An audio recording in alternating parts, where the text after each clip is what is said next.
There was neither sun nor moon. The sky was shrouded in utter darkness, not a glimmer of light to be seen. At the heart of the ancient firelink shrine stood 5 empty thrones, each one silent and deserted, as if mocking something only they understood. The familiar sound of mahjong tiles being shuffled echoed in the gloom, a rhythmic clatter, soft yet persistent. Exile Ludo's blacksmith Andre, the old handmaiden of the shrine, and the firekeeper sat around a table, deftly drawing and arranging their tiles. "You were talking in your sleep again," the old handmaiden remarked as she pulled a tile from the stack. "Was I?" The firekeeper sounded unsurprised, almost resigned. "What did I say this time?" With a chuckle, blacksmith Andre cut in, "Oh, the usual odd things. Something about cursing that old trickster Miyazaki to the abyss.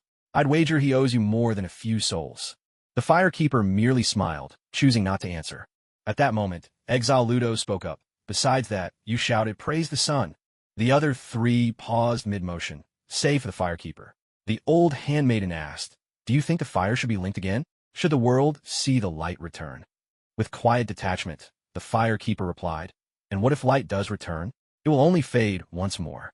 This world was flawed from the start. Each attempt to kindle the first flame is merely one mistake covering another." The old handmaiden fell silent, but Ludo's grew passionate. "You're right. Linking the fire is a curse. It binds everyone to fate. It's time to put an end to all of this." "A curse." The firekeeper turned to Ludo's, her tone edged with irony. "Even in suffering, people sing the praises of Lord Gwyn, the first to walk into the flames, and they tell tales of Artorias, the hero who gave his life to fight the abyss. If linking the fire were truly a curse, why would so many heroes be born from it? You're thinking too narrowly. You sound like a sulking child." Ludo's fell silent. Andre then asked, "So what do you think should become of this world?" The firekeeper stifled a yawn. "Those who wish to save the world should save it. Those who wish to destroy it should destroy it. The outcome depends on their own strength, nothing more." "That's so irresponsible. So careless." Both the old handmaiden and Ludo's voiced their discontent. The firekeeper replied coolly, "History is written by the victors. What's so wrong with that? Didn't Lord Gwyn seize the world from the ancient dragons the same way? I simply follow his example." The old handmaiden and Ludo's had no retort. Andre burst out laughing. "Ha ha ha, you really are." He was abruptly cut off as the old handmaiden kicked him under the table. The firekeeper asked curiously, "So what exactly am I?" Andre let out a few awkward chuckles. "Oh, it's nothing at all. So, tell me, do you wish to be one who saves the world, or one who brings about its end?" "I can't really say," she replied. "Honestly, I wouldn't mind just playing cards like this until the world ends. There are worse things, aren't there?" As she spoke, she tossed out a tile. 10,000. Winning hand. "I've got it too. I was hoping to draw the winning tile myself, but since everyone has a winning hand, count me in as well." Seeing Andre and the other 2 knock down their tiles in unison, the firekeeper was left stunned. She hadn't expected to lose to all 3 in a single round. Her luck was truly dreadful. "That's it. I'm done. I can't keep playing against you 3 old-timers who never need to sleep. It's just not fair. Inim donop. If the Ashen One shows up, wake me." Ruto spoke, not bothering to hide his schadenfreude. The cemetery of ash is hardly big enough to bury much non-combustible trash. With the hero Gundar standing guard at the Firelink Shrine's entrance, I doubt there's a single Ashen One left. The old handmaid spat her words with contempt. "Oomph, that traitor is nothing but a prisoner of war, yet dares to obstruct the linking of the fire. He's truly asking for death." Ruto sneered. "A prisoner will risk anything for freedom, and a hero bound by fate even more so. Gundar was a hero of Bolethania, and Lothric destroyed his homeland, made him a captive, then forced him to link the fire. There's no greater crime. Can you really blame him for rebelling? Besides, don't forget, it was the Crystal Daughter who broke his chains and gave him freedom. She's the firekeeper for those 2 princes. Do you really think she acted on her own? In the end, Lothric's downfall is its own doing. Even the royal family is fractured, yet you still cling to faded glory. It's pitiful." The old handmaid's face turned ashen. "No, His Highness the Prince will awaken in the end and bring new light to the world. I've heard the souls of those 2 princes are now entwined," Ruto said, his words sharp as a blade. "If there's to be a burning, it must be both together. If both princes are consumed, Lothric will have no heir. Do you really think the royal family can accept that? I doubt it. Why else would King Osiros delve into the forbidden sorcery of the White Dragon, unleashing corruption upon humanity?" The old handmaid glanced unconsciously at the firekeeper, now curled up and fast asleep in the corner, her words dying in her throat. Rutos, oblivious, stood up from the card table. I came because the bell called me. My vow is fulfilled. If the prince will not link the fire, then there's no point in a spent log like me lingering here. It's time I took my leave. Andre and the old handmaiden wished to persuade him to stay, but they could find no reason to do so. The exiled Ludleth, Aldrich the Devourer of Gods, the Abyss Watchers of Farron, and Yorm the Giant King.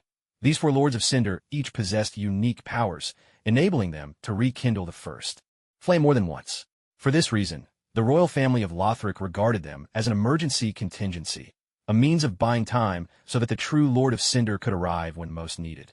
Yet, the burden of sustaining the linking of the fire had become unbearable. Prince Lothric, appointed to become the next Lord of Cinder, refused to shoulder the duty, and his elder brother Lorien supported his decision. Together, they ignited a civil war, crushing the pro-Firelink faction and plunging the first flame into darkness. If Ludleth were to ascend the throne of Want, he could, in truth, rekindle the first flame. But his strength was limited, and the flame would only last a fleeting moment. Considering the chaos that now reigned in Lothric, the prospect of choosing yet another Lord of Cinder was all but impossible. Thus, whether Ludleth remained or departed made no difference to the fate of the world. My apologies, old friends. We shall meet again in these dark times. Ludleth turned and strode toward the great doors of Firelink Shrine, only to be blocked by the suddenly awakened Firekeeper. You cannot leave, she said, her voice calm and steady. Ludleth shook his head. Firekeeper, your persistence is meaningless. There is nothing left in this world worth saving. I never claimed I wished to save it. Then why do you stand in my way? There are questions I must answer, and for that, I need time. For this purpose, you must take the throne. Darkness is the only answer. Ludleth's expression grew cold, his voice sharp as ice. Stand aside. I command you, as a Lord of Cinder, move. With confidence, Ludleth strode for the exit, unaware that the Firekeeper had already picked up the coiled sword lying at the foot of the table. Without hesitation, she struck from behind, bringing the blade down hard upon Ludleth's legs, shattering them completely. Come and go as you please. You think the Firekeeper does not exist? Try running now. Let's see how far you get with no legs. Ludleth was undead, a Lord of Cinder. The loss of his legs was not fatal. He collapsed to the ground, shock written across his face as he shouted, How dare you attack a Lord of Cinder? This is treason. Treason. The Firekeeper pressed her foot firmly onto Ludleth's face, her tone icy. Let me tell you this. Here at Firelink Shrine, I am the one who makes the rules. Lord of Cinder or not. Even if Gwyn himself showed up, he'd answer to me. Ludleth struggled, but no matter how he tried, he could not rise. He was not a warrior, true, but he was still a Lord of Cinder. Yet now, pinned beneath the Firekeeper's heel, he could not help but doubt who she truly was. The old handmaiden asked cautiously, Firekeeper, why are you acting like this all of a sudden? The Firekeeper replied coolly, I just had a dream. Rutos was on the verge of tears. You cut off my legs because of a dream? What if I've had the same dream 3,000 times? The Firekeeper turned to the old handmaiden and asked, In my dream, I saw a woman, beautiful, kind, radiant as the sun itself. Behind her, I saw you kneeling. Now tell me, who is she? The old handmaiden paused, glanced at Andre, and the two exchanged a helpless, wry smile. Such profound blood ties really aren't something any arcane art can erase, the old handmaiden said, slowly kneeling with reverence. That is Princess Guinevere, daughter of King Gwyn, Queen of Lothric, the Princess of Sunlight. And she's your mother, noble princess. The Firekeeper is the daughter of the Princess of Sunlight? That would make her King Gwyn's granddaughter, another divine heir after the twin princes. Suddenly, Rutos felt there was little to complain about, even with his legs broken. Still kneeling, the old handmaiden pleaded, her voice full of longing. Noble princess, please save us. Bring light back to this world. The Firekeeper cocked her head and let out a soft laugh. So now that you've acknowledged my identity, you want me to go and sacrifice myself? No wonder my two so-called brothers refused to kindle the flame. In your eyes, are we nothing more than logs waiting to be burned? Old woman, you still owe me 3,000 souls from our last card game. Don't tell me you're using all this as an excuse to weasel out of your debt. The old handmaiden was taken aback, then quickly stood up, grinning ingratiatingly. You saw right through me. But how do you know I don't truly want you to kindle the flame? The Firekeeper answered calmly. It's simple. If you really wanted me to, you would have dragged me to the throne of Want long ago. But you didn't. You waited for me to ask before telling me the truth about who I am. Clearly, you've been hiding it on purpose, hardly the actions of a true devotee of the flame.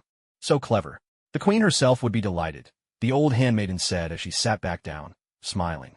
But there's one thing you've gotten wrong. I am a firekeeper, and of high standing too. Otherwise, the queen would never have entrusted me to rename you and hide you here at the Firelink Shrine. It seems your loyalty to the queen even surpasses your faith in the flame. Most of us who serve the fire are loyal to the queen above all, the old handmaiden replied with a hint of discontent. It's only because the queen supports the flame that we became firekeepers. If she ever changed her mind, so would we. She paused, then added, and you ought to address her as Mother Queen. That is only proper. I'm sorry, but I have no memory of her being my mother. Did you have a hand in this? Care to explain? The firekeeper's blinding right can strip away memories. It was originally meant to help firekeepers focus solely on their duty. But the princess wanted you to forget the past, to free you from those heavy burdens and responsibilities. The firekeeper nodded. So she placed me in a Firelink Shrine, made me the new firekeeper. Does Her Highness still hold out hope for linking the fire? She does, but hope is running thin. Probably less than what I have left to gamble with, the old handmaiden sighed. Honestly, can't you show some pity for this old woman? That's all my savings, you know. How about I just admit defeat for half of it? What a joke, trying to bargain with a firekeeper, hoping for a little favor. You won't even get a cinder from me. The firekeeper just smiled faintly, ignoring her, and pressed on. So, the princess doesn't really believe in this attempt to link the fire, does she? Seeing her words had no effect, the old handmaiden nodded in resignation. No, she doesn't. A subtle smile touched the firekeeper's lips. Seems in this, at least my mother and I are perfectly aligned. Ludo's grew agitated. If you don't believe in the fire's rekindling either, why do you want me to stay? The firekeeper replied softly, because in my dreams, there's always a woman urging me to run. I'm tired of that nuisance. So I've decided to prove to her with my own actions. There is absolutely no need to flee. Ludo, surprised, pressed further. You plan to link the fire? Link the fire? That's only the last resort. The path taken when there's no other choice. Then what do you intend to do? The firekeeper smiled, her voice light as a breeze. I intend to stir things up, to make this world's end a little more lively. With that, she hoisted the coiled sword onto her shoulder, ready to leave. Where are you going? Why? To deal with Gunder, of course, the traitor. Ludo's quickly warned her. Don't underestimate Gunder. He was once a hero of Britannia, not someone you can easily handle. The firekeeper couldn't help but laugh. Don't exaggerate. Gunder? I've lost count of how many times I've defeated the likes of him. Ludo's frowned. What nonsense are you talking about? The firekeeper answered calmly. It's not nonsense. If I told you I'd linked the fire countless times before, would you believe it? Ludo's shook his head in disbelief. That's impossible. The blacksmith Andre, who had been silent until now, suddenly spoke up. I believe her. It said that all bonfires are connected, and so too are the firekeepers, as their incarnations. They have accompanied countless heroes on their journeys to rekindle the flame. If Her Highness can see their memories and gain their hard-earned wisdom, it's not entirely impossible. The firekeeper smiled gently. Though your understanding doesn't quite match reality, it's perfectly fine if you wish to believe it. Rudos remained skeptical. Utter nonsense. I've never heard of a firekeeper sharing memories. How about a little wager? The firekeeper suggested. If I defeat Gunder, you'll obediently take your place upon that coveted throne. If I lose, whether you want me to stay or leave, it's entirely up to you. Rudo's eyes lit up, and he nodded at once. Deal. With a confident smile, the firekeeper hefted the coiled sword onto her shoulder and strode straight for the exit. Your Highness, please wait. Andre called after her in a hurry. At least let me reinforce your coiled sword first. The old handmaiden chimed in as well. Your robe isn't fit for battle, my lady. I have a suit of chainmail here. Would you like to change into it? No need. The firekeeper didn't look back, leaving just a single remark in her wake. To deal with Gadako, bare hands are more than enough. Gadako? Who was that? Did she mean Gunder? The nickname sounded far too endearing. The three in the Firelink Shrine exchanged puzzled glances. The sky was pitch black, not a trace of light to be found. The firekeeper pushed open the heavy doors and cast her gaze inside. There stood Champion Gunder, clad in ashen white armor and wielding a massive halberd, locked in fierce combat. But his opponent wasn't an unkind lead ash. It was a warrior clad in night black armor, wielding a polearm as well. A black knight, once the Silver Knights who served as King Gwyn's elite guard, their armor charred black by the chaos flame during the demon hunts. Masters of heavy weaponry, these formidable fighters were famed for their prowess against demons. Gunder, you miserable prisoner who should have died long ago. How dare you rebel against Lothric? The Black Knight shouted, swinging his weapon with fury. The Prince of Lothric has pardoned me. I am no longer a prisoner. I fight for my own vengeance, and I declare war on Lothric." Gundr parried the incoming blow with his halberd, then suddenly dropped his weight and rammed straight into the Black Knight's chest. With a thunderous crash, the Black Knight was sent flying, slamming into a massive boulder at the edge of the cliff before coming to a halt. He struggled for a moment, but could no longer rise. His polearm slipped from his grasp and clattered to the ground. Clearly, he was finished. Only then did the Firekeeper realize why. In the game, one could find a glaive lying here. It turned out the Black Knight had been sent to subdue Gundr, only to be defeated himself.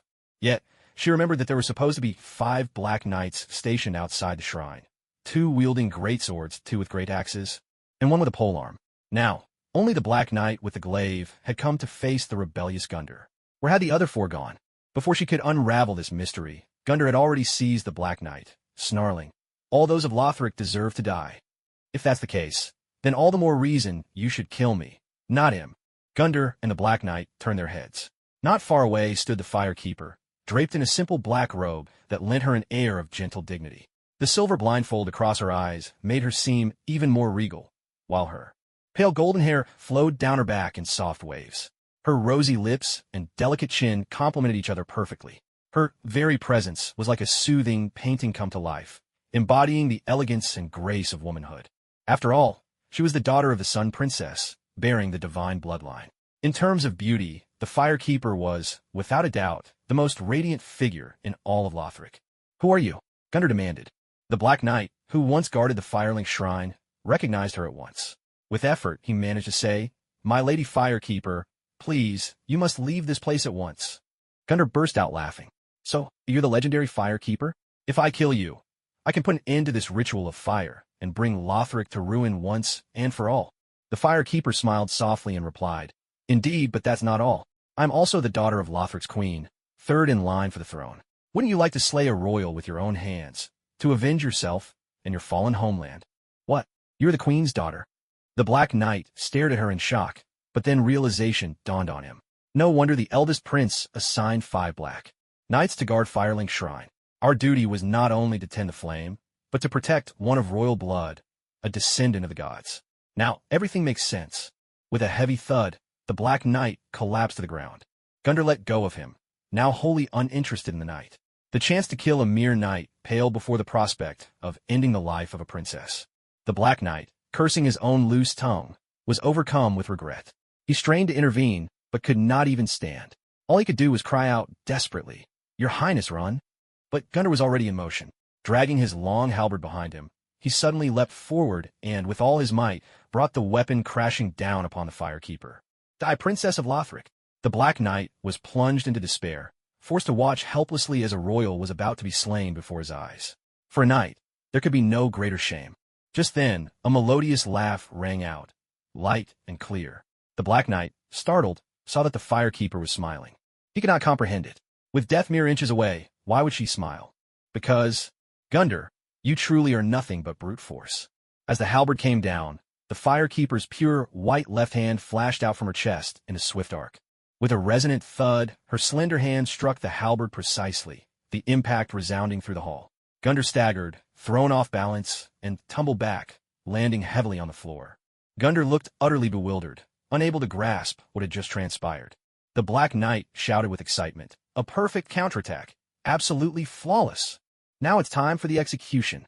The Firekeeper swiftly snatched up the coiled sword at her feet and lashed it across Gundr's face with all her might, actually knocking the heavily armored warrior to the ground.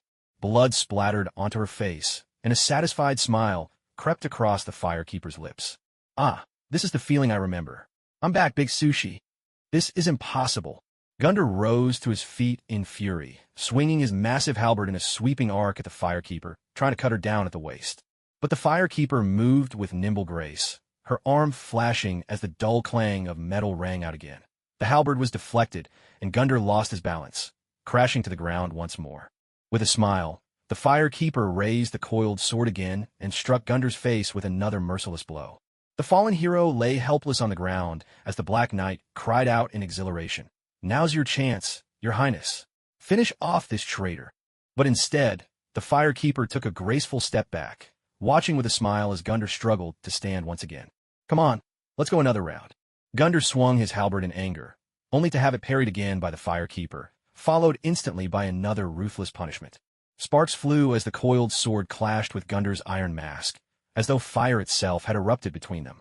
Again and again, Gundar forced himself to rise, only to be struck down each time. The firekeeper never pursued or hurried. She simply repeated the same action, taking clear delight in the process. The Black Knight suddenly realized that Her Highness was playing a game, a cruel, exhilarating game. And in truth, the firekeeper was not just playing. She was thoroughly enjoying herself. She continued until Gundar was utterly broken. Let's go another round. Those 3 simple words, once enough to ignite rage, now inspired only terror. Gundar wanted to advance, but his legs refused to move. The firekeeper, slight and slender, seemed in his eyes as insurmountable as a mountain. His heavy halberd slipped from his grasp, clattering to the ground as he sank to his knees, drained of all strength. Is that all you've got? The firekeeper dragged the coiled sword as she walked up to him, standing tall before Gundar. You think you can destroy Lothric? You're still far from it. Gundar roared. All I want is to return home, to Britannia. The firekeeper's coiled sword shattered his armor and drove mercilessly through his chest. She released the hilt and said calmly, I'm sorry. The only place left for you is the kiln of the first flame. Don't worry, Britannia will become part of Lothric, and it will flourish. The defeated hero bowed his head in resignation. Air of fire destroyed. A surge of power welled up from within Gouda, and, as the firekeeper reached out her hand, that force gathered into her. Tiny sparks of fire flickered across her black robes, with faint embers drifting from the hem of her gown. Ember restored. The firekeeper smiled as she approached the Black Knight. She placed her hands together before her waist and bowed respectfully. Honor Knight, I have witnessed your bravery and loyalty. In these dark times, such qualities are Lothric's most precious treasure. Please accept my deepest respect. The Black Knight struggled to kneel, one knee to the ground, and replied, Noble princess, please lift your head. To fight for Lothric is the very purpose of my existence. My incompetence is what has allowed evil to run rampant. Do not praise me, for I am unworthy. I beg you, grant me punishment, for I have failed in my duties as a knight. Black Knight, tell me your name. Arkin. Then, Arkin, I shall pronounce your punishment. I await your command. Fight until your very last breath, Arkin. Become my sword and shield, and battle to rebuild this shattered kingdom. Fight until you can fight no more. Arkin was taken aback at first, but soon he could not conceal his excitement. In truth, this was an invitation to become a royal guard. Rather than a punishment, it was more akin to a great reward. Within Lothric's military hierarchy, only the Lothric Knights could serve as the royal guard, holding the highest status of all. The Silver Knights protected Aner Londo and served as the God's own guardians, ranking just beneath them. The Abyss Watchers, personally, established by King Osiros, were tasked with defending against foreign threats and stood third in rank. The Black Knights, on the other hand, were demon hunters, roaming ruined lands and forsaken relics, far removed from the political heart. Thus, they held the lowest rank. Yet in truth, the Black Knights were the most formidable of the 4 great legions. But a soldier's standing depended not only on strength, politics always held sway. The Black Knights had long yearned to return to the center of power, but opportunity never came, leaving them forever in the shadows. Now, the Firekeeper's punishment had kindled hope within Arkin's heart.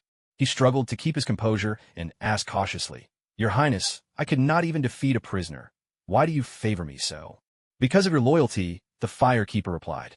Now that darkness has descended and all are gripped by fear, even mighty Lothric has been torn apart, yet you still fight for Lothric, holding firm to the dignity and honor of your homeland. That loyalty burns so bright. It is as powerful as the sun itself, enough to drive away the darkness. Brave Black Knight, I need you, and so does Lothric. You are more important than you realize. Follow me, protect me, support me, cherish me, and together, let us welcome the dawn and a new world. Arkin felt his blood surge with excitement upon hearing this, and he immediately pledged, I will follow you, protect you, support you, and honor you, until the end of the world. The Firekeeper smiled gently and extended her hand. Now, touch the darkness within my heart. Bowing respectfully, Arkin carefully took the Firekeeper's hand his own. Sparks danced in the air as the glow surrounding the Firekeeper gradually faded, replaced by faint points of light that began to shimmer on the Black Knight's armor. She transferred the power of the embers to Arkin, as if breathing new life into ashes. This time, Gundar even helped pay the price required for the ritual. To Arkin's astonishment, his wounds healed in an instant, and his strength surged dramatically. If he were to face Gunder again now, the outcome might be very different from moments before. Seeing Arkin's surprised expression, the Firekeeper smiled and said, "Don't forget, besides being a princess, I am also a Firekeeper. I won't sit idly in a palace. I will fight by your side. My power is limited. Will you protect me, Gunder, huh?" Arkin's heart brimmed with joy. Black Knights had always fought alone, usually without even the most basic supplies. Now, suddenly, he had a companion who could heal and support him. Of course, he would give everything to protect her. The Firekeeper was quite pleased with Arkin's response and nodded. "Very well. Let's return to the Firelink Shrine. There are still some things I need to discuss with you." Arkin answered and picked up the Black Knight's great axe from the ground. He glanced at Gunder and asked, "Your Highness, shouldn't we take this prisoner back with us?" The Firekeeper shook her head. "He's loyal to my 2 elder brothers. I need to show them some respect. As for how to deal with him, I'll decide after I've spoken with them." When they returned to the Firelink Shrine, Andre and the old handmaiden were already kneeling at the entrance in welcome. They seemed a bit surprised to see Arkin, the Black Knight, but asked no questions. The Firekeeper said, "I won't bother with the old lady. Andre, where does your loyalty lie now?" Andre replied, "Since the Age of Fire began, I have been the royal family's blacksmith. Naturally, I serve the royal house." "Oh," the Firekeeper pressed further. "And which royal house is that?" Andre answered earnestly, "Of course, the House of Gwyn. Is there any other royal family besides the Lord of Sunlight?" As expected, those who have lived this long are always shrewd. The Firekeeper appreciated Andre's loyalty and personally helped him to his feet. "Your devotion moves me, Uncle Andre. Please continue to assist me from now on." Andre replied solemnly, "I am at your service, Your Highness." Just as the two pledged their loyalty, a beam of light suddenly pierced the dark sky and spilled across the Black Knight's armor. Alkin froze for a moment, then cried out with delight, "Light! It's light! The darkness is fading." The Firekeeper turned to look toward the Firelink Shrine and saw Ludoth already seated upon his throne of longing. "Even if I had lost, you would have taken the throne of desire all the same, wouldn't you?" she asked. The diminutive Lord of Cinders smiled faintly, resting his chin on his hands, neither confirming nor denying. How fascinating. The old woman, devoted to the path of linking the fire, did not mind letting the flame die, while Ludoth, who advocated extinguishing the fire, had willingly chosen to pass on the flame. This contradiction, this absurdity, was perhaps what made the world of souls so captivating. The light poured down, ever brighter, until the world was once again filled with brilliance. Blue sky, pure white clouds, at first glance so ordinary and yet so extraordinary. Perhaps it's the chance to witness such sights that inspires countless heroes to sacrifice themselves to save this sorrowful yet magnificent world. The Firekeeper sighed. The old woman tugged at the Firekeeper's sleeve and handed her 2 pale blueberries. "What are these?" "Blueberries." The Firekeeper accepted them, tossed them in her mouth, chewed a bit, and then swallowed, grumbling, "They've been left out too long. All the moisture's gone. They crunch like brittle glass." The old woman stiffened in shock. Puzzled, the Firekeeper asked, "What's wrong? Are these blueberries meant for an offering? Was I not supposed to eat them?" Looking a bit embarrassed, the old woman replied, "No one else should ever eat them, but it should be fine for you." The Firekeeper tilted her head in confusion. "Why is that?" "Because those were actually your eyes." "What?" The Firekeeper shrieked. Within the Firelink Shrine, the old handmaiden held a lavish white gown embroidered with golden patterns, trailing behind the Firekeeper and pleading incessantly, "Your Highness, now that you've reclaimed your royal status, you can't keep wearing that plain Firekeeper's garb. This is a limited edition Aner Londo princess gown, prepared especially for you by the princess herself. Please, change into it at once. I've told you already, I don't like flashy clothes. And this one is far too revealing." The Firekeeper's robe is so nice. Dark colors, thick fabric, perfectly suited for, modesty and elegance. Aside from lacking shoes, it's almost perfect. The old handmaiden could only sigh in exasperation. "How can you say that? Have you forgotten all the grace and taste expected of royalty?" This dress was the height of fashion during Lord Gwyn's reign. Personally designed by his son Gwyndolin, the Shadow Son. It set the trend across the land. Even the Dark Princess of Oalisile was so enamored. She sent an envoy bearing gifts just to obtain a single gown. "Wait, Gwyndolin designs dresses too?" The Firekeeper wiped the sweat from her brow and asked offhandedly, "Did the Dark Princess ever get her gown in the end?" The old attendant spoke with pride. "Of course. Not only did King Gwyn grant the Princess of the Dark's request, he also sent her lavish gifts, personally. Escorted to Oalisile by Artorias and Kirin, 2 of the 4 knights of the realm. This greatly deepened the friendship between the two nations. As she listened, the Firekeeper felt as if she had stumbled upon a hidden piece of history. So, Artorias, for short, had traveled all the way to Oalis Isle just to deliver a dress? Wasn't he supposed to be on a mission to vanquish the abyss? History truly is always being rewritten. Paying no mind to the Firekeeper's musings, the old attendant pressed on with her persuasion. The Firekeeper said is, after all, nothing more than a simple ceremonial attire. How could it possibly suit your noble status? Only rough girls who run about in the mud would wear such a thing. She didn't get to finish her sentence. Suddenly, a blue magical blade shot out of the shadows, aimed at the old attendant. Farron's flash sword? Though startled, she remained unflustered. Instantly, she pulled a sacred bell from her bosom and shook it lightly, summoning a shimmering white protective barrier that enveloped her entirely. Magic barrier. The blue blade clashed against the white barrier, producing a muffled sound before both dissolved into nothingness. The old attendant fixed her gaze on the daughter of Crystal emerging from the shadows, her face full of disdain as she addressed the Firekeeper. You see, I was right. Only girls who skulk in the shadows and dash through the mud would where the Firekeeper said. Wouldn't you be embarrassed to dress the same as someone like that? The Firekeeper glanced at the daughter of Crystal, noting that she, too, wore the Firekeeper set, though she had no blindfold and a crystal staff in her hand. The Firekeeper smiled and asked the old attendant, Have you ever heard this saying? What saying? It's not wearing the same clothes that's embarrassing. It's who wears them best that matters. The daughter of Crystal flushed with anger, her cheeks burning red, jaw clenched so tightly she nearly ground her teeth to dust. The Firekeeper sneered. What's the matter? Does that upset you? When it comes to beauty, do you really think you can outshine me? The tension in the room thickened. The daughter of Crystal very nearly let loose a crystal hail right at the Firekeeper's infuriatingly beautiful face, but nearby, Arkin was busy working his nails with a Black Knight's battle axe, a sight that quickly made her abandon the idea. A fragile sorceress like her would stand no chance against a Black Knight. Taking a deep breath to subdue her anger, the daughter of Crystal spoke. I come at the command of Prince Lothric. Hold it, the Firekeeper cut in coldly. Are all of my brother's Firekeepers this rude? Or have you all grown so arrogant that you no longer recognize rank? The daughter of Crystal's lips twitched. At last, she knelt down on one knee and in a low voice said, Daughter of Crystal, Creancid, at your service, your highness. That's more like it. How dare a mere errand runner act so brazenly on my turf? Did she really think my status at the Firelink Shrine was just for show? The Firekeeper, now in high spirits, regained her graceful composure. With a gentle smile, she said, Clinhaid, your name is now etched in my memory. You may rise. I wonder, what message does my royal brother bring today? Having witnessed the Firekeeper's formidable authority, Clinhaid dared not protest further. Meekly, she reached into her pocket and withdrew a white sigil stone, tracing a line of mysterious runes on the ground. Slowly, a white silhouette emerged from within the runes. The people of the Firelink Shrine gasped in shock and immediately fell to their knees, respectfully greeting, Greetings, Prince Lothric. Prince Lothric was slender, almost with the appearance of a young girl. With a gentle voice, he addressed the crowd. No need for such formality. Please rise. After speaking, he turned his gaze to the Firekeeper, looking her over with a warm smile. You are as radiant as ever, dear sister. That puts my mind at ease.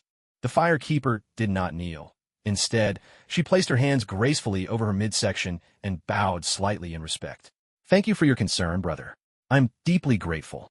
The tender exchange between brother and sister enveloped the hall in a gentle warmth, leaving everyone immersed in the atmosphere. But suddenly, the Firekeeper's tone shifted as she turned directly to Ludleth. Old ghost, stop pretending to sleep. Tell me, can we burn this prince or not? Her words sent a shock through the room. Clinhaid had just raised her crystalline staff when, in a flash, Black Knight Arkin's battle axe was already pressed against her throat. It felt as if a great battle might erupt at any moment. Ludleth opened his eyes for a glance before shutting them again, responding with an indifferent drawl. It's just the prince's projection. You can't burn it. Just as I thought. No need to act then. Instantly regaining her composure, the Firekeeper spoke amiably. Arkin, put your weapon away. Don't harm anyone my brother cares for. Old maid, bring out the mahjong set. Looks like we have 4 at the table. Let's play a few rounds. The people at the Firelink Shrine could hardly believe what they were hearing. A moment ago, she was ready to set someone ablaze. Now she wanted to play mahjong together?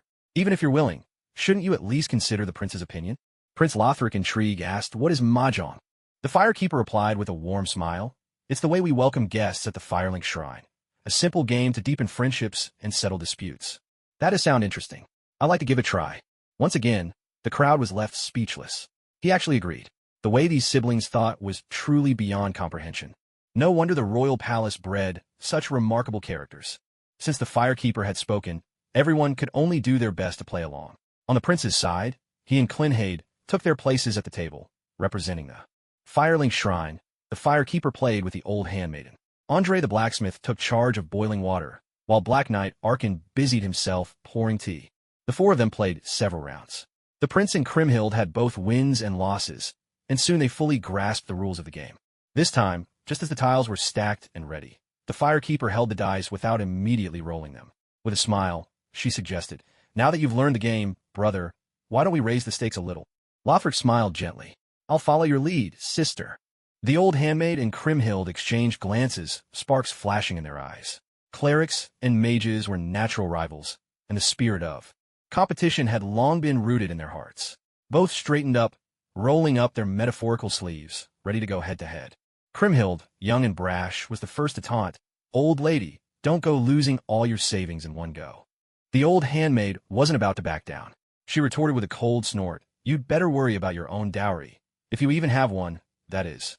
Kriemhild gripped her mahjong tiles so tightly that her knuckles turned white. The firekeeper quickly interjected, "It took me days to carve these mahjong tiles from shards of titanite. Don't go crushing them in a fit of excitement. We're only here for fun. No need to take it so seriously." Lothric added his voice, "My sister's right. Kriemhild, just do your best. There's no need to get caught up in winning or losing." Only then did the two rivals manage to calm down a little. The firekeeper shook the dice in her hand, then turned to Lothric. "Brother, what should we wager for this first round?" Lothric smiled. "As your guest, I'll leave everything in your hands." "Very well." The firekeeper tossed the dice carelessly and said, almost offhand, "Let's call this first round a warm-up. Let's wager the undead settlement." "No problem." The old handmaid and Kriemhild were stunned. They had expected a gamble for a little money, but to have territory put on the line right from the start was beyond anything they could have imagined. The ways of royalty were truly beyond comprehension. The undead settlement, the road of sacrifices, the cathedral of the deep, and fair and keep, 4 rounds in all. With an overwhelming advantage, the firekeeper claimed nominal rule over each of these lands. In reality, these places had long since slipped from Lothric's actual control. The firekeeper was only claiming symbolic sovereignty. To truly rule them would require real military action, and Lothric understood this perfectly, so he didn't care about losing at all. It was the old handmaid and Kriemhild who were sweating with nerves. Just a few rounds of mahjong, and the fate of half the kingdom was on the line. The intensity of the wager set their hearts racing. Thankfully, Andre and Arkin kept bringing them fresh tea, or they might have collapsed from the tension. Since she was on a winning streak, the firekeeper remained as the dealer. She paused to think, knowing that after Fair and Keep came the catacombs of Karthus and Irithyll of the Boreal Valley. The former had already been seized by the Karthus invaders, while the latter was the stronghold of the Darkmoon Covenant. Though it was nominally under Lothric's domain, in reality it was highly autonomous and boasted formidable military strength. At this point, debating their ownership was mere empty talk, given that there was no need to compete over these territories any longer. The firekeeper smiled faintly and tossed the dice. "This round, let's wager command of the armies." The words had barely left her lips when both the old handmaiden and Kriemhild shuddered involuntarily. In truth, it wasn't just them. Even the Black Knight Arkin stiffened, his gaze cautiously shifting to Lothric, awaiting the young prince's response. The Lothric Knights are exempt. Only the remaining 3 legions are up for stake. "Oh, brother, that's too sly of you. Everyone knows the Lothric Knights have the greatest numbers, and yet you deliberately leave them out. Do you take me for a child?" The young prince grinned. "I can't help it. I have to be prepared in case you suddenly cause me trouble one day. I need to save some strength for myself, don't I?" The firekeeper looked a little embarrassed, scratching her cheek as she replied, "There must be some misunderstanding. Surely there's been some mistake here." Kriemhild scoffed in disdain. "Just a moment ago, you were clearly thinking about dragging His Highness off to be burned." "As if I would," the firekeeper retorted immediately. "His Highness is my own brother. No matter what, I'd never harm him." The young prince laughed again. "How touching that you're so sentimental. But I heard you've lost your memory, even forgotten who you are. Do you really remember that I'm your brother?" The firekeeper cursed inwardly, but kept a pleasant expression. "Fine, 3 legions it is. But from now on, if you want to mobilize them, you'll need my consent." Ever since the twin princes started their civil war, their reputation in the army had plummeted. Apart from the Lothric knights under their direct command, the other 3 legions no longer took orders from them. So the young prince didn't hesitate, conceding the round with little fuss. The firekeeper picked up the dice again, pondering for a moment before saying, "For this round, my wish is to end the civil war." Everyone present was shaken. The old handmaiden and Creamshield exchanged glances. Between them there was hatred, but even more sorrow and helplessness. The young prince was silent for a long while before shaking his head. The hearts of the people are not ours to command, but the royal family must make its stance clear. I believe the people have long since grown weary of this senseless war. Now is the time to bring it to a close. The young prince turned to Creamshield. "What do you think?" "Your will is my command." Kriemhild first pledged her loyalty, then added cautiously, "But I have slain too many of my own kin. If it's possible, I would rather wait quietly for the world to end. I'm sorry for what you've had to endure." The little prince turned his head to the firekeeper and said, "The followers of the flame stormed the Grand Archives earlier and rescued Girth. There are still 3 golden-armored winged knights stationed on the top floor of the archives. They're quite a threat to me." The firekeeper looked at the old handmaid. After a moment of thought, the old handmaid replied, "They must be members of the angelic order. In truth, they're a branch of the White Church and loyal to the princess consort as well. I can persuade them to leave." The firekeeper then glanced at the little prince, who nodded and said, "Very well. I don't want to see the people of Lothric fighting each other. As long as the followers of the flame don't provoke me, I agree to halt the civil war." At that, not only did Kriemhild let out a soft chuckle, but even the old handmaid's lips curled into a faint smile. Without realizing it, both of them began to look at the firekeeper with greater respect. The card game began anew.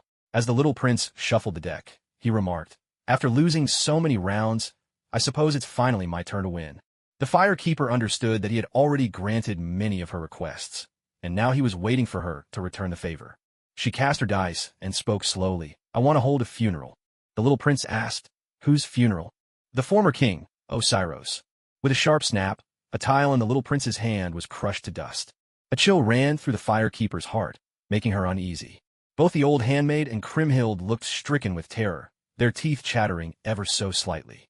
The firekeeper swept her gaze over them and said, disapprovingly, "Does something so trivial really frighten you? Can't you be a bit braver?" But was this really a small matter?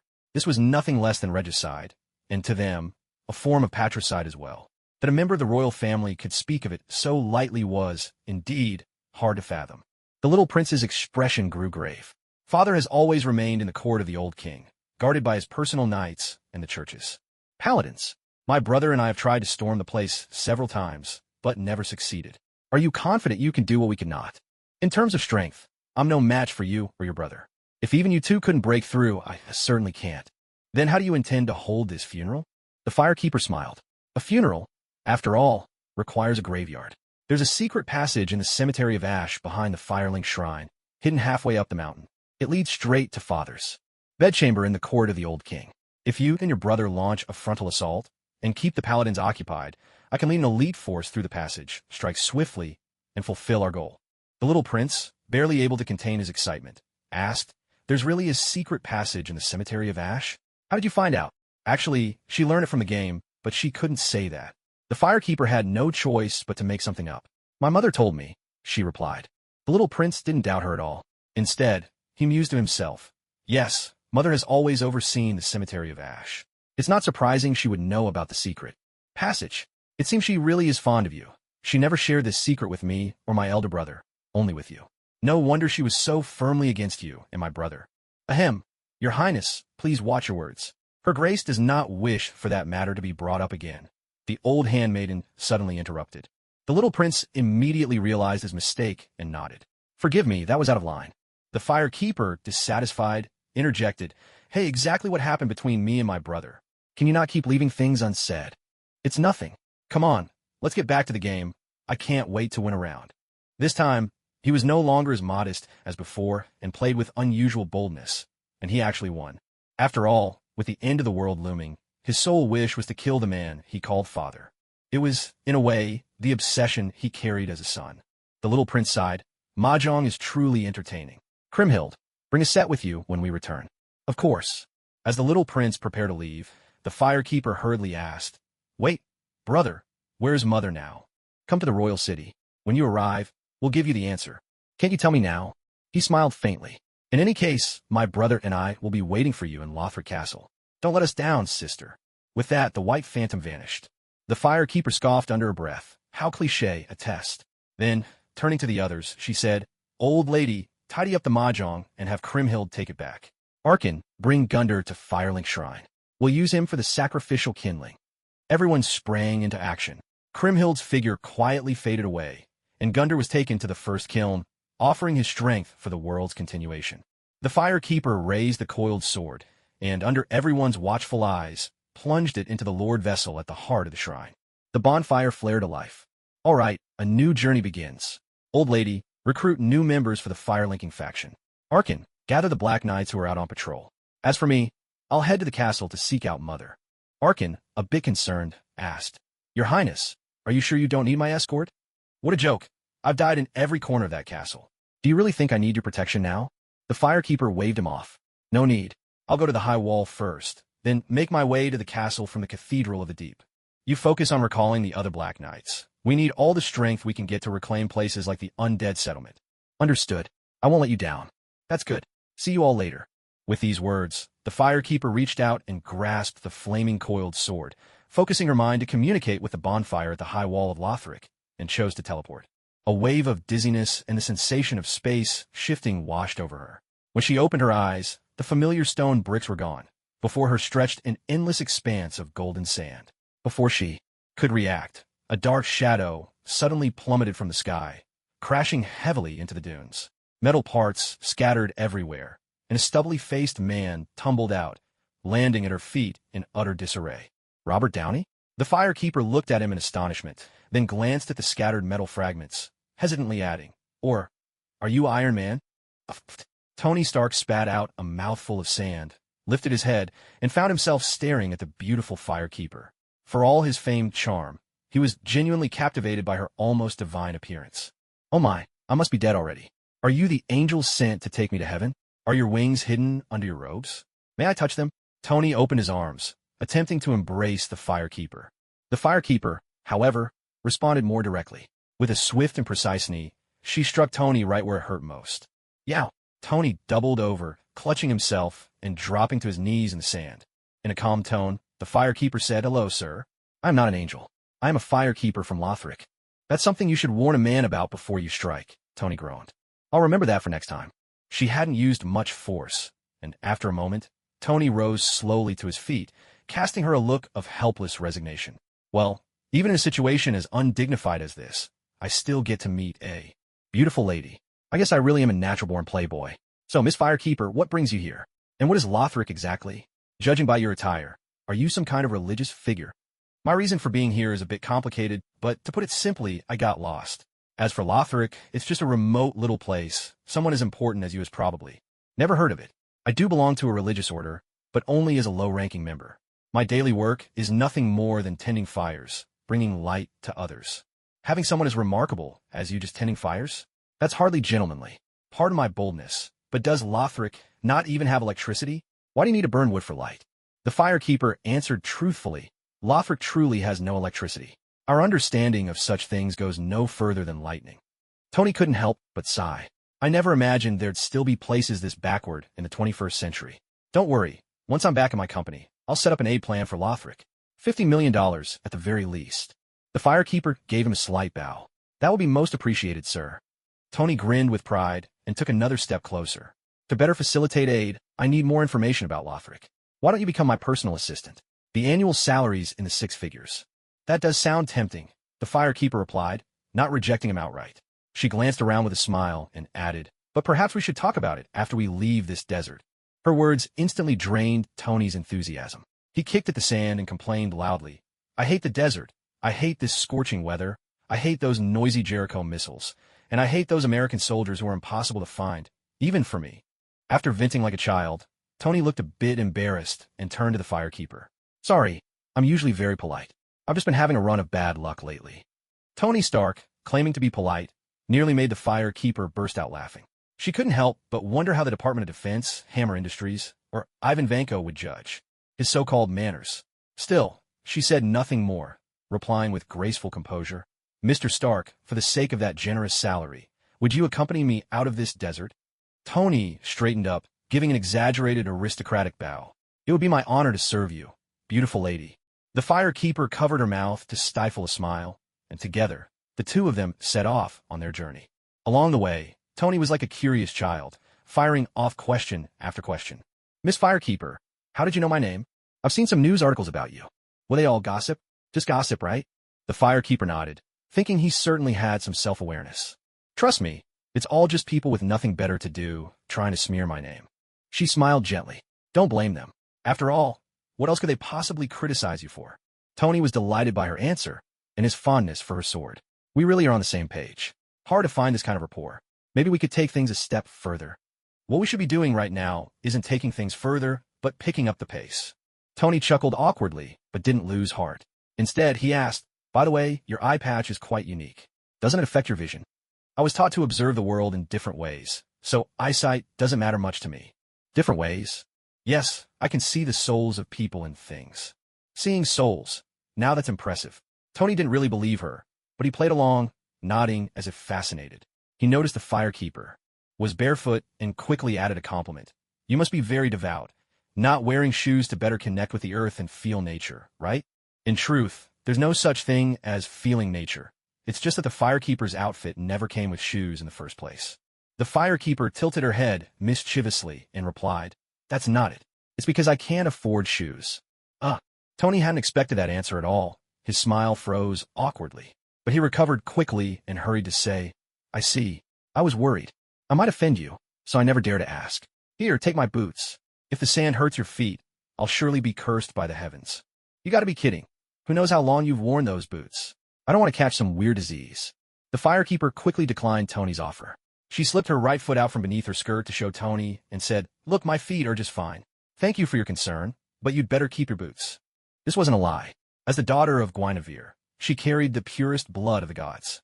Sand was nothing to her. She could walk on glass and never be harmed. Even after crossing the desert barefoot for ages, her feet remained spotless and white, as smooth and delicate as polished jade. Tony glanced at her feet, and before he knew it, swallowed nervously and averted his gaze. He was afraid that if he kept looking, he'd lose control and do something embarrassing. Remembering that it was this very foot that caused him to lose consciousness earlier, he shivered, nearly snapping out of his daze. They continued onward. Suddenly, the firekeeper stopped and looked back over her shoulder. Tony asked, curious, what is it? She answered in a low voice, someone's coming up behind us, fast. Tony was stunned for a moment, and then excitement lit his face. It must be the army. They've come to rescue me. Without another word, he ran toward the rear. But when he crested the sand dune, he didn't see American soldiers. Instead, there were several battered, modified off-road vehicles, each one crowded with bearded men gripping weapons. Oh no, it's those kidnappers from before. Tony turned to flee, but it was too late. The kidnappers shouted, raising their guns and opening fire. A hail of bullets sprayed across the dune, kicking up clouds of sand. Yow! Tony yelped in pain as a stray bullet grazed his backside, sending him tumbling down the slope. When he saw the firekeeper running toward him, he ignored the pain and shouted urgently, Forget about me. Run. He might have a chance of survival if he was captured, but if the firekeeper fell into their hands, the consequences would be far worse. Tony always thought of himself as selfish, but in this moment, he realized he still had a heart. The firekeeper pressed a finger to her lips, signaling for silence. Then she drew a wooden stick from her waist and gave it a gentle wave. Tiny motes of light drifted down, settling over them both. Tony was stunned. Danger was closing in, yet she still had the presence of mind to perform a magic trick. With silent lips, he mouthed the words, What are you doing? The firewoman replied briefly, Trust me. By now, the kidnappers had reached the top of the dune. Tony had no choice but to put his faith in her. He had expected the kidnappers to charge straight at them, drag him away, maybe even strike him with their gun butts. To his astonishment, though, the kidnappers seemed not to see them at all. They searched the area nearby, faces twisted with confusion, and finally, cursing under their breath, returned to their vehicle and drove away. What has happened? Did they all have some kind of collective hallucination? That was the only way Tony could explain this miracle before his eyes. The firewoman smiled and said, Perhaps it was the gods watching over us. As they spoke, suddenly, the roar of helicopters thundered overhead. The bearded militants' equipment was rudimentary. There was no way they could have such advanced machines. There was no doubt this time. It was the U.S. military. Tony leapt to his feet, shouting with excitement, but in doing so pulled at his wound, gritting his teeth against the pain. The military, quick to react, soon spotted this lone survivor and immediately adjusted course, landing the helicopter nearby. Colonel Rhodes, Tony's friend, didn't wait for the helicopter to fully touch down before jumping out. Seeing Tony, he was almost moved to tears, but still couldn't resist cracking a joke. Damn it, there was only a single cactus on the ground just now. Where the hell did you pop up from? A cactus. Tony looked back and saw nothing but a sea of yellow sand. Not a cactus, not even a blade of grass. He gave a helpless laugh. At that moment, the firewoman strolled over, calm and composed, nodding to Rhodes in greeting. You lucky dog. Even in distress, you have a beautiful woman for company? Rhodes said with a look of envy, giving Tony a nudge. Don't just stand there. Introduce us. Who is this young lady? She? Tony hesitated for a moment.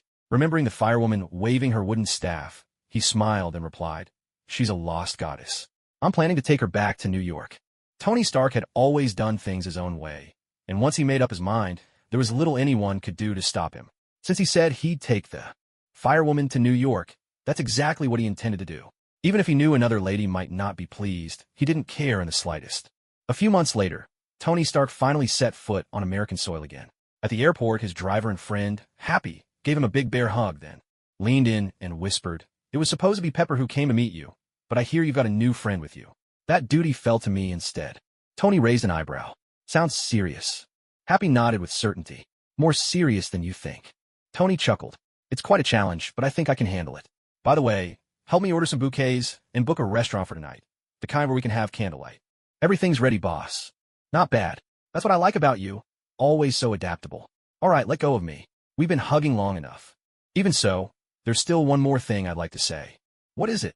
Happy gave a knowing wink, a look all men understood. That lady tonight. She's absolutely stunning, boss. You've really outdone yourself. Tony grinned with unmistakable pride. They got into the car, ready to head home.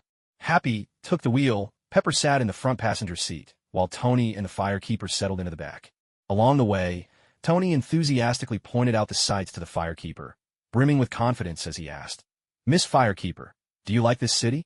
Don't worry, with my assistance. Program. Lothric can become just as prosperous.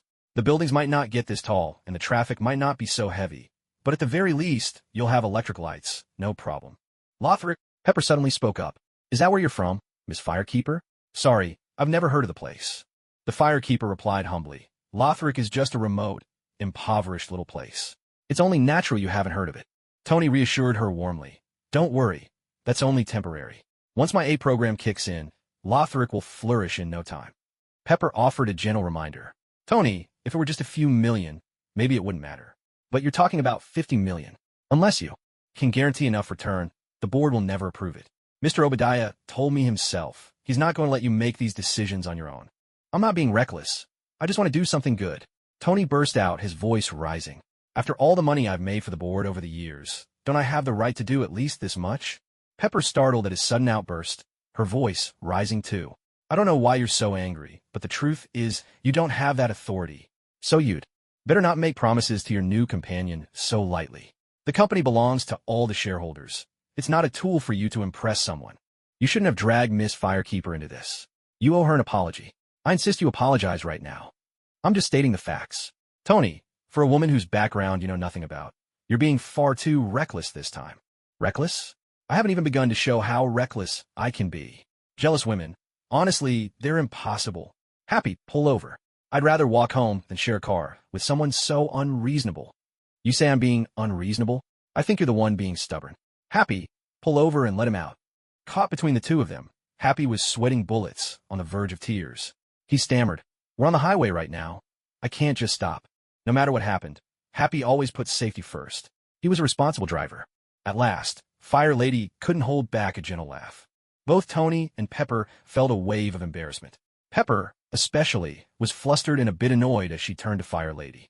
What's so funny? Fire Lady replied kindly. I just saw something amusing, that's all. Pepper pressed her. And what's so amusing about this? Two kids bickering like they're on a playground. Tony and Pepper immediately shot back in unison. We are not children. At that, even Happy couldn't help but burst out laughing. With a warm smile, Fire Lady said, It's obvious you care about each other. Why not just be honest about it? Pepper turned away, frowning in protest. Who cares about him? Don't make things up. Fire Lady's gentle smile didn't waver. Words can lie, but your souls can't. Your souls tell me you rely on each other. You're deeply connected. Pepper mumbled under her breath. You talk like you can actually see souls. I can. Sorry, but aside from you, everyone in this car is an atheist. Fire Lady responded graciously. That's all right. God gives everyone the freedom to believe or not. Pepper twitched her lips at a loss for words. The car fell into a brief silence. Tony gazed out the window, then spoke up. When I escaped, I was being chased. Fire Lady could have left on her own, but she didn't. She saved me. Let me be clear. I consider her a friend, not what you're thinking. Pepper was taken aback. She took a deep breath, then sincerely apologized to Fire Lady. I'm sorry, Fire Lady. I was upset before. Please forgive me. Thank you for saving Tony. I mean it, thank you. After that, she turned to Tony. Your power keeps growing, and it's made Obadiah unhappy. He's secretly plotting to push you out of the board, and the Lothric Relief Project is just the excuse he's been waiting for. That's why I try to talk you out of it. I am sorry. Please, stop apologizing, or I'll start feeling awkward. Let's just call it even, okay? Pepper finally smiled. You're the boss. If you say so, that's how it is. Exactly. I'm the boss, and my word goes. With a renewed sense of pride, Tony declared, this is Stark Industries, not Obadiah Industries. If he thinks he can push me off the board, he's dreaming.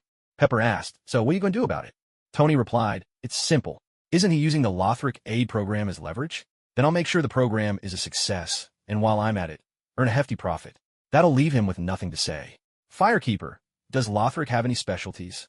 Tony and Pepper both fixed their attention on the Firekeeper, waiting for her response. Specialties of Lothric? How naive and fearless you are. Undead outbreaks, plagues, bizarre cults, and human experiments. These are Lothric's real specialties. Which one do you want to hear about? Worried about frightening the three in the car, the Firekeeper kindly glossed over the truth. Lothric has recently gone through civil war and an outbreak of disease. Things are chaotic now. Even if there are specialties, they probably can't be produced under these circumstances. Tony looked a bit surprised. Civil war? Is Lothric a country? A small overseas nation? Nothing significant, the Firekeeper replied calmly. Tony assumed it was just some obscure, politically unstable country, so he didn't give it much thought. He continued, what's this disease about, then? Recalling the symptoms of the pus of man, the Firekeeper explained, you could call it a kind of abnormal growth, similar to tumors. So far, there's no real cure. Pepper tensed at the answer. You're not infected, are you? Don't worry. I have my own ways of staying safe. Suddenly, something occurred to Tony. He asked, when you say protection, do you mean that stick trick you showed us before? Stick trick? Oh, you mean this? The Firekeeper unclipped the wooden staff from her waist and gave it a gentle shake. In a shimmer of light, the staff transformed into an adorable stuffed toy. The sudden transformation nearly caused Happy to swerve off the overpass, and Pepper couldn't help but cry out, oh my God, is that magic? It's even more incredible than David Copperfield. The stuffed toy spoke up, this isn't a magic trick. It's actual magic. Tony, ever curious, asked, so why isn't it a cactus this time? As soon as he finished, Pepper reached out to touch the toy and found her hand sinking into something soft and plush. The Firekeeper reappeared in her usual form, explaining calmly, strictly speaking, this isn't formal magic. Legend has it that long ago, a girl from Oalis Isle created this playful magic to ease her loneliness in the dark forest. Its form changes with the environment. Last time in the desert, it became a cactus, and here, it turned into a stuffed toy. She turned to Pepper with a gentle smile and said, ma'am, would you mind moving your hand away from my chest? I'm so sorry, so sorry. Pepper's cheeks flushed scarlet as she hurriedly withdrew her hand. Inwardly, she couldn't help but marvel. This Firekeeper was truly bold. The sensation just now had been unmistakably unshielded. She looked so holy and serene, yet her manner was so natural and unguarded. It was impossible not to be caught off guard. Silently, Pepper raised the Firekeeper's threat level in her mind. Tony, already locked into his focus mode, hadn't noticed the little incident at all. His eyes sparkled as he asked, what's this spell called? Mimicry, replied the Firekeeper. Tony snapped his fingers with satisfaction. Then that's it. This will be Lothric's signature product.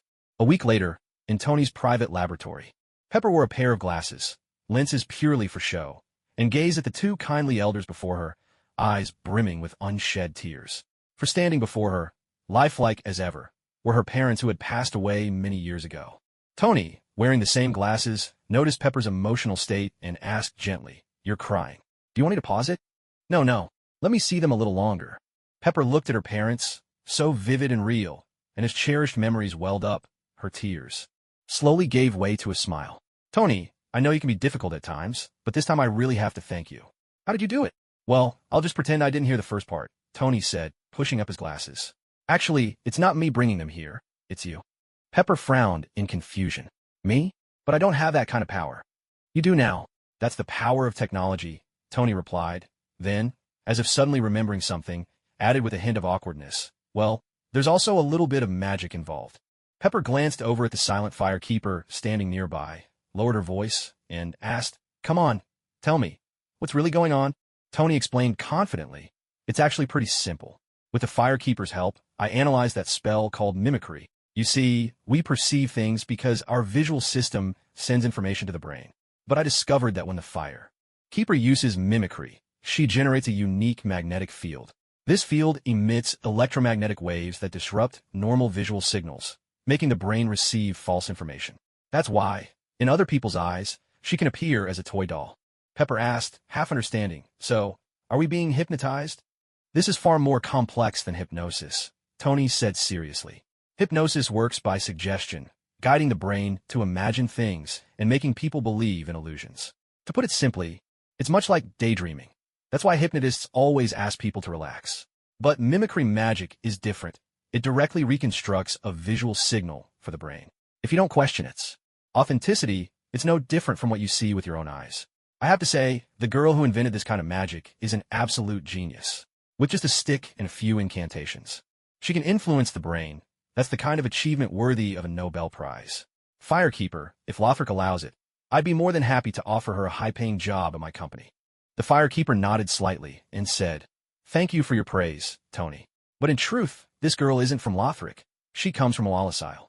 And Oalisile was destroyed 1,000 years ago, so I'm afraid it's impossible." Tony sighed. "Another ancient civilization. Our ancestors really were remarkable, but it's a shame that their descendants have become obsessed with fleeting economic bubbles and the transient prosperity of the stock market. It's kind of embarrassing, really. I've actually never heard of Oalisile before. It seems I need to brush up on my world history." Pepper had no interest in history. She was, in fact, one of those Tony described as addicted to the stock market. She took off her glasses and asked, "I admit, being able to see my parents again makes me incredibly happy, and your theory just now was quite impressive. But can any of this actually turn a profit?" "Oh, come on, that's the silliest question I've ever heard." Tony leapt onto the table, speaking with passion. "Ever since humankind first discovered light, we've been creatures who live by what we see. Beautiful things are always sought after, while ugly things are overlooked. Attractive people are welcomed everywhere, and those with average looks often hit roadblocks at every turn. This has always been a world that values appearances, past, present, and future. So I believe that whoever controls what people see controls the world. Just think about it. How many people would pay just to see a departed, loved one more time? How much would a wife give to see her long-separated husband? Archaeologists want to witness vanished ruins. Zoologists wish to see extinct animals. Children dream of meeting their favorite storybook characters, and adults long for the perfect faces of their dreams. And all of this could be achieved with a single special pair of glasses. Do you still think there's no business opportunity here?" Pepper, ever the businesswoman, immediately saw the immense potential. Her eyes lit up with excitement as she said, "You're right. This could absolutely become a new engine of profit for the company. It might even surpass the weapons division. It's not just possible, it's inevitable." Tony spread his arms wide for emphasis. "This invention goes far beyond what I've just described. First of all, the entertainment industry will be completely transformed. In the future, movies and games won't be files on film or hard drives. They'll be transmitted as electromagnetic waves, because people will crave experiences that feel absolutely real. The brain's processing power far surpasses that of today's graphics cards and cameras. When people want this level of immersion, the only option will be to pay for access every single time they use it. Beyond that, police, the military, even bodyguards will be able to preview the actual environments they'll be working in. This will be so much more intuitive than current 3D imaging technologies because these visuals are generated directly by the brain. And finally, the goal I care about most. This technology could revolutionize medicine and offer a cure for blindness from a completely new perspective. If it was God who took away their sight, then let it be me who gives them a new beginning." Tony Stark's confidence was absolute, and it was this very confidence that made him so uniquely charismatic. As a mere mortal, he was already setting out to challenge the powers of the divine. Pepper gazed at Tony, her eyes never leaving him, and said softly, God created the world in 7 days, and you've spent 7 days creating a world for the blind. This technology is bound to convince the board. I can't wait to see the look of utter helplessness on Mr. Obadiah's face.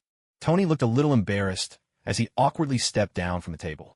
Of course, this tech will definitely impress the board, but there's still a tiny issue. What issue? Pepper asked. Tony covered his face with his hand. All those features I mentioned, apart from the most basic virtual imaging, the entertainment, military, and medical applications can't actually be realized yet. Pepper fell silent for a moment, feeling exasperated inside. She couldn't help but aim a kick at Tony. Tony dodged quickly. Come on, getting this far in just 7 days is already impressive. Pepper pressed, unsatisfied. So when will you actually finish it? Tony scratched his head. All I did was simply copy the magnetic field generated by Miss Fireproof. If we want to unlock more features, we have to fully understand the underlying principles first. But don't worry, I already have some leads. I've discovered that this magnetic field is actually made up of a very special kind of energy. Give me a year, and I promise I'll figure it all out. This time, it was Pepper's turn to cover her face in resignation. But the board meeting is first thing tomorrow morning. You don't have a whole year. Don't worry, it's just a matter of spinning another big story, isn't it? I know how to handle those board members. Pepper eyed him suspiciously. And how exactly do you plan to do that? Tony just smiled, pointing to Happy, who had barely said a word the whole time. Happy was also wearing a pair of glasses, but his eyes had turned bloodshot and his expression was lewd, looking nothing like his usual self. Pepper was startled and took a step back. What's wrong with him? Let me take a look, Tony said as he tapped a few times on his own glasses, linking into Happy's visual feed. The next second, he suddenly let out a startled yelp, clutched his nose, and doubled over. What's going on? Pepper asked, seeing both their odd reactions. She reached for the glasses as well, but Tony stopped her. All right, that's enough for today. Let's go get something to eat. But I really want to know what exactly Happy saw. It's nothing important. All you need to know is that my chances of winning tomorrow just went up, Tony said, ushering Pepper out of the lab. Then he darted back in, leaned inconspiratorially toward Happy, and whispered, Send me that data set you just saw as soon as you can. Happy grinned wickedly, wearing a look that only men would understand. You got it, boss. No problem, boss. Tony nodded in satisfaction, then turned to the Fire Lady. My lovely lady, would you care to join us for dinner? The Fire Lady shook her head gently. Thank you for the invitation, but my appearance is a bit unusual. I'd rather not impose on your evening. You know, you might want to try something more fashionable. Just a suggestion, of course, Tony replied, heading for the door. As he was about to step out, he turned back and added, By the way, the thing you asked me to make is ready. I'll have Jarvis deliver it to you. Thank you. After Tony, Pepper, and Happy left, the Fire Lady addressed the now empty lab. Jarvis, would you mind? Of course, Miss Fire Lady, the digital butler responded. A mechanical arm extended, handing her a long box. As the latches on either side popped open, the lid lifted to reveal a uniquely shaped longsword, forged from titanium alloy, lying quietly inside. Miss Fire Lady, may I ask what this item is called? I need to record the expense, Jarvis inquired. The Fire Lady picked up the sword, her voice calm. The spiral sword. At last, she had the key to return home. Bonfires are all connected. As long as there's a bonfire, the Fire Lady can travel back to the world of souls. Now, with the spiral sword in her possession, she had gained a passage home. She couldn't help but wonder, when had she started to think of the world of souls as home? The Fire Lady was a bit puzzled. Perhaps it was the lingering memories of this body influencing her. She smiled faintly, brushed aside these unnecessary emotions, and walked out of the lab, stepping onto the streets of New York. Now, she needed to find a suitable place to set up her bonfire. As one of the world's greatest metropolises, New York bustles with endless streams of traffic and throngs of people, far more vibrant than Lothric ever was. Yet, to the firekeeper's regret, the souls here are distressingly fragile. The soul value of a healthy adult man is only 5 points, pathetically weak. Happy, serving as both bodyguard and driver, also has a soul value of 5. Pepper, being a woman, has 4. Tony is even more astonishing, with merely 3, even less than Pepper, a true disgrace of the male soul. So far, the highest soul value she's seen is Colonel Rhodes, who has 6 points. As a professional soldier, he stands at the very peak among ordinary people. In comparison, even a mindless Hollow and Lothric possesses a soul value of 20. Clearly, the quality of souls in the Marvel world is far inferior to that of Lothric. On reflection, this makes perfect sense. Lothric has long been shrouded by the curse of the undead. Even the lowliest hollows have died a dozen times over, and mangled bodies are commonplace.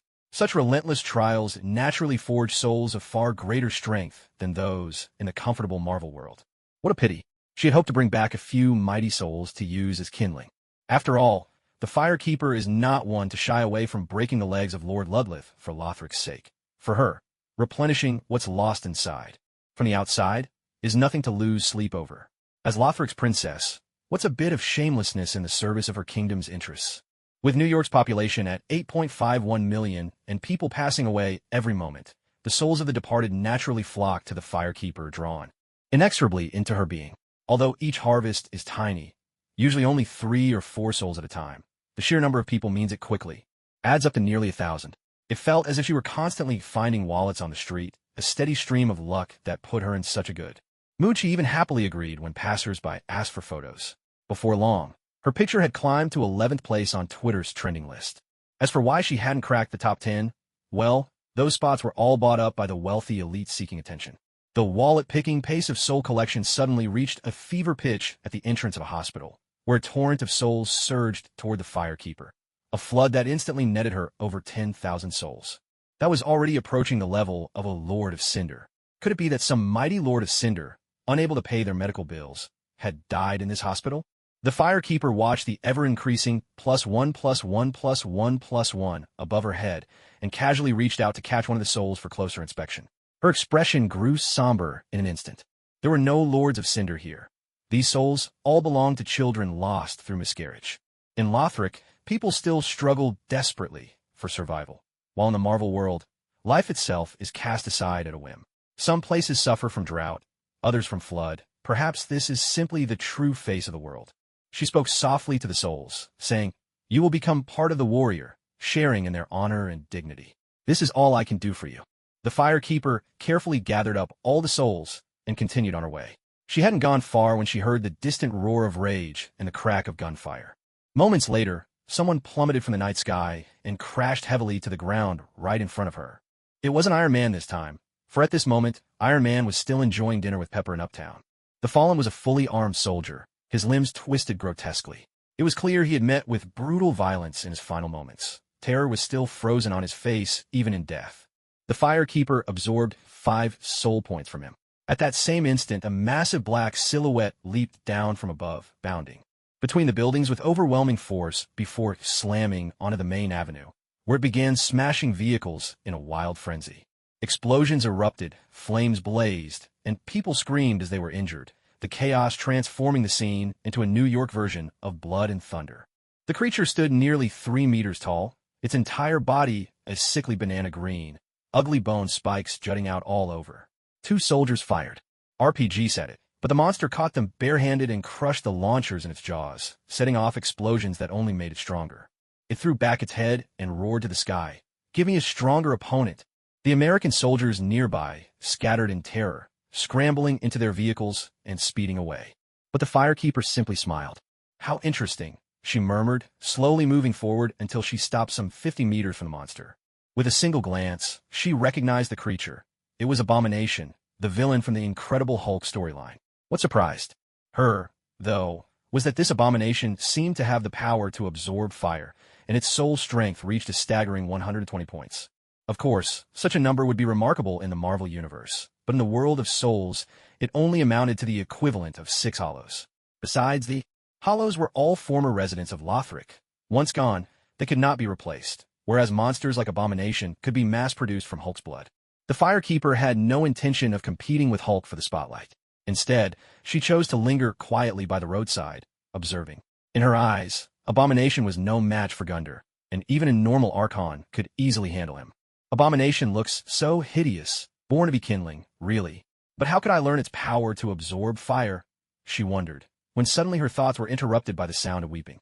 She turned to see, not far away at the corner, a group of wounded civilians huddled together. Among them, a middle-aged woman had her leg broken by debris flung by Abomination, and it was her daughter whose sobs filled the air. Without hesitation, the Firekeeper walked over. "Do you need help?" she asked gently. The little girl looked at her outfit with curiosity and asked, "Are you a nun?" "No, I'm not." "Then are you a doctor?" "Not that either." The little girl sounded a bit disappointed. "Then maybe you can't help us." The Firekeeper smiled gently, and from within her robes, she took out a sacred bell. She knelt down and gave it a soft shake. Instantly, a golden halo radiated from her, enveloping all the wounded in its light. It was as if they were basking in the warmth of the sun. The injured felt an overwhelming sense of comfort, and their wounds began to heal right before their eyes. In just a few seconds, everyone's injuries were completely gone, leaving them speechless with astonishment. Miracle, sunlight healing. This miracle could heal the wounds of many people at once and greatly restore their vitality. Ordinarily, only the maidens who served the Princess of Sunlight possessed such powers. Yet, as the princess's own daughter, the Firekeeper's healing was even more powerful. Heavens, you must be an angel in disguise. Gratitude filled the crowd. A few even made the sign of the cross right then and there. No wonder her adoptive mother was so beloved. Being a healer was truly the easiest way to win people's hearts. The Firekeeper suddenly grasped the secret to becoming a leader. With a gentle, soothing smile, she said, "I am not an angel. I come from Lothric, and I am a Firekeeper. Please, everyone, leave this place and get to safety as soon as possible." Only then did the crowd snap back to reality. Spotting the abomination nearby, they hurriedly thanked her and made to leave. Just before departing, the little girl looked back and asked, "Firekeeper, aren't you coming with us?" The Firekeeper shook her head. "There are still others who need my help." What kind soul, and so beautiful too. The crowd grew even more in awe of her. She added, "Please keep this a secret from me. If my abilities are discovered, it could bring trouble." Everyone nodded earnestly, promising to keep her secret. Yet as soon as they rounded the next corner, they whipped out their phones and began posting on Twitter. "An angel just saved my life. Red heart, red heart, red heart." A mysterious lady displayed healing powers beyond modern medicine. "Doctors beware, your jobs are at risk." Smirking face. The Firekeeper from Lothric is adorable and powerful, a true superhero. Support her. Firekeeper is my waifu.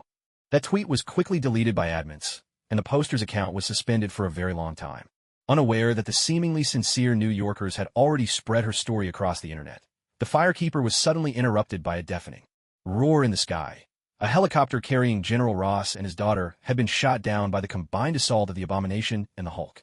General Ross, his face covered in blood, struggled out of the wreckage of the helicopter, clutching his gravely injured daughter tightly in his arms. He had no time to spare for the fierce battle raging nearby between Abomination and the Hulk. With a voice torn by desperation, he cried out, "Someone, anyone, help my daughter." His voice was loud and carried such raw emotion that it was impossible not to be moved. Firewoman couldn't help but marvel at the old general's remarkable resilience. With poise and grace, Firewoman walked over. Abomination and the Hulk, both masters of destruction, had already turned the bustling streets of New York into a wasteland in the blink of an eye. Massive chunks of concrete flew from their hands as effortlessly as tossing pebbles, plunging the scene into utter chaos. Amidst this pandemonium, Firewoman walked with unhurried composure. She moved with elegant steps, as if strolling through a peaceful courtyard, crossing the battlefield without a trace of fear in the face of Abomination and Hulk. Coupled with her innate nobility and aura of sanctity, her presence demanded attention. General Ross was awestruck by her bearing, thinking that even the president himself might fall short of such dignity. Cradling his daughter, he sat on the ground and looked up at Firewoman, her figure towering above him. He swallowed hard and, voice trembling, asked, "Who are you?" This time, Firewoman set aside her usual humility. Her tone was stern as she rebuked him. "Look around you. Everything you see is the consequence of your own foolish decisions." The general instinctively lowered his head, but quickly caught himself. He was a general.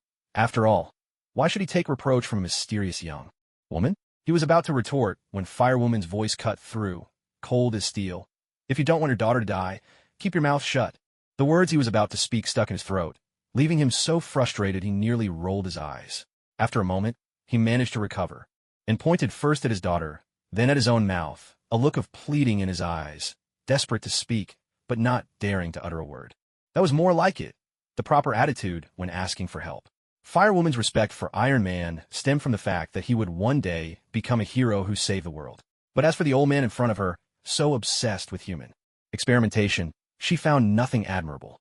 On the contrary, he reminded her of her own father, the Demon King Osroes, a man equally consumed by illicit experiments, whose actions had condemned Lothric to plague and unleashed black monsters everywhere. Finally, Ross bowed his head in submission, and Firewoman felt a sense of satisfaction. Out of a trace of respect for his age, she nodded and said, "Say what you need to say." The old general couldn't hold back any longer. "Can you really save my daughter?" he asked urgently. He had seen the wound. A chunk of helicopter wreckage had pierced her chest. If she were one of his soldiers, he would have already offered the rote comfort, "I'll take care of your family," and hurriedly seen to the aftermath. The firekeeper let out a gentle sigh, as if wrestling briefly with herself, and at last, her voice carried a note of compassion. "By rights, you should pay for your mistakes. But your daughter is innocent. Yes, I can save her." The old general was overwhelmed with emotion, thanking her again and again. "Thank you, truly thank you. Are you going to operate on her here?" The firekeeper shook her head. "I'm not a doctor. I can't perform surgery." "Then how do you plan to save my daughter?" "Well, if no one does anything, she won't survive. You have no choice but to trust me." The old general glanced at his daughter, lying in a pool of blood. He realized the truth in her words and resolved to take a leap of faith. "All right, what do you need me to do?" "Go and bring over any surviving soldiers from the helicopter."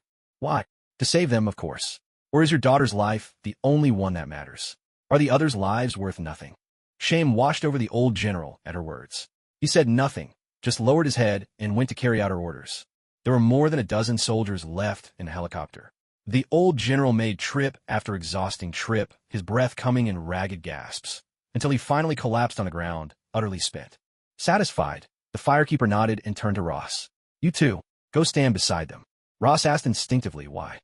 "To heal you," she replied matter-of-factly. "Weren't you injured too?" Hearing this, the old general's eyes brimmed with tears.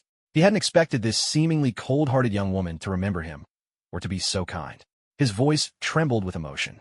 "Thank you truly. Thank you so much." Hadn't he already expressed his gratitude? Why thank her again? The firekeeper tilted her head, a little puzzled. "No need to thank me. But if you don't hurry, your daughter really will bleed to death." The warning jolted Ross. In a flash, he rolled over and leapt to join the wounded soldiers. The firekeeper raised her sacred bell, her voice firm with command. "Pull the shard from your daughter's chest." "What?" Ross froze. He knew all too well that it was the shard plugging the wound that had kept his daughter alive this long. If he removed it, she might not make it. But the firekeeper simply said, "Trust me." Ross clenched his jaw and chose to believe. In truth, he had no other choice. To save his daughter, he would have believed anything, even if she'd told him the President of the United States was a Russian spy. Such is the power of a father's love. He pulled the shard free with all his strength, and blood instantly splattered across his face.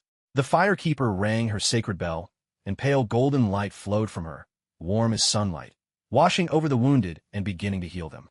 A miracle unfolded, the healing of sunlight. Ross was stunned. Although he was a high-ranking officer who had witnessed many incredible things, what lay before his eyes now still shook him to the core. A tingling sensation spread across his forehead as his wound healed rapidly. The soldiers who had been unconscious began to awaken one after another, slowly sitting up. What thrilled him most was that the gaping wound on his daughter Betty's chest had miraculously closed as well. She let out a groan and slowly opened her eyes. "Dad, what happened?" "Just now I felt like I saw Mom."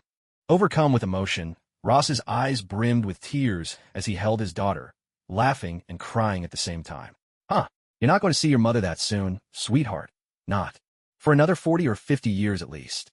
Then, turning earnestly to the fire lady, he said, "Thank you, ma'am. Thank you for saving my daughter and for saving my soldiers." The fire lady nodded slightly. "Your love for your daughter is truly beautiful.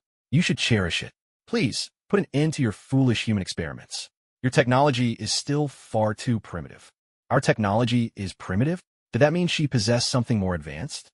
Ross paid little attention to her first remark, but the latter half lodged firmly in his mind, hinting at something of great significance. With his daughter out of danger, the old general's sense of duty quickly reasserted itself. Pointing at the fierce struggle between Hulk and Abomination, he said, "I admit, their appearances may not suit ordinary tastes, but it took the hard work and perseverance of many to create them. You can't just dismiss it all as primitive. Besides, we're always making progress. See, the green one is an older model from a few years back, and the yellow one is our latest development. And now, isn't the yellow one overpowering the green? That's proof we're constantly moving forward." Betty, unable to hold back, interrupted anxiously. "What new model? They're all just monsters you recklessly created with your experiments. Bruce is only fighting him to clean up your mess. Not only are you refusing to help, you actually hope he loses. That's just too much." Truly, the general's daughter, her fiery spirit matched her father's. Watching her stand up to him for the sake of someone she cared for, one could see a certain filial courage in her. The fire lady stopped the general, who was about to scold his daughter, and said, "Don't worry. The yellow one may look formidable, but he's not practical. The green one will win soon." And so it was. The green giant thrived the longer the battle went on, while Abomination lost strength with every attack. One drew power from some endless source, while the other steadily wore himself out. The outcome was becoming clear. With a mighty stomp, the green giant cracked the ground, trapping Abomination in the fissure, frozen and dazed. Seizing the chance, the green giant let out a thunderous roar, fueling his own strength, and then unleashed a barrage of furious punches, leaving Abomination all but defeated. Seeing the green giant tightening his grip around Abomination's neck, ready to end the fight, Betty suddenly cried out, "Bruce, don't." Such a kind-hearted girl, and yet she chooses forgiveness. Had she already forgotten how Abomination had just dragged her helicopter out of the sky? But, against all expectations, the green giant really did let go.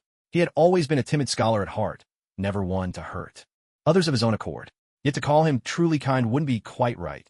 Tens of thousands of lab mice had died by his hand. In truth, the green giant and his father-in-law had much in common.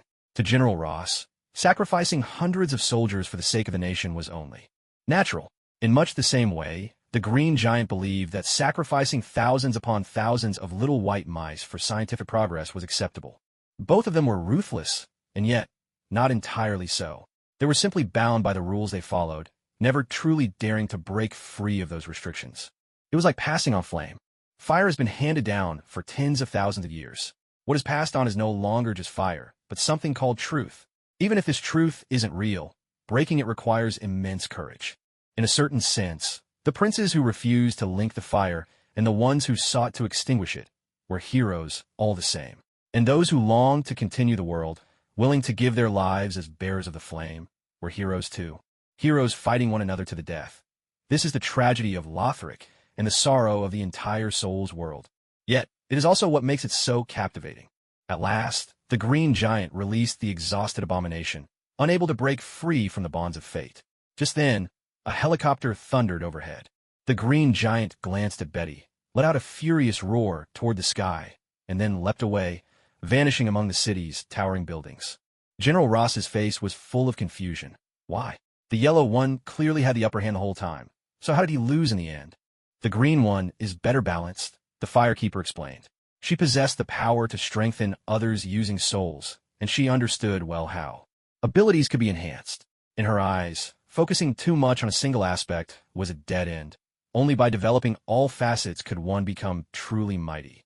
That green fellow is still quite crude, to be honest. But it's like a gorilla randomly pounding on a keyboard and, by sheer accident, writing a masterpiece. Called Les Miserables, pure chance turned him into a halfway decent result. I imagine you try to replicate his process, but haven't succeeded, have you? That's right. I did everything exactly as he did, step by step, but it always failed in the end. That's because you lack the favor of fate, said the firekeeper. Aren't you going to go after him? After all, he's the only successful product. Ross gave a wry smile. After what happened tonight, I'm in for some serious punishment. He's no longer under my command.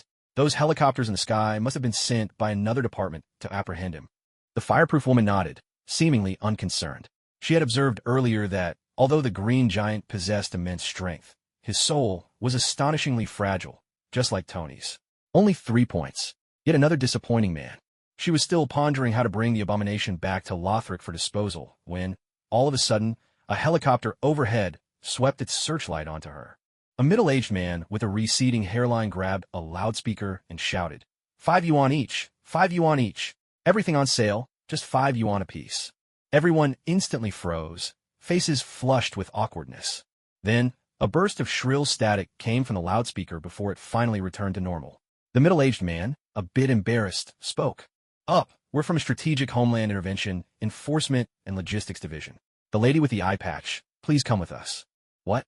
Weren't they supposed to be after the green giant? Why have they turned their attention to me now? And don't think I don't recognize you. You're Coulson, the legendary Marvel rookie guide. If anyone's going to make sarcastic remarks around here, it'll be me, the fireproof woman. I absolutely refuse to give others a chance to mock me first. The fireproof lady was escorted into a room as white as snow. The reason for calling it that was simple. Both the walls and the ceiling were made of some unknown white metal. She didn't resist. There was simply no need. After all, she hadn't killed anyone or committed arson, nor had she broken any laws. In fact, she'd even saved quite a few people. As long as S.H.I.E.L.D. still cared about its reputation, they wouldn't dare do anything to her. What mattered most was that she had a rather friendly relationship with the military. As soon as she saw Coulson walk in with General Ross, the fireproof lady knew her earlier words had hit the mark. She was safe, no doubt about it. Ross, that old fox, really had some tricks up his sleeve. He'd caused such a fuss and could still show up as the military's representative. With skin that thick, why bother being a general? Why not run for president instead? Sure enough, the moment Ross sat down, he puffed up his chest and said to Coulson, "Miss Fireproof is an important partner to the military and a close personal friend of mine. I expect this inquiry to follow proper procedure and stay within bounds. Otherwise, the United States military will be taking this up with the United Nations." Well, there it was, the American version of I'm reporting you. The discord between S.H.I.E.L.D. and the military wasn't anything new. It was like the rivalry between the clergy and mages in Soul Society. Their constant bickering had become a kind of popular entertainment for masses. But Coulson, sly old fox that he was, wore his signature friendly smile, showing not a hint of annoyance. He answered, with perfect politeness, of course. The Strategic Homeland Intervention, Enforcement and Logistics Division is a law enforcement agency with strict professional standards. We would never knowingly break the law. We welcome oversight from other departments and look forward to working together, building a harmonious and prosperous America. That official speak was so polished it practically sparkled, and the general was about ready to gag. He nitpicked, "You're still using that mouthful of a name? We're changing it soon. There are 2 popular candidates, and we're in the middle of a text message vote. We should have a new name any day now." Seriously? S.H.I.E.L.D. was this fun behind the scenes? Text message voting like some TV talent show. The old general suddenly fell out of touch with the times and was left speechless. Coulson just smiled, took his seat, and turned to the fireproof lady with a look of genuine sincerity. "I'm very sorry to ask for your time so late, and thank you for your cooperation. Please rest assured, we mean you no harm. This inquiry is merely a precaution. To show our goodwill, you may ask us questions first. As long as it doesn't breach confidentiality, I promise to answer truthfully. I hope this will ease any concerns you have and pave the way for a productive conversation." Concerns? She didn't have the slightest. But since she had the right to ask questions, there was no reason to let it go to waste. The fireproof lady didn't stand on ceremony. She nodded and got straight to the point. What was going on with that loudspeaker just now? Coulson and Ross almost slipped under the table in shock. Opportunities to question S.H.I.E.L.D. were so precious, and yet she was wasting it on a broken loudspeaker? But hey, I'm just curious. The fireproof lady was a princess. She could be as willful as she liked. Coulson straightened up, chuckled, and replied, "I'm sorry for the confusion. When I received the assignment, I happened to be browsing a second-hand market. I was studying this loudspeaker with a recording function when the call came, so I grabbed it on impulse. Since I wasn't familiar with how it worked, that mishap happened just now. Of course, we would never take so much as a needle or a thread from the American people. The loudspeaker has already been returned to the shopkeeper." The fireproof lady was even more intrigued. "You don't look like someone short on money. Do you really go to second-hand markets?" Coulson grinned. "Sometimes old treasures with real value turn up at those markets. I go hunting for Captain America trading cards from World War II. "Oh, right. I forgot you're a die-hard Cap fan." The fireproof lady asked, "So, did you find any?" At that, the smile vanished from Coulson's face. He looked a bit aggrieved. "I did, but unfortunately they were fakes. Those merchants from the East are really something. They've mastered this craft called artificial aging. They can make a card printed last month look like it's decades old.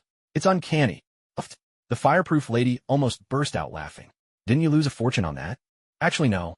There are collectors out there who specialize in counterfeits. I flipped them and made a tidy profit, sometimes even more than the genuine cards. The world just gets stranger and stranger." "That's nothing. Just wait a couple of months until you see a hammer fall from the sky. Then you'll truly understand what strange means." With her curiosity about the loudspeaker satisfied, the fireproof lady felt content. She moved on to her second question. "Do you guys provide meals?" "I haven't had dinner yet." This time, Coulson really did slide under the table. When he resurfaced, he wasted no time, speaking into the mic on his collar. "Send over a steak and some juice." "What? The meal allowance can't cover it?" Fine, I'll pay for it myself." The fireproof lady smiled. "Thank you for your generosity." Coulson smiled back. "No, I should apologize for not being a better host." The steak and juice arrived promptly. The fireproof lady dug in with knife and fork, eating with slow, deliberate grace. She was no mortal. She was of the gods. Although her soul's strength meant she didn't need food or drink, whenever possible, she still preferred to keep to 3 meals a day. Though both Coulson and Ross watched her closely, The firekeeper appeared entirely unconcerned. She ate slowly and with great care. Every movement was exquisitely graceful, each swallow calm and unhurried. It was less a meal and more a kind of sacred ritual, brimming with an indescribable beauty. Coulson and Ross found themselves drawn into the quietude of the moment, their very souls soothed by a sense of peace they hadn't felt in ages. "I can see you hold food in high regard," Coulson remarked. The firekeeper nodded. "Food represents life. I respect life, and so I respect food. For the people of Lothric, eating is a luxury. The Onion Knight from Katarina would cook elemental soup and drink it, just to recapture a faint memory of what it once felt like to be human." To be human once? Coulson seized on the phrase. "So you mean he's not human anymore?" The firekeeper smiled. "Don't worry, he's nothing like what you're imagining. He's far gentler than those two who caused all the chaos earlier. After all, he is a knight." Ross, unable to contain his excitement and forgetting his promise not to ask questions, stammered, "Are you saying that this Onion Knight is also an enhanced human, and that he still has his sanity?" Because this was exactly what Coulson wanted to know, he didn't intervene. Instead, he joined Ross in looking expectantly at the firekeeper, waiting for her answer. "The Onion Knight is one of the undead, and he can indeed be strengthened through souls, so calling him an enhanced human isn't wrong at all." The firekeeper answered truthfully, "Yes, he is also an enhanced human." With a loud thud, Ross slumped back in his chair, gasping for air. A wide grin and a flush crept across his face, alarming Coulson enough to glance quickly at his lap. "This is incredible. If we could master this technology, then I could—" The old general began to drift away in his fantasies. Coulson, still keeping his composure, pressed on. "This Onion Knight, how strong is he?" "That's not the right question. Strength isn't the point," the firekeeper replied, pausing to find the right words. "Your understanding of the human body is far too superficial, so it's hard for me to explain. But if you insist on an answer, then I'll say this. The Onion Knight is undying." "Undying?" Coulson and Ross blurted out in shock. They were talking about science, and suddenly she'd taken a turn of fantasy. "Miss Firekeeper, there was no alcohol in that juice you just drank. Are you sure the Onion Knight is undying?" Coulson pressed her again. "The Onion Knight is one of the undead, and the greatest wish of the undead is to die. If he could die, do you think death would still be his heart's desire?" A sharp intake of breath escaped both Coulson and Ross as they leaned back in their chairs, startled by the revelation. Ross, still caught up in his excitement, protested, "But enhanced humans are still people. I can't believe there's any technology that could truly make someone undying." The firekeeper, showing no intention of giving in, said bluntly, "That's because your technology isn't up to par yet. Oh, that green fellow has already brushed up against the edge of immortality. If you don't believe me, go ahead and try chopping him into pieces." In the comics, the big green guy was literally sliced up and soaked in wine, yet he came back as lively as ever. Even though the movies have toned down his powers quite a bit, trying to kill the Hulk is still an epic, thankless task. Ross fell silent. The moment the Hulk came up, he was always left speechless, as if his own son-in-law had been born just to counter everything he tried to do. Coulson pressed on. "The Hulk's immortality comes from his incredible defenses and regenerative powers. I wonder, what about you? Or rather, what about Lothric's enhanced human technology?" Just what she'd been waiting for. The firekeeper smiled and said, "Bring me my coiled sword." She had brought the coiled sword with her, only for S.H.I.E.L.D. to confiscate it as a dangerous item. Don't ask how she manages to carry so many things. Just blame it on her four-dimensional skirt. Now, the coiled sword was placed properly on the table. The firekeeper, a little displeased, remarked, "It's not even sharpened. I really don't see why you had to treat it like a weapon." Coulson chuckled awkwardly. "Well, it is pretty big. We wouldn't want to scare the public. But from what Tony told me, even schoolchildren here can easily get their hands on firearms. Would they really be frightened by a sword?" She stroked the blade. "Besides, the coiled sword may look imposing, but it has a gentle heart. It's the sword of kindness, the final home everyone in Lothric longs for. Don't judge a sword by its appearance." "Sword of kindness?" Coulson was speechless. General Ross, ever focused on the enhanced human project, didn't bother with such nonsense. He cut straight to the point. "What does immortality have to do with this sword you mentioned?" The firekeeper put on an air of mystery. "Don't you think this sword's shape resembles something?" "Resembles what?" "Another weapon." "No, it's the double helix of DNA," Coulson said. As a top agent, his strength lay in knowing a little about everything, though never too deeply. Still, recognizing a double helix was easy enough. "Promising student," the firekeeper said, looking at him with an expression that seemed to say, "Congratulations, you've finally learned to buzz in." "That's exactly right." Coulson began to ponder. "Wait, what exactly is right?" You haven't explained anything. Ross was completely baffled, but seeing Coulson act like he'd just picked up a critical clue, Ross thought to himself, the military can't lose face to shield. So he forced himself to nod along and mutter, got it, though in reality, he understood nothing at all, like a hapless student in math class pretending to keep up. In truth, the firekeeper herself wasn't quite sure how to explain the origin of the undead to these two. Beginning with the first flame would be far too lengthy, so she decided to skip the principles altogether and only talk about the outcome, offering them some ambiguous clues so they could fill in the gaps on their own. After all, in our soul world, the tradition has always been to speak only half the story. If you're not satisfied, tough luck. The coiled sword serves as the vessel for kindling the bonfire. Each time an undead falls in battle, they are reborn at the bonfire. As for me, the firekeeper, my duty is to watch over the flames. Coulson and General Ross exchanged glances, suddenly enlightened. So firekeeper was a title, not a name as they first assumed. Wait a moment, Coulson interjected. Let's set aside for now the incredible idea of resurrection at a bonfire. You just mentioned undead dying in battle. Does that mean they're fighting? There are enemies. The firekeeper nodded. Coulson pressed further. Are you telling me that even an undead army can't achieve victory? A look of sorrow crossed the firekeeper's face. But what if their enemies are also undead? Coulson was momentarily stunned. Then understanding dawned. If the undead were a technology unique to Lothric, then there was only one possibility left. A civil war? Coulson asked. It was a civil war, replied the firekeeper. But thanks to Her Highness's efforts, it has come to an end. And the outcome? The victors survive in misery. The defeated quietly await death. In the end, both sides suffered greatly. How tragic. Coulson offered a polite word of condolence, then asked, So, are you with the victors or the defeated? I am among the living, answered the firekeeper. My only duty is to guard the bonfire and bring light to the people. You have my respect, Coulson said, this time with genuine sincerity. He knew the firekeeper had saved many, civilians and soldiers alike. No matter the circumstances, healers were always to be respected. General Ross's eyes flickered with calculation. He edged Coulson aside and said, As a humanitarian nation, America has an obligation to provide aid to those in suffering. If the defeated of Lothric have been treated unjustly, we are more than willing to welcome them, to offer them a place on the land of liberty and democracy. Coulson instantly grew anxious.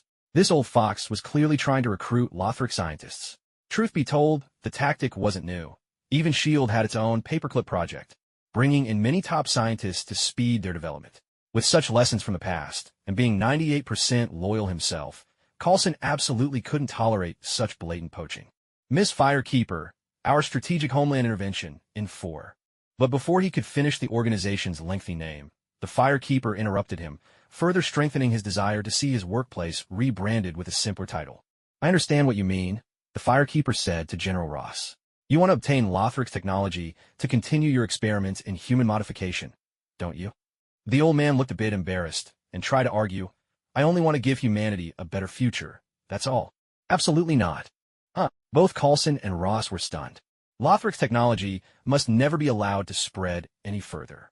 This is the will of every citizen of Lothric, and it is an order from Her Highness the Princess, one that cannot be questioned. But why?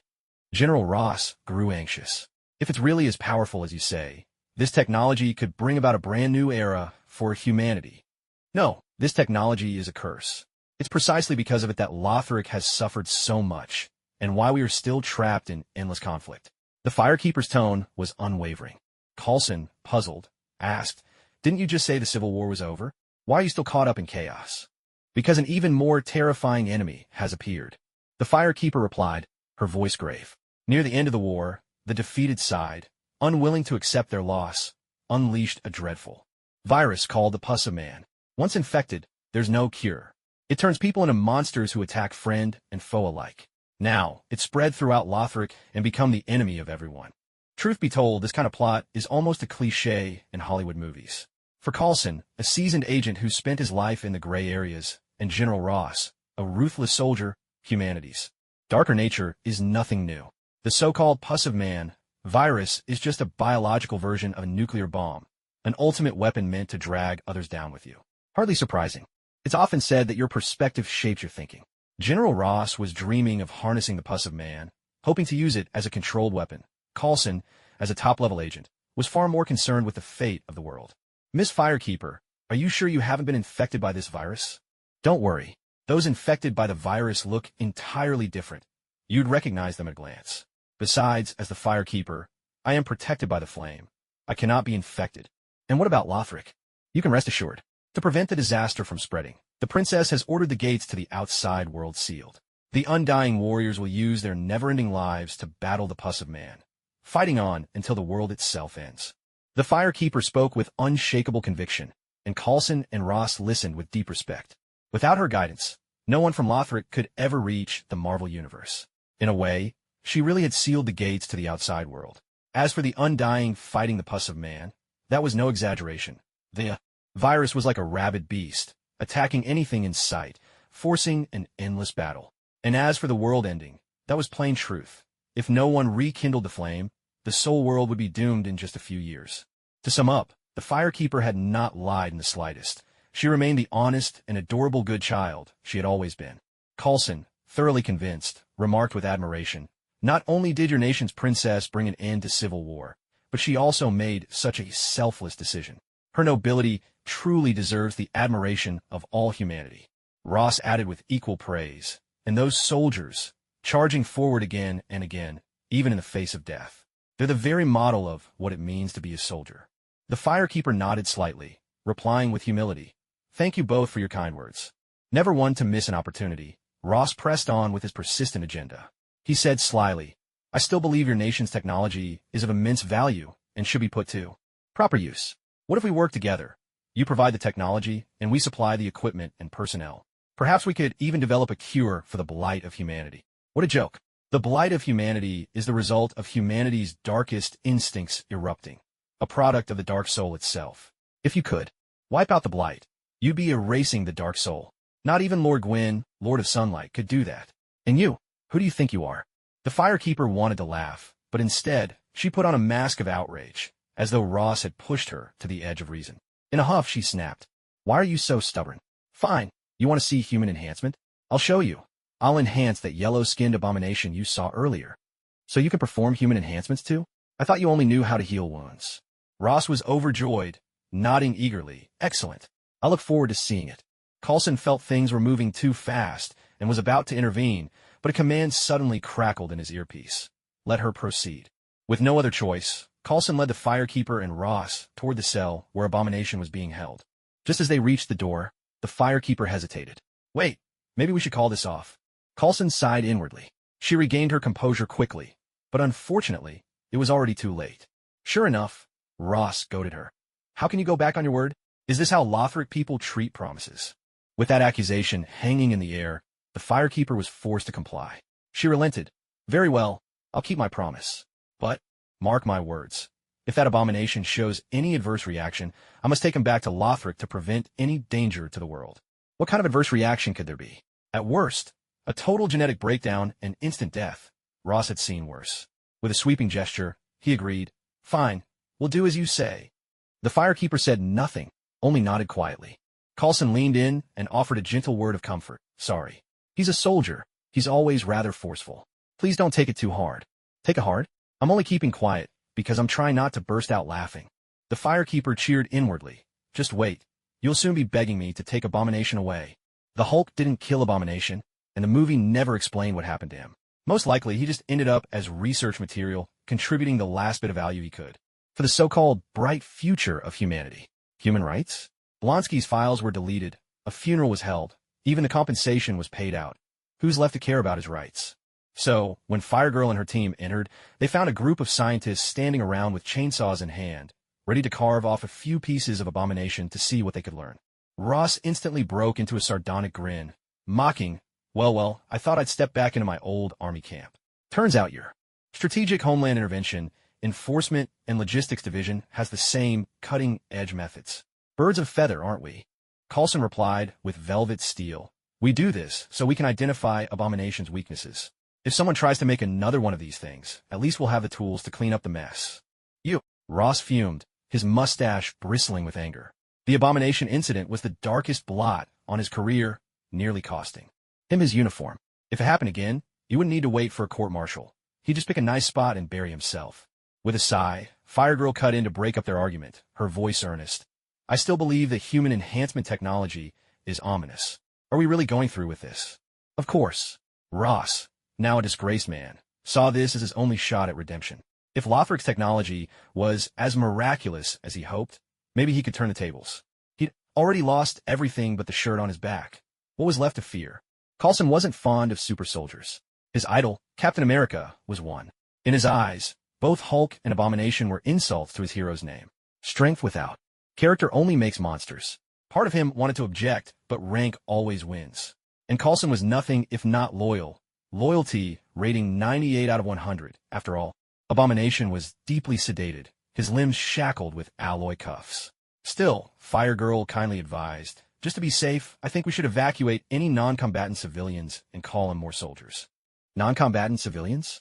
It took the scientist a second to realize she meant them, and then the room erupted. They hadn't much faith in Fire Girl's supposed enhancement methods to begin with, but now she wanted them out? As if scientists don't know how to bite back. Excuse me, miss, which university did you graduate from? Have you published any papers? What achievements do you have in genetic engineering? May I see your degree certificate? No offense, but I rarely converse with anyone below a doctorate. Seriously? If that's not discrimination, you clearly haven't been smacked around by life yet. Coulson and Ross both looked a little embarrassed. This group of scientists had a talent for scolding people without ever using foul language, and they'd suffered their share of it. After all, being an underachiever among overachievers was like a protozoan facing a lion, completely powerless to fight back. Ahem. Coulson cleared his throat. Doctors, professors, these are orders from above. I hope you'll all cooperate. Cooperation isn't the issue, but what if she ruins our precious experimental materials? That's right. We need a supervisor. We can't leave. We're staying, absolutely. Coulson looked troubled and turned to the firewoman. What do you think? That's fine, the firewoman replied coolly. I respect their decision. After all, she wasn't the one about to suffer. An elderly professor spoke with a biting tone. Enough talk. Young lady, I don't know how you managed to convince the others, but your tricks won't work on me. Go ahead, use the equipment as you like. I only ask that you end this tiresome farce quickly. The firewoman shook her head gently and replied bluntly. Sorry, no offense intended. But to me, this equipment is as primitive as the tools used by apes. There's really nothing here I can make use of. Arrogant. The old professor slammed the table in anger. I hold 4 doctoral degrees, and you dare call me an ape? Fine. Let's see what you can really do. Coulson leaned over and asked the firewoman quietly, Are you sure there's nothing you need to prepare? The firewoman replied earnestly, All I need is more soldiers. Coulson forced a laugh, brimming with confidence. This base is heavily guarded, and General Ross's camp is just 6 kilometers away. If needed, fighter jets can be airborne in 2 minutes. There's absolutely nothing to worry about. The firewoman looked intrigued. So your neighbors? I thought you two were mortal enemies. Our relationship is complicated, Coulson admitted. But we're under the United Nations, and we need military support from the U.S. Army. The military, in turn, needs our political backing. It's a mutually beneficial arrangement. The firewoman understood, nodding. I'm not very familiar with modern military strength. If you say it's enough, then I won't object. Still, before we begin, I must emphasize once again the enhancement. Procedure is a dangerous undertaking. If Abomination shows any adverse reactions, to prevent disaster for the world, I must take him back to Lothric. On this point, there can be no compromise. Coulson and General Ross exchanged glances, then nodded in unison. Agreed. All right. I don't know if what I'm doing is right or wrong. Just don't live to regret this, the firekeeper said, her voice solemn. She stepped forward, slowly approaching the Abomination. All eyes in the room were fixed upon her as she raised her hand, hovering it gently over the creature's chest. In a voice deep and enigmatic, she intoned, You warrior who has strayed from the path, reach out and touch the darkness within me. A gentle white light burst forth from the firekeeper, followed by dozens of shimmering motes that drifted from her form and sank into the Abomination's body. The old professor jumped in shock. This was supposed to be a sci-fi scenario. How had it suddenly turned into something out of a fantasy? In a flustered panic, he shouted, What's happening? Why is the human body glowing? And what are those lights? A younger scientist stared at a monitor, his voice raw with astonishment. We're detecting a biological magnetic field. One of extraordinary strength. My God, an organism is emitting electromagnetic waves at this magnitude? Has God himself descended upon us? The Abomination is changing. Its genetic sequence is being rewritten at incredible speed.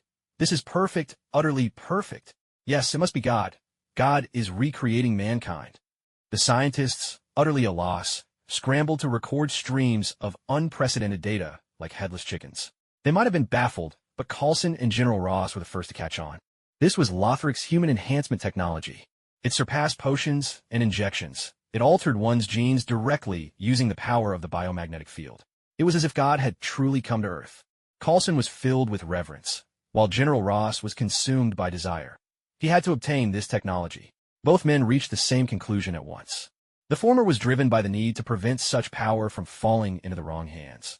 The latter saw it as a chance to turn the tables and fulfill his lifelong ambition. The enhancement process concluded swiftly, for the Firekeeper was nothing if not a frugal and practical princess. She knew nothing of magnetic fields. To her, the white glow and motes were simply the color and form of souls. Not one to be extravagant, she used only a modest portion, enough to raise the abomination by a single level, increasing his soul count from 120 to 200. Don't underestimate those extra 80 souls. 200 was the standard for a true soldier of Lothric. If before, the abomination was like a farmer wielding a demon hunter's relic, now he was a proper foot soldier armed with a longsword. With his single level gained, his health and stamina grew, his strength, dexterity, intelligence, and faith all nudged upwards, and his resistance to various forms of attack improved. As well, put simply, he became tougher and more enduring. In scientific terms, the abomination's chaotic gene chains were now perfectly ordered, as if shaped by the very hand of God. I was wrong. Please forgive my ignorance, the old professor said, bowing his head in shame. To him, the Firekeeper was now nothing less than the embodiment of divinity. And in the eyes of a god, were not humans little more than apes? The Firekeeper nodded, accepting the old professor's apology, then spoke calmly. What matters now is escaping with our lives. Everyone present was stunned, and before they could react, a furious roar erupted from the abomination as it broke free from its restraints. General, the creature caught sight of Ross, grabbed the nearest lab table, and hurled it in his direction. Ross ducked just in time, and the table smashed into the electrical panel. The lab was plunged into darkness for a moment before the emergency lights flickered on. By then, the abomination had already crashed through the wall and bolted away, leaving behind a roomful of battered and bloodied scientists. Standing gracefully in a corner, the Firekeeper addressed Coulson, who was crouched beneath a desk. It only takes 2 minutes for the fighter jets to launch. Isn't that right? Outside the base, gunfire and explosions echoed relentlessly. Inside the lab, cries of pain and panic filled the air. The abomination's strength was lethal to ordinary people. Just a touch spelled death. A graze could be fatal. Amid the chaos, many scientists were struck by overturned tables and chairs as the creature rampaged through. The lucky ones suffered broken bones. The less fortunate would never walk again. Make no mistake, the abomination bore them no personal grudge, nor was it targeting anyone specifically. The carnage was simply because, in its eyes, everyone here was trash. Of course, the Firekeeper was an exception. Coulson and General Ross, to be fair, might be considered recyclable trash, having instinctively protected themselves. Others, like the overbearing old professor from earlier, weren't so lucky. He was now desperately trying to pull a chair leg from his abdomen. Don't! Coulson cried out in alarm, rushing to stop the professor. If you pull it out, you're as good as dead. Hang on. The medical team will be here any second. I have 4 doctorate degrees. You think I don't know that? The old professor replied with a grimace. My spine's broken, my liver's ruptured. Even if I somehow survive, I'll be crippled for life. Please, just let me die with some dignity. Coulson sighed. This wasn't the first time he'd witnessed something like this. Many agents had chosen death for all sorts of reasons, and all he could do was respect their wishes. He was about to offer some words of comfort, something along the lines of, I'll take care of your family, when the Firekeeper, who had been silent until now, let out a dissatisfied hum and spoke up. In the afflicted land of Lothric, life is a treasure beyond measure. Even knowing that death is not the end, every soul will fight with everything they have to survive. Your world is beautiful, prosperous, wealthy. Life should matter even more here. So why do I see so little value placed on it? Why do you speak so lightly of death, so quick to give up at the first sign of pain? The old professor's lips quivered as he replied, It's not that I want to die, but my injuries are too severe. Modern medicine isn't all-powerful. No one can promise I'll make it. I can promise. What? The Firekeeper took out her sacred bell and declared with conviction, In the name of Guinevere, if I say you'll live, then nothing in this world can kill you. The old professor, curiosity piqued, asked, What are you planning to do? She ignored him and turned to Ross instead. General, you know what to do. Understood. Ross chuckled, grabbing hold of the chair leg still lodged in the professor's abdomen. Don't worry. The pain will be over soon, and you might even feel a bit better afterward. The old professor looked utterly bewildered, clutching his rear end instinctively. Before he could voice a protest, Ross yanked out the chair leg in one swift motion. Blood spurted forth, and the professor let out a strangled gasp and immediately passed out. Good grief, you're going to kill him. Coulson quickly pressed his hands to the professor's wound. But Ross just grinned, unfazed. Relax, I know what I'm doing. Did he mean experience in killing? Coulson was about to demand an explanation when a melodious chime rang out. So pure and bright it seemed to tremble through his very soul. Startled, he turned to see the firekeeper holding her sacred bell high. Golden light radiated from her like the sun, bathing the wounded in boundless warmth and grace. Injuries rewound themselves as if time had been reversed, and in the blink of an eye, everyone was healed as if nothing had happened. But for their tattered clothing, one might have believed the pain moments ago was nothing more than a fading nightmare. Miracle. Sunlight restoration. This was the third time the firekeeper had invoked this miracle, but as the saying goes, a single trick can take you far. After all, repetition is at the heart of human nature. Using the same miracle again and again was only to be expected. Coulson slowly lifted his hands and found that the professor's abdominal wound had completely healed. Even the skin looked smoother than before. My word, this defies all science, the professor exclaimed, eyes wide in disbelief. At the very least, it's extremely magical, Coulson quipped, then turned to the firekeeper. Who is Guinevere? She's my mother. Coulson spoke from the heart. Then my thanks to her for raising such an extraordinary daughter. Thank you for saving us all. Given that the gratitude was meant for Guinevere, the firekeeper responded with due solemnity. She stepped forward with her right foot, placed her right fist at her left shoulder, and bowed gracefully. Thank you for your kind words. Action, noble's bow. Coulson could tell this was a highly formal gesture. He marveled silently. Clearly, the firekeeper held deep respect for her mother. Just then, the medical team arrived. But instead of the carnage they'd been expecting, they found everyone lively, joking, and in high spirits. Weren't there supposed to be severe casualties?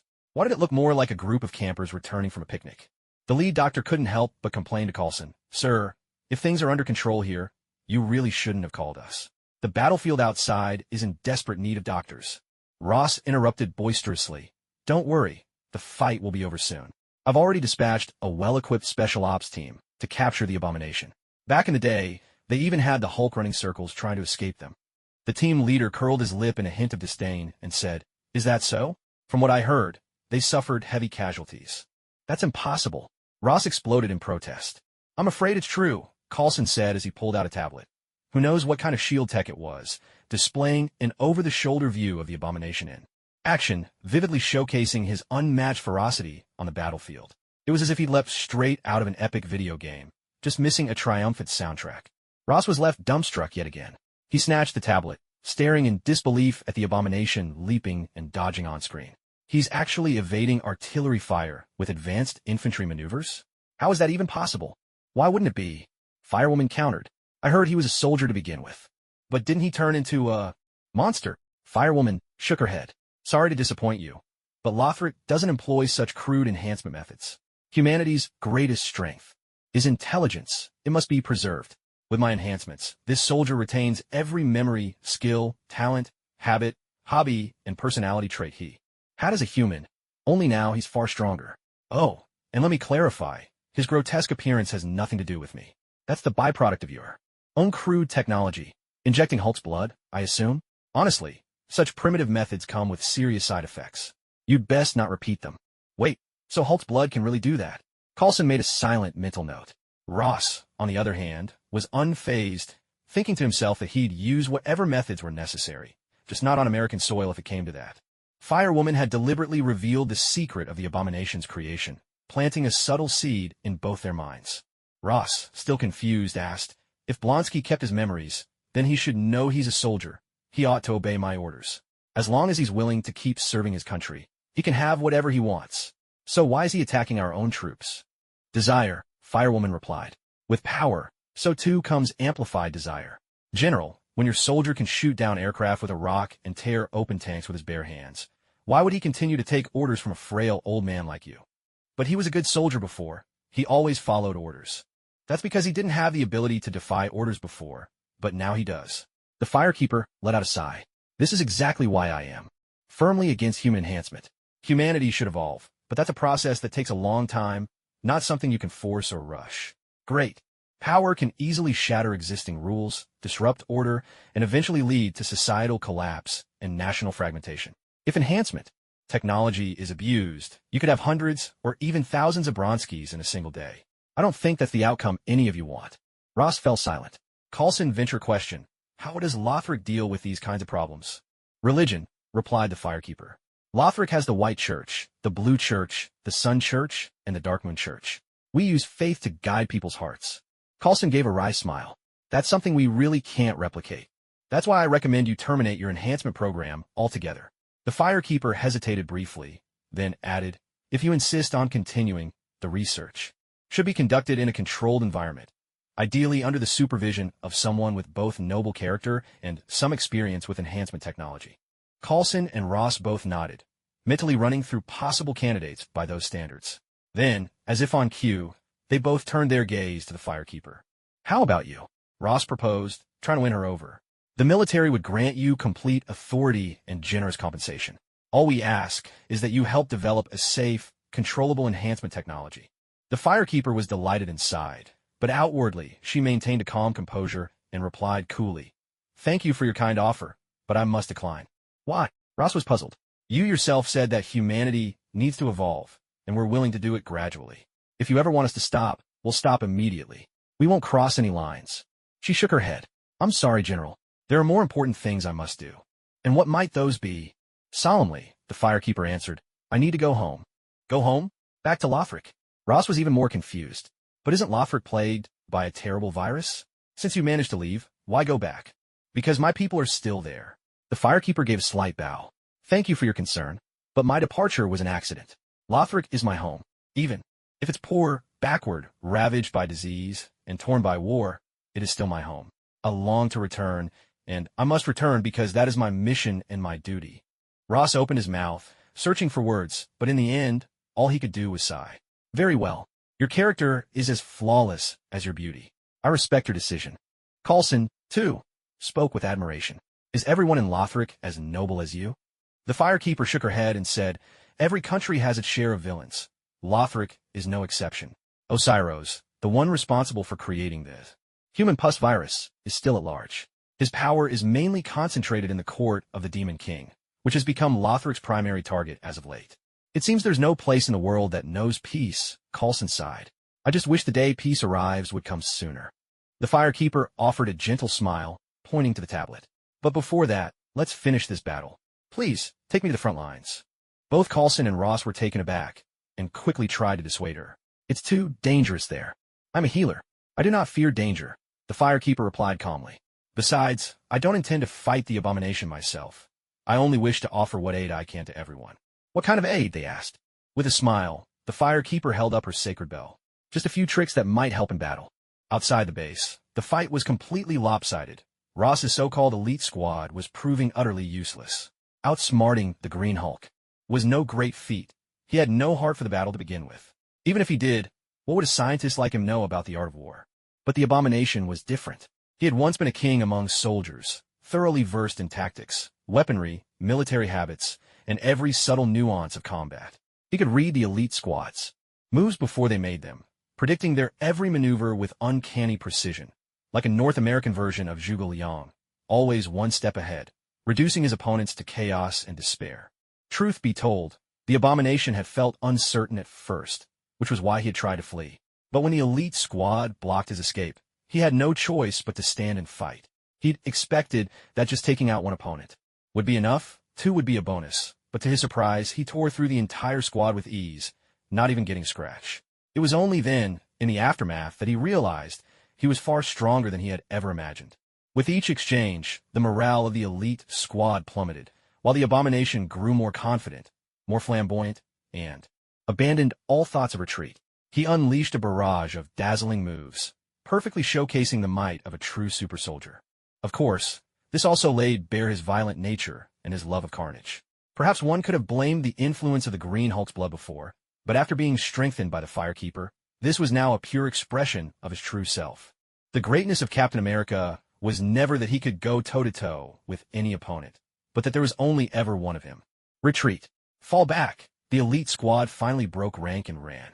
The abomination gave chase, but before he could reach them, 2 fighter jets roared in overhead and unleashed a barrage of missiles, forcing him to halt his advance. The elite squad stumbled into the designated rendezvous, battered and humbled.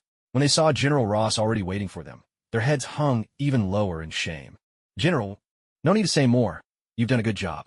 Ross had wanted to launch into a tirade, but with Coulson present, he couldn't let outsiders see the army as a joke. Forcing a smile, he pointed at the Fire Lady and said, "This lady will take command of the next battle. Her orders are my orders." Huh? The elite squad was dumbfounded.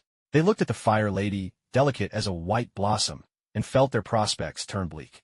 With looks like hers, shouldn't she be making a living with her face? Why did she have to command a battle? Was she trying to prove her own worth? The Fire Lady was unfazed. She shifted effortlessly into her role as the commander, speaking with crisp decisiveness. "This approach won't work. Abomination knows all your tactics. You need to leverage your superior numbers and weaponry. Face him head on. To put it simply, forget the fancy tricks. Rely on your numbers and charge straight at him. Give it your all.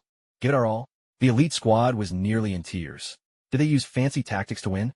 No, they did it to survive. With Abomination's monstrous strength, anyone who goes toe-to-toe with him is doomed. The squad leader looked troubled. "Ma'am, we're aware of the problem, but if we take Abomination head on, I doubt we'd last 20 minutes. The Fire Lady asked, "Are you afraid of dying?" Of course they were. Who isn't? But with the general standing right there, the squad leader didn't dare be too blunt. He answered tactfully, "I wouldn't say I fear death, but I have a wife and a 5-year-old daughter at home. I have to think of them." Well, that's still being afraid of dying. But in American culture, valuing family comes before duty to country. So this answer wasn't unacceptable. At least, General Ross didn't seem the least bit annoyed. As for the Fire Lady, she was even less likely to be upset. After her experiences in the soul world, she far preferred those who fought to survive over people who were all too ready to throw their lives away. To cherish life and love your family. That's admirable, she praised, then continued. "So your only real concern about facing Abomination head-on is the risk of death, am I right?" The elite squad all nodded in unison. She went on. "So if I can guarantee you'll survive, are you willing to fight?" Of course, they were professional soldiers. Fighting was their job. If their lives weren't on the line, it didn't matter who they fought. But that's impossible. Abomination doesn't know the meaning of mercy, the squad leader added with a wry smile. The Fire Lady smiled. "He doesn't need to. I'll teach him what mercy means." "What?" The firekeeper drew out the sacred bell and gave it a gentle shake. A single tear slipped from beneath her eye patch, then transformed into a burst of white light that compelled everyone to close their eyes. The brilliance appeared as swiftly as it vanished, dazzling, yet not as harsh as a flashbang. Instead, it radiated a gentle warmth, as if woven with compassion and blessing. When the members of the elite squad opened their eyes, they were amazed to find a small white point of light glowing on each of their chests. Several reached out to touch it, only to realize that the light was neither on their clothing nor their bodies, but seemed etched upon their very souls. "What is this?" "Miracle. Farewell's grace. When your life drops to zero, you are granted a single chance to escape death. This miracle was born to bestow the dying with time enough for final words. Tears are shed for the living, who need them far more than the dead." The firekeeper offered little explanation. "This light will ensure your survival, no matter the circumstance. If it fades, return here at once." The blessing of the undying? Coulson, Ross, and the entire squad were stunned. The squad leader could hardly believe it. This can't be real. Are you tricking us?" Still, the firekeeper chose not to elaborate. With a gentle smile, she said, "You bear wounds that could hinder you in battle. Allow me to heal you." The bell chimed again, releasing a wave of healing sunlight. The elite squad felt their wounds vanish, restored to full strength. This is incredible. Yet the miracles had only begun. The firekeeper continued, "Fighting the abomination is perilous. You'll need even greater strength." With another soft chime, a glowing circle rippled outward. The squad felt a surge of power well up inside them, as if they could take down a tiger barehanded. Miracle, Oath of Stone and Steel. This power boosts both attack and defense for you and your allies. It is the grandest tale of dragon slaying, woven by the firstborn of the sun, his knights, and the dragon riders themselves. For reasons she couldn't quite explain, even the firekeeper felt her strength swell as she invoked this miracle. She let the thought pass and rang the bell once more. Your weapons are not enough to harm the abomination. Allow me to help you further. Miracle, blessed weapon. Imbue your right-hand weapon with holy power, strengthening your attacks and granting gradual healing. A cornerstone miracle, wielded by the knights themselves. This applies only to weapons in your right hand. Sorry, lefties, the firekeeper cautioned kindly. Still uneasy, she added. The battlefield is ever-changing. To be safe, let me grant you one more blessing. A clear chime sounded. Miracle, sun's embrace. A special miracle from the princess of the sun. Allies within range will steadily and significantly recover their health. Gwyneth, as both wife and mother, had once shared the blessings of miracles with numerous warriors. Now, the firekeeper had taken a page from the benevolent mother's book, bestowing a powerful buff upon everyone in sight. The elite squad looked at the firekeeper with changed eyes, as if gazing upon an angel descended to the mortal realm. Others might not know, but they were keenly aware, their bodies brimmed with newfound strength, the exhaustion of battle vanishing in an instant. If this wasn't a miracle, what was? A few of the more devout nearly dropped to their knees, ready to kiss the firekeeper's toes. Coulson, seeing this, quickly interjected. Ahem, this lady is an extraordinary individual. Her abilities are a state secret. What happened here today must not leave this room. So, she's an enhanced human, the elite squad realized. Having tangled with the green giant before, they knew well that secret experiments to create superpowered people weren't unheard of around the world. It made sense. Only the most faithful among them felt a pang of disappointment, as if they'd brushed shoulders with the divine and missed their chance. Death has vanished like smoke, the firekeeper declared. You have been strengthened. Now fight, bring down evil, and welcome the dawn. She stepped forward, pointing dramatically ahead. Action, points forward. Long may the sun shine. With every buff stacked, the elite squad let out a war cry and charged back on a battlefield. Yet not 5 minutes later, a dozen hapless souls were dragged back by the medics, barely clinging to life. No matter how many miraculous enhancements they'd received, mere mortals still stood a world apart from abomination. The firekeeper was hardly surprised. No matter, so long as farewell was sustaining them, none would truly die. All she had to do was refill their lifeblood. She rang the holy bell, washing them in healing sunlight, then followed with a blessing of parting. All right, soldier, you're good to go, back to the fight you go. As this batch of gravely wounded soldiers strode back to the front lines as good as new, morale among the elite squad soared to impossible heights. Good heavens, we really can't die. Well then, what are we waiting for? Brothers, it's time for payback. Let's give Abomination what he deserves. All at once, the elite squad became a pack of tigers unleashed, charging from cover with fearless abandon, raining fire upon Abomination with a ferocity that stunned even the most jaded veterans. With both the Oath of Stone and blessed weapons bolstering them, their rifles hit with the fury of a mounted Gatling gun. Abomination howled in pain, forced to shield his face with one hand while swatting away the nearest soldiers with the other. He'd hoped to intimidate them, but instead, even more threw themselves into the fray, filling the gaps in the firing line with their own lives. Holy smokes! Since when were American soldiers this fierce? Abomination's face twisted in disbelief. Back when he was a king on the battlefield, even he hadn't been this reckless. No way. I'm already bald, and I've lost my manhood, 2 marks of a true warrior. There's just no way I'm letting a bunch of misfits outdo me. If it's a game of mutual destruction you want, bring it on. I'm tough as old leather. Let's see who falls first. Unwilling to admit defeat, Abomination roared and launched a counterattack. With a punch, he sent one flying. With a kick, he knocked another aside. Then like a giant bird swooping down, he crashed into several more. He was just about to unleash a tornado to tear apart the parking lot when a hail of bullets forced him to shield his head and face, forced to retreat for the moment. No matter, those guys aren't getting out of this alive. This fight is all gain, no loss. Abomination remained oddly optimistic, thinking to himself, what's the use of being fearless if you don't have the guts to back it up? How many of you do you think I can take down? It was true the elite squad didn't have a large head count, but they had a medic on their side. Abomination felt he'd already knocked out at least 200 of them. But the squad's barrage only intensified. Their firepower seemed to grow fiercer, and every now and then, someone would charge at him with a high-explosive grenade, ready to sacrifice themselves. One blast from that, and even his tough hide would be torn open. Slowly, Abomination felt his strength waning. His offense turned into defense, and the elite squad began tightening their encirclement, restricting his movement for the first time and gaining the upper hand. Seizing a soldier who had rushed too far ahead, Abomination was about to crush him when he suddenly froze, eyes wide as if seeing a ghost. Wait a minute. I've seen you before. I just smashed you into the ground. The soldier laughed and flipped him the finger. Next time, I'm shoving shell up your ass. You won't get that chance. Abomination roared, hurling the soldier against a wall, blood splattering with a sickening thud. A medic rushed up, pried the body out of the wall, and hurried away with it. Are they serious? Trying to save someone who's clearly a goner? Don't they care about wasting taxpayers' money? Before Abomination could think further, another barrage of bullets slammed into him, driving him to lash out in a new direction. Meanwhile, the bloodied soldier was rushed back to the temporary camp. The Fire Lady, cool and practiced, administered a final parting shot, then followed it with a sunlight healing spell. In a flash, the unlucky soul, who was barely breathing, sprang to his feet, full of energy, and shouted, "Damn, I died again. What's my score now?" Nearby, a few medics, now repurposed as stretcher bearers, snickered and called out, "Who knows? But you're definitely at the bottom." "No way. I'm going back out there. I refuse to be last." Reloading his weapon, the soldier cursed and charged back into the fray. Things like this kept happening. Severely wounded but still living soldiers were constantly being sent back here, only to be healed completely by the firekeeper and thrown straight back into the battlefield.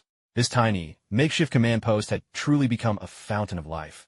What should have been a brutal and bloody fight now felt more like a game. If nobody's dying, then what's there to be afraid of? Pain? For professional soldiers, pain is nothing but a minor nuisance. A real man just gets the job done. When death is off the table and there's practically endless ammo, these grunts started treating the Abomination hunt like they were playing Duke Nukem. The realism, the thrill of shooting, no AAA game could compare. Earth Online was still the most satisfying of them all. Even General Ross, swept up in the excitement, couldn't help but exclaim, "Maybe I should get in on the action myself. I used to be a top soldier before I made general." "Oh, come on, old man, don't make trouble for me. You really think miracles come for free?" The Firekeeper wasn't invincible, nor could she just drink some Estus flask to restore her power. She might be divine, but casting miracles so often was starting to give her a slight throbbing at her temples. If it were those soldiers, at least they could hold their own in a fight, but you, Ross, a creaky old coot, would probably get a "you-died" screen in under 2 minutes. Still thinking about getting your kicks? Someone ought to splash some cold water on you. Send in the guys with kidney issues first. Coulson, too, put a stop to Ross's antics, but instead he asked, genuinely curious, "The miracles you perform, are they a kind of enhancement technology?" The Firekeeper shook her head. So-called miracles are the retelling of the god stories. It is an art that seeks to receive divine favor. Its power depends on the faith of the one who invokes it. Through legends passed down from generation to generation, people connect with the gods in mysterious ways, catching a glimpse of their techniques and wielding their power. Miracles can heal life, unleash shockwaves, enhance abilities, strengthen weapons, even channel the sun's energy, and pierce all things with lightning. Rather than a technology, miracles are a legacy. Every practitioner continues and expands the core of civilization itself. Coulson's eyes lit up with an idea. If all it takes is telling the god stories, does that mean I could learn to do it? The Firekeeper shook her head again. Not you. No man likes to be told he can't do something. Coulson blurted out, "Why not?" "The power of miracles depends on the faith of the one who casts them," the Firekeeper replied. "Do you have faith?" Coulson fell silent. As an agent, of course he had no faith. If he was forced to name one, it would be his faith in S.H.I.E.L.D. But clearly, S.H.I.E.L.D. didn't have the power to bring people back to life. That's how it is. Adults' minds have long since settled. It's difficult for them to form new beliefs. Only children who haven't seen much of the world might still be able to accept new things and grasp the power of miracles. Coulson thought for a moment and said, "We do have some youth training programs. Maybe we could let them give it a try." The Firekeeper shook her head with a smile. "You're not willing?" "Oh, I'm willing," she replied, her eyes crinkling with amusement, "but I don't think your superiors would be. You see, faith, when you get down to it, is a kind of thought. If they want to learn miracles, they'll have to accept the philosophy of Lothric. And after all that training, would they be your people, or Lothric's? Of course, if you don't mind, I'd be happy to write you a few little stories about the gods. We'll have to discuss this in detail, definitely something to think about." Coulson was sweating. If he turned SHLD's recruits into Lothric's reserves, a certain one-eyed boss would probably send him off to count penguins in Antarctica. By the same token, Ross, standing nearby, dismissed the idea as well, deciding it was best to focus single-mindedly on pursuing enhancement technology. As fewer and fewer soldiers returned, revived by the spring water, it was a sign that the battle outside was drawing to a close. Sure enough, 15 minutes later, a sudden cheer erupted from outside. At last, under the relentless tide of human waves, Abomination was completely defeated, proving once again that there's strength in numbers. Ross straightened his uniform collar, brimming with pride. Let's go. Time to see our prisoner. The three of them made their way to the battlefield, where spent shells littered the ground. Altogether, 300,000 rounds have been fired, more than 200 grenades thrown, enough to shave 2 meters off the land itself. When Ross arrived, the elite squad soldiers were taking turns posing for pictures with Abomination, sprawled in a pool of blood. Some had a boot on his body, others were making fist poses by his jaw, no different from tourists crowding around for photos, having a grand old time. But honestly, they'd earned it with their lives on the line. Nothing to criticize there. Abomination, seething with rage, wished he could just die, but he was too badly wounded to do anything but play the part of the backdrop. Suddenly, General Ross snapped, "Quit fooling around." Everyone jumped, snapping to attention and saluting. The squad leader spoke up nervously. "Sir, everyone was just a bit excited, that's all. Don't you have any sense of team pride? Thinking only of yourselves, taking photos. Come on, all of you. Let's have a group picture with the whole squad." I'm standing in the center. The elite squad was momentarily stunned, then burst out in cheers. One quick-witted soldier even grabbed a long strip of cloth and made a banner reading, "Elite squad defeats Abomination here." They stretched it out on either side, and just like that, the scene looked even more like a tourist group. Witnessing this scene, even Abomination's formidable heart couldn't take it. He let out a strangled gasp and fainted dead away. "Don't post any photos to Twitter today," Ross gave a final warning. "Anyone who leaks information should be ready to face a military tribunal." "Don't worry, General. We all know the rules," someone replied reassuringly. Coulson leaned in and whispered to the firekeeper, "Actually, General Ross treats his subordinates well and commands great respect in the military. He's not a bad man. He's just chosen the wrong path forward. Whether Ross is a bad man or not, what does that have to do with me?" The firekeeper didn't respond directly. Instead, she said calmly, "As agreed, I'm taking Abomination back to Lothric." Coulson was taken aback, but Abomination isn't showing any adverse reactions. Physically, no, but mentally, he's far beyond saving. The firekeeper asked, "If I weren't here, how many lives would you need to risk the next time Abomination goes on a rampage?" Coulson realized the gravity of the situation and gave a wry smile. "Is there really no room for negotiation?" The firekeeper shook her head. "In truth, Lothric's enhancement technology never causes physical mutations. When I talk about adverse effects, I've always meant psychological. I'm responsible for Abomination. He's my creation. That's not up for discussion." Coulson glanced at Ross. "The military won't agree to this." The firekeeper smiled. "But I still have your support, don't I? I can tell. Your mission is to protect world peace. You wouldn't want to leave a threat like Abomination behind, would you?"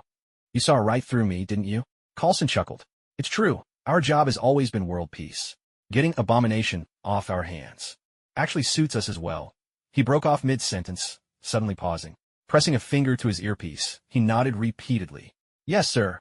Curious, the firekeeper asked, "What's going on?" Coulson's expression turned odd. "I'm sorry. I've just received orders from above. I have to place you under arrest. Please cooperate." The firekeeper blinked in surprise. "And the charge?" Coulson's mouth twitched. "Illegal entry. Someone reported you as an undocumented immigrant." Well, she really was. Faced with such an absurd charge, she couldn't help but laugh. "Who was bored enough to report me?" Coulson looked utterly awkward and muttered, "The vice president. Damn it, someone's definitely out to get me." The firekeeper was thoroughly exasperated. A black car came to take her away. Meanwhile, Coulson turned toward a shadowy corner of the Springwater Command Center and spoke quietly. "Sir, the firekeeper still has too many secrets. Are we really just going to let her go?" Out from the shadows stepped a towering black man, bald-headed, wearing a leather trench coat and a signature eye patch, none other than the legendary Nick Fury, current director of S.H.I.E.L.D. General Ross couldn't help but grumble. "Can you stop lurking the shadows all the time? Don't you know you black folks have built-in camouflage?"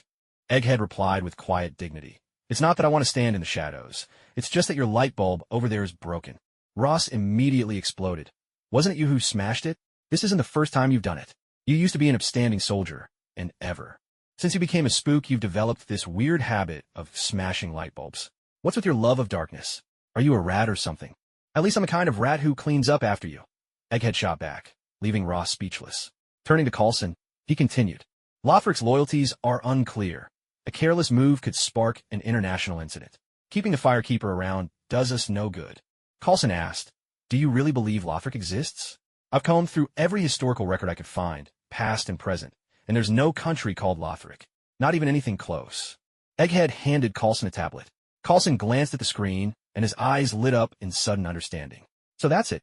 You think Lothric is like that place? Hey, let me see. Ross craned his neck, trying to get a look, but Egghead was quicker. He snatched the tablet back with a look that said, "Too bad, move along," making Ross so mad his mustache practically bristled. "I'll give you 20 vials of Hulk's blood." Ross blurted out. Egghead raised an eyebrow in mild surprise. "Didn't know you had something that valuable lying around." Ross smirked. "Back in my day, I chased the Hulk all over the place." "Show off. Didn't you get your but handed to you in the end?" Egghead scoffed inwardly, then named his price without hesitation. 50 vials. Are you kidding me? Why don't you just mug me?" "Because this is faster than mugging," Egghead replied coolly. Ross almost had a stroke. Clutching his chest, he growled, 30 vials. That's my final offer, or the deal's off." "Deal."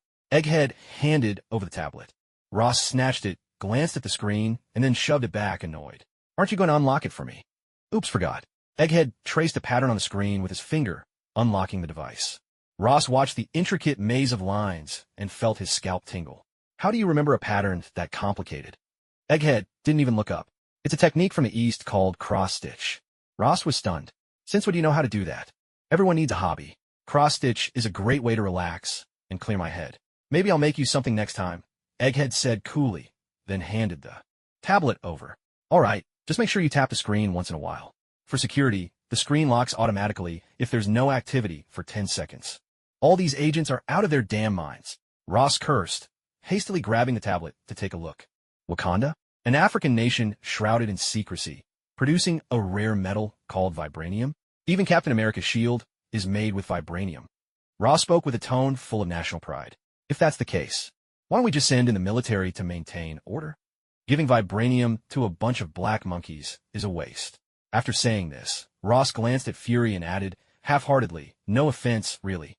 As if I believe you, you sly old fox." Fury's face was dark as ever, making it impossible to tell if he was angry. He took the tablet back and replied in a dry tone. "So America wants to maintain order? Sure, if you can actually find Wakanda's entrance, do as you please. And don't forget to let us know, since we've been searching for Wakanda for almost 30 years. Ross was dumbfounded. "You mean, even you intelligence dealers, agents, can't find Wakanda? Isn't it just a small African country? Are your satellites just for show?" Fury couldn't be bothered to answer such a foolish question, so Coulson stepped in helplessly. "In fact, our satellites have combed through every corner of Africa. We've discovered everything, down to which local chief's wife is having an affair with which guard, but we've never found a trace of Wakanda. Either Wakanda is nothing but a myth, or their technology far surpasses our own. Given the existence of vibranium, we're more inclined to believe the latter." Ross took a moment to collect his thoughts. "So you're saying Lothric is like Wakanda, a highly advanced nation hidden from the world?" Fury displayed the composure befitting the king of spies and shook his head. "I have some confidence in my knowledge of textiles. The Firekeeper's clothes aren't machine-made. They're hand-stitched, not the work of a technological society. And considering her miraculous healing powers and enhancement techniques, I'm more inclined to think that Lothric is a land of magic." "Damn, what is this, Hogwarts?" Ross rubbed his aging face hard, anxiety written all over him. "The world's getting stranger by the day. What will America do now? Looks like our super soldier program has to continue. The supremacy of the United States cannot be challenged." Fury and Coulson couldn't even be bothered to respond to Ross's imperialistic rant. They turned to their own conversation. Coulson sounded a bit regretful. "Lothric is even more mysterious than Wakanda. After all the effort, and we're just letting the Firekeeper go back? Her healing abilities could benefit all of humanity." Fury didn't hold back, answering candidly. "That's exactly why I reported her existence to the vice president." "What?" Ludden explained. "The vice president's daughter suffered a spinal injury in a car accident. Her lower body is paralyzed, and modern medicine is powerless to help her. You want the Firekeeper to heal her?" "No, I just want the Firekeeper to leave her technique behind," Ludden replied in his usual shadowy tone. "Didn't she say only children can comprehend miracles? Then I'll give her a child. I've already spoken with the vice president. If there's a way for his daughter to stand again, he's willing to cooperate." Coulson felt a chill run down his spine. The Firekeeper had only mentioned miracles a few minutes ago, and his boss had already set up this intricate trap. Truly terrifying. "Ludden, was this all part of your calculation?" "Childish," Ross sneered, pouring cold water on the idea. "What if the Firekeeper refuses to teach? The vice president will keep her under house arrest until she changes her mind." Ross exploded. "Damn it, you're just using America as a pawn."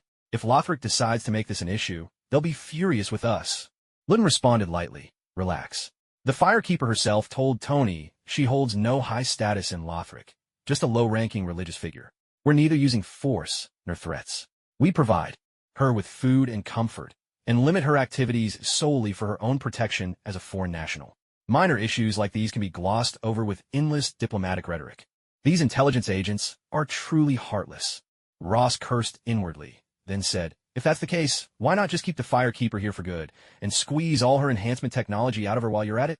Ludin shot him a look that said, are you serious? And replied irritably, first, indefinite detention and protective custody are two entirely different things. Second, can't you see her attitude on enhancement technology? It's forbidden to spread it abroad. That's a royal decree from the Princess of Lothric. If you try to coerce her, she'll turn against you, and so will Lothric. Ross got the point but still grumbled. So in the end, I get nothing out of this? I might as well side with the Firekeeper and help her deal with you to win her favor. Damn, this old fox really can't be trusted. He changes sides faster than flipping a page. But that's how capitalism works. Interests come first. With mutual interests, even sworn enemies can become brothers. Without them, even new allies can turn on each other. Ludin had clearly anticipated this, and replied unhurriedly, when the Firekeeper goes to the Vice President's home to treat his daughter, whether or not she succeeds, the Vice President will have to host a banquet to thank her. She'll be gone for a few days at least. If she refuses to teach miracles, the Vice President's earnest pleading will only keep her there longer.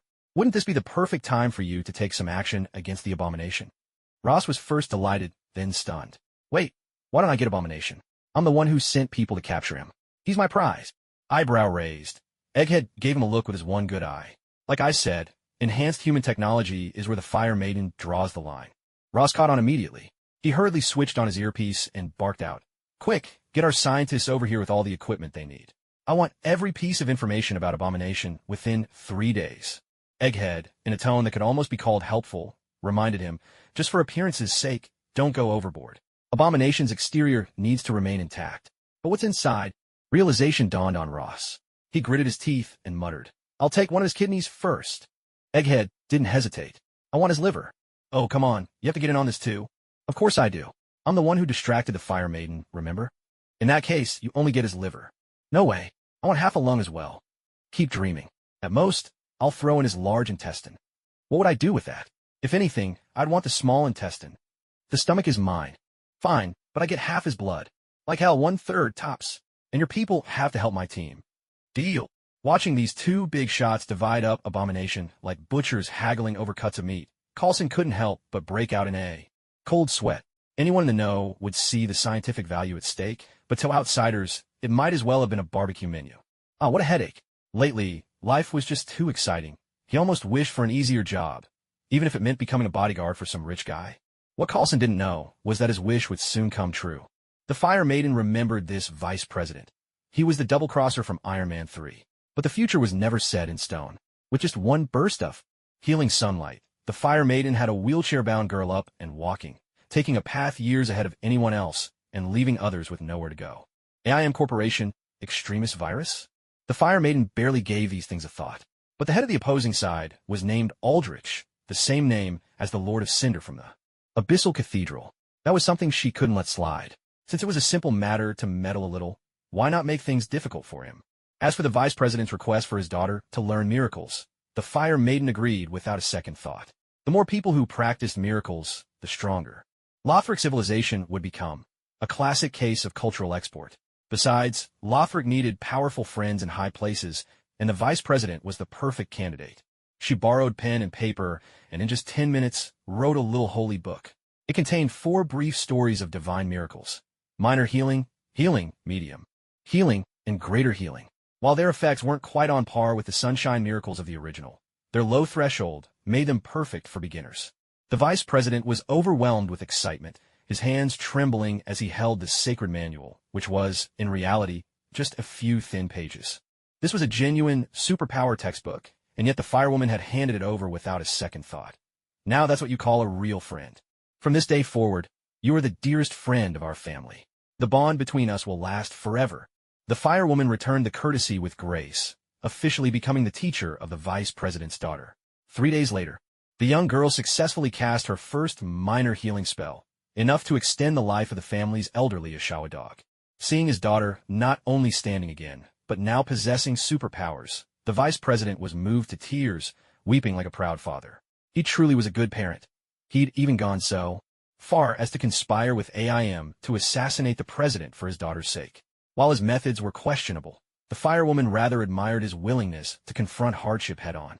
Before leaving, the firewoman gifted her little apprentice a piece of white-marked wax stone, a magical token, telling her that whenever she encountered difficulties in her studies, she could use it to summon the firewoman's spirit. It was essentially like leaving her a direct line, a magical contact number. The young girl, in turn, gave the firewoman a customized tablet loaded with a vast collection of literary classics and traditional songs, and even a complete set of Tom and Jerry cartoons. The firewoman, who had been suffering from headaches due to frequent spellcasting, discovered that reading or listening to music could ease the pain. The vice president, eager for a chance to curry favor, quickly gathered a trove of arts and entertainment as a gift. Every piece was genuine, some even with exclusive licenses, costing him a small fortune. As for Tom and Jerry, that was entirely the little girl's idea. After all, the firewoman was the first adult who ever watched cartoons with her. With everything settled, the firewoman bid farewell to the vice president and his daughter and returned to the spring command headquarters. The headquarters was no longer a makeshift tent, but a modern barracks built with reinforced concrete and advanced materials. There was no other choice. Ross and the Egghead had to make the most of every resource wrung from Abomination before the firewoman's return, so they constructed this heavily fortified slaughterhouse right on the spot. The firewoman glanced at the massive scars on Abomination's body, but said nothing. After all, what she needed was his soul, not his flesh. As long as he was alive, she didn't care if Abomination was reduced to nothing but a head. It would actually make things easier to carry. Coulson approached and asked, "Miss Firewoman, would you like us to prepare a vehicle for you?" "No need, just bring me the spiral sword." She'd had it confiscated again, yet another time, because she was visiting the vice president's house. While ordering someone to fetch the spiral sword, Coulson asked, "Aren't you heading back to Lothric?" "That's right. The spiral sword is the key." Coulson and Ross were completely at a loss. The spiral sword was quickly brought over. The firekeeper took it and said, "Every bonfire is connected to the others. As long as there's a bonfire, I'll always be able to find my way home." As she spoke, she thrust the spiral sword into the ground. The surrounding earth gathered, forming a small mound. Then, with a deep roar, the spiral sword caught fire, burning the soil to white ash and transforming into a simple yet weighty bonfire. Bonfire lit. Feeling the warmth of fire she hadn't known in so long, the firekeeper smiled. "The road home is open now. Everyone, farewell." Coulson quickly tried to gather more information and asked, "You can use this bonfire to return to Lothric?" The firekeeper nodded. Coulson was dumbfounded. So, she could teleport as well? This really was a land of magic. In Wakanda, the doors couldn't be found. In Lothric, the door was right there, but couldn't be passed. Either way, it was enough to make anyone want to cry.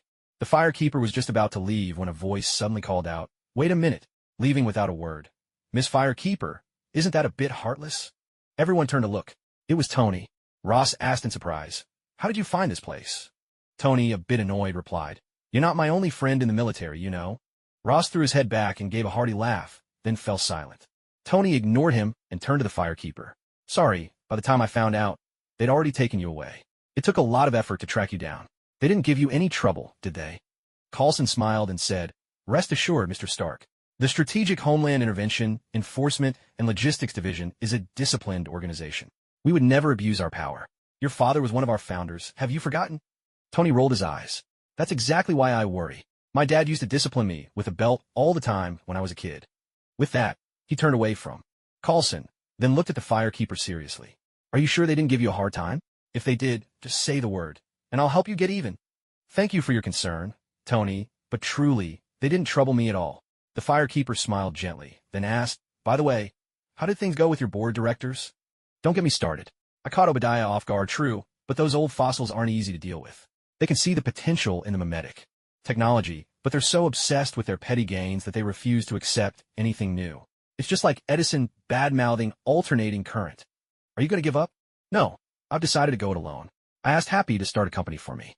He has some connections in this field, and he's already found a partner." "That fast? Who is it?" Tony looked a bit embarrassed. "It's a Japanese company called Illusion," he admitted. "Whoa, the otakus are in for a treat now. The firekeeper, determined to maintain her composure, pretended not to catch the implication. She smiled gently and said, "Take your time. I trust you." Tony replied with confidence, "Of course. Don't worry, you'll get your share of the profits too." "I'm afraid I won't have a chance to use it," the firekeeper said. "Please donate my share to those in need." From her words, it was clear she had no intention of coming back. Tony felt a pang of sadness. He didn't harbor romantic feelings for the firekeeper. Perhaps from the moment he'd yelled at her to run, and she'd stayed instead, she'd become a true friend. Adversity reveals genuine bonds. "Will you really not miss this world?" Tony turned away, his pride barely masking his concern. "What I mean is, you saved me, the citizens and the soldiers. Don't you want anything in return? Like, maybe coming back sometime so I can buy you dinner?" "Oh, I've already received this world's gift," the firekeeper replied, pulling out the tablet her young apprentice had given her. With a bright smile, she continued, "This device holds countless literary classics, world-famous music, and delightful cartoons. Things you'd never find in Lothric. I truly love it." Tony was a little jealous. He huffed. "What good is a tablet if it runs out of power in 2 days? Hold on, I'll have someone bring you a solar power system right away." As he spoke, he made a call, and soon enough, someone delivered a large box, nearly 2 meters square. "Seems a bit big, doesn't it? How are you planning to get back to Lothric? By plane? Which flight? I'll have it shipped for you." Facing her imminent departure, Iron Man started chattering like Spider-Man, unable to stop himself. "No need, Tony. I'll return to Lothric through the bonfire. I can take this with me." "Teleportation? How does that work?" Tony circled the bonfire, examining it from every angle. All he saw was an ordinary campfire, worlds away from any teleportation device he could imagine. How'd it work? Who could say? The firekeeper could only maintain an air of mystery. "It's the power of the gods," she replied. "When faced with something inexplicable, it's best to attribute it to divine power." Sure enough, as soon as she mentioned that, Tony, though skeptical, knew better than to question further. He didn't want to risk offending her beliefs. Standing before the bonfire, the firekeeper was flanked by the abomination on one side and the solar generator on the other, with a tablet from Marvel World. Tucked at her waist, her souvenirs from this universe. Before leaving, she turned to the 3 who remained and said, "After I go, please destroy this bonfire." "Why?" "The bonfire works both ways. If I can return from here, the people of Lothric can come out from here too. To prevent the Abyssal King's minions from causing trouble, it would be best to destroy this bonfire." The 3 big shots exchanged glances, each harboring their own secret thoughts. Tony wanted to study the teleportation technology. Coulson was eager to extract intelligence. About Lothric, and Ross, most outrageous of all, actually hoped one of the Abyssal King's minions would break out, so he could get his hands on Lothric's enhancement techniques. So the 3 of them nodded in unison. "Of course, we'll destroy it. Absolutely." As if I'd ever believe that. The firekeeper knew these 3 far too well. Tony's insatiable curiosity, Coulson's deep suspicions, and Ross's simple-minded recklessness. She understood that the more she insisted the bonfire had to be destroyed, the less likely any of them were to go through with it. But that was exactly her intention. The world of souls was running on fumes, barely hanging on. Only by drawing foreign investment from the Marvel world could they last a little longer. Marvel was crawling with villains, surely. A few of their powerful souls could be put to good use. Lothric was nothing if not selfless. They'd take those souls off their hands, burn them for fuel, and all the Marvel folks had to do was say thanks. No kneeling required. After bidding everyone farewell, the firekeeper reached out to the bonfire, connected her consciousness to the firelink shrine, and, in a dizzying haze, once again returned to the world of souls. "Your Highness, you're finally back. Where have you been these past 10 days? The old handmaiden was so overjoyed she nearly burst into tears and was about to rush forward, until she caught sight of the drooping, monstrous figure beside the princess. "What on earth is that thing?" The firekeeper gave a soft exclamation and answered calmly, "A specialty from another world." The old handmaiden was utterly baffled. The firekeeper pulled a tablet from her waist and called out to Ludleth, who was sitting absent-mindedly on the throne of Wat. "Come, I have something wonderful to show you." Ludleth was equally at a loss. The firekeeper opened up an episode of Tom and Jerry. Ludleth's eyes instantly lit up, full of delight. Blacksmith Andre shuffled over, looking a little put out, and asked, "Your Highness, don't I get a gift too?" "Of course you do. See that big box over there? It's a solar generator. Go lay out the panels on the shrine's roof." "Not sure how." "Don't worry, there's an instruction manual inside. You'll figure it out in no time." Andre was left speechless. Everyone else gets exotic souvenirs, but my gift is just more work? But rank has its privileges, and the firekeeper was royalty. Whether he liked it or not, He had no choice but to squat down and start leafing through the manual with his thick, Daikin-like fingers. There's no place like home, the firekeeper thought to herself with satisfaction. Oomph. So this is the Princess of Lothric? She has no dignity at all. This world is doomed. We're all finished. A discordant voice shattered the firekeeper's pleasant mood. The firekeeper followed the sound and looked over, seeing a man sitting slumped on the steps of the Firelink Shrine. His whole demeanor radiated defeat and disappointment. Meeting his eyes filled the air with negativity, and every word he spoke was like a dose of bitter cynicism. He was practically a morale assassin, a destroyer of good moods. The old handmaid tried to introduce him, but was promptly interrupted by the firekeeper. With graceful steps, the firekeeper walked up to the man, smiling as she spoke. Lord of Ash, welcome to my Firelink Shrine. The man let out a dismissive grunt and replied with self-mockery. Lord, you say? I'm nothing but kindling that refuses to burn. This so-called linking of the fire, just a fruitless journey. Still smiling, the firekeeper said, Lord of Ash, if you speak that way in my Firelink Shrine, you'll be putting me in an awkward position. So, this ruined world can't even tolerate the truth anymore? Give up the struggle. You want to escape the curse of linking the fire, as much as I do. The firekeeper retained her serene beauty. Lord of Ash, in my shrine, linking the fire has never been a curse. The man glanced at her, his tone heavy with skepticism. You keep emphasizing your Firelink Shrine. Are you trying to hint at something? I'm not hinting at anything. The firekeeper replied, folding her hands over her abdomen and giving a slight, polite bow. Lord of Ash, may I ask you to turn around for a moment? Believing there was nothing to fear from a seemingly delicate firekeeper, the man stood up arrogantly, turned his back, and taunted, There, I've turned. What now? Thanks, give my regards to your whole family. In an instant, the firekeeper dropped her elegance, whipped a dagger from beneath her skirt, and drove it viciously into the man's lower back. Yet, even in violence, her striking beauty made the act seem bold and dazzling. The dagger dealt a devastating blow, leaving the man howling in pain as blood gushed forth. He collapsed face first onto the ground, completely caught off guard. Just as he tried to grit his teeth and get up, the firekeeper's delicate white foot stomped down hard on his face, nearly driving his head into the stone floor. What satisfaction! Those pathetic ashen ones trampled me in the usurper of fire ending. Today I'll stomp one of them and call it even. She twisted her foot on his face twice for good measure, her spirits high as she declared, I wasn't hinting at anything. I was being perfectly clear. This Firelink Shrine is my domain. Dragons come. Here, they coil on my feet. Tigers arrive, they lie down meekly. And you, a giant piece of non-flammable trash, dare to challenge me? If you're still half asleep, crawl back into your coffin. Furious, the man struggled and shouted, You despicable wretch, attacking from behind. I am Hawkwood of the Undead Legion, right? Oh, but you ran off in secret. You're no longer a member of the Legion. So what should I call you now? Hawkwood the Runaway, or Hawkwood the Crestfallen? I'm easy to get along with, so take your pick. Hawkwood was utterly shocked and stammered. How do you know who I am? Because I am not only the Firekeeper, but also the Princess of Lothric. The Faron Keep is my rightful domain, and even the Abyss Watchers answer directly to me. So, do you think I'd be unaware of your business? Hawkwood's face twisted as if he'd just swallowed something foul, and poisonous at that. He had fled the Abyss Watchers, rejecting the call to link the fire. With nowhere else to go, he'd hoped. His status as Ash would earn him some favor at the Firelink Shrine. Little did he expect to walk straight into the lair of the top brass herself. This level of misfortune was almost an art form. The crestfallen warrior felt utterly miserable. He didn't even bother to resist anymore. And oddly enough, once he accepted the situation, that little foot pressing on his face didn't feel all that bad. He managed a bitter, helpless smile and said weakly, You're right, I ran. But I've always believed that linking the fire is a curse, that it can only end in ruin. Even if you defeat my body, you'll never break my spirit. The Firekeeper gave him another few sharp stomps to the face, scoffing, You're nothing but a deserter. Stop pretending to be a hero. And don't flatter yourself. I have no time to shatter your spirit. Defeating your body will do just fine. Hawkwood cried out in pain under her foot, but somehow his cries sounded faintly, breathless, almost like a gasp of pleasure. His face flushed red, but he stubbornly craned his neck and yelled, Tyranny. This is outright tyranny. With a princess like you, Lothric is doomed. Don't jinx it.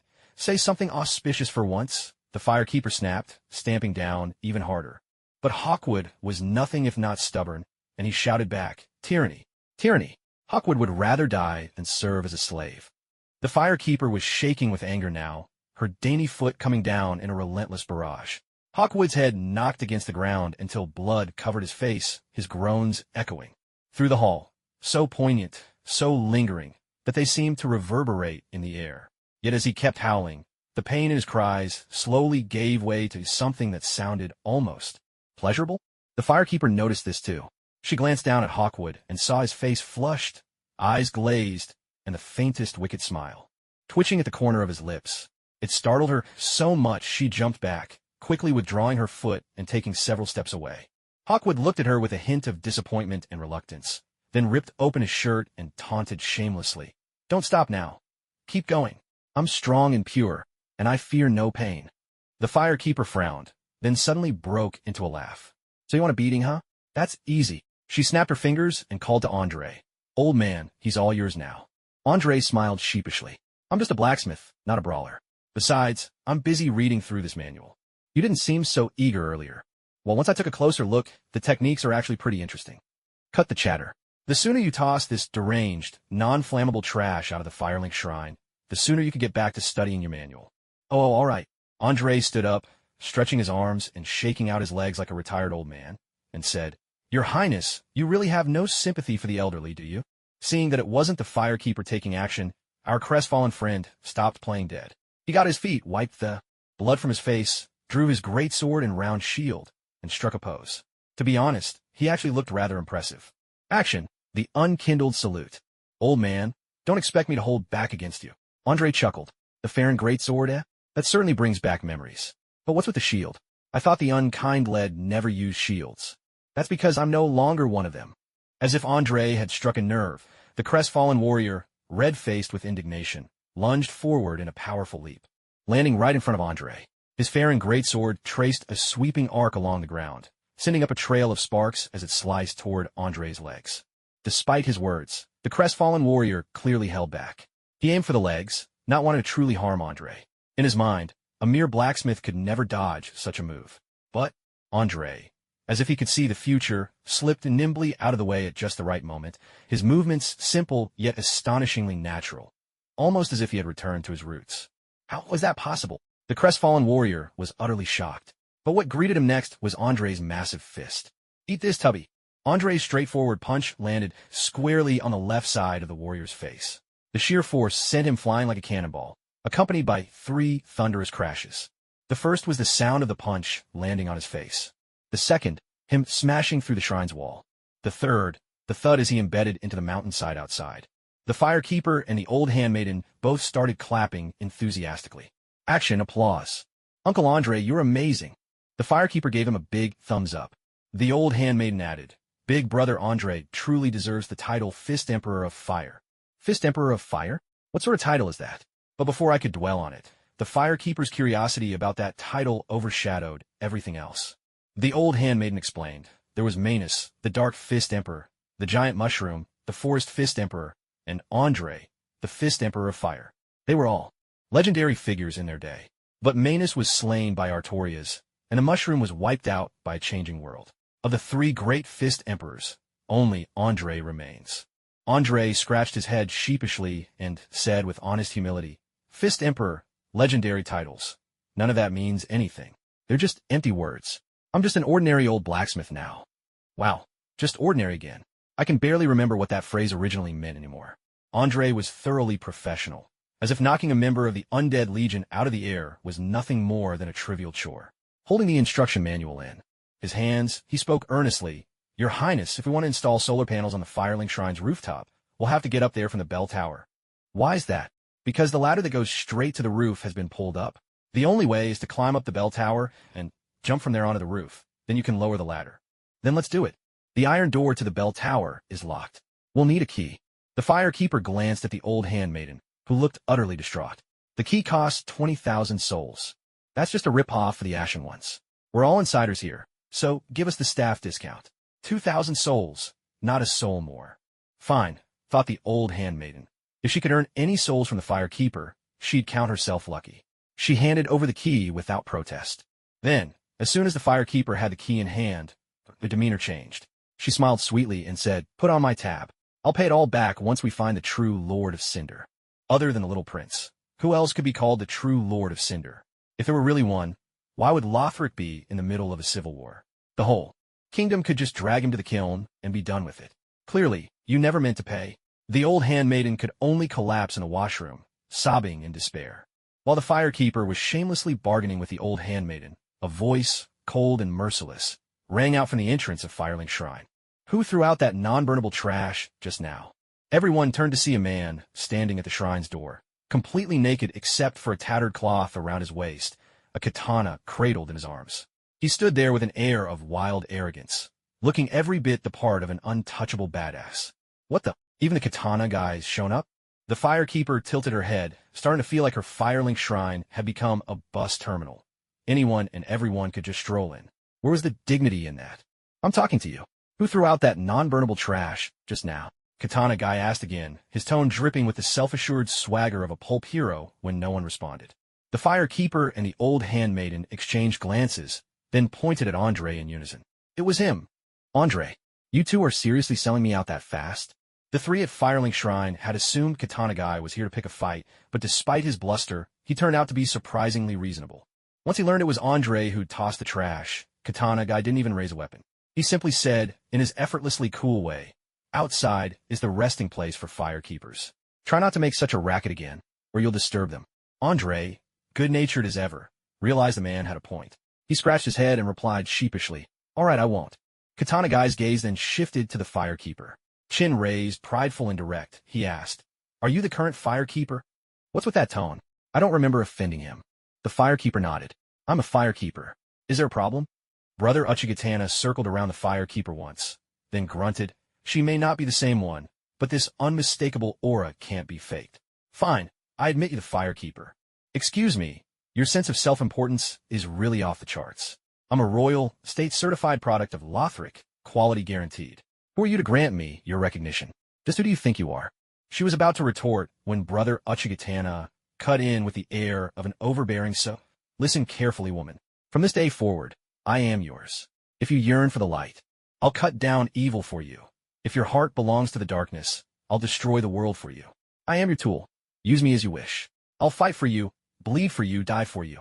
The firekeeper's lips formed a perfect O. What kind of development was this? She hadn't exuded any sort of kingly presence, so why had this guy just pledged himself to her outright? Or maybe, had the number of eccentrics in Lothric really grown this much? The firekeeper nervously asked, what if I say I don't need you? How ridiculous. You may be my master, but that doesn't give you the right to refuse my loyalty. Seriously? Has the position of master sunk this low? Caught off guard by this unexpected turn, the firekeeper blurted out, well, I don't want anyone who won't listen to me. Brother Uchigatana snorted, woman, don't push your luck. A man has his pride. If I say I'll serve you, your only job is to give orders. The firekeeper asked, any order at all? Anything, he declared, chin high with pride. A sly smile curved her lips, then kneeled down and barked like a dog.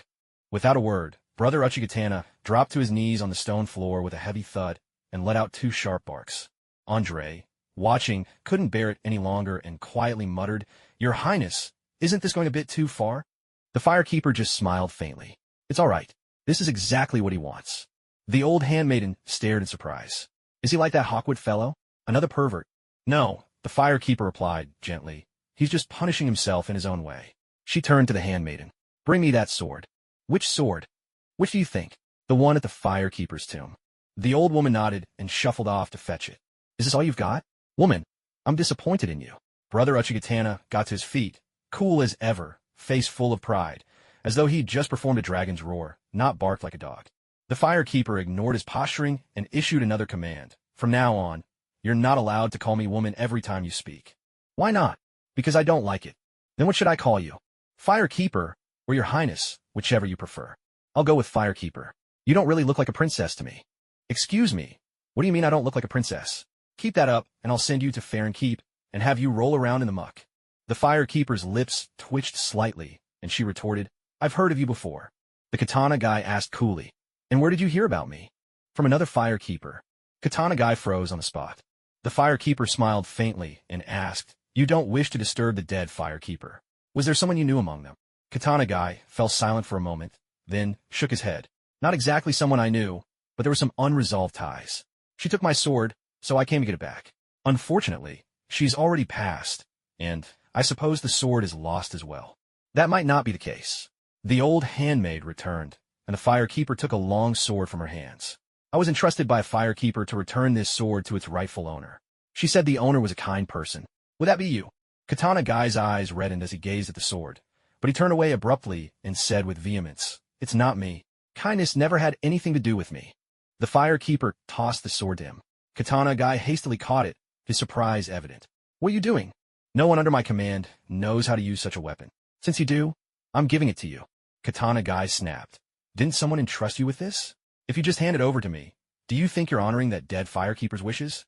"Sorry, that task was far too troublesome. I waited and waited for the sword's true owner, and I'm sick of it." The firekeeper's tone was pitiless. "If it matters so much to you, then take over this task for me. When that kind soul appears, you can return the sword to him yourself." "And what if that person never becomes kind?" The firekeeper smiled gently and said, "If he comes back to mourn the departed, that alone proves he's kind enough." Katana Guy shuddered from head to toe, clutching the sword in silence, as if lost in memories. The old handmaid whispered, "Your Highness, were you truly entrusted by another firekeeper?" The firekeeper covered her mouth with her hand and replied cautiously, "Of course not. I was just tricking that poor sap." The old handmaid was speechless. So was Andre. How did you know he was connected to that sword? That type of weapon is from the Eastern lands. Hardly anyone in Lothric can wield one. He showed up at Firelink Shrine with a simplified version, so of course he's connected to the original. And how did you know he was acquainted with the previous firekeeper? First of all, that blade was found in front of the firekeeper's tomb, clearly a relic left behind by one of the firekeepers. Secondly, I'm a firekeeper as well. I can sense that blade once harbored darkness, but someone purified it. If you piece things together, it seems that our katana-wielding friend here once carried this cursed sword, and when he was on the verge of being consumed by darkness, a firekeeper saved him. She even confiscated the blade. Perhaps they agreed he could reclaim it after a certain time, but when he finally returned, he found only her remains, her body reduced to bone. So now, racked with guilt, he projects his remorse onto me, the current firekeeper, hoping to atone through loyalty. Andre and the old handmaid exchanged a look of sudden understanding, then asked, "But he didn't really do anything wrong, did he? What does he have to atone for?" The firekeeper explained, "A firekeeper doesn't so much purify darkness as she devours it. If she takes in too much, it will kill her. That's probably what happened to that firekeeper. She died from it." "How foolish," the old handmaid said. "Firekeepers bear the heavy duty of aiding the linking of the fire. To throw away her life for a stranger, utterly foolish." "It is a little foolish," the firekeeper replied with a gentle laugh. "But firekeepers have never been much liked. People always see us as tools." For her to have found a friend willing to give their life for her. Perhaps, when she died, she was happy. Just a friend? I thought maybe... Love? Don't be ridiculous. What would a firekeeper know of love? We're nothing more than a band of tools. The firekeeper gazed into the bonfire as, though she could see countless young women within its flames. With a soft smile, she said, "Don't worry. I'll be the last firekeeper. That I promise." The bonfire glowed warmer, its flames embracing the group. The katana warrior approached, still radiating his usual cool demeanor. "Thank you," he said. "For what?" she asked. "For your lie." The firekeeper covered her mouth and let out a silvery laugh. "You saw through me, did you? Yes, you're right. Lies do deserve thanks for this. World itself endures because of one great lie. Swear your loyalty to me, and together, let's protect this world." "Warrior, what is your name?" He cradled his sword and replied, "I am like this chaos blade, something unwanted, born out of misfortune. I have no name, but after I killed enough people, they started calling me the Master." "Weapon, Chaos Blade." Mysterious patterns shimmered along the blade, a demon sword with unknown origins. This blade, much like a life born unwanted and deformed, was given the name Chaos. "The Master, HM? Not a bad name at all," the firekeeper said solemnly. "I accept your loyalty. Fight for me until your last breath." "At your command, my firekeeper." In that moment, the Master seemed to glimpse the gentle girl from his memories once more. "Let me purify this blade, Master. Grant me the honor of dying for you. Now at last it is my turn to die for you." The expert was no longer lost, having found his direction. "Master, who do we kill first?" he asked coolly. "The twin princes or the demon king Osros?" "There's no rush," the firekeeper replied with a gentle smile. "First, help Andre get up on the roof and install the solar panels." The expert paused. "Solar panels? What are those?" "Meals should be eaten one bite at a time, and fire should be passed on little by little." There was still much for the firekeeper to accomplish. The most urgent task was to strengthen the security of the Firelink Shrine. At the very least, she couldn't allow just anyone to wander in at will. Such carelessness was beneath her dignity. This shrine was her palace. After all, it needed to command respect. Since Arkan hadn't yet returned and manpower was short, the Firekeeper had to make do with what she had. She pried the despondent Hawkwood out of his rocky hiding place and tied him to the great tree at the entrance as a deterrent. It wasn't perfect, but it would do for now. She also instructed the old handmaiden to gather the blue-robed, undead clerics from around the shrine. She didn't expect them to accomplish miracles, but at least they could tidy up the place, pull the weeds, level the ground, and set the scattered gravestones in order. This was the holy site that maintained the first flame. It couldn't be allowed to resemble a mass grave, or how could she hope to inspire and convert the faithful? The Firekeeper's demands were simple. Cleanliness. Absolute cleanliness. Not even a cigarette, but would be tolerated. Well, there weren't any cigarette butts, of course, but her meaning was clear, and everyone got the message. The installation of the solar power system was also a matter of urgency. Andre, as chief engineer, was in charge of the planning, while the swordmaster was the muscle, hauling the panels into place. Tony had even thrown in a few high-powered lamps as a bonus, which were installed alongside the panels. After all, the Firelink Shrine shouldn't be shrouded in darkness. It should be bright and welcoming. Whether the light came from fire or not didn't matter. What mattered was that it looked inviting. With all this arranged, the Firekeeper dragged the abomination by the scruff of his neck to the kiln of the first flame, where she burned him, adding another second to the life of the world. Before leaving, she glanced at the first flame. It was barely better than a flicker from a lighter, and the Lord of Cinder himself slouched limply before it. When he noticed her gaze, he looked back blankly, too listless to react.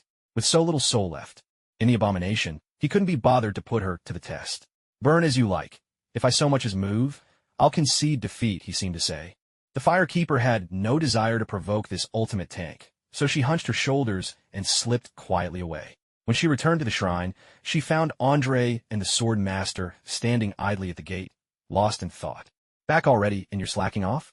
Is it that I, the Firekeeper, can no longer wield my blade? Or are you two just getting too comfortable? She teased.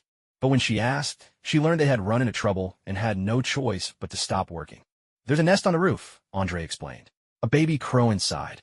Of course the Firekeeper knew about it. She'd swapped plenty of items there in the game, and thrown in more than a few dung pies for good measure. It's just a crow, she said dismissively. Just chase it away and be done with it. Andre said awkwardly. The crow is a follower of Velka, the goddess of sin. It wouldn't be right to simply drive it away. The Firekeeper winced, feeling a headache coming on. In the soul world, gods truly exist, and faith isn't just a minor pastime. It brings real power and authority. If this isn't handled properly, whether or not the gods are angered, plenty of people's trust will be lost for sure. I'll go up and talk to it, she said, scampering up the ladder. As the head of the Firelink Shrine, evicting a resident outright seemed a bit overbearing, but asking a guest to move their nest should be reasonable enough. At the very center of the shrine's rooftop, as expected, there was a large bird's nest made of tangled weeds and straw. No sooner had the Firekeeper approached than a childish voice piped up foolishly. Caw, caw, give me something warm, give me something soft. Well then, do you want a lump of poop too? Hearing that familiar voice, the Firekeeper suddenly felt the urge to toss something unmentionable into the nest. But now she was a princess, and as everyone knows, princesses don't use the bathroom. So she'd lost her chance to torment the poor animal. Honorable Crow, I am the Firekeeper of the shrine. Would you be willing to build your nest somewhere else? No, no. There's fire here. It's warm and cozy. There's fire inside the shrine too. How about making your nest inside instead?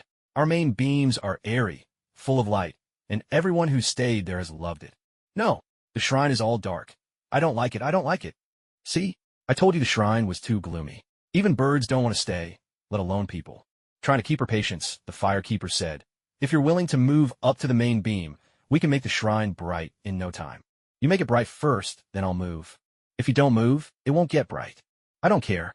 You brighten up first, you brighten it up first. Seriously? Are you just messing with me now? The Firekeeper's mouth twitched in frustration.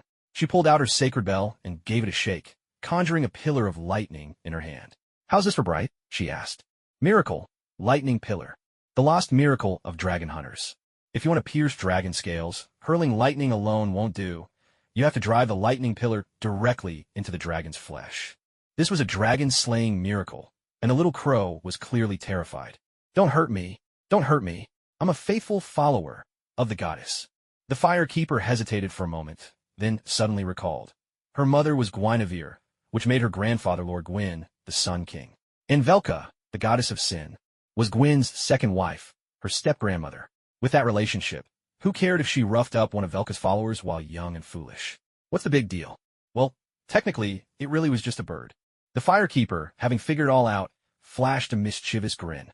With a crackle, she plunged her lightning rod right into the bird's nest. Bolts of electricity danced in the air, and a soot-black little crow suddenly appeared, its invisibility dispelled. Wisps of blue smoke curled from its feathers as it collapsed motionless on the rooftop. After all, Belgia was the very first pontiff of the Dark Moon Church, blessed with the power of the moon. For her followers, conjuring illusions or dabbling in invisibility was child's play. Clearly, this little crow had barely grasped the basics. Belgia's own son, Gwyndolin, could cast illusions over all of Anerlondo, even fabricating a false sun. The little crow coughed up a puff of smoke, its voice trembling as it whimpered. Lolo, it hurts. Goddess, you hit me. The firekeeper pinched the crow's wing and, just as one would grab a chick, dangled it before her face. Smiling, she said, Belgia is my grandmother. Do you really think she'd punish me? The little crow froze for a moment, and then burst into tears for real. Something so important you should have said earlier. Lolo got beaten for nothing. This little one was surprisingly quick on the uptake. Clearly, it's had its fair share of hard knocks from the world. She chuckled and asked, So, little one, your name's Lolo? The little crow nodded. Lolo is Lolo. Are you willing to move up to the Great Beam and live there now? No, Lolo replied, but then hung its head and muttered, But Lolo will go anyway. Saying no, but already giving in, such an obedient little thing. The firekeeper wasn't unreasonable. She rang her sacred bell and used a miracle of sunlight to heal the little crow's wounds. Lolo stared in wonder. How do you know the Sun Princess's miracles? Are you her saint? And what if I am? The firekeeper replied. The goddess told me I have to listen to the Sun Princess too. After answering, Lolo pressed on. Are you the Sun Princess's saint? No. Then what's your relationship with her? She's my mother. The little crow fell silent. You're bullying me, Lolo wailed in defeat. How many powerful patrons do you have? Just tell me all at once. The firekeeper's interest was piqued. Why? Besides the goddess and the Sun Princess, are there others you're afraid of? Lolo counted off on its wings. Lord Gwyn, Shadow, Sun Gwyndolin, and the two princesses of the moon. Two princesses of the moon? Yorshka was certainly one of them, but who was the other? Considering Belgia was half human, half serpent, and the creator of the painted world, could it be the half-dragon girl, Priscilla? But that didn't add up. The painted world was a refuge for sinners. If the half-dragon girl was the daughter of Gwyn and Belgia, with such an illustrious background, she'd have no need to hide away in the painted world. No matter how she puzzled over it, she couldn't find the answer. Growing anxious, the little crow nudged at the firekeeper's chest and demanded, Come on, tell me, how many more powerful friends do you have? The firekeeper smiled. It's nothing much. As you just said, Lord Gwyn, the Sun King, is my grandfather, and Gwyndolin, the Dark Sun, is my uncle. The little crow's beak fell wide open in shock. At last, a few tears squeezed from her eyes as she whimpered miserably. You're not going to eat me, are you? I really don't taste good. The firekeeper chuckled, ruffling the little crow's feathers. Come on, let me show you your new home. With that, the firekeeper led Lolo and leapt down from the great beam of the Firelink Shrine, landing nimbly beside Ludlith's throne of want. The old fellow was sitting there, engrossed in watching Tom and Jerry on his tablet. The moment the little crow saw this, she couldn't look away. With a flap of her wings, she fluttered right onto Ludlith's head. What's this? What is it? That's Lord Crow. This is Tom and Jerry, a specialty from another world that the firekeeper brought back. Lolo loves specialties. Lolo wants to watch Tom and Jerry. Perhaps it was the little crow's innocence that touched Ludlith, for the Dwarf King wasn't the least bit annoyed. Instead, he beamed and said, All right, let's watch it together from the very first episode, shall we? The first episode. The first episode. And so, the two of them, one big, one small, happily began to watch, their laughter bubbling up now and then. The firekeeper looked on with satisfaction, a gentle smile curving her lips. The old handmaiden approached and asked, Your Highness, what are you smiling about? The firekeeper replied, Kindling the flame is a hard fate. At every moment, I endure the agony of being burned alive. Ludlith chose to sit on the throne of one of his own will. That's a noble thing. If I can do even a little to ease his pain, then I suppose I'm doing my job as firekeeper well. The old handmaiden, who'd always had her differences with Ludlith, snorted. Of his own will?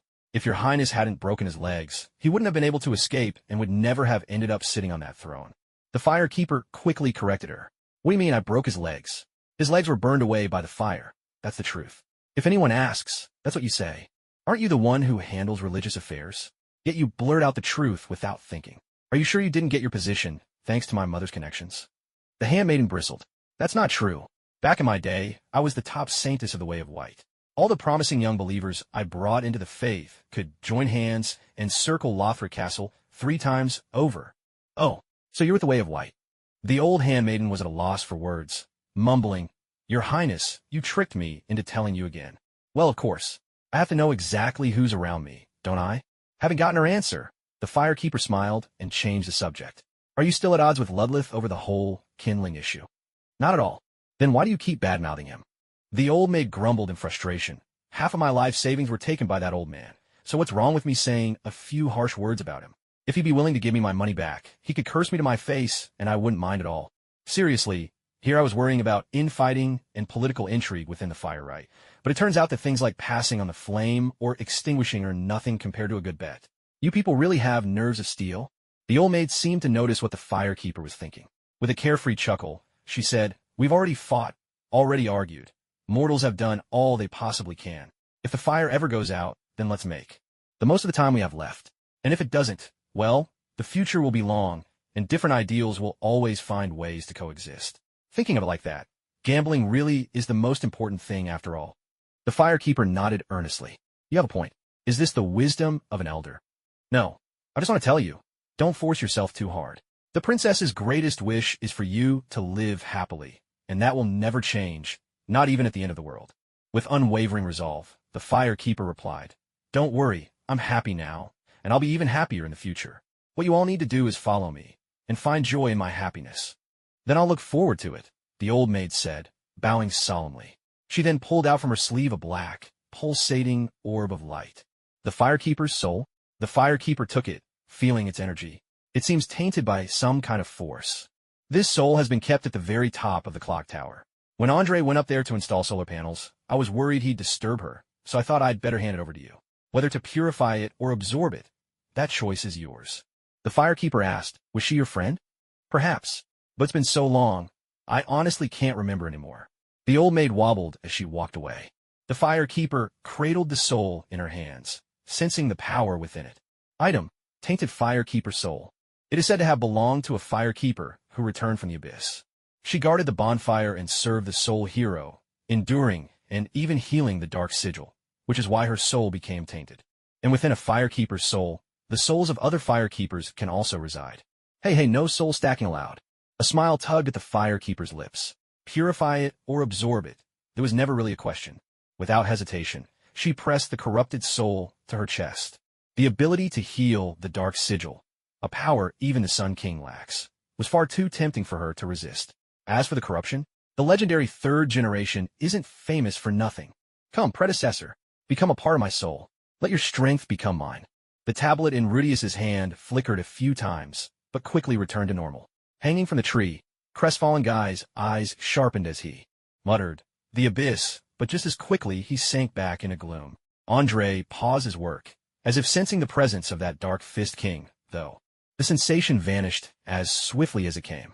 The old handmaiden, seated on her chair, chuckled and said, So, what's that choice after all? Looks like those people are about to arrive too. What a pity. The new firekeeper isn't someone easy to deal with. You'll all have to look out for yourselves. 3 days later, the solar power array was fully installed, and the sacrificial fire altar lay bathed in the brilliant glow of high-powered lamps. Gone was its usual gloom. For the first time, the force of technology descended upon this land divinely favored by the gods, Lothric. At the same time, Arkan returned, and with him came another imposing figure, a black knight wielding a greatsword. The Black Knight's Legion, Magda greets your highness, came a muffled woman's voice from within the knight's helmet. A woman. The firekeeper was taken aback. She'd always called the Black Knight's dad in the game, never expecting there would be a mom among them, too. Magda lowered her head, but her displeasure was plain for all to see. She spoke up, forthright and unafraid. Is your highness questioning my abilities in battle? Please, put me to the test as you wish. The firekeeper didn't stand on ceremony. She snapped her fingers and said, Bring Hawkwood here. Without a word, the Uchigatena-wielding brother dashed out, and before long returned, hauling Hawkwood over his shoulder. Black Knights? Undead Legion? Both belonged to Lothric's military, and before the Firekeeper could say a word, Magda and Hawkwood had already started to quarrel. Crestfallen Guy led off with his usual dose of bitter sarcasm. Your Black Knights have lost so many. There are only a handful left. Why hasn't your unit been disbanded yet? Magda snorted. Because even with just a few of us, we can still wipe out demons to the last one. Unlike a certain undead legion who shall remain nameless, who can't even handle Karthus and end up in shambles. Crestfallen Guy bristled. That's because we lost too much strength after linking the fire. Besides, Karthus is backed by the Abyss. The fact that we could keep them trapped in the catacombs was already our utmost effort. Weakness is weakness. Stop making excuses. You lot bounce around so much. Are you fighting, or are you putting on a dance show? That struck a nerve. Crestfallen Guy drew the Farron greatsword, taking a stance as he barked. Say what you want about the Undead Legion, but you have no right to insult our swordsmanship. That's the art of the hero Artorias, not some mere leaping about, and certainly not dancing. Magda's disdain was palpable. Poor A. If he knew he had such unworthy disciples as you lot, he'd probably jump right out of his grave in outrage. Brother Despair didn't bother with more words this time. He cut straight to the point. Pick up your sword. Magda was equally direct. Without any ceremony, she reached down and picked up the Black Knight's greatsword, which had been respectfully placed on the ground. It was called a greatsword, but that was only relative to the Black Knights. For ordinary people, whether in size or in weight, the Black Knight's sword was truly massive, a colossal blade that demanded both hands and all one's strength just to swing it. Yet Magda lifted this great sword effortlessly with one hand. For a Black Knight, this was the bare minimum requirement, nothing to be surprised about. I won't use a shield, lest anyone say I'm bullying you, Magda said, resting the sword across her shoulder. She crooked her finger, beckoning. You go first. If I take the initiative, you won't even get a chance to strike. Brother Despair gritted his teeth and was about to leap forward, when suddenly the Firekeeper called out, Wait a moment. He almost pulled a muscle, turning to look at her in aggrieved surprise. The Firekeeper gave a shy, sheepish smile and addressed the crowd. Anyone want to place a bet? I'll be the bookie. In the end, the wager was never placed. Everyone was betting on Magda to win, which left Brother Despair fuming with frustration. There was no helping it. When faced with a true monster, people naturally put their faith in the imposing, black-armored Black Knight Mom. The duel began. Brother Despair struck first, his swordsmanship reminiscent of how he hunted wolves, adept at disrupting the opponent's rhythm, emphasizing speed and agility above all. Lacking brute strength, he often spun, leapt, and threw his whole body into each attack. His movements looked more like an offbeat street dance from the outskirts of the city. His attack was sharp and went smoothly. In a blink, he dashed forward, closing the distance to Magda. His great sword scraped along the ground, sending up a spray of sparks. He knew he couldn't overpower the Black Knight head-on, so instead he targeted the lower openings, hoping to limit Magda's movement and find a chance for a decisive blow during the skirmish. It was a sound strategy, and he executed it perfectly. The Farron greatsword struck Magda's leg squarely. Sensing an opportunity, Brother Despair swept low in a spinning move, circling behind her for another strike. Seeing she made no move to retaliate, he immediately unleashed his finishing move, springing high into the air, spinning with all his weight and momentum, aiming to bring his blade down from above and pin Magda to the ground in one fell swoop. But reality is always harsher than dreams. Just as he was airborne, a pitch-black greatsword came crashing down from above. Before he could utter a sound, Magda had already swatted him out of the air and slammed him to the ground. Such pointless showboating, Magda remarked with disdain. She then swung her arm in a wide arc, spinning around for another heavy blow. The poor Brother Despair had barely managed to get up on his knees before, wham, he was flattened again, his backside sticking up for a moment before his legs went limp and he lay still. A complete and utter defeat. Everyone burst into enthusiastic applause. Action, applause. This was the true essence of martial arts in the Soul World. All tactics revolved around pinning the opponent down. Since most combatants here were undying, even if they lost an arm or a leg, they could still energetically finish an entire set of morning exercises. So, restraining the opponent's movements became the top priority. Over time, the New Year sword style gained immense popularity. Brother Crestfallen wore chainmail and a cape. He looked dashing enough, but the armor was just too thin. Magda, on the other hand, was a Black Knight clad in full heavy armor, like a walking tank, a moving fortress. Brother Crestfallen's 2 strikes landed on her with about as much effect as mosquito bites. She didn't even flinch. In gaming terms, Brother Crestfallen's pitiful poise meant that one solid hit would send him into an endless combo until he was finished, and reality proved just as merciless. This was the common weakness of the Undead Legion. After all, they were famed for their street dance flair. How could they pull off dazzling moves if weighed down by heavy armor? But that's not to say the Undead Legion was inferior to the Black Knights. Their swordplay relied on teamwork and cover, a classic Wolfpack tactic, making them a formidable regular force in group battles. The Black Knights, meanwhile, donned the thickest armor to take the hardest hits, often plunging deep behind enemy lines to carry out decapitation missions in the harshest conditions, specialists in solo operations. So, the Undead Legion was tasked with repelling invasions from Karthus, while the Black Knights roamed the ruins, hunting down the last remnants of demons. Each side had its strengths and purposes. It would be unfair to judge them by strength alone. Through this sparring match, the Firekeeper gained a vivid understanding of both the Black Knight Legion and the Undead Legion. Everyone else, except perhaps Brother Crestfallen, thoroughly enjoyed the spectacle, their faces glowing with excitement. It seemed clear that more events like this were needed. The Firekeeper thought gleefully to herself, one day, when the Silver Knights and the Lothric Knights are under her banner, she'd organize a round-robin tournament among the 4 great legions. Not only would ticket sales soar, but it would also enrich the cultural life of the people of Lothric, a win-win situation. With such ambitious plans, the Firekeeper was brimming with energy. With a flourish of her small hand, she gave the order, "Everyone, march with me. Today, we reclaim the high wall of Lothric." That's right, reclaim.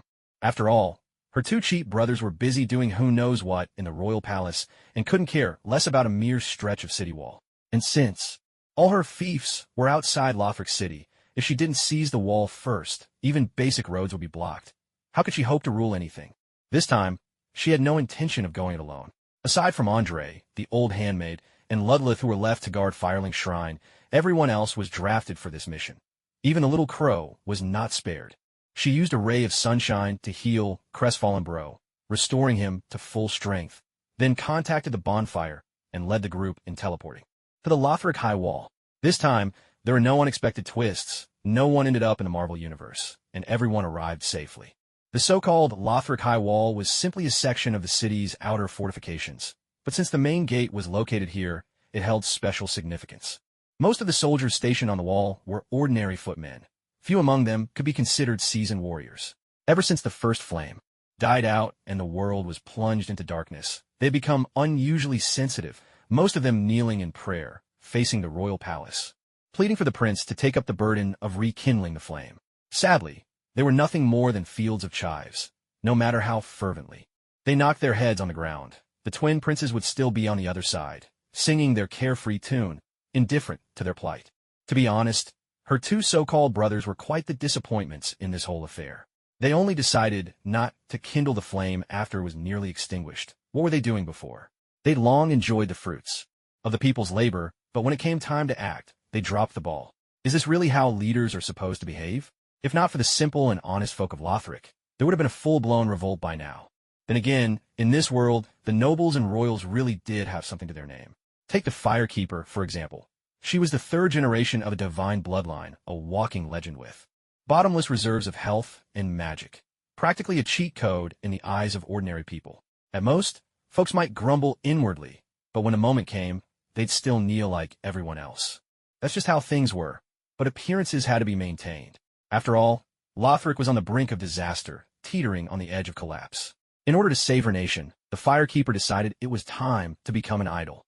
The moment she set foot on the high wall, she raised the banner of the Princess of Lothric and began warming the hearts of the masses. She greeted the soldiers with words of comfort. "You've all suffered so much," she'd say, or "We arrived too late," and would ask about their families back home, or gently cast a powerful healing spell over them. It was a textbook display of benevolence, so touching that the soldiers fell to their knees in gratitude. When she heard there were mindless undead on the wall attacking anyone they saw, the Firekeeper wasted no time. She asked for their exact location and personally led a team to clear them out. 2 Black Knights took the lead, with Crestfallen Bro and Uchigai flanking her as guardians, a bird perched on one arm. Their presence on the wall was as unstoppable as a crab strutting sideways through the street.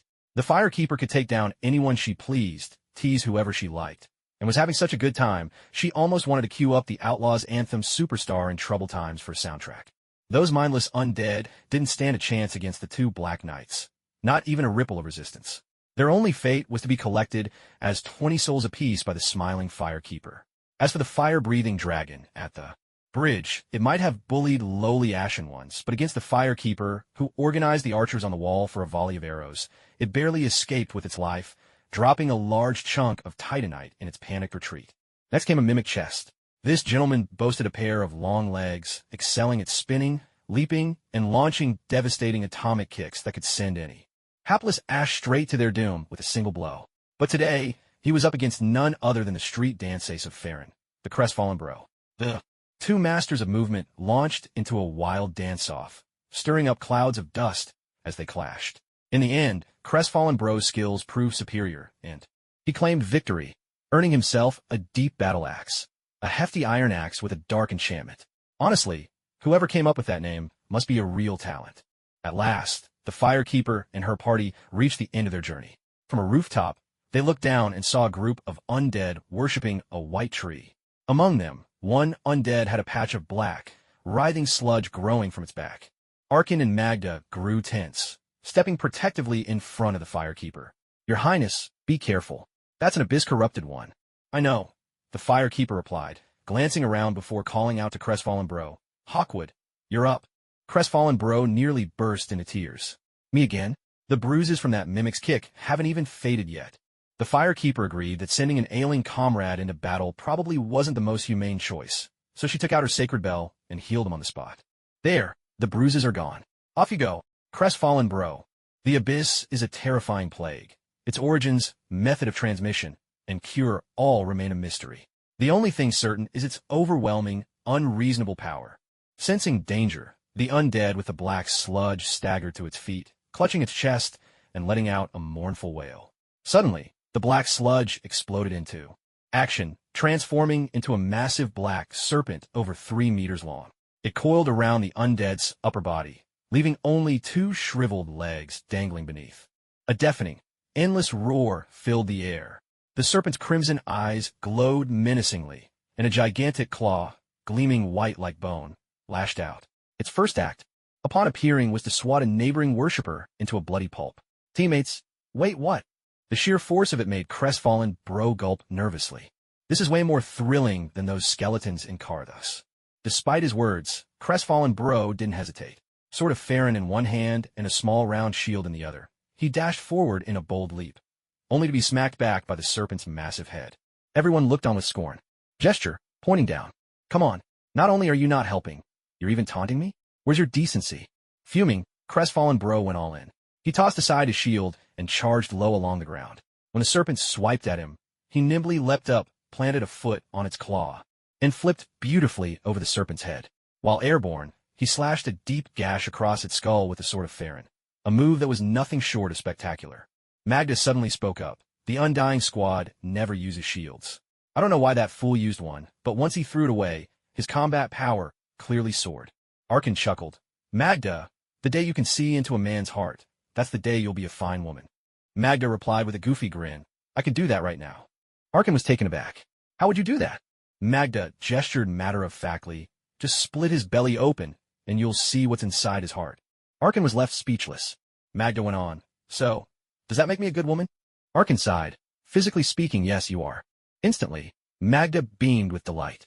Meanwhile, Brother Greyheart was locked in a fierce back and forth with the filth of man. Truth be told, he was at a disadvantage. The filth, slick and black as crude oil come to life, seemed to have neither health nor stamina limits. After Brother Greyheart unleashed 2 full sets of street dance attacks, he was completely out of breath, while the filth was not only undaunted, but growing even more frenzied, like an amateur's wild punches overwhelming a seasoned master. With a single misstep, Brother Greyheart crushed the tile beneath him and lost his balance. As the black serpent came crashing down, he had no way to dodge. Gritting his teeth, he braced himself for the impact, only to see Magda, clad in black armor, step in front of him. She raised her Black Knight's shield and blocked the heavy blow with a resounding thud.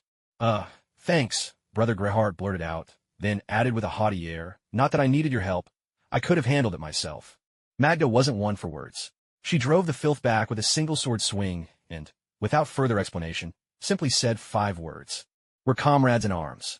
Brother Greyheart was stunned, then managed a wry smile. The most lethal charm is the one that goes unspoken. Let's go. Her Highness has decided to end this fight. Ow! With fire.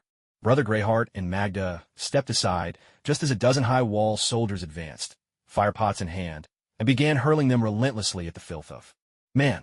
As if the monster really were living oil, it shrank from the flames like a schoolboy caught by his strictest teacher, utterly helpless, howling in a corner.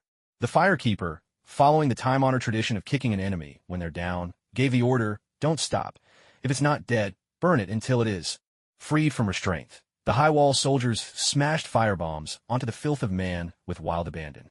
After all, it wasn't their own supplies. Public goods are meant to be used. 5 minutes later, the filth of man was reduced to ashes. The black serpent vanished completely, and all that was left of the living corpse was a pair of shriveled legs. Brother Greyheart couldn't resist running his mouth. Ha! So much for being tough. Took just a few firepots to finish the job. Not so impressive after all. Easy for you to say. It's not your firepots going up in flames. The filth of man only yielded 10 souls, less than a regular undead, yet it took over 50 firepots to bring it down. What a waste. In the game, you can kill the oil guys with a sword, magic, miracles, or pyromancy, but in reality, these greasy creatures can only be dealt with using fire. Just imagine the courtyard of the Demon King, littered with oil guys. No wonder the firekeeper feels a pang of distress to the point of breathlessness. Just think how many firebombs it would take to burn them all away. What's worse, the production workshops for firebombs are concentrated in Fair and Keep, a military zone. There's barely any left in Lothric Castle. Now, there are only 2 options. Either mount a decisive assault to reclaim Fair and Keep, or find another path and seek something else to replace the firebombs. To retake Fair and Keep, you'd have to pass through the undead settlement and fight your way along the road of sacrifices, then hack your way through the Crucifixion Woods, a feat that clearly can't be accomplished in a short time. So the only choice is the second path, to find a substitute for the firebombs. Naturally, the Firekeeper's thoughts turned to the Marvel Universe. When it comes to explosions, their world could blow the entire planet. Sky high, 3 times over, and still have some left in reserve. Finding 1 or 2 things focused on burning shouldn't be difficult. But who should she ask? How should she ask? And, once she did, what could she offer in exchange?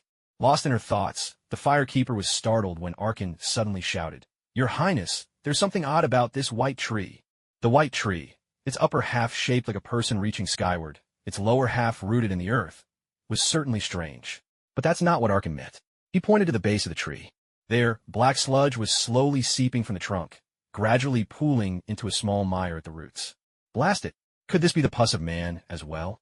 The Firekeeper jumped, quickly signaling everyone to step back, and asked, "What do you all think?" The Ashen One couldn't hold back and spoke first. All those undead were worshipping this tree. Could it be the source of the pus of man virus? Arkin shook his head.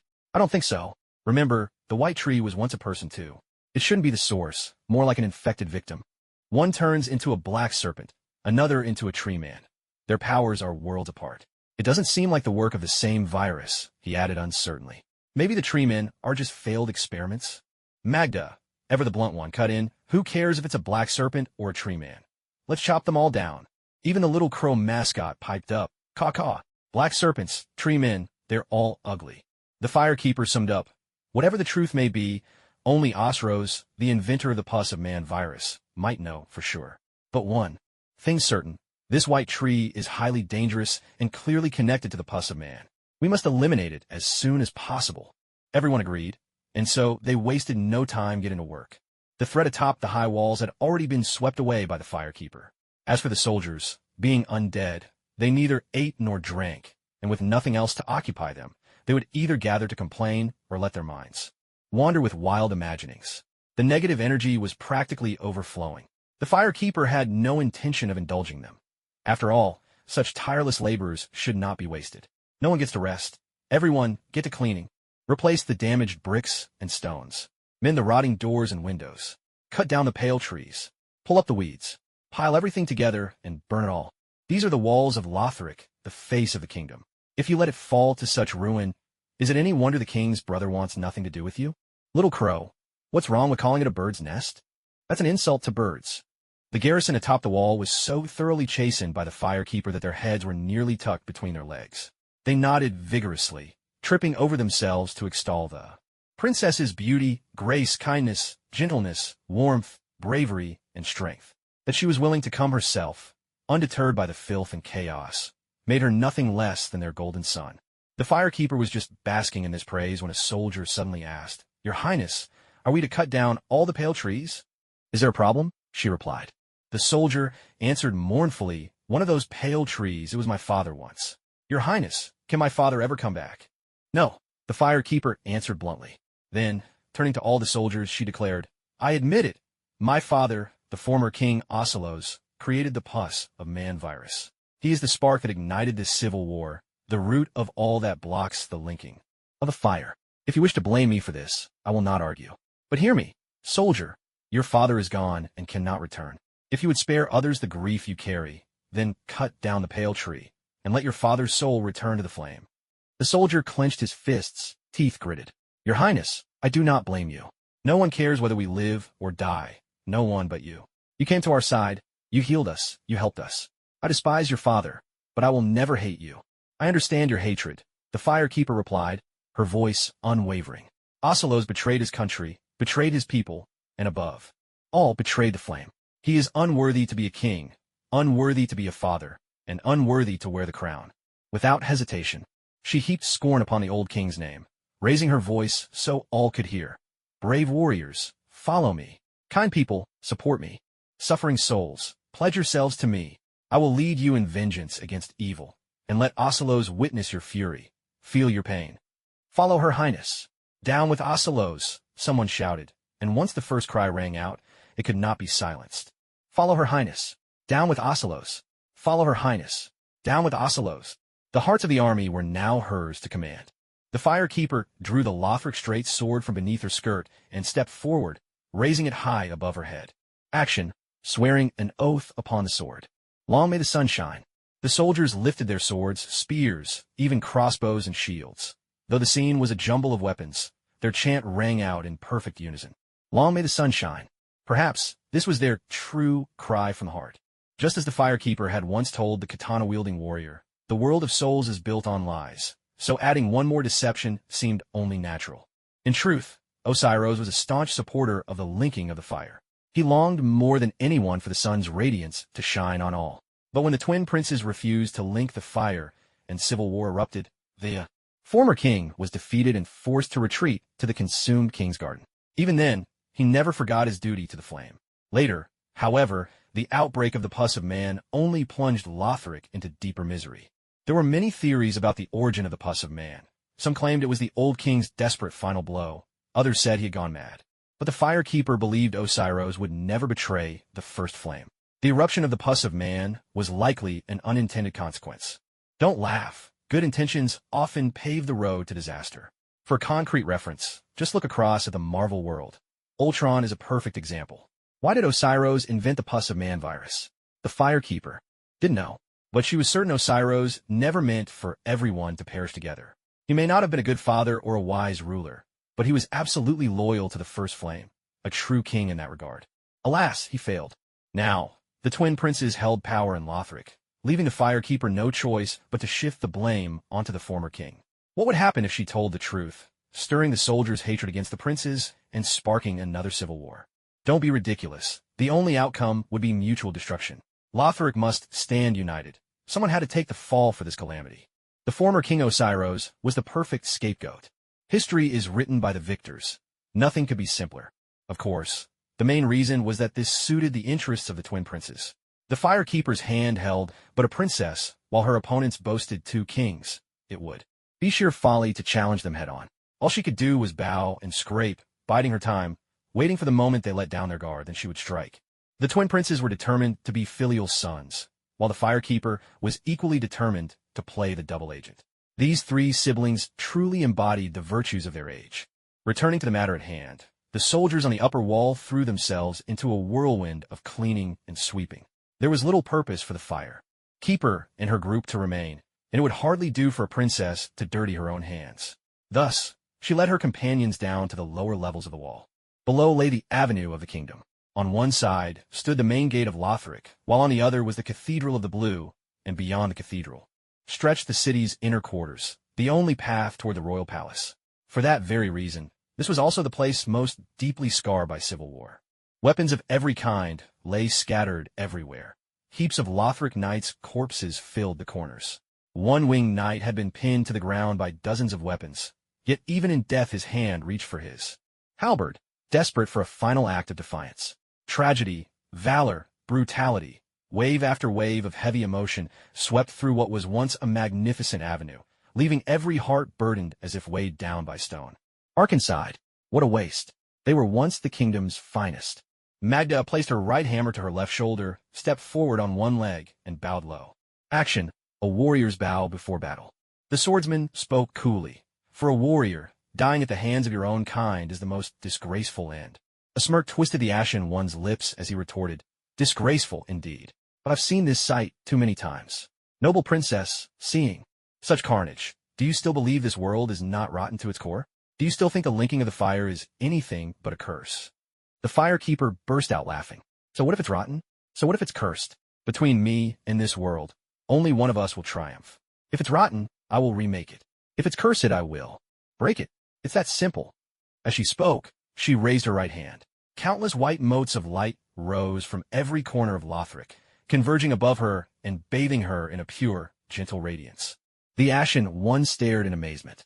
Those are their souls. With a commanding voice, the firekeeper called out, Fallen warriors, offer me your strength. Fight at my side, and let your names be sung for generations to come. Yes, it was as if 1,000 voices echoed in reply.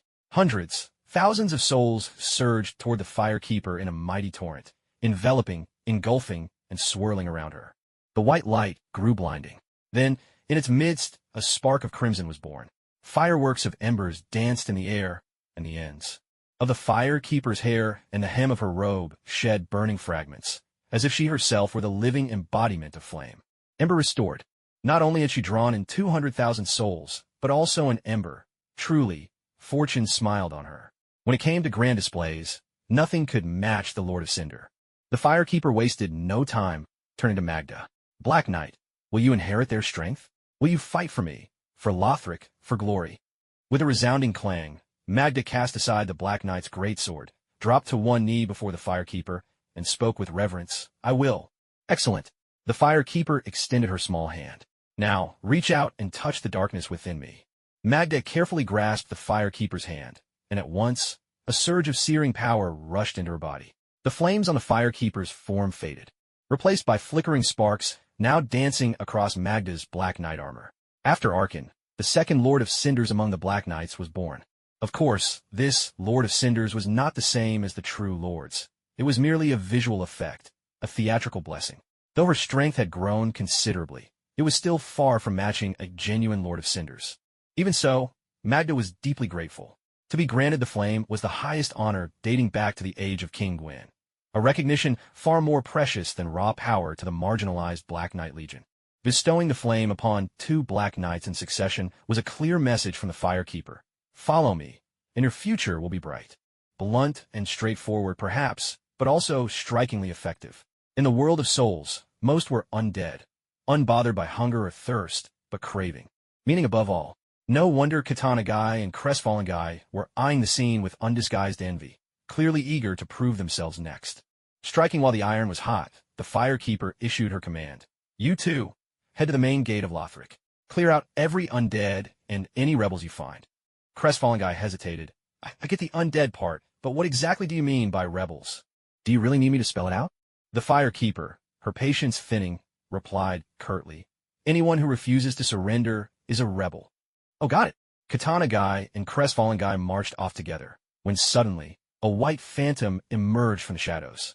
Clad head to toe in full armor, face obscured behind a mask, but wielding a hefty axe in one hand and a shield in the other, there could be no doubt. This was a true powerhouse. The soldiers ahead are loyal to the prince. To brand them as rebels simply for refusing to surrender. Isn't that a bit tyrannical, princess? He challenged. Arkan and Magda quickly stepped forward to shield the firekeeper. She cast a cool glance at the newcomer and asked in an even tone, And who are you? The white phantom replied with a swagger, I am Lion Knight Albert, in service to the High Prince. The firekeeper barely acknowledged him, simply pointing a small finger in his direction as she coolly commanded, Beat him. Albert was stunned. Before he could even protest, Magda lunged in with a New Year's greeting strike. In a panic, he barely managed to raise his shield before. Crash! Tremendous force sent him flying several meters, shield and all. He scarcely had time to catch his breath before Arkin, spinning his massive guandao, unleashed a furious combo. Weapon: Black Knight Glaive. A weapon designed for battling the Chaos Demons. Perhaps because they had fought so many foes far larger than themselves, its unique attack style was especially effective at breaking through an enemy's defenses. The so-called reduction of poise, in reality, simply means breaking someone's guard. Arkin spun his guandao twice, and with a cry of surprise from Albert, the Lion Knights, shield was knocked flying, a fatal mistake. Seizing the opportunity, Arkin brought his weapon down in a heavy blow, slamming Albert to the ground with a resounding thud. As everyone knows, in the world of souls, every tactic is just a variation on the New Year's greeting attack. Once someone lands that hit, your defeat is all but certain. Though Lion Knight Albert was a formidable warrior, he was not immune to this rule. Arkin and Magda, wielding their guandao and greatsword, pounded on him relentlessly, beating him so badly that he howled in agony. At this point, he was a far cry from a proud lion. He couldn't even compare to a stray dog. Meanwhile, the Firekeeper idly filed her nails with a dagger and remarked coolly, "Just a mere knight, and he doesn't even have the courtesy to appear in person. Such disrespect. Fortunately, I am gracious enough not to hold it against you. Don't let it happen again." Seriously? The moment I show up, you have your two Black Knights try to beat me to death. Don't tell me that's what you call not holding a grudge. Before Albert could voice his indignation, Magda, ever the brute, shattered his head with one powerful swing. Of course, the White Phantom was a magical creation, essentially a projection, so Albert wasn't truly dead. The Firekeeper didn't see the defeat of a lone knight as anything noteworthy. Waving her hand, she led the two Black Knights onward to the Cathedral of the Blue Church. The High Priestess, Emma, had been waiting for some time. She offered a formal noble's bow to the Firekeeper and said devoutly, "Your Highness, please save the soul of Prince Lothric. Help him ascend to his throne." Save the prince's soul? He's alive and well. His soul hasn't left his body. How exactly am I supposed to save him? Unless... The Firekeeper instantly understood, and with a knowing smile, she asked, "Are you a follower of the linking of fire?" Emma nodded. "The Blue Church is loyal to the king." "Then why did my two royal brothers spare you?" "Because I was their wet nurse. They still feel some kinship toward me. Of course, they have always kept me under surveillance." "Lion Knight, Albert?" "Yes. Looks like I did you quite a favor. Don't you have something for me?" Emma produced a ceremonial basin. "This is the Basin of Vows, a key to the inner city of Lothric." The Firekeeper took it with a cheerful smile, then asked offhandedly, "You're not my wet nurse too, are you?" Emma shook her head. "I'm not so fortunate. I only raised another princess." "Another princess? But didn't my dear mother only have one daughter, me?"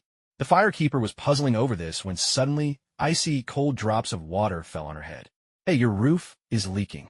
Everyone looked up and saw a woman with a veiled face, clad in ornate, light armor, her figure graceful and poised. She emerged from the swirling mist above, then, with a fluid twist, landed softly on the ground, elegant and agile as a cat. It was common knowledge that the dancer was the second boss. Emma had somehow slipped away to a corner of the room. Hiding behind a vase, she whispered, "This is the princess I was talking about." The young woman who had appeared so suddenly was formerly known as the dancer of the Boreal Valley. With her wasp waist and shapely hips, she wore resplendent robes, and her long, flawless legs drew every gaze. Children would be utterly spellbound by her. In her left hand, she brandished a flaming saber, holding her own against two Black Knights at once. True to her name, her swordplay was a mesmerizing art form, sometimes sweeping wide arcs with bold, sweeping strikes, sometimes spinning around to hook with her heel. Most impressive was how her attacks rose and fell unpredictably, sometimes slashing high to low, sometimes low to high, sometimes skimming the floor, other times aimed at the waist. She was, in every sense, a master of the dance. The Firekeeper paid no attention to the battle raging beside her. Instead, she huddled in the corner with Emma, keeping out of trouble. Tipping her chin toward the dancer, she asked, "Well, who is she exactly?" "She's one of your doubles," Emma replied, "sent to Irithyll of the Boreal Valley when she was little." "I see." The Firekeeper breathed a sigh of relief. "For a moment, I thought my mother was having affairs outside the palace." Emma almost choked, her breath caught in her throat. She dare not respond to that one. "So tell me," the Firekeeper pressed, "why do I need a body double? I'm the Princess of Lothric. Who dare try anything against me?" "Lothric is a land of fire linking," Emma explained. "Everything we do is in pursuit of better kindling. The Queen is the daughter of Gwyn, the Lord of Sunlight, and all three of her children carry the pure bloodline of the sun, blessed with innate strength. The eldest prince, strong and robust, was named the heir. The youngest, frail since birth, was to become a lord of cinder, sacrificing himself to the flame. Everyone knows that, the firekeeper said. The boys have their fates laid out. What's any of that got to do with me? Emma shot her a sympathetic look. The first flame has been fading for a long time. One lord of cinder is nowhere near enough.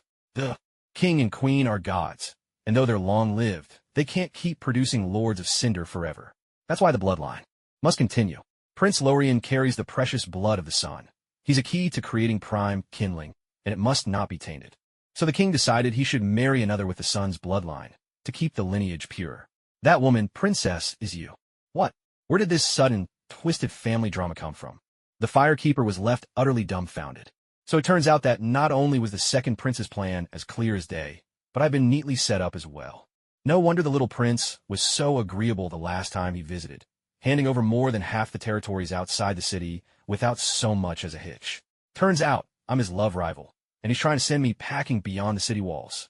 My second brother is a real piece of work.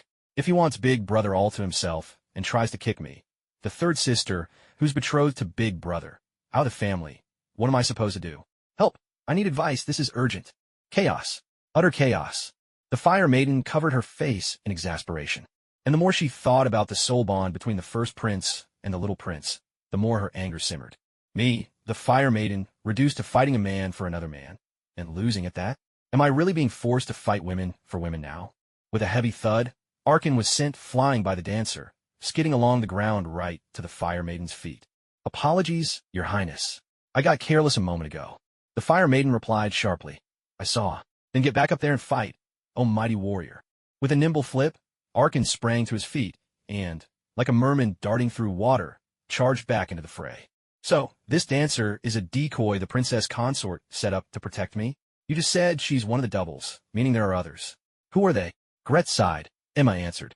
One in the open, one in the shadows. The dancer is in plain sight, but full of flaws, while Gret side works from the dark, able to wield the princess consort's miracles of sunlight. This way, everyone believes Gret side is the real daughter of the princess consort, and you're even safer. After all, very few people keep searching for answers once they think they've found them. That's clever, but it's cruel to those two girls. Emma lowered her head respectfully. They are the princess consort's chosen maidens, willing to give everything for you. Give everything for me? The Fire Maiden pondered for a moment, then called out to the two Black Knights, still fighting. Arkin, Magda, stand down. The Black Knights hesitated, puzzled. The Fire Maiden strode forward. I'll handle this myself. The two Black Knights were alarmed. Your Highness, reconsider. No need to reconsider, said the Fire Maiden. She's sacrificed so much for me. I owe it to her to settle this myself. Stand down. Seeing her resolve, the Black Knights could only step back, helpless. The Fire Maiden walked up to the dancer and spoke earnestly. Sister whom I've never met, I do not know why you have become like this, but I see darkness and torment in you. You have given up so much for me. Now it's my turn to give something back. Trust me. Give me your heart, and I will bring you back into the light. The dancer seemed to understand and, surprisingly, didn't attack right away. She leaned in, sniffing around the firekeeper's neck, as if recalling something from the past. Then she took a step back, gave the firekeeper a careful look, and slowly reached out her right hand. It's actually working. The two Black Knights were utterly astonished. Emma, too, wore a gratified smile. Even though she was controlled by some unknown darkness, her loyalty remained carved into her very soul. Truly admirable. Her Highness the Princess, unafraid of danger and using genuine emotion to redeem evil, was all the more magnificent. The firekeeper felt quite pleased with herself as well. She reached out her hand and spoke gently. Now, please, touch the darkness within me. Suddenly, the dancer's dainty hand latched right onto the firekeeper's face. The three onlookers were dumbstruck. So was the firekeeper. You grabbed the wrong spot. You're supposed to take my hand, not my face. The firekeeper struggled, but to no avail. The dancer let out something like a mocking snicker, then, gripping the firekeeper's face, lifted her clean off the ground, holding her high in the air, a sight everyone seemed to relish. Ow, ow! The firekeeper flailed in the air like a helpless chick, but worse was yet to come. With a sudden swing, the dancer slammed the firekeeper hard onto the ground. A burst of searing flames erupted, followed by an explosion. Then, with a swift motion, the dancer drove her flaming blade straight through the firekeeper's abdomen, pinning her to the floor. Here I am, treating you with kindness, and you hit me with a throw? Do I look like a pushover? The firekeeper cursed inwardly, while the two black knights rushed forward. But with an elegant backflip, the dancer dodged their attacks with ease. The knights wanted to pursue, but were stopped by the firekeeper. Clutching the wound in her abdomen, blood streaming down to pool at her feet, she stood and declared in a tone that brooked no argument, "Stay out of this. Leave her to me." "But your highness," you're wound. The firekeeper shook her sacred bell, casting a healing miracle. Instantly, her wounds vanished, and she was as good as new. The black knights fell silent. The firekeeper shot a glare at Emma, who was cowering behind a vase, and snapped, "Willing to give everything for me? Are you kidding?" Emma replied with an awkward smile, secretly thinking, the dancer's been a stand-in since childhood. She's never even met you. Her loyalty is to the princess consort, not you. I just said that to flatter you. If you actually bought it, are you out of your mind? The firekeeper realized she'd been naive. Heartfelt redemption? Words alone, changing a villain's heart? That's all just fiction. She reached out a hand to Magda and said, "Give me your sword." Magda handed over the sword and asked, somewhat dazed, "Your Highness, what are you planning?" Hoisting the Black Knight's great sword onto her shoulder, the firekeeper spat and growled. "It's time to reason with her, my way." Again? Wasn't it just a moment ago that reasoning failed to convince anyone? The firekeeper couldn't be bothered to explain anything to her audience. With a flick of her holy chime, she cast a flurry of buffs upon herself. Oath of Stone, Weapon Blessing, you name it. In short, all about boosting her attack. Though the dancer was now beset by some dark corruption and had lost her senses, her fighting instincts remained sharp. She wasn't about to stand by cartoon style while her foe powered up. With a twist of her body, she swung her flaming blade straight at the firekeeper's neck. "Your Highness, be careful," the Black Knight cried out. Perfect timing. The firekeeper didn't dodge or defend. Instead, with a swift backward step, she dropped into a low stance, dragging her sword behind her. That crouch came just in time. The dancer's attack sliced through nothing but empty air. She dodged with a low drag swing. The two Black Knights were stunned. "Your Highness, did you predict this too?" "Of course, this isn't my first rodeo. I've been through 8 cycles of this." The firekeeper had no time to answer. Instead, she let out a fierce battle cry, driving her Black Knight's sword forward, sparks flying where it scraped the stone floor, and then an upward slash. "Take this, sister. Let's see how you handle my move." With a muffled thud, the dancer took the blow right to her chin, letting out 2 pained cries before stumbling back and collapsing to the ground. First came the princess, then the heavens.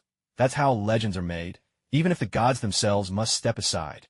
While the Black Knights and Emma stared in wide-eyed shock, the firekeeper strode forward with a bright, victorious smile. She seized the dancer by the hair and, with a single, decisive swing, brought her sword down on the dancer's head. Blood splattered across the firekeeper's face, but her grin only grew wider. She tossed aside the massive sword, plopped down unceremoniously on the dancer's chest, rolled up her sleeves, and began pummeling the dancer's face with a flurry of crisp punches. Blow after blow landed as she shouted, "Now let me touch the darkness inside you." Those last 2 words don't really rhyme. Oh well, details. Having consumed the corrupted soul of another firekeeper, she now possessed the power to purify all darkness. She grabbed the dancer's hands, interlacing their fingers, and began channeling her energy. The dancer rolled her eyes back, toes pointed straight as if caught between agony and ecstasy. Yet instead of water, what shot from her mouth were a few droplets of inky black liquid, sizzling as they hit the ground. Clearly, nothing wholesome. When it was over, the dancer was sprawled limply on the floor like a fish out of water, occasionally twitching. The firekeeper, exhausted for the first time herself, simply made a pillow out of the dancer and lay atop her, panting for breath without a hint of shame. The dancer seemed to regain her senses. Seeing the firekeeper's unmistakable eye patch, she blurted out, "Why, Your Highness, Princess? Are you back with us?" The firekeeper pressed her face close, smiling gently. "Sister, are you feeling all right?" The dancer thought for a moment and said, "My face hurts." "Uh-huh. It must be a side effect of leaving the darkness." "That's what it is, for sure," the firekeeper replied, her voice tinged with a hint of guilt. The dancer, being a warrior, recovered quickly. She flipped herself up in one swift motion and knelt on one knee before the firekeeper. "Your servant, Ayla III, pays respects to Your Highness the Princess," she declared. The firekeeper gently helped the dancer to her feet and said softly, "Why are you being so formal, little sister? There's no need for such ceremony between us." Little sister? Ayla III knew her own situation well. She was nothing but a pretender, a counterfeit princess. Now that the real one stood before her, how could she dare to hold on to that title? Flustered, she quickly explained, "Your Highness, I am not truly a princess. I am." Suddenly, the firekeeper pressed a finger against the dancer's lips and smiled. "I know everything about you. I'm deeply grateful for all you have done. Now, with Lothric facing danger, within and without, if we reveal your true identity, it could cause even more chaos.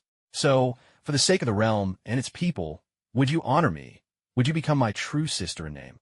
The dancer was overwhelmed with emotion. This wasn't just a show for appearances. This was the real thing, a chance to be recognized at last. She had always felt the burden of being a stand-in, and it was only her faith in the queen and her loyalty that kept her going. But the firekeeper's words swept all that bitterness away, and a deep joy welled up inside her, like a long-suffering wife finally welcomed as the true matron of the household. Her lips trembled as she replied, "To have your approval is the greatest honor of my life. I am willing to give you everything I have." "Wonderful. From this day forth, you are the queen's daughter, my sister, and the esteemed second princess of Lothric." The dancer wept tears of joy. The firekeeper was pleased as well. The dancer was not only formidable in battle, but also a vital ally in politics.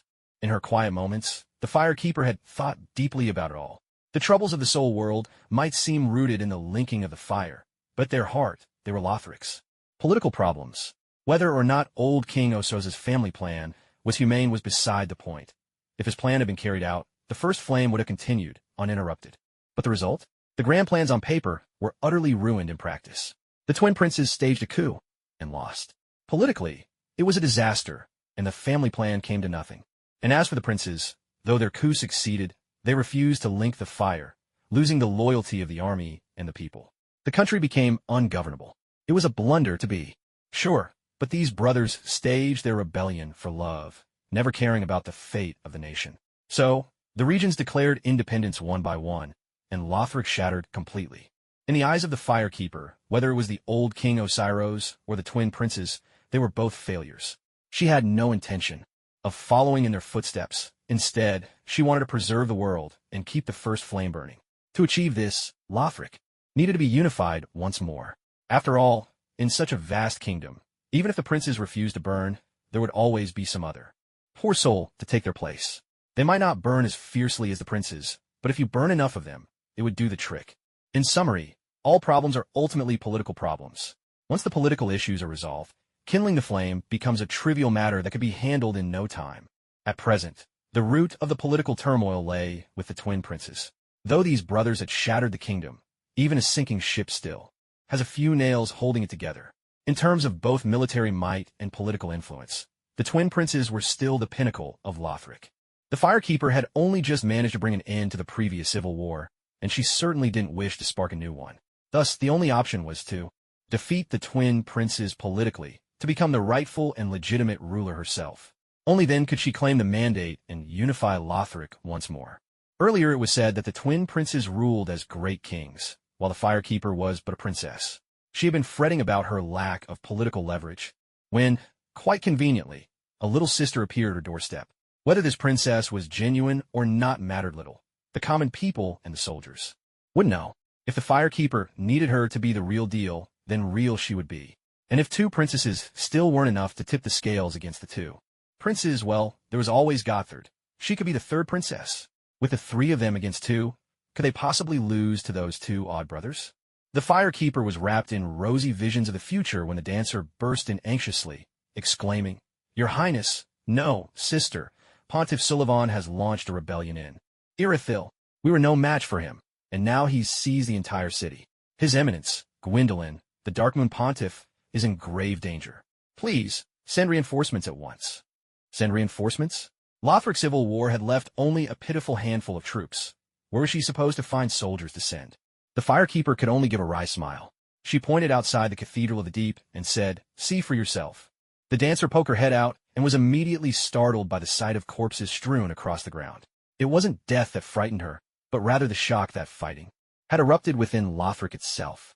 In disbelief, she asked, "How could this have happened? Was it a Karthus invasion? Has Farron keep fallen? What about the Abyss Watchers?" This little sister of mine is certainly well versed in Lothric's military affairs. Could she be a natural-born strategist? The firekeeper mulled this over for a moment, then shook her head and said, Karthus is still contained in the catacombs, and Farron Keep hasn't fallen either. It's simply declared independence. Independence? Why? Because a civil war broke out in Lothric. Not long ago, the old King Osiros was overthrown by the twin princes. The dancer froze, silent for a long time. Suddenly, she struck the wall with her fist, and, filled with grief and anger, said, I'm afraid Sullivan started the rebellion precisely because he learned of this news. The firekeeper asked curiously, What exactly happened then? And how did you end up in Lothric, under the control of some unknown darkness? The dancer replied, Sullivan tricked me into scattering my legion knights throughout Irithyll, which allowed him to destroy them one by one. He's an arrogant and conceited man. Being an outsider, he was often looked down upon. Now that he's seized power, of course he wants revenge on Lothric.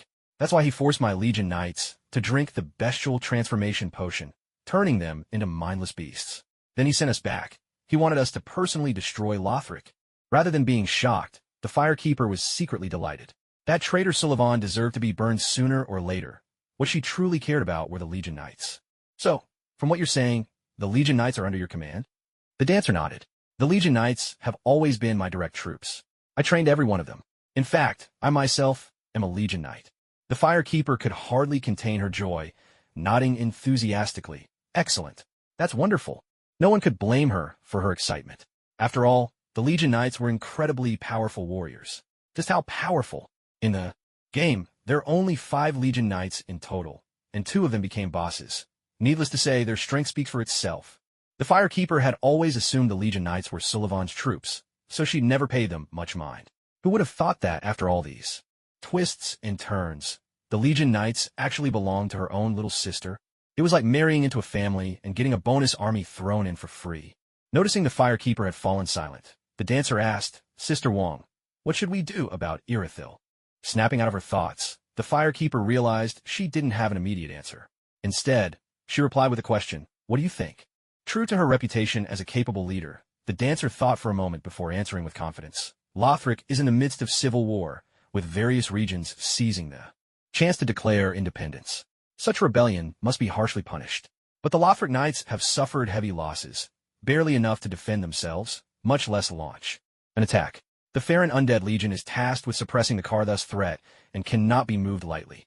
The Black Knight Legion is scattered, and it would take time to gather them. Given all this, our only option is to recall the Silver Knight Legion, who protect Lord Gwendolyn. Only then can we restore order. That's why we must save Irithyll. An impressive sense of the big picture. The firekeeper nodded approvingly and asked, But as you said, our forces are insufficient. How, then, can we possibly rescue Irithyll? The dancer was already prepared and spoke calmly. Rescuing Irithyll is a strategic objective we must accomplish. But tactically, we can be much more creative. First, Irithyll is sealed within a barrier cast by Sullivan. Only by finding the little puppet that can break this barrier can we enter. I've discovered that the puppet is inside the Cathedral of the Deep. We can gather a small elite force, leave the city through the undead settlement, cross the forest of crucifixion, travel along the pilgrim's path, and then strike at the cathedral. That entire route falls under the cathedral's influence, mostly priests of the White Church, none of whom are particularly formidable.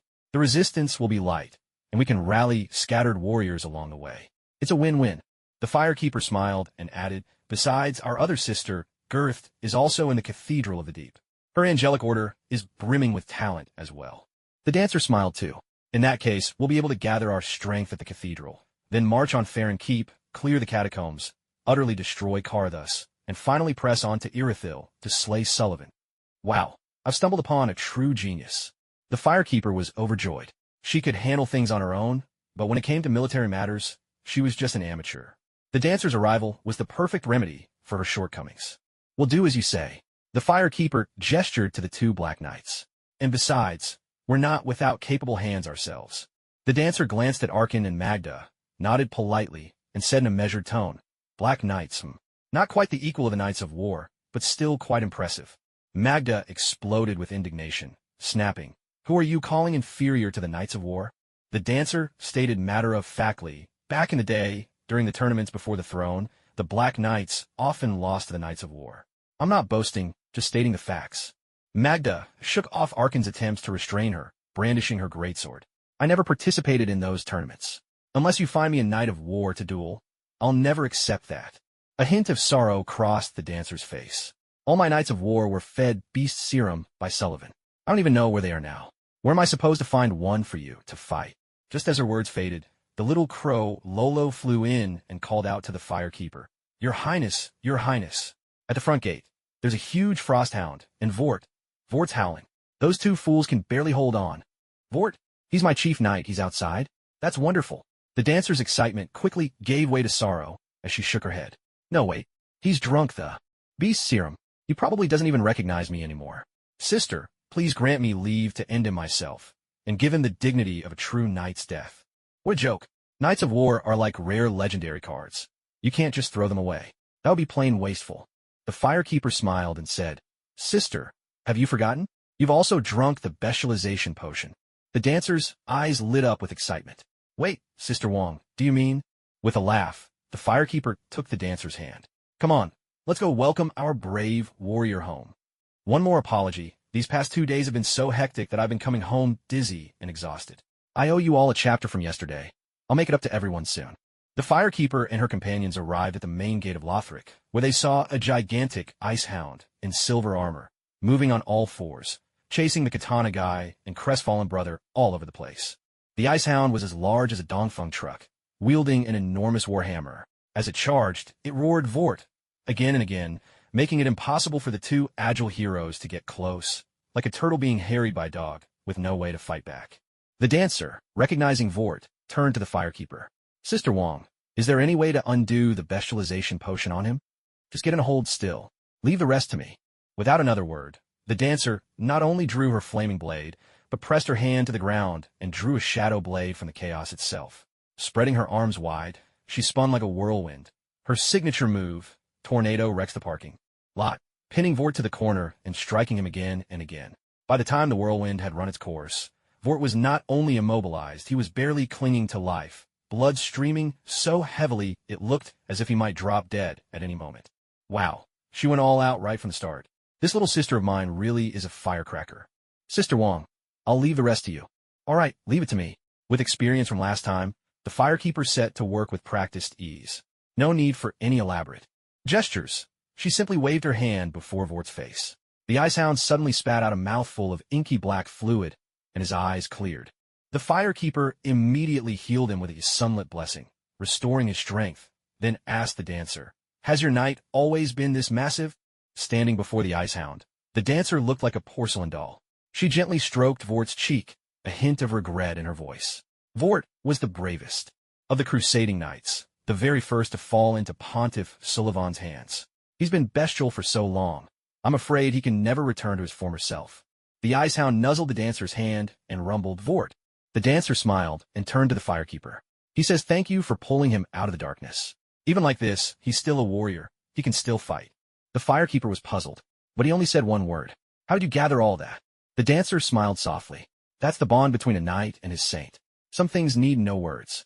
There's definitely something going on between those two. The firekeeper's curiosity was thoroughly piqued, but glancing at Bordeaux's current physique, she immediately felt that it was pointless to worry.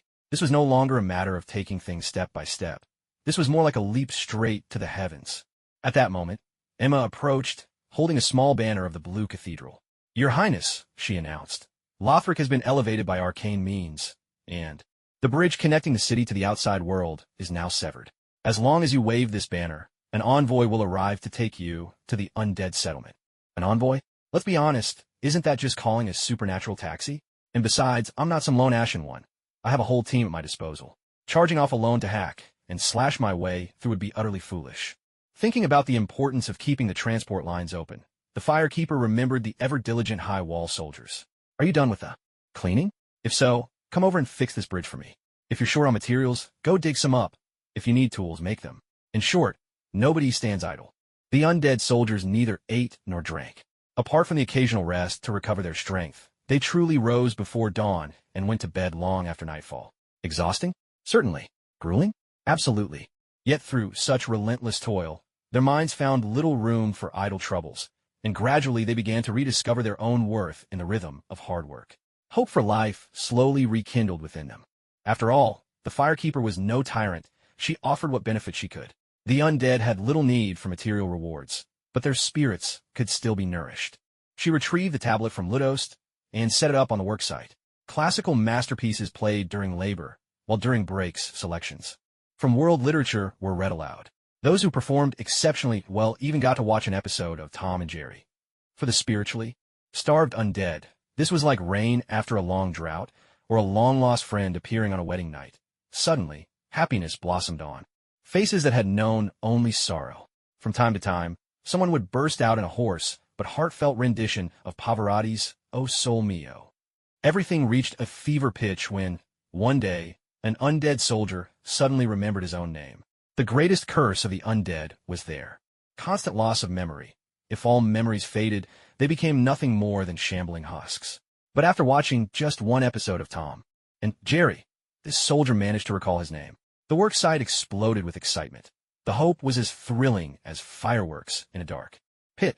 If the undead no longer lost their memories, then they would never turn into mindless husks. Would that not mean true immortality? From then on, the undead soldiers threw themselves into their work with newfound vigor, all vying for the privilege of watching an episode of Tom and Jerry, as if it were the elixir of eternal life itself. However, after some research, the firekeeper and her companions realized that the phenomenon of memory restoration was not universal. The earlier case had only occurred because that person had previously experienced catching mice, which resonated with them and suddenly brought their memories back. Through this, the firekeeper basically confirmed that the progression of hollowing among the undead was influenced by their mental state. For example, a steadfast warrior was much less likely to become hollow, while ordinary citizens were, in effect, hollowing candidates in waiting. Back then, when Lord Gwyn found himself unable to control the rampant undead, his only solution was to lock them away in the shadowy, sunless northern undead asylum. Little did he realize that such a closed and oppressive environment would only accelerate their hollowing.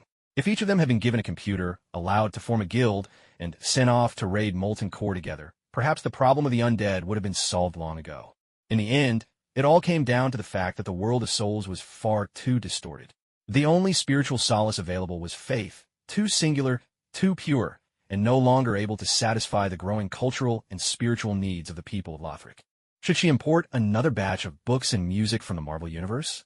No, that would be much too slow. With such advanced and efficient means of communication available, why not make use of them? The firekeeper looked up at the sky, pondering whether it might be worthwhile to launch a communications satellite in the world of souls. At that moment, Arkan approached and said, "Your Highness, the high wall of Lothric has been fully repaired. The white trees and weeds have all been cleared and burned. The soldiers asked me to find out how we should deal with the collected black sludge." "Can it be burned?" she asked. "It's not quite like the pus of man. Fire does very little to it," Arkan replied. "How much of it is there?" "About 2 barrels," he answered. After thinking for a moment, the firekeeper said, "It's too dangerous to leave it where people gather. Store it for now in the Cathedral of the Deep, and have Emma keep a close watch on it." "Yes, my lady." Arkan left, and soon Magda arrived, bringing good news. "Your Highness, the new bridge is tentatively complete.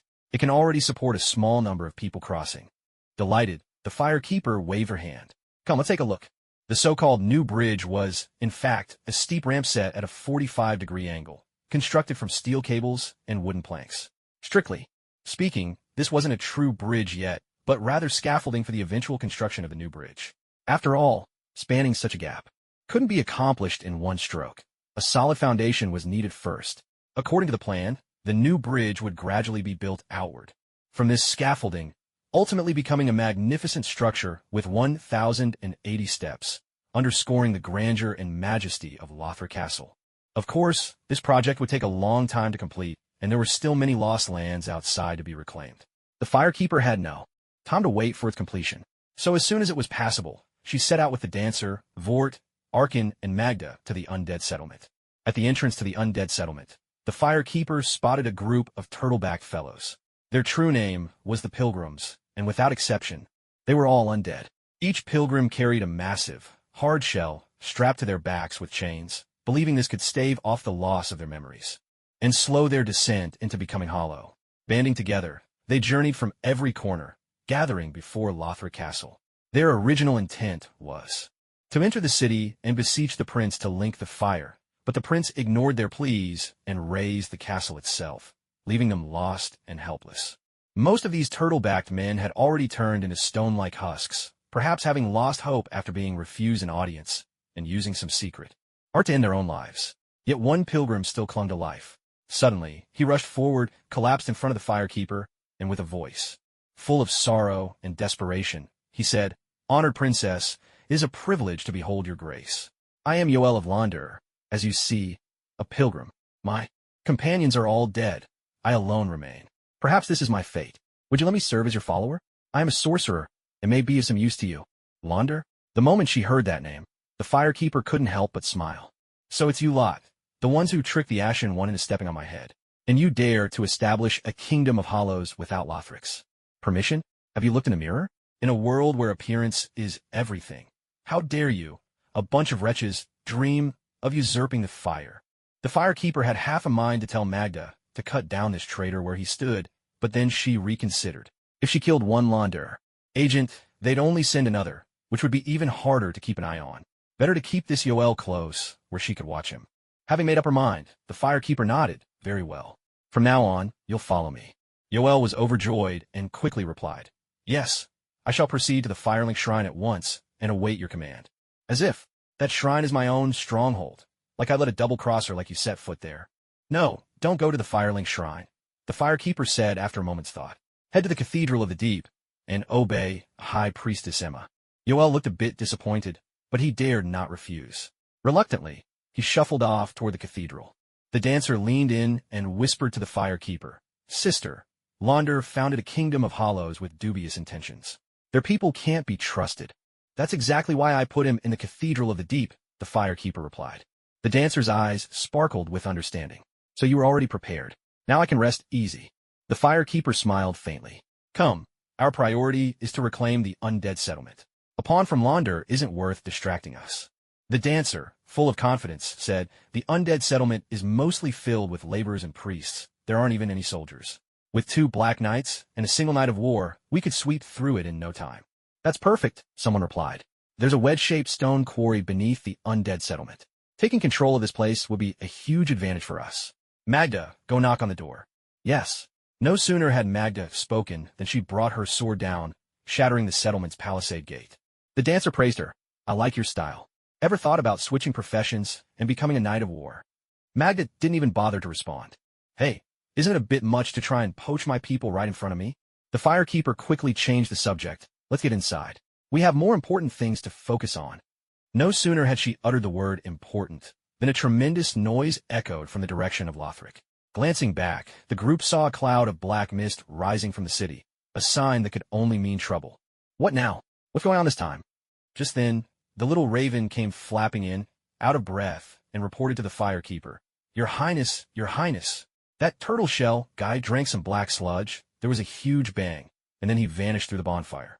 Through the bonfire? The firekeeper's eyes widened in alarm. "Oh no, did he go to the Firelink Shrine?" The crestfallen knight hurried over as well. "Don't worry, Your Highness. The master just checked. Yoel hasn't gone to the shrine." "Then did he go to the high wall?" "No, the soldiers say everything's normal at the high wall." "He didn't go to the shrine, and not to the high wall either." The firekeeper was at a loss. At this point, the bonfire only connected to 3 places: the Cathedral of the Way of White, the Firelink Shrine, and the high wall of Lothric. Where else could Turtle Shell Guy have gone? As she pondered, sweat began to bead on the firekeeper's brow. "Don't tell me he's run off to the Marvel Universe?" The Marvel Universe was her personal backyard, absolutely off-limits to intruders. Yoel wasn't exactly trustworthy to begin with, and now he'd gulped down the black sludge from the white tree. Who knew what kind of monster he'd turn into? If he went on a rampage in the Marvel Universe, it would certainly tarnish Lothric's reputation, and that was something she would never tolerate. Just as the firekeeper was about to gather her people and head for the Marvel Universe, the ragtag bunch from the undead settlement suddenly flew into a frenzy for reasons unknown. They surged out en masse, launching an attack on the firekeeper's party. "Seriously? I lure the boss out of the fog gate, and you all just ignore your designated area? That's karma coming back way too fast." The undead settlement's defenders weren't exactly formidable, but they had numbers on their side. There were laborers wielding holy relics against hunters, burly men brandishing cleavers, little slaves, blowing poison darts, and hefty aunties swinging a morning star in one hand and a holy book in the other. The whole mob surged forward, a menacing sight that was genuinely intimidating at first glance. A ragtag force of peasant rebels would never be able to breach the gates of Lothric, but the Firekeeper was also reluctant to let them ruin the hard-won floating bridge. As she hesitated, the Frost Hound let out a piercing howl, then barreled forward with a wild charge, sending 30 or 40 people flying and firmly holding the center of the bridge. The dancer also drew her twin blades, weaving through the crowd with effortless grace, cutting down her foes as if slicing through melons and vegetables, charging in and out 7 times. In the midst of the chaos, she found a moment to speak to the Firekeeper. "Sister, I don't know what this Marvel world you mentioned is, but Bordeaux and I can handle things here. You go after Yoel. You're sure you can manage? Don't worry. Cleaning up these small fry is just a matter of time." Erring on the side of caution, the Firekeeper left Arkin behind, then set off for the Cathedral of the Deep with the Ashen One and Magda in tow. No sooner had she returned than she questioned Emma. What exactly happened? Emma, anxious, answered carefully. That man called Yoel was well-behaved at first, but after he saw those 2 barrels of black sludge, he went mad. He ignored my attempts to stop him, gulped down a whole barrel, then clutched the other one and ran off from the bonfire. He actually drank it? He sure has a taste for the bizarre. The Firekeeper muttered, then asked, "Did he say anything else?" Emma thought for a moment before replying. He kept muttering about humanity. Humanity? Could that black sludge really be humanity itself? No wonder that old wretch Yoel guzzled it down as eagerly as a bear with vodka. There wasn't enough information to draw any conclusions. The Firekeeper pondered briefly, then said to the Ashen One and Magda, "I need you 2 to travel to another world and bring Yoel back. But I can't be sure you'll survive there, so you may refuse." Before she could finish, Magda bowed respectfully. "I'm willing to go, my lady. Just give the order." The Ashen One added with a careless shrug, "Doesn't matter to me. Dying here or there, it's all the same." The Firekeeper didn't stand on ceremony. She nodded and said, "Your loyalty is not forgotten. Remember, the other world is different from ours. They have no first flame and do not worship gods. Your task is to capture Yoel, but avoid conflict with the locals as much as possible." No first flame. The Ashen One gave a dark chuckle. "Sounds like they're worse off than us. What a pitiful bunch." Magda, always thinking like a warrior, asked, "Do they also have armies? How strong are they?" "They're not as strong as the undead, at least not individually," the Firekeeper answered, "but they excel at technology and possess powerful weapons. In large numbers, they're not to be underestimated." "What is technology?" "Another kind of magic." Magda nodded in sudden understanding. "A legion of sorcerers, then? That could be tricky." The Firekeeper noticed that this battle maniac was getting a bit too fired up, so she quickly reminded them, "Remember, your mission is to capture Yoel. The Mage Legion is not your enemy." "Oh, and this operation will be under Hawkwood's command." Magda complained, "Why should I listen to him?" "Because he values his life more than you do." At this, the Ashen One was also displeased. "When have I ever feared death? If you're not afraid of dying, why did you become a deserter?" The Ashen One fell silent. With sincere concern, the Firekeeper continued, "In any case, you must keep yourselves safe and look after each other over there. As soon as I've settled things here, I'll send reinforcements right away." "Yes, ma'am." The Firekeeper nodded, reached out to the bonfire, and sent the Ashen One and Magda to the Marvel world. "Now it's time to deal with those wretches at the undead settlement," she ordered. "Emma, have the troops ready. We march on the undead settlement." Meanwhile, with a wave of disorientation, the Ashen One and Magda arrived in the Marvel world. Before them was a bonfire, but all around lay chaos, bloodstains everywhere, evidence of a fierce battle. The Ashen One stepped out of the room and found darkness outside, the sky lit only by a solitary moon. A wide grin spread across his face. "Haha, pitch black as far as the eye can see. There really is no first flame in this world. Still, the moon's pretty bright, so it's not utter darkness." He hadn't finished speaking when a beam of light hit him square in the face, and a voice called out, $5 each, $5 each. Everything's $5. Damn it, not this loudspeaker again." Magda asked curiously, "A merchant?" "I'm not a merchant. I'm with the Strategic Homeland Intervention, Enforcement, and Logistics Division. Actually, we changed the name. I'm a SHIELD agent. Identify yourselves immediately." "Farron, Undead Legion, Hawkwood." "Black Knights, Magda. I don't really understand, but I think this is a good start. At least it's better than running into that monster earlier." The rookie handler, Coulson, emerged from the shadows, one arm in a cast, forcing a smile. "Hello, I'm Phil Coulson, SHIELD agent." The Ashen One eyed Coulson's flashlight with envy. "That thing's amazing. How does it shine? Is there a flame sealed inside?" "You like it? Then it's yours." Coulson offered it generously. The Ashen One accepted it with delight, showering Coulson with praise for his kindness. Coulson let out a sigh of relief. Though this man seemed a bit slow, he was still a vast improvement over that monster from before. He glanced over Heishin and Magda's gear, his lips twitching involuntarily. With a dry chuckle, he said, "You two have some pretty impressive equipment, especially those greatswords. They look razor-sharp." Heishin, thinking Coulson was hinting for a gift in return, scratched his head a bit sheepishly. "Sorry, buddy. These are weapons of the Undead Legion. Without Her Highness the Princess's permission, I really can't give them away." Her Highness the Princess? Coulson froze for a moment. Then his face lit up with excitement. He quickly asked, "You're from Lothric?" Heishin shrugged. "Didn't I mention? The Undead Legion and the Black Knights are both Lothric's military." "I swear to God, you definitely did not mention that." "But never mind that." Coulson pressed on, his tone anxious. "There was something here before you arrived.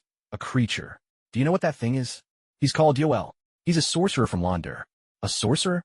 Coulson couldn't help but laugh. "That guy repelled an entire army with his bare fists. Are you sure your definition of sorcerer isn't a little unusual?" Magda elbowed Heishin aside and answered, "He used to be Yoel, but as for what he is now, even we aren't sure." "What do you mean by that?" "Because he drank something that looked a lot like the Abyssal Blight." "Abyssal Blight?" The color drained from Coulson's face. He'd heard the Firekeeper describe how terrifying that stuff was. If it ever spread through New York, he didn't even want to imagine the consequences. "So you two came here for?" Magda answered straightforwardly, to take him back. "That's fantastic news." Coulson nearly choked up with relief. Pressing his earpiece, he said, "Chief, you were right. Lothric really did send people. They're here to take the monster back." "What?" "No, that won't be necessary." "What?" "Because General Ross already captured the creature." Nick Fury stepped out of the shadows, clad in a long leather coat. Heishin whispered to Magda, "That cloak is pretty nice, but not as dashing as mine." Magda retorted mercilessly, "A real warrior would never wear a cloak. I could crush 7 like him with a single hand." Fury, a thank you to Iron Magic Man for the tip, and thanks to everyone for your votes. Led by S.H.I.E.L.D., Heishin and Magda made their way to the military encampment. By the time they arrived, the old General Ross was in the middle of a boastful tale. "That monster came at me with a punch. I tossed a grenade right back. Flames everywhere, the beast howling in agony. Then it dropped dead on the spot." Coulson felt his cheeks flush with embarrassment. How could a general possibly charge the front lines and toss back a grenade? Why not toss back a nuclear bomb while you're at it? He cleared his throat to interrupt. The old general's boasting, then gestured toward the 2 newcomers. "This is Hawkwood from the Farron Undead Legion, and this is Magda from the Black Knight Legion. They're special advisors from Lothric." Before Ross could respond, his soldiers couldn't help themselves and chimed in. Riding high on their recent victory, they mocked without restraint. "Undead Legion? Black Knight? Which movie set did you two just walk off of? Look at their get-ups. Great swords, full armor. Does this Lothric place belong to some medieval kingdom?"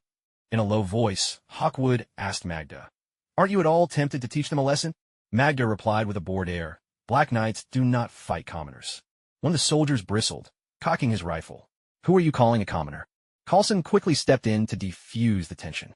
"Ms. Magda is new here, and her English isn't quite fluent yet. She didn't mean it like that. General, perhaps you could say a few words?" Ross raised a hand to restrain his agitated soldier, then turned to Hawkwood and Magda. "Has the Firekeeper not arrived? If Her Highness the Princess has to do everything herself, what need is there for the rest of us soldiers?" Magda replied irritably, "This is a military operation. Having us here is more than enough." "That's a shame. I actually have a good rapport with the Firekeeper," Ross said, hands clasped behind his back, exuding the full air of a general. "But you're too late. That fellow, Yoel, was a formidable enemy, but against the might of the U.S. Army, he was no match." Coulson suggested, "General, just to be safe, why not let our 2 advisors confirm his identity?" Ross nodded in agreement. Hawkwood and Magda stepped forward to inspect the body. It was indeed Yoel, his torso riddled with bullet holes, his skin ashen and lifeless, clearly dead. Hawkwood examined the wounds, frowning. "It's not magic, not a miracle, nor any sorcery, just plain physical trauma. Yoel couldn't possibly have been killed by such means." "But he's dead, isn't he?" Ross said, his voice brimming with pride. "Don't underestimate America, soldiers. Even without your help, we can handle monsters like him." Magda was about to explain the gravity of the situation, but Hawkwood held her back and addressed Ross. "As you say, General, your prowess is undeniable. Since Yoel is dead, by order of Her Highness, we'll be taking him back to Lothric." "That won't do." Ross stepped forward, blocking the way between Brother Heishin and Uriel's corpse, grinning as he spoke. This thing has caused tremendous destruction on American soil. It should stand trial under American law. He's already dead. What's the point of a trial? Brother Huaxin kindly explained, the pus of man is extremely dangerous. Leaving it here poses a hidden threat to you all. Whether it's a threat or not, we'll be the judge of that. No need for you to worry about it. Magda's patience wore thin as she snapped. Why bother talking to him at all? Just take Uriel's body and go. Who's going to stop us? As soon as she finished, the soldiers around them immediately raised their guns, aiming at the two. Ross, full of smugness, said, if I were you, I wouldn't do that. I doubt you want to end up like Uriel. Brother Huaxin stopped Magda, who was about to lose her temper, and addressed Ross. Fine. I hope you won't regret this. Ross lifted his chin. I never regret anything. Brother Huaxin was about to retort when his expression suddenly shifted to one of shock. His eyes widened, staring intently behind General Ross. General Ross, unimpressed, sneered. What? You think you can distract me and then attack? That old trick is long outdated. But the soldiers nearby wore looks of horror. One of them cried out to Ross, General, behind you, really? Really what? Ross turned around and came face to face with Uriel's pale, ghastly face. The sight nearly made him lose control of his bladder, and he fell hard onto the ground. Looking up, he saw Uriel growing taller and taller, arms spreading wide, as if to embrace the sky. Ross, cold sweat beading on his brow, stammered, wasn't this guy dead? He is dead, Brother Huaxin said gravely. But he's no longer Uriel. He's become a white tree. Ross looked closer and saw that Uriel's lower body had indeed transformed into a tree trunk, pure white from root to tip, unmistakably a white tree. An animal turning into a plant? Was this thing some sort of Lothric cordyceps? But summer had long since passed. Coulson asked, Mr. Hawkwood, what exactly is this? I'm not entirely sure, Hawkwood replied. I only know that some infected by the pus of man take on this form. Since they're not fit for combat, we always considered them failures. A failure with no combat ability? Coulson let out a long sigh of relief, only to realize that at some point, the air had filled with a fine, white dust. Where's all this dust coming from? Is someone burning something? No sooner had Coulson spoken than he saw one of the soldiers who had fought earlier suddenly drop to his knees and retch violently, as his comrade rushed over to help. The sick soldier shoved him with terrifying force, sending him flying more than 10 meters away. His chest had caved in. Clearly, there was no saving him. Everyone stood there, dumbfounded. Suddenly, the vomiting soldier sprang to his feet, his eyes bloodshot, and with a wild howl, he bellowed, Ow! Snack!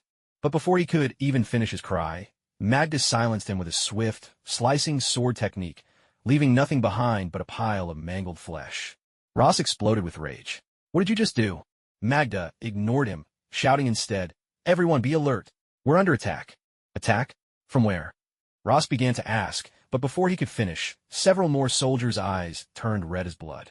In a frenzy, they lunged at their comrades, attacking wildly. Disheartened Bro drew his grand sword from Lothric and swept low in a wide, elegant arc, cutting the crazed soldiers cleanly in half. He let out a wry chuckle. Never thought I'd run into such old acquaintances here. Ross shouted. What on earth are we dealing with? Disheartened Bro replied with just one word. The Abyss. The Abyss? What the hell is that? Is it some kind of monster? How should I put this?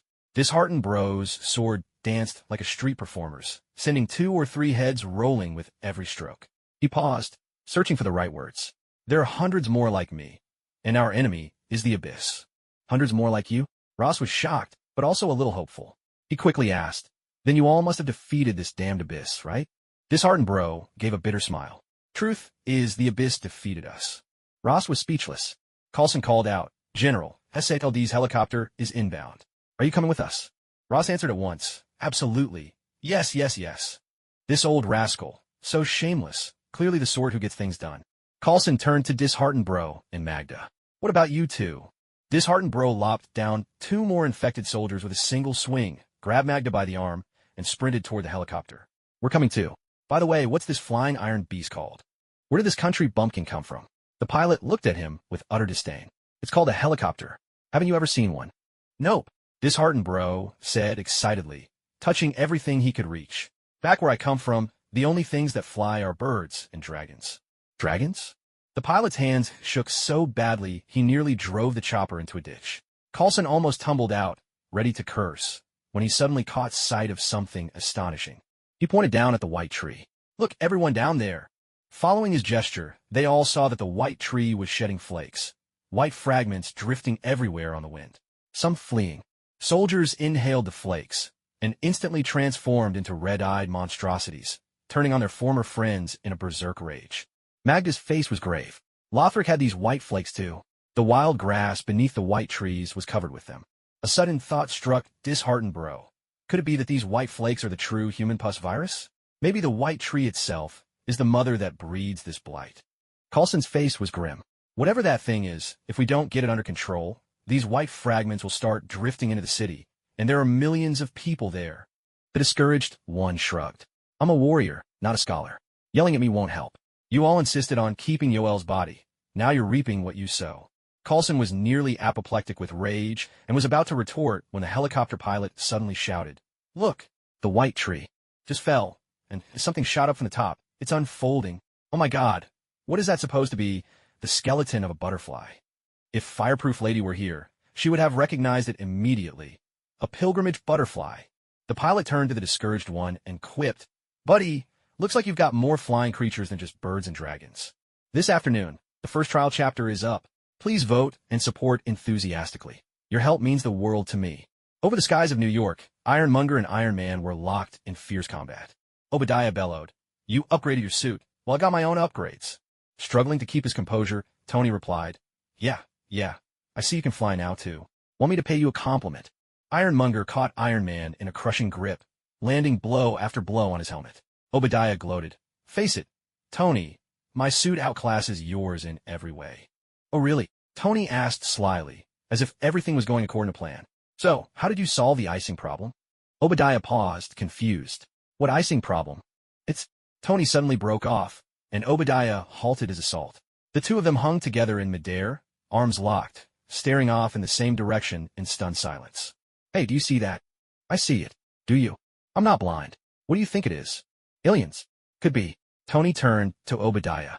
"So are we still fighting?" Obadiah replied frankly, "I need to get back and protect my family." Tony nodded. "I gotta check on Pepper. Let's pick this up another time then.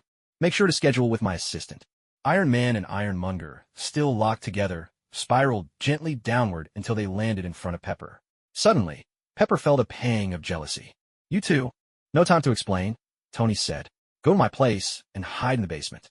There's plenty of food and water, and if you get bored, there's some movies you can watch." "Movies?" Pepper asked. Tony replied seriously, "Don't get the wrong idea. They're just romance and action films, okay? Well, maybe a few action romance ones, but I only watch those for research for the new company. You remember the mimicry tech, right? We'll talk about that later." Pepper pointed at the sky behind Tony, her face full of astonishment as she asked, "What's that thing up there?" Tony glanced over his shoulder and responded with a casual air, "Oh, that? Probably an alien. But don't worry, real life isn't some trashy Hollywood blockbuster. Aliens aren't always the bad guys. For all we know, this could be a nice one.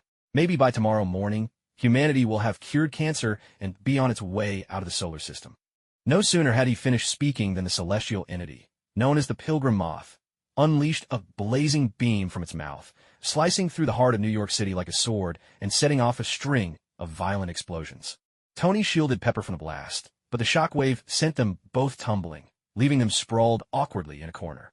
With a helpless sigh, he muttered, "All right, I take it back. Hollywood directors must be prophets.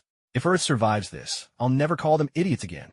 Meanwhile, inside the military's operations command center, a high-definition image of the Pilgrim Moth dominated the central electronic display. True to its name, the Pilgrim Moth resembled a giant butterfly in shape, but it was no creature of flesh and blood. Its entire body was woven from root-like, branchy structures, like a living butterfly skeleton, both mesmerizing and deeply unsettling. "What? Spectral analysis says it's made of rock. Are you kidding me?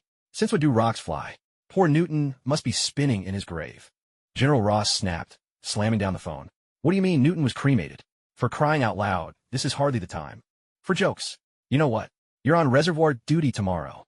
Furious, he picked up another line. "Have the jets launched yet? Good. I don't care what that thing is. Shoot first, ask questions later. That's the proud tradition of our military. Never forget our roots."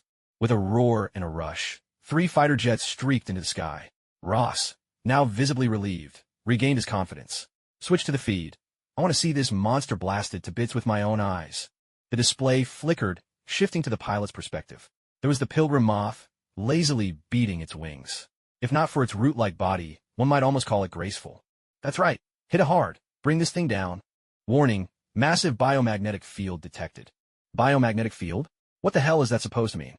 As if answering Ross's question, the pilgrim moth flicked its wings, sending forth hundreds, thousands, of tiny black spheres, so dense they blotted out half the sky. The jets, caught off guard like flies in a spider's web, had no chance to evade.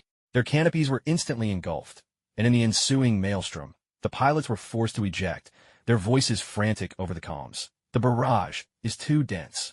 There's no way through, not unless we have far more agile fighters. More agile? General Ross immediately thought of Iron Man and glanced at Colonel Rhodes, Tony's close friend. Rhodes, with a helpless expression, had no choice but to come clean and confess that Obadiah had stolen Iron Man's arc reactor. So, in other words, Tony Stark is back to being useless now. Rhodes twitched at the corner of his mouth. Until he gets the arc reactor back or builds a new one, yes, he's out of commission. So Obadiah is now the one in control of the Iron Man suit technology. Rhodes winced again. You could say that, but he used illegal methods and almost got Tony killed in the process. Ross made his decision. I'm not a judge, and it's not my place to decide who's guilty or innocent.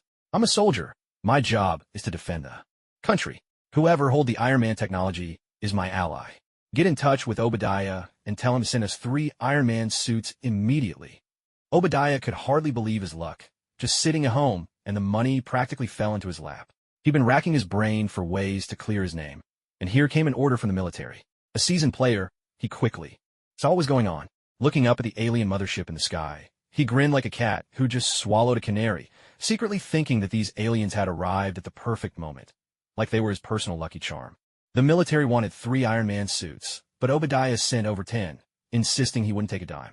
His reason was simple, for the protection of the homeland. Ross, thrilled, shook Obadiah's hand repeatedly, showering him with praise, calling him a model businessman and a paragon of virtue. Of course, Obadiah wasn't running a charity. The Iron Man suits might be cutting edge, but only up to a point. The real heart of the technology was the arc reactor. What good are the suits without a power source? Without the reactor, you'd have to run extension cords like an EVA unit. So, as long as he kept control of the arc reactor, the more suits he gave away now, the more he'd profit in the future. I've already ordered the factory to go full throttle on Iron Man suit production. The first batch, 100 units, will be ready in about 2 hours, and I'll donate them all to the military. Ross was overjoyed, showering Obadiah with praise, calling him the very model of a good citizen. Obadiah wasn't exaggerating. Unlike Tony's suits, his were designed for mass production from the start.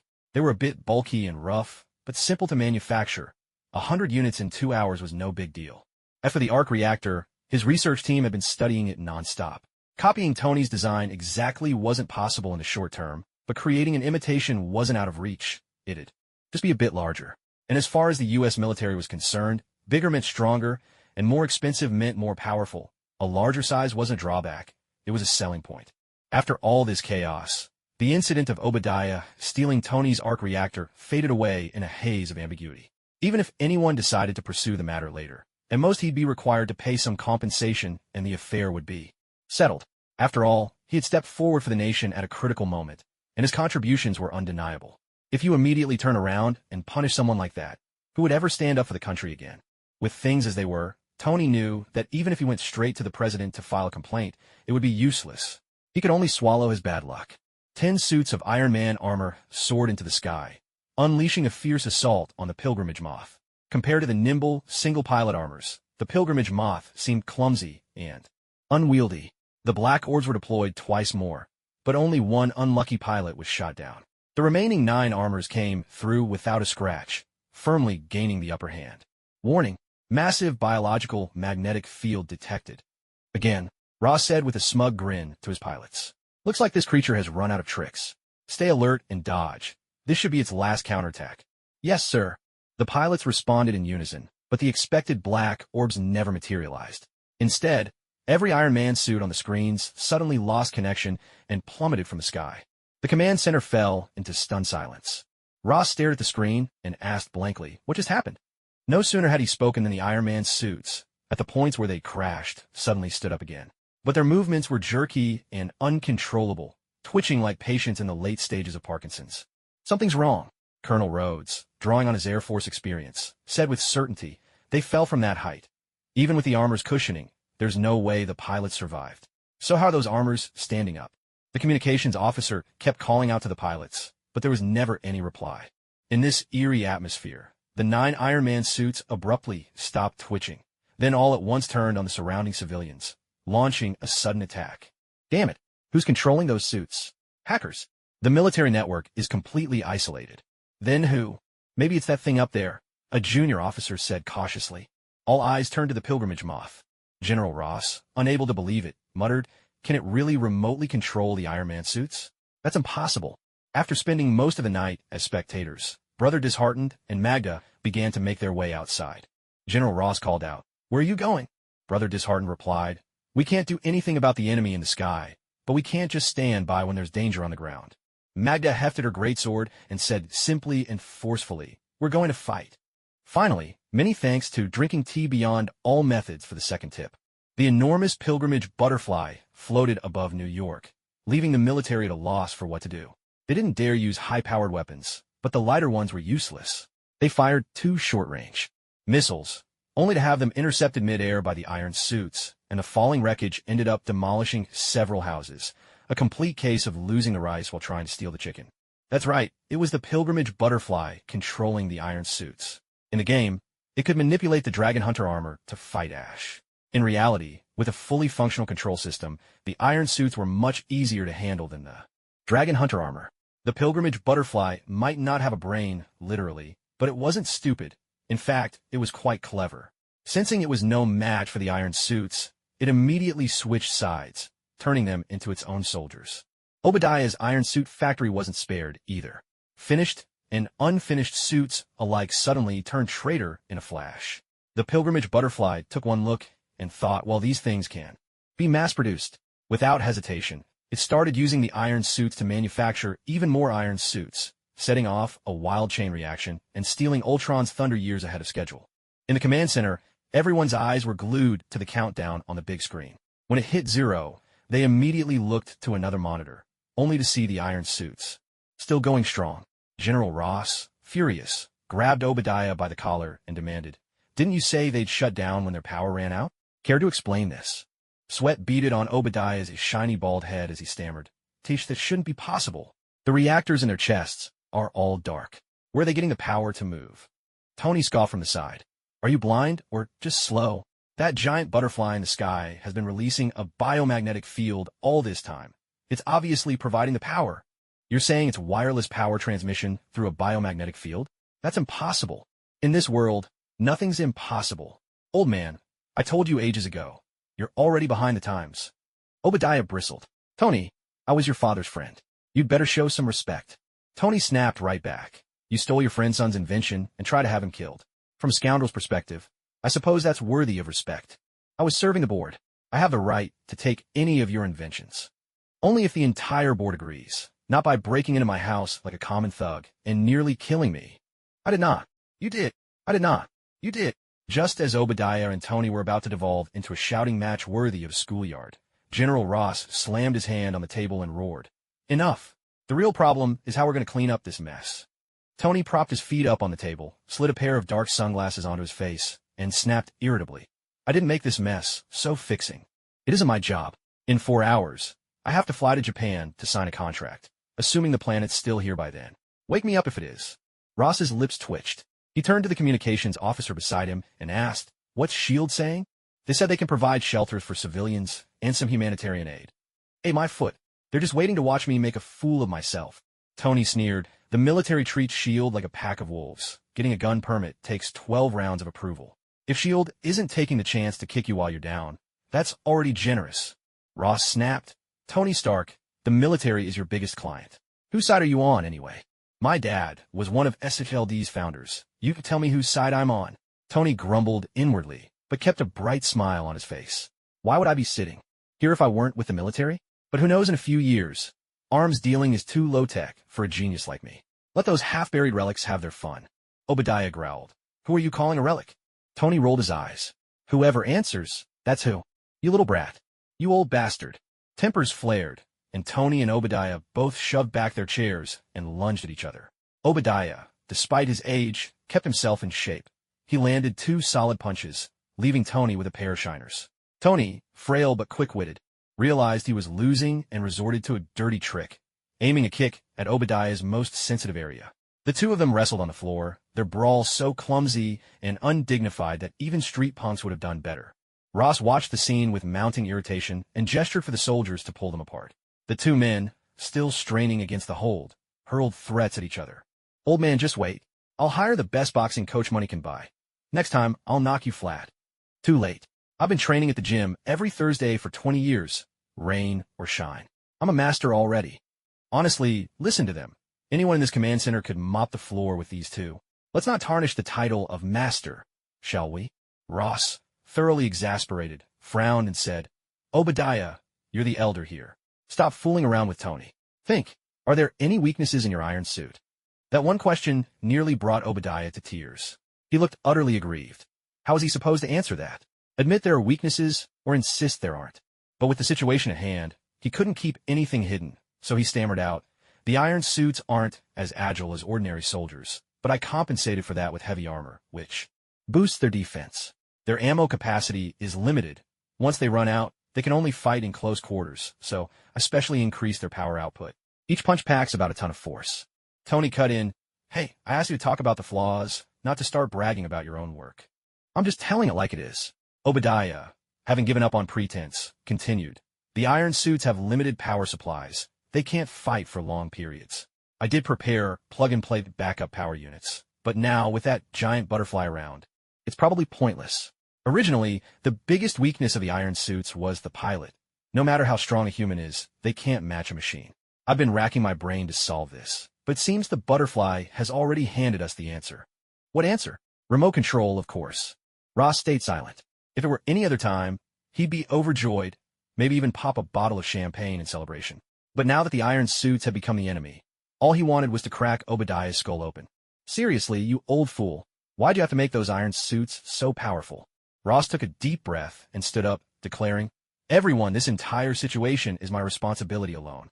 After this is over, I will resign. But before that, we must protect the citizens of New York and put an end to this disaster. If anyone has any ideas, speak up. Whatever happens, I'll take full responsibility." Tony took off his sunglasses and was the first to speak. "I've done some research on biomagnetic fields. Maybe I could build an interference generator to cut off the butterfly's control over the iron suits." Obadiah glanced around, resigned. "All right, I'll give you the factory's address. Whether you want to destroy it or reclaim it, that's up to you." Ross was overjoyed. "Great. Tony, you handle the generator. I'll take care of the factory." "The factory is SHLD's now." Nick Fury suddenly appeared on the screen. Ross snapped, "You hacked our lines again." Fury replied blandly, "This time I have authorization." "Show me the papers." Fury said coolly, "They're being processed as we speak." "You gotta be kidding. Acting first and asking for permission later." Ross was so angry he nearly had a stroke. Just as he was about to explode, Fury spoke seriously. "SHLD's personnel in New York are limited, and we're not much use on the front lines.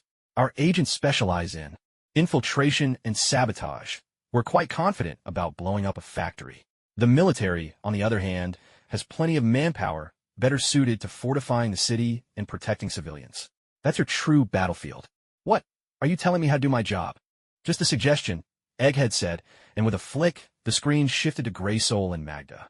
Egghead's voice took on a sly, shadowy tone. "Besides, on American soil, if foreign troops steal the spotlight, that doesn't look too good for you, does it?"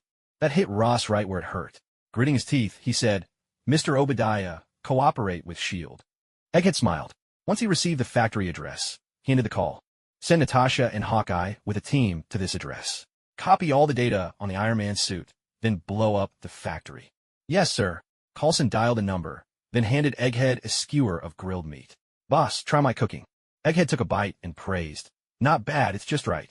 Pointing at the bonfire where a spiraled sword was plunged, Coulson chuckled. "The real secret's the fire. Steady, never going out. Only then does the meat cook nice and even." By the fire, there was a rack of grilled meat and some beer. Egghead was living the good life. He gazed at the ever-burning flames, sighing from the heart. "Amazing Lothric. I really wish I could see it someday." Coulson echoed his sentiment. Shame the firekeeper didn't come. Otherwise, maybe she could have invited us over. Egghead waved off the idea. She's just a low-ranking member of their order. Not much status. Wouldn't be of any use, even if she were here. Coulson grew curious. "Do you think Lothric will send Anyone else? Of course. No matter the reason, their armies already crossed into another country's territory. Diplomatic issues like this can't be solved by a couple of soldiers. I bet Lothric will send someone high up. Maybe even that mysterious princess herself. Coulson nodded, seeing the logic. He picked up a can of beer, about to take a sip, when suddenly the bonfire flared up wildly. A massive shadow loomed over him. He looked up, and the beer slipped from his hand, hitting the ground with a thud. Towering above him stood a gigantic creature clad in silvery armor, gripping a mighty hammer, locking eyes with him. The creature sniffed at him, then exhaled a frosty breath, bellowing, "Vort!" Meanwhile, chaos reigned on the streets of New York. An Iron Man suit launched a missile at the scattering crowd. Just as disaster seemed inevitable, Magda, clad in black armor, burst onto the scene, raising her shield to protect the people behind her. With a thunderous explosion, the missile detonated. Flames engulfed Magda, but what followed was an even fiercer blaze. Her fearsome Black Knight armor glowed with crimson heat, sparks, drifting from its surface. Wielding her massive Black Knight sword, Magda swept it through the air, sending a gust that shattered the searing wave. Cool, imposing, and truly striking. When it comes to making an entrance, the Lord of Cinder mode reigns supreme. She slammed her shield forward with a sudden force, sending the suit of iron armor staggering back. Then, she swung her arm in a wide arc and delivered a crushing blow, what she called Lothric's New Year's greeting, hurling the Black Knight straight out of the fray. The iron suit tried to dodge, but still got clipped on one side. In an instant, screws and wires shot out together, sparks and flashes of electricity bursting in a festive, almost jubilant chaos, until all that remained was a heap of scrap, ready for recycling.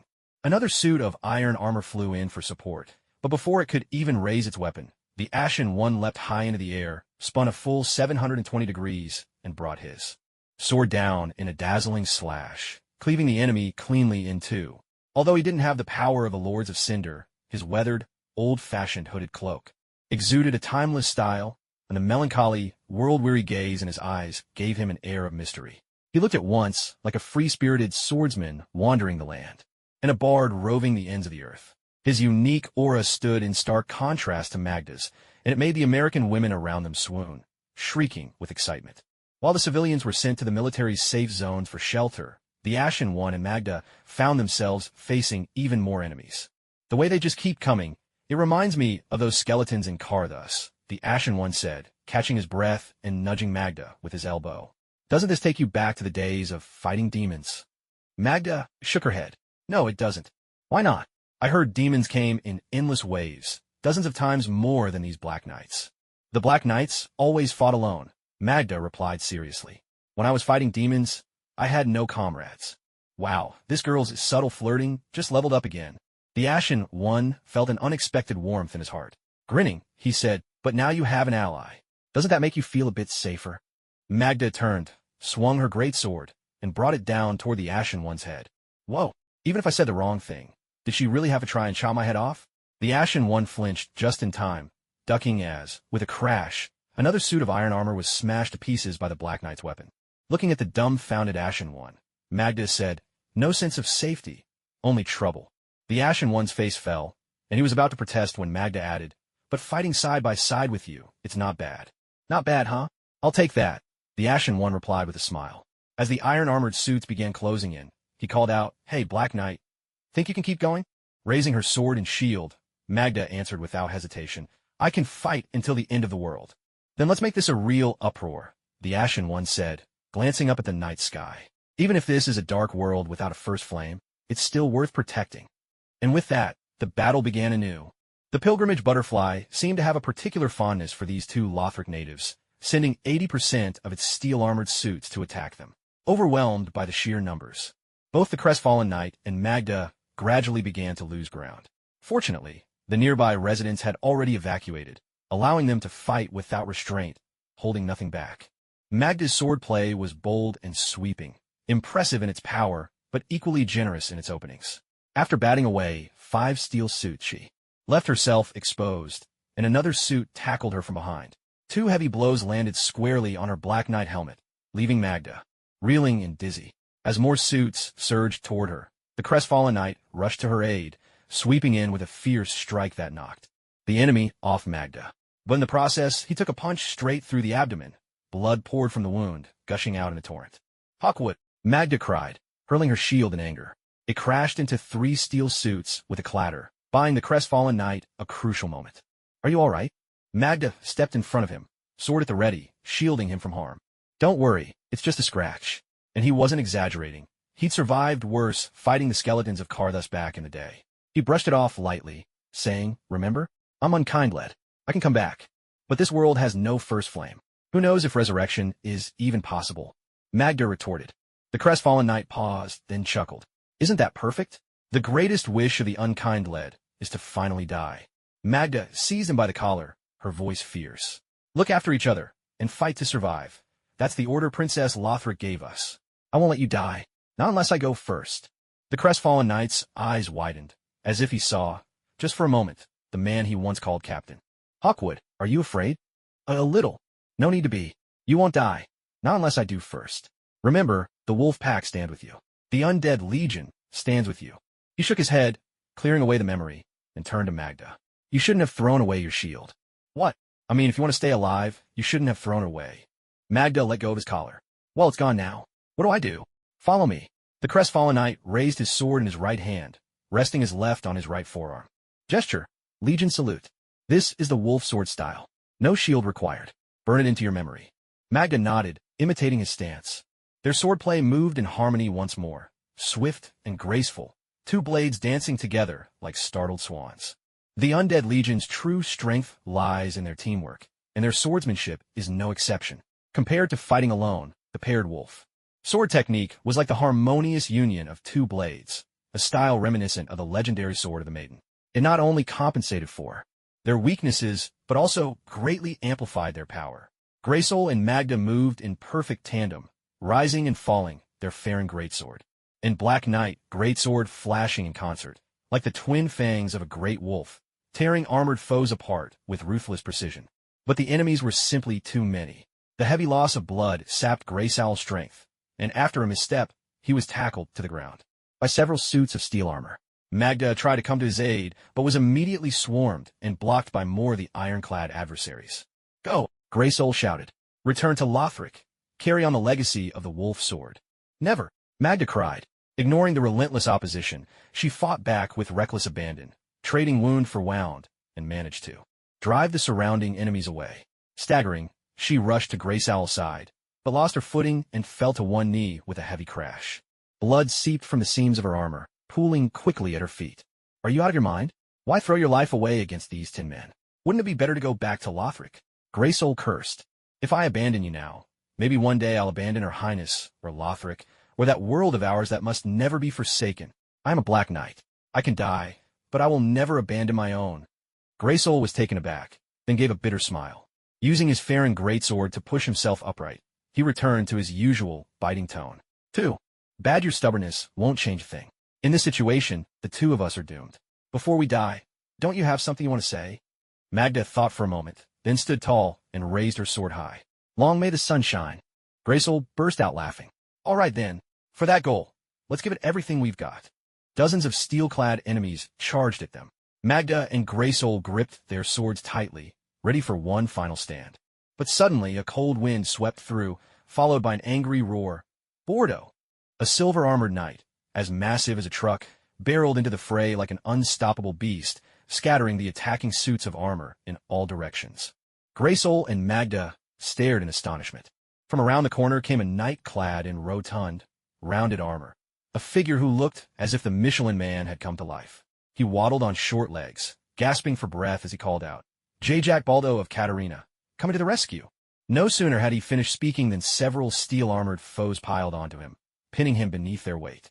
Hey, wait, that's not fair. I wasn't ready yet. Are you some kind of clown they brought in for comic relief?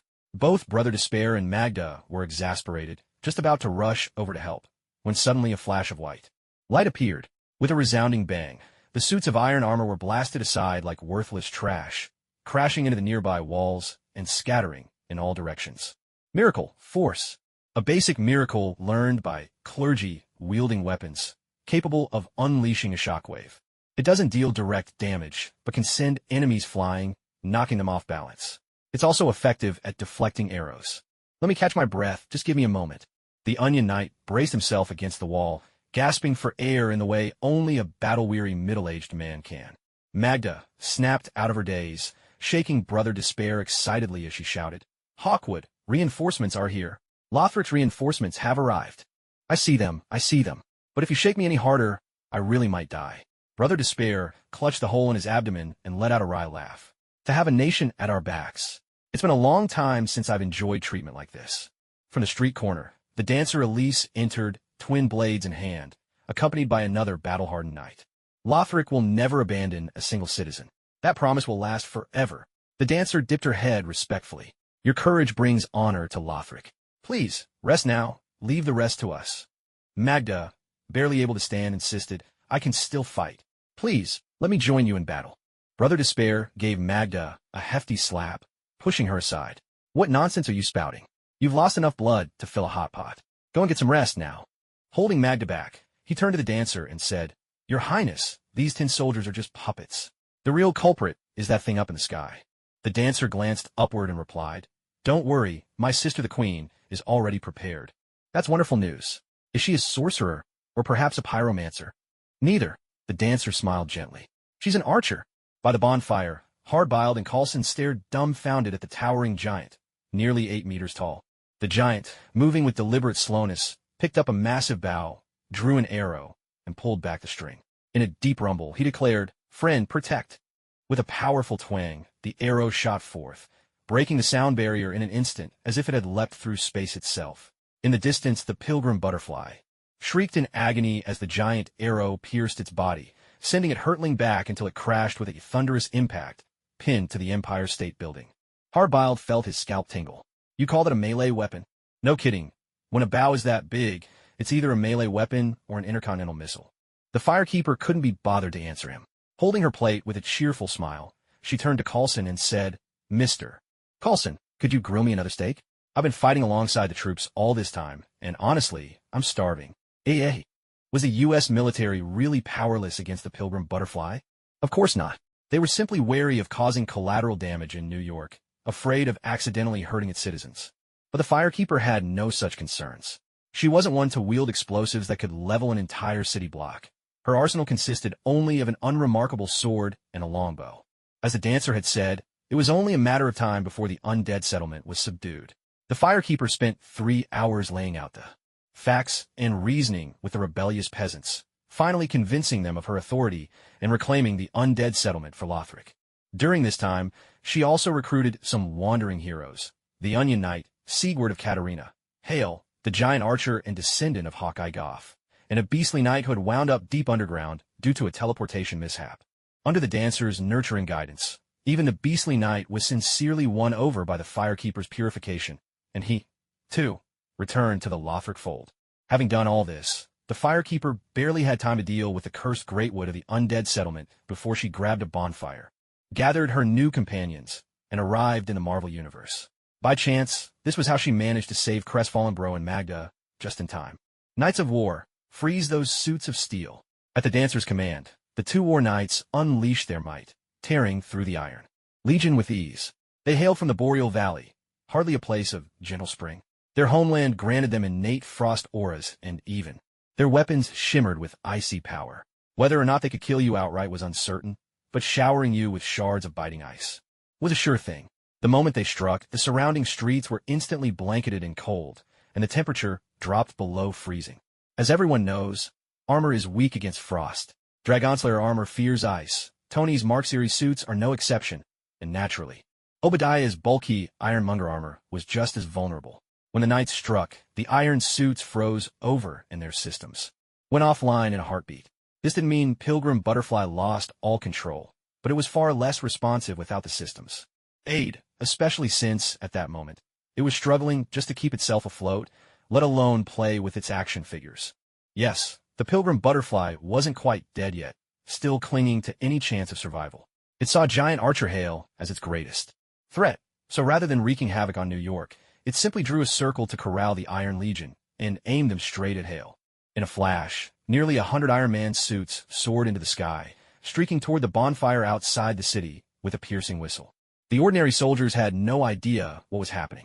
They thought the enemy had been driven back and raised their weapons in triumphant cheers. A high-ranking black general, perhaps caught up in a moment of poor judgment, actually led his team to surround the Lothric party, demanding that they surrender their weapons and comply with orders. To be honest, the general was simply following regulations. Even as allied forces, you foreign soldiers can't just wave around your weapons in the middle of a great American city. Let's be fair, on this point, Lothric really had no excuse. No matter how you spin it, they were in the wrong. But the dancer was no pushover either. Though she was a fake princess, her education was that of a real one, and when it came to unreasonable stubbornness, she could argue at the drop of a hat. When you tried to reason with her, she would turn the conversation to status. Chin held high, she ignored the order to lay down her arms, and instead, with a haughty air, demanded, "Are you the king?" The black general was dumbfounded. King? What king? This is the United States of America, land of freedom and democracy. How could there be such a feudal relic as a king here? Thinking this, he shook his head and firmly replied, "I am not a king.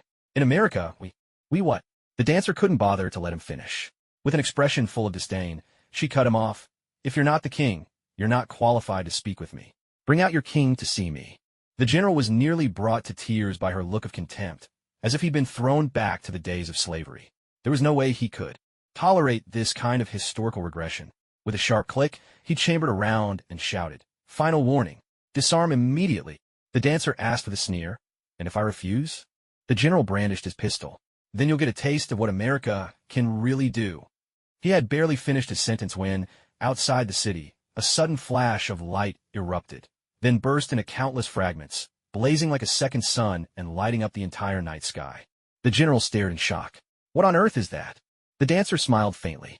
Out in the countryside by the campfire, Coulson was rushing over, shouting to Nick Fury, "Boss, we just got word. All the Iron Man suits are flying this way." Nick Fury, unruffled, replied, "Coulson, in your opinion, what's the most essential quality for an agent to have?" Coulson thought for a moment and ventured, "Courage in the face of danger." Fury shook his head. "Agents aren't soldiers. If things have reached a point where only bravery can solve the problem, then we've already failed." Coulson felt that made sense. He pondered and tried again. An unshakable moral code? Fury shook his head once more. "Principles are important, but agents operate in the gray areas. Your code is an inner guide, not a rulebook for your actions." Coulson seemed to understand and offered, "So if it's not courage or principle, is it a flawless plan?" Fury gave him a look of approval. "And in your plan, do you have a contingency for emergencies?" "Of course, I have a helicopter standing by at a distance." "Then what are you waiting for? Call that chopper in and get us out of here." Coulson was stunned. "Run away? If you're not running, are you planning to stay here and fight?" Bald Egg said with heartfelt sincerity, "Coulson, the most important skill for an agent is to run fast. When all your colleagues are boxed up, you'll be the king of agents." Coulson couldn't help but laugh and cry at the same time. As much as he hated to admit it, that actually made perfect sense. So, the reigning king of agents and the future king of agents decided to hightail it out of there together, which made the Fire Maiden chuckle. But if Coulson left, who would grill meat for her? She hadn't had her fill yet. With a skewer of roast meat in hand, the Fire Maiden rose gracefully and said, "It's just a few iron puppets. No need to run." Coulson asked curiously, "You mean that big guy over there can shoot them all down?" The Fire Maiden smiled. "He can't, but I can." "You?" Bald Egg and Coulson both looked at her, skeptical, as if to say, "You're the healer. How are you going to shoot anything?" "Healer? That's just a side gig." Today, the Fire Maiden would show them what she could do. She patted the giant archer. "Hale, lift me up." Hale reached out carefully, cupping the Fire Maiden gently in his enormous hand and raising her high. Gazing at the dense swarm of iron suits in the distance, the Fire Maiden smirked with disdain and pulled a sacred bell from beneath her dress. With a flourish, a massive golden sphere of light formed in her hand, shining like a miniature sun. "Coulson," the Fire Maiden called out. Snapping out of his daze, Coulson quickly asked, "What do you need me to do, Miss Fire Maiden?" "Grill 20 more skewers of veal, and go easy on the spice." Before he could react, the Fire Maiden hurled the orb of light. It soared through the air, swelling in size, then exploded into countless beams, like a rain of lasers straight out of a sci-fi novel, engulfing the iron suits in moments and setting half the sky ablaze. The black general gaped in disbelief. "What was that?" The dancer smiled faintly and replied, "Sunlight Spear." "Miracle, Sunlight Spear. A miracle from Gwyn, the first Lord of Cinder, a spear that hurls the power of sunlight." This was the tale of Gwyn hunting ancient dragons, the beginning of the Age of Fire. If you want to have a calm, honest conversation with someone, you don't need politeness. You need to make them understand a punch from you would really hurt. The Fire Maiden was no lone hero. She represented a nation. So she hadn't planned on holding back. In one word, show off. Now that she'd flexed her muscles, everything became much simpler. As for disarmament, that was a joke just for laughs. Whoever took it seriously was the real fool. The dancer was a princess of Lothric. What was wrong with her bringing 2 bodyguards? Word games were pointless for either country, so Obama sent a stretch Lincoln to escort the dancer and her group to the state guest house, all except for Bordeaux. He simply didn't look like anything remotely human. It wasn't really out of concern for frightening the American people. The main worry was that the folks over in the Ministry of Public Relations would blow their top. Just one stone butterfly was enough to give them a headache. No need to make things any harder for those poor souls. Since the next phase was all about diplomacy, and further conflict seemed unlikely, the dancer decided to send Bordeaux and the giant HYR back to Lothric. Their presence would help strengthen the bonds within the undead settlement. Meanwhile, all the iron armors had been dispatched to attack HYR, and S.H.I.E.L.D. had successfully destroyed Obadiah's factory. When the pilgrim butterfly saw the tides had turned, and was once again struck by the dread carved deep in its bones from the spear of sunlight, it simply stiffened, wings drooping, and died of terror. At that moment, the sun rose over New York. After a night shrouded in darkness, New Yorkers finally basked in the light. People poured into the streets, calling out to friends and neighbors, then flocked to the Empire State Building to snap photos with the alien, post them online, and flood social media. Heads may roll, blood may flow, but heaven forbid anyone lose their phone. It might sound unbelievable, but if there were an alien hanging off the building next door and it wasn't dangerous, wouldn't you go take a look? New Yorkers truly stole the spotlight, leaving folks in other states green with envy. Soon after, the authorities issued a statement. No, this wasn't an alien. It was the military's latest biomimetic communications robot, a fancy way of saying a giant Wi-Fi transmitter. It was supposed to be launched into space, but due to technical issues, it malfunctioned, leading to the iron armors spiraling out of control. The American public exploded. If you're going to make things up, at least try a little harder. A giant Wi-Fi transmitter? Why not just say it's a supersized Butterfree? At least that way you might fool some Pokemon Go players. The White House press secretary commented, "Believe it or not, I buy it." Then, in a scramble, they flooded the news cycle with celebrity gossip, affairs, domestic scandals, anything to gradually shift public attention elsewhere. Meanwhile, at the White House, Obama officially received Princess Lothric, Her Highness Elisriai, and delivered high praise for the Lothric delegation's efforts in protecting the citizens of New York. Her Highness Elisriai thanked the president for his kind words, stating that Lothric is a peaceful and friendly nation, its friendship with America long-standing, and that the two sides have much to learn from each other. She expressed hope for deeper exchanges and the joint creation of a harmonious new world. With the formalities finished, the reporters withdrew. The officials, dropping their polite facades, began negotiations that cut straight to the bone. A member of Congress, his belly jutting out, bristled and glared as he spoke. "Lothric owes us an explanation. Why are your soldiers showing up on our soil?" The dancer's left cheek bore an icy chill. Her right cheek radiated pride. She didn't even spare the man a glance, turning instead to Othello and saying, "Your Majesty, if we're to discuss matters of state, let's have these court jesters dismissed. Honestly, their performances are so clumsy, they can't even liven up a room." "Who are you calling a jester? Let's all calm down, please." Othello hurried to smooth things over. "Princess Elisriai, he is not a court jester, nor is anyone here. These are members of the United States Congress, pillars of the American government." "Congressman," the dancer looked puzzled. "I'm not very familiar with your country's political system. What exactly do congressmen do?" Othello explained politely. "They hold legislative, personnel, and oversight powers." "Forgive my interruption, Your Majesty," the dancer frowned and said, "but these three powers are the bedrock of a nation. They belong to the king. Why would you hand them over so easily?" The portly congressman puffed up with pride and declared, "Of course it's to keep the king from abusing power. America doesn't have a king. It's to prevent the president from abusing power." The dancer's brow furrowed even tighter. "Your Majesty, is everything they're saying true?" To ease the tension, Othello half-joked, "That's right, America is a democracy. Even if I were king or president, Congress would still keep me in check. They even have the power to impeach me. Who knows, one day I might just be thrown out of office." Ha ha. He was long used to this system, but the dancer, upon hearing this, burst out in righteous fury. "So it's a pack of treacherous ministers. Your Majesty, fear not.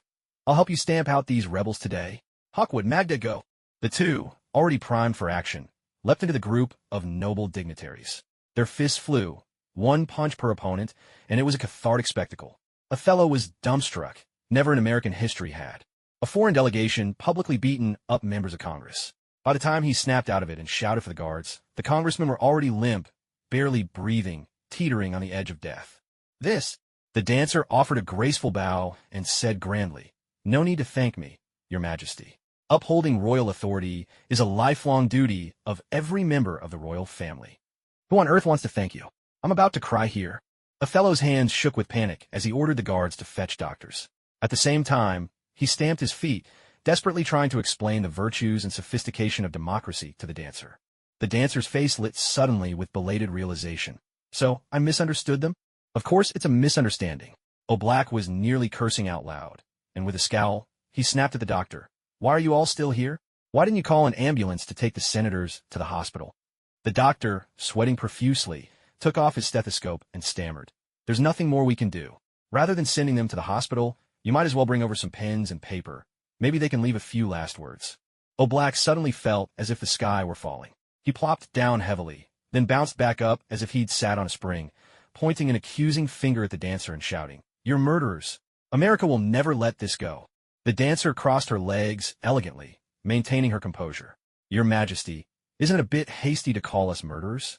From our Lothrop perspective, these are but minor wounds. If your doctors say they can't save them, perhaps their skills are simply lacking." The doctor, outraged, retorted, "Lacking skills? Most of the senators have ruptured internal organs and severe internal bleeding. If someone near Lothrop can save them, I'll eat my blood pressure monitor right here and now." The dancer couldn't be bothered to argue with the doctor. She signaled with her eyes, and the chubby onion knight, Jack, stepped forward. The doctor blinked in surprise. "You can save them?" Jack gave a simple, honest smile. "I've patched up a few folks in my time." "And which university did you graduate from?" the doctor pressed. "University?" Jack scratched his head. "Do you mean the Grand Archives? That's where the scholars stay. I'm a warrior, never been to the archives." "Then what's your specialty? Internal medicine or surgery?" Jack thought for a moment and answered truthfully, "I'm best at cooking. My elemental soup is second to none." The doctor covered his face and turned to O'Black, saying, "Mr. President, perhaps it's time to get those pens and paper ready." Before O'Black could respond, the dancer rose to her feet.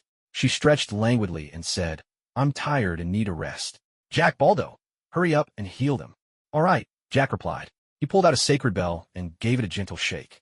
Instantly, a radiant light spread from him, enveloping all the wounded. Miracle, medium restoration, can restore a moderate amount of health to everyone nearby. The effectiveness depends on the faith of the caster. Clearly, the Onion Knight's faith was nothing to scoff at. Even a moderate restoration was enough to bring the overworked parliamentarians back from the brink, as if they'd been fully revived. Heavens, this is incredible. My arthritis of many years is gone. My back doesn't hurt anymore. Look at my hair. I've grown 2 new black hairs, brand new. The others immediately looked on with envy, singing and dancing in celebration over those 2 new strands of hair. The dancer offered O'Black a slight bow. "Your Majesty, I'm feeling weary. May I retire and rest?" O'Black nodded instinctively. "All right, wait a minute. What exactly just happened back there? I also have some lingering ailments. Do you think Lothrop can cure them?" "Doctor, I need your doctors. Princess Elisri, have mercy. Please wait for me just a moment longer. If you want me to slow down, I'll slow down. Do you think you're Pontiff Sulivan or something?" The dancer didn't spare these court jesters a single glance. With her long, elegant strides, she swept right past them. Before leaving, the Onion Knight gave the doctor a friendly pat on the shoulder and said warmly, "Brother, may you have a hearty appetite." The doctor burst into tears. "Every time I refresh, there are another dozen votes. I refresh again, another dozen. I'm begging you, please, have mercy on me." That comical scene earlier? It was all part of the Firekeeper's plan.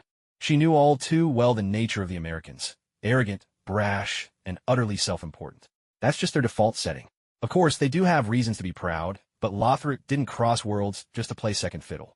If we're not here to lead, at the very least, we'll stand as equals. So, the Firekeeper decided, no discussions on military, politics, economics, or culture. America excels at all those. If we're going to talk, let's talk about Lothrop's real strength. Supernatural powers. Exactly. If we're not playing by worldly rules, let's go beyond the ordinary. What do these pampered nobles want most? Health, of course. After all, if even the Emperor who commands Star Destroyers can't escape mortal frailty, do you really think these small-timers who haven't even left Earth's orbit can rise above it? As expected, Lothric became the hottest ticket in town overnight. When it comes down to it, Lothric's arrival hasn't really cost America anything. Or maybe just a little, but so what? Without a little chaos, where's the GDP boost, the new orders, the jobs?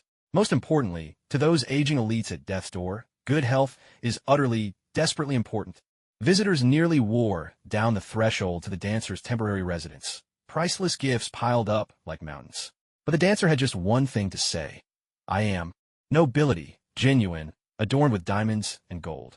Your congressmen are nothing but traitors and usurpers in my eyes, not worth my company. If you want to talk, bring me your king. And so, Obama came, tail between his legs. If he hadn't, Congress might not have minded swapping presidents anyway. Now that the first round of probing was over, both sides got straight to the point. Obama expressed America's willingness to form a strategic alliance with Lothric and to provide as much economic assistance as possible. The only condition, Lothric must reveal the secrets of its miraculous healing arts so that American citizens could learn and master them. The dancer scoffed at this. What good is a strategic alliance with America? It's not like it lets us set fire to a few presidents now and then. Economic aid don't make me laugh. In Lothric, the undead are everywhere. Even going to the bathroom is a luxury. Are we really supposed to be grateful for a few boatloads of cheap soybeans? The dancer casually tossed the contract into the trash and stated bluntly, the United States must open its immigration policy to Lothric, ensuring that immigrants enjoy all the legal rights of American citizens. In addition, America should act as our sponsor to help Lothric join the United Nations and must support us in any international decisions concerning Lothric's interests. Obama frowned. These are serious matters. I need to consult with Congress. That's fine. That evening, Obama held a meeting with Congress. Why does Lothric want immigration rights? I heard they're dealing with a plague over there. In that case, this could be an opportunity to hold some leverage over them. What about the United Nations? America can serve as their sponsor, but Lothric must comply with our arrangements. American interests come first, always. Understood. Thus, the third round of negotiations began. Obama presented the newly agreed-upon conditions, but the dancer was resolute. Lothric's terms will not change. If the United States disagrees, we won't push further. After all, there are 5 permanent members of the United Nations Security Council. Lothric still has 4 more chances. By the way, I personally admire the northern nation of warriors. Bold, formidable in battle, and upholding tradition. Their values are a natural fit for Lothric. That night, Obama met with Congress once again. Lothric is actually threatening us. How brazen. We should restrict their people from leaving the country. They possess some sort of miraculous teleportation technology. It may be very difficult to prevent them from reaching the outside world. No matter what, we cannot allow our old rivals to grow stronger. It's not just our old rivals. No country should ever outstrip America. Agree to her terms. As a newly emerging nation, America can still keep it under control. After that, the 4th round of negotiations began. Obama agreed to the dancer's demands and promised to bring Lothric into the spotlight at the United Nations General Assembly by the end of the year. Excellent. I hope our 2 countries will have a fruitful partnership. Obama eagerly asked, when will your nation make your healing techniques public? I'd like to arrange for our scholars to study them. As for that, I still need to get someone's approval. Whose? Her Royal Highness, the Princess of Lothric. Obama was dumbfounded. Aren't you? Oh, I must have forgotten to introduce myself. The dancer performed a flawless aristocratic bow and said gracefully, my fief is in Irithyll. Strictly speaking, I should be called the Princess of Irithyll. My esteemed elder sister's fief is Lothric Castle, which is why she is the Princess of Lothric. Wow, these feudal rules are something else. Back home, my daughter can't even cut in line at the supermarket.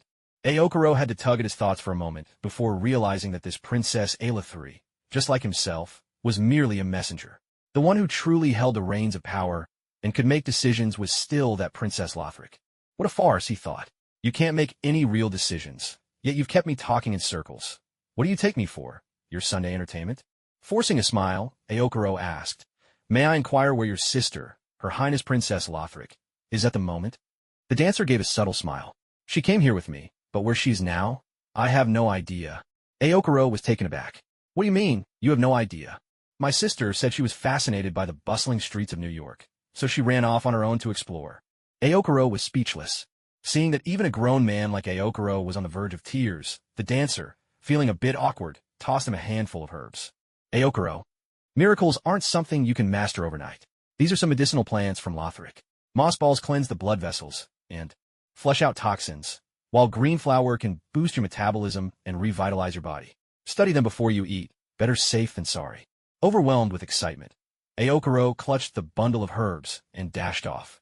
Compared to magical healing, he still placed his faith in the power of science. If these plants from Lothric proved as miraculous as always, they'd offer not just health, but enormous business potential. Moss Essence Beauty Drink. 1 vial morning and night for a radiant complexion. Drink green flower kidney tonic. Good for him, good for me. Aokoro could already picture the commercials for these products airing during prime time, cash flowing endlessly into his pockets. In his excitement, he didn't even notice that, before he knew it, America had become the one petitioning at Lothric's door. Well, that about wraps things up, the dancer said, stretching luxuriously and showing off her slender waist. Magda had been bored out of her mind these past few days. In a languid voice, she asked, "Your Highness, what now? Should I just head back to Lothric? What's the fun in going back to Lothric?" The dancer grabbed Magda by the hand, grinning. "With such lovely sunshine, let's ditch the armor and go shopping." "Huh? What do you mean, huh? The princess herself is out having fun. We can't be left behind." The dancer shed her armor, slipped into ripped jeans and leather boots, and threw a snow-white mink parka over her shoulders. With the air of a true fashionista, she called out with excitement, "Jack Hawkwood, enough with the cards. Come join us for a stroll." Brother Gray, coming over, spotted Magda and paused, just for a moment. She had just taken off her helmet, an expression of utter boredom on her face. Hawkwood stepped forward. "Your red hair is beautiful." With a bang, Brother Gray went flying out the window. He'd had enough for one day. Onion Bro burst out laughing and shouted from the window, "Hawkwood, you can do it. Long may the sun shine." In a nearby ice cream shop, a waitress scoffed at the news. "Lothric? Never heard of it. Is it some seaside country?"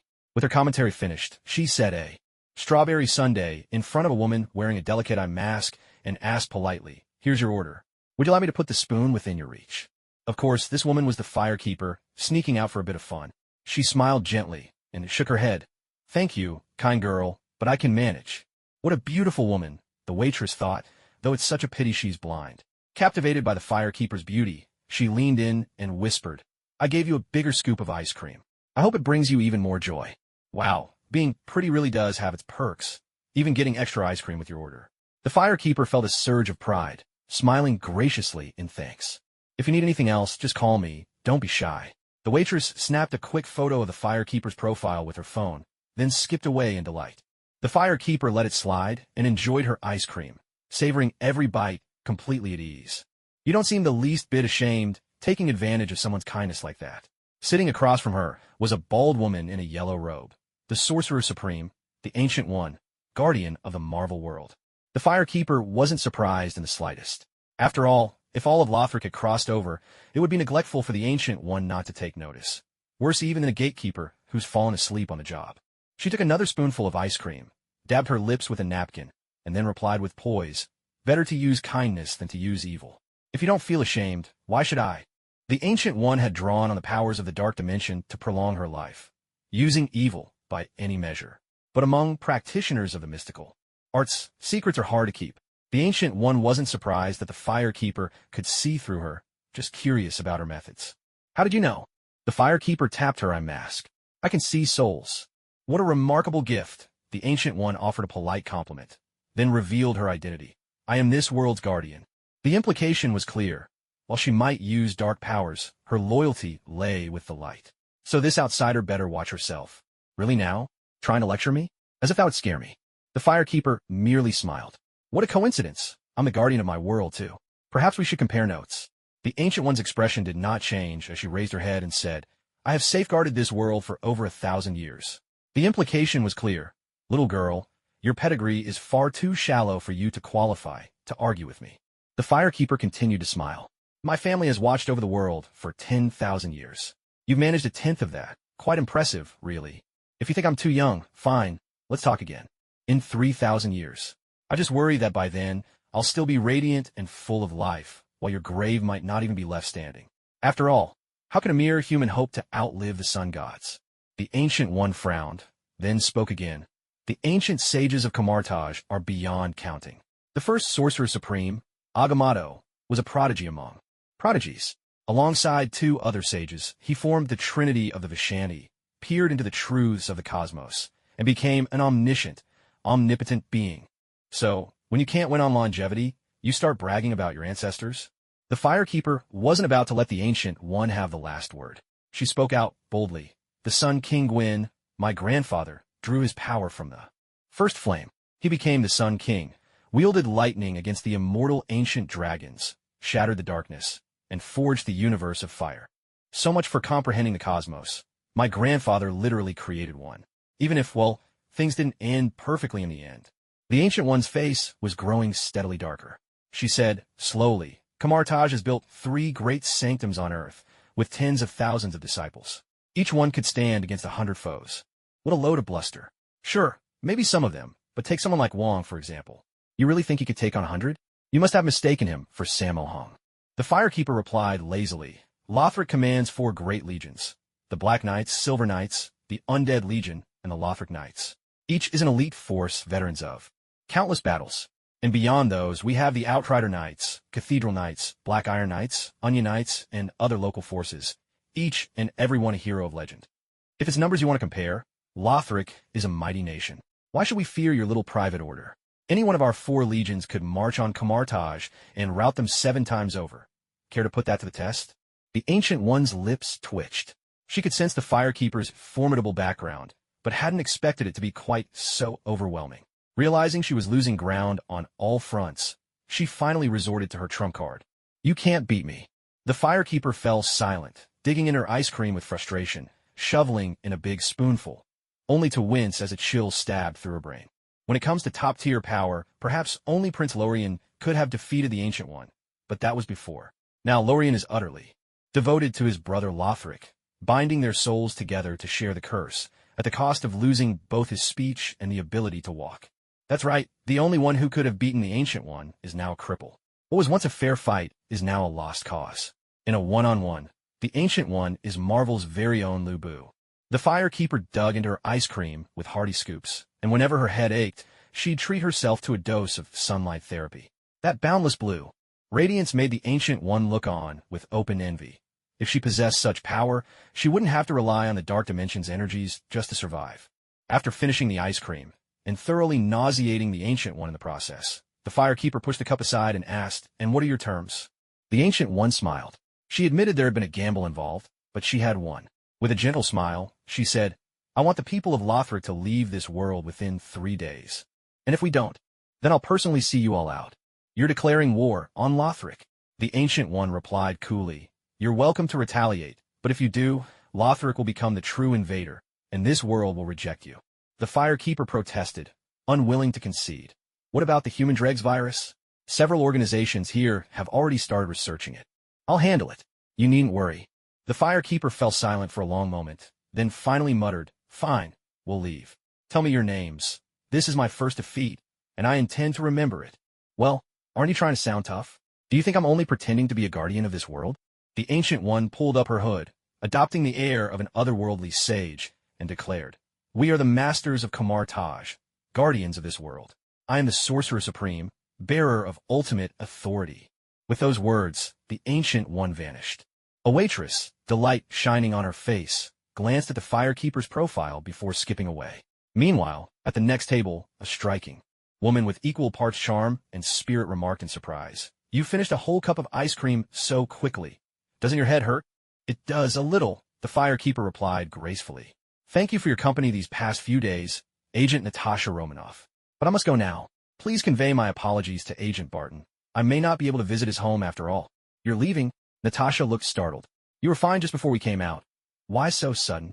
The Firekeeper offered a faint smile and produced a cheap voice recorder from her skirt pocket. Just now, Lothric came under threat from a terrifying force. For our safety, we have no choice but to leave.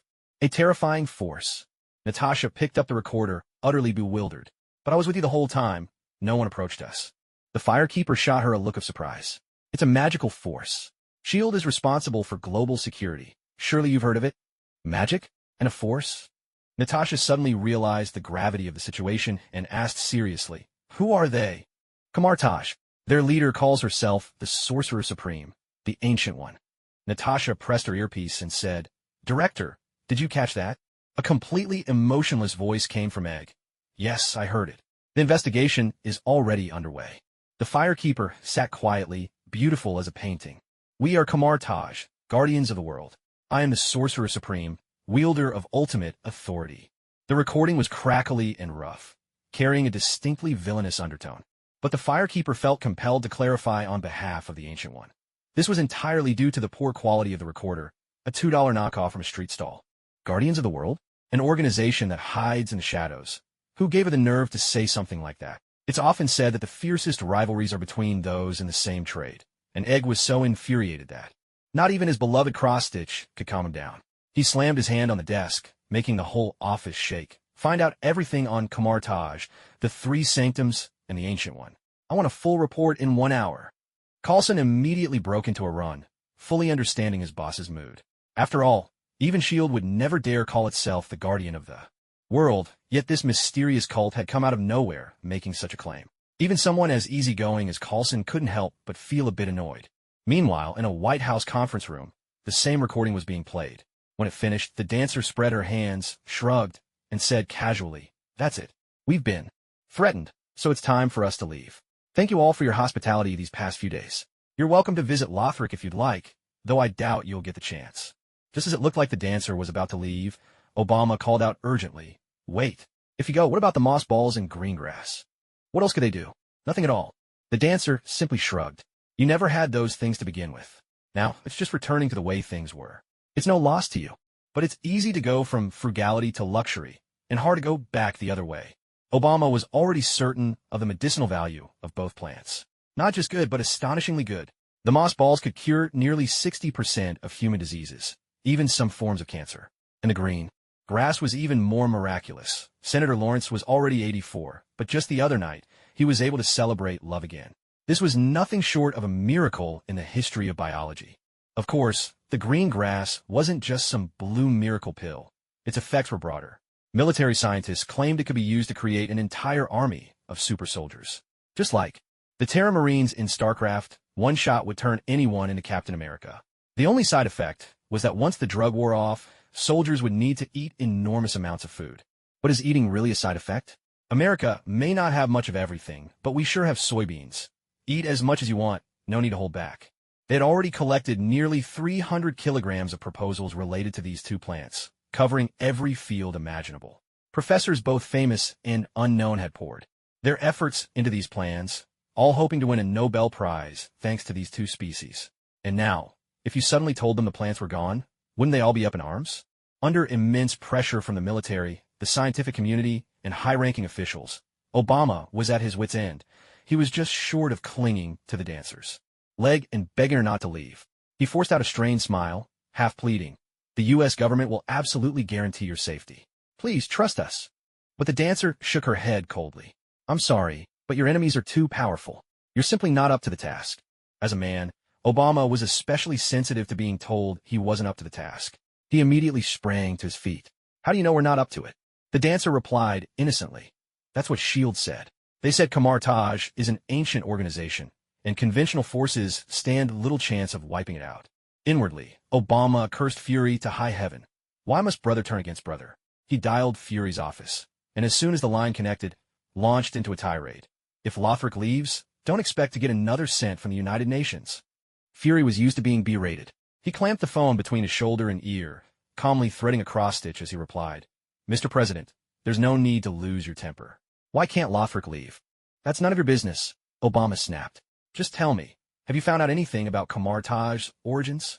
"In fact, Taj hasn't really tried to hide," Fury answered honestly.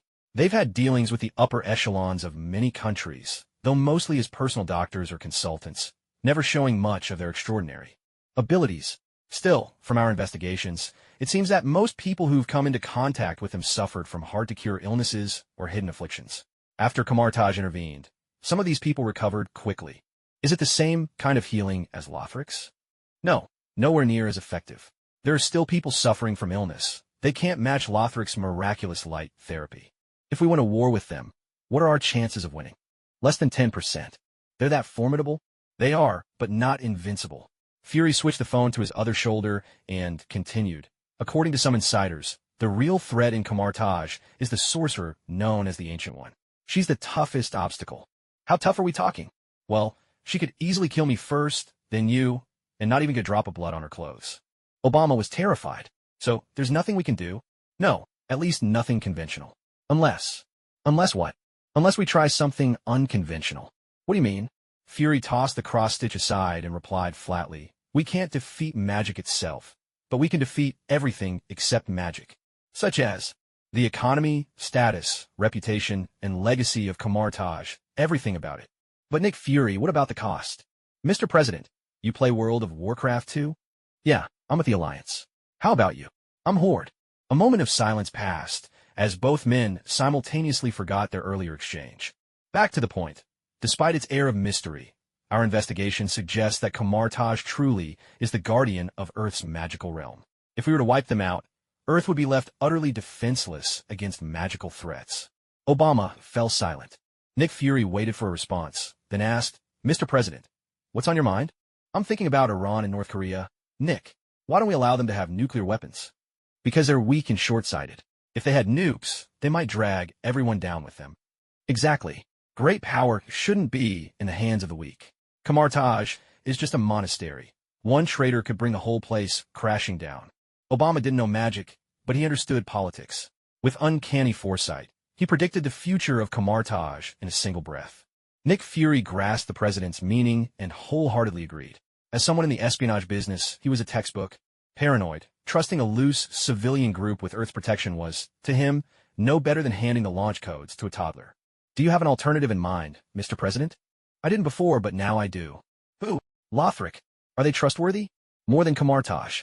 At least Lothric is a sovereign nation, with citizens, territory, ambition, and thus, things to lose. When it comes to human nature, such concerns are far more reliable than some nebulous faith. So, are we going to war? No war. We don't want destruction. We just want Kamar-Taj to disappear from the face of the earth. That's not something America can accomplish alone. We'll need more allies. Obama smiled. Nick, have you ever heard this joke? What joke? If S.H.I.E.L.D. knows something, the whole world knows it. You've already shared Lothric's intel with the other 4 permanent members of the Security Council, haven't you? Don't worry, we approved it. Do your job well. This time, we're taking magic back from the sorcerers. From now on, there'll only be a maximum of 2 bonus chapters per day. With the usual 2, that's 4 total, a pretty good amount. I hope everyone understands. In just one day, Kamar-Taj suffered a devastating blow. The first disaster? The Wi-Fi was cut off. The Nepalese government, claiming unpaid internet bills, snipped Kamar-Taj's network cables. At this, the sorcerers erupted into a frenzy. True, they were practitioners of the mystical arts, but they were also beneficiaries of modern technology. Kamar-Taj was a small town under the jurisdiction of Kathmandu, the capital of Nepal. While you couldn't call the place backward, it was certainly far from being advanced. Sorcerers are human too. They need relaxation and entertainment. In this impoverished little town, there wasn't much to do, so naturally, everyone relied on the internet to pass the time. On an ordinary day, it wasn't much, maybe a few tweets or scrolling for some spicy images. But the moment the internet was cut off, it was as if a cat was clawing at their hearts. The restlessness was unbearable, and they found themselves unable to focus on anything.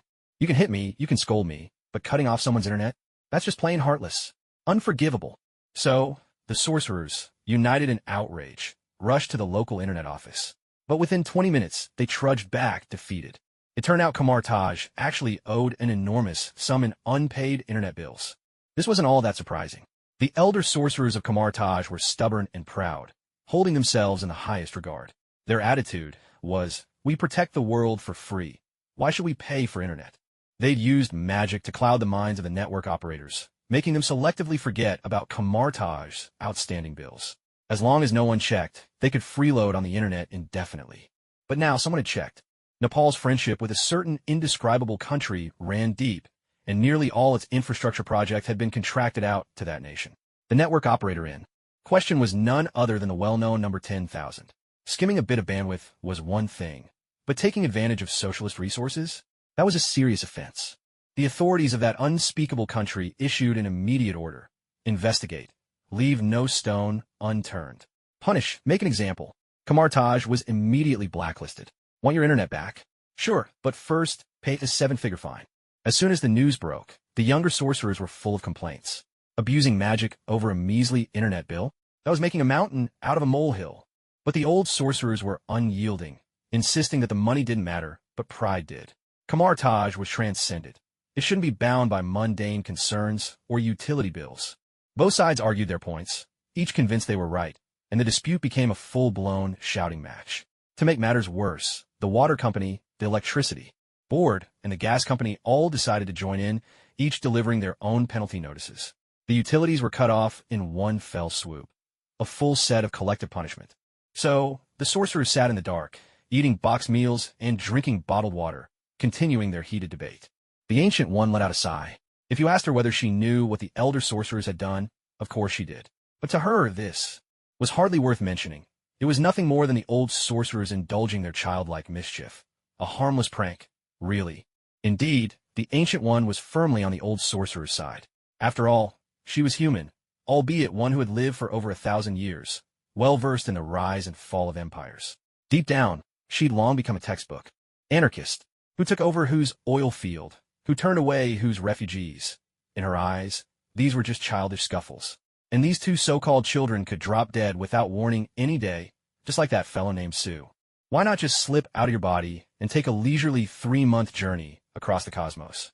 Wouldn't that be far more delightful? Why waste her energy worrying about such petty, tiresome affairs? Internet fees, water bills, electricity charges? If they don't get paid, then so be it. Did the government really expect to fund their rice with these meager sums? To be honest, the Ancient One was being a bit naive. True, there wasn't a single government on Earth that could touch her, but any random country could easily reduce Kamartaj to a state of utter helplessness. And this time, it wasn't just one nation taking action, it was the entire world. While the Ancient One was still debating whether to send a few people to the power company and charm them with a little reasonable magic, a demolition notice was slapped right onto the gates of Kamartaj. In the name of Sino-Nepalese friendship, a certain unmentionable country was funding the construction of a cross-border highway. And as fate would have it, this little town was right in the middle of the blueprint. So sorry, all buildings in town had to go. Well, this was no longer about internet fees. They were talking about flattening Kamartaj. The Ancient One felt something was amiss, but didn't dwell on it. She just thought the timing was awfully coincidental. Naturally, the sorcerers, especially the elder ones, refused to budge. Kamartaj had stood here for generations. Why should a highway force them to move? They wouldn't leave, absolutely not. Not even if it meant their lives. They refused to leave, but the townsfolk were more than willing. The government was offering a hefty compensation for demolition, and even promised to prioritize local residents as construction workers. 1 month's pay could match a whole year's earnings. Honestly, the offer was too generous to refuse. But just as the townspeople were celebrating and preparing for a brand new life, disaster struck. Kamartaj refused to relocate.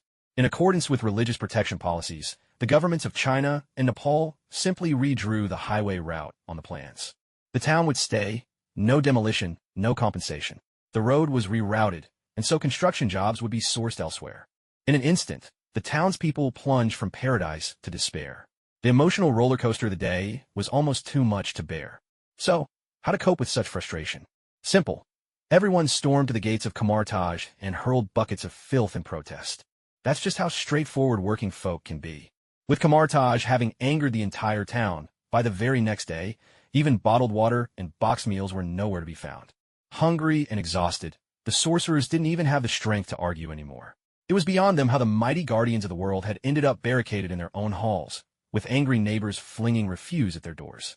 A young sorcerer suddenly stood up, his voice full of passion. We shouldn't just sit here waiting for doom. We should take the initiative and strike first. With just a little magic, ordinary people would be at our beck and call. An old sorcerer scolded him sharply. Nonsense. What makes that any different from the demons who manipulate people's hearts? Come on, this is the classic double standard. What's good for the officials isn't allowed for the common folk. The young sorcerer retorted. Then how do you explain the whole internet bill situation?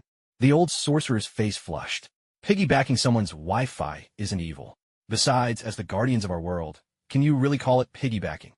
The young sorcerer couldn't help but let out a half-laugh, half-scoff, about to call him shameless, when 2 local police officers walked in, looking stern as they addressed him. Are you Bruce? Bruce replied with casual familiarity. Well, of course, I'm Bruce. Who in this town doesn't know each other? Didn't the 3 of us just have drinks together a couple of days ago? The 2 officers put on their official faces, rebuking him. Who had drinks with you? Don't think you can talk your way out of this. You've broken the law. Come with us. With that, they snapped a pair of handcuffs onto Bruce's wrists. Bruce was dumbfounded. Well, what did I break? Still try and play dumb? Let me ask you. On the 12th of last month, didn't you smash a vending machine? The 12th of last month. Bruce thought for a moment, then suddenly realized, and hurriedly explained, I was chasing a robber. I hit the vending machine by accident while trying to catch him. So you admit it then? Damaging public property, causing someone to fall into the river and nearly drown. This could be considered attempted murder. Attempted murder? Bruce nearly exploded with outrage. He was a robber. Do you even understand what that means? And he jumped into the river on his own. A robber is still a human being with human rights. If you hadn't chased him, would he have jumped into the river? I was standing up for justice. All right, you great vigilante. Save it for the judge. Now, come on, don't make me late for the end of my shift. Bruce looked utterly miserable as he glanced at the Ancient One. She nodded slightly, and he had no choice but to go quietly with the police. Then, one after another, the police came knocking, and over a dozen more were taken away. All young sorcerers, without exception. Young people are full of passion. When they see injustice, they can't help but step in. If they just turn a blind eye like before, what would have been the point of learning magic? And so, these young sorcerers were taken off to the police station on all sorts of minor charges, leaving Kamar Taj suddenly half empty. The elder sorcerers looked at each other, at a loss for words. Though they were respected and wise, the future of Kamar Taj still depended on the younger generation. The Ancient One was completely baffled by this unprecedented situation. With a sigh, she said helplessly, leave a few people in Kamar Taj. The rest of you, go hide out in the 3 sanctums for now. Before she could finish speaking, several people burst out of the portals leading to the 3 sanctums, rushing over in a panic. Master Ancient One, something terrible has happened. The government has sealed off our sanctums. What? The 3 great sanctums are located in London, New York, and Hong Kong. Though all are in bustling city centers, their magical protections make them invisible to ordinary people. How could the government have found and sealed them? Upon asking, she learned that London and New York were targeted for failing to pay property taxes. The Hong Kong sanctum was in the worst shape. Its 70-year land lease had expired, and the property was simply reclaimed by the state. As everyone knows, magic can only be countered by magic. If the government managed to track down the sanctums, someone skilled in the mystical arts must have helped them. The Ancient One finally understood and cursed under her breath. That wretched little brat. If only I'd said it was for bonus chapters instead of tips. By now, maybe I'd have surpassed Jack Ma. Achoo! The fire girl sneezed, instantly knowing it must be that bald-headed Ancient One cursing her. But let her curse all she wants, she didn't care. She wasn't afraid the Ancient One would fly over and give her a beating, either. Both of them knew that the wisest thing for Kamar Taj right now was to keep a low profile.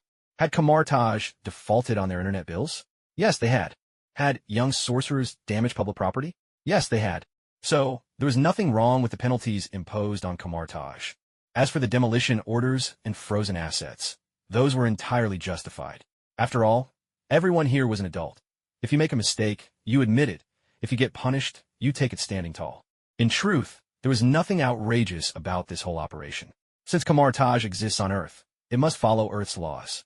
Sorcerers are not above others and cannot simply do as they please. When all is said and done, this is still a world driven by capital.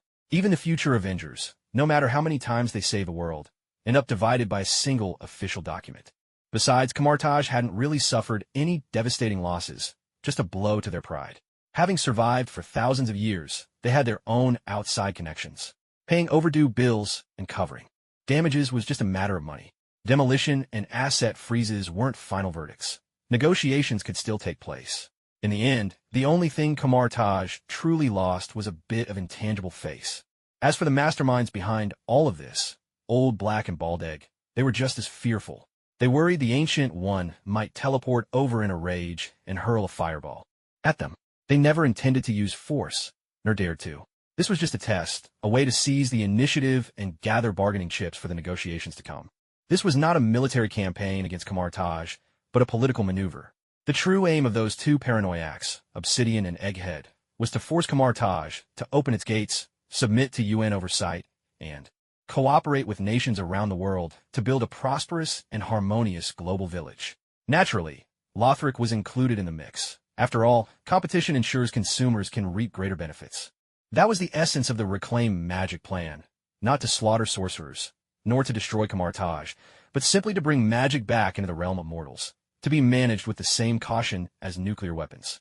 The Ancient One understood this perfectly, which was why she didn't rush out to string up the Firekeeper straight away. Instead, she soothed the nerves of Kamar Taj and the 3 sanctums, then coordinated with outside forces, countering each move with political finesse, step by step. She had lived for over 1,000 years. She had eaten more salt than obsidian had eaten rice, and immediately pinpointed the real issue. Why did the nations of the world suddenly dare to challenge Kamar-Taj? It was simply because they'd found a new backer. Once Lothric left, Kamar-Taj would be the only magical power left on Earth, free to call the shots as they pleased. And what's the most profitable business? Naturally, it's monopoly. The Ancient One's strategy of stalling was executed with uncanny precision. She knew that any misstep now would only give ammunition to her critics. Once the 3-day deadline was up and Lothric departed, the nation's confidence would evaporate, and only then would it be time for Kamar-Taj to strike back. The Firekeeper muttered under her breath that old and unyielding is the way of thieves, but she had no better options. For now, the Ancient One was simply unbeatable. The only card the Firekeeper could play was to attack with the Ancient One's weakest weapon, her worldly influence. As for the outcome, she was just there to fan the flames, yet she still feared being pinned and pummeled by that bald-headed woman. On the evening of the 3rd day, the Ancient One remained as unflappable as ever, while the Firekeeper was already packing her bags to return to Lothric. Suddenly, Coulson entered, his expression grave. "Miss Firekeeper, several of our agents have been seriously injured. You must help us." The Firekeeper's Marvel persona was one of boundless compassion, so naturally, she didn't refuse. She asked casually what injured them. Coulson took a deep breath and answered with just one word: magic. The Firekeeper almost burst out laughing. As dusk fell, at last, a sorcerer could no longer endure the humiliation and struck out at the authorities. At first, both sides exercised restraint. But as time dragged on, the conflict escalated. Soon, the situation had spiraled out of control, leaving even S.H.I.E.L.D. agents badly hurt. How it all began no longer mattered. What mattered now was that magic had become a weapon against government agencies. This was intolerable. This had to be addressed. The world's nations had always harbored suspicions about Kamar-Taj, and this latest conflict only confirmed those doubts. Prompted by a draft from the S.H.I.E.L.D. Security Council, with United Nations oversight and signed by over 160 countries, an investigation order targeting Kamar-Taj was swiftly put into effect. The United Nations would dispatch a team of experts to Nepal to investigate and gather evidence on Kamar-Taj's possible possession of weapons of mass destruction. The only thing Kamar-Taj could do was open its doors, prepare tea, and submit to the investigators' questions. But before the expert team had even left their homes, they encountered resistance of varying degrees.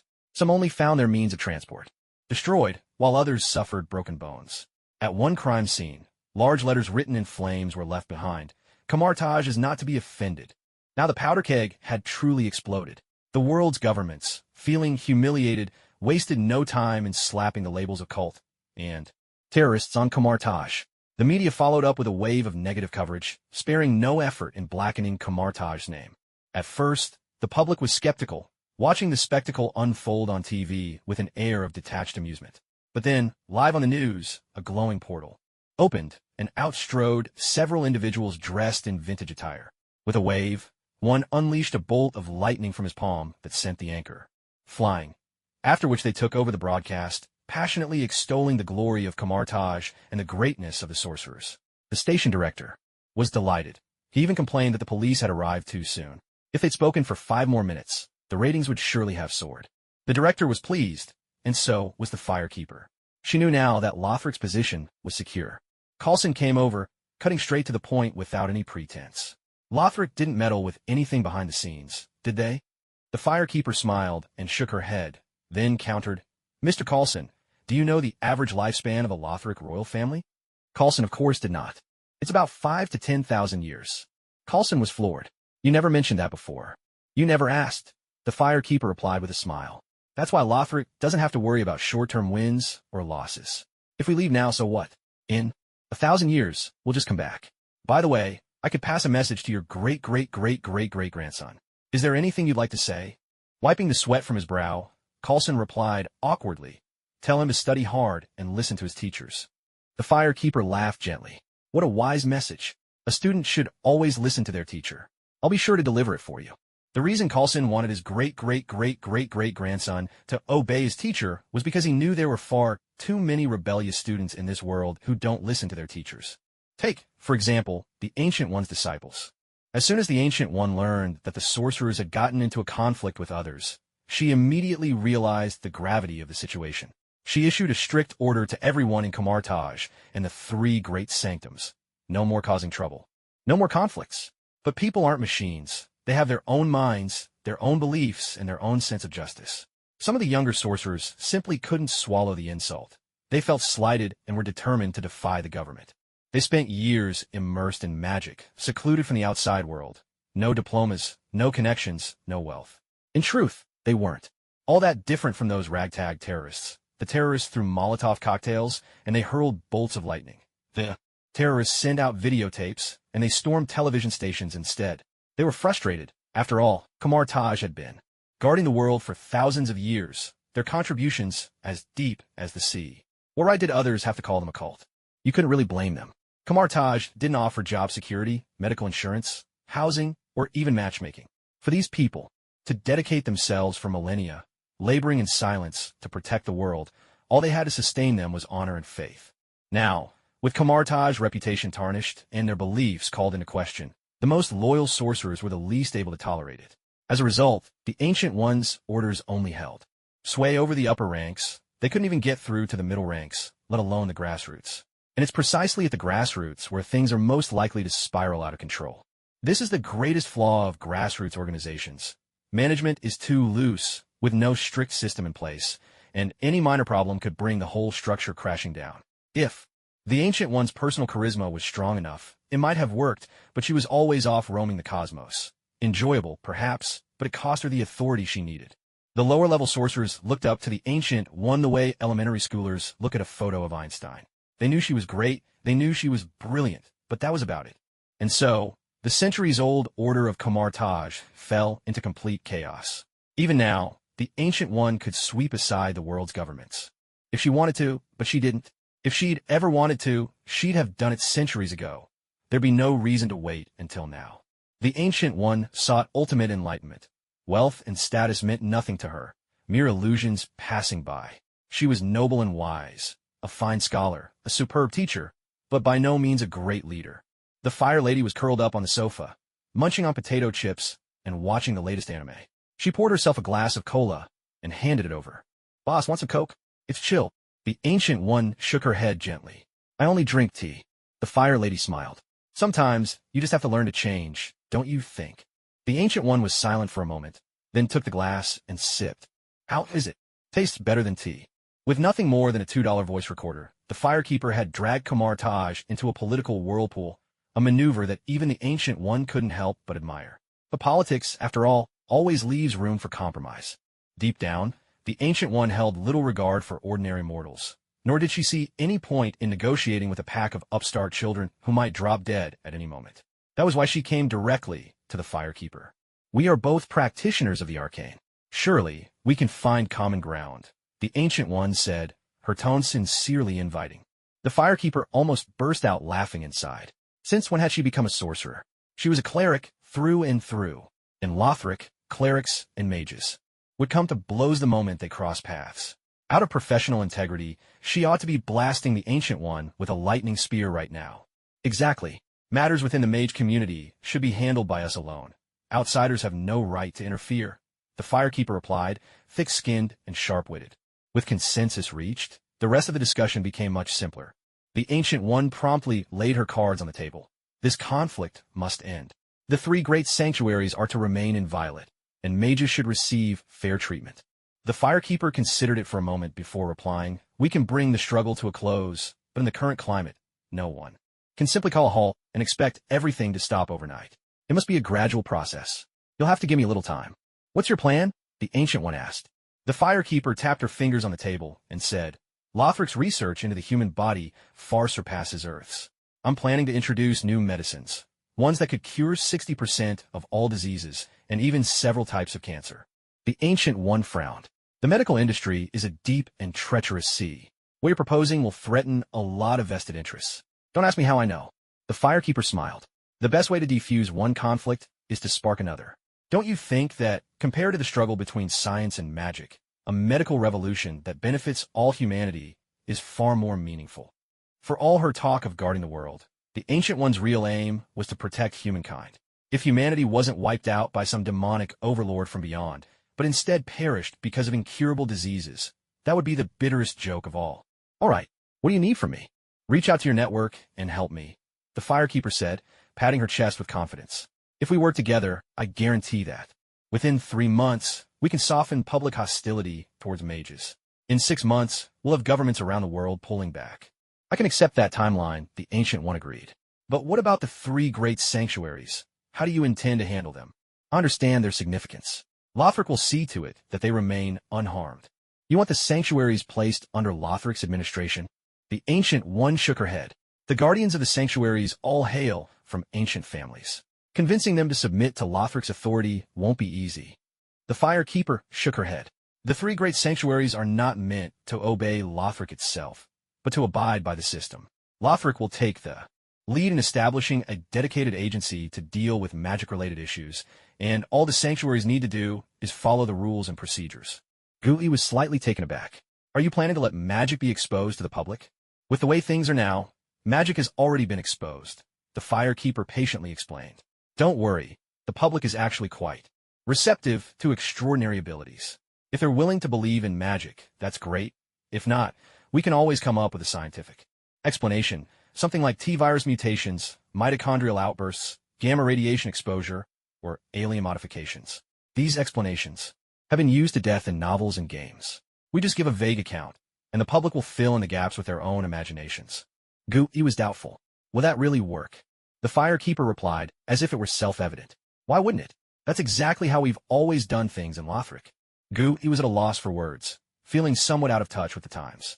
Seeing the Firekeeper's utter confidence, she found herself almost entirely convinced. Lastly, about the issue of the mages. I'm afraid there's little room for negotiation here. The Firekeeper stated her position first. If the mages wish to be treated justly, the first step is to respect justice itself. Regardless of their status or identity, any mages involved in this incident who have broken the law must be held accountable. The only thing I can guarantee is that their legal rights will be fully protected during the judicial process. But they acted on impulse, and their intentions weren't bad. The Firekeeper smiled. Master, that's not quite the attitude I'd expect from someone of your stature. There's a saying, when someone goes astray, not a single companion is truly innocent. The Firekeeper quickly corrected herself, clearing her throat. Ahem. I mean, when an avalanche occurs, no single snowflake is innocent. I admit the current environment puts immense pressure on them, but they're not children. Stress is no excuse for wrongdoing. Every action they took was the result of careful consideration. Given that, they must take responsibility for their choices. Gui hesitated, then forced herself to speak. To me, they're still like children. If possible, please be lenient. For the Sorcerer Supreme to personally plead for mercy, those wayward disciples must have truly inherited the fire in a previous life. The Firekeeper was not without flexibility. Since Gui had spoken, she was willing to show some consideration. Don't worry, Master. Most of the mages merely caused some disorder, and, at worst, a few people were hurt. As long as the victims don't press charges, it'll just be a matter of compensation.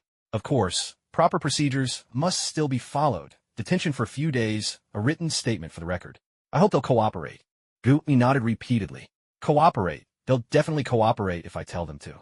Honestly, what's the point of taking in so many disciples? It's just a headache when trouble comes knocking.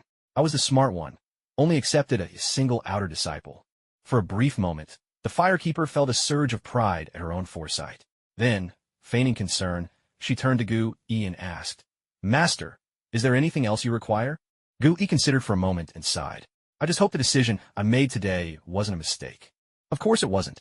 The Firekeeper's confidence was unshakable. With Lothric and the 3 great sanctuaries working together, the earth will be steady as a rock. Gui left without even mentioning Camartage. She knew all too well that Camartage's era had come to an end. To say she wasn't heartbroken would be a lie.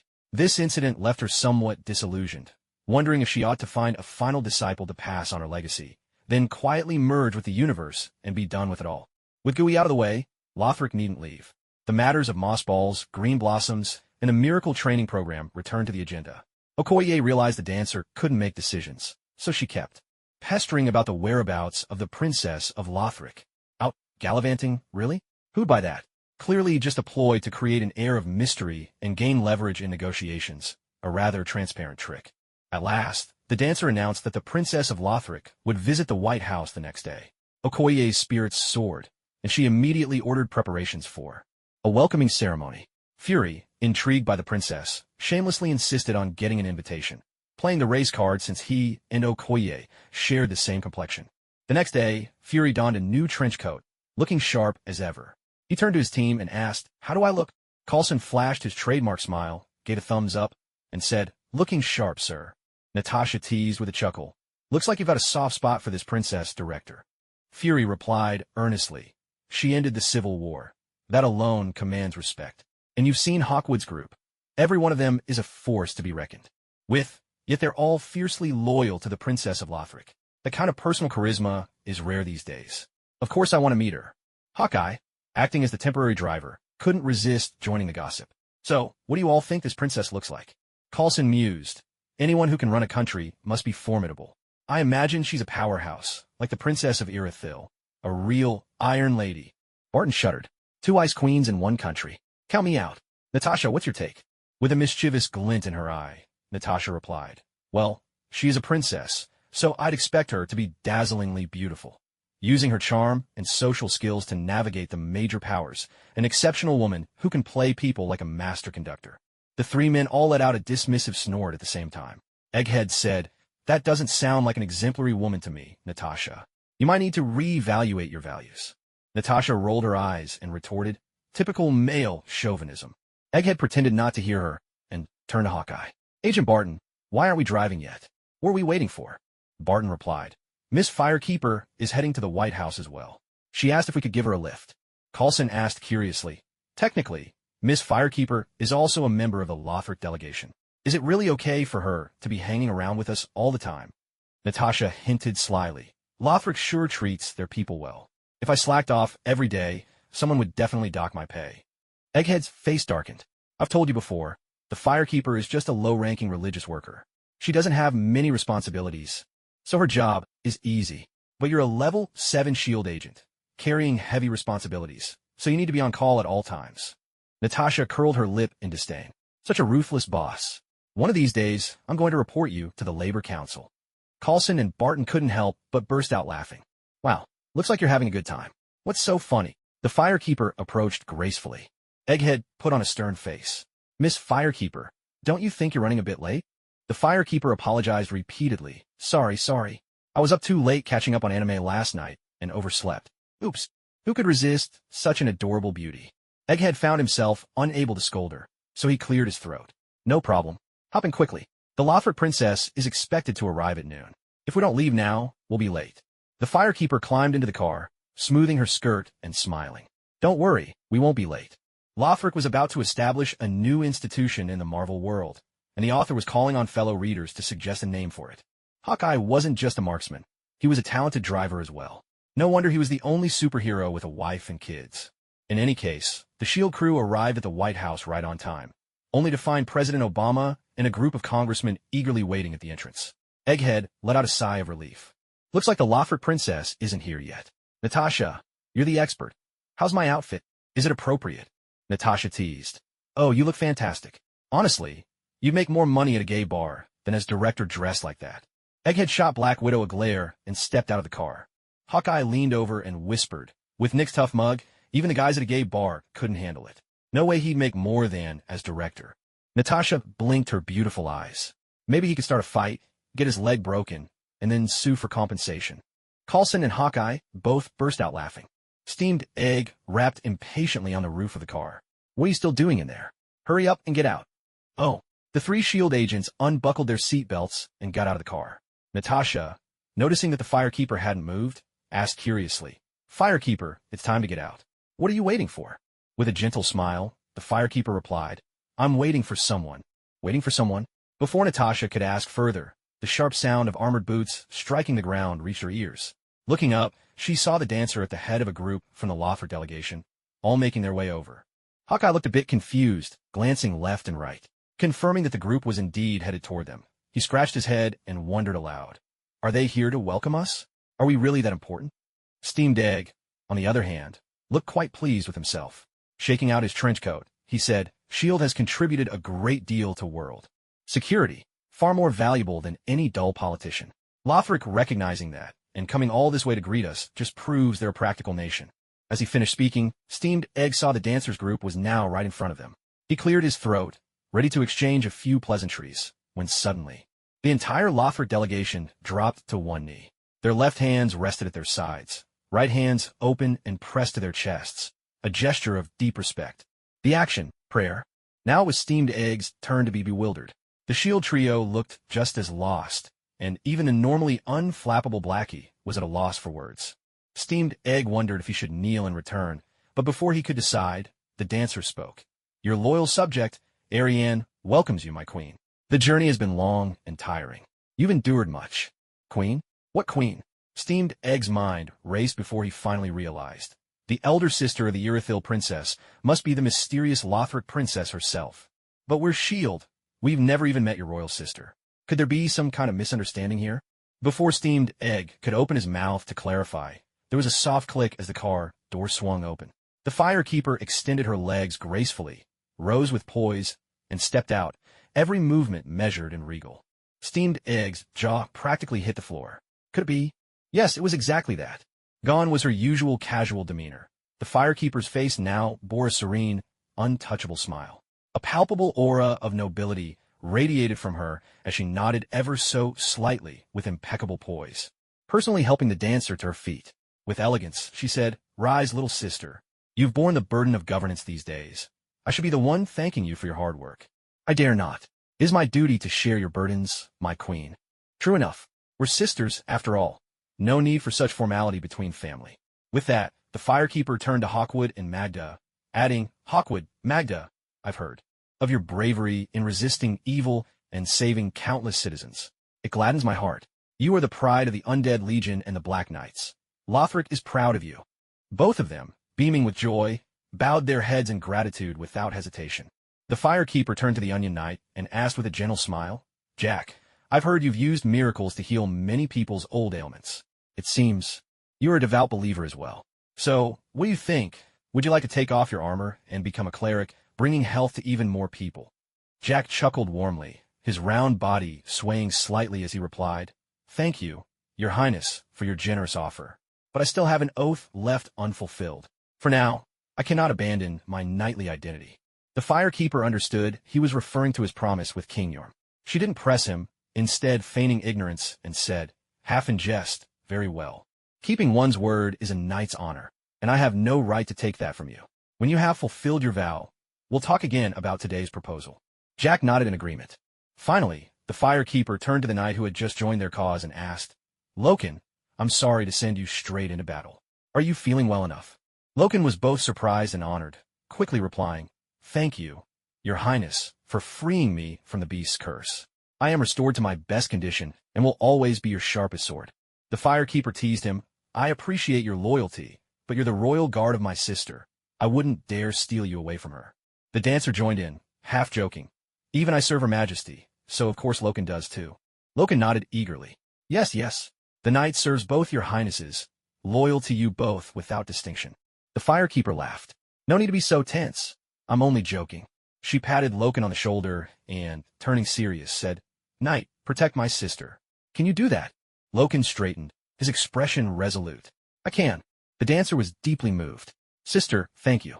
"Never thank me for this," the firekeeper declared, her voice ringing out. "This is simply my duty. You give me your loyalty, and I return it with pride. Remember, unity is Lothric's greatest strength. Only through unity can Lothric have a future." She raised her right fist, holding it tightly aloft. Gesture, quiet will. "My friends, long may the sun shine." The people of Lothric echoed her in unison. "Long may the sun shine." With this, the firekeeper utterly stunned everyone around her. The 4 agents from S.H.I.E.L.D., still digesting her true identity, fell silent. As for Ohei, he watched with nothing but admiration. With just a few words, she brought her followers perfectly into line. Now, this was true power. When it comes to sheer presence, the firekeeper, princess of this authoritarian regime, outshines any president from a democracy by 1,000-fold. Human rights, the law, none of that holds any weight before royal authority. Here in Lothric, we don't bother with such hollow pretense. We live by one creed. When the king commands, the subject obeys, without question. Which is better, dictatorship or democracy? Deep down, everyone in the world knows the answer. Yet at this moment, Obama couldn't help but envy the firekeeper. Compared to a king who holds life and death in his hands, the president, bound by endless restrictions, seems like a child playing house. It's laughably unreal. Although the firekeeper wore a simple, unadorned black robe, there was no denying that the moment she appeared, she stole the spotlight from everyone else. Amidst a burst of camera flashes, Obama led the members of Congress forward to greet her. The firekeeper performed a noble salute. First, after all, in terms of status, she was a princess, while Obama was a king, so it was only proper for her to bow first. Obama was delighted and hurried to return a gentleman's bow. After exchanging a few courtesies, he was ready to introduce the congressman standing behind him. But the firekeeper, ever the approachable dancer, cut in with her trademark candor. Your Majesty, today's meeting is about matters of state. Let these court jesters take their leave. Natasha couldn't help but burst out laughing, while Coulson and Hawkeye turned away, shoulders shaking. Again, the congressmen's faces turned shade of green. It was one thing when the previous princess didn't understand, but you've been in America for quite some time now. How could you still not get it? They glanced at Hawkwood, who was safely some 10 meters away, then relaxed slightly and spoke up. Your Highness, we must reiterate, we are not court jesters. We are members of Congress. We share power with the king. We hope you'll retract your earlier statement and apologize to us. The firekeeper's response was unwavering. Apologize? Impossible. I've heard all about you from my sister, and I know who you are. But in my eyes, you're nothing more than a group of powerful ministers. Lothric will respect your country's system, but the royal family of Lothric will never recognize your authority, and we reserve the right to invoke the law of mutual assistance at any time. The law of mutual assistance? What's that? Exactly as it sounds. It's a law where royal families help one another. The firekeeper explained to Obama with a cheerful smile. No matter the time or place, should your Majesty ever request aid, the royal family of Lothric will respond without hesitation, helping you sweep away any rebels. Rebels? Obama glanced awkwardly at the congressman and hastily chuckled. Oh, that won't be necessary, really. We don't have any rebels here in America. The firekeeper simply smiled, letting the matter drop. She had made her point. To say more would be unbecoming. The congressmen all glared at her, their faces full of displeasure. But the firekeeper felt nothing but disdain. She had ruffled their feathers on purpose, and she was thoroughly enjoying it. These bastards have twisted democracy into a game, and continuing to fight them within this system is nothing short of smashing eggs against a rock. The firekeeper isn't foolish. She certainly wouldn't walk into a death trap of her own making. If you want to talk democracy to me, I'll answer you with dictatorship. Here in Lothric, we're rough, we're backward, but we're tough. We have the know-how, and we stand united. What can you possibly do about it? After the stick comes the carrot, of course. The firekeeper reached in her skirt and produced a sacred bell, smiling as she spoke. You've all gone to such lengths to welcome me, and while I haven't brought many gifts, please accept this blessing of health as a token of my gratitude. With that, she rang the bell. Sunlight's healing power flooded the room, enveloping everyone in its embrace. This miracle was many times stronger than the onion. Night's moderate restoration. Every soul present, from the president to the servants, found themselves basking in the gentle glow, sighing with comfort and relief.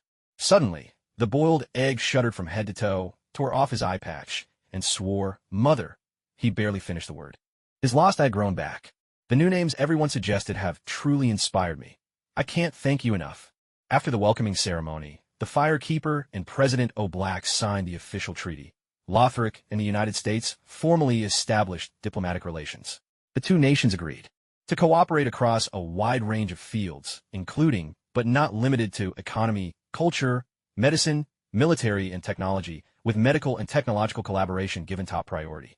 On the medical front, America would purchase Lothric's unique medicinal plants to develop new drugs. The initial order alone was worth $2 billion. If the new medicines proved effective, annual procurement would increase until market demand was fully met. Regarding technology, Lothric agreed to send a team of specialists to America, helping the government train local talent and set up a dedicated light healing unit of their own. Those were the official terms. Privately, however, America also hoped Lothric could provide expertise in human enhancement. The firekeeper considered it, nodded, and agreed, on the condition that the U.S. government assist Lothric in analyzing the pus of man virus and work toward developing a cure. In reality, ever since the Pilgrim butterfly incident, the American government had already begun covert research into the pus of man virus, not to cause trouble, but to avoid falling victim to it themselves. Now that the firekeeper had brought it up, President O'Black was only too happy to move things from the shadows into the open, agreeing without a moment's hesitation. With matters between Lothric and America settled, the focus shifted to the interplay between science and magic. President O'Black announced that the United Nations wished to establish a dedicated agency to address magical affairs, one that would replace the loosely organized civilian group, Camartage, with a more professional and efficient institution. The aim: to respect each nation's circumstances, comply with local laws, submit to UN oversight, prevent abuse of power, and contribute more actively to the betterment of all humankind. The Firekeeper offered high praise for the United Nations' sense of responsibility and long-term vision, expressing her admiration for the constructive role played by the 5 permanent members in this decision. She explained that Lothric, an ancient kingdom steeped in magic, deeply understands both the potential and the dangers of magic. To use magic with restraint is to take responsibility for the entire world, for every individual, and for generations yet to come.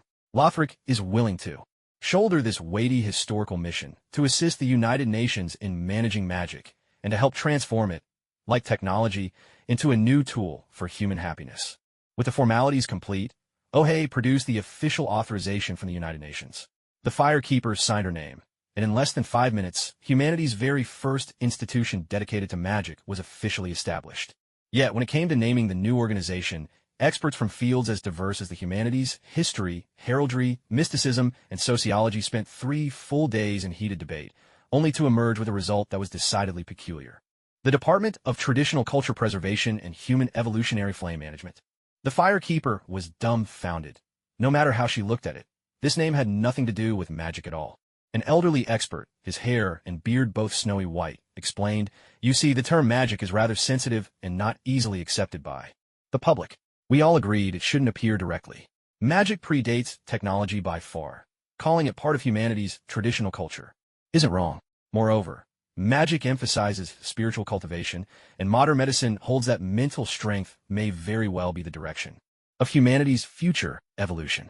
Managing magic, therefore, is managing the evolutionary spark of mankind." That's how we arrived at this name. The Firekeeper could hardly believe her ears. Magic was just 2 simple syllables, yet somehow they'd managed to stretch it from traditional culture all the way to human evolution. No wonder these people earned their living by talking. They could really spin a tale. But when a name was submitted, the United Nations was actually quite satisfied. Traditional culture represented the past. Human evolution, the future. What did this say? It implied that those dabbling in magic belonged to a bygone era. Let them dream of taking charge in another 1,000 years. For now, they were neither dragons nor tigers. They would just have to sit tight and behave. In the end, modern society is still dominated by technology. This name, which pushed magic status to both extremes, actually aligned well with the public's interests. The Firekeeper was nearly floored. How could such a lukewarm, meaningless name get approved? Were the heads of UN officials filled with nothing but muck? Unwilling to give up, she submitted the name to the upper echelons of the mage community, led by the 3 great sanctums. To her surprise, the mages were even more delighted. Traditional culture, excellent, it cemented their status. Human evolutionary flame, brilliant, it meant they control the future. As for the current mess, whoever wanted it could have it. The mages would keep their sights set on the future, as true sages should. Once both sides agreed, the Firekeeper had nothing more to say. She could only resign herself to becoming the first minister of the Department for the Preservation of Traditional Culture and the Management of the Flame of Human Evolution. She muttered the name twice, clearly displeased, but then suddenly broke into a grin. Wait a second. The abbreviation of the Department for the Preservation of Traditional Culture and the Management of the Flame of Human Evolution was just Flame Transmission Department, which, when spoken aloud, sounded just like "don't pass the flame." Please don't get hung up on the Chinese-English wordplay. Now she could unabashedly greet everyone with, "Brother, will you pass the flame or not?" How amusing, truly, delightfully amusing. With the shadow in her heart dispelled, the Firekeeper threw herself into her work with renewed vigor. First, she sent the dancer and the others back to Lothric. On one hand, she organized the undead settlement workers to plant moss balls and green blossoms. On the other, she continued to follow the established strategy, racing against time to open up a path through the Crucifixion Woods, laying the groundwork for retaking the Cathedral of the Deep. Afterward, she brought the blue-robed clerics from the outskirts of the Firelink Shrine to the Marvel world, fulfilling her promise. Under the arrangement of the U.S. government, they began to teach miracles and steadily expanded their faith. When all these matters were settled, she headed to a secret U.S. government laboratory to hear the latest analysis report on the pus of man virus. Marvel's world was brimming with cutting-edge technology, and these experts from the scientific side had actually managed to discover something new about the magical pus of man virus. An elderly professor in a white lab coat pointed at a set of slides and addressed the firekeeper. "Your Highness, we collected cells from the pilgrim butterfly, the white birch, and Yoel. Upon comparison, we found that they share identical DNA. They're actually the same organism." The firekeeper didn't fully understand and asked, "Yoel was infected by the pus of man virus, first turned into the white birch, then into the pilgrim butterfly. So yes, they're all the same being. Isn't that obvious?" "There's a very big problem here," the professor replied, pointing at 3 cell images. "Look, Your Highness. Yoel's cells, though abnormally shriveled, still retain the characteristics of biological cells. The white birches, on the other hand, are clearly plant cells. The most astonishing is the pilgrim butterfly. Its cells are composed purely of carbon, a form called an allotrope. Do you know what that means?" "What does it mean?" The firekeeper tilted her head. "Does it mean the pilgrim butterfly is basically a giant diamond?" "No, it means the pilgrim butterfly is an inorganic life form. This suggests that the pus of man virus acts more like a catalyst, enabling organic life to undergo a series of evolutions, ultimately transforming into inorganic life." The professor was nearly breathless with excitement. The firekeeper frowned. Even though this was a groundbreaking discovery, she couldn't help but wonder, but what's the point? What does it all mean? The old professor fell silent for a moment, searching for words. After thinking it over, he said, "We know far too little about this virus, and there aren't enough samples. The only thing we can say for certain is that the pilgrimage butterfly is the final form of the abyssal blight virus. It possesses a powerful biomagnetic field and a tough shell covering its entire body. If you hadn't gravely wounded it with your sunlight spear, more than half of our current weaponry wouldn't even be able to inflict a fatal blow. A tough shell? And it's afraid of the sunlight spear?" For some reason, the firekeeper was reminded of the previous rulers of the soul world, the ancient, undying dragons. In the early days of that world, everything was shrouded in darkness, with only the great trees and immortal dragons inhabiting it. Then the first flame ignited, Gwyn gained power, and, wielding his sunlight spear, hunted the dragons, ushering in the Age of Fire. In the game, Osiros studied the White Dragon Seth techniques. Was it all an attempt to recreate the immortal dragons? The firekeeper shook her head. Osiros' ambitions didn't matter. What mattered was how to eradicate the abyssal blight virus. She certainly didn't want Lothric to become another Stratholme, nor did she wish to end up sitting on a freezing, uncomfortable throne, wearing a hideous helmet, only to be repeatedly defeated by wave after wave of relentless hollowed. "Have you figured out how the abyssal blight spreads?" "Yes, we're quite certain now." The professor changed the slide and explained the abyssal blight virus has a remarkably refined evolutionary process. First, it infects a host and then strengthens the host's cells. To do this, it needs a tremendous amount of nutrients, making this stage particularly aggressive. Once it's gathered enough nourishment, it begins to petrify, much like the metamorphosis of an insect into a chrysalis, nearly halting all physiological activity. Its sole purpose then is to reproduce, because once it becomes a butterfly, it transforms from an organic being into an inorganic one, completely losing the ability to breed. The firekeeper was startled. "The white tree can reproduce?" "Yes." The professor pointed to the slide. "These white fragments are the true form of the abyssal blight virus. Since the white tree is essentially a plant by then, the virus disperses like plant spores carried by the wind." Cold sweat broke out on the firekeeper's brow. Those white fragments blanketed Lothric. They were everywhere, so thick in some places that even the wild grass was smothered beneath a heavy layer. "Is there any way to deal with these fragments?" "They're vulnerable to high temperatures, fire, for example." Of course, it was the soul world, where fire cured all ills. "Then, is it possible for you to develop an antidote?" "At present, it's extremely difficult." The professor looked troubled. "To develop an antidote, we need more experiments and subjects to observe. But the abyssal blight is so dangerous, we can hardly ask anyone to deliberately get infected.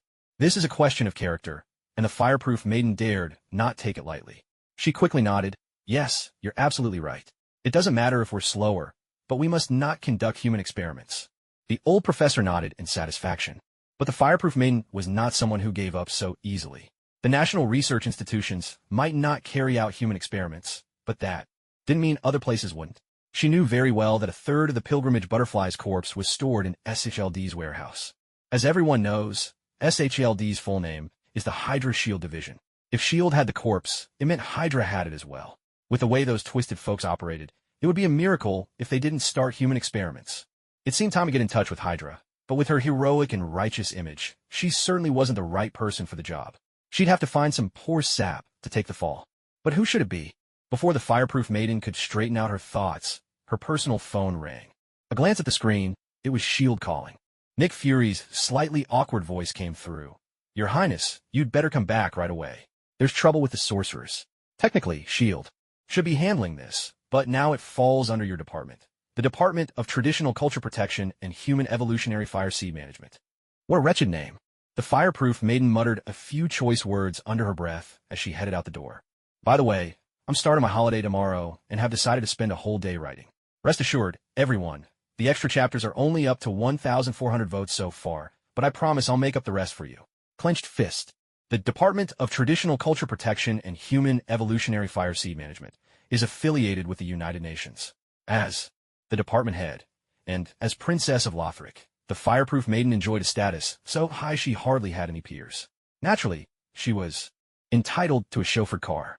As a gesture of goodwill between nations, President Obama sent her a custom Cadillac, just as Chevrolet was. SHLD's official vehicle, Cadillac, was the official car of the U.S. president, perfectly matching the fireproof maiden status. With such a fine car, she originally wanted to get a driver's license. To her surprise, the driving school didn't give her any special treatment. They turned her away flatly. The fireproof maiden was furious. Even Kamartaj had let her raise a little havoc. How could a mere driving school dare to cross her? Where do they get the nerve? Did they get their courage from Liang Jingru? See this thing in my hand?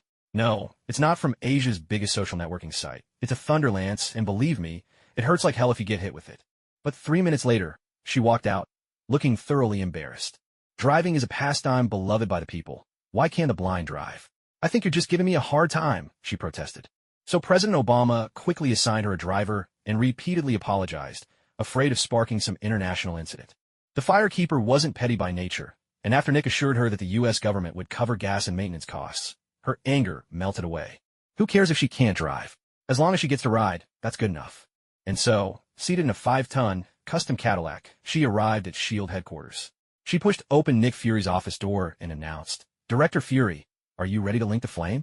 Fury was caught off guard, wondering if this was some unique Lothric greeting. Should he say yes or no? Figuring it's always safer to agree than object, he ventured, let's link it then. Well, who would have thought you, Mr. Thick Brows and Honest Eyes, were such a bold one? Don't worry, I'll reserve you a prime front row seat at the first flame. Feeling much more at ease, the firekeeper sat down in front of Fury's desk and spoke earnestly. The Department for the Protection of Traditional Culture and Management of the Human Evolutionary Flame is far too much of a mouthful. From now on, just call it the Flame Linking Department. Fury could relate.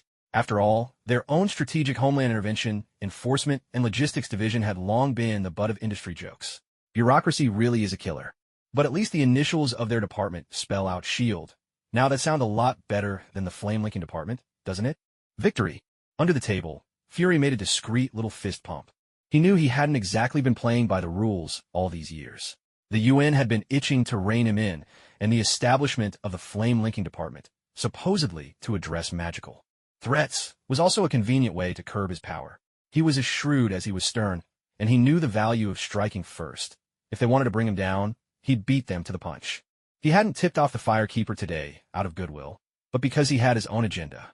He knew the Flame Linking Department was brand new, desperately short on everything. No staff, no resources, and their office walls had only just finished airing out the fresh paint fumes. A mage stirring up trouble at this moment was a blow right to the Flame Linking Department's weak spot. He couldn't help but admire the opponent's timing. He was ready to sit back, watch the fireworks, and sweep in as the hero. So, at the end of the day, every problem is a political one. Fury might be a closet fanboy of the firekeeper, but when power is at stake, even idols can't stand in the way. He'd act without a second thought. Perhaps that's why the Ancient One would rather form grassroots alliances than work with the government. The firekeeper, of course, saw right through Fury's machinations. In fact, she had her own cards to play. S.H.I.E.L.D. didn't have a single real fighter. Put them all together, and she could still take them with one hand. What right did they have to boss her around? If they were so tough, why not call out their big boss, and let's see what he's made of? To be honest, the Firekeeper never took S.H.I.E.L.D. seriously. If Kamartaj's flaw was its lack of discipline, then S.H.E.L.D.'s was being far too rigid. Strict rules, no room for personal consideration, clear hierarchies, class divisions, constant factional infighting, and nearly impossible promotions. S.H.I.E.L.D. was riddled with problems. No wonder. From top to bottom, it was stuffed to the brim with double agents. On the outside, it looked as pure as a delicate white flower, but inside, it had long since been molded into someone else's shape. At the moment, the Firekeeper was so busy she barely had time to catch her breath, let alone waste her energy sparring with S.H.I.E.L.D. Anyway, she didn't need to lift a finger, give it a few years, and S.H.I.E.L.D. would collapse on its own. She just had to wait patiently to reap the rewards. Her main reason for coming today was to formally announce the new name, the Fire Transmission Division. As soon as she finished, she dusted off her hands and was all set to leave. Fury was a bit at a loss. You're leaving already? Aren't you going to handle the mage situation? It wasn't that the Firekeeper didn't care. She just wasn't interested. In her eyes, as long as the Ancient One didn't rebel, the magical world was like Eastwood City, just another peaceful day. She was about to pull the door shut behind her when Fury hurriedly called out. A mage named Mordo attacked the London Sanctum. The Security Council asked me to pass on a message. They hope the Fire Transmission Division can do its part to prevent the situation from getting worse.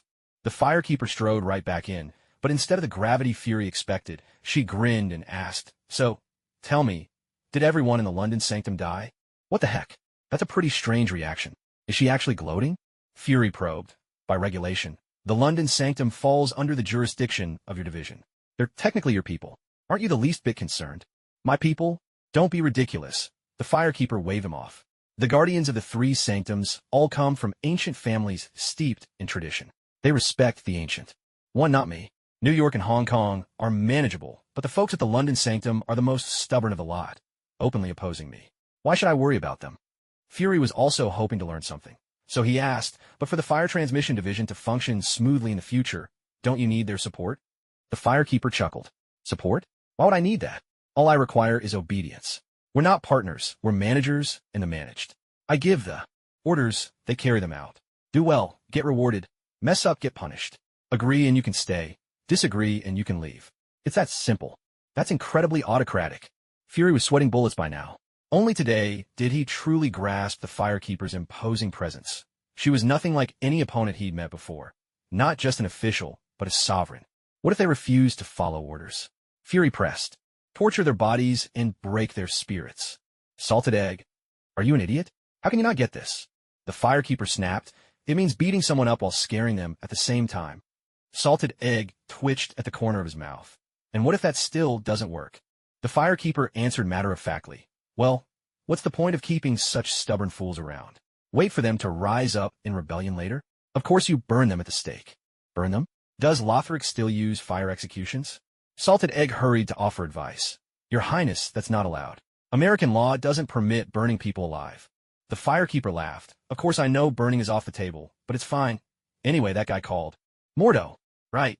That Mordo fellow already did exactly what I wanted to do. Salted Egg was startled.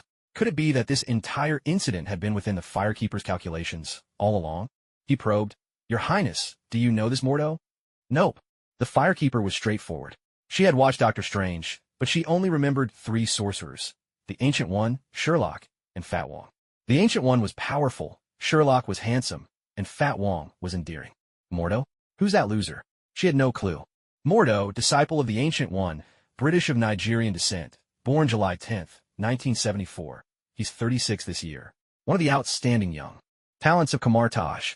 He was deeply disappointed in the Ancient One's weakness and inaction during this incident, feeling that the mundane world had insulted Kamartaj's dignity. He advocated using force to resolve disputes, but was suppressed by the senior sorcerers led by the 3 Sanctums. Dissatisfied, he launched his revenge a month later. Not a single member of the London Sanctum's guardian family survived. Wow, this guy's got quite the temper. But wiping out whole families at the drop of a hat? That's some serious teenage angst that just refuses to end. The Firekeeper crumpled the A4 sheet with the intel, tossed it casually into the trash can nearby. She was walking down Bleecker Street in Manhattan, New York. The New York Sanctum was at number 177. The intel she'd gotten from S.H.I.E.L.D. said that Mordo, this overgrown adolescent, was planning to attack there next.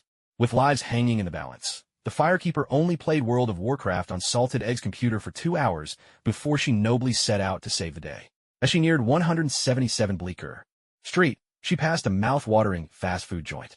It was lunchtime after all, and grabbing a quick bite was perfectly reasonable, so she joined the line and bought herself a tuna sandwich. She took a bite. The flavor was fantastic, and all her morning fatigue melted away. Satisfied, she turned to the owner and said, "That's the best sandwich I've ever had. How much do I owe you?" The owner, a chubby middle-aged man, recognized the firekeeper and exclaimed excitedly, "It's on the house, Your Highness. If you just let me take a photo to hang in my shop, that would be more than enough." "Oh, you really know how to do business." But the firekeeper actually appreciates this kind of positive attitude toward life, so without hesitation, she agreed, making the shop owner so happy he nearly blew bubbles out his nose. "Your tuna sandwiches are so delicious. You must have a lot of business, right? Brick Street is a commercial avenue, lots of tourists, so yes, I made a decent profit. But what? Haha, please don't laugh at me when I say this," the chubby owner said, a bit sheepishly. "Brick Street is prime real estate, and tourists, when they need to take care of business, often head for the fancy restaurants with bathrooms. U.S. street vendors end up losing out." The firekeeper understood right away. What he was lacking was a public restroom. She chuckled and said, "Stay positive, no matter the difficulty. As long as you persist, there's always a way out. But no matter how many turns you take, you can't conjure up a public restroom out of thin air." The chubby owner chuckled awkwardly and saw the firekeeper out.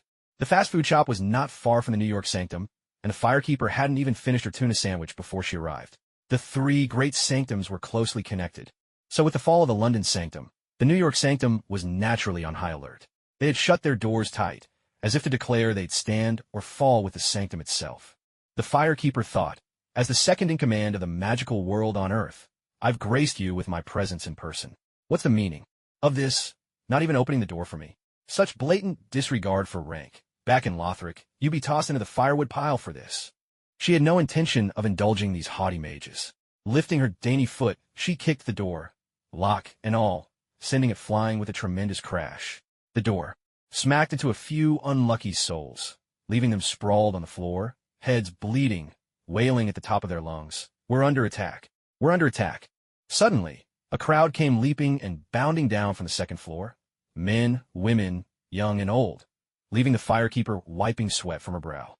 "With moves like that, are you mages or martial arts heroes?" Enough with the screaming, the firekeeper said to the miserable bunch on the floor. Then, she reached under her skirt and flashed a badge, stating bluntly, "Fire Transmission Division." Immediately, the mages began whispering among themselves. "Seems like she's the princess from Lothric." "So what if she's a princess?" "She's just a wild mage. She has no authority over us."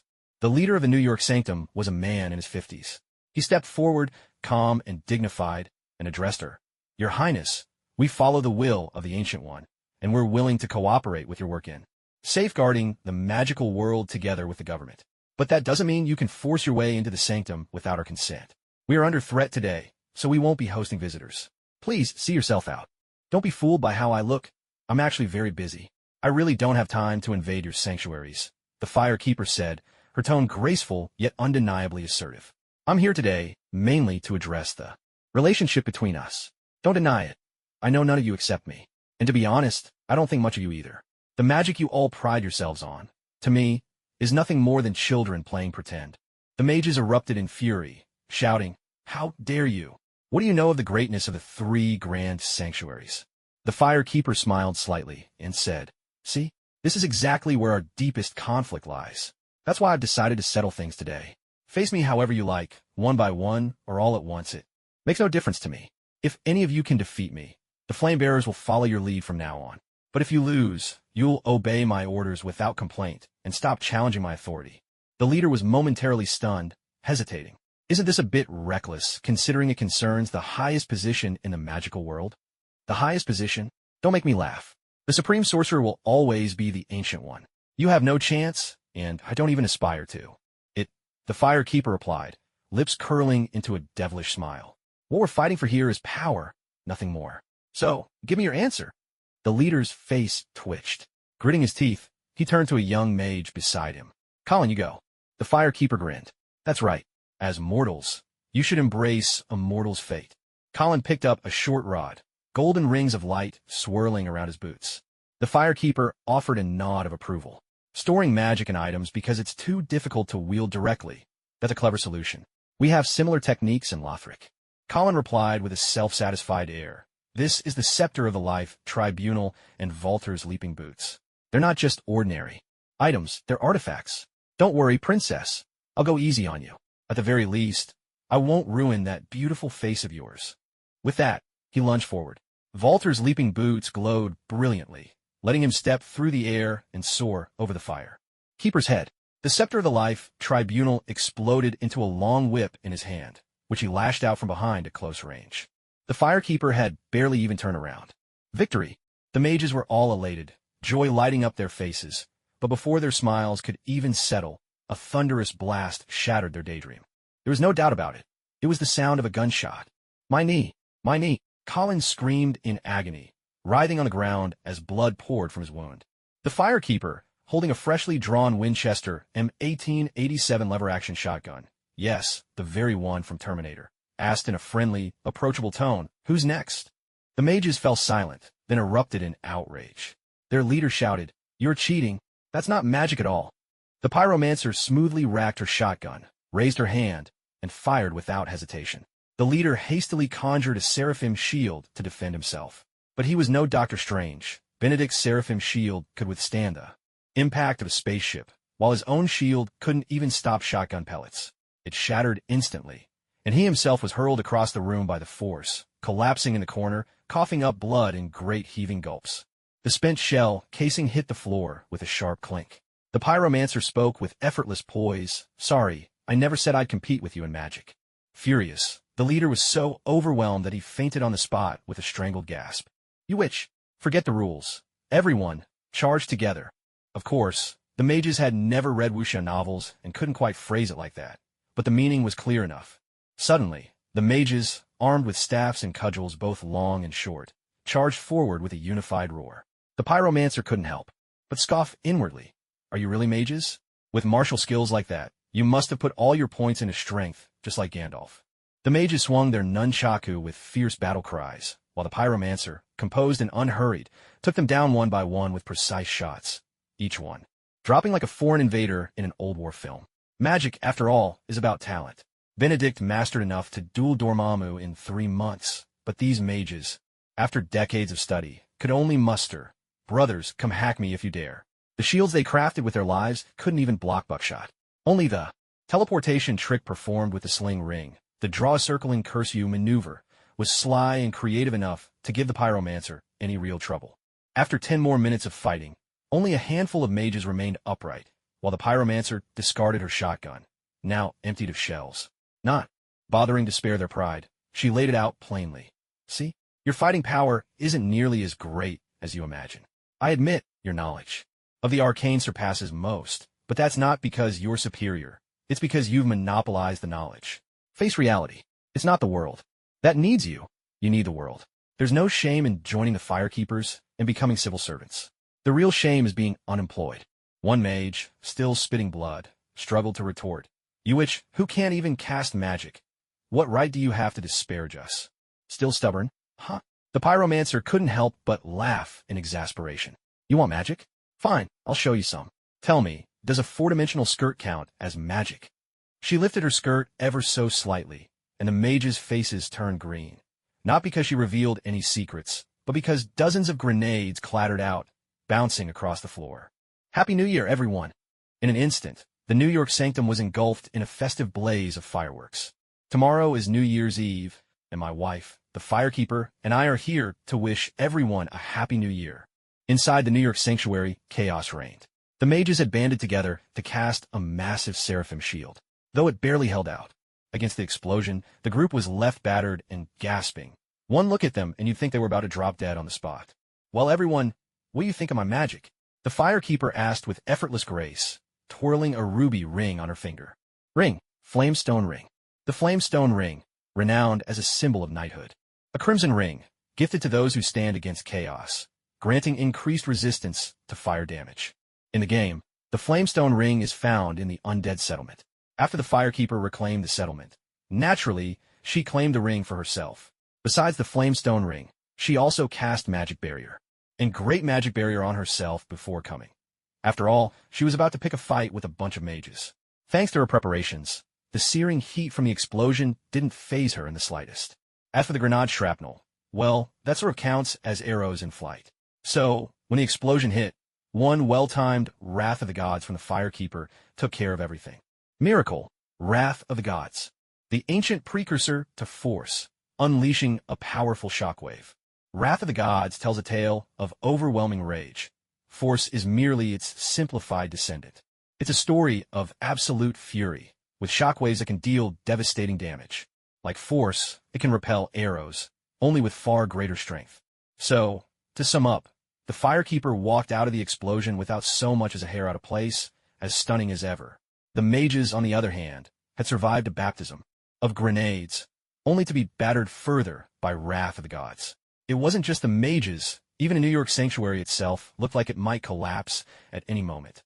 The lead mage, bloodied and battered, gritted his teeth and, steadying himself against the wall, struggled to his feet under the desperate gazes of his peers. Straightening his clothes, he drew himself up with as much dignity as he could muster and declared, "We surrender.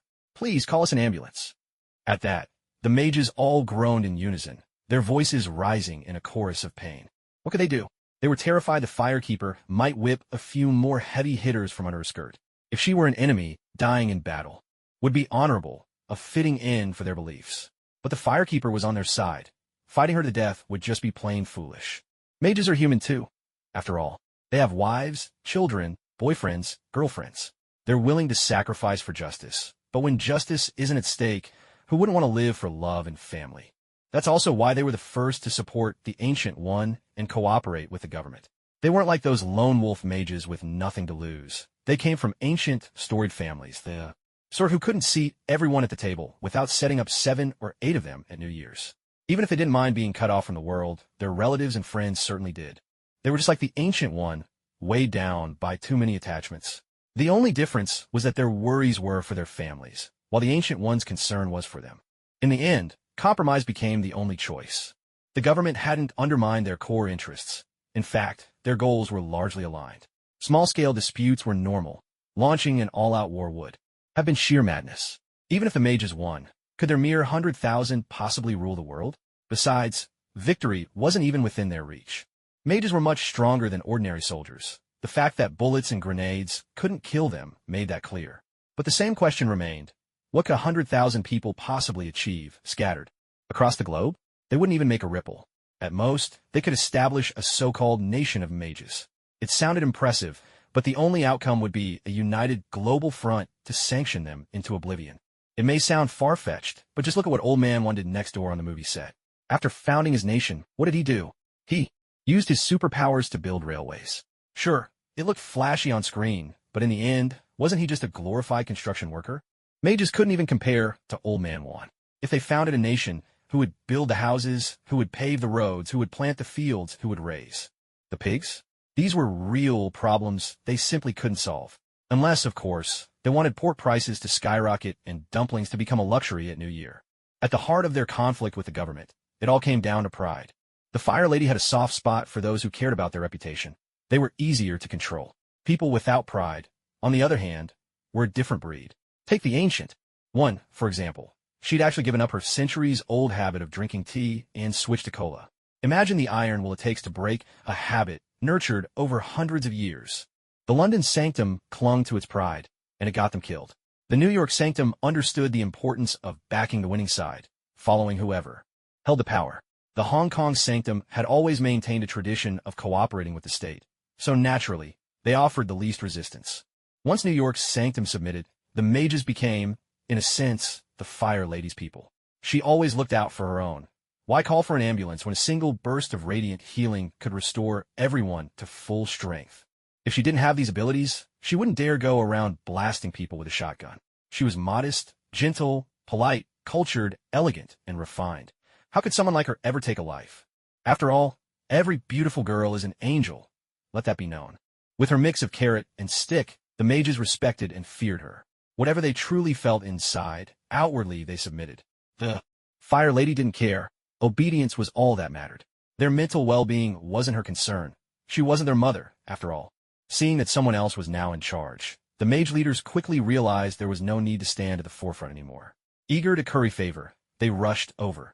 Your Highness, Mordo wants to destroy the three sanctums. Please help us. The Fire Lady tilted her head. What does he want to do? He wants to destroy the three sanctums. The Fire Lady let out a thoughtful then nodded. That's certainly a problem. Don't worry, I'll stop him. The head sorcerer was overjoyed, as if he'd been transported back to the days when the Ancient Ones still watched over them. He flattered the Firekeeper with a couple of ingratiating remarks. Then, rubbing his hands together like a scheming fly, said shyly, Your Highness, the New York Sanctum has suffered heavy damage. Perhaps the government could allocate some funds to help us out? The Firekeeper glanced around, taking in the ruined walls and the sagging beams that looked ready to crash down at any moment. Wow, this is pretty tragic. It's almost a condemned building at this point. Exactly. The three sanctums are responsible for protecting Earth from the horrors beyond. We absolutely can't afford any slip-ups. The Firekeeper looked genuinely concerned. Let's get outside first. If the building collapses and ruins my clothes, that would be terrible. The head sorcerer's face twitched, but he forced a smile and led everyone outside, following the Firekeeper. By the way, what did you say Mordo was up to? The Firekeeper asked as she stopped at the entrance to the London Sanctum. The head sorcerer, looking as if he were confronting a mortal enemy, clenched his teeth and said, He wants to destroy the sanctum. I see, replied the Firekeeper, a sly smile playing on her lips. I just thought of a perfect way to foil his plan. What way? This way. With a clear, bell-like chime, a golden lightning bolt flickered into existence in the Firekeeper's palm. As the sorcerer stared in disbelief, she raised her snow-white arm, squared her shoulders, and hurled the bolt like a javelin. It struck the teetering main beam dead on, and with a thunderous crash, both the lightning and the beam shattered. The entire New York Sanctum toppled like a drunken giant, collapsing in a heap. Miracle, Great Lightning Spear. The original tale of the lightning spear is an ancient dragon-slaying legend, a spear forged from colossal bolts of lightning, hurled with divine might. Lord Gwyn, the first Lord of Cinder, hunted dragons with his sunlight spear, and that heavy responsibility was passed on to his eldest son. It's said that the epic saga of this father and son remains unfinished to this day. The sorcerers could only gape in shock. Our New York Sanctum gone? What a spectacular shot, the Firekeeper said cheerfully. With that, Mordo's plan is finished. Let's go celebrate with Hot Pot later. Celebrate? You gotta be kidding. The head sorcerer's hair practically stood on end as he wailed in grief. You destroyed the sanctum. How could you destroy the sanctum? What's the problem? The Firekeeper retorted. Didn't you say Mordo wanted to destroy the sanctum? Yes. And didn't I promise to stop him? Yes. And isn't the sanctum destroyed now? Yes. So Mordo can't go through with his evil plan, right? Yes. So I stopped him, didn't I? Yes. Then shouldn't you be thanking me? Should I? The head sorcerer was nearly dizzy from the Firekeeper's roundabout talk. Although he couldn't pinpoint what was wrong, this inexplicable urge to hit someone, where did it come from? The Firekeeper simply smiled and said nothing, neither urging him nor interrupting, letting him sort out at his own pace. To prevent the sanctuary from being destroyed by the enemy, we must destroy it ourselves first, nipping the enemy's plan in the bud. It's just like how the old maid always nagged that the Firekeeper's dress wasn't dignified enough, that it might ride up and expose her undergarments, which would disgrace the royal family. If you're afraid of your underwear being seen, then don't wear any. Problem solved. That's what it means to be free from desire, invincible and unyielding. The Firekeeper felt her wisdom was as lofty as the mountains and as deep as the sea. Even compared to the white dragon Seth, she was second to none. I'm the brightest star in all of Lothric. Just then, a dark-skinned man approached with a grave expression, step by deliberate step. The Firekeeper asked curiously, And who are you? I am Mordo. So it's you, kid. With hands on her hips, the Firekeeper declared smugly, Wake up from your daydreams. As long as I'm here, you'll never destroy the sanctuary. Mordo, finally, wishing everyone a happy new year. May you be healthy and safe. It's a mess out there with sickness. Don't run around. Stay home, read a book, toss me a vote or some support. Wouldn't that be lovely? With righteous conviction, the Firekeeper announced, With me here, you'll never be able to destroy the sanctuary. Mordo was at a loss for words. You've already blown up the sanctuary. How am I supposed to destroy it now? Am I supposed to haul cement, patch it back up, and then blow it up all over again? Even if he wanted to, he didn't have it in him. As a proper sorcerer, he trained his body by day and his breath by night, practiced with axes, hooks, and spears, and juggled flails under the moon. But he'd never found the time to learn masonry. Most importantly, I never intended to destroy the sanctuary. Mordo spoke truthfully. He had wiped out the guardian family of the London sanctuary, but had never so much as touched the sanctuary itself. The firekeeper wasn't surprised. She asked, "Then why cause all this trouble?" Mordo glanced at the New York sanctuary sorcerers, gritting his teeth. "I wanted revenge on them. Their weakness has betrayed the very promise of magic. They're not worthy of being called sorcerers. So you drew out the power of the London sanctuary sorcerers to strengthen yourself?" "Exactly," Mordo admitted without hesitation. "They are unworthy of such sacred power. Princess of Lothric, I know who you are. From my battles with you, I learned that sorcerers have their limits. There are too many of us, our minds divided. So I resolved to reduce our numbers, to cleanse all the weak." "So you slaughtered the guardian family of the London sanctuary?" Mordo nodded. "As the old Eastern saying goes, to repel outsiders, you must first secure your own house. I had no other choice." Knock knock. A mage who doesn't practice magic, but starts studying military strategy? No wonder your adolescent delusions never went away. The firekeeper wasn't interested in Mordo's motives. She flashed her badge and declared, "As long as you admit it, that's enough. By the authority of the Fire Transmission Department, you are under arrest. Don't even think about resisting, or you'll regret it badly." Mordo snorted in disdain. "Arrest me? And what are the charges? You've killed so many people, what else could it be? Murder, of course." "Yes, I have killed many," Mordo retorted, raising his voice. "But if I am guilty, then what about you?" He fixed his gaze on her. "Noble princess of Lothric, you personally destroyed the New York Sanctum, leaving Earth exposed to the threats of extra-dimensional demons. What charges should you bear?" The head mage eagerly nodded along. "Yeah, exactly. Knock knock. Whose side are you on? Do you want me to assign you bathroom duty?" The firekeeper made a mental note against the head mage, then turned to Mordo with a sweet smile. "The New York Sanctum you're talking about is at the pile of modern industrial rubble behind me." "What modern industrial features? What rubble?" "The Sanctum is the Sanctum. What's with this nonsense? Can't you speak plainly?" Mordo and the other mages were completely baffled. "Still don't get it?" The firekeeper smiled a little, then calmly shared the information she'd uncovered from S.H.I.E.L.D. The New York Sanctum was built 93 years ago by a construction company called Brando Blueprint. Its main structure was a combination of brick and wood, and it underwent 3 major renovations in 1945, 1962, and 1984, gradually transforming into a reinforced concrete building with its current interior design. There haven't been any large-scale changes since then, only planned minor modifications like underfloor heating, flush toilets, backup power, central air conditioning, and wireless internet. And that's how the New York Sanctum came to be what it is today. Mordo and the mages looked utterly lost. Mordo was the first to recover, quickly retorting, "The 3 sanctums have stood for thousands of years." "Brando Blueprint? What nonsense are you talking about?" "Nonsense," the firekeeper countered. "Then explain to me why this thousands of years old sanctum has flush toilets and Wi-Fi." Mordo, of course, had no answer. He shook his head stubbornly, refusing to back down. "I don't believe your nonsense. The 3 sanctums have protected humanity for thousands of years. That's a fact every mage agrees on." "You're wrong again," the firekeeper shot back. "In truth, the sanctums have protected Earth for not just thousands, but at least 10,000 years, if not more." Mordo thought he'd found a loophole in her story and argued smugly. "Exactly. Which means that whole construction company story of yours is completely made up." The fireproof woman laughed and said, "There's no contradiction here. The 3 great sanctuaries are gifts from ancient sorcerers, not construction company projects. How could there be no contradiction?" "Because," the fireproof woman waved her hand toward the sanctuary. Instantly, a pillar of light shot up into the sky, converging with beams from 2 other directions. Together, they erupted into a cascade of intricate golden runes, spreading out to enshroud the entire sky. Mordo and the sorcerers gaped in astonishment. With both hands resting gracefully on her abdomen, the fireproof woman spoke with elegance. "This is what a true sanctuary looks like." The head sorcerer's lips trembled as he asked, "Then what are the 3 great sanctuaries we've been guarding?" The fireproof woman thought for a moment, tilted her head, and replied, "Humanity's ugly desires." At that, the sorcerers' faces turned ashen, all hope draining away. The fireproof woman wasn't lying. The so-called 3 great sanctuaries were nothing more than ordinary buildings, with absolutely nothing to do with protecting the Earth. They were simply monuments to the sorcerer's vanity and their taste for luxury. Otherwise, how could one explain why these ancestral sanctuaries boasted modern interior design, complete with Wi-Fi and natural gas? If the ancestors were truly that considerate, I'd like a dozen more just like them. No one knows for sure when the 3 great sanctuaries were actually built, but the earliest recorded mention dates back over 1,300 years.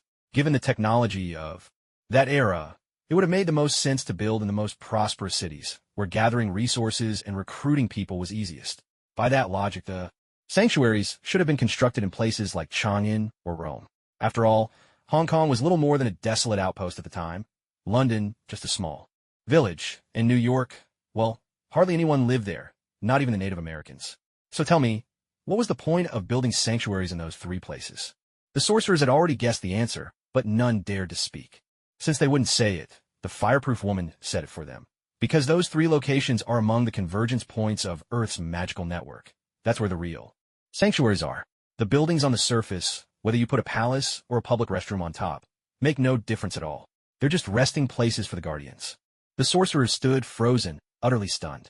The term magical convergence point is a Western expression. In Eastern culture, there are other names, such as spiritual veins or dragon veins. But whatever you call it, it's essentially Earth's own immune system, a place where the planet's energy gathers.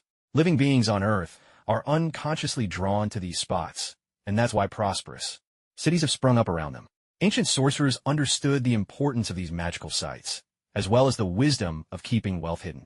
They deliberately chose remote, seldom visited locations to build their sanctuaries, all to keep prying eyes away and to protect these magical points from being discovered and corrupted by evil forces. But as time passed, new cities inevitably sprang up atop these magical sites. And you, descendants of those ancient sorcerers, not only did you fail to conceal the locations of the magic points, you actually built ornate temples to satisfy your own vanity, as if you were afraid your enemies wouldn't find them. It's utter folly. Sweat poured down the head sorcerer's face. How do you know all this? The firekeeper replied, the Ancient One told me. Why didn't she tell us? Because she knew you wouldn't believe her. The head sorcerer pressed on. And you think we'll believe you? She smiled faintly. I don't need your belief. I just need your obedience. The Ancient One told me this, because she knows I'm not like her. She can't very well give you a beating, but I can. The sorcerers looked utterly despondent. Suddenly, Mordo burst out laughing, then swung the staff of the living tribunal with a menacing flourish. The corrupt three great sanctums. They should all be wiped out. The firekeeper shot him a warning. You're in no position to be reckless. You'd better watch yourself. My answer is no. Mordo roared, just as he was about to strike. Suddenly, a brilliant beam of light shot down from the sky and blasted him away with tremendous force. The firekeeper shrugged. See, I told you, resisting would be painful. The sorcerers looked up, only to see a golden red armored figure descending from above. Hey, Tony. The firekeeper gave the metal-clad figure an appraising glance and smiled brightly. Is that a new suit? Looks pretty good. I like the color scheme. By the way, how's your first day on the job? The metal mask slid open, revealing Tony's irreverent grin. He smirked and said, if I told you it was a disaster, Your Highness, you wouldn't chop my head off, would you? No, but I might dock your pay. But for Tony Stark, is money ever really an issue? He just shrugged with a smile and said, oh, then never mind. Wishing everyone a prosperous new year. May you have wealth like a rat, and may you be the very best. Tony Stark, genius designer, inventor of the Iron Man suit, creator of the arc reactor, MIT graduate, dual PhDs in physics and engineering, a trailblazer in modern technology, and the rising star on the scientific front. Besides all these titles, he is also the deputy director of the Fire Transference Department. Yes, you heard right. This technological titan is now lending his brilliance to the world of magic. After all, who says room number 1 must be right next to room number 2? And whoever made it a rule that the head of magic has to know magic themselves? Nuclear power plant workers don't need to master nuclear fission to generate electricity. Textile mill workers can't spin silk, but they still weave fabric, don't they? So, Tony Stark doesn't know magic. Is there a problem with him being second in command in the magical realm? Not at all. The only requirement the firekeeper has for her subordinates is this. You need to be tough, bold, and famous. Iron Man fits the bill perfectly, which is why the firekeeper conscripted him without a second thought. No lengthy persuasion was needed. The firekeeper simply shoved a 20-kilogram ball of toxic purple-flowered moss into Tony's mouth, and Iron Man immediately bent the knee. Item: toxic purple-flowered moss ball. A moss ball adorned with flowers. Its medicinal properties surpass those of ordinary moss balls. Not only does it counteract regular toxins, but it also reduces the buildup of deadly poisons and cures both types of poisoning. Everyone knows the first-generation arc reactor is toxic. The palladium element inside gradually seeps into the user's body, causing heavy metal poisoning. Tony still has plenty of good times ahead and no desire to drop dead. So he had no choice but to say yes to the firekeeper. Sure, Tony's father left hints of a new element in his notes, but the firekeeper pretends not to know any of that. Sorry, your son is my loyal dog now. Tony, thanks a lot. Suspended in midair in his Iron Man suit, Tony looked disdainfully at Mordo, who was slumped in the corner like a dead dog. Curling his lip, he muttered, "Judging by the first day on the job, I'm utterly disappointed." The firekeeper asked, "Why is that?" "Because there's no challenge at all." Tony spread his hands. "Next time something this trivial comes up, don't call me. I'm busy preparing for the Stark Expo, you know." No sooner had he finished speaking than a golden whip shot out, wrapping tightly around his ankle. Tony glanced over. Mordo was actually getting back on his feet. "Jarvis." "Yes, sir. Next time, remind me to finish the job before I start showing off." Crash. Bang. Smash. Mordo dragged Iron Man and slammed him mercilessly against the ground. Jarvis responded, "Noted. Anything else, sir?" Amidst the blaring system alarms, Iron Man said, "Update the definition of sorcerer. Now it means superhuman strength, ironclad resilience, and extensive hand-to-hand combat skills." With that, Iron Man yanked Mordo toward him and landed a powerful punch. Mordo raised his seraphim shield, blocking the iron fist with ease, and boasted, "I've already seen through your moves. There's no way you'll ever beat a sorcerer in close combat." Tony spread his palm wide, unleashing a blast of energy that sent Mordo flying. "Thanks for the tip. Your advice was actually really helpful." Mordo scrambled to his feet, gripping his staff and charging Iron Man again. Flames burst from Iron Man's boots as he whooshed into the air, conjuring a beam of light while slowly retreating, perfectly executing a kiting tactic. Mordo zigzagged below, sometimes blocking with the Seraphim shield, sometimes darting up walls and leaping across rooftops like a parkour prodigy possessed. The two of them, one chasing, one fleeing, made for a comical sight, with Iron Man seeming more like a wizard than Mordo himself. The Fire Lady pulled out her half-eaten tuna sandwich and munched away, eyes glued to the spectacle. This was way more thrilling than any Hollywood blockbuster. Iron Man, exasperated, called out to her while dodging and firing, "Shouldn't you, I don't know, do something?" She tilted her head and pumped a fist. "You got this." Iron Man rolled his eyes so hard they nearly disappeared. "I meant, aren't you going to help? I was worried you'd find it too easy." "Damn it, talk about digging my own grave." Tony had to admit, this Mordo guy really knew how to handle that staff. Maybe even better than his old nemesis, Obadiah. But Tony wasn't anyone's punching bag. Ever since his narrow defeat by Obadiah, Tony had thrown himself into improvement, collecting over 8,000 martial arts techniques from around the world and creating a close-quarters combat simulator. He fired a beam of light, then charged straight at Mordo. Even as Mordo landed blow after blow, Tony called out, "Jarvis, analyze his weaknesses." Analysis complete. A cluster of arrows popped up on his display, just like playing the simplest QuickTime event. With 27 well-timed Monkey Steals the Peach moves, Tony knocked Mordo to the ground. This makes no sense. Mordo howled in anguish, clutching himself. He'd been dominating moments ago. How could he be taken out in a flash? "Sorry, but this is science. And for what it's worth, you put up a good fight. Come on, Hearthstone won't even be out for another 3 years." Mordo was a man with ambition. Realizing defeat was imminent, he decided to go all in. Through his battle with Iron Man, he discovered that humans have limits, and to surpass those limits, he would abandon humanity altogether. He would become a ghost, or more precisely, let his soul leave his body. No matter how tough your armor or how skilled you're fighting, can you defend yourself against a soul attack? If not, prepare to meet your doom. He flashed a wicked grin, and his soul slipped free. Iron Man was startled to see Mordo suddenly drop dead, half thinking he'd just witnessed the world's most dramatic insurance scam. Meanwhile, the Fire Lady, harmless as a kitten and minding her own business with her tuna sandwich, suddenly absorbed 17 soul points. Fire Lady meow, meow, meow.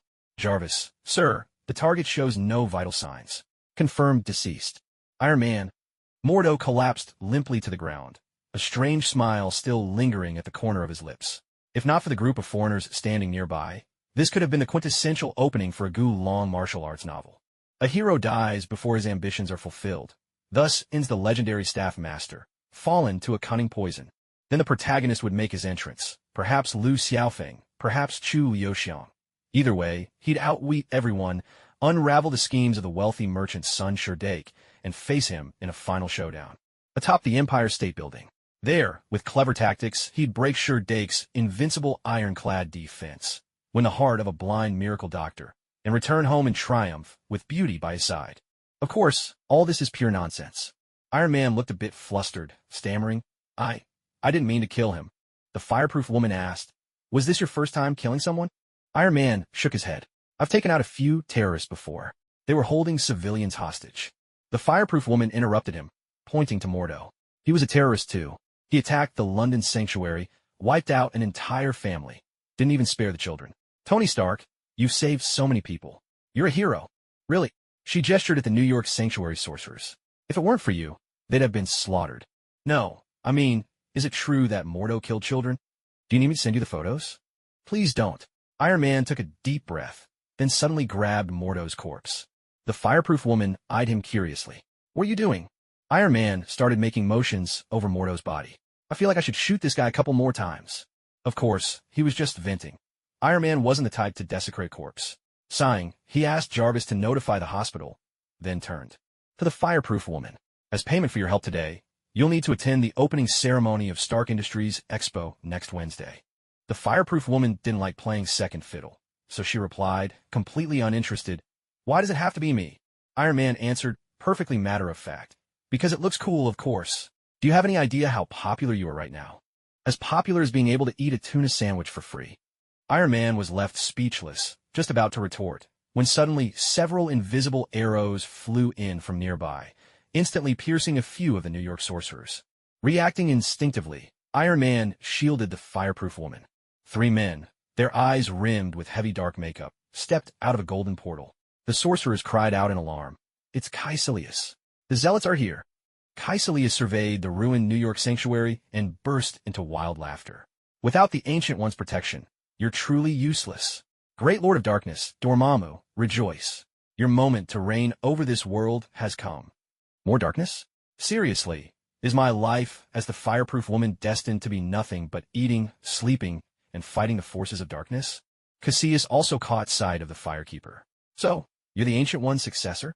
Not bad-looking, but you're far too frail, totally unfit to be a sorcerer. For the sake of the world, just die obediently right here. As he spoke, Caecilius braced his hands to prevent the firekeeper from escaping. Instantly, space around them twisted like a kaleidoscope, prompting Iron Man's startled exclamations. What on earth is this?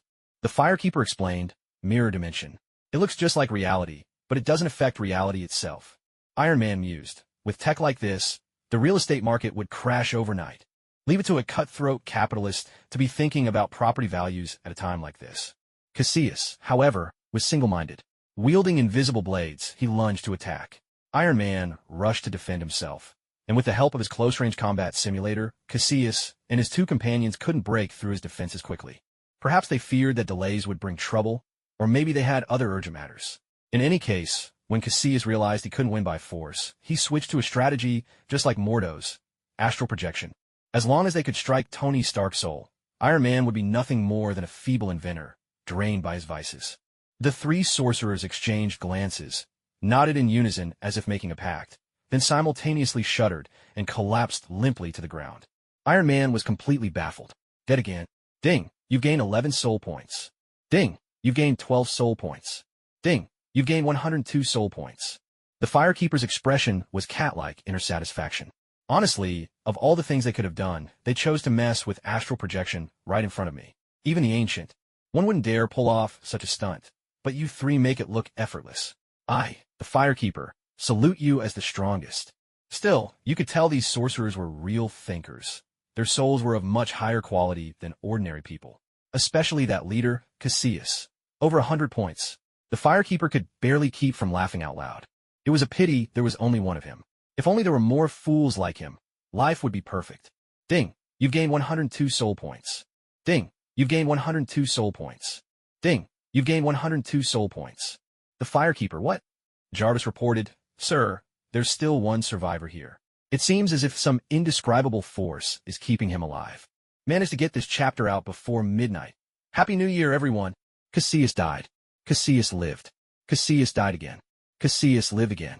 Who knows if Caecilius has lost his mind, but Iron Man certainly has. Neither dead nor alive. What are you, a princess? Why are you being so dramatic? Iron Man broke down. Is this guy related to Schrödinger or something? The firekeeper nudged Iron Man aside, stepped forward to check on the situation, and burst out laughing. Of course, Cassius wasn't Schrodinger's relative, but he was Dormammu's professional debt collector. Here's how it happened. The Fire Keeper had taken away Caecilius' soul, which by all rights should have spelled his doom.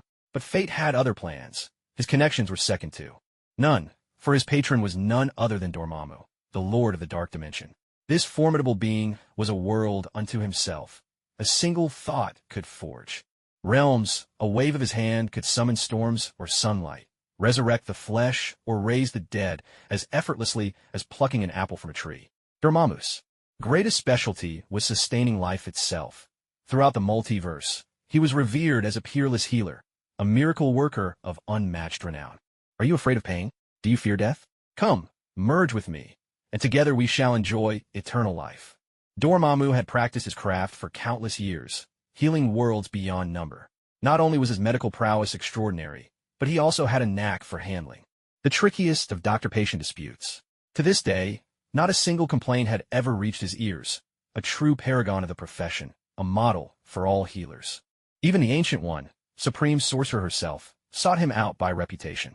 By pilfering some of Dormammu's dark, miracle fertilizer, she managed to prolong her life, turning herself into a millennium-old enigma. Though Dormammu was benevolent and skilled, he was less than pleased with the Ancient One's methods. In his heart, he grumbled, "You, the esteemed leader of Earth's magical community, can't even afford to pay for medicine? Even if you're truly broke, you could at least offer your village as collateral. As a healer, I ought to shoulder some social responsibility, but this feels a bit much." The Ancient One, orphaned yet owning both car and house, a classic protagonist's backstory, couldn't stomach Dormammu's attempt to play father. She immediately allied with the three great sanctums and erected the Grand Triumvirate array, nearly blasting Dormammu's head to smithereens. Thus was enmity forged between them. Unable to win by force, Dormammu turned to cunning.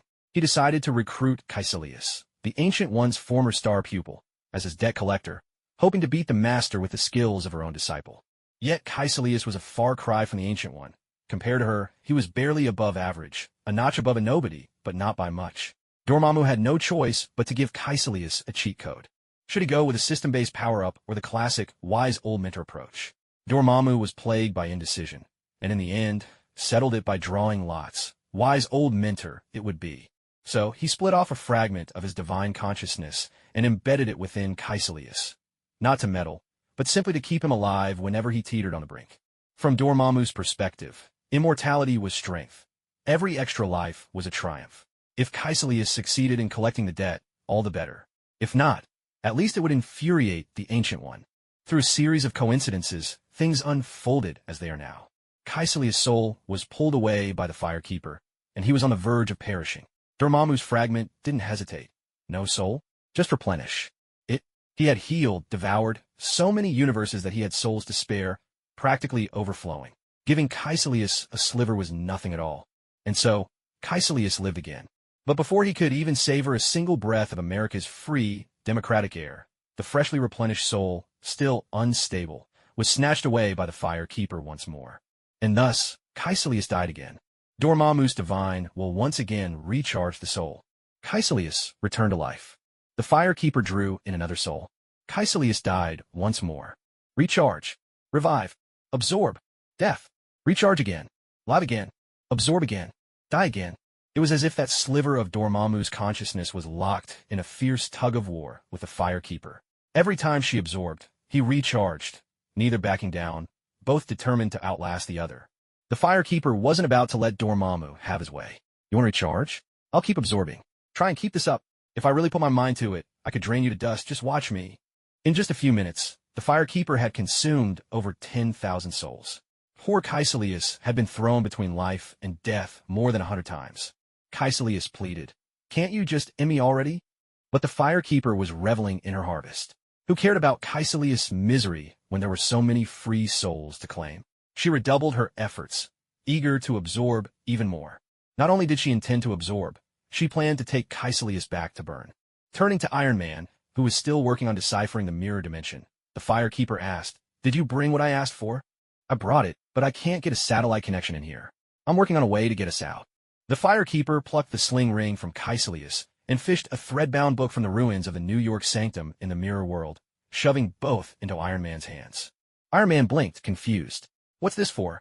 Learn magic, the firekeeper replied. Who's supposed to learn? You. Iron Man nearly leapt out of his suit. Why not you? I need intelligence to use magic. All my points are in faith, she declared with perfect confidence. He didn't quite get it, but still asked, why not put points in intelligence? Why would I? I'm a cleric. Intelligence does nothing for me. My sunlight spear doesn't scale with it at all. She answered honestly, intelligence is useless to me. Iron Man could only laugh and shake his head. You don't need intelligence. Mordo is a martial artist. Did I join a sorcery guild or a wrestling fan club? Seeing the firekeeper wouldn't budge, Iron Man had no choice but to crack open the book and begin. 20 minutes later, with the sling ring on his finger, he mimicked the gestures he'd seen. Sparks flashed, and with a sudden whoosh, he actually managed to open a shimmering portal. Iron Man stared in disbelief. Is this for real? I was just messing around. How did I pull this off? Of course, you have extraordinary magical talent. In another universe, you were even chosen as the next Sorcerer Supreme instead of Doctor Strange. The firekeeper smiled, stepped confidently through the portal, and Iron Man hurried after her, hauling the unfortunate Caecilius with him. No sooner had they emerged into the real world than the New York Sanctum's mages surrounded them, some expressing concern, others voicing grievances. The firekeeper ignored them all and turned to Iron Man. I have urgent business in Lothric. I'm leaving this place in your hands. Iron Man was so shocked he almost sprung a leak, blurting out, when will I have the time? I still need to prepare for the Industrial Expo. The fireproof lady replied, isn't Pepper still around? Let her handle the expo. Iron Man shook his head emphatically. That won't do. I'm the boss. That's precisely why you should let Pepper take care of the expo, the fireproof lady said earnestly. As the old saying goes, leave the work to the secretary, and well, never mind the rest. What I mean is, a leader shouldn't have to do everything personally. Take me, for example. If I want to live in a new palace, does that mean I have to build it with my own hands? Iron Man nodded thoughtfully. That does make sense. Come to think of it, I've never seen you actually do anything serious. Hey, how could he say I never do anything serious? I'm busy day and night, binging shows until 2 or 3 in the morning. I'm swamped, all right. Iron Man sneaked a glance at the New York sorcerers, feeling his headache intensify. He leaned in and whispered to the fireproof lady, put me in charge of any other team, and I'd have no problem, but I've never dealt with sorcerers before. What am I even supposed to do?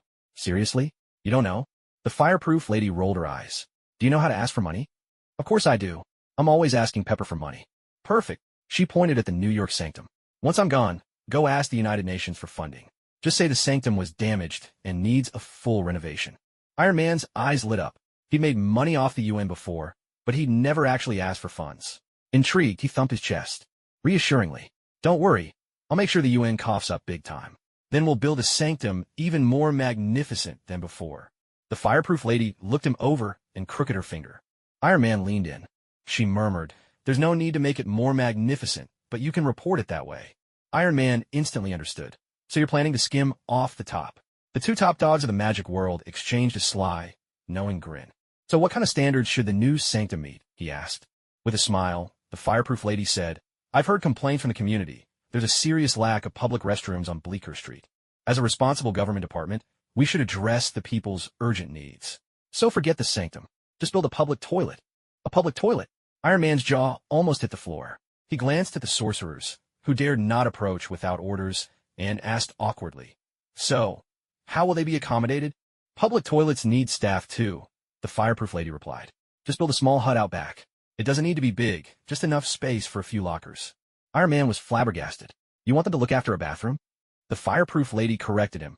Not just look after it. They'll have to compete for the job. A single public restroom can't support too many people. We absolutely must not waste a single taxpayer's cent. Now you talk about not wasting resources, but where was that sentiment when you were embezzling public funds just now? Iron Man, feeling a pang of guilt, asked, what if none of them want to stay?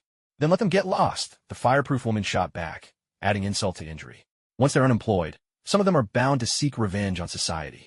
That's a serious risk, and our flame bearer division absolutely cannot take it lightly.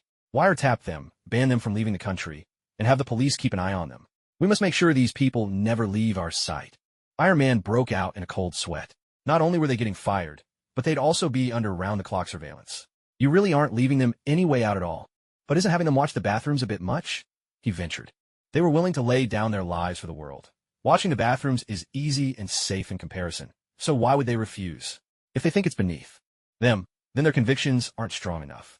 People like that should be kicked out of the mage order as soon as possible, so they don't tarnish our reputation.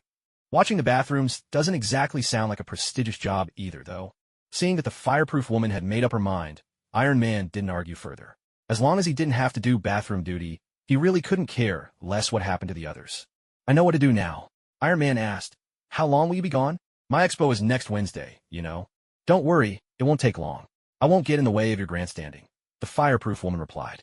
"Now, it's your turn to deliver." Iron Man snapped his fingers. A high-tech iron container soared from the horizon and landed steadily in front of the fireproof woman. With a resounding bang, it sprang open to reveal hundreds of spiral swords packed tightly inside. That's quite a sight. The fireproof woman drew one of the swords and drove it into the ground. The surrounding earth gathered around it. Then, whoosh, a bonfire sprang to life. Bonfire lit. The fireproof woman left, power bank in hand. Meanwhile, Dormammu had been feeling a bit inflamed lately. A blister had formed at the corner of his mouth, sending waves of burning pain and occasionally spitting out tiny sparks. But compared to the vastness of his body, this wound was practically nothing, so he didn't pay much attention to it. Maybe the molten universe he devoured a few days ago hadn't fully digested yet, Dormammu mused. The fireproof woman left the first flame hearth in high spirits. Caecilius was burning well. Though he had only 102 souls, the stream was steady and unending. Unfortunately, the flow was too small to bring about any qualitative change in the first flame's strength. At best, it would keep the flame from dying out, serving as a safety net. The good news was that the first flame could slowly spread through the energy channel between Caecilius and Dormammu. Maybe one day, it would reach Dormammu's true body. Anything was possible.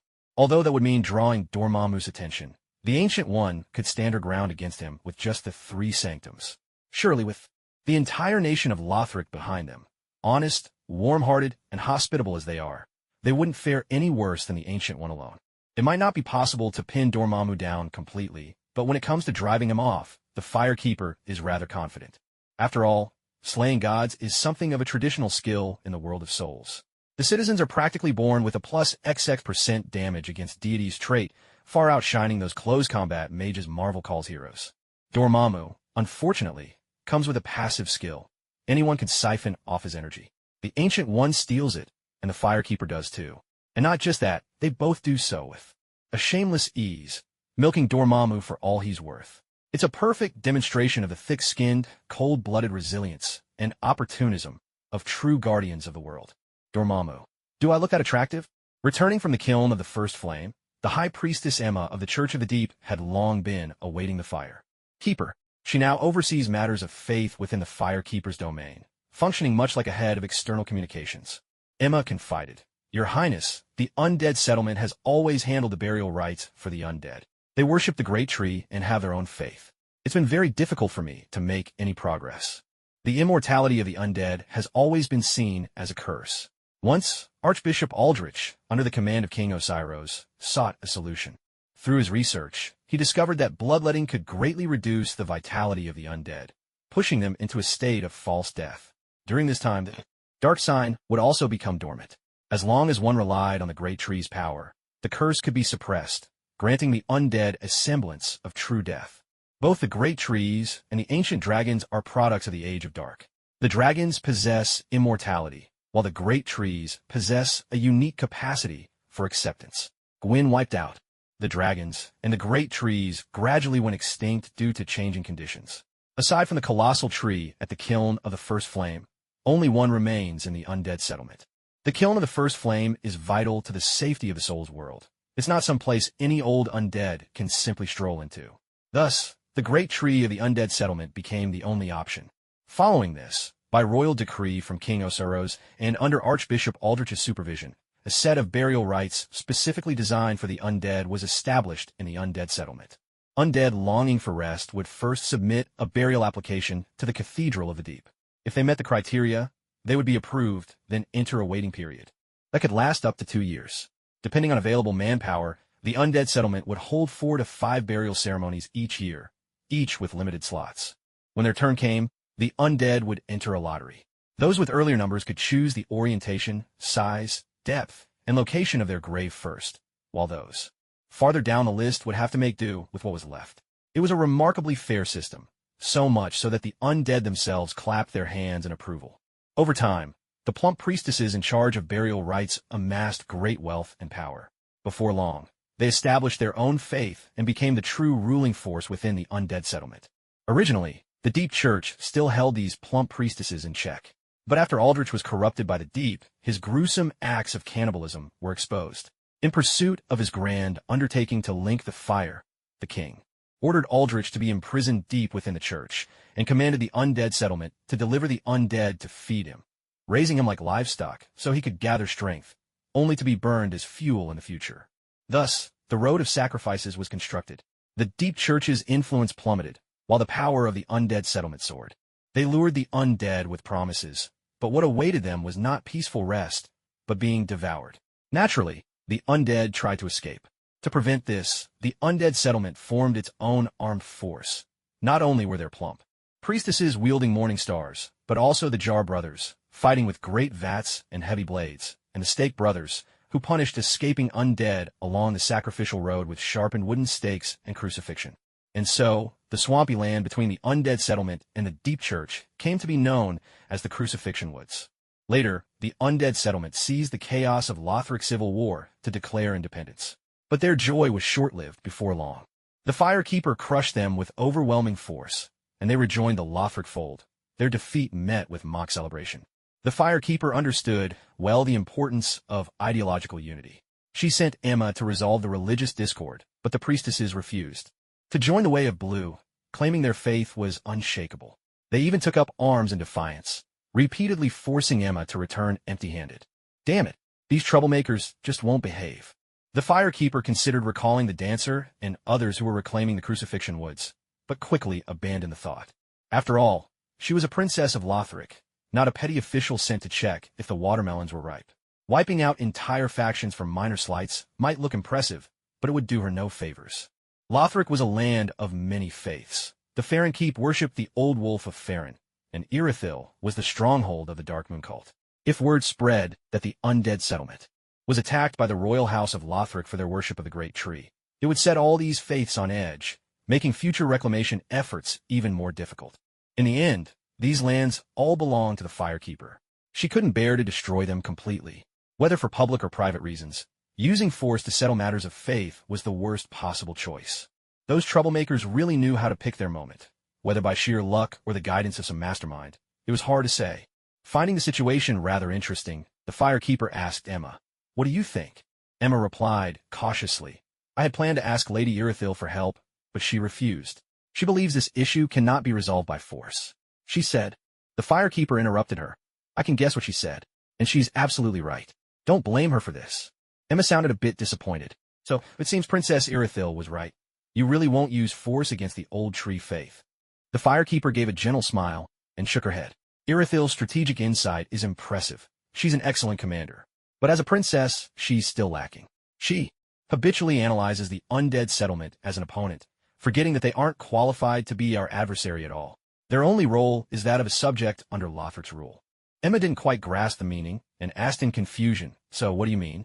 This Emma was loyal, but not particularly capable. She still didn't understand, even when things were spelled out so clearly. It seemed someone else would have to be chosen to oversee matters of faith.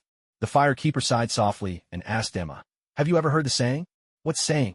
"When a ruler commands his vassal to die, the vassal must obey without question." Emma was startled. "You mean you're going to use force against the Old Tree faith?" "But, no, but about it. Right now, force is my greatest advantage, and my sole task is to turn that force into a master key that opens every door. I'm busy. Far too busy for games of persuasion and reasoning. If someone steps out of line, I'll deal with them directly. It's that simple." "Emma, go and notify those people in the undead settlement. Lothric will not tolerate any unauthorized militias. They are to hand over all their weapons immediately and disband their faith guard on the spot. If they refuse, it will be treated as open rebellion, and I'll show no mercy." Emma broke into a cold sweat, nervously asking, "What about the Old Tree faith itself?" The Firekeeper smiled. "As long as they lay down their arms, they can believe in whatever they want. I couldn't care less. Without swords and spears, faith is nothing but a rootless weed, drifting wherever the wind blows. You want to talk religion with me? Well, I, the Firekeeper, am here to talk politics with you. The undead settlement sits right at the borders of the royal city. What's the point of forming private armies there? Are you planning a rebellion? Protecting your faith? Rest assured, in Lothric, we respect all beliefs and grant everyone full freedom of worship. There's absolutely no need for any faith guard. Better to dismiss them and grow moss balls to earn foreign exchange for the kingdom. Isn't that a better use of your time? What's that? You refuse? Then that's rebellion. Guards, bring me my spiral sword. The Firelink Shrine's champion, the master swordsman, led 100 undead soldiers straight into the undead settlement, storming through again and again. They didn't lay a finger on ordinary workers or little slaves. They targeted only the burly antes. You think we're singling you out? That's right, we are. Who else should we deal with if not the ones swinging those huge spike clubs? Haven't you heard of weapons regulations? Old tree faith? No. We're only here to restore order. Whatever you believed before, keep on believing. Her Highness the Princess has made it clear. Never disrupt local religious freedom. Hey, you over there, holding the old tree scriptures. Get them. Knock them down 3 times for me. Damn it, they're targeting only our people, and still claim it has nothing to do with the old tree faith? The plump annies were strung up on bamboo skewers like roasted pork, wailing in agony. Even if the undying can't die, pain is still pain. One of the aunties couldn't take the torture anymore. She threw away her holy scripture and pleaded desperately. I renounce the old tree. Please, I beg you, let me go. Another Annie flared up. May, you cowardly little traitor. How dare you betray the old tree? May shot back. Dora, you hypocritical witch. Don't you know what the old tree has become? I think you just can't let go of your power. With that, May turned to the sword brother, begging, Hero, I'm willing to give up my faith. I'll follow Her Highness the Princess. Please, give me a chance to turn over a new leaf. Sword brother, still dressed in his beggar's rags with his chaotic blade in his arms and half his backside showing, gave a cool order to the undying soldiers. Give her back the scripture. A soldier picked up the scripture, dusted it off kindly, and placed it gently back in May's arms. May was dumbfounded. What does that even mean? Sword brother jerked his chin and, as terse as ever, said just 3 words. Keep going.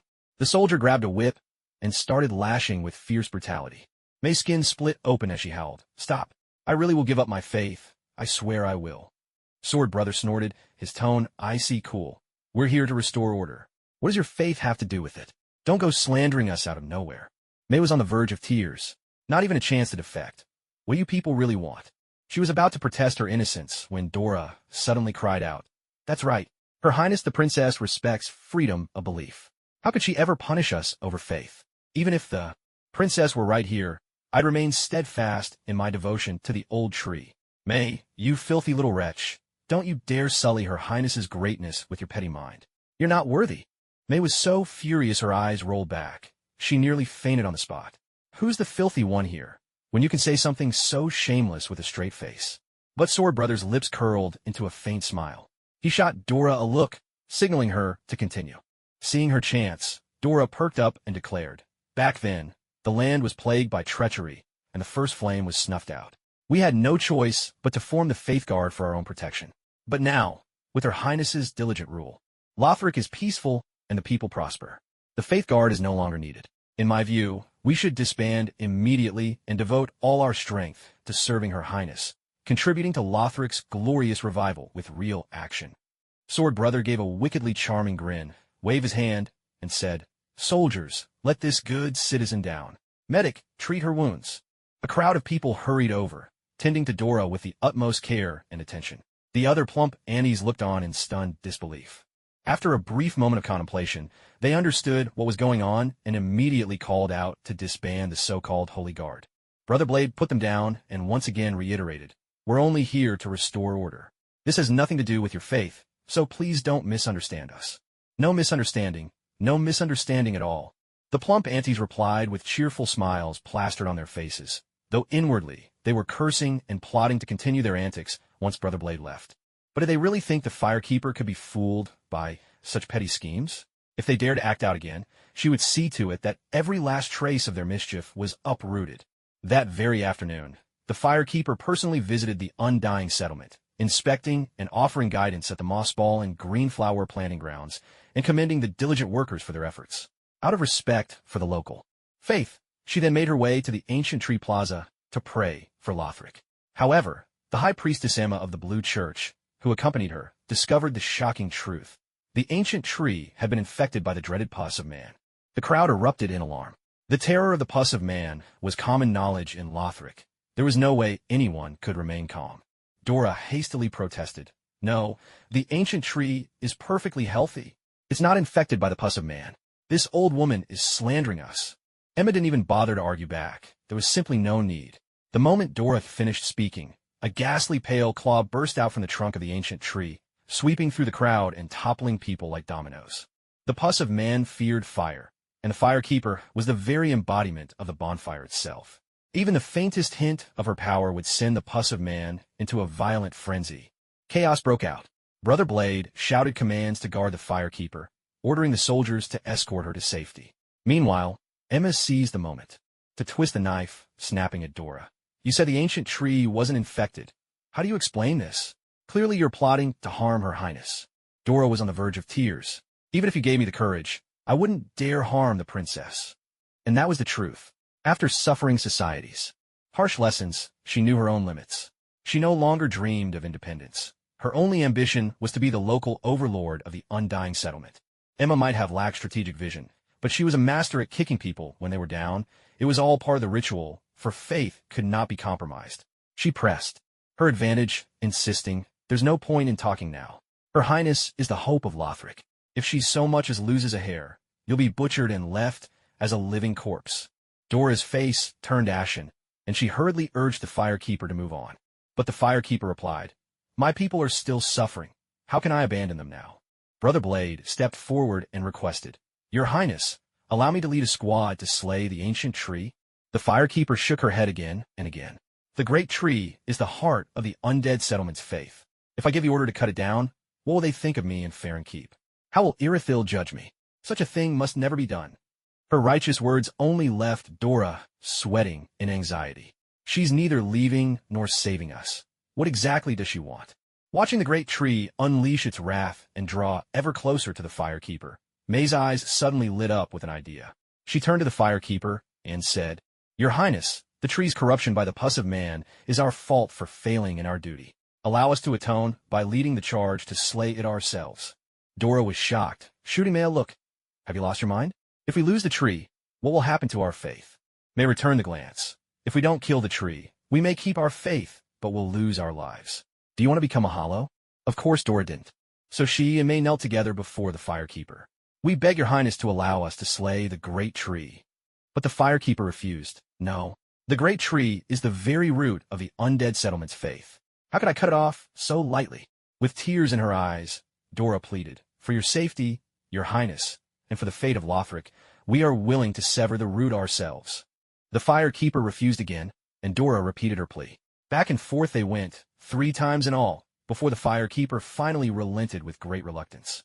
Tears of relief streamed down Dora's face as she rallied the group of burly aunties to attack the tree. The great tree seemed to cry out, When you gazed at the moon, you call me your dear, sweet thing. But now that you have someone new, you treat me like an old ox. Am I not lovely? Watching the group of hefty aunties swing their spiked clubs and pummel the tree, the firekeeper smiled in satisfaction. She reached out her small hand to Uchigatana Guy and Emma, grinning playfully. See, I told you they'd end up fighting for me.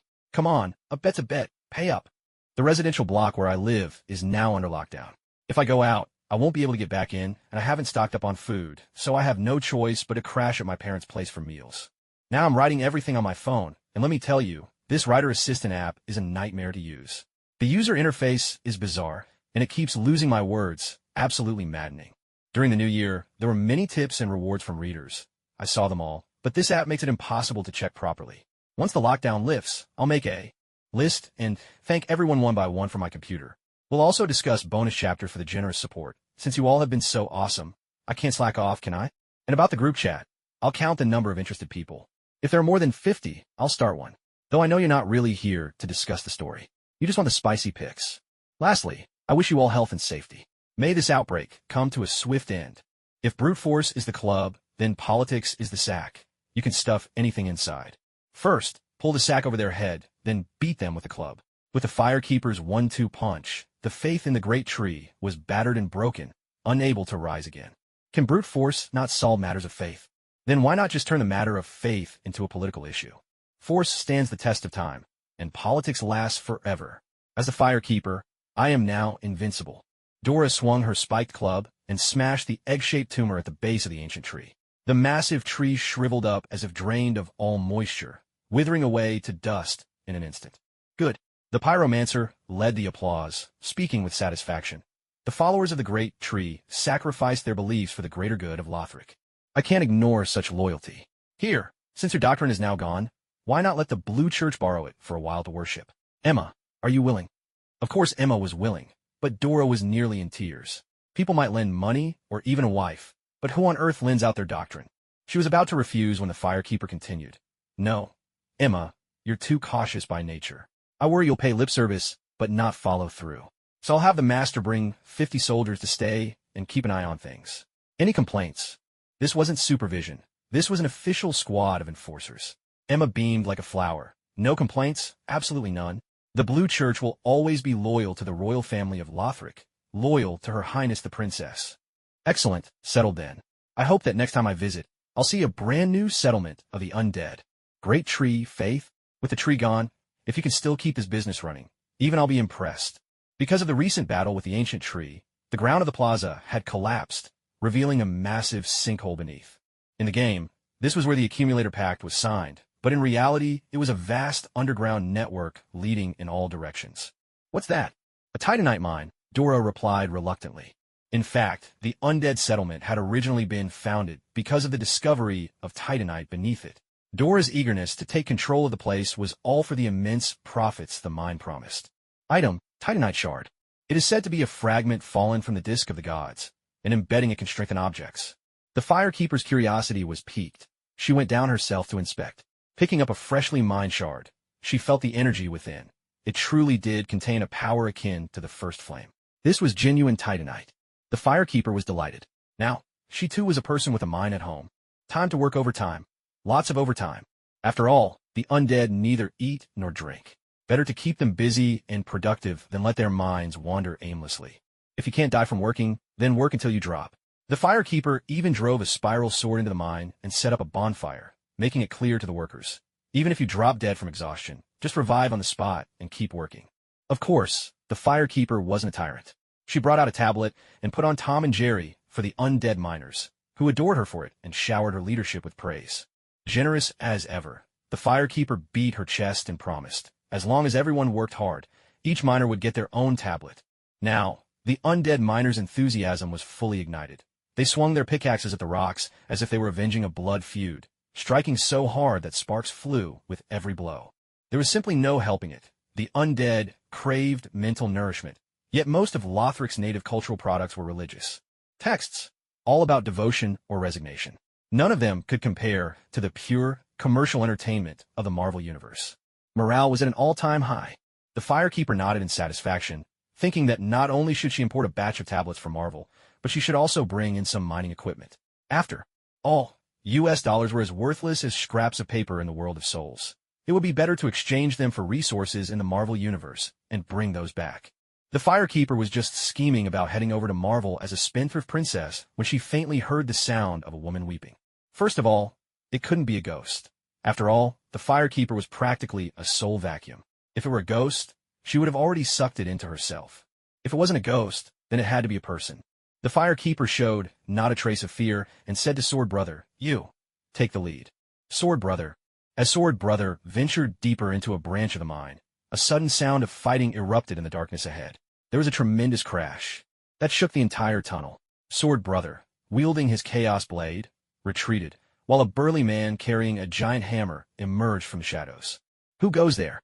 "I am Igor of Kareem," the man replied after glancing at the firekeeper, his tone full of swagger. "Your Highness, behind me is nothing but a useless, cowardly woman, a wretch who couldn't even pass her trial. Not much worth seeing. You should be on your way. You think I'll just walk away because you told me to? Where's the dignity in that? More importantly, what are you, a nobody, doing in my mine? Looking to steal something?" The firekeeper didn't even spare Igor a glance, striding straight past him. Igor tried to block her, but Sword Brother stepped in. With blade drawn, and the two men, each projecting their own brand of cool, began a philosophical standoff, trading silent challenges. Meanwhile, the firekeeper discovered a small cell further in. Inside sat a young lady draped in a holy maiden's hood. The young lady was seated on the ground, her head bowed. When she heard the firekeeper's footsteps, she was slightly startled and asked, "Is someone there?" When the firekeeper didn't reply right away, the young lady spoke again. "Is there truly someone here? If so, please touch me." The firekeeper chuckled to herself. She was used to others asking permission before any contact. Today, at last, someone was asking her to reach out. Without hesitating, she placed her hand firmly on the young lady's chest. The young lady. The firekeeper flexed her fingers and, in the tone of a seasoned veteran, said, "You need to be careful with your words, little sister. Lucky for you it's me here today. If it were someone else, you might not have been so fortunate." So, she was another woman.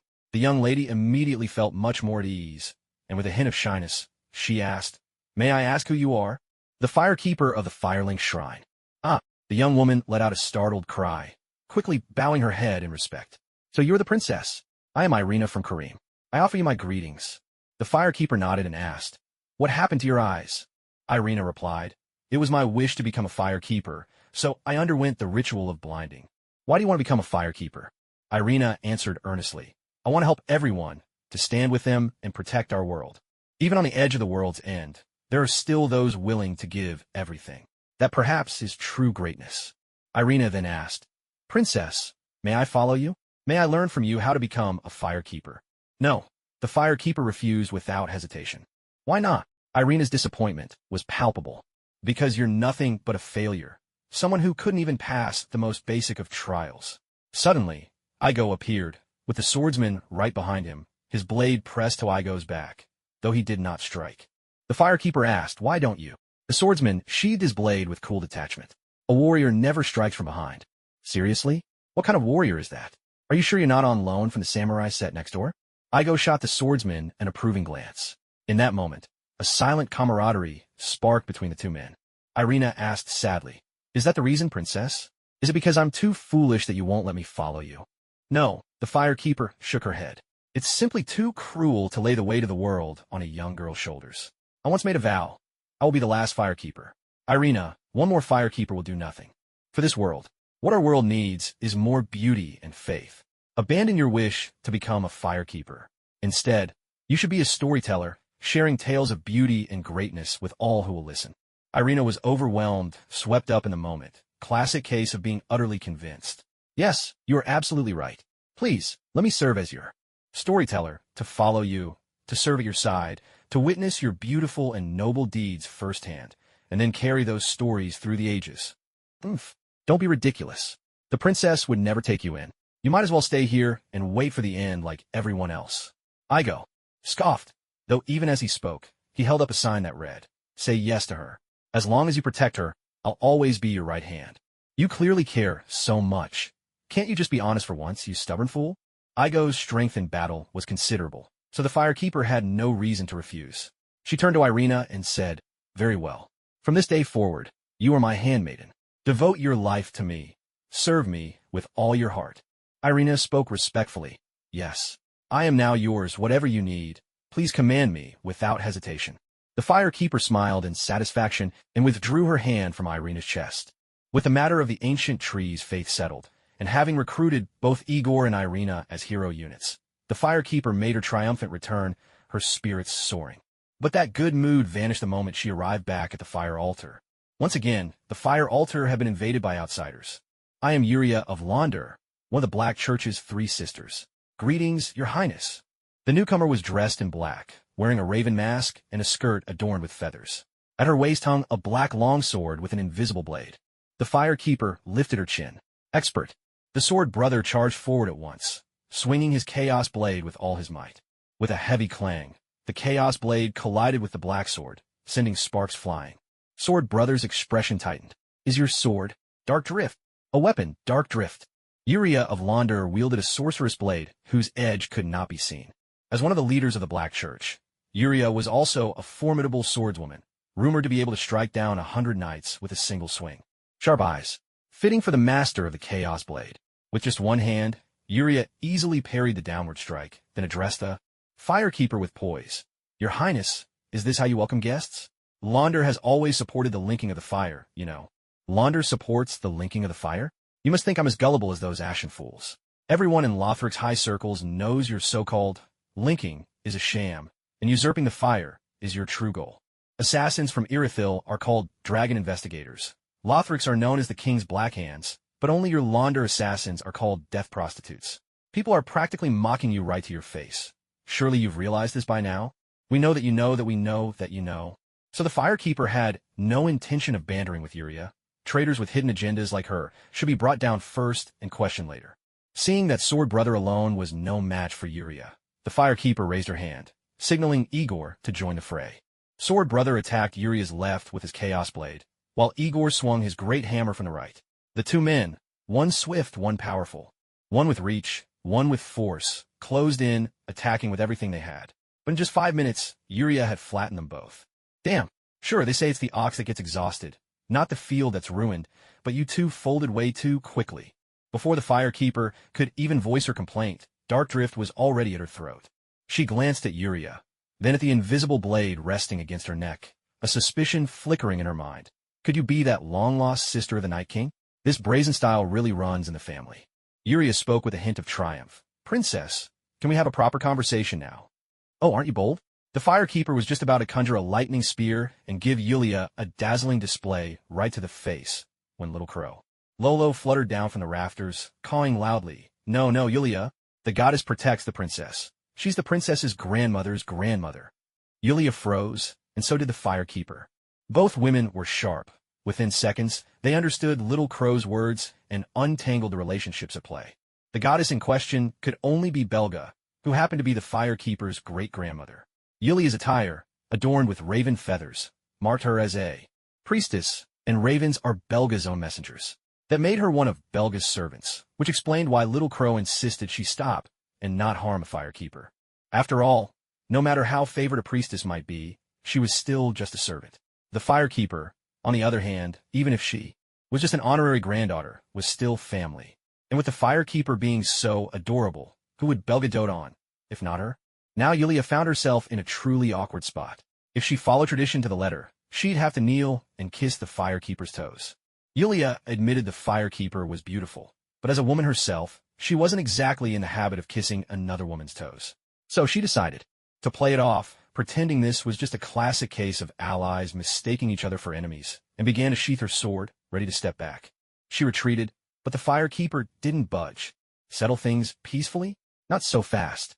Who did Yulia think she was, threatening someone of the Firekeeper standing? Yulia's saber hadn't even been fully withdrawn when the Firekeeper strode forward, her pale throat boldly aimed at the blade. The sight made Yulia break into a cold sweat as she hurriedly stepped back. But the more she retreated, the more the Firekeeper advanced, her expression declaring she was more than ready to spill blood right then and there. Now that Yulia knew who she was dealing with, how could she dare hurt the Firekeeper?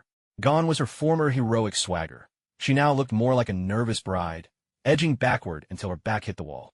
With a sharp slap, the Firekeeper pressed her hand against the wall, executing a picture-perfect cabinet, and looked down with an air of command. Woman, don't challenge me so lightly. Do you know you're playing with fire? Yulia wanted to usurp fire. Wasn't that literally playing with fire? But she kept her thoughts to herself and replied, Your Highness, you misunderstand me. Launder may be the land of wandering souls, but we have always passed on the flame with sincerity. The Black Church was founded to save the undead, and only the propagation of fire can break the curse of the Dark Ring. The Dark Ring is a curse, true, for this world as it is. But if the first flame were swallowed by the Dark Ring, brought under its control, then the undead would become the norm, officially recognized as human. Wouldn't that also be a way to break the curse? A bead of sweat trickled down Yulia's forehead as she forced a laugh. How could that be? Launder has no means of letting the Dark Ring devour the first flame. The Firekeeper smiled as she removed Yulia's raven mask, revealing a face as withered as a mummy's beneath. I smell fire on you. You must be an ashen one as well, the Firekeeper said, once again becoming a relentless chest invader, pressing her hand against Yulia's chest. The dark cavity in your chest, it's artificial. If you possess such techniques, letting the Dark Ring devour the first flame shouldn't be difficult for your kind. Isn't that right, daughter of the World Serpent?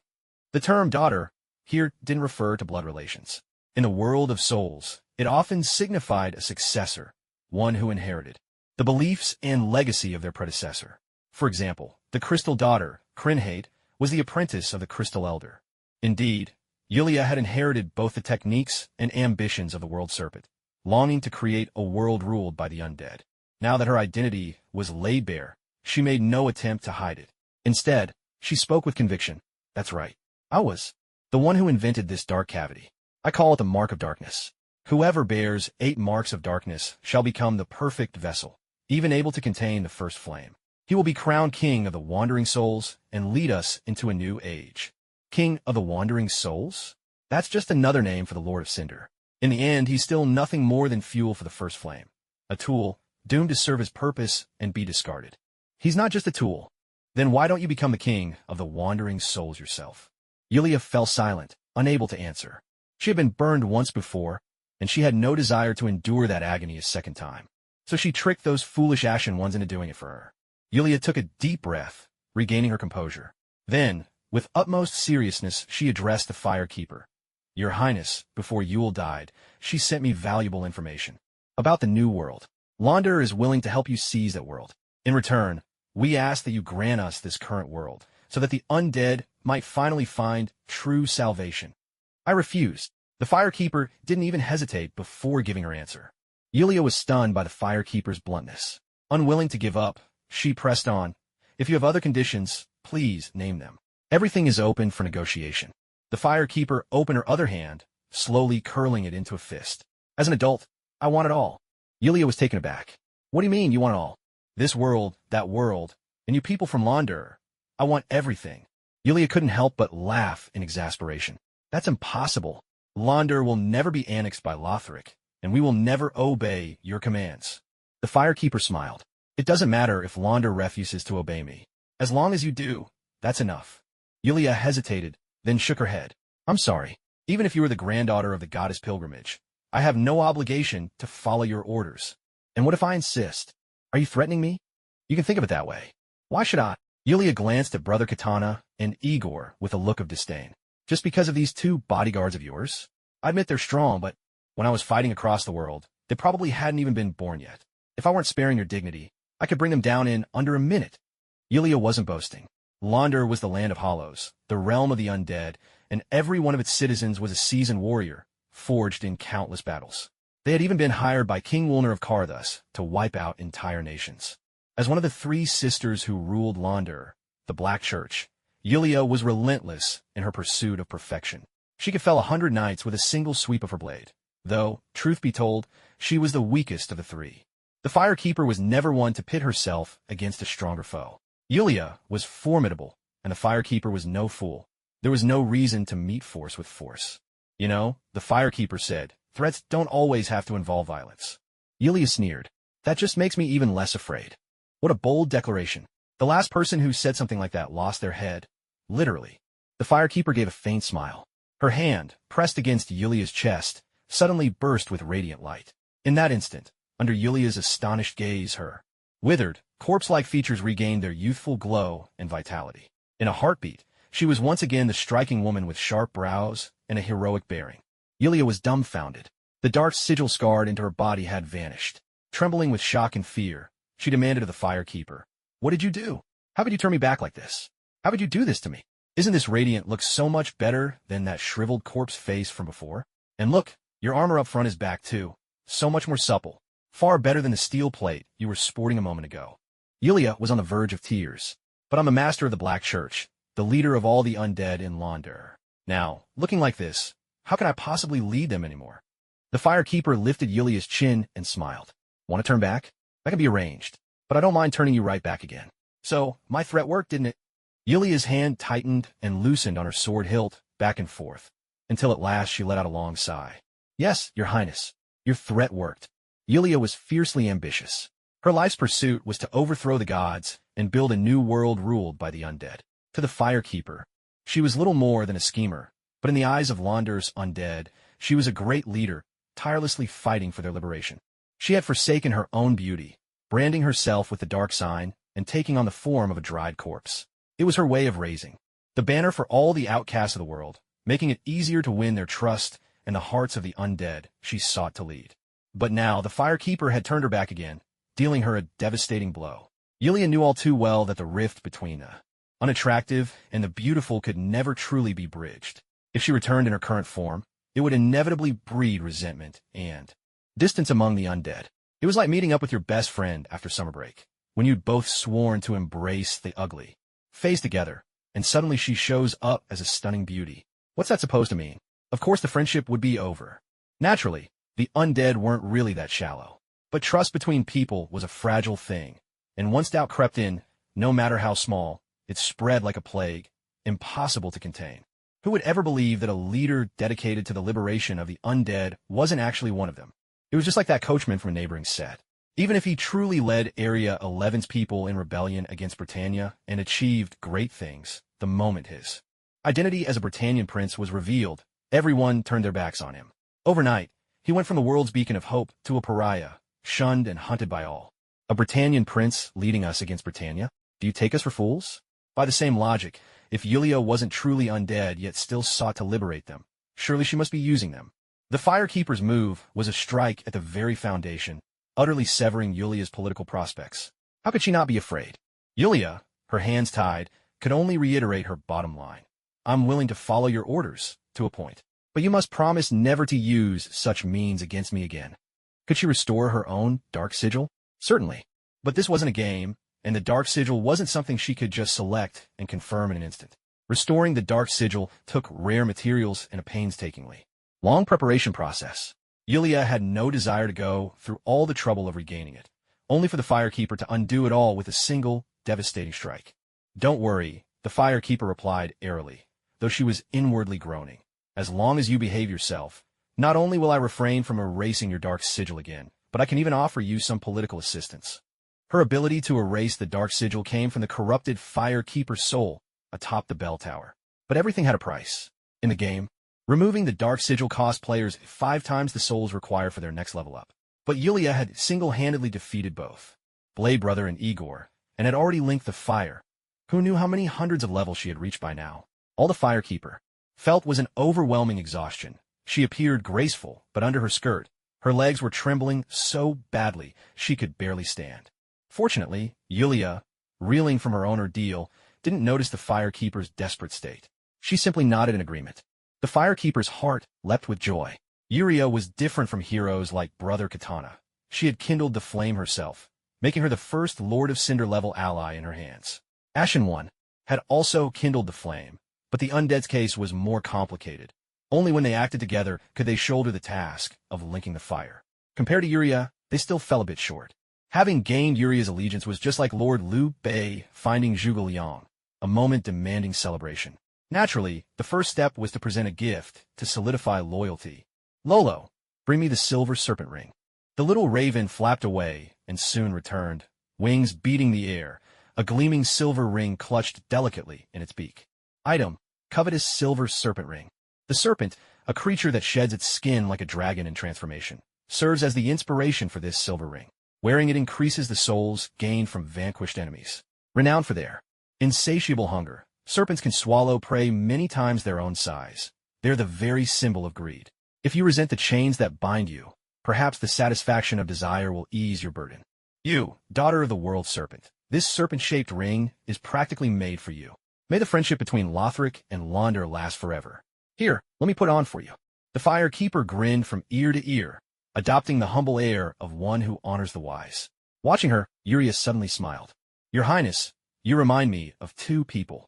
Could there really be someone as beautiful as I am? The Firekeeper was perplexed. Who are they? My elder sister and my younger sister. They both look like me? It's not about looks, but about bearing, Yuria replied. My eldest sister, Freed, once the blade of the Black Church, was filled with a commanding presence, just as you were. At first, my younger sister, Liliane, is a storyteller. She can greet anyone with gentle kindness, even her enemies. You, right now, are every bit as changeable as she is. Changeable? So you're saying I'm two-faced, huh? The Firekeeper's smile nearly faltered, her lips twitching as she struggled to maintain her elegant composure. Yet Yuria was no stranger to political games. Though her earlier words had been earnest, she quickly regained her professional poise. Noticing the Firekeeper's embarrassment, she offered a gracious way out, producing a ring from her own robes. Your Highness honors me with such favor. I'm deeply grateful. This is a ring of sacrifice, crafted in Launder. It protects its wearer from death, but only once. Please accept it. Item, Ring of Sacrifice. Forged through an arcane sacrificial rite, This mysterious ring is blessed by Velka, the goddess of sin. The wearer's soul is spared upon death, but the ring itself is lost in the process. The worth of sacrifice is measured by the one who is saved. A life-saving ring. Though the firekeeper believed that as long as she didn't act recklessly, she'd be safe, it was always wise to be prepared. She obediently extended her finger, allowing Yuria to slip the ring on, and in turn, she helped Yuria don the covetous silver serpent ring. Originally, this was meant to be a political transaction, but in the soul world, rings also carry a meaning similar to a token of affection. After exchanging rings, the firekeeper and Yulia glanced at each other, both looking rather awkward. What the heck is this mess? I care about the fate of the world. Romantic nonsense like this needs to stay far, far away from me. The firekeeper let out a dry laugh, trying to ease the tension. By the way, you mentioned your sisters a moment ago. May I ask where they are now? A shadow of sorrow flickered across Yulia's face as she replied mournfully, My eldest sister, Fried, left the Black Church many years ago. I've sent people to search for her, but no matter what, we haven't been able to find any trace of her. I don't know where she is now, or if she's even safe. Frieda? Oh, I know her. She's in the painted world, and she's the big boss there. She killed me over and over again for an entire afternoon. She's just wonderful, isn't she? Just thinking about it gave the firekeeper a stomachache. Forcing a smile, she said, Well, that's truly a pity, but I believe you'll be reunited someday. What about your younger sister, Liliane? Yulia sighed heavily. Liliane is already dead. The firekeeper was taken aback. Who did it? An assassin sent by the Boheme Dragon Academy. What's the assassin's name? Yulia clenched her teeth and replied, The dragon spy. Obek. He's a master of stealth. I've searched everywhere, but I've never been able to find him. Just as she finished speaking, Arkan strode into the Firelink Shrine, calling out to the firekeeper, Your Highness, great news. Under Princess Elisri's command, we've retaken the Crucifixion Woods. Not only have we reopened the road to the Depths Cathedral, but we've also recruited a reclusive mage to join our cause. A double blessing. The firekeeper immediately asked, May I know this mage's name? Arkan stepped aside, revealing a man behind him. He introduced, This is the mage. He hails from Boheme, Obek of the Dragon Academy. The firekeeper. Yulia. Obek. The firekeeper thought for a second, then gave a direct order. Arkan, seize Obek. Obek spun around and bolted, but although Arkan was confused, he instinctively grabbed the Black Knight's halberd and jabbed it right at Obek's backside. A cry of pain rang out as Obek tumbled helplessly to the ground. He wasn't weak by any means, but as a mage and an assassin, standing this close to a Black Knight left him no room to use his skills. Kill him, the firekeeper commanded. Arkan was stunned. What? I said kill him. Your Highness, you mustn't. This time, it was Yulia who stepped forward to plead. She spoke earnestly. Obek is the one who murdered my sister, and of course I want nothing more than to tear him to pieces. But if he dies here, in the Firelink Shrine, by your order, the mages may well misunderstand your intentions, and that could jeopardize your rule. Not conducive to my rule. The firekeeper spoke with a half-smile, half-mockery in her tone. What you really mean is that you're afraid of making things harder for the linking of the fire, aren't you? Yulia didn't answer, which was as good as admitting it. The firekeeper pulled a holy bell from under her skirt and said to Yulia, First of all, I am a cleric. That alone puts the sorcerers in opposition to me. Secondly, yes, politics require compromise, but if you compromise unconditionally, you'll only end up cold-hearted and isolated. If you can let the revenge for your own sister be set aside for political purposes, then why should anyone follow you at all? Yulia protested. But Liliane isn't your sister. But you are one of my own. The firekeeper replied earnestly. You all support me, love me, follow me. Therefore it is my duty to protect you, care for you, make up for your regrets, and fulfill your wishes. That is the line I have drawn, and I will not cross it. She turned to the old handmaiden. Old woman, if anyone ever takes your life, don't worry. I'll avenge you, even if the culprit is one of my royal brothers. No exceptions. Who's getting themselves killed here? The old handmaiden forced a crooked smile. I thank your whole family, your highness. The firekeeper then addressed Rudolph. Old fellow, you were the first to stand by me. I promise. One day I'll raise a monument in your honor and have your deeds sung, so your greatness is remembered forever. Rudolph chuckled. That would be quite something. Andre, you wish to hone your craft? Then I'll scour the world to find you the rarest ores. Thank you, your highness. Arkan, you yearn to reclaim your honor? Then I'll give you a battlefield, so you can show off your valor to the fullest. I'll fight for you, your highness. Darren, you wish to make amends for your regrets? Then I'll accept your loyalty. Whatever. Irina, you want to become a storyteller? Then I'll give you a chance to share your tales with the whole world. Thank you, my lady. Igor you. No need, your highness. Let's just skip my turn. Good grief, almost forgot how stubborn he can be. The firekeeper turned her gaze back to Yulia. You can't take revenge, so let me do it for you. But, no buts. That is my bottom line. Even if Lothric falls and the first flame goes out, I will never waver. If that day ever comes, will you all face death with me? Everyone responded in unison. To die with you would be the greatest honor. You see, the firekeeper spread her arms wide. That's the power that turns the impossible into reality. Your approach is much too petty. For a moment, Yulia thought she saw the shadow of her eldest sister, freed. Why won't he march on Behem? They killed Liliane. They must pay the price. Behem benefits our plan. We cannot let our emotions get in the way. Let emotions get in the way? Yulia, you don't understand people at all. After that conversation, Fried left the Black Church. Do I really not understand people? Yulia fell into deep thought. Over the years, she had thrown herself into the fire-stealing plan with all her strength, yet there had been no progress. Even the reputation of Launder was in decline, and the whole country had become shrouded in gloom. Perhaps I really did make a mistake. Yulia knelt on one knee before the firekeeper and spoke respectfully. Your Highness, please guide me. I will, the firekeeper replied. She helped Yulia up with her own hands and smiled gently. Don't worry. No matter when, I will help you, guide you, and lead you forward. In that moment, Yulia seemed to hear Liliane's voice. Second sister, you're always so serious. Everyone's afraid of you, you know. But don't worry, Liliane will always be by your side, helping you make up for what you lack. Sadly, that promise could never be fulfilled.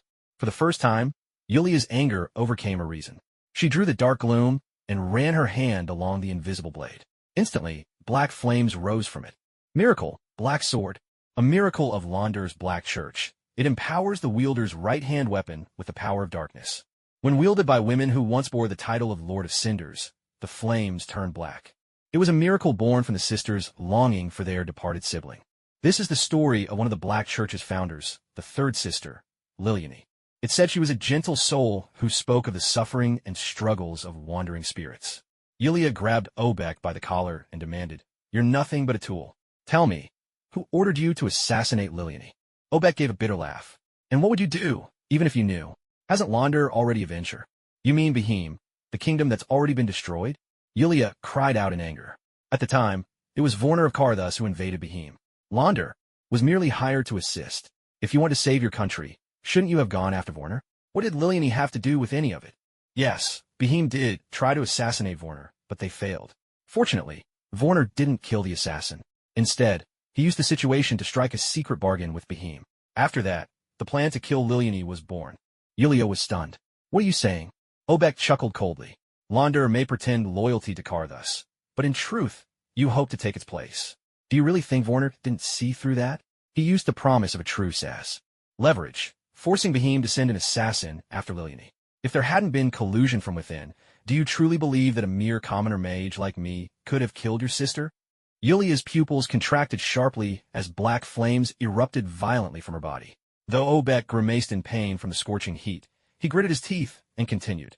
After Liliane died, Voniel broke his promise and destroyed Behem anyway. But his days of triumph didn't last long. I don't know how Liliane managed it, but it was her preparations that dragged Voniel into the abyss, trapping all of Kasith beneath the catacombs, never to move again. Obek might not have known, but how could Yulia not? The three sisters of the Dark Church were daughters of the World Serpent. They had inherited the World Serpent's knowledge of the abyss. Digging a pit for Voniel to fall into was no great feat. It was my idea to use Kasith to strengthen Londel's power, and it was my plan to seize the moment to replace Kasith altogether. Liliane died because of me. Yulia released Obek and collapsed to her knees, drained of all strength. Second sister, you're much too serious. Everyone's always a little scared of you. But don't worry, Liliane will always be at your side, helping you mend your flaws.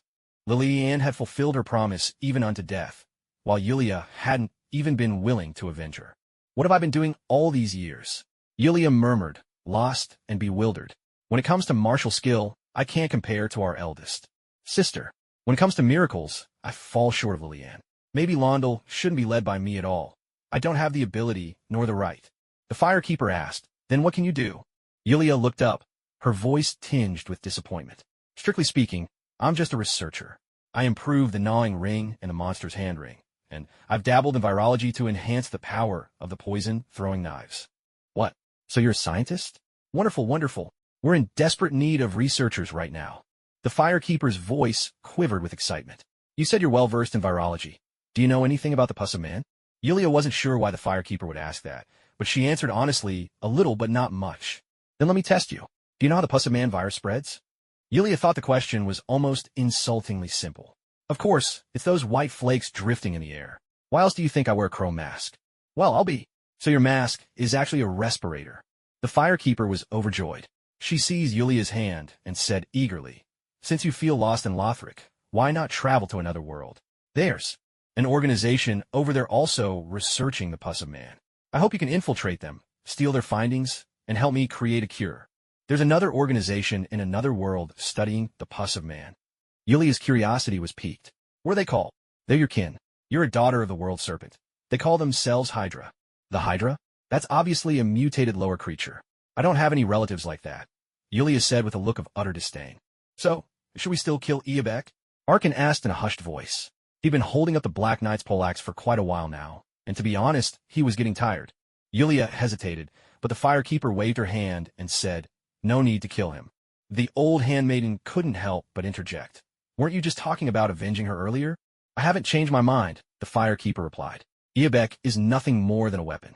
Have you ever heard of someone seeking vengeance on a weapon? Liliane was killed through the schemes of Karthus and Behem working together. Behem's already dead, lucky for them. But Karthus is still in the catacombs. If we seek vengeance, it should be against Karthus. Yulia was startled. Your Highness, Vord is the king of Karthus. Liliane alone would have struggled to truly drag him into the abyss. I suspect he's hiding deep within the catacombs, and launching a rash attack might not be wise. The firekeeper smiled. Vort hasn't been fully dragged into the abyss? Perfect. We're in need of such high-quality firewood. He'll be next on the pyre. Don't worry. Lothric is full of talent. I'll handle the strategy, and my sister, Elizra, will be in charge of tactics. She'll come up with a detailed plan of attack. We won't charge in blindly. Your task is to gather your strength, and then avenge Liliane by striking down Karthus and his band of skeletons.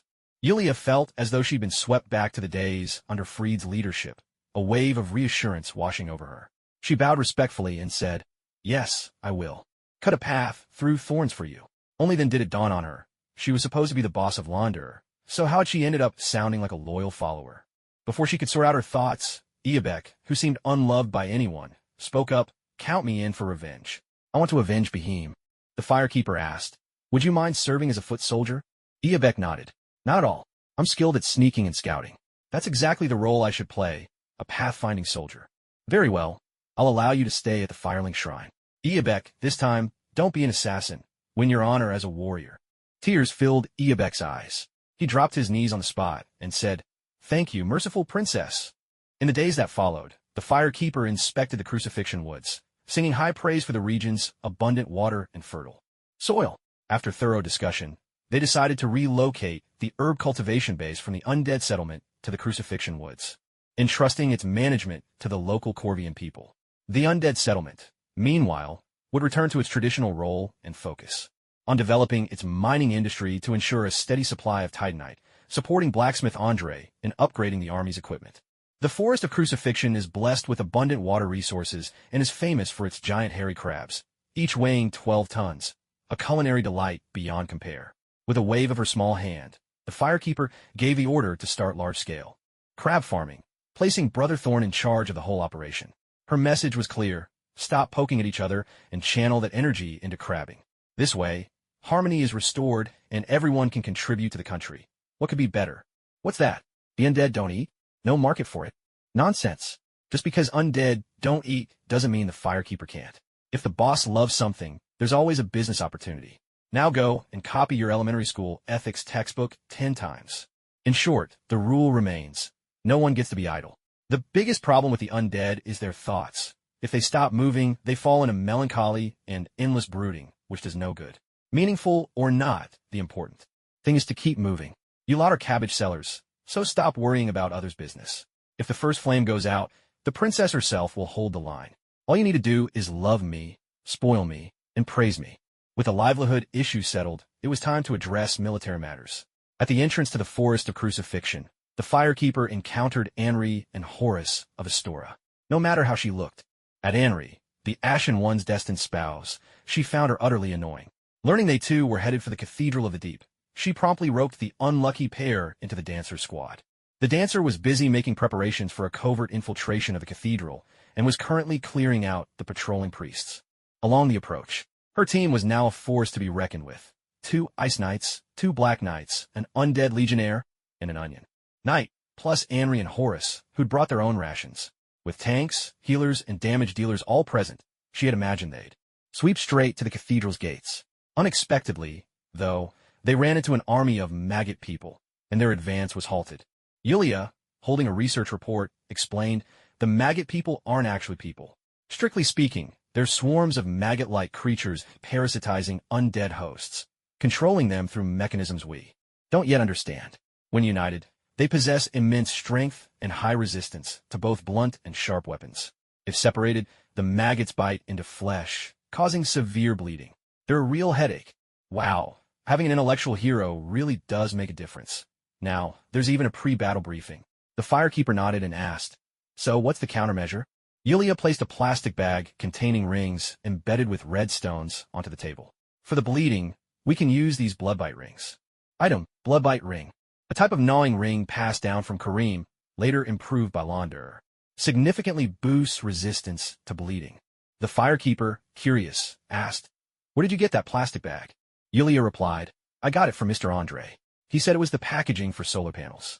I discovered that this thing called a plastic bag holds an immortality much like that of ancient dragons, so asked for few to study. The firekeeper. All right, plastic bags are indeed quite indestructible, but why does it suddenly make the ancient dragons seem so cheap? After handing out a bloodbite ring to each person, Yulia continued. As for the maggot people, they're actually not hard to deal with. They're impervious to blades, but extremely afraid of fire. I suggest using weapons imbued with flame or fire magic in battle.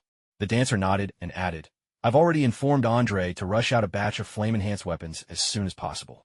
However, due to the production limits of the undead settlement, fire gems are scarce. It'll probably take about a month to meet the needs of combat. A month? That's a bit long. The firekeeper was frowning when little crow Lolo flew in, clutching something black in her beak. Princess, your mirror, buzz, it's been making noise nonstop.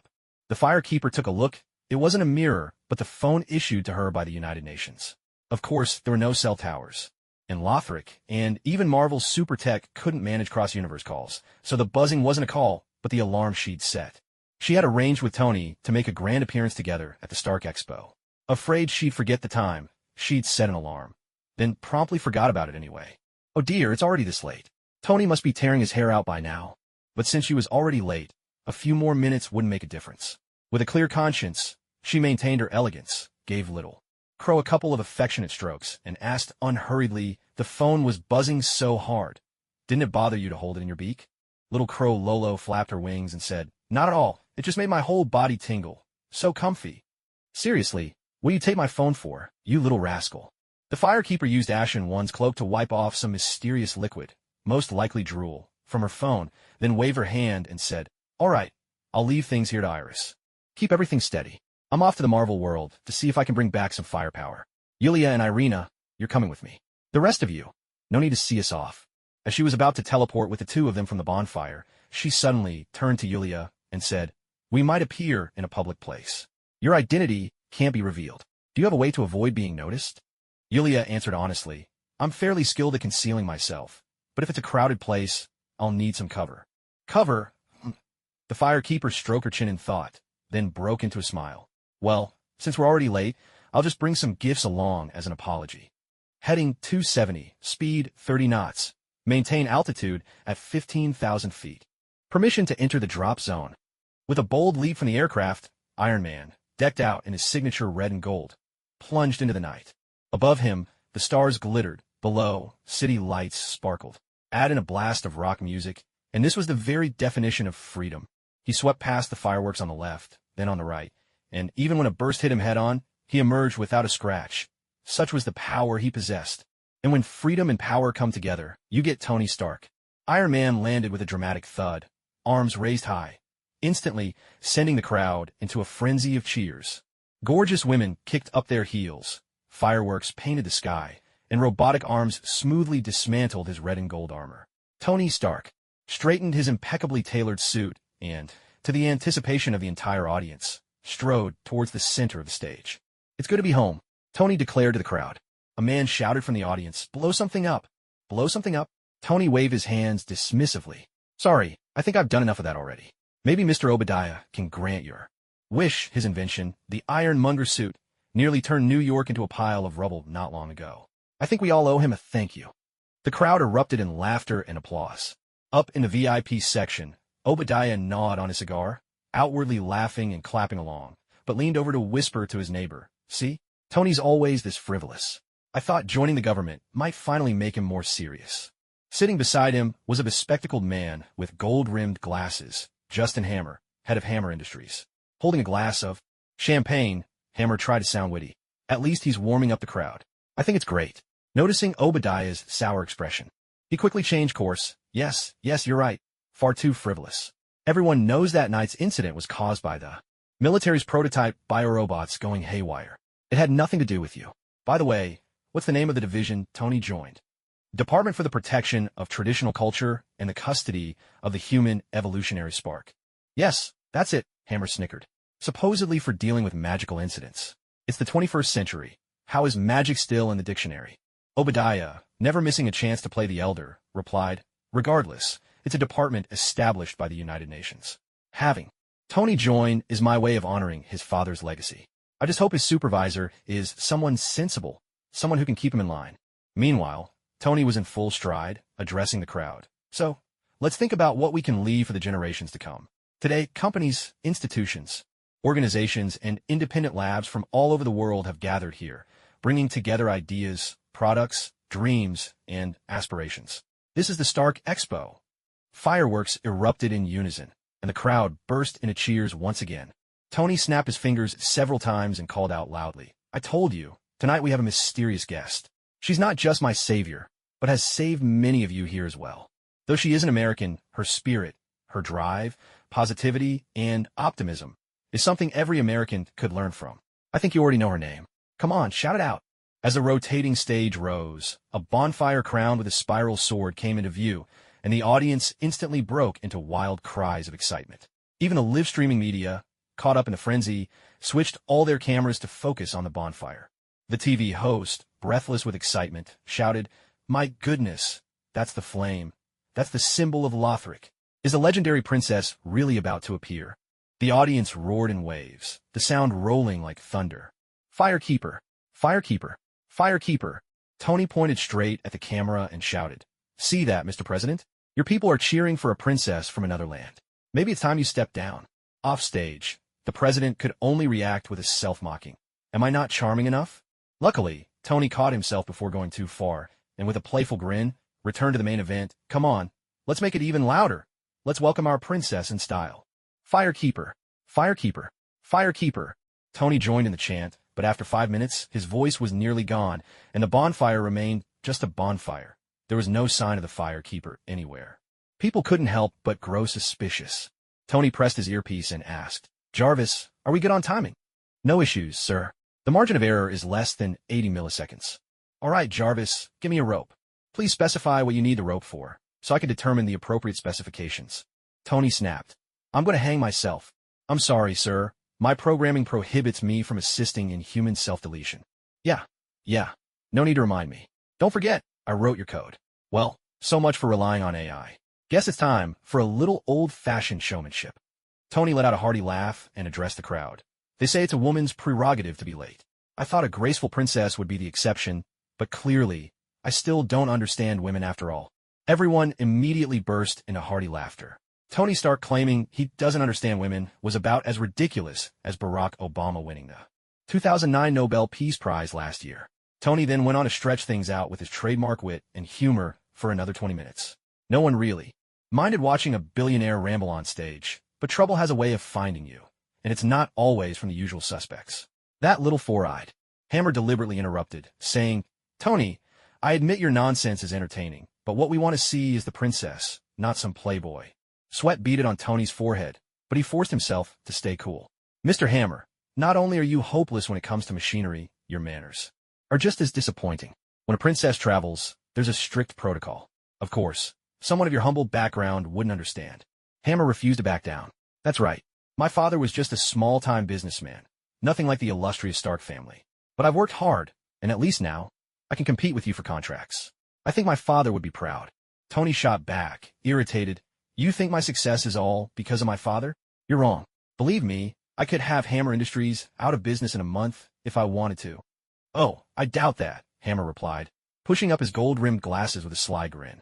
Besides, Tony, you and I are friends, aren't we? You'd never do that. Anyway, back to the point. When is the princess making her entrance? Rumor has it you're friends with her, but I'm not seeing it. Tony, you haven't stooped so low as to pretend you know the princess just to boost your popularity, have you? Tony felt as disgusted as if he'd swallowed a mouthful of filth. What did he mean, pretending to be the princess's friend? If anything, it was Hammer who went around bragging about being Tony's buddy. He'd barely gotten out a single word when, all of a sudden, the bonfire with the spiral sword shot up in a torrent of flames. In the next instant, an enormous shadow loomed over Hammer. With a thunderous crash, a gigantic crab, nearly 3 stories tall, landed on the ground. Its razor-sharp, jointed legs shattered the earth beneath, and its monstrous jaws blew out bubbles with a menacing hiss. Hammer's hair stood on end in terror. He landed square on his backside and scrambled desperately away, tumbling over himself in panic. A voice rang out from atop the crab's head. It was the fireproof lady. Hey, Tony, my friend, I'm here. Tony finally let out a sigh of relief, unable to resist a jab. You're late. I know, she replied. So I brought a gift to make up for it. Tony's eyebrow twitched. And where's this gift? The fireproof lady smiled.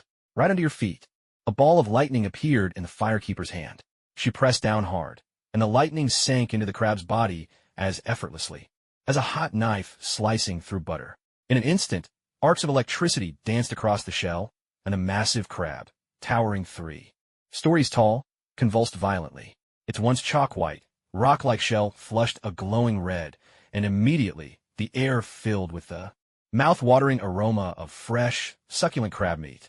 The scent was so tempting that everyone present found their mouths watering uncontrollably. The firekeeper then sprinkled a handful of green herbs seasoning across the crab, and, with a broad smile, announced, "This is one of Lothric's royal court classics, electro-seared greenflower crab.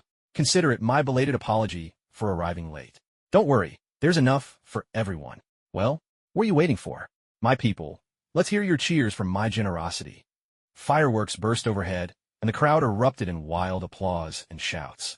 No one noticed as Yulia, dressed in black, slipped silently away into the throng, vanishing without a trace. A 12-ton crab is no exaggeration. Everyone present received a generous, steaming portion of crab meat.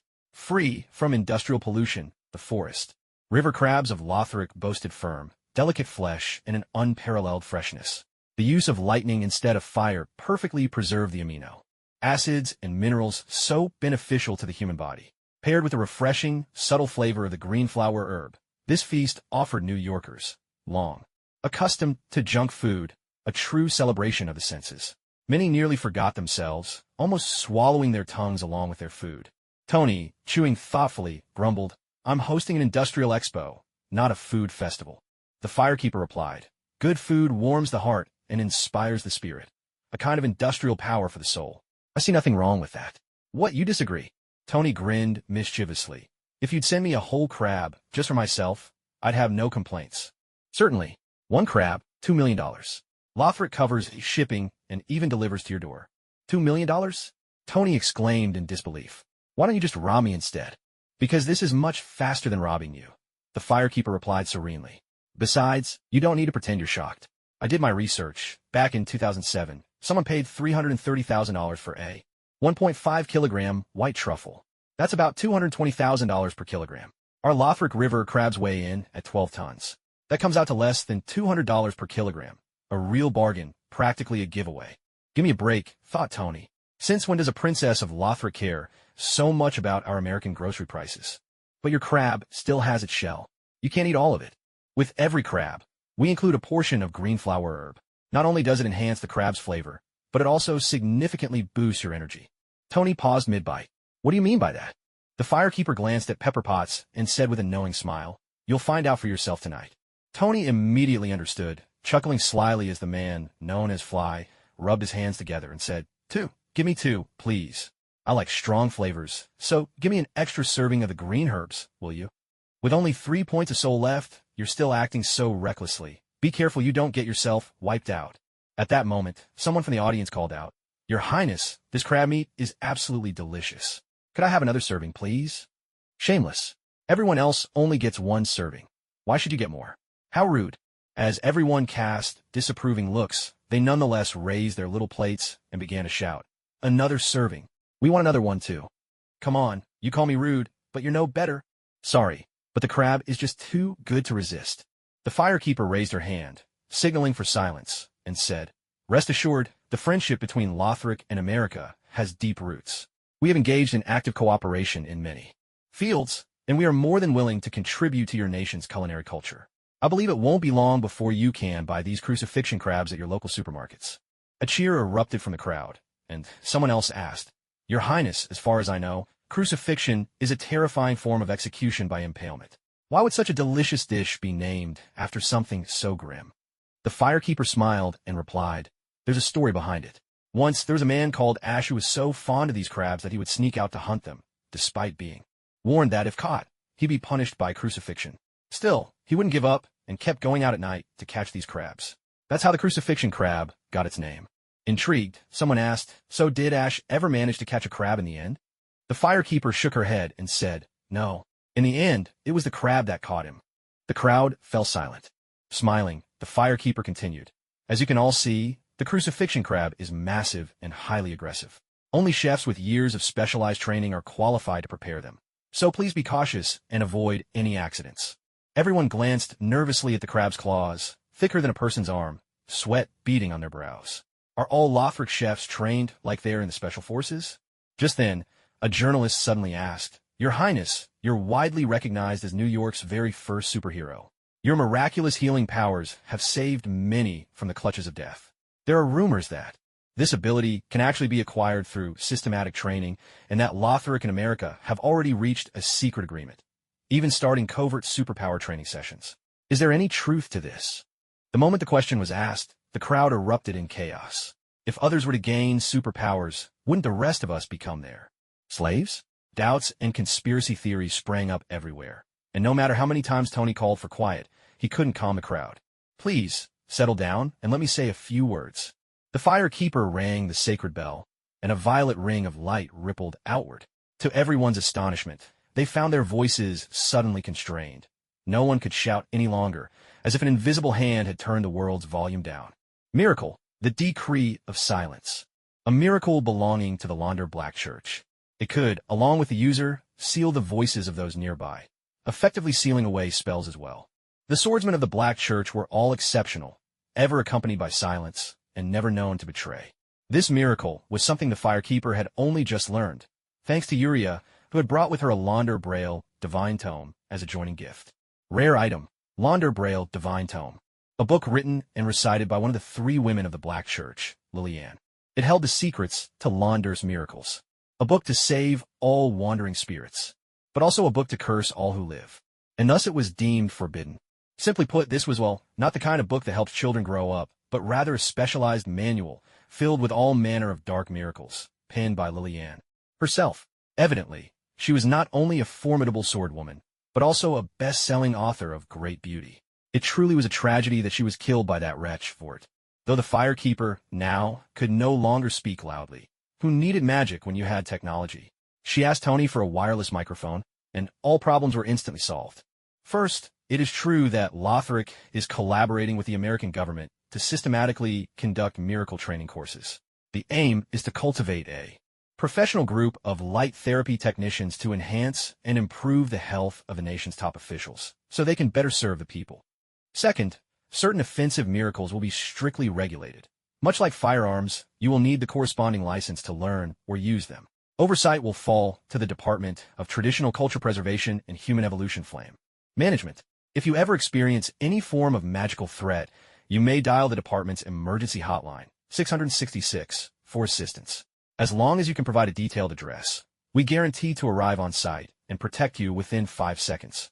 A journalist raised his hand. The firekeeper nodded, and the hostess brought him a microphone. He spoke into it.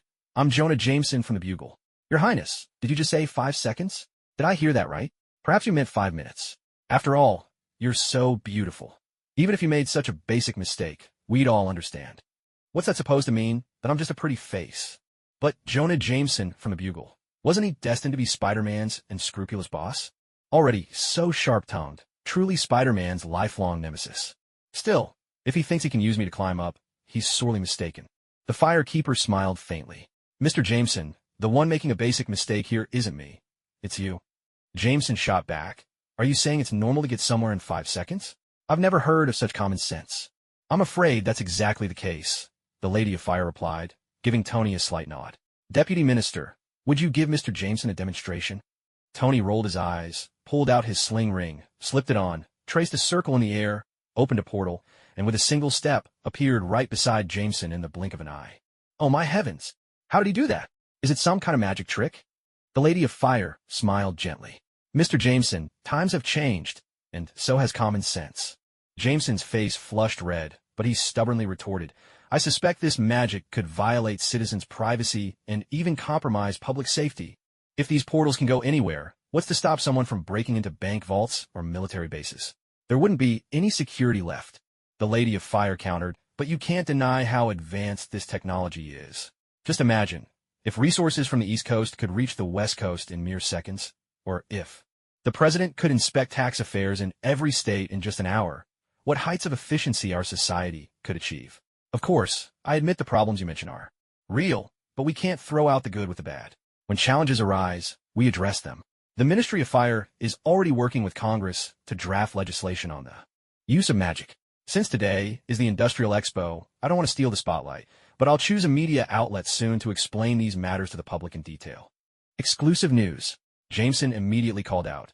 "Please choose the Daily Bugle. We promise to report this conversation to the public openly and fairly." "You want news from me after all that? Dream on."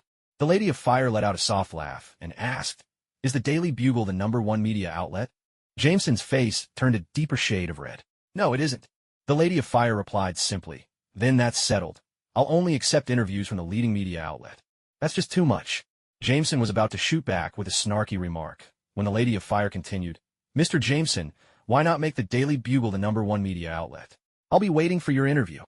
With that single sentence, what had sounded like discrimination instantly turned into motivation. Jameson's anger vanished, replaced by a surge of ambition. He declared loudly, "Rest assured, Your Highness, one day, you'll be sitting for an interview with the Daily Bugle." The Lady of Fire smiled and nodded. "I'll look forward to it." That kind of positive energy never fails to resonate. Applause broke out among the audience. Tony could only shrug helplessly. "That's a talent I could never pick up. Maybe that's why I always end up rubbing people the wrong way, while she keeps winning hearts time after time." Finally, this is what I most want to say today. The firekeeper pulled Irina forward from behind her and addressed the crowd. "Miracles are not something lofty and unattainable. There are no barriers to entry, no need for talent, no requirement of noble blood, and no concern for background. Miracles are a universal skill, open to all and accessible to everyone. To master them, all you need is humility and a sincere heart. Miss Irina here is the official instructor of miracles for the Lothric royal family. She will share the story of miracles with complete openness, treating everyone equally, and make this knowledge available to the entire society." Another round of enthusiastic applause erupted from the audience. For the next while, the firekeeper became the center of everyone's attention. High-tech companies, renowned scholars, theologians, religious figures, pharmaceutical corporations, logistics groups, representatives from all walks of life came swarming to her with questions, crowding around her like a buzzing swarm. But the firekeeper, noble in her bearing and adorned with gold and diamonds, had no interest in exchanging idle chatter with these small fry. With a single phone call, dozens of portals opened up on the spot, and the bewildered mages of the New York sanctuary stepped out into the crowd. For questions about magic, they're the experts. Feel free to ask them. With that, the firekeeper took Irina by the hand and slipped away. The poor mages, who a moment ago had been checking the restrooms, now found themselves surrounded by a throng of dignitaries and bigwigs. The sudden shift in their fortunes was dizzying, but soon enough, they realized they rather enjoyed it. The loss of mystery was more than compensated by the newfound attention and flattery. They much preferred this to staying hidden in their own small circle. Gradually, They loosened up. After all, coming from ancient families, they had their own gravitas, and their official-sounding answers managed to keep the crowd in check. In a luxurious lounge, Pepper placated Irina with a cup of ice cream, while the firekeeper and Tony chatted over glasses of red wine. The New York sanctuary has been converted into a public restroom, Tony remarked. The mages aren't happy about it. If they're unhappy, they'll just have to hold it in, the firekeeper replied. The three great sanctuaries are crucial to Earth's safety. We have to keep them hidden. Building a palace on top is like putting up a signpost for our enemies. London and Hong Kong need to tear down their buildings as soon as possible too, and replace them with something inconspicuous. Tony grinned mischievously. How about public restrooms there as well? London prides itself on being gentlemanly. Hong Kong cares about saving face. Neither is as pragmatic as New York. If we really built public toilets there, they'd kick up a huge fuss. Too much trouble. So you mean Americans just don't have a stance, huh? Tony rolled his eyes. Then what do you suggest? The firekeeper thought for a moment. Turn the London site into a gay bar, and the Hong Kong one into a food court. Both have solid community support. Tony couldn't find any fault with that. He nodded in agreement. The firekeeper asked again, has anything happened while I was away these past few days? Tony shrugged. Nothing much. Just the usual trouble with the sorcerers. Actually, S.H.I.E.L.D. reported that a hammer fell out of the sky in New Mexico. Yesterday. No one can lift it, kind of like the sword in the stone. They think it's a magical artifact and want the Firelink division to take a look. Well, looks like the god of thunder has arrived. Welcome to Earth. Curious, the firekeeper asked, so why didn't you go? Tony replied matter-of-factly, the day after tomorrow, one of my racing teams is competing in Morocco. As the owner, of course I have to be there. You're actually interested in that sort of thing? Why not? I've got nothing better to do. Might as well have some fun. Damn, having money really is great. But speaking of money, come to think of it, I guess I'm wealthy now, too. The firekeeper turned to Tony and said, by the way, Lothric needs a batch of weapons. Preferably ones with low explosive yield, but capable of generating extremely high-temperature flames. Tony asked, what are you up against? The firekeeper pulled out her phone from her dress and showed Tony a photo of a maggot man. The moment Tony saw the picture, he recoiled with a gasp, nearly retching. After all, a writhing mass of maggots is enough to make any normal person sick. What on earth is this monstrosity? Let's just say it's the result of magic. Couldn't you have made it look a little less revolting? They're weapons. Isn't the whole point for weapons to be as terrifying and disgusting as possible? I thought, as an arms dealer, you'd understand. At least I used to paint my nukes a peaceful white. And for the record, I haven't been an arms dealer in a long time. So what do you live on now? This world isn't like the movies. Obadiah isn't dead, and he stole one of the arc reactors. Without new energy backing him up, where would Tony get the nerve to shut down his weapons division? Tony answered tactfully, these days I mainly get by on income from my real estate holdings and the interest from a few investment funds. The firekeeper nodded knowingly. Oh, so you're living off your old fortune. Tony's face flushed red. Actually, I'm expanding into new ventures. My morphing tech is a huge hit in Japan. The business is booming, and I'm negotiating with several electronics companies. I'll be signing some major contracts any day now. So, in other words, you haven't signed anything yet. Tony looked like he was about to cry. He downed his wine in one gulp and grumbled. It's all Obadiah's fault, that old bald vulture. He stole my tech. So that's why you're hosting this industrial expo? To take back what you lost. Tony shouted. It's not about taking anything back, and it's not about proving how great I am. I just want everyone to know, whatever I lose, I will get it back. Wow, talk about channeling a gangster movie hero. Careful. Tony, don't get yourself shot in the next scene. Even so, the firekeeper could understand how Tony felt. First, he was kidnapped, then nearly murdered, and then betrayed. He'd fallen from the top of the company all the way to the sidelines. Any ordinary person would have jumped off a building after such a string of disasters. Yet Tony could still care about the effects of green flower grass. Clearly, his love for Pepper was absolutely genuine. Sorry, I lost my composure a bit. Tony poured himself another glass of red wine and said with a wry smile, Obadiah really wrecked me. Exactly. That old guy looked shady from the start. He's just like someone back where I'm from, a guy named Patch. The firekeeper joined, Tony and venting about Obadiah, and the two spent the next half hour complaining about him. Their relationship instantly grew much closer. After their anti-Obadiah tirade, the firekeeper stood up and headed for the door. Tony called out, Where are you going? She replied matter-of-factly, I'm off to buy weapons from Obadiah, of course. Tony was speechless. After all I've been through, you're still going to give Obadiah your business? Our friendship is officially over. The firekeeper just chuckled. Business is business, and personal matters are personal. Don't make that face. Worst case scenario, I'll bring you a new deal tomorrow. Tony was skeptical. You people in Lothric don't even have electricity. What kind of business could you possibly bring me? The next day, in the temporary office of the fireling department, the firekeeper handed Tony a report. Please deliver this to Congress for me. Tony glanced at it. The report was from Lothric, titled, A Few Suggestions on Using Mimetic Technology in Phototherapy Training. In short, it proposed that mimetic technology could enhance students' immersion, helping them better understand the stories behind the miracles, and thus greatly improve teaching quality and efficiency. Will this really work?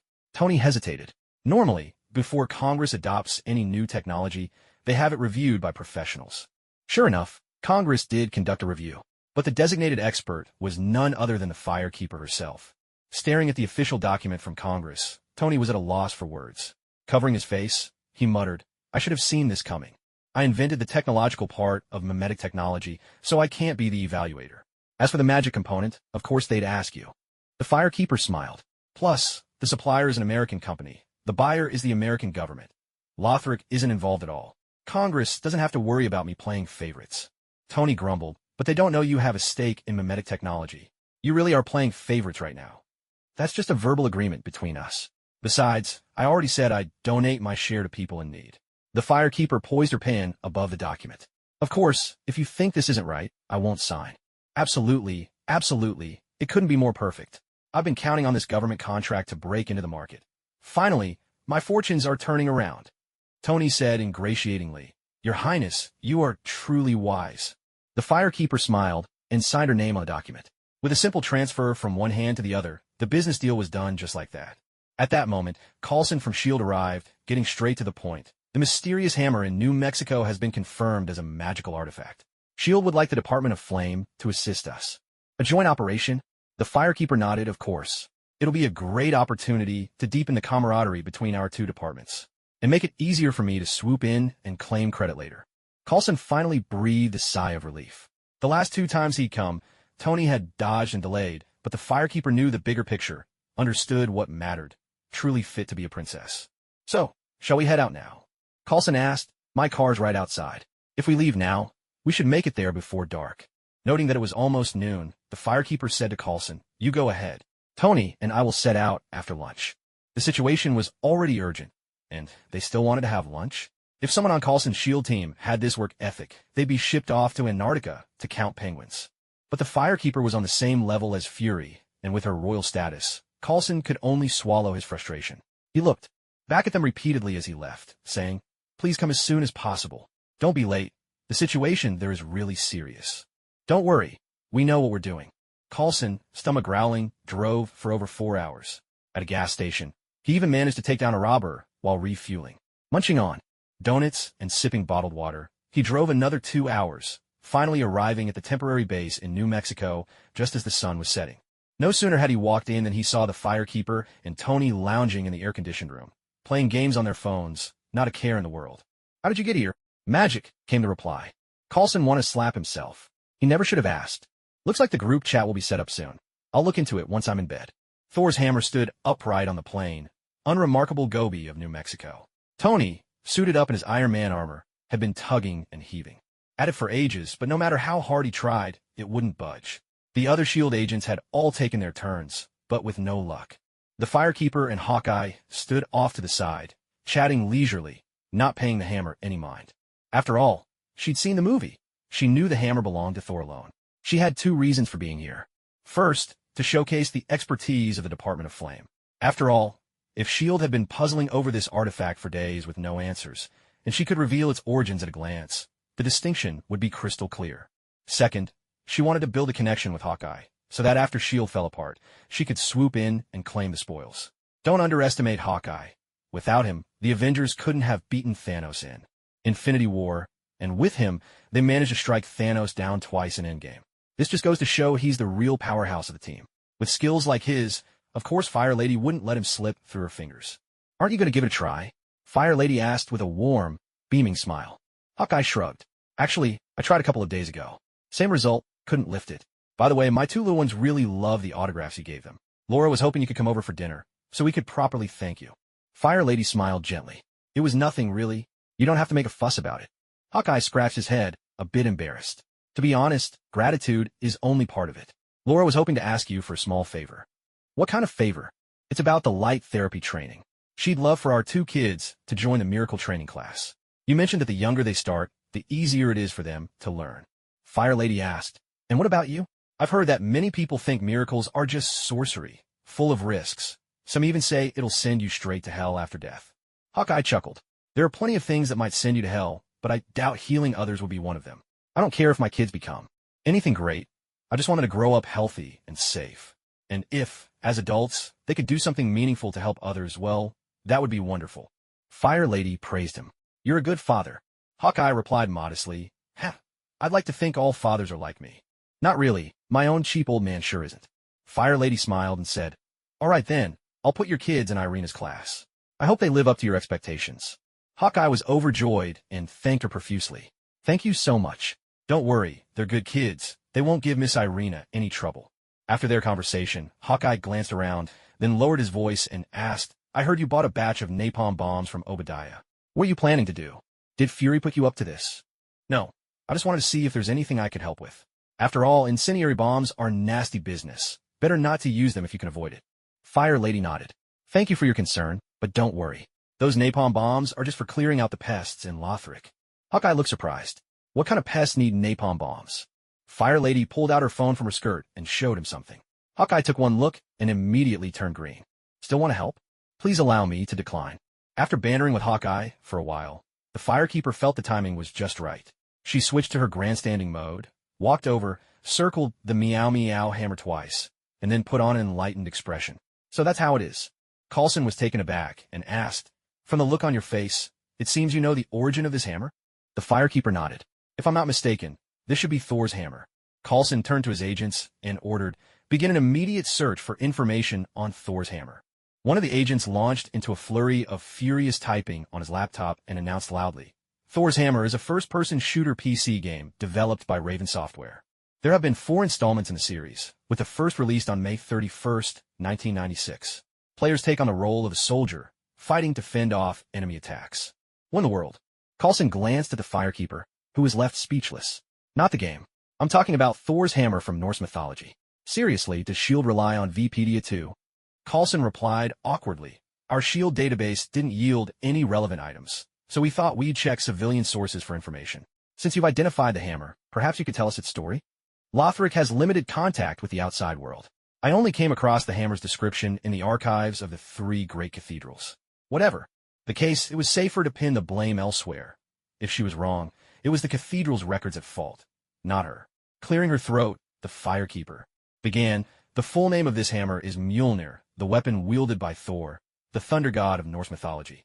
Legend has it that the hammerhead was forged from the remains of a dead son, while the handle was crafted from the wood of the world tree. It can channel lightning and unleash it upon its targets. Tony let out a whistle. Wood doesn't conduct electricity. That's clever design. Noticing everyone looking at him, Tony protested. What? I'm not wrong. Coulson wasn't interested in side comments. He was focused on another issue. Your Highness, if this hammer is a weapon, could it be dangerous? In theory, no, the Firekeeper explained. Thor's hammer is only unstoppable when wielded by Thor himself. By the same logic, Thor can only access his divine power when holding the hammer. You can think of them as a nuclear launch code, and it's key. They have to be combined to work. After pondering for a moment, Coulson asked, if what you say is true, then Thor's hammer should be extremely important to him. Why then, would it end up abandoned in the deserts of New Mexico? The Firekeeper replied, when a warrior loses their weapon, it usually falls into one of 2 scenarios. Either they're severely wounded or killed by their enemy, or they're stripped of the right to wield it. According to the chronicles of the 3 great sanctuaries, Asgard, home of the Thunder God, unified the 9 realms as far back as the Ice Age. So it's unlikely the Thunder God was defeated by an enemy. More likely, for some reason, he was deprived of the right to use Mjolnir. Coulson felt his head spinning. What is Asgard? And what are the 9 realms? Asgard is one of the 9 realms too. It's said to be the dwelling place of the gods. As for the 9 realms, the records from the 3 great sanctuaries are rather vague. They could refer to 9 planets, 9 universes, or perhaps 9 dimensions. In any case, Earth is considered one of the 9 realms. In Asgard's official records, our world is called Midgard, seen as a remote and backward little village under Asgard's rule. Under Asgard's rule, Coulson was stunned. Since when did Earth become part of Asgard's domain? Around 2.5 million years ago, During the early days of the Fourth Glacial Period, Asgard's king Odin drove back the frost giants who had invaded Earth. At that time, primates had just completed the transformation from ape to human, so naturally, they knelt in awe before the mighty Odin, begging to become part of Asgard.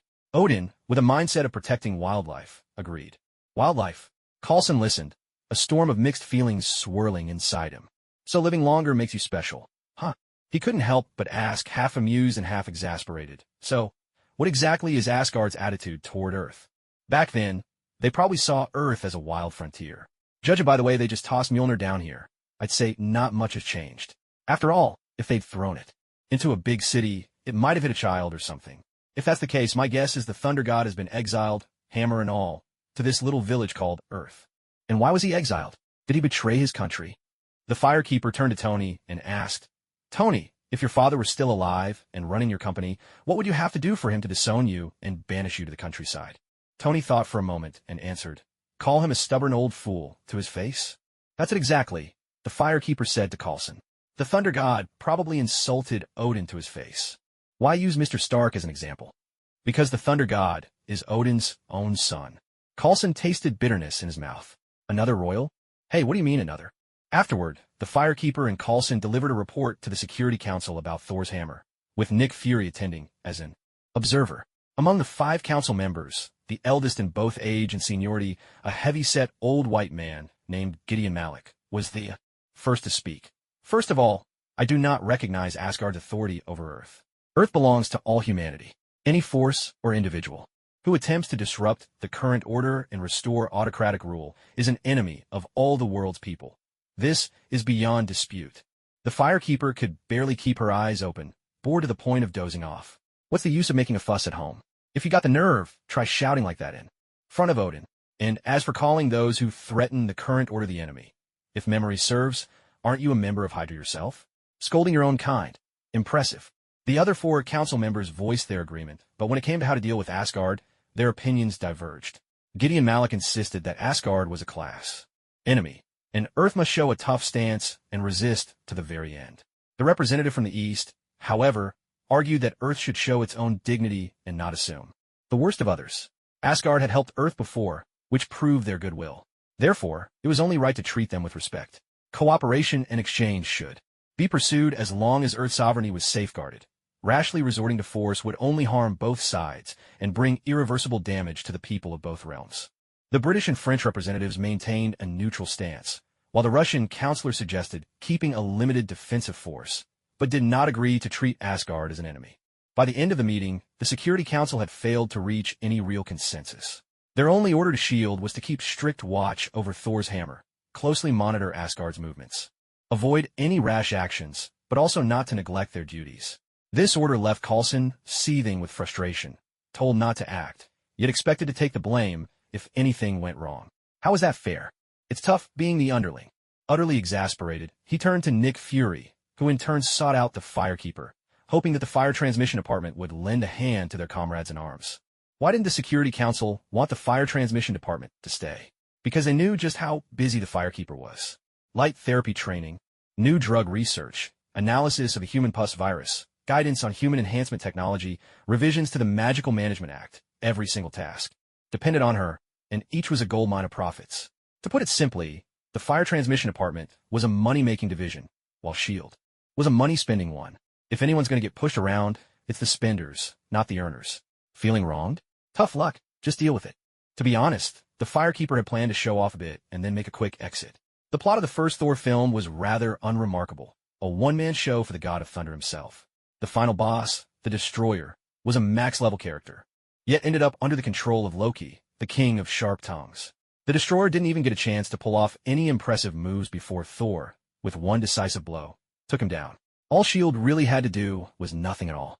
But once Nick Fury promised that the Firekeeping Department's office building would be up and running within a month, the Firekeeper thought, well, it can't hurt to help out a fellow department. How about this, she suggested. I'll have Tony stay here, and I'll set up a bonfire right next to Thor's hammer. If anything happens, I can show up in an instant. Will that do? Tony protested at once. I'd rather die, jump out the window even, than spend a day stuck here. If you stay for a day, I'll give you some green herb. In that case, I'll move in for a whole year. No one can stop me. Men, honestly, The firekeeper shot Tony a look of utter disdain, then had Coulson lead the way to set up a bonfire beside Thor's hammer. The moment she entered the temporary tent, she couldn't help but grin. There was Loki, squatting in a horse stance, fiercely tugging at the hammer, his face red with exertion, as if he was summoning every ounce of strength he had. When the group walked in, Loki remained composed. He simply drew his long legs back underneath his cloak, gave his hair a shake, and assumed a posture of supreme arrogance. The firekeeper glanced at Coulson and the others, who didn't react at all. She figured Loki must be using some kind of invisibility. Magic. Loki leaned in close, sniffed her hair twice, and wore an expression of utter bliss. Instantly, her irritation flared. With how practiced he was, Loki clearly made a habit of these invisible antics. God of mischief? More like God of harassment, if you ask me. Considering that Coulson and the other agents were just regular people, the firekeeper decided it wouldn't be right to give Loki a beating right then and there. Since brute force was off the table, she'd have to fight fire with words. Walking gracefully over to Mjolnir, she pretended to make a sudden discovery. Oh, these inscriptions look like they're in the language of the Asgardians. Coulson, playing along, immediately asked, "Can you tell what it says?" The firekeeper studied the runes with a show of seriousness. "I can sense a powerful force coming from these words. It must be an edict. From the All-Father, Odin." The inscription reads, "Whosoever pulleth this sword from this stone is the rightful king of Britain." With a thud, Tony collapsed in exasperation, while Coulson gave a helpless laugh. "Your Highness, could you be a bit more serious?" "What a humorless bunch," the firekeeper muttered before revealing. "Actually says, whosoever holds this hammer, if they be worthy, shall possess the power of Thor." Tony chimed in with a complaint. "It sounds no different from the sword in the stone, just swapping a sword for a hammer, really." Coulson, ever the analyst, added, "Thor is Odin's son. Traditionally, a prince's weapon carries special meaning. So, am I right to think that whoever can lift Thor's hammer would be granted a status equal to the prince?" Tony's eyes lit up. "You mean become the heir of Asgard? That would be something. If I became king, reinstating the right of the first knight would be my first decree. Sorry to disappoint you, Mr. Stark, but I don't think you'll get that chance. Don't forget, you and everyone else here have all tried and failed. None of us could lift the hammer." Tony, never one to give up, insisted, "Maybe there's a trick to it, or some hidden mechanism. Just give me some time, I'll figure it out, guaranteed." "There's no trick and no mechanism," the Fire Maiden said, tracing the runes etched on the hammer. "The requirements are written as clear as day. One must hold Thor's hammer and be worthy of it." Coulson pressed further. "But what exactly does it mean to be worthy?" "Who knows?" she replied. "According to the story, only those who are just and compassionate can lift Thor's hammer." But the Fire Maiden had her doubts. It couldn't be that simple. Odin wasn't looking to raise a saint. He wanted a king. Justice and mercy are noble traits, but for a king, they're not always enough. Odin himself was hardly a paragon of virtue. If he were, he wouldn't have left Jane Foster to die in Thor, the Dark World. The Fire Maiden didn't care to dwell on it. She'd said all that mainly to get under Loki's skin. Now that the stage was set, it was time to let loose. Smiling, she continued, "I think Coulson's right. The hammer's enchantment probably reflects Odin's criteria for choosing a successor. Anyone who can't lift it simply isn't fit to be king, at least not in Odin's eyes. Sorry, everyone, but it looks like your dreams of royal glory are over. Best get used to living as ordinary folk." Everyone chuckled, though a hint of disappointment lingered. Truth be told, they hadn't held out much hope to begin with, so it was easy enough to laugh it off. After all, none of them could lift the hammer anyway. Might as well treat it as a joke. They might not have been disappointed, but Loki certainly was. The Fire Maiden's words stung him so badly, he looked about ready to explode, his chest heaving with indignation, like a bellows working overtime. The Fire Maiden wasn't fazed in the slightest. If he so much as tried anything, she'd be happy to put him in his place.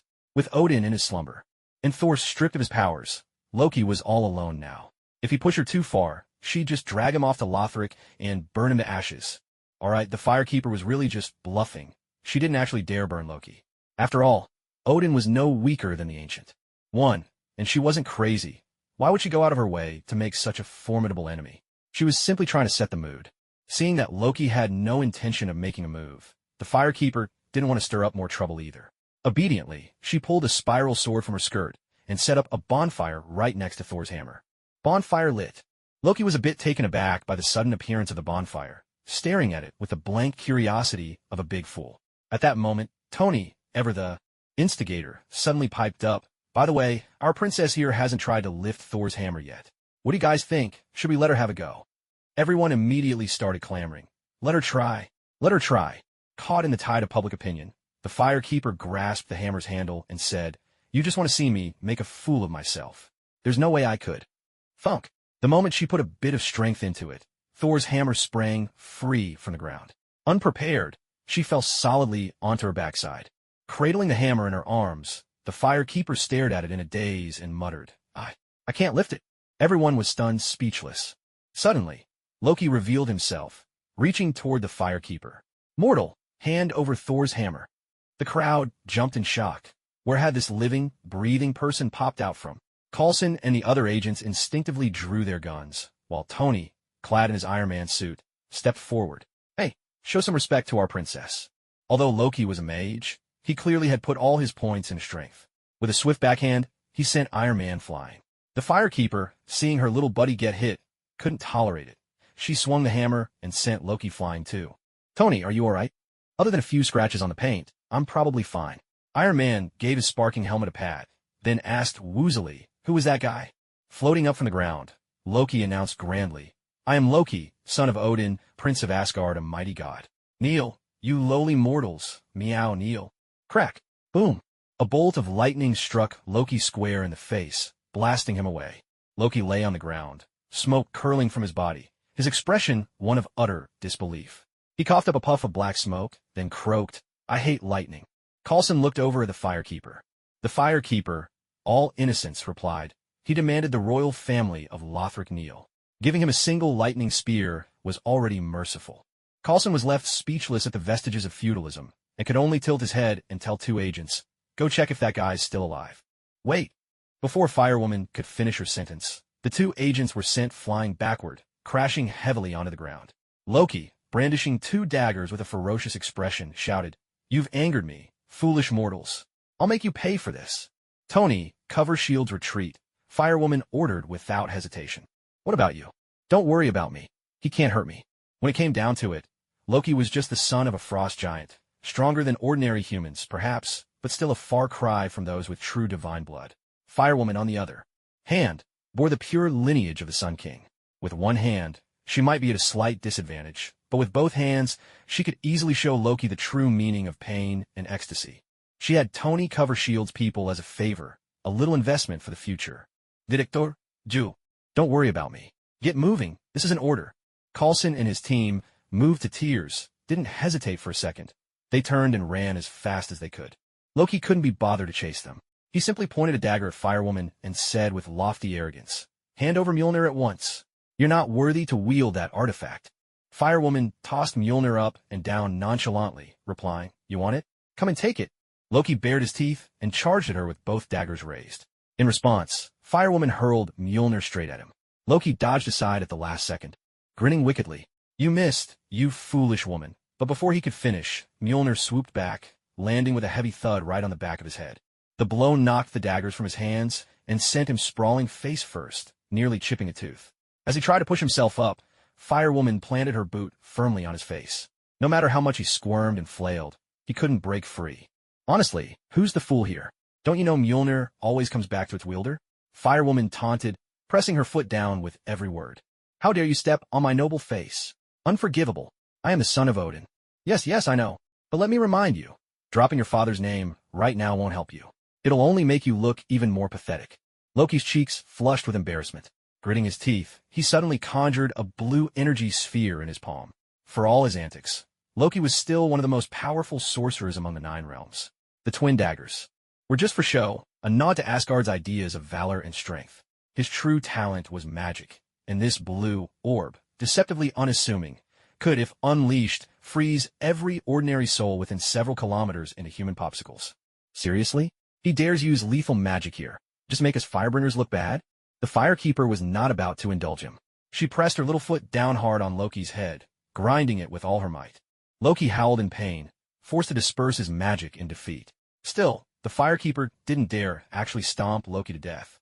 Seeing him withdraw his magic, she eased up a little. But to her dismay, this stubborn brat, Loki, never learned his lesson. The moment the pressure on his head lessened, he conjured another energy orb, driving the firekeeper nearly mad with frustration. Just as she was about to press down again, Loki suddenly turned his head to the side.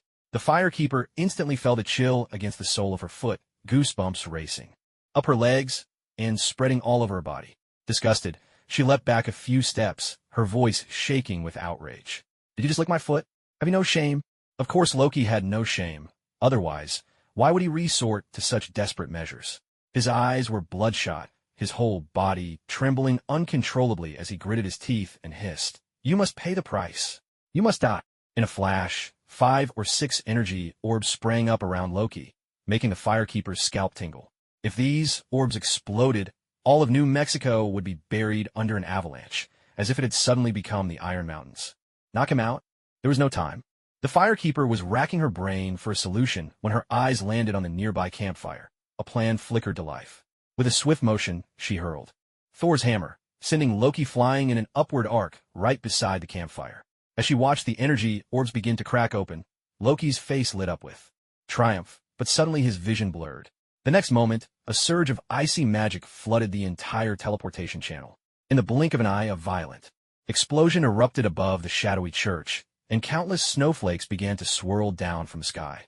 The temperature plummeted below freezing in an instant. Achoo! Onion Knight, Jack Baldo sneezed, hugging his arms tightly. "I sure could use a bowl of elemental soup to warm up right now." Arkin wondered aloud. "Do even ashes feel cold?" Jack chuckled. "Hey, it's all about setting the mood." The dancer and the other 2 Crusader Knights looked cheerful, reaching out to catch the drifting snowflakes. "This weather reminds me of the Cold Valley," one said. "Feels just like home." Brother Desolate shaded his eyes with his hand, peering at the sky. "Something's flying over from the distance. Looks like Her Highness." "Huh." Everyone looked up, shielding their eyes. Sure enough, before long, the firekeeper appeared, flying toward them with Thor's hammer in hand. The moment she landed, everyone rushed over. Shivering, the firekeeper said, "We can talk about everything else later. Right now, someone please find me something warm to wear." The dancer quickly produced a set of northern armor and helped the firekeeper change, wrapping her up until she looked like a fluffy, round ball. Item: northern armor. Armor worn by warriors from the far north, crafted from thick, heavy furs. It boasts excellent resistance to blows, superior warmth, and strong protection against the cold. The firekeeper huddled in the dancer's embrace and said, "No wonder you're descended from the frost giants. Nearly froze me solid."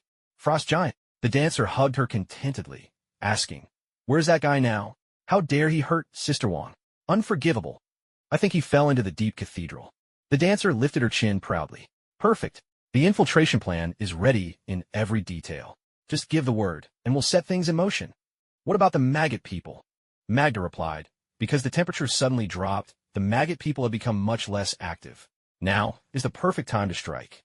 The dancer added, "And with the napalm bombs you sent a few days ago, we can guarantee nothing will go wrong." The firekeeper's eyes lit up with excitement. "Excellent. Let's give those maggot people a taste of fire and ice." Meanwhile, Thor, the former god of thunder, pounded his way through S.H.I.E.L.D.'s temporary base, fists flying like a battering ram. At last he reached the spot where Mjolnir had fallen, only to find a gaping pit and a bonfire with a sword plunged into it. Nothing else. "My hammer, where's my hammer? It's huge. How could it just disappear?" In Morocco, Ivan Vanko stood on a Formula One racetrack, energy whip crackling in hand, shouting, "Where's Tony Stark? He's a big deal. Where could he have gone?" Loki crashed through the cathedral roof, landing hard and clutching his lower back, struggling for a long moment before he could get up. "That damned woman. I swear she'll pay for this." Before he could catch his breath, a bald man appeared in his line of sight. The man's face was plain and honest, and he asked kindly, "Hey, brother, I saw you fall from the sky. Are you all right?" Only now did Loki have a chance to look around. He found himself in a solemn, ancient hall, and couldn't help but wonder aloud, "Where am I?" A subtle glint flickered in the bald man's eyes as he replied cheerfully, "This is the deep cathedral of Lothric." "Lothric?" Loki was confused. "I've never heard of any Lothric in the Nine Realms." "I've never heard of the Nine Realms either," the bald man said warmly. "Don't worry, brother. The people of Lothric are honest and welcoming. You'll feel right at home here." Loki, knowing nothing of this place, figured he'd better rely on this bald stranger for guidance. He forced a grateful smile. "That's a relief. My name is Loki. What's yours?" The bald man beamed back at him. "I'm Patches. Nice to meet you, Loki, my friend." "Nice to meet you too, Brother Patches," Loki replied. The two shook hands, faces wreathed in friendly smiles, both looking the picture of kindness. But the moment they turned away, the same thought flashed through their minds. This fool looks so gullible when he smiles. He'll be easy to trick. And so, the two new brothers chuckled together again, as if they'd been friends for years. Loki asked, "Brother Patch, what are you doing here?" Patch leaned in and whispered, "I wouldn't tell just anyone, but I'm here hunting for treasure." Loki replied nonchalantly, "What treasure could you possibly find in a backwater like this? Tell you what, if you get me out of here once we're back in Asgard, you can pick anything you like from the royal vault." Patch shook his head with an honest, almost naive smile. "No, I can't do that. You're my friend.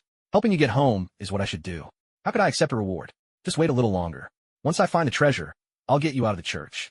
You don't even want a treasure from the royal vault. Are you an idiot?" Loki cursed inwardly. Country folk are just country folk. Can't even tell good from bad. All his tricks and cunning were wasted here. The two of them wandered on, stopping and starting, until they reached the edge of a raised platform. Patch pointed to another platform across the way and said, "Look, the treasure's over there. Once I get it, I'll take you out." Suppressing his impatience, Loki forced a smile. "Well, what are you waiting for, Brother Patch? Go on, hurry." But Patch hesitated and confessed, "To be honest, Loki, I'm terribly afraid of heights. To get to the other platform, I'd have to cross this narrow walkway. And do you see that giant down there? He's the guardian of the treasure. If you fall, he'll eat you right up." Loki leaned over and took a look. Sure enough, 7 or 8 meters below, a giant wrapped in chains crouched in the dark, muddy pit. To call him a giant was a stretch. At most, he stood 3 or 4 meters tall. And by Loki's reckoning, the creature didn't seem particularly bright. No threat at all.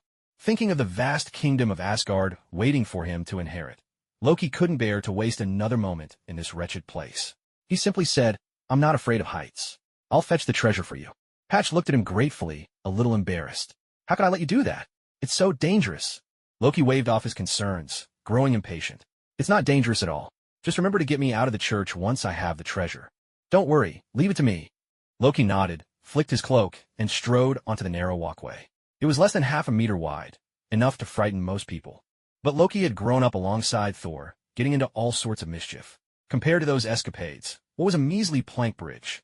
He walked forward, head held high, carrying himself with all the pride and bearing of Asgard. He was just about to make a grand, Asgardian declaration when, with a sharp intake of breath, he nearly stumbled right off the walkway.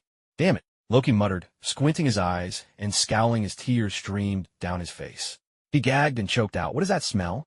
It burns my eyes." Patch pointed to the dark, murky sludge beneath the giant's feet and said, "That's the smell of giant dung. Brother, didn't I tell you?" "You absolutely did not." Loki clamped his nose shut, but the stench seemed to seep right through his skin, invading him no matter what he did. "I can't take it. This is disgusting. I'm going back." No sooner had he finished speaking than the walkway beneath his feet gave a sudden jolt and began to sink slowly downward. Loki panicked. Below the walkway was the giant. Beneath the giant was a pool of sludge, and under the sludge, nothing but filth. "What's happening? What's going on?" Loki shouted in terror. He had absolutely no desire to end up in that mess. "Patch, why am I going down? Do something quickly." Patch examined the situation and said, "It looks like you triggered some kind of mechanism, Loki. You really should be more careful." "So it's my fault now?"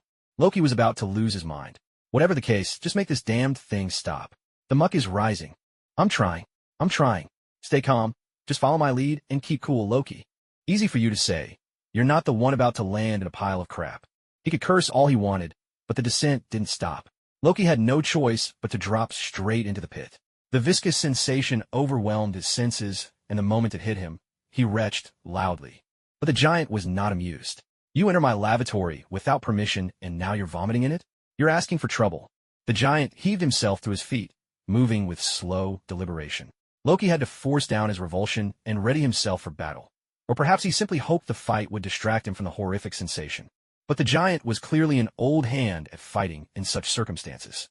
He didn't punch or kick. Instead, he lifted a huge hand and slapped the surface of the sludge.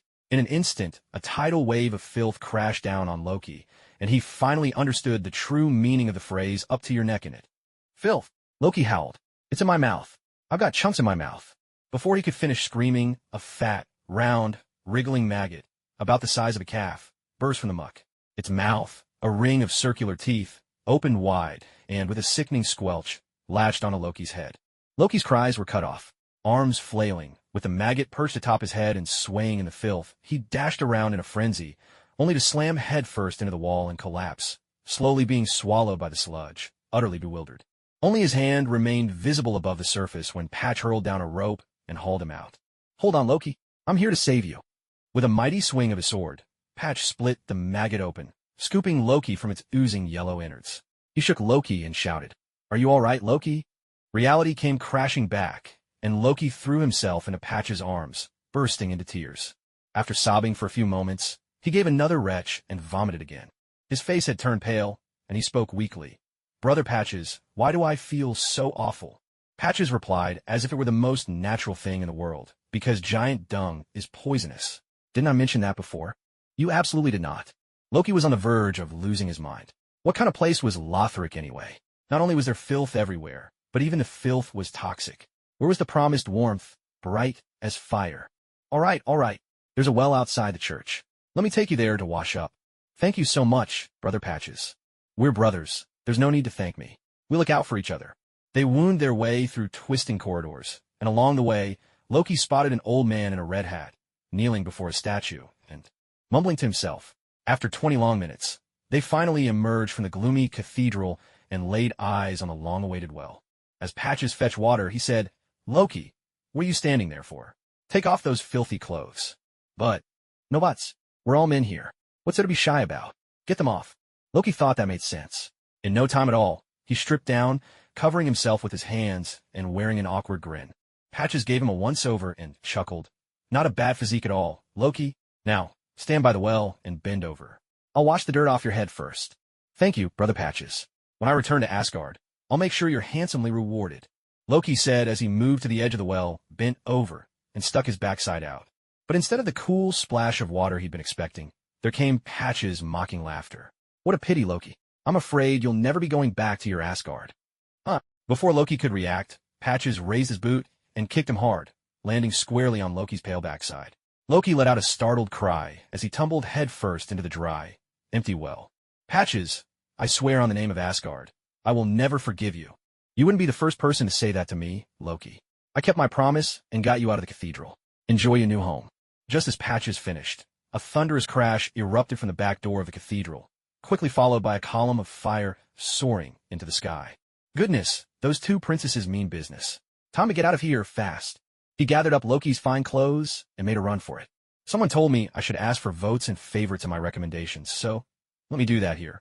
Because it was a secret infiltration, the dancer didn't storm the main entrance of the cathedral, but instead chose to slip in through the back. The battle was progressing remarkably well. The army of maggot people, slowed to a crawl by Loki's ice magic, had nearly lost all ability to move. From the high tower in the Undying Settlement, the giant archer Hale unleashed his attacks, not with arrows, but with volleys of napalm bombs. Hale aimed with extraordinary precision, lobbing the bombs from varying heights so that they struck the ground and exploded almost simultaneously, creating a spectacular and awe-inspiring effect. "Excellent." The Firekeeper, bundled up in her thick, furry northern armor, exclaimed with delight. "Hale's performance was flawless. He deserves a fresh white branch when we get back." The dancer stretched out her hand, catching a flicker of fire between her fingers. What an intriguing weapon. Though these flames bear no trace of divine power, they are devastatingly effective against creatures with poor fire resistance. Magda had been waiting impatiently, her eagerness barely contained. "Your Highness, give the order to advance." With a sweep of her hand, the dancer let the flames dissipate and called out, her voice ringing clear, "Begin the assault. Remember, our mission this time is to rescue Prince Getsid. This is a covert infiltration, so everyone, keep your voices down." The group raised their weapons and shouted, "Oh!" The Firekeeper. The maggot people were all consumed by the blaze, and the path to the back entrance was now guarded only by a few scattered grave wardens. These wardens fought with twin blades, their swordplay fierce, and their movements as fluid as a dancer's, each advance and retreat swift as though they were gliding across the floor in a tango. But the Firekeeper's group had no shortage of dance masters. Brother Gloom was a breakdance maestro, and the dancer herself reigned supreme in the royal waltz. If there was one thing they didn't fear, it was a dance-off. Noticing the warden's use of twin blades, the dancer's competitive spirit was instantly sparked. She waved off Brother Gloom, who was about to step forward, and with a flick of her left hand, summoned a blade of flame from thin air. With her right, she drew a blade of shadow. Thus began a dazzling duel, a waltz against a tango. Just as both fighters wielded twin blades, the waltz and tango are both renowned modern dances. The waltz is all about spinning. Its very essence lies in its graceful turns, elegant and majestic, earning it the title Queen of Dance. The tango, on the other hand, is defined by its rhythm and precise footwork, its spirited and bold style earning it the name King of Dance. Noble by birth, the dancer of Lothric perfectly embodied the regal poise of the waltz's queenly grace. The grave wardens, though skilled, could not channel the commanding presence of a true tango king.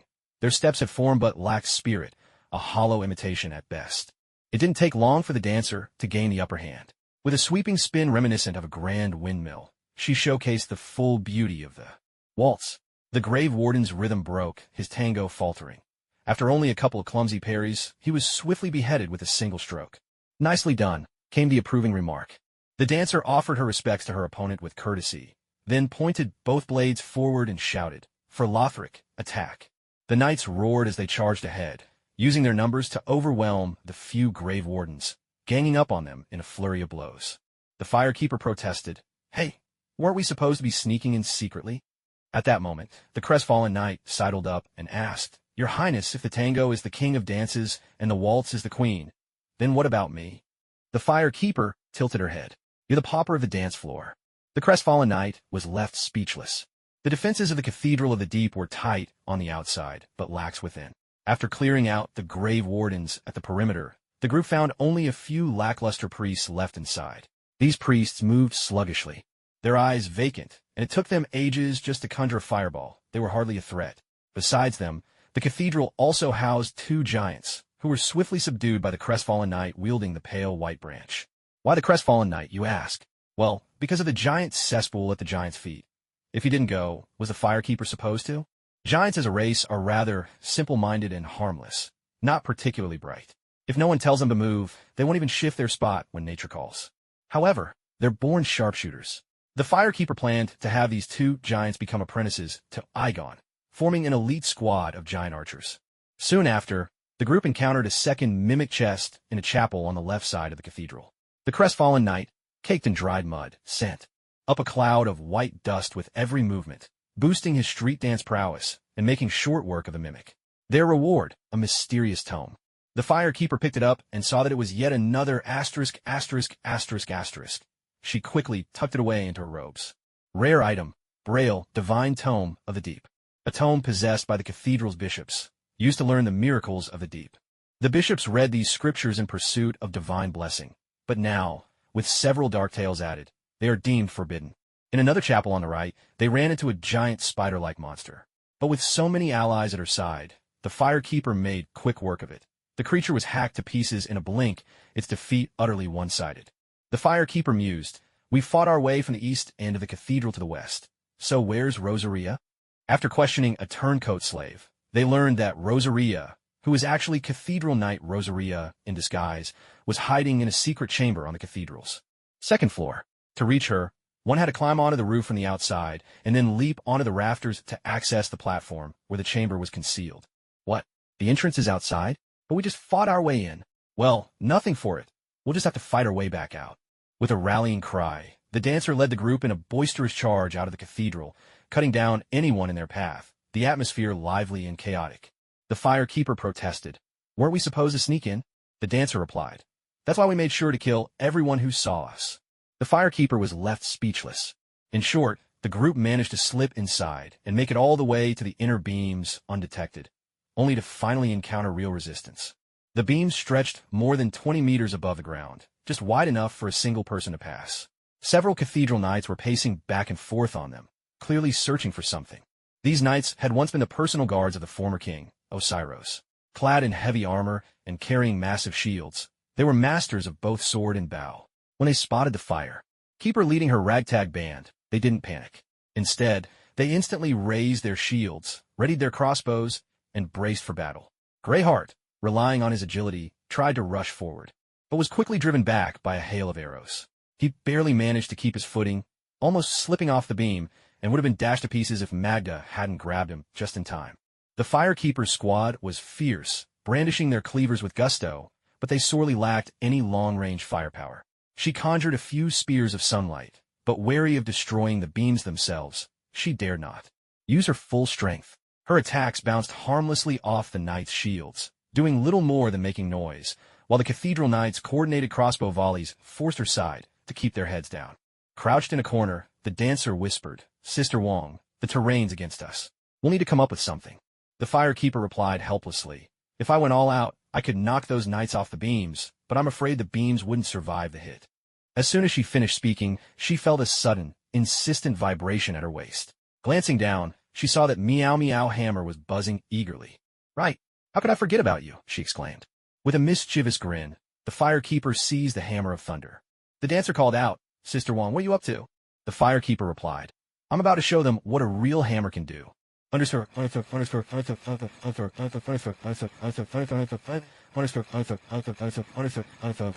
Special thanks to Fantasy Village Resident 1000, Kesik Bayev 2000, Singularity Edge 1000, Missing a Meow 500, Healing Nye 500, Cocoa Bean Powder 1000, Xiao Feng Shui E 100, Gon Chua Chua Mi, Mei Mao Li 500. Honestly, I only recognize the first character. Tea Drinking Master 100, Windbound Godlock 100, Reader 2018072052050086672 500 Wuii 500. Lusifs 100. My name is Xia Chow Chow 100, 18-fold Bun 10,000, Our First Hellmaster. Extra chapter coming when you return. Warm and Hospitable Old Yarnum 200 Divine. Snow Year 100, Celestial Sniper 1500, Sabercall 100, Void Immigrant 2000, and all others for your support. No matter the amount, your presence is the greatest comfort. Thank you. At first, the firekeeper was puzzled by her ability to lift Thor's hammer, but after thinking it over, she realized it actually made sense. If you look at the people in the Marvel Cinematic Universe who can wield Mjolnir, Odin, Hela, Captain America, Vision, and Thor himself, do you notice what they have in common? That's right. Leadership. Here, leadership doesn't simply mean holding an official position. If that were the case, people like Nick Fury or President Ellis would be able to lift the hammer too. Odin wanted to raise a king, so his definition of leadership leaned more toward personal charisma. As for Odin himself, there's no need to elaborate. He unified the 9 realms and commanded the awe of the universe. People across countless worlds worshipped him as a god. Even if he were to fall on hard times one day, all he'd have to do is give the word, and a loyal following would rally behind him without hesitation. Hela was no different. Stripped of her titles? Imprisoned? None of that mattered. With a single command, even the dead would rise again to help her conquer Asgard. Though Captain America's powers couldn't compare to the likes of Odin or Hela, his personal charisma was just as strong. His very name was a gold standard. Even after being frozen for 70 years, even as a wanted man, if he stood up to lead, he was the undisputed leader, a true hero who could save all of humanity. Vision, while technically a synthetic being, was the bearer of the Mind Stone, making him a literal cheat code. If he wished, he could easily sway the hearts of others. In a way, that's a form of leadership too. Odin raised Thor to be a king. Qualities like justice and mercy were really just tools and methods. The real goal was to build Thor's authority and charisma to make him a true leader. But as things stand, Thor is still a bit of a blockhead. He took his friends to challenge Laufey, king of the Frost Giants, which reignited war between Asgard and the Frost Giants. Odin, even as he ages, is still an emperor at heart. He would never shy away from a fight. He wasn't angry at Thor for causing trouble. He was angry that Thor rushed in without thinking. After all, war serves politics. The Frost Giants have already been driven to the desolate wasteland of Jotunheim. What's the point in attacking them? Now, sure, the Asgardians are a warrior people, but that's because they profit from battle. That's the only reason their aggression makes sense. Conquering Jotunheim? There's no wealth there, no resources, maybe just a bit of glory. But after such a long period of peace, Asgard's nobility is already bloated. If warriors fight and earn honor, what can you give them as a reward? Give out new titles? That only creates unnecessary bureaucrats and sets the kingdom on a path to ruin. Hand out money? Asgard has been prosperous for ages. People want for nothing. What use is extra cash? If the people ever realize that honor can't buy them a better life, the entire political and cultural system that Asgard has built up over so many years would come crashing down in an instant.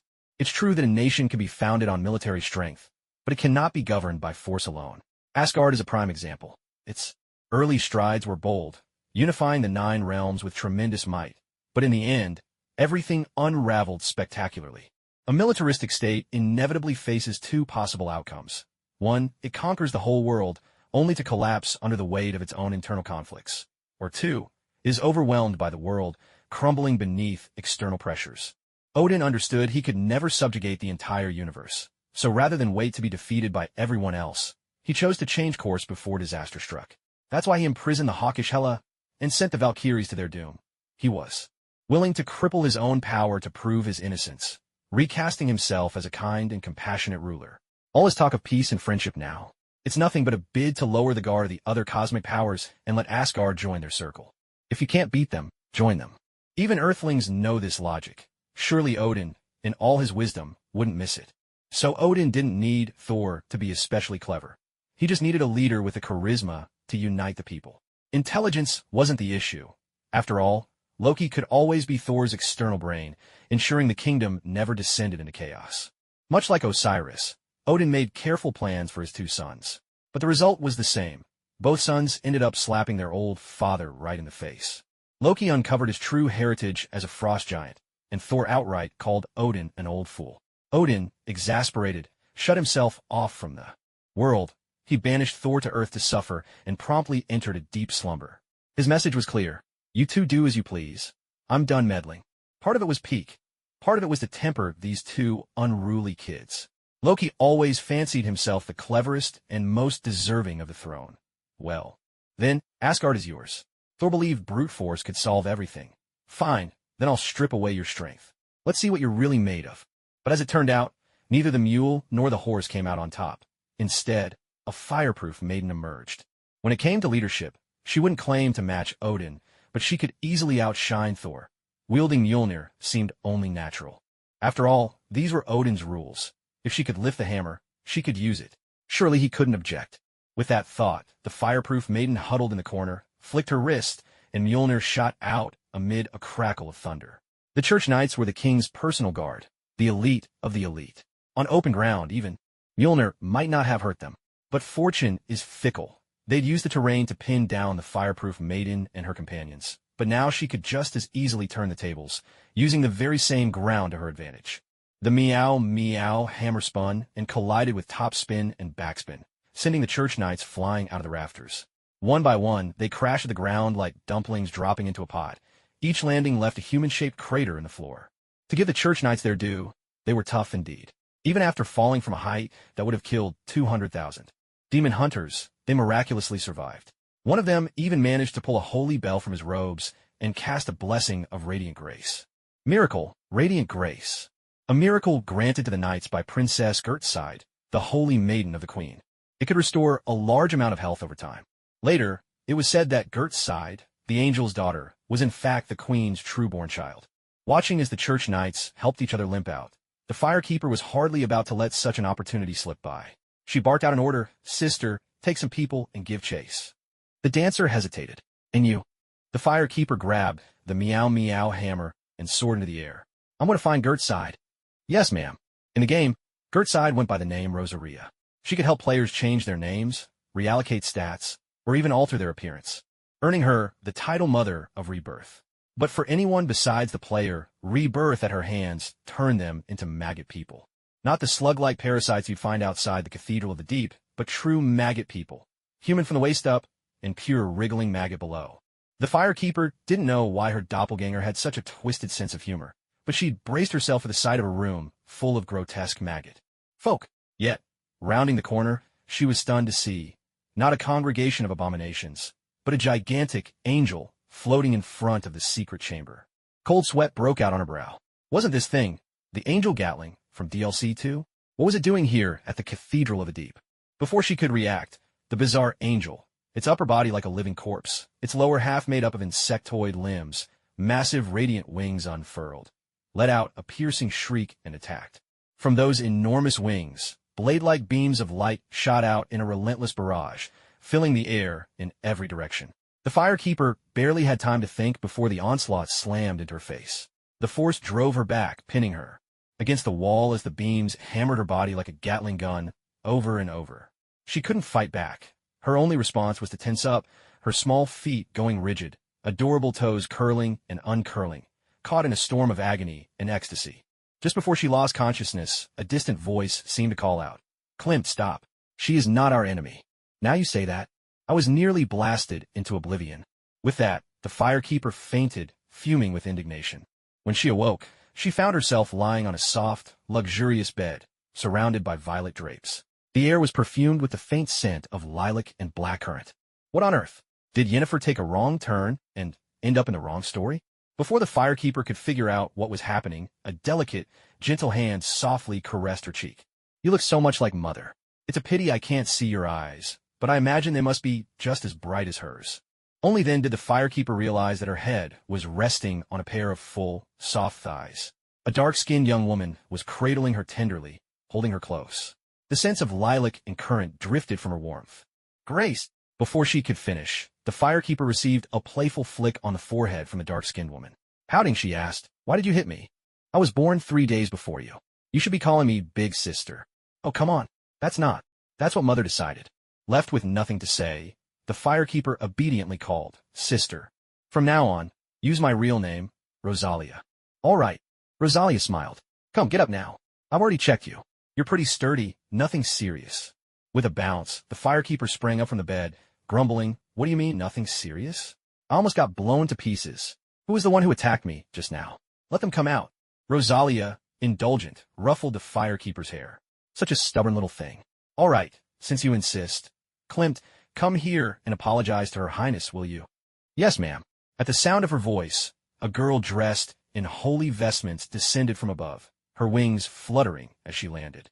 Gracefully before the bed, folding her long wings at her sides, she knelt respectfully. "Your Highness, please forgive my carelessness."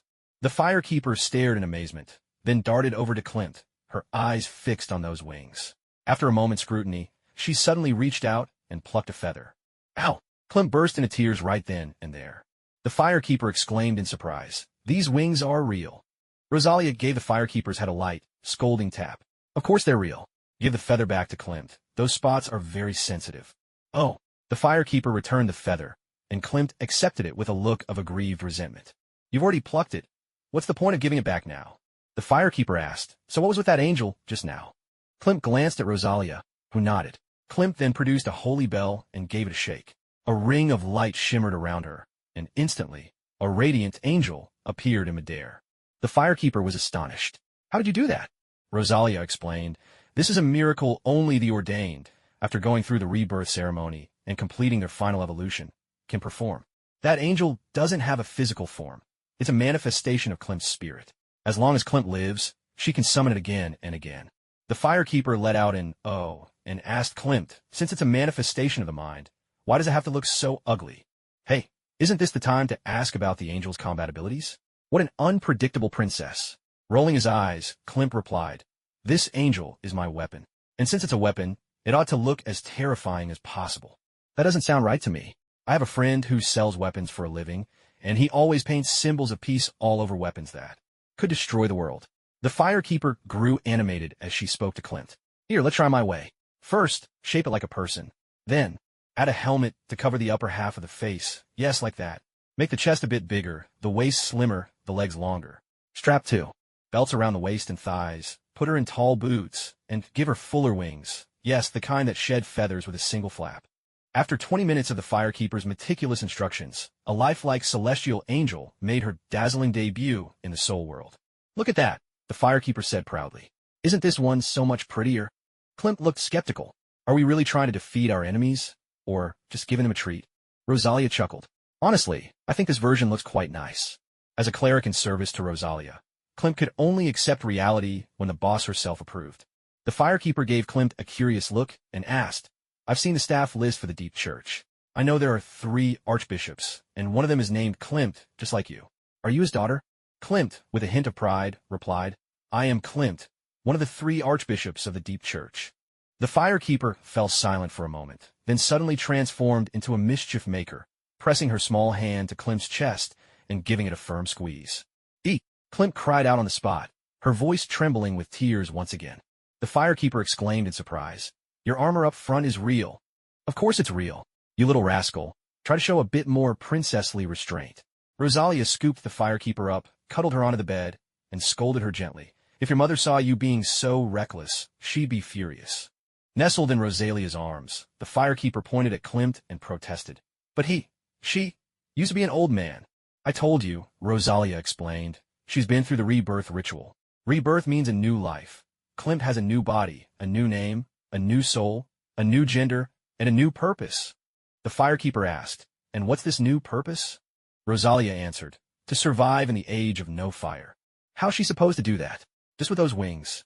It's not the wings themselves, it's the power to fly. With a wave of Rosaria's hand, 3 more winged knights descended from above. They shed their heavy armor, revealing themselves as exquisitely beautiful young women. Rosaria continued, the age of no flame will be an age of the deep sea. To avoid being swallowed by the depths, we must escape the earth. Thus, the faith in angels was born. Through the rite of rebirth, I can grant wings to those who were once wingless, even change their sex so they gain the ability to bear children. This was all part of Mother's plan. She has aided me greatly. Can anyone undergo the rite of rebirth? Anyone can, Rosaria replied, but those with talent progress faster. The rite has 4 stages: egg, larva, pupa, and imago. Ordinary people start as eggs. After the rite, they become larvae, a rather hideous stage, like a cross between a maggot and a human. Then comes the pupa, a dormant state, and finally, they break free of their cocoon, emerging as adults reborn. A rite of rebirth?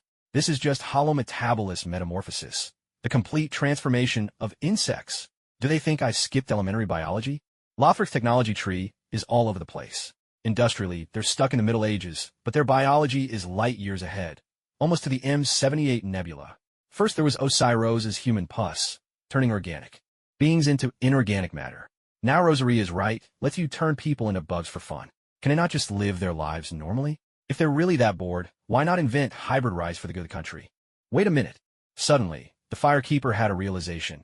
Did Osiros turn people into pilgrim butterflies so they could escape the ground and flee the deep sea as well? And again, what does it matter? As long as I keep the first flame alive, there's no way the age of the deep sea will ever arrive. The firekeeper turned to Rosaria and said, Sister, your faith here is wild. Angelism is powerful stuff. Help me reclaim my lost territory. But Rosaria declined. I'm sorry. I must stay here, convert more followers, and ensure that, when the deep sea comes, more seeds remain. Seeds? The firekeeper was puzzled. What do you mean, leave seeds? Rosaria blushed slightly and pointed at Klimt. I mean, have them bear children. The firekeeper pressed on. So you even created male angels? Rosaria looked confused. Why would I create male angels? They can't bear children. The firekeeper facepalmed. But if they're all women, they can't have children either. Rosaria was genuinely surprised. What? Oh, Mother, wherever you are, your meticulous plan may just unravel because of basic sex education. Also, I made a mistake in the previous chapter. The character's name has been changed from Aya to Klimt. She's the maggot person standing by Rosaria's door, the one who doesn't attack. The firekeeper spent 5 minutes giving Rosaria a concise account of the cause, process, and outcome of the act of making love. Rosaria, regretful and a bit bashful, said, It's all my fault. I nearly ruined Mother's grand design. Should I immediately create a new batch of male angels? But the previous batch of followers has already entered the cocoon stage, and there's no time for a major overhaul. Or maybe I could tweak things a bit, so that girls could have children with other girls? The firekeeper hurriedly stopped Rosaria from letting her imagination run wild. If this kept up, this story truly would become something entirely different in its second season. In any case, I'll find a way to keep the first flame alive. That so-called age of the deep sea will never come to pass. The firekeeper stood on the bed and declared earnestly, Sister, and all of you from the angelic church, are you really willing to hand this world over so easily? Are all those beautiful memories, tireless efforts, and great perseverance truly worthless? Please believe in me. Help me. Let's fight together one last time for this world. Klimt and the other 3 girls glanced at each other, clearly moved. The reason they'd abandoned their previous identities to become worms, endured ugliness and pain, and finally transformed from cocoons into butterflies was all because of their deep love for this world. Seeing the firekeeper, they felt a newfound respect for her, and then turned their eager gazes to Rosaria. Rosaria gave a gentle smile, then gave the firekeeper a playful smack on her backside. Don't step on my bed. The firekeeper was speechless. Klimt was speechless. I really like this bed. Move it to my chambers at Lothrop Castle, Rosaria added. The firekeeper exclaimed excitedly, Sister, does that mean? Rosaria smiled and said, Whether it's the age of fire or the age of the deep sea, let's face it together. Klimt and the others cheered with joy. 10 minutes later, The fire keeper led Rosaria and the 4 members of the angelic church to the main idol on the first floor of the Cathedral of the Deep, where they joined the dancer and her companions. The 3 sisters, reunited at last, were all visibly moved. Rosaria bowed and said, "Though I, as the eldest sister, lack grand ambitions, I still know the value of fire. As the saying goes, a bird chooses the best tree to nest in, a minister chooses a wise lord to serve. Now that my second sister is willing to shoulder the burden, I am truly comforted. From this day forth, my life is your life, my body is your body. Command me as you please, and there shall be no second thoughts." The dancer was momentarily at a loss. Rosaria had already said everything she meant to say, leaving her with nothing. After pondering for a while, all she could manage was, "Me too." The fire keeper, overwhelmed with emotion, took both their hands and cried out, "Big sister, little sister." Rosaria nodded, "Second sister, little sister." The dancer called out, "Big sister, second sister, little sister, third sister, second sister, big sister. Wait, this is getting confusing." The fire keeper concluded, "From today onward, united as sisters, we are strong as steel." Rosaria pointed to the upright statue draped in red cloth and suggested, "Why don't we all swear an oath to the goddess together?" The fire keeper asked curiously, "And who is this goddess?" "She is Velka, the goddess of sin." The dancer was startled, quickly stepping forward to pay her respects. The fire keeper inquired, "Are you a follower of Velka?" Lowering her voice as if sharing a juicy secret, the dancer replied, "Irithyll is the divine city guarding Aenir Londo, and the Shadow Sun, Lord Gwyndolin, reigns there. Rumor has it, Lady Velka is his mother." Well, that was already common knowledge. The fire keeper and Rosaria exchanged knowing glances with the dancer, the kind that said, "So, you read the forums too?" almost making her burst into tears. "So, the Cathedral of the Deep is dedicated to Lady Velka? But why cover her statue with red cloth? Isn't that sacrilegious?" "It isn't disrespect, but rather a form of protection," Rosaria explained. "The red cloth symbolizes the power of flame, wrapping the statue and it shields it from the deep's corruption. The deep, it's the sediment of the human heart, twisted into a humanoid form," Klimt elaborated. "The cathedral once bore the duty of burying the undead. We would perform purification rites in the small chapel to cleanse them." The fire keeper exclaimed in surprise, "Purification?" Klimt looked puzzled. "Yes, purification means bloodletting. Is there an issue?" "No. Go on." Klimt continued. "Bloodletting reduces the immortality of the undead, a well-known fact. But once we buried them, the question became what to do with all the blood. After combing through countless texts, we decided to follow King Gwyn's example at New Londo and pour the blood into the deep pool behind the cathedral. By chance, Archbishop MacDonald discovered the souls that settled at the bottom of the pool. He was captivated by their immense power and exclaimed with delight, 'Wonderful! The abyss of the world is right here, and that is what we call the deep.' Suddenly, the crestfallen warrior spoke up. 'Is it the abyss?' Klimt shook his head. 'We inspected it thoroughly. It's definitely not the abyss. The power within is extraordinary. Archbishop MacDonald and Archbishop Lewis both researched it and even developed new miracles from its energy. They were convinced that if this power could be mastered, it would rekindle the first flame, and we'd never have to fear the fire's end again. But they failed, didn't they?' Klimt sighed and said, 'Yes, not only did we fail, but the situation quickly spiraled out of control. Ever since Aldrich went to the Cold Valley, he inexplicably developed a taste for human flesh. King Osiros ordered him imprisoned deep within the profound cathedral, and had undead brought in for him to consume, hoping he would amass strength and serve as fuel for the first flame.' Henry suddenly interjected, 'That's absolutely unconscionable. Did any of you ever consider how those being eaten might feel?' 'I'm sorry, but we couldn't defy the king's orders,' Klimt replied. Aldrich devoured the undead, and the blood pooled within him. This meant the profound was also born within his body. Many priests heard strange whispers and fell under his control. To stop this spreading influence, the king ordered Aldrich burned. Yet, because of the profound's peculiar nature, he became immortal. He could be repeatedly replenished with souls and set ablaze again and again. In the end, the king decreed that Aldrich be fashioned into a Lord of Cinder, a last resort in case the first flame suddenly went out. Aldrich entered a state of feigned death, but the corruption didn't end there. More and more priests became his puppets. Even Archbishop MacDonald was not spared.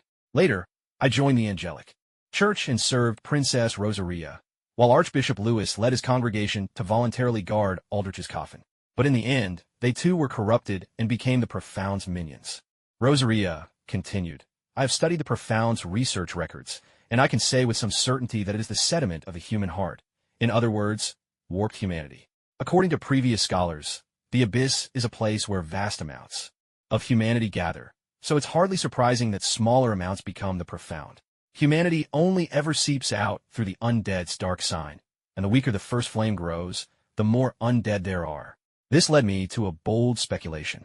The Firekeeper asked, "What speculation?" I believe the profound is the initial form of gathered humanity. At this stage, it doesn't alter the environment, and those with steadfast minds can resist its allure. But as the first flame wanes and the ranks of the undead swell, more humanity leaks out and gathers, eventually becoming the abyss. The abyss is clearly far more dangerous than the profound. Even the hero Artorias could not withstand its corruption. If this goes further and the first flame is completely extinguished, the number of undead will surge. Humanity will reach unimaginable levels, potentially engulfing the entire world. That, I believe, is the deep sea. Everyone was terrified by this dreadful vision of the future. Just a trace of abyss had already destroyed the church devoted to Velka. Just a sliver of darkness had wiped out the entire abyss watchers. If the age of the deep sea truly arrived, if the whole land were consumed by humanity's inner darkness, who could possibly survive? Or, perhaps, would those who survived even recognize themselves? Perhaps it was in anticipation of this fate that Osiros delved into the study of the white dragon, seeking to transform people into pilgrim butterflies, letting them ascend to the skies, and then bestow upon them the immortality of ancient dragons so they could endure. The angelic faith followed a similar path, but Guinevere chose propagation over immortality. Though their means differed, both shared a single goal: to escape the earth below. Suddenly, the Firekeeper laughed. If that's the case, then we have all the more reason not to let the first flame die out, don't we? Everyone fell silent, struck by the simple truth. Yes, it really was that straightforward. And so, everything returned to its origin. To save this pitiful yet honorable world, link the fire. The Firekeeper pushed open the heavy doors. This was the sanctuary where Aldrich's coffin rested. Archbishop Leis, draped in crimson robes, eyes gleaming with a blood-red light, sneered when he saw the Firekeeper standing alone. He began to chant, and dozens of high-ranking clerics in blue rose from the black mire at his feet, forming a protective circle around him. Wretched sinner, daring to disturb the slumber of the gods. You shouldn't have come alone. Alone? The Firekeeper's lips curled into a smile, but she remained motionless. She did not move, but someone else did. Arkin and Magda, the two Black Knights, stepped out from behind her. Next came Hawkwood of the Abyss Watchers, the Onion Knight Jack Baldur, Anri and Horus of Astora. The dancer, wielding twin blades, advanced from the right, accompanied by the hulking Vort and the battle-scarred Knight Loken. On the left, Rosaria in the robes of Saint stepped forward, with Klimt and three-winged knights hovering above. The Firekeeper declared with a smile, "Sorry, but I have never stood alone. Archbishop Leis, are you playing unfair?" "No, I simply want you to know, I am Lothric." In unison, the Firekeeper and Rosaria rang their sacred bells. Golden and violet halos blossomed outwards, enveloping them all. Miracle, Oath of the Sunstone. This oath dramatically increases the attack and defense of all allies within its light. It is the grandest tale ever woven by the firstborn of sunlight, his knights, and the dragon hunters. Miracle, Abyssal Benediction. This blessing gradually boosts attack, defense, and stamina recovery. Once the abyss was a place of silent holiness, but it became a cradle of horrors. Now, the Mother of Rebirth has rewritten the tale of the deep sea, returning it to its purest essence. Archbishop Lewis, seeing the enemy suddenly empowered, cried out in alarm, "Quick, kill them all!" The Firekeeper strode forward, arm outstretched, pointing ahead. "Action, points forward. Let him kill," she commanded. The dancer raised her twin blades high. "For Lothric," she proclaimed. The brave and fearless warriors shouted their battle cries and charged into the heart of evil. The heavy weapon of a Black Knight crashed into the ground, shattering it, while nimble undead legionnaires leapt high into the air. Vort unleashed a blast of freezing breath from his jaws. Anri and Horus, fighting side by side, struck down their foes, severing heads from shoulders. Angeman unfurled her glorious wings, releasing 1,000 beams of light. Three-winged knights descended from the skies, crushing countless abominations beneath them. The dancer plunged both blades into the earth, igniting a blazing inferno, while Rosaria pressed her hands together in prayer, chanting a sacred hymn to unleash a pillar of dazzling light. Miracle, Pillar of Angels. a miracle that summons several pillars of radiant force, each capable of delivering devastating physical impact. It is said this was a gift passed down from the angels to Gertrude after she witnessed their glory. In less than 30 seconds, the entire congregation of deep priests was annihilated. With his final breath, Archbishop Lewis gasped, "My God will never forgive you. I have no need for your God's forgiveness. I only need your God to perish." With a resounding crack, the hammer of the Thunder God smashed Lewis's skull, then flew back into the Firekeeper's hand. She asked, "What is the situation outside?" The dancer replied, "It is finished. All those infected by the deep have been brought to justice, and the corpses consumed by fire." "Excellent." The Firekeeper raised her right fist and proclaimed loudly, "I will bear your anger. I will shoulder your burdens. Watch me. I shall accomplish the feat you could not. Go now, become part of the brave warriors, and share in their glory." Countless souls, like pilgrims, converged from all directions into the Firekeeper's hands. It was as if a chorus of devout prayers echoed in the air. A single spark flared, and in an instant, flames danced across her black robes. Ember restored. The Firekeeper turned to Vort and Loken, arms open wide. "Brave warriors, touch the darkness within me." The two battle-worn knights bowed their heads, and the flames upon the Firekeeper transferred to them, igniting sparks across their silvery armor. "Thank you, noble princess. This honor will remain with me for the rest of my days," Loken said with heartfelt gratitude. The crestfallen knight seemed a touch envious and a bit forlorn. Afterwards, Vort smashed open Aldrich's coffin. As expected, it was empty, save for a tiny doll. Valuable item, small doll. A silver doll symbolizing a young apprentice knight. In the ancient, spectral city of Irithyll of the Boreal Valley, Pontiff Sullivan would bestow such dolls upon those he cherished, granting them the key to cross the magical barrier upon their return. Wherever you wish to go, Irithyll will always be found beside the moon. Wherever you may be, Irithyll remains your true home. Fluttering her wings as she hovered in the air, Klimt said, "It seems the rumors were true. Aldrich is indeed from the Boreal Valley. He must have left this place and gone to Irithyll of the Boreal Valley together with Archbishop MacDonald. In that case, it fits perfectly with our next strategic objective," the Firekeeper said, turning to Anri and Horace. "What about you two? Do you wish to join us?" Anri and Horace exchanged glances, then nodded and said, "Our mission is to slay Aldrich. If you will have us, we are willing to follow your highness." The Firekeeper considered this for a moment. Since she had already convinced Yuria to travel to the Marvel Universe, she figured Anri, poor soul, would likely not fall prey to the brainwashing of Londer's cult. With this in mind, she agreed to their request without hesitation. With the current phase of their plan complete, the Firekeeper convened the first Lothric Royal Conference at the Cathedral of the Deep. At this meeting, a new generation of leadership was established with the Firekeeper at its core. The dancer, Alisrii, was appointed as Minister of Military Affairs, taking charge of all military operations within Lothric's borders. The Mother of Rebirth, Rosaria, was granted the title of Saint by the Firekeeper herself and entrusted with overseeing all religious affairs across the land. Her mission, to resolve religious conflicts and regulate missionary activities. This move both formally established the political status of the Angelic Church and, by accepting the Firekeeper's decree, Rosaria signaled a momentous compromise of spiritual authority in favor of royal power, a decision of profound historical significance. At last, the Firekeeper's faction shed its previous air of improvisation. With clear divisions of responsibility among its members, both administrative capability and political authority saw marked improvement. The people's confidence was bolstered, the leaders' cohesion strengthened, and a solid foundation was laid for their ultimate victory. At the close of the meeting, Minister Alisrii proposed the next phase of their campaign, to reclaim Farron Keep, launch an assault on the catacombs of Karthus, and come to the aid of Irithyll of the Boreal Valley. However, Saint Rosaria voiced her dissent. She argued that, with their current forces, these objectives would be too ambitious. For now, she believed their focus should be on elevating the Firekeeper's political standing and uniting Lothric's military and religious powers. Taking both sides into account, the Firekeeper ultimately decided on a two-pronged approach.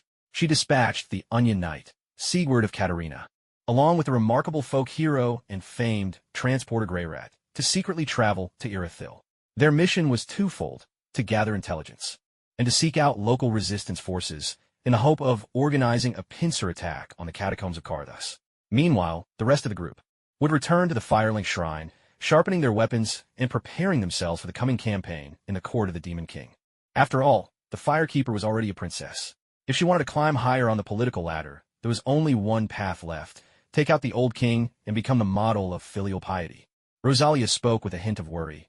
Asorose is studying the filth of man, and the Demon King's courtyard is riddled with poison. Even if the twin princes take the lead, if we're not careful, any one of us could get infected.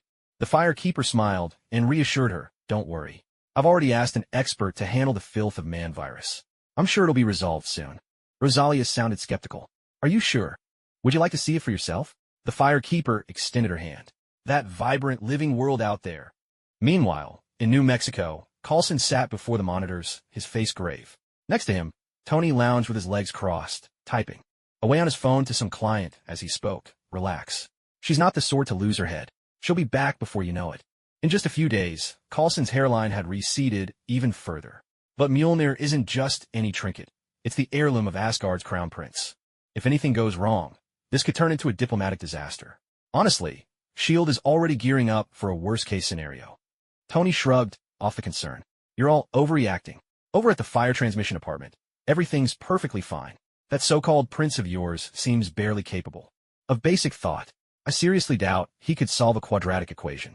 And I'm not just buttering up my boss here. Our princess has far more refinement than he'll ever have. Mead, bring me mead. An Asgardian shouldn't fall in battle, but drown in a barrel of drink. You thieves, fetch me more mead. Tony couldn't help but roll his eyes. I take it back. Now I doubt he can even spell his own name. Coulson sighed. Let's just hope Her Highness returns soon. No sooner had he finished speaking than the images on the monitor began to shake. The campfire suddenly blazed higher, and several shadows appeared in the flickering light. I sensed the power of Mjolnir. Curse you, little thief. You've finally returned. Oh no, Coulson gasped, rushing for the exit. But before he could take a step, Thor came flying backwards like a sack of blue potatoes, crashing through the tent and skidding to a stop face first at Tony's feet. Tony chuckled, snapped a photo with his phone, and grinned. Your Highness, what brings you to such a humble position? Please, get up. Coulson hurried to explain. Your Highness, please stop. This is... But he couldn't finish, for what he saw next was something that could only belong in legend. Tony, equally stunned, pulled off his sunglasses, already walking outside as he called Pepper. Hey, darling, wire $200,000 to the New York church for me. No, there's no reason. Just do it, okay? Up in the sky, 4 angels were beating their wings, warily eyeing the S.H.I.E.L.D. agents closing in around them. Sis, is this the new world you were talking about? Rosalia glanced at the barren landscape and couldn't hide her disappointment. I was expecting the climate to be a bit more humid, at least. Her younger sister replied, this is just the desert region. I'll show you around the city in a bit. Then, turning to Klimt and the others hovering above, she called out, relax, everyone. These folks are all on our side. Coulson stammered nervously. Why, Your Highness? Have you ascended to heaven? Heaven my foot. If anyone's going to heaven, it's your whole family. The Fire Maiden rolled her eyes and snapped. What do you mean, heaven? This is my elder sister, Princess of the Abyss, Her Highness the Saint Rosalia. Those bird people up there are her priests and bodyguards, not whatever you're imagining. Startled, Tony quickly redialed Pepper's number. Hey, darling, cancel that donation I just mentioned. Don't ask why, just cancel it. At that moment, Thor stumbled out, covered in dust. Spotting his hammer hanging at the Fire Maiden's waist, he unleashed a furious roar. You wretched thief! Give Mjolnir back to me. The Fire Maiden replied with exaggerated politeness. Oh, sure. Unfastened Mjolnir and tossed it over. Thor beamed and rushed to catch it, but as soon as he grabbed hold, his arm was yanked down, pinning him helplessly to the ground no matter how hard he struggled. Thor's brain power wasn't much greater than a dinosaur's, but even he could tell something was wrong. Unable to lift his own hammer, he bellowed at the Fire Maiden. Wicked witch, what have you done to my hammer? Did you just yell at me? The Fire Maiden tilted her chin ever so slightly, prompting a winged knight to step forward, draw his lance, and smack Thor flat on the ground. She strolled over, picked up Mjolnir, and gently placed it on Thor's chest with a sweet smile. You want this hammer? Fine, it's yours. What do you mean, give it to me? That hammer was mine to begin with. Thor squirmed desperately, but Mjolnir pressed him down like a mountain, pinning this would-be thunder god right where he lay. Good old Coulson stepped in to smooth things over. Your Highness, isn't this a bit much? The Fire Maiden protested, but he yelled at me. Coulson immediately backed off, defeated. Rosalia approached with a gentle smile. Sister, aren't you going to introduce your friends? Oh, the Fire Maiden pointed at Tony. That one's my subordinate, Tony Stark. He's a playboy. Sister, you'd best keep your distance. Tony chimed in. Hey, I'm just honest about my feelings. It's innocence, really. Please, don't ruin those words for everyone. The firekeeper couldn't be bothered to respond to him. She simply pointed at Coulson and the other S.H.I.E.L.D. agents and said, "Didn't I set up a Firelink division? They're with S.H.I.E.L.D., kind of like our brother unit and rivals at the same time. Not that they haven't tried to trip me up behind the scenes." Coulson was thoroughly embarrassed by this. He laughed awkwardly and tried to explain, "It's all healthy competition, just reasonable and healthy competition." Rosaria let out a soft chuckle, placed her hands on her knees, and bowed slightly. Action, a solemn bow. "My heartfelt thanks to you all for looking after my little sister. Lothric will always be your friend." Everyone was quite taken with this gesture of respect and hurriedly returned the bow, insisting they didn't deserve it. Tony, ever the free spirit and never one to shy away from question, stepped forward and asked, "Princess Rosaria, may I ask, who are these attendants of yours?" Rosaria glanced back at Klimt and the others. Following the firekeeper's advice, the three winged knights had left their bulky armor behind and were dressed in plain ceremonial robes, their delicate femininity on full display. "Is there something wrong with them?" "You don't know." Tony pulled out his phone and brought up an image and description of angels. "Are they messengers of God?" Rosaria took the phone, studying the image with curiosity. She shook her head and replied, "I think there's been a misunderstanding. My attendants aren't graced with such glory. They've never drawn God's favor. They're simply Lothric's winged folk. This is how they are born." As the mother of rebirth, for Rosaria, born, naturally meant from the moment of rebirth. Tony was astonished. What a coincidence. Though Coulson didn't have much hair, he had plenty of imagination. He said, almost to himself, "Could it be our legends of angels? Originated from Lothric? Maybe in some distant past, the winged folk appeared in our world and inspired the image of angels." Tony nodded enthusiastically. "That makes a lot of sense." The firekeeper and Rosaria exchanged knowing smiles. That's just how things worked in Lothric. They'd say half the story and let others fill in the blanks themselves. The sound of Thor's anguished cries still echoed from outside. Looking pained, Coulson asked, "Your Highness, that's Prince Thor of Asgard out there, son of King Odin. Do you think we should?" The firekeeper stretched out her hand, and Mjolnir came whistling back to her side. To Thor, Mjolnir was practically a beloved partner. The moment he saw his wife fly straight into someone else's arms, his eyes turned red with grief, and he collapsed to the ground, sobbing uncontrollably. Coulson's mouth twitched. In all his years as an agent, he'd done many things, but comforting an alien prince had never been on the list. After a moment's thought, he decided to ignore it and turn to the firekeeper.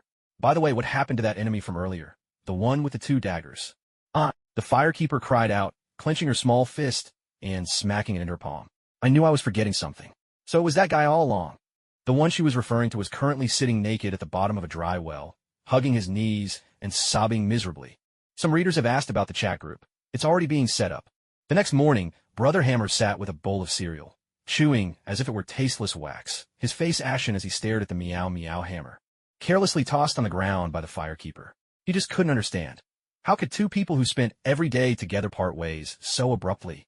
Meanwhile, the 4 angelic beauties from Klimt were giggling and enjoying MREs, military rations provided by the American forces, while a crowd of S.H.I.E.L.D. agents hovered nearby, eager to please.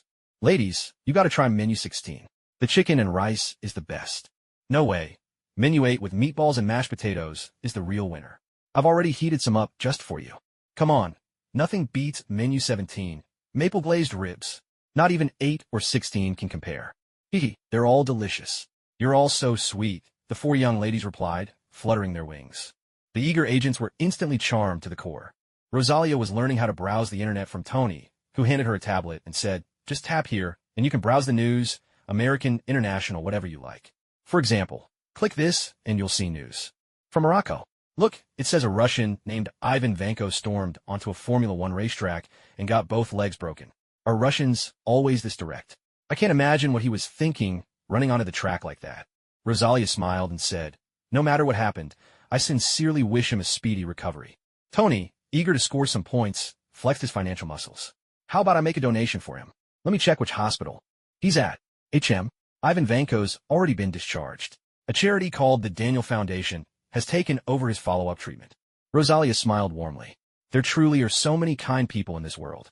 "Yes, absolutely." Tony nodded, but his mind was clear as day. The Daniel Foundation was probably hired by some medical institution. Chances were they'd taken Ivan Vanko for human experimentation. With a contract signed, it was all technically legal. If anything happened to him, the worst that could come of it was a payout according to the contract. That's how things worked in the land of freedom and democracy. Tony didn't want to air America's dirty laundry, so he kept the details to himself. In another tent, the firekeeper took out a white wax marking stone and drew Yulia's summoning symbol on the ground. After a short wait, Yulia's white spirit form rose up from within the sigil. "Greetings, Your Highness." "Rise," the firekeeper asked. "How are things on your end?" Yulia replied, "I claim to be from Launder," and that organization called Hydra immediately approached me. After showcasing skills far beyond their own, I've already become the chief supervisor of the Pus of Man project. They won't trust you. That doesn't matter. Both sides know we're just using each other. They even assign guards to me, supposedly for my protection, but really to keep an eye on me. "Oh, and how did you handle that?" Yulia shrugged, her tone casual. "I persuaded them to abandon Hydra and pledge themselves to the embrace of the world serpent instead." The firekeeper couldn't help but burst out laughing. When it comes to recruitment tactics, Hydra and Launder are truly matched rivals. But with Launder's leader personally taking the field and playing a carefully laid game, Hydra's low-level soldiers didn't stand a chance. "Well done. Keep expanding your network." "Yes, Your Highness." "Tell me more about that organization." Yulia said, "My research team is affiliated with an organization called the Daniel Foundation. Besides me, there are 7 researchers in total, all said to be top talents in biology or virology. The head of the foundation is a middle-aged man named Whitehall. He wears glasses and looks quite refined, but his every move radiates authority. I suspect he has a military background. I've met him a few times, and it's clear he's highly ambitious. He gives me an odd impression. At times he seems ancient and frail, at others vigorous and in his prime, almost as if 2 different people were stitched together. Whitehall, wasn't he supposed to be Red Skull's protege, or something? And didn't he have some old grudge with Daisy Johnson, the Quake?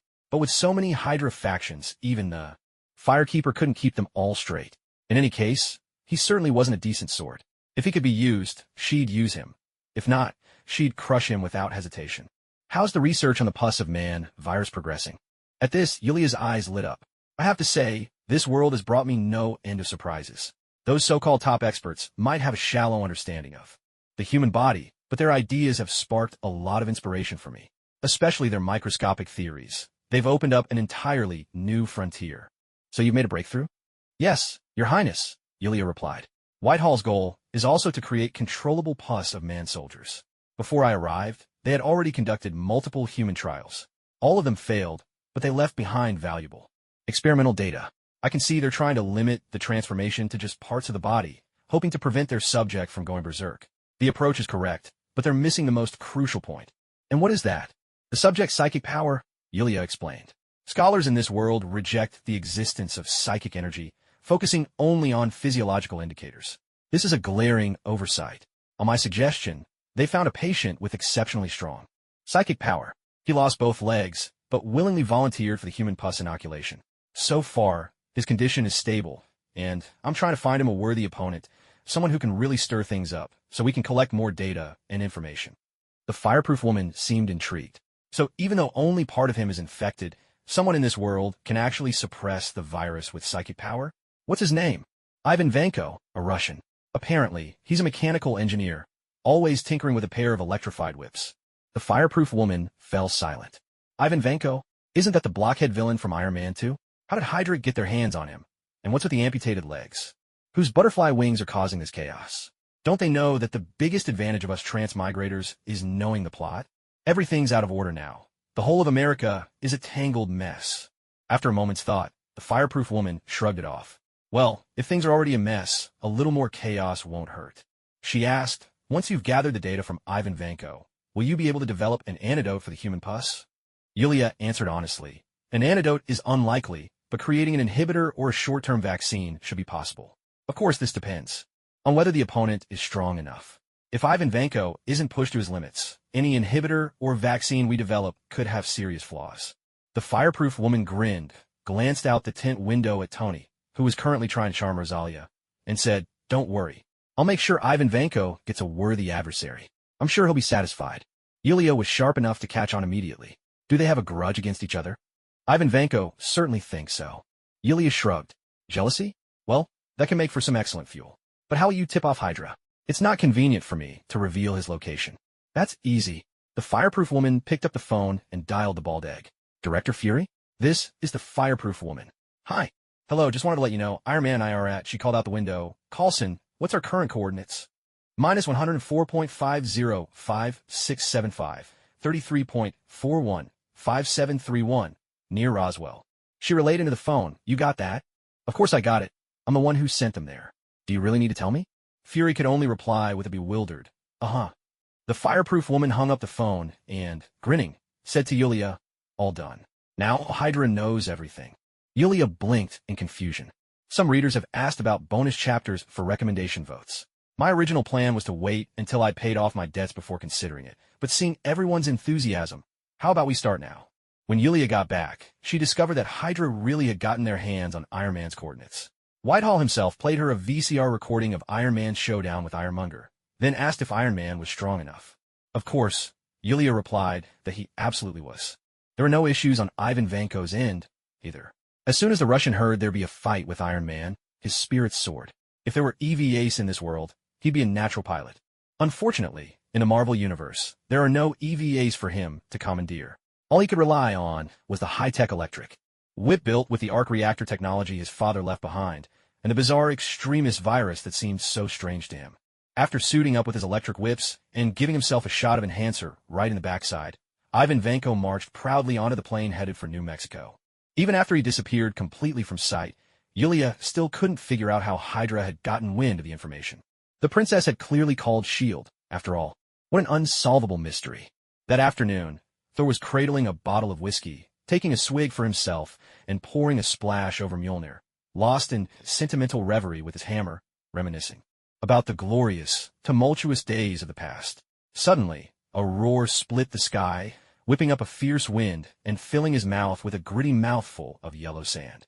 In the distance, a plane approached. Through a blaring loudspeaker came the announcement, "Tony Stark, your doom has arrived." Coulson and the fireproof woman both turned to Tony and asked, "Did you sleep with his wife?" Tony stomped his foot in outrage. "I did not." Coulson frowned. "Then why is he coming after you by name?" "How should I know?" As they spoke, the plane's hatch swung open. Ivan Vanko, seated in a wheelchair, emerged, let out a few maniacal laughs, then suddenly jutted out his backside and dove head first toward the ground. Everyone was stunned. They thought he'd fly, or pull off some other trick. No one expected him to just free fall, hitting the vast, rugged New Mexico desert with a sickening thud, so hard it was as if his guts had burst open. A collective groan of disgust rippled through the crowd. Tony hurriedly protested, "Hey, you all saw that. It has nothing to do with me. He jumped on his own." Coulson eyed him suspiciously and asked, "Mr. Stark, you really don't know this man?" "Of course not. Then why would he go to all this trouble to die right in front of you?" Tony was on the verge of losing it. "Exactly. What?" Just then, Rosalia came out, hugging a tablet, and announced, "This guy looks like Ivan Vanko from the news." Tony craned his neck for a glance and hurriedly said, Yes, that's him. But I don't even know the guy." Coulson turned to the agent beside him and said, "Look him up." Then he hastily added, "But don't use Vpedia. Use the agency's own database." The agent rolled his eyes and spoke toward the screen. "Ivan Vanko, Russian. Father, Anton Vanko. Worked with Howard Stark to develop the arc reactor technology. They later clashed over philosophical differences, and Howard Stark kicked him off the research team. He lived out his days in hardship, recently passing away in Siberia."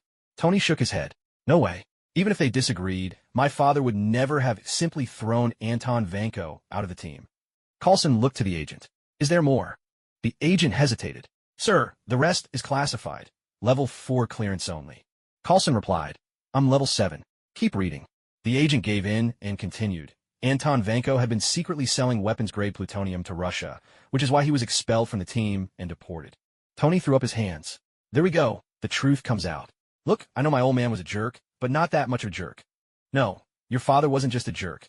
He was a thief. And today, I'm here for Stark's revenge. I'll wipe your family out, once and for all."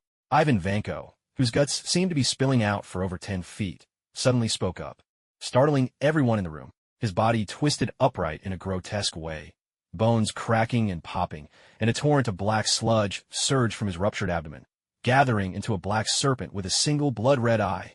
A human pus virus? Not just that.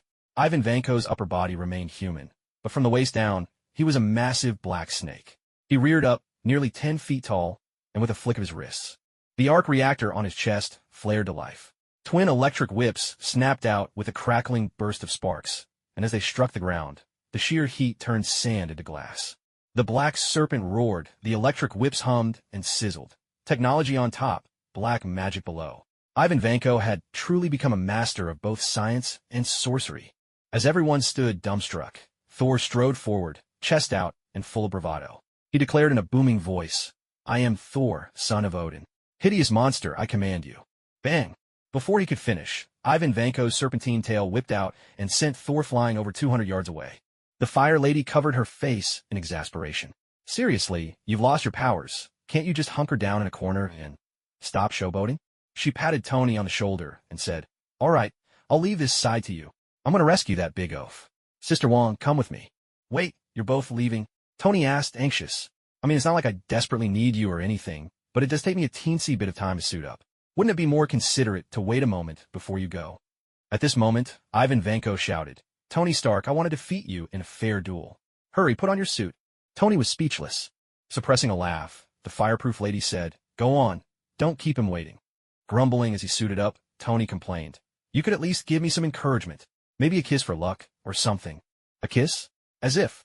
The fireproof lady and Rosalia exchanged a knowing glance, then swung their sacred bells in unison, bestowing Tony with the oath of stone and steel plus the deep sanctuary's blessing. "You've been buffed. Now get in there." Feeling the surge of strength, Tony steadied himself. With a burst from his thrusters, he launched into battle against the upgraded Ivan Vanko.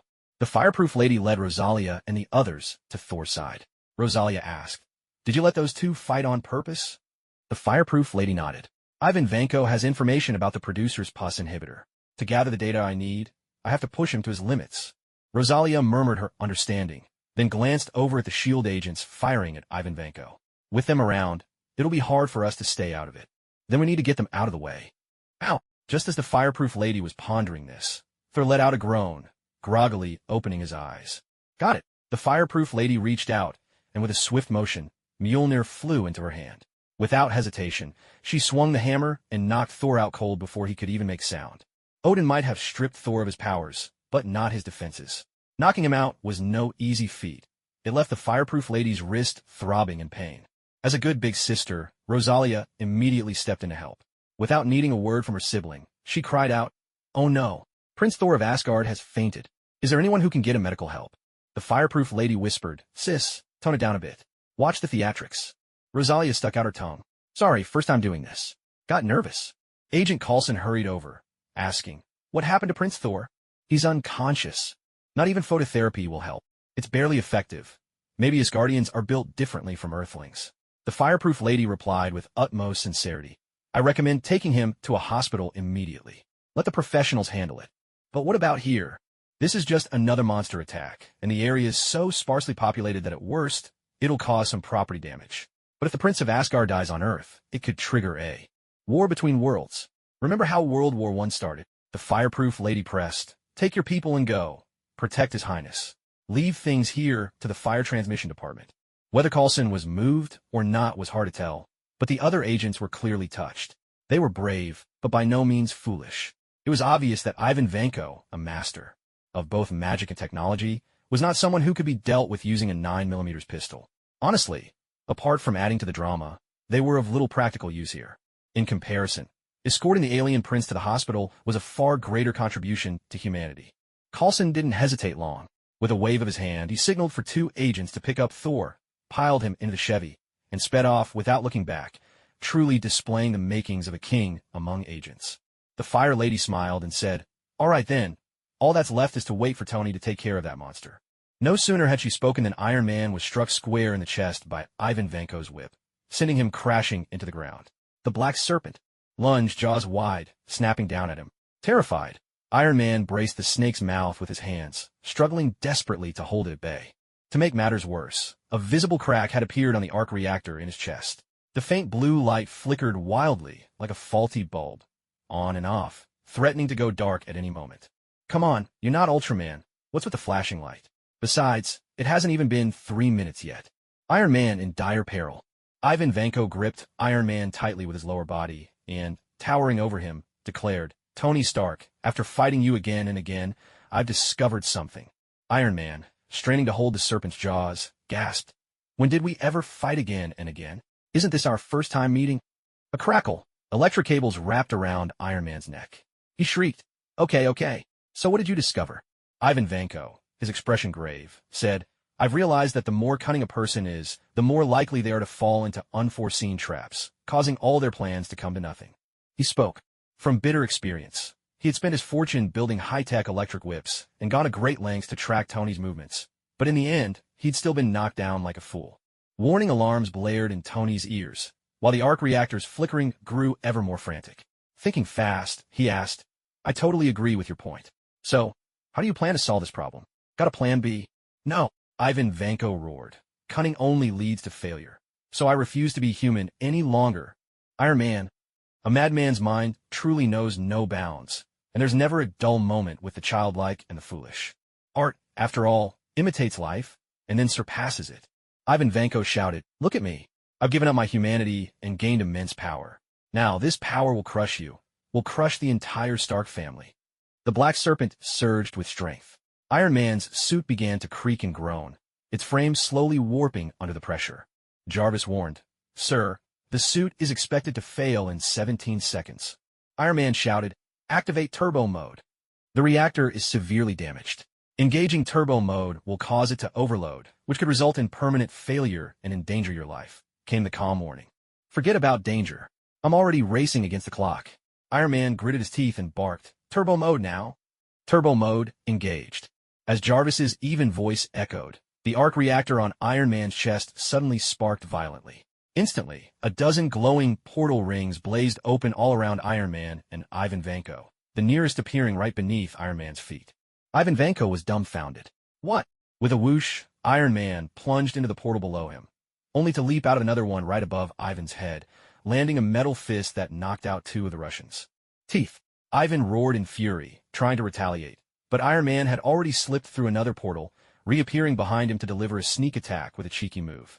Ivan Vanko howled in outrage, but Iron Man was always one step ahead, darting through portals and launching attacks from unpredictable angles. He moved so fast, it was as if several Iron Men were striking at once, leaving Ivan utterly defenseless. The Fire Maiden watched, a bit surprised. "So it turns out it's not just this Russian brute who's mastered both magic and might. Iron Man, the guy with the bold brows and big heart, has too." Still, the sinister black serpent coiling beneath Ivan Vanko was menacing and shrouded in dark energy, clearly marking him as an unorthodox sorcerer with a wicked path. In contrast, Iron Man's portals blazed with righteous golden light, radiating an air of heroism. He was obviously a champion of justice. This battle between darkness and light, between the wicked and the righteous, raged fiercely. But for Rosalia and her followers of the Angelic Order, it was so dull they could barely keep their eyes open. That's right. 5 minutes ago, these 5 ladies had each picked up a tablet and started gaming. What could they do? Ivan Vanko had his electric whips, Iron Man had his steel fists, but no matter how heated the fight got, it was still just a brawl. The followers of the Angelic Order had seen, and personally fought, so many hand-to-hand battles that they were thoroughly bored. As Rosalia put it, there may be fighting, but there's no excitement. So, the 5 young women each logged into a World of Warcraft account and set out to save Azeroth. Naturally, all choosing the undead race. Hey, the 2 angel wings behind you are practically weeping. "Oh no, I just fell down the elevator shaft in Undercity. Lon, come save me." "Ha, another fool just fell to their death from above. Lon, are you here yet?" Lon replied, "I'm here. That fool who just fell to their death was me. Princess Rosalia, come save me and Lon." "Sorry, I died just a little ahead of you two." The Undercity elevator had just claimed 5 lives in a row. Unstoppable. Iron Man had no idea how dire the situation was both at the front and the rear. All he knew was that he was fighting for his life with everything he had. Switching into rapid-fire mode, he left Ivan Vanko reeling and disoriented, seizing the upper hand. But just as victory seemed within reach, the reactor at his chest suddenly sputtered out with a faint hiss and went dark. The golden portals surrounding them vanished in an instant. A bead of cold sweat trickled down Tony's temple. "Damn," he muttered. Ivan Vanko, grinning viciously, gave his whip a flick, coiling it around Iron Man's neck and suspending him in midair. Then, with a sudden jerk, the Black Serpent at his feet lashed out, crashing into Iron Man with a thunderous blow, sending him tumbling across the ground in a shower of sparks and scattered armor fragments.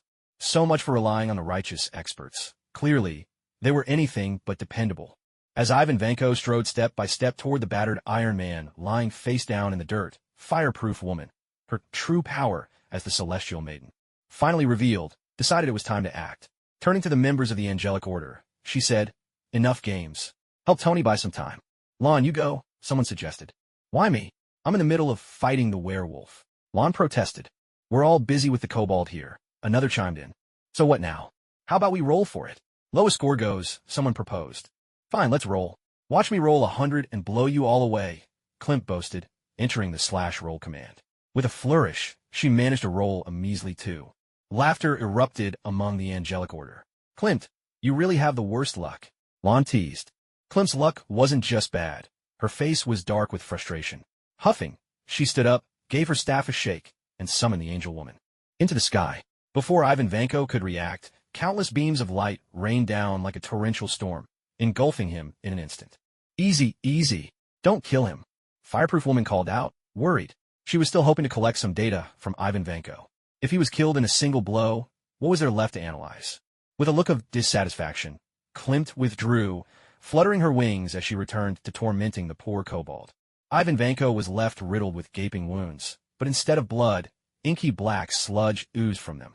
Clearly, the human pus was working to repair his body, but with half his head missing, it was anyone's guess whether he'd still be himself when the healing was done. Fireproof Woman approached Iron Man and asked, "Are you all right?" Thanks to the combined buffs of the Oath of Stone and Abyssal Sanctuary, Tony was virtually unscathed.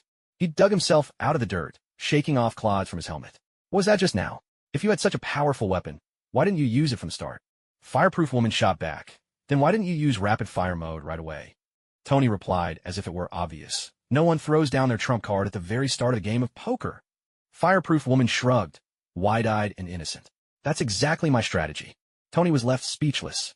He struggled to his feet, removed his armor, and had barely taken a step before clutching his chest and collapsing to his knees.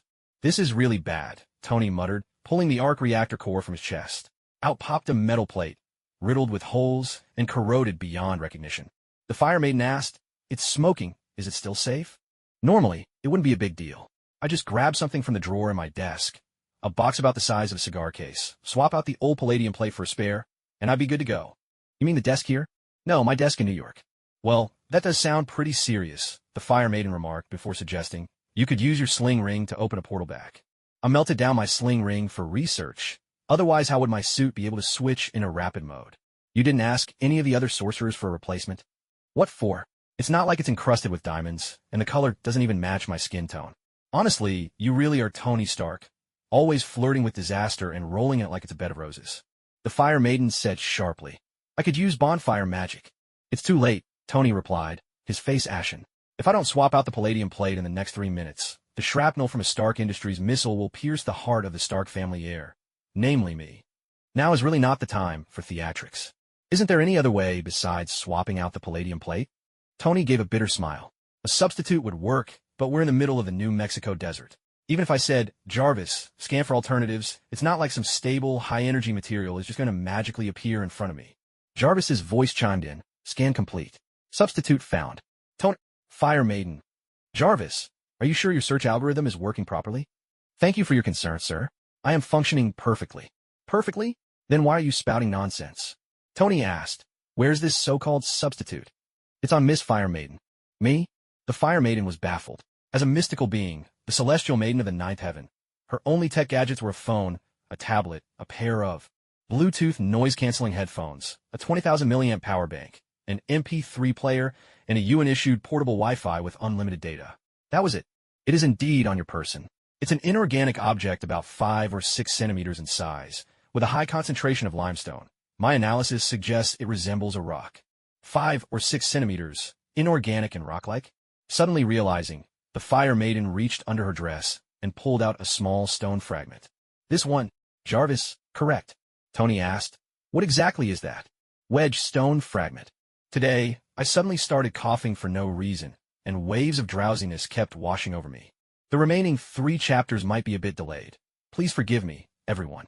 Thank you to Stonebuy for the 100 coin reward, to Reader 2019021, 12151289886 for the 100 coin reward, to Verifying Identity for the 100 coin reward, to Yeni1994 for the generous 1000 coin reward, to Reader 20180830070543584 for another 100 coin reward. To the 3 lights policy for the 2,000 coin reward. To reader 20190521214033473 for the 1,100 coin reward. And to Maple Shadow Cloud for the 1,000 coin reward. Thank you all for your recommendation votes. 735 votes in one day. That's just incredible. Item, Wedge Stone Fragment. It's said to be a shard that fell from the disc owned by the gods. Embed it, and it will enhance your weapon. When the Firekeeper inspected the undead settlement's Wedge Stone mine, she casually pocketed a fragment as a memento, never expecting it would one day be recognized as a substitute for palladium. Of course, the Iron Man suit barely counts as a weapon, but for the Wedge Stone, that's close enough to its specialty. The god's disc? Enhance weapons. To be honest, Tony didn't just not understand. He didn't believe it either. The only thing he could confirm was that the Wedge Stone fragment contained a new element. Compared to palladium, this new element could carry even more hydrogen for reactions, and it was non-toxic. The principle behind the arc reactor is to compress deuterium and hydrogen into the center of a palladium core. But the molecular gaps at the core are tiny, which helps deuterium and hydrogen merge. Through the breakdown of heavy water, a low-temperature nuclear fusion reaction can occur, creating immense energy. That's right, it's based on cold fusion, the controversial concept that caused a stir back in the 1980s. From a purely technical standpoint, cold fusion is supposed to be impossible. But the father-son duos of Stark and Vanko somehow managed to pull it off, and even put it to practical use. It just goes to show, Marvel really is a world where black technology is everywhere. But right now, Tony was on the brink of death. He had no patience for science or theology. Whatever could save his life was good knowledge in his book. He grabbed the Wedge Stone fragment and tried to insert it into the reactor, but the palladium plate's groove was only a centimeter thick, 3 centimeters wide, and 6 centimeters long. Even though the Wedge Stone fragment wasn't big, it was shaped like a date pit. No matter how much force he used, he couldn't jam it in. Just as Tony was about to head for the temporary camp to look for tools, Ivan Vanko suddenly let out a guttural roar, dragging his battered body as he slowly made his way over. Kill Stark, kill Stark. The raging black sludge had nearly engulfed Ivan Vanko's entire body, leaving only his face, as withered and rough as old tree bark, still exposed. Tony was startled, cursed under his breath, and didn't bother looking for tools anymore. He simply dropped to his knees, grabbed a stone, and started smashing it furiously against the wedge-shaped stone fragment. As he hammered away, he couldn't help but mock himself. Unbelievable. To power the greatest invention of the 21st century, I actually have to chip stone by hand like some caveman. What kind of third-rate novel comedy is this? It just goes to show, all those flashy tricks are useless. Plain and simple is the way to go. Ivan Vanko's eyes burned crimson. With every step, he moved faster, until he was charging like a monstrous black serpent, rolling and surging with terrifying force. Stark! Stark! Tony didn't even look up, frantically shaping the stone. Just a bit more. Just a bit more. Ivan Vanko leapt high into the air. A massive, bone-white claw burst from the body of the black serpent and came crashing down toward Tony with deadly intent. Done! The wedge-shaped fragment slid into the groove, and blue light flared once more. As the bone claw came crashing down, Tony lifted his arm. Jarvis launched the armored gauntlet of the Iron Man suit, which locked onto Tony's arm at the very last instant. There was a heavy impact. The bone claw was stopped in its tracks. The rest of the Iron Man armor swiftly closed around Tony. The faceplate snapped down, and his eyes glowed with new energy. With renewed confidence, Tony declared, "Please call me Iron Man." He opened his left hand, and a brilliant beam of energy shot forth, blasting Ivan Vanko high into the air. Wow, that kind of power feels like I just ate too much green herb. Iron Man flexed his hands, then said, "Jarvis, give me a reactor status report." "Operating smoothly, sir. Efficiency is up by 27%. Perfect. Time for a real fireworks show. Rapid fire mode." At Iron Man's command, blinding light burst from his chest reactor. In an instant, dozens of golden portals opened in the sky, completely surrounding Ivan Vanko. A portal appeared in front of Iron Man. He spread his arms, gathering energy. "Math isn't my strong suit. Jarvis, I'm counting on you." With that, he unleashed a barrage of blasts into the portal. The fireproof woman looked up, only to realize that none of the energy beams were emerging from any of the portals. "Where's your attack?" Iron Man replied. "Patience. Let the beams fly for a bit." As if in response, the portals in the sky began to glimmer. Then, dozens of energy beams shot out simultaneously from all directions, converging on Ivan Vanko in a relentless, inescapable assault. The immense power gathered at a single point, forming a miniature artificial sun. Ivan howled and struggled in fury, but in the end, he could only be vaporized in a mist, dissolving completely like snow melting in spring sunlight. As the shattered pieces of the electric whip fell from the sky, Iron Man let out a sigh of relief. It's finally over. The Firekeeper walked over and asked, "How did you manage to make beams of light fired at different times hit the target simultaneously?" "I opened portals inside the portal as well," Tony explained. "The first beam had to pass through 256 portals, while the last beam only needed to go through one. I traded space for time, so all the beams could strike the target at once." No wonder he's known as the smartest man in the Marvel Cinematic Universe. Truly impressive. The Firekeeper praised. "That was a brilliant fight." "Let's set that aside for now," Tony said. "Tell me, did you only fight this guy on purpose? By my calculations, your so-called Sunlight Spear spell could have easily taken care of this Russian." The Firekeeper asked, "If your employees questioned your decisions, would you answer them?" "Of course not," Tony replied matter-of-factly. "I pay their salaries, but I'm not there to field their questions." The Firekeeper smiled. "Then, do you think I would answer yours?" Tony was left speechless and muttered, "But you're not paying me, are you?" Lothric's annual supply of titanite is limited, but as long as domestic needs are met, Stark Industries will have the priority to buy at cost. Tony was stunned. "Seriously? You're trying to buy me off? And how does that feel?" Tony let out a sly laugh. "Honestly, it feels way better than trying to buy someone with money." The Firekeeper spoke earnestly. "Lothric will never let down a friend. Tony, whatever you've lost, I'll help you reclaim it, piece by piece." Tony took off his armor and smiled. "Should I be saying thank you?" The Firekeeper grinned as well. "Say it whenever you feel like it. I'll save it for when a moment feels right then." The Firekeeper walked toward the group of 5 from the Angelic Order. Tony called after her, "Lothric, is it just?" The Firekeeper turned. Rosaria stood half a step behind her, while the 4 angels unfurled their wings, hovering protectively above. "Of course, Lothric stands for true justice." Agents from S.H.I.E.L.D. arrived to clean up the aftermath. On Yulia's side, they'd also secured the data they needed. A little later, Thor finally regained consciousness. Now that Mjolnir could follow the Firekeeper wherever she went, S.H.I.E.L.D. planned to dismantle this temporary base. But the Firekeeper refused their proposal. Coulson asked, "Whether it's for storage or analysis, S.H.I.E.L.D. headquarters has far more advanced equipment. Why stay here?" "Because we're still waiting for someone." "Waiting?" Coulson did a quick head count. Not only was no one missing, but they'd actually gained a few girls with wings. He asked, puzzled, "Who are we waiting for?" As her words faded, a magnificent pillar of multicolored light erupted in the night sky, accompanied by a crack of thunder that landed squarely in the center of the temporary camp. 4 figures clad in armor stepped out from the radiance. The Firekeeper smiled and said, "Let's wait for them. These are Asgard's envoys. I can't take it anymore. My eyes can barely stay open. Masters, please allow me a day's rest before I pay my dues. I'd be forever grateful. Volstagg, Hogan, Fandral Sif, my friends. It's so wonderful to see you all." Feeling the energy of the Bifrost, Thor dashed out in excitement. The moment he recognized his old companions, his face lit up with joy. Sif and the others were just as delighted. The 5 friends embraced, singing and dancing together in a lively celebration. Tony whispered, "Who are these 4 tin cans supposed to be? Look who's talking. You're wrapped head to toe in iron, and you have the nerve to call them tin cans?" The Firekeeper replied, "The 3 men are the warriors 3 of Asgard. The woman is Sif, goddess of earth and harvest. Norse mythology?" Coulson, ever the well-informed agent, glanced at Sif with curiosity. All the books describe her wielding a sickle in one hand and a hammer in the other, but here she is in full armor with a sword and shield. She seems more like a warrior. A sickle? A hammer? Hey now, let's not get carried away. In reality, a divine title is just like a job title. It only means what department they're in charge of, not their actual skills. Coulson couldn't quite understand. "So, you're saying this goddess of earth and harvest doesn't actually know anything about farming? How does that work?" "Why not?" The Firekeeper replied matter-of-factly. "Someone in charge of health doesn't have to be a doctor. Someone in charge of magic doesn't need to be a wizard. Look at Tony. He only knows 1 teleportation spell, but he's still the second in command in a magical world."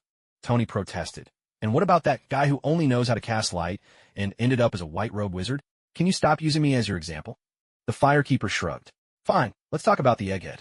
He's not as good-looking as Natasha, can't shoot arrows like Barton, and his hairline is worse than yours, Coulson, but he's still the director of S.H.I.E.L.D. I bet if the Asgardians found out, they'd be puzzled too. How did the King of Earth's agents end up being the least impressive one?" But that's office politics for you. Skill comes second. What really matters is your ability to play the political game. Tony glanced at the message on his phone and said, "That bald egg used to be in the military, worked as a special agent, and has connections all over the Army and major intelligence organizations. Plus, his approachable skin tone doesn't draw as much attention as lighter complexions, and it helps him win favor in third-world countries. He's perfect for navigating the power plays between nations, which is exactly what the Security Council needs politically. That's why they made him director of S.H.I.E.L.D. There's even a rumor that he has a friend from Kree, an alien, no less. Who knows? Maybe our director will end up playing a pivotal role in interstellar affairs one day." Watching Tony joke around, Firewoman wiped the sweat from her brow. "Don't laugh. He really does have an alien friend. It's Captain Marvel, Carol Danvers. You'd better hope she doesn't come back and punch you into next week." Coulson, keeping his official tone, said to Tony, "Mr. Stark, is it really appropriate for you to hack into the Security Council's database right in front of me?" Tony shot back, "Why not? It's not like you people haven't hacked anything before. Don't try to deny it. I found SHLD's backdoor in there, you know." That left Coulson speechless, so he changed the subject. "So, this goddess of earth and harvest, is she also a result of political necessity?" Firewoman nodded. Sif was handpicked by Odin to be the crown prince's bride. Coulson suddenly understood. Agriculture is the foundation of any nation, and the crown princess is basically the head of the agriculture department. That's rock solid. You have to admit, Odin had paved a golden road for Thor. He just needed to take the steps laid out for him. But Thor refused, insisting on doing things his own eccentric way, twisting his path as if he could climb it with his hands instead of his feet. The fact that Odin hadn't died from anger on the spot was nothing short of a miracle. Meanwhile, Thor bumped shoulders with each of his friends, then suddenly grew serious and pointed at Firewoman. "My friends, that evil which has stolen my hammer. Help me get it back." Now, Thor assumed that with a single call to arms, his 4 friends would leap to his side without hesitation. But in reality, the Forest Guardians exchanged awkward glances. The oldest of the warriors 3, the portly Volstagg, scratched his belly and said, "Your Highness, there are some things you might not be aware of." Fandral grinned. "Relax, Your Highness. The All-Father already knows the whole story. Everything's been arranged." Thor's eyes lit up. "So Father has decided to send an army to capture this witch?" The grim-faced Hogan replied, "Midgard has no enemies." Thor was taken aback. "Then what are you all doing here?" Sif let out a sigh, stepped forward, and bowed respectfully to the Firekeeper. "O nameless goddess, under your rule, Midgard has flourished so greatly. His Majesty the God King is deeply gratified. We are here by command of the All-Father and the Queen of the Immortals to invite you to visit Asgard. Please grant us this honor." "A goddess?" Thor, Coulson, and Tony all exclaimed in unison, voices full of shock. The Firekeeper looked puzzled. "What, didn't I tell you I was a god?" Tony and Coulson replied at the same time, utterly certain. "Absolutely not." "Oh, my apologies," the Firekeeper replied, almost offhandedly. "But there's really no need to make a fuss. Aside from being incredibly strong, unbelievably swift, immune to poison, nearly indestructible, exceptionally intelligent, and blessed with a very long life, we gods are not much different from ordinary people." "Not much different?" Tony's face darkened. "Why don't you just tell us what gods can't do?" The Firekeeper thought for a moment and answered honestly, "Gods can't fly." Tony shot a look at Klimt and the others, who were currently hovering in midair, wings flapping. He clenched his jaw and muttered, "Fine. You're the boss. I'll pretend I believe you." The Firekeeper looked genuinely aggrieved. She really couldn't fly. And truth be told, most gods in the Soul World couldn't either. Thinking further, it wasn't just the Soul World. Gods in the Marvel Universe were also grounded. Forget the comics. Even in the movies, Odin, the Grandmaster, the Collector, every one of those big shots was kept firmly in check by gravity. Newton, smugly, "Here in the Marvel world, gravity is my domain." Absurd. The Firekeeper fired back with a blatant lie, but before Tony or Coulson could say a word, Thor leapt to his feet in protest. "A god should be humble, gentle, kind, and open-hearted. We may befriend mortals, but we must also bear responsibility, lead, guide, and govern humanity, lest we fail the glory of being gods. To say there is no difference between gods and mortals is nothing but self-degradation, and I cannot agree." Coulson and Tony exchanged looks of utter disgust, as if they'd just bitten into something foul. In their minds, we humans are doing just fine on our own. Why should we need gods to lead, guide, or govern us?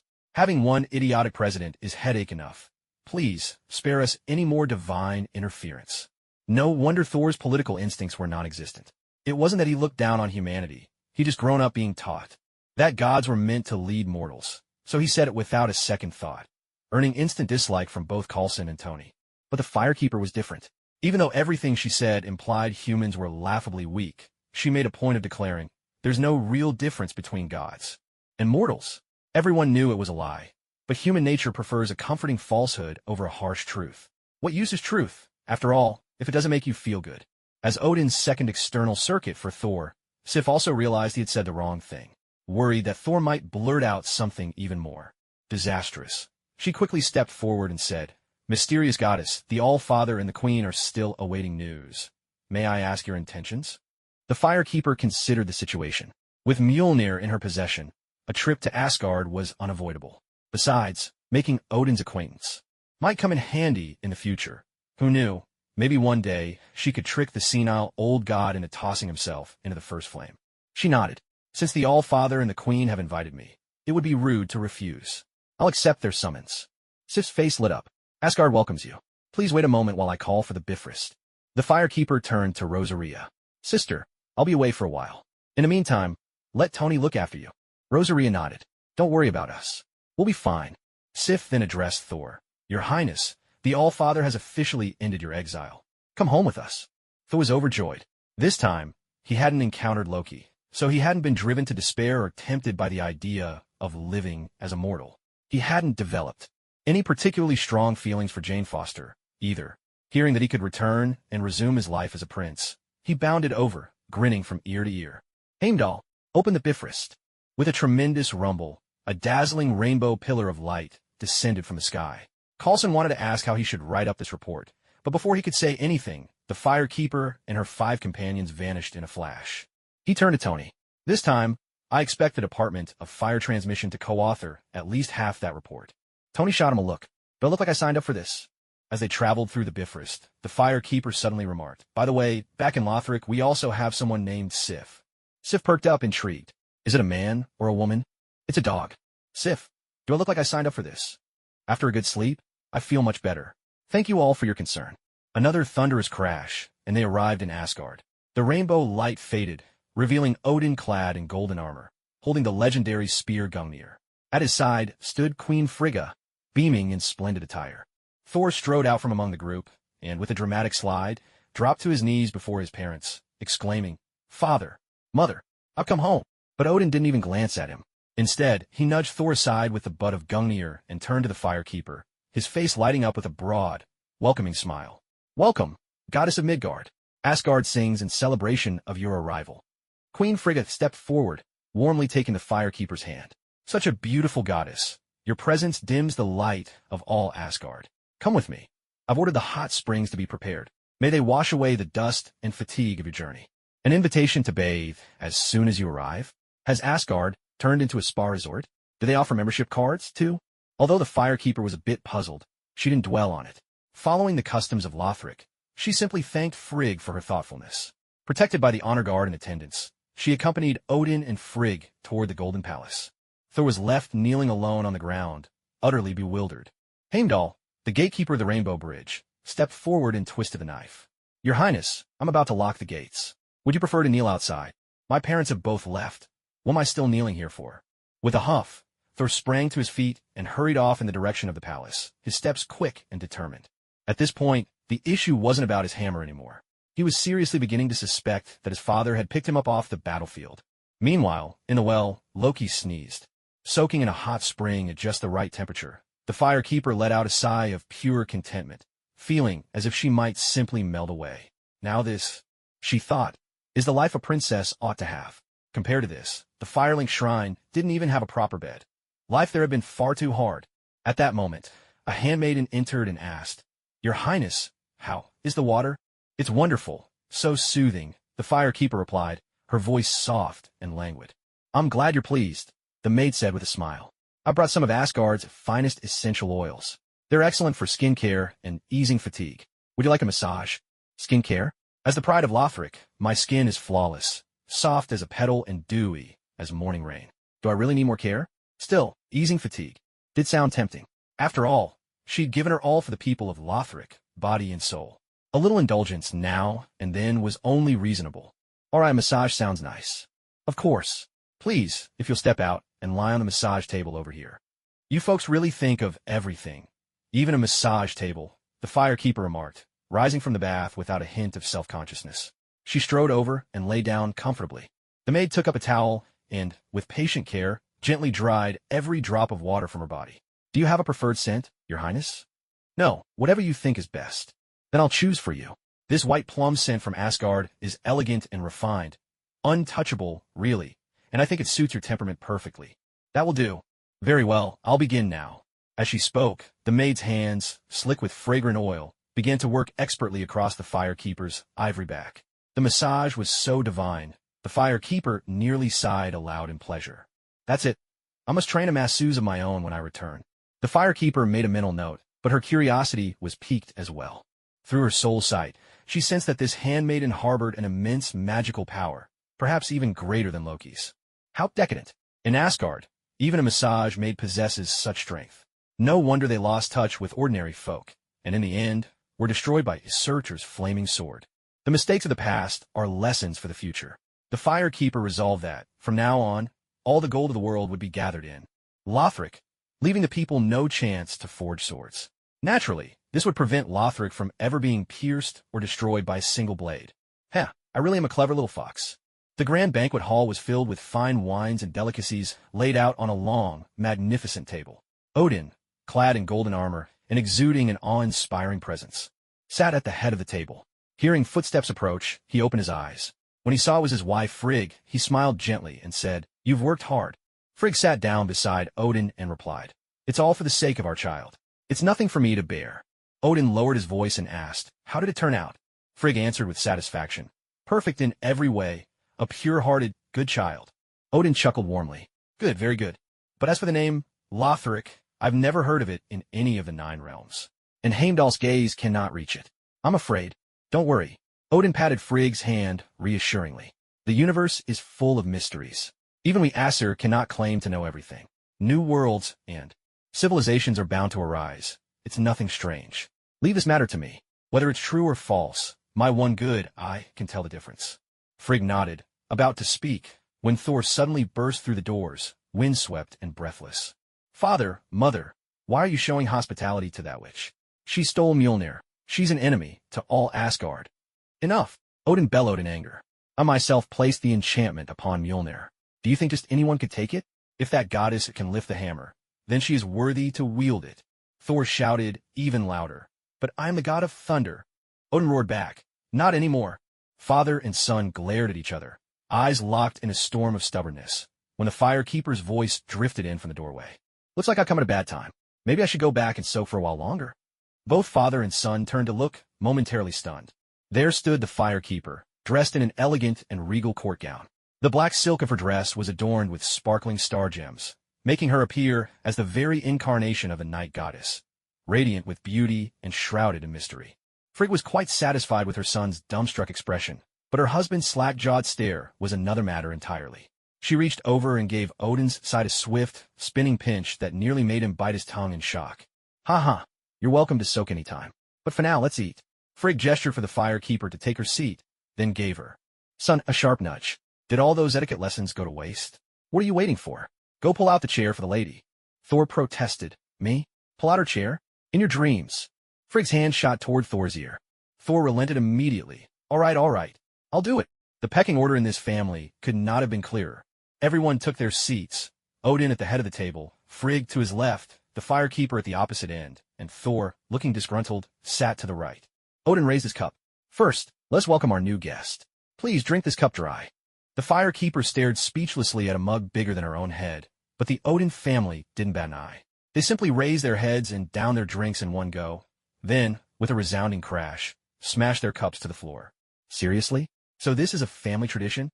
Frigg noticed the firekeeper hadn't drunk yet, and asked with curiosity, "What's wrong?" "Not used to Asgardian drinks." "Whether or not I'm used to it isn't the point. Don't you think the size of this drink is a little unreasonable?" Thor sneered. "Humph. What can a mere witch know of the taste for Asgard's finest brews? Looks like the people of Lothric aren't much after all. Hey, say what you want about me, but don't insult Lothric." Without another word, the firekeeper grabbed her cup, tipped it back, and poured the emerald liquor down her throat without spilling a single drop. With a decisive crash, the fire keeper smashed her cup and declared loudly, "Excellent wine."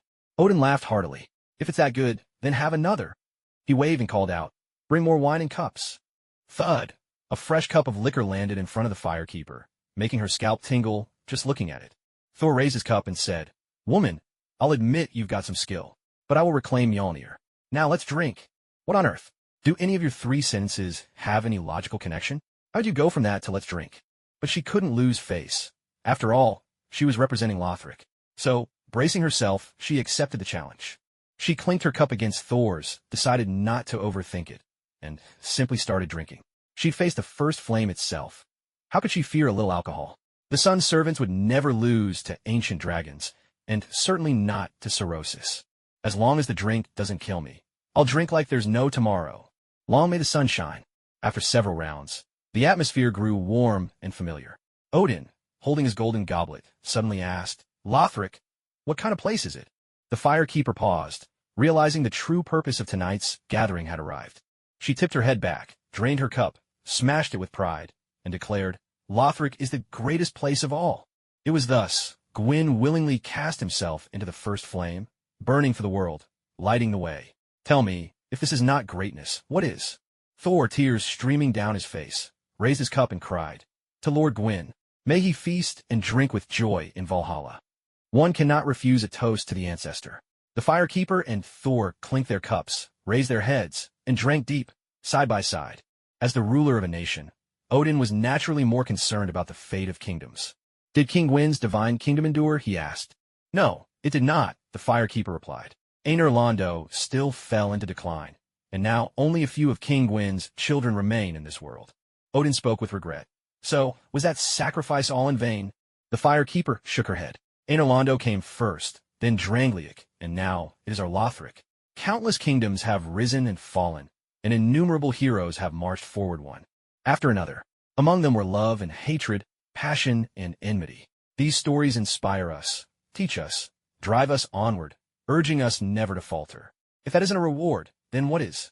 But King Gwyn's kingdom still perished, Odin insisted. "You mean Einar Londo?" The firekeeper smiled. Einar Londo was never just a place, it is a spirit. Wherever that spirit lives, there is Einar Londo. King Gwyn never truly left us. He lives on in the heart of every one of us. Odin fell silent for a long while, then solemnly raised his cup. "To King Gwyn." "Here we go again, another toast to the old lord, bottoms up." The firekeeper and Odin clinked their cups together and drank deeply. As a woman, Frigg was more sensitive and spoke with a touch of concern. "You said the first flame is on the verge of extinction. Surely many will lose heart because of this." "It's even worse than you imagine," the firekeeper admitted. "My brother was originally destined to become the Lord of Cinder, but he abandoned the fire-linking rite, causing the first flame to briefly go out. Though I managed to rekindle it, the flame is still terribly weak. All manner of factions have seized the chance to rise. The kingdom's lands are breaking away one after another. Lothric is teetering on the edge of disaster, its fate hanging by a thread." Frigg grew tense. "Oh, my poor child, what will you do?" "Fight," the firekeeper declared with unwavering resolve. "Purge the land of evil, reclaim the territories that have broken away. My only path is to keep fighting. If the nation is divided, I will reunite it. If the first flame wanes, I shall search for more kindling. As long as I live, Lothric will never fall. Even if I perish, I will shine upon it for all eternity." Frigg gasped in shock. "You don't mean?" "That's right," the firekeeper nodded. "If no one else is willing to link the fire, then I will do it myself." Frigg was utterly stunned. "But you're still so young. How can it be worth it?" The firekeeper laughed freely. "There is no such thing as worth it in this world. Only willingness. I am willing, so I will do it. That's all there is to it." Frigg lifted her cup. "To Lothric." Odin raised his cup as well. "To Einar Londo." Thor offered his cup to the firekeeper. "And to you. So, you three have given up on dueling one-on-one and decided to gang up on me, huh?" The firekeeper wasn't about to let them get away with it. She downed 3 bowls of wine in quick succession, drinking to the last drop each time. "Gulp, gulp, gulp, pick. Come on, bring it. I, the firekeeper, have never let myself be outdone by anyone." With a thud, she toppled face first into a platter of pork knuckle, curling up and letting out the cutest little snores. Frigga laughed. What a feisty little girl. Odin chuckled as well. She truly is the granddaughter of King Gwyn. Thor slapped the table and exclaimed, "Father, I want to link the fire. Link the fire, my foot." You're the Prince of Asgard. What business do you have running off to Lothric to link the fire? Odin roared, absolutely not. Thor shouted back even louder, when I was a child and wanted to become a Valkyrie, you said no. Now that I'm grown and want to link the fire, you still say no. It's because I'm your father. Ah, drat. Odin got so flustered he tripped over his own tongue, quickly correcting himself. I mean, it's because you're my son. Thor. Frigga was speechless. How did the family hierarchy get so muddled in just a few words? Odin's face turned red. He slammed Gungnir heavily on the ground. You are my son. I am your father, and you will do as I say. What do you do when your dad flips the table at the slightest disagreement? Asking for advice. This is urgent. Thor looked utterly aggrieved. Meanwhile, the firekeeper thought, argue all you want, but could one of you fish me out? I'm about to drown in this pork knuckle gravy. The next morning, the firekeeper woke up groggy in a bedroom over 300 square meters. As soon as she opened her eyes, she saw more than 200 maidens, each as fresh as a flower bud. Before she could figure out what was happening, they swept over her like a tide. When they finally stepped back, she was once again graceful and well-groomed, every single strand of hair carefully tended to, 3 times over. Now, that's what you call professionalism. One of the maids approached with a golden goblet and said respectfully, Your Highness, please rinse your mouth. Oh, thank you, thank you. The firekeeper rinsed her mouth and asked, Where's the maid who gave me that massage yesterday? Yesterday? Yes, the one who could use magic. The maid shook her head. Maids are servants. They're not permitted to learn magic. Really? Then I must have been mistaken. Of course, the firekeeper wasn't mistaken. She thought to herself, could that have been a spy? I'd better mention it to Odin's family later. As soon as she stepped out the door, she found Thor, the 3 warriors, and Sif crouched at the threshold, waiting to ambush her. Something you need? Thor said earnestly. I want to win back my hammer. The firekeeper glanced at the 3 warriors. Thor hurried to reassure her. Don't worry, they're just here as witnesses. We would never gang up on you. The firekeeper replied. No, I mean, is this really all of you? Sif bristled. Don't underestimate us. I'm just telling the truth. The fire maiden was unfazed by the anger coming from another woman.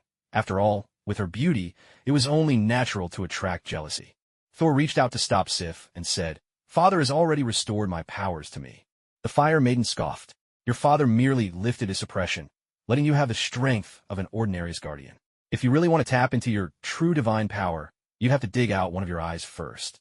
Oh, and even if you did, I wouldn't be impressed. I lost both of mine. Are you sure you want to fight? Thor drew a deep breath. I'm sure. Then come on. Asgardians had muscles and bones 3 times denser than humans, making them not only tough but born fighters, and Thor was the best among them. In the arena, Thor chose a warhammer about the same size as Mjolnir, with a shield strapped to his left arm. The fire maiden glanced at him, then pulled out 2 strips of leather and wrapped them around her hands. Weapon, hand wraps. Hidden inside the thick leather were iron spikes, turning every punch into a weapon. Combat technique, endurance. When used, it increases resilience and reduces incoming damage. Thor was taken aback. You're just going to use those? The fire maiden nodded. Yes, I'm more skilled with hand-to-hand combat. Really? Of course. Well then, here I come. Bring it on. With a roar, Thor charged forward, shield held high, and swung his hammer down in a mighty arc. You're so focused on your hands that you've neglected your footwork. That's your downfall. The fire maiden swept her left hand from inside to out, catching the descending hammer with just the right angle to throw Thor off balance, leaving his guard wide open.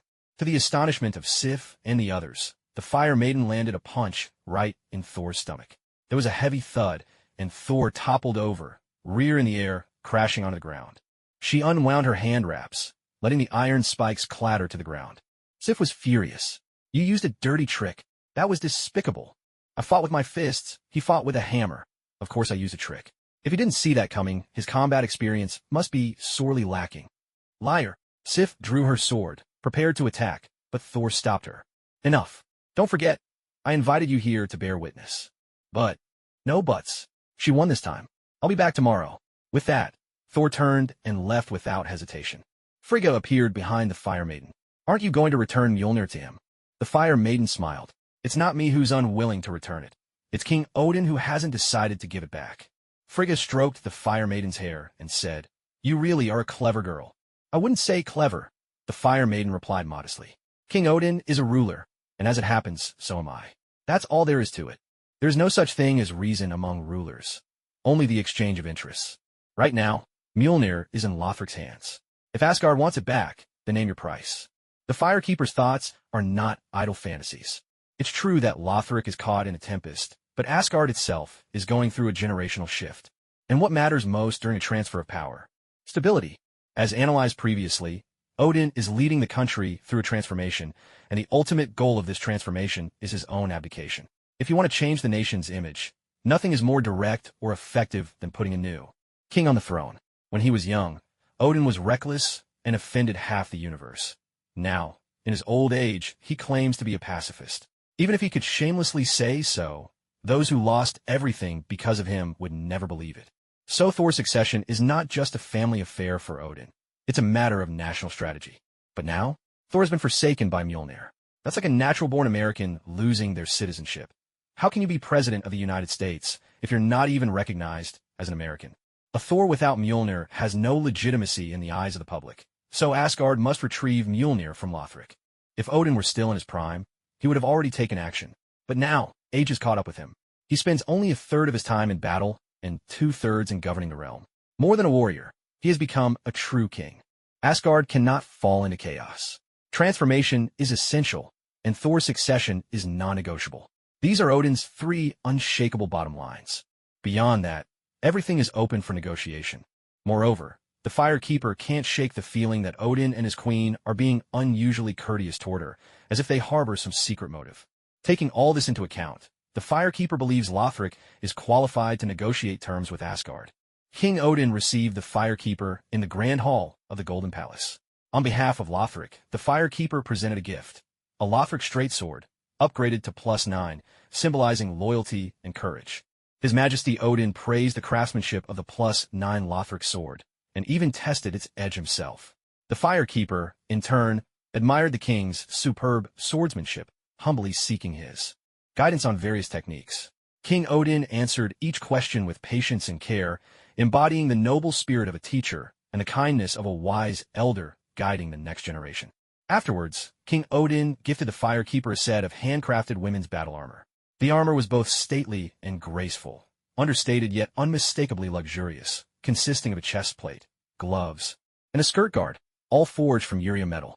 Intricate Asgardian runes adorned the surface, empowering the wearer to channel their inner energy more efficiently and enhancing the effects of magic.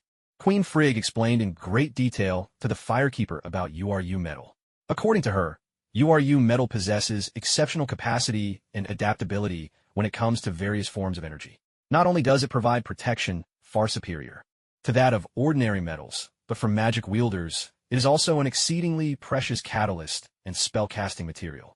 It can dramatically enhance the power of magic or energy, and stands as one of Asgard's most iconic specialties. The Firekeeper was utterly astonished by this.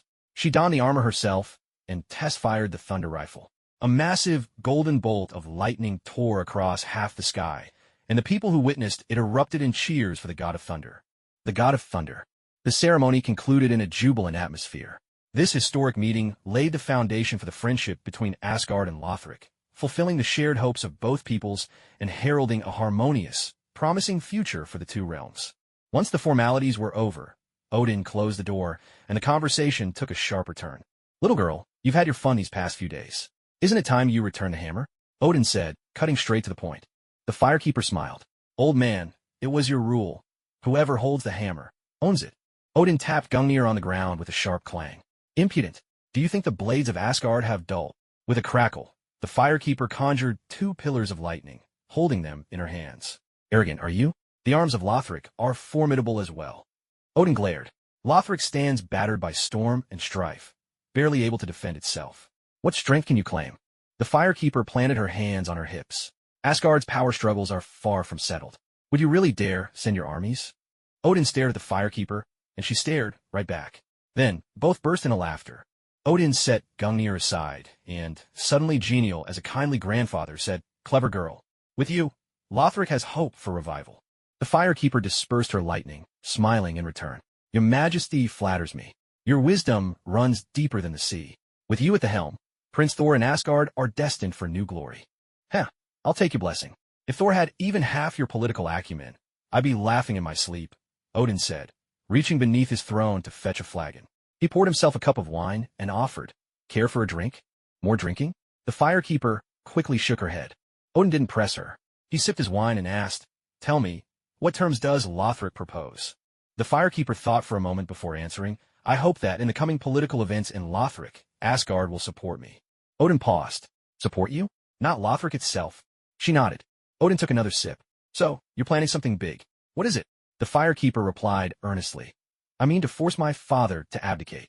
With that, Odin spat out his wine, coughing violently in shock. "Did I hear that right?" Odin asked in disbelief. "What's the reason?" "My father has lost his mind," the Firekeeper replied, her face expressionless. "His very existence has become a stumbling block to Lothric's progress. What if he refuses? The dead have no right to protest. To kill your king and your own father?" Odin pondered for a long moment, then asked, "Give me a reason to accept such a dreadful crime." The Firekeeper spoke calmly, 8 words falling from her lips like a decree. "The interests of the nation outweigh all else." Odin's whole body trembled, and a fierce light flashed in his single eye. "What a pity you're not my child. You should be glad." The Firekeeper replied with a smile. "If I were your child, I might seize a chance to burn you when you least expect it." Odin burst into hearty laughter. That's exactly the kind of resolve a ruler should have. We kings, chosen by fate, deserve the worship of the masses to live in splendor and luxury. But the day will come when we must give back to the people, as King Gwyn did, sacrificing himself, becoming kindling, to light the path for his nation's future. The Firekeeper nodded solemnly. "I will remember your lesson, always." Odin waved a hand. "No need. You already understand this by heart. These are words I wish I could say to my 2 sons, but they never wanted to listen. Perhaps the time hasn't come yet. Maybe so.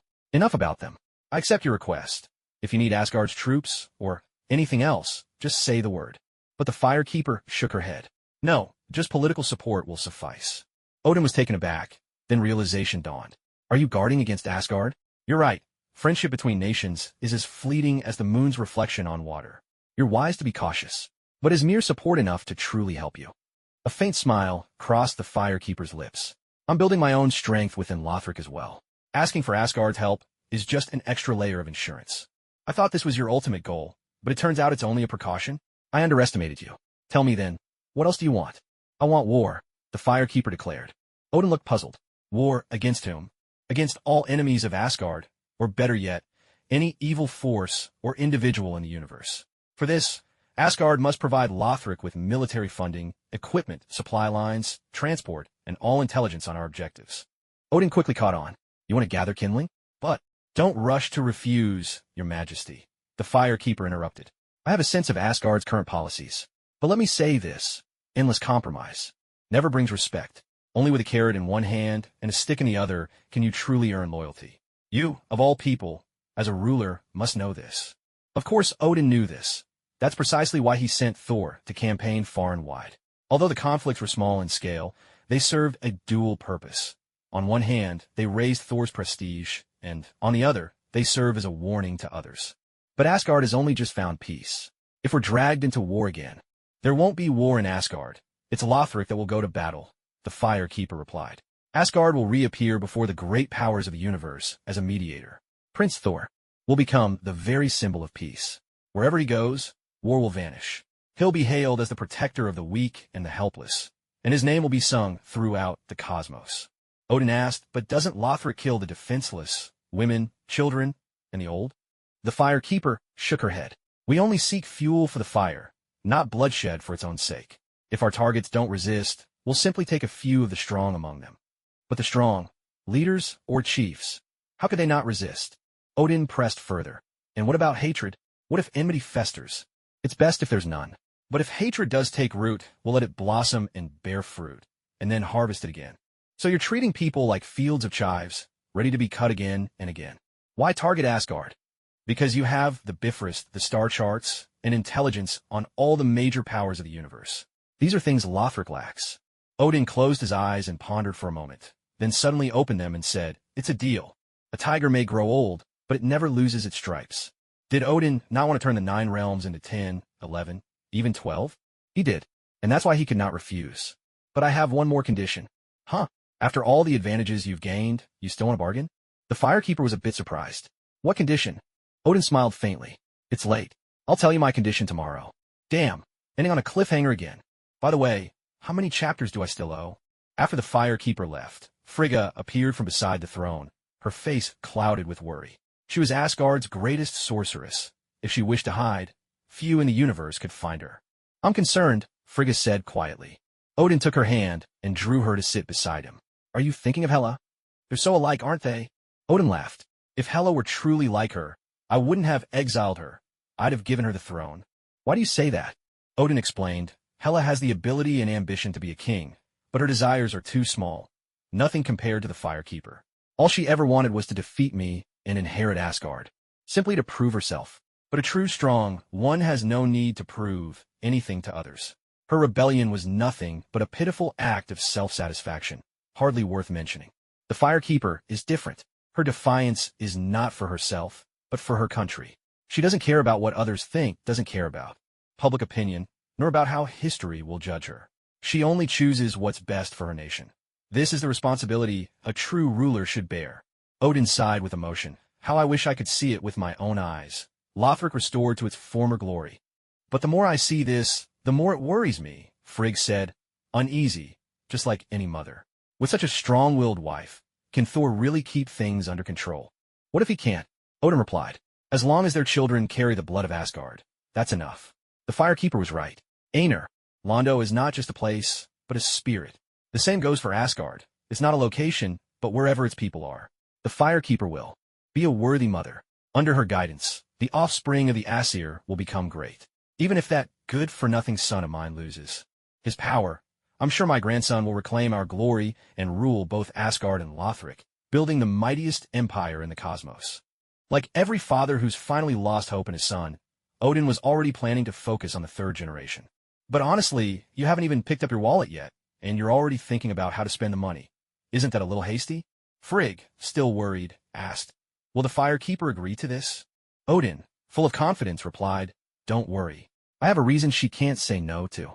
Achoo, the Firekeeper sneezed.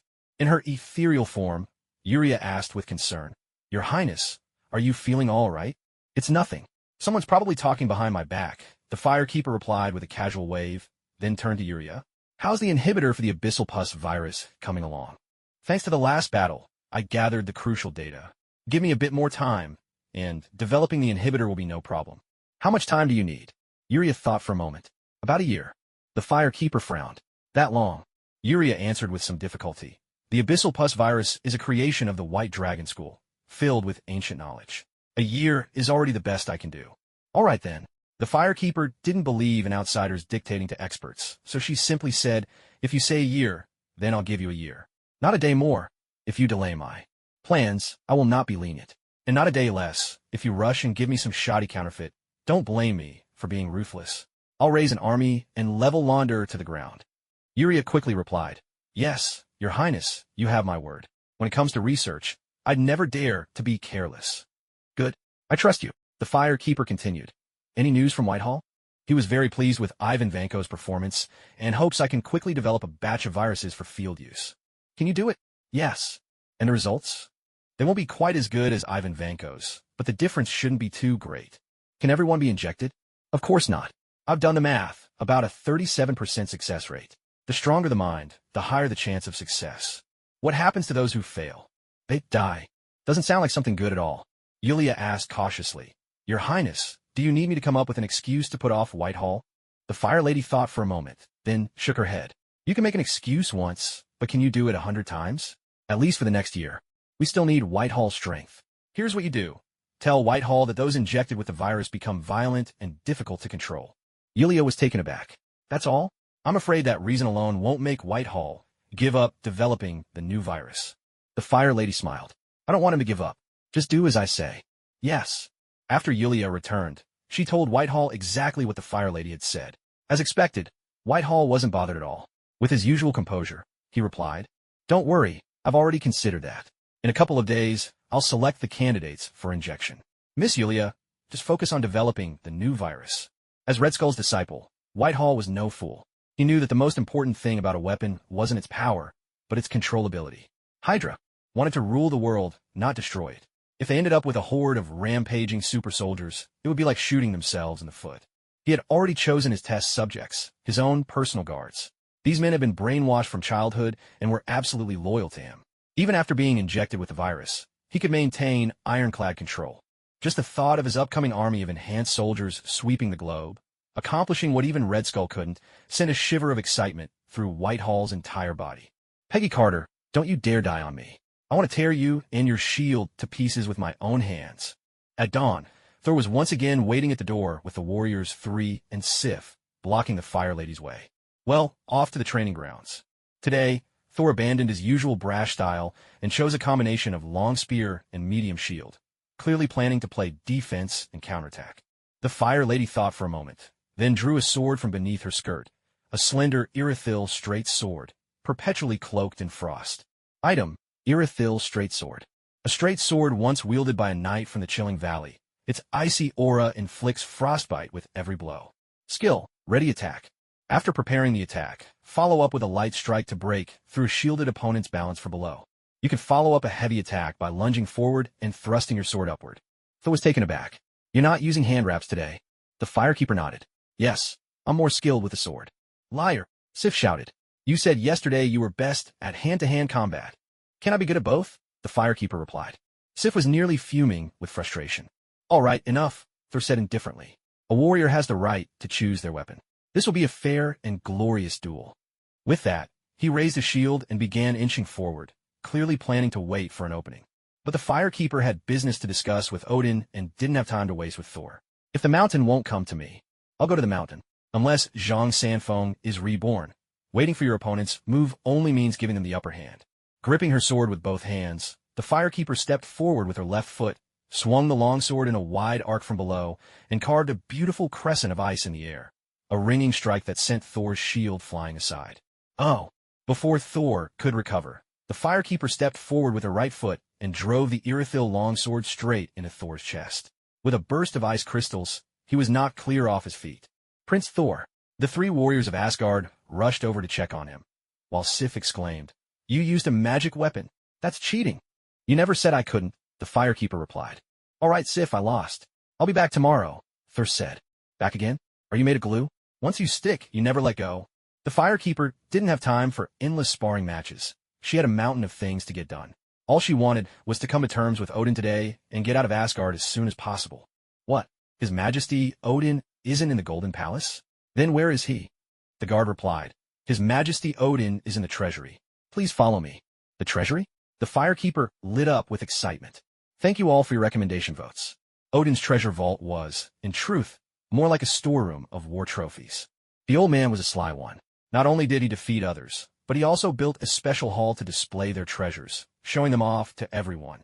A cosmic-scale version of the British Museum, absolutely shameless. Wicked, just wicked, the Firekeeper grumbled, practically drooling, as she wandered through the vault and found Odin himself striking a pose with Gungnir in the deepest chamber. Your Majesty, she greeted. Oh, you've arrived, Odin replied, standing before a brazier, his face wreathed in a genial smile. When you're old, you tend to reminisce. Looking at these flames, I'm reminded of my campaign in Muspelheim 500,000 years ago. Muspelheim, one of the 9 realms, was known as the Realm of Fire, ruled by Surtur, the king of the fire giants, the very same iron-willed brute who, in Thor, Ragnarok, stabbed Asgard to pieces. As the king of the fire giants, Surtur possesses the power to harness cosmic energy, creating flames and shockwaves at will. He also commands abilities like levitation, molecular manipulation, invisibility, longevity, and even mind control. Not to mention, he wields the Twilight Sword, a legendary weapon easily rivaling, if not surpassing, Gungnir. With just a casual swing, he could wipe out every living being on an entire planet. Here it comes, the classic opener of embellishing the adversary. If I'm right, the next move will be that mutual admiration routine. Sure enough, Odin let out a long sigh, his tone full of admiration. Surtur was a formidable opponent. He led his fiery minions against my legions for 1,080 days straight, displaying an indomitable will to fight. Without a doubt, he ranks among the greatest foes I've ever faced in my long life. The Firekeeper knew it was her cue, and she chimed in at just the right moment. Since Asgard still thrives, your Majesty must have emerged victorious in the end, didn't you? The setup couldn't have been more perfect. Odin hadn't enjoyed boasting like this in ages. Wearing a look of utter satisfaction, he said, Indeed, it was Asgard that triumphed. Surtur yielded, offering up the eternal flame of his own accord. In recognition of his valor, I pardoned his transgressions. From that day on, Muspelheim became a part of the Nine Realms, ushering in 500,000 years of peace. Wow, to say something so shamelessly is a talent in itself. Odin, maybe lay off the mead and eat a little, will you? Odin turned around, his eyes twinkling with amusement. You must think I'm just spinning tall tales, don't you? The Firekeeper replied quickly. Your Majesty's valor is renowned throughout the cosmos. For someone like you, defeating a mere king of the fire giants would be a simple matter. How could that be boasting? Odin gave a hearty laugh, then simply declared, No, I am boasting. The Firekeeper fell silent. That was the official version. Would you care to hear what really happened? Well, now that you've said that, how can I not be curious? Odin made no attempt to hide the truth, recounting it plainly. I used cunning to lure Surtur away, then seized the opportunity to steal the eternal flame, the source of his power. Forced by this, the fire giants had no choice but to submit, and that's how Muspelheim was incorporated into the Nine Realms. So what do you make of that? A clever tactic, but a foolish strategy. Explain. The Firekeeper answered, As they say, all's fair in war. Winning with minimal loss and sparing your people is the hallmark of a wise ruler. That's why I called it a clever tactic. But as far as I know, Muspelheim is a world of molten rock. Even Asgardians can't survive there, so conquering it brings no real benefit. That's why I called it a foolish strategy. Haha, you're absolutely right. If I simply wanted to show off my strength, there would be weak opponents everywhere. The reason I set out to conquer Muspelheim is because of an ancient prophecy. Ragnarok, you mean? You've heard of it? I've heard a little. Odin nodded. According to the prophecy, Surtur, king of the fire giants, will destroy Asgard. As the king of Asgard, it's my duty to prevent that from happening. So, I marched on Muspelheim, seized their source of power, the eternal flame. I thought that would break the prophecy, but to my surprise, it was actually the beginning. Surtur grew to hate Asgard, swearing vengeance and destruction. And so, in this almost absurd way, the prophecy began. Trying to do good only to make things worse. This was a classic move in the world of souls, and the Firekeeper was hardly surprised by it anymore. Besides, Uncle Odin, don't blame yourself too much. In a few years, your son, Thor, will proudly carry on the family tradition, adding his own brick to the prophecy. Father and son, one steals back the eternal flame, the other grabs the fire giant king's skull. Surtur doesn't even have to leave his front door. Thanks to you two, he gets a free ride straight to Asgard, where he can settle all his scores in one fell swoop, driving his sword right through Asgard without a second thought. Why are your majesties acting as if you're handing the kingdom over to its enemies? The people of Asgard are utterly baffled. If the Firekeeper had her way, Surtur would have been chopped up and fed to the dogs. Uncle Odin, what's the use of snatching a bowl of fire? Wait, fire? What do they call this fire again? Ha! You finally noticed, Odin said with a smile. This is the eternal flame, the very source of the fire giant's power. Say what you will, but its greatest trait is that it never goes out. What is the world of souls most afraid of? The extinction of the first flame, of course. If she could unlock the secret behind the eternal flame's endless burn and apply it to the first flame, wouldn't that rewrite the fate of the soul world entirely? To be honest, the Firekeeper's heart was moved. She took a deep breath and asked, So, Your Majesty Odin, what's the price? Odin smiled slightly, enunciating each word. I wish for you to become the queen of Asgard. What now? The Firekeeper was stunned. Odin, you old rascal, still chasing after young women? Are you channeling Zeus now? Dazed, she stammered. This doesn't seem quite right. Odin replied with complete certainty. What's wrong with it? Lothric and Asgard joining forces, supporting each other. This would be a blessing for both our peoples. Well, that does make sense, the Firekeeper muttered, scratching her cheek. But what about the queen? Oh, you needn't worry about Frigga, Odin replied. She's already agreed. In fact, it was her idea in the first place. What? Freya is so generous as to help her husband build a harem? Freya, are you trying to turn back the wheels of history? The Firekeeper, unable to process this, blurted out. So, between me and her, who's older? Odin, thinking she was worried about mother-in-law issues, chuckled and said, Don't worry. Freya was raised by witches. She's not bound by old traditions. You two can just get along like sisters. The sudden flood of information left the Firekeeper reeling. Dazed, she asked, If I agree, will Asgard really hand over the eternal flame to Lothric? Yes, I can swear on my father Bor's name. Why are you so eager? Just how much do you want me, really? Caught in the whirlpool of confusion, the Firekeeper couldn't figure out whether she stood to gain or lose. All she could say was, Forgive me, Your Majesty. I need some time to consider this carefully. Of course, such an important matter deserves careful thought. Stay here in Asgard as long as you need. Once you've made your decision, come tell me anytime. Yes, thank you for your understanding, your majesty. The firekeeper drifted out of the treasury, almost in a trance. On her way back to her chambers, she suddenly ran into Thor, who had just finished his training. After a moment's thought, she approached him and said, "Sorry about earlier. I was a bit rough the last 2 times. Are your injuries all right?" Thor was startled by her gentle tone. He shook his head quickly. "Just minor wounds, nothing really." She nodded and, reminding him to rest up, was about to turn to leave. But Thor, simple as always, couldn't help but ask, "Why are you suddenly worried about me?" The firekeeper, still lost in thought, replied dreamily, "Because I'm about to become your stepmother." "What?" Thor was thunderstruck. Then he was furious. "Odin!" His roar shattered the council's solemnity, and the main hall doors burst open with crash. The 2 guards at the entrance were practically swept off their feet and skidded across the floor. Thor stormed in, righteous anger blazing, and without caring about decorum, pointed at his own father and let loose. "Odin, you're not just an old fool. You're a heartless old fool. How dare you?" Odin's beard bristled as he glared, slamming Gungnir to the floor.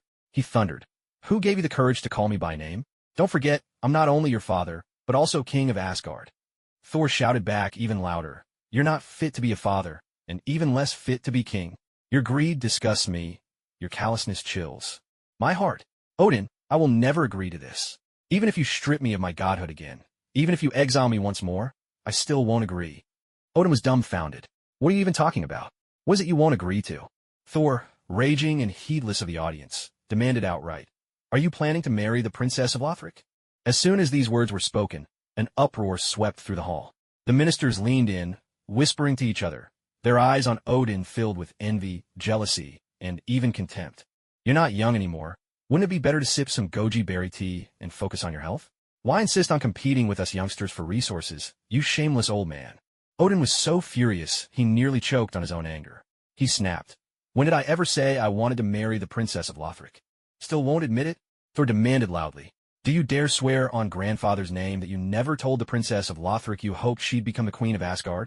"I did say that, but I was speaking on your behalf, you little brat." All at once, Odin realized he'd made a grave mistake. He saw Thor as the future king of Asgard, but no one else did. For everyone else, Odin was still king, which meant the queen would naturally be his.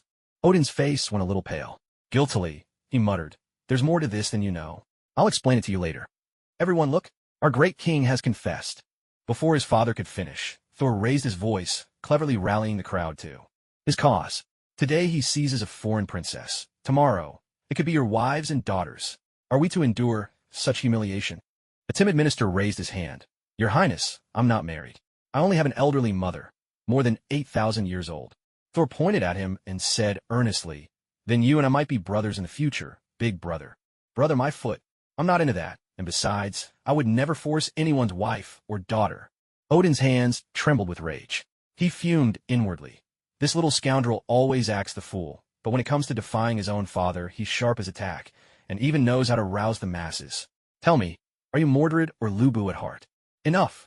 Stop this nonsense at once, and stand down. No one leaves until this is sorted out," Thor stubbornly declared. "If you marry the princess of Lothric, Mother will never forgive you.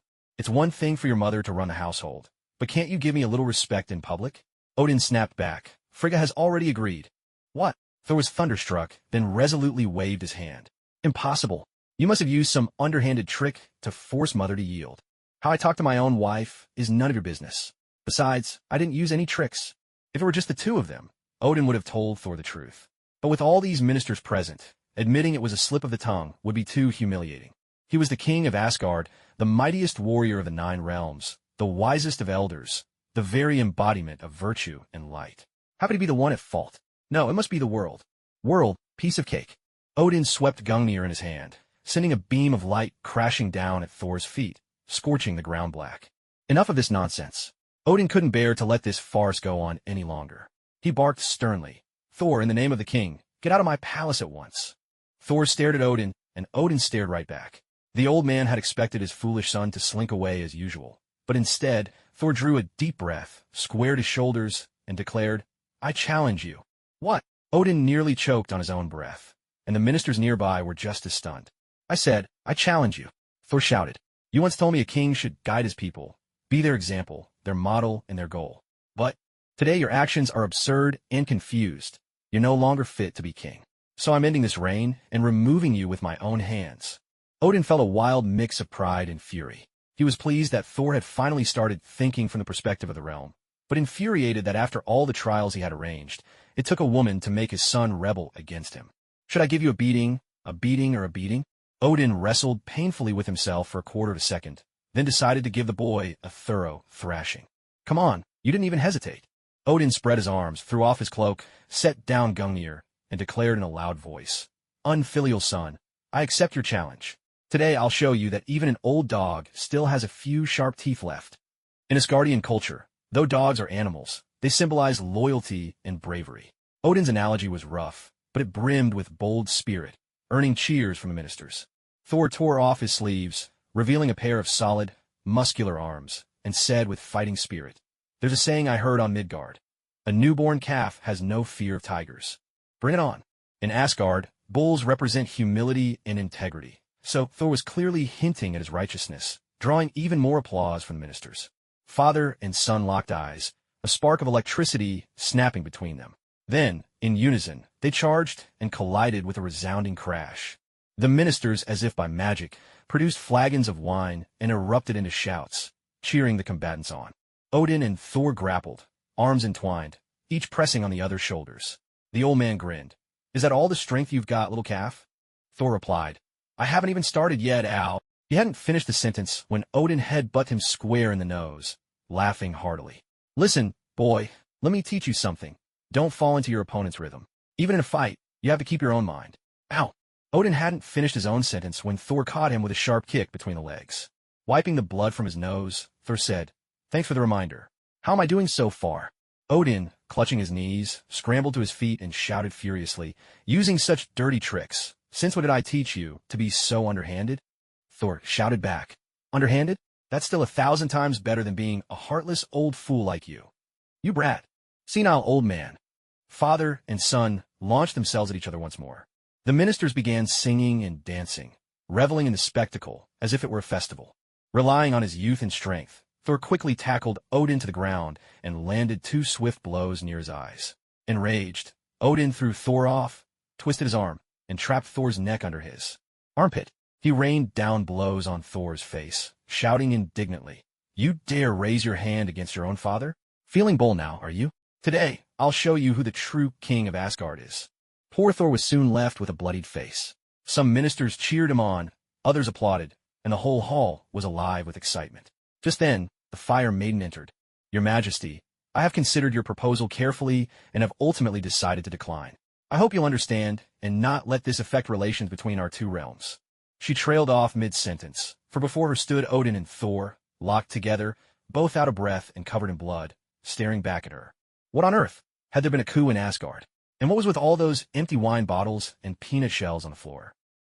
Sorry to interrupt. Please, carry on. Don't mind me." The Fire Maiden started edging away, but Frigga appeared with a face like thunder, flanked by a squad of maids, and firmly blocked her retreat. "All unrelated persons, leave at once," Frigga commanded. The ministers dared not even breathe, slipping quietly out along the walls. The Fire Maiden tried to follow, but Frigga called after her, "Princess, you stay." The Fire Maiden had no choice but to stand obediently. "Well, what's going on here?" Frigga asked with a frown. Odin and Thor exchanged glances, both huffing in annoyance but refusing to speak. Frigga, her headache mounting, decided to change tactics. "Fire Maiden, you explain." "I have no idea." The Fire Maiden yelped in fright, her voice full of grievance. "I walked in and saw His Majesty beating His Highness." "What? Not His Majesty Odin, but Prince Thor?" Frigga exclaimed in her chambers. Before her sat Frigga and Odin. Thor had been taken away to have his wounds tended. Odin certainly hadn't held back, proving he was indeed Thor's father. Of course it was Thor. Even Asgardians, for all our arrogance, wouldn't dream of marrying off a young, beautiful princess from Lothric to some grumpy old man, Frigga said, shooting Odin a sharp glare. "Isn't that right, Your Majesty?" Yes. Odin let out an awkward chuckle and said, "It was my fault for not explaining things clearly before. It's understandable there was a misunderstanding. I'm truly sorry." Frigg gently took the firekeeper's hand, smiling as she spoke. "Now that the truth is out, surely you have no reason to refuse anymore, do you?" "Of course, that just makes me all the more determined to refuse." It was precisely because it was Odin that the firekeeper had given it some thought. She knew Odin had only 3 or 5 years left, and if she secured her position now, she could easily find an excuse to slip back to Lothric, wait out his final days, and then return to Asgard for her share of the inheritance. It was a short-term investment with high returns. Played right, she could use Asgard's resources to hatch her own plans in Lothric, a win-win situation. But Thor was a different story. He was in his prime, carrying the strength of all Asgard's ancestors within him. The Firekeeper wasn't even sure she'd outlive him. If she agreed, there'd be no reward, just a lifelong, inescapable bond. And with Thor, lifelong could mean 1,000,000 years. There was no telling who'd end up serving whom. So the Firekeeper shook her head vigorously, like a rattle drum, repeatedly insisting, I can't. Frigg, determined to play the part of matchmaker, pretended not to understand. When a man comes of age, he ought to marry. When a woman grows up, she should wed. Child, what's there to be shy about? Shy? If only you knew what was really on my hard drive. Do you really think those 500 gigs are all study materials? The Firekeeper pulled her hand back and said earnestly, Your Majesty, Your Grace, I've truly considered this matter. Asgard and Lothric can form an alliance, but a marriage is absolutely out of the question. Odin grew serious at the mention of state affairs. Why not? Because our nations have fundamentally opposing policies, the Firekeeper explained. To keep the flame alive, Lothric must pursue expansion, while Asgard has already chosen the path of peaceful development. These paths are utterly incompatible. If we joined through marriage, conflict would be inevitable. Mark my words, Asgard would be dragged back into war, forcing former enemies to unite and strike first, putting immense pressure on your new king. On the other hand, if His Highness Thor refuses to expand and seeks no new fuel, it would spell doom for Lothric. Even if I could accept that, the people of Lothric would not. They might even revolt, dragging Asgard into the turmoil. Frigg asked, but couldn't we just keep things as they are? Let Lothric expand while Asgard remains at peace? That's the flaw of political marriage, the Firekeeper replied. Once the union is sealed, outsiders will see Asgard and Lothric as one. The two nations' policies will become inseparable in the eyes of the world. Any move by Lothric will be viewed as a sign that Asgard is preparing for war. Odin suddenly spoke up, but political marriage has its benefits. The Firekeeper replied, Indeed, a royal alliance can strengthen ties between two nations, boost public confidence, allow for mutual enrichment in culture and economy, and foster cooperation in military defense. Managed wisely, it's entirely possible to forge Asgard and Lothric into a union whose combined strength would outshine any in the cosmos. Odin nodded. Since you understand this so well, why refuse? The Firekeeper smiled faintly and countered, Your Majesty, have you ever heard a certain saying? What saying? If you take too great a stride, you're likely to trip yourself up. The tallest tree in the forest is the first to be felled by the wind. A glint flashed in Odin's single eye. He nodded in agreement. If only I'd heard that sooner. Honestly, if you'd known that earlier, you wouldn't have ended up offending half the universe. The Firekeeper retained her composure as she continued. A union between Lothric and Asgard would undoubtedly grant both nations a surge in power, but it would also provoke hostility and suspicion from every corner of the cosmos. 2. Speak plainly, Lothric is lacking in top-tier strength, and on Asgard's side, only Your Majesty holds the line.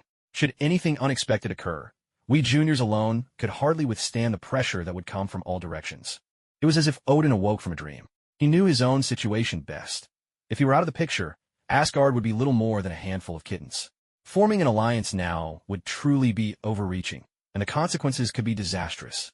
The old man had an impressive strategic mind. Otherwise, he couldn't have conquered the 9 realms. But precisely because he was so skilled in battle, he tended to overlook the finer details.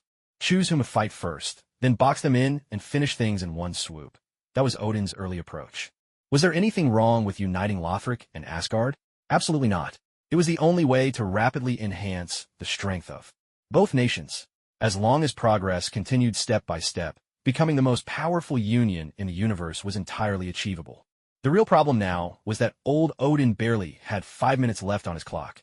No matter how skillfully you manage things, no matter how clever your moves, if you don't have the means to keep going, it's game over. Did you really think the cosmic billing system was just for show? Odin sighed and asked, So, by your reasoning, does that mean there's no way our countries can cooperate? The Firekeeper replied, Not at all. I only said that political marriage at the highest level would do more harm than good. That doesn't mean the people of our nations can't form alliances. The purpose of union is to build trust, rather than having the elite stage a lonely performance. Why not take the popular route? Start from the grassroots, vigorously promote trade, and encourage exchanges between our peoples. Let culture and art become the bridge between our nations. If, in the process, a pair or two of truly kindred souls should find each other, wouldn't that sort of union come about naturally? Odin looked intrigued. So what you're suggesting is, quietly amass great fortune? No, the Firekeeper replied with a gentle smile. What I mean is, nurture things silently and let them flourish. Odin burst out laughing. I like that phrase, and the one before, too.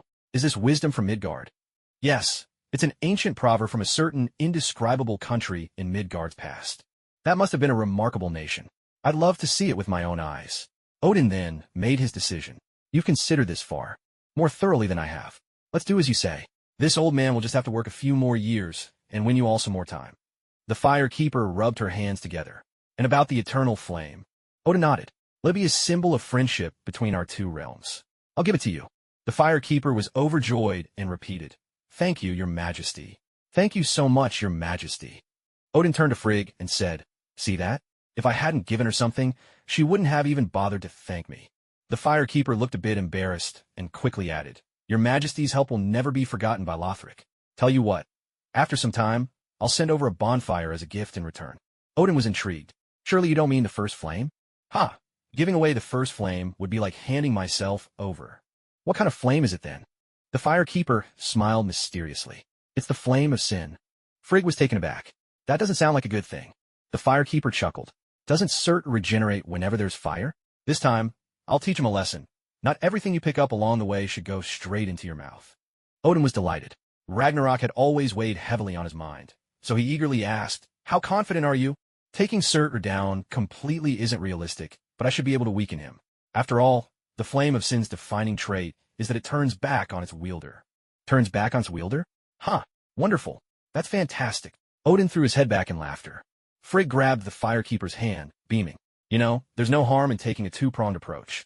If marriage is on the table, then maybe romance is. Thor's a good boy. Spend more time together, and who knows, you might fall for him. So you want your son to get his way by default, huh? All you mothers really are incorrigible. This couldn't be allowed to drag on endlessly.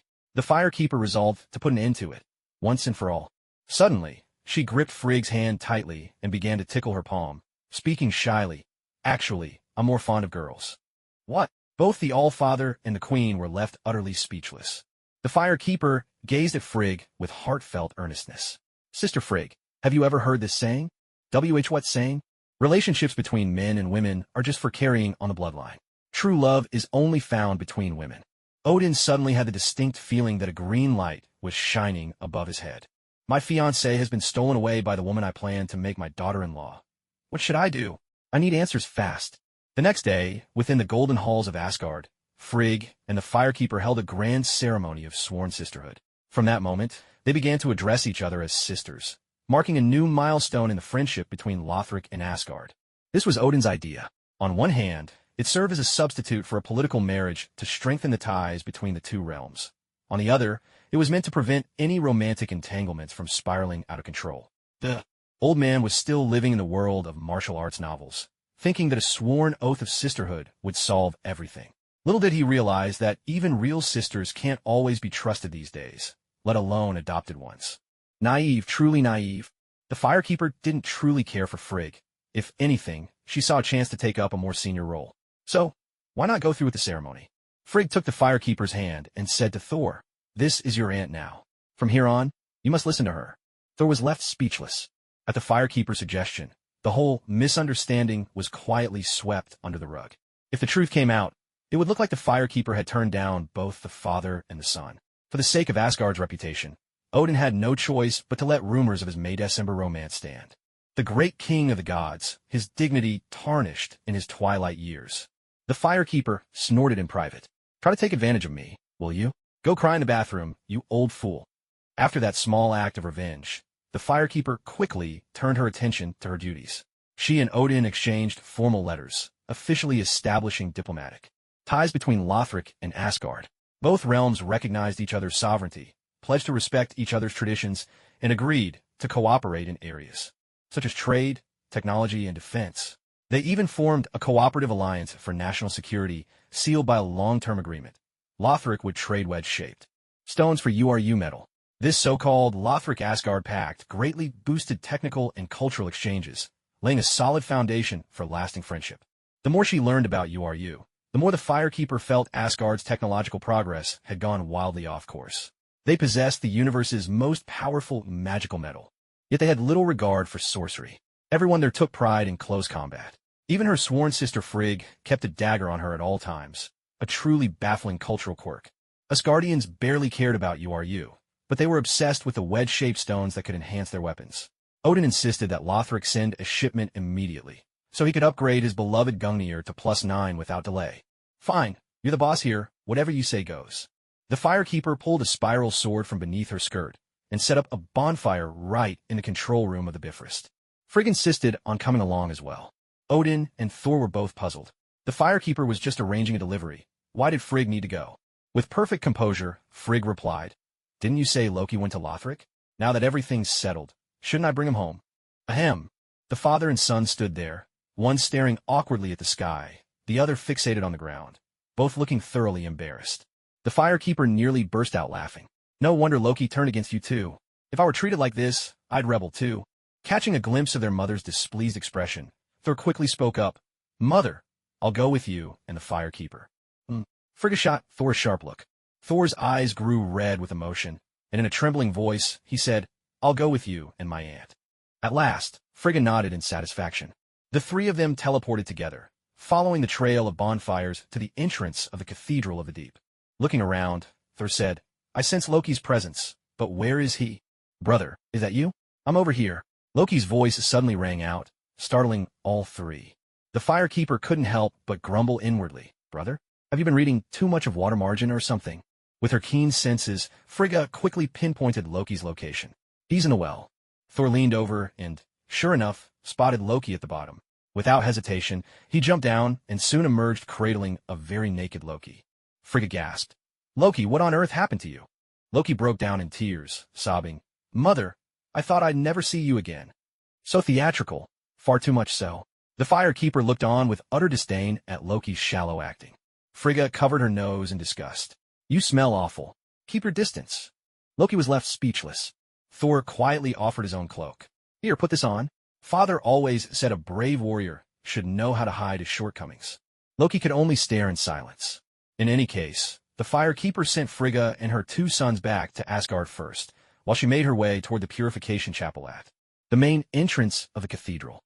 Last time, she'd left in such a hurry that she'd forgotten there was still a powerful hermit here. Pushing open the chapel door, she saw an old man in a red cloak kneeling, rear end up, murmuring prayers before Velka's statue. Ah, goddess, mother of those forbidden by the world. The Firekeeper's heart twisted in pain.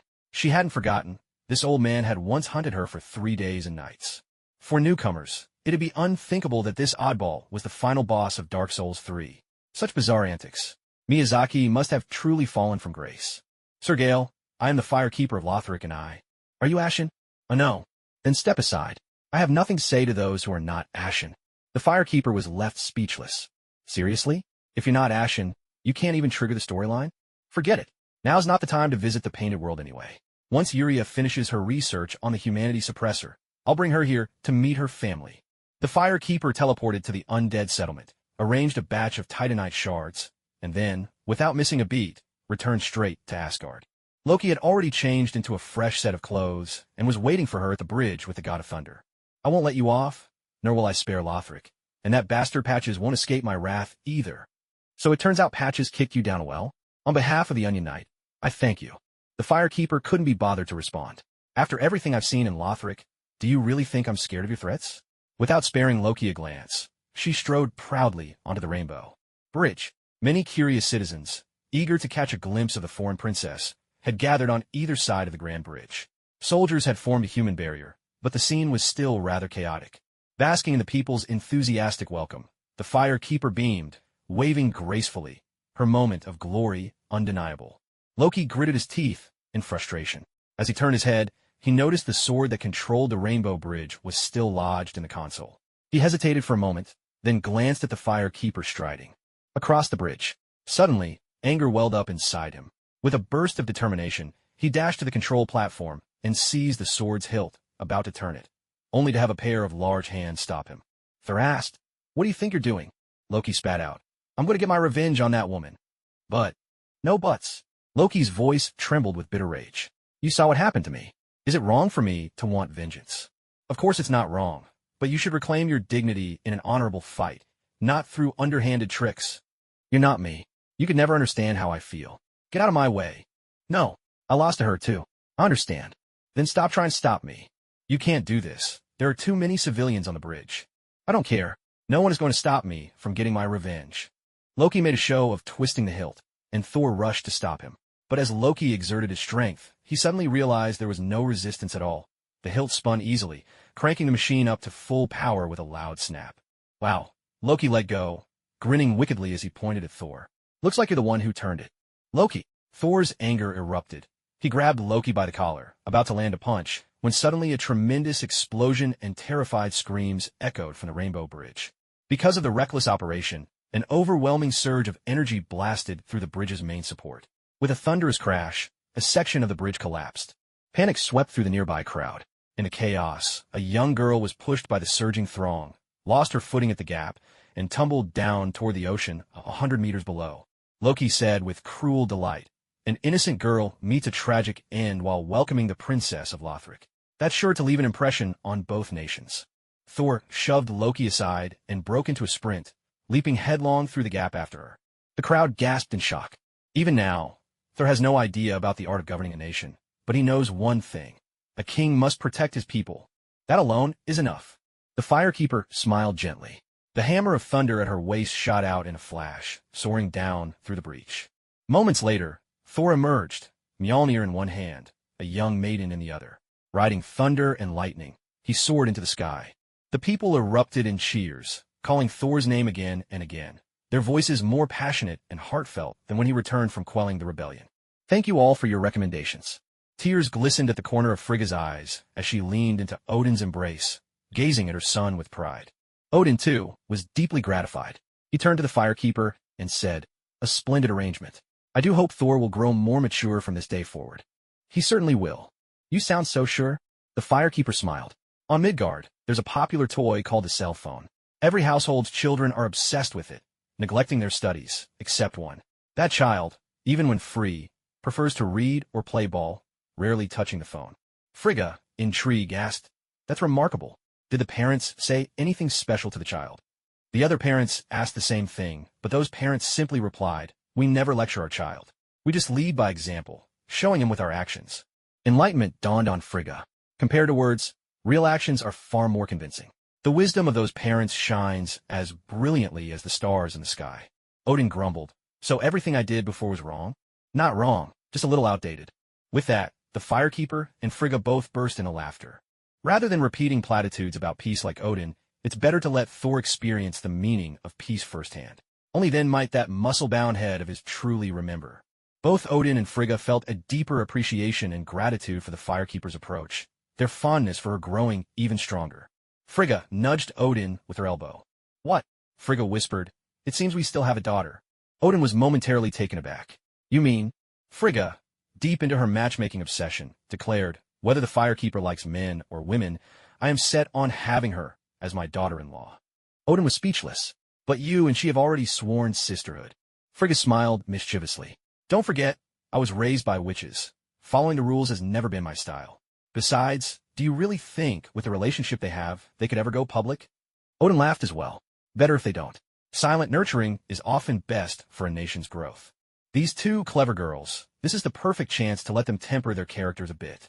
"I don't seem to have any reason to object," Odin said, taking Frigg's hand. "Ever since the Firekeeper arrived, it seems many problems are suddenly solvable. Maybe before I leave I could spend a little more time with you. How about going to Midgard? We could visit that great nation the Firekeeper spoke of, not as the Allfather and the Queen, but as an ordinary old couple."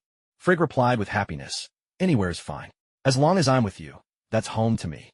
To avoid being force-fed their sweet affection, the Firekeeper had already slipped away early on, so she missed the scheming of this love-struck pair. Loki strode over, clapping his hands with an exaggerated, fake smile. "You got lucky this time, but don't celebrate too soon. One day, I'll make sure you fall from grace and lose everything." He hadn't even finished his threat when the ground beneath his feet suddenly erupted in an explosion. A surge of wild energy swept him away, and he vanished in an instant. The firekeeper was left dumbfounded, glancing at Odin and Frigg. The couple were all smiles, showing not a hint of worry. When the firekeeper looked over, Odin even had the nerve to comment, "Well done. You let Loki taste the consequences of his own pranks. I'm sure he'll be more grounded after this." Nicely planned. The firekeeper broke into a cold sweat. That explosion wasn't my doing. Odin paused. Let's just say it was. It really wasn't. Odin and Frigg exchanged a look, then cried out in unison, "Our son." Now, ironically, the firekeeper felt a sense of relief. According to the script, Loki should have been teleported to Director Thanos at the Universal Family Planning Bureau by now. Next year, he'd return in glory as a top official of that same bureau. Still, with Loki gone, there was no sense letting his story go to waste. The firekeeper simply repackaged the tale, turning Thor into a great hero who sacrificed, saving his brother for the sake of his people, squeezing every last drop of dramatic value from Loki's exit. Thus, the dust finally settled over Asgard. Within the realm, Thor reclaimed Mjolnir, his reputation soaring. He became the people's undisputed heir to the throne, strengthening their unity and sense of nationhood. Externally, Asgard and Lothric formed a strategic alliance. The Wedgestone brought in new technology, new culture, and new markets, ushering in an era of prosperity and greatly boosting national confidence. Odin was pleased. Frigg was pleased. Thor was pleased. The people of both nations were pleased. As for Loki, though he'd kicked the bucket, he hadn't voiced any complaints, so he must be pleased as well.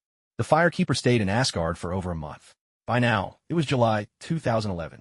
Concerned about Rosaria over in the Marvel world, she bid farewell to Odin and prepared to leave. On the Rainbow Bridge, Asgard held a grand farewell ceremony. Before leaving, Odin casually remarked, "By the way, Midgard is under your rule, isn't it? In a while, Frigga and I are planning a visit for a couple of days. Could you make some arrangements for us? Nothing too fancy, we just want to relax and recapture some of that old feeling." As he left, he even managed to shove a mouthful of dog food my way. Truly outrageous. The firekeeper smiled and replied, "Arrangements will be no problem at all, but I'm not actually the ruler of Midgard. In reality, there are hundreds of countries there, and in theory, Midgard is governed by the United Nations. I'm just the head of a department within the UN." Odin paused, then filled in the gaps himself. "So you're just blending in among mortals? Not bad at all. When I was younger, I'd often pretend to be an ordinary adventurer, slaying dragons, rescuing princesses, and so on." Frigga immediately shot him a sideways glance. "Rescuing princesses? No princesses. No princesses at all." Odin hastily changed the subject, turning to the firekeeper. "By the way, do you happen to know someone called the Ancient One from Midgard?" The firekeeper nodded. "You could say she was the previous head of my department, but I eventually replaced her. Your Majesty has met her, I take it. We crossed paths once." Curiosity piqued, the firekeeper pressed on. "So who's stronger, your Majesty or the Ancient One?" Thor jumped in at once. "Of course Father is stronger. No matter how powerful the Ancient One is, she's still just a mortal from Midgard." But Odin was long past the age of competing for supremacy. He spoke plainly. "The Ancient One is a person of extraordinary talent, highly skilled, at channeling planetary energies. On Earth, I couldn't overcome her. But elsewhere, as Thor said, she's still just a mortal from Midgard." The firekeeper pondered this, thinking the Ancient One was more like Zhuge Liang, set up a formation, and anyone who entered would be doomed. Odin, on the other hand, resembled Lord Guan, a perfect blend of courage and wisdom, a natural-born leader. If Zhuge Liang had time to prepare, Lord Guan wouldn't fare well. But in single combat on the field, Lord Guan would win without question. After all, being human severely limited the Ancient One's potential.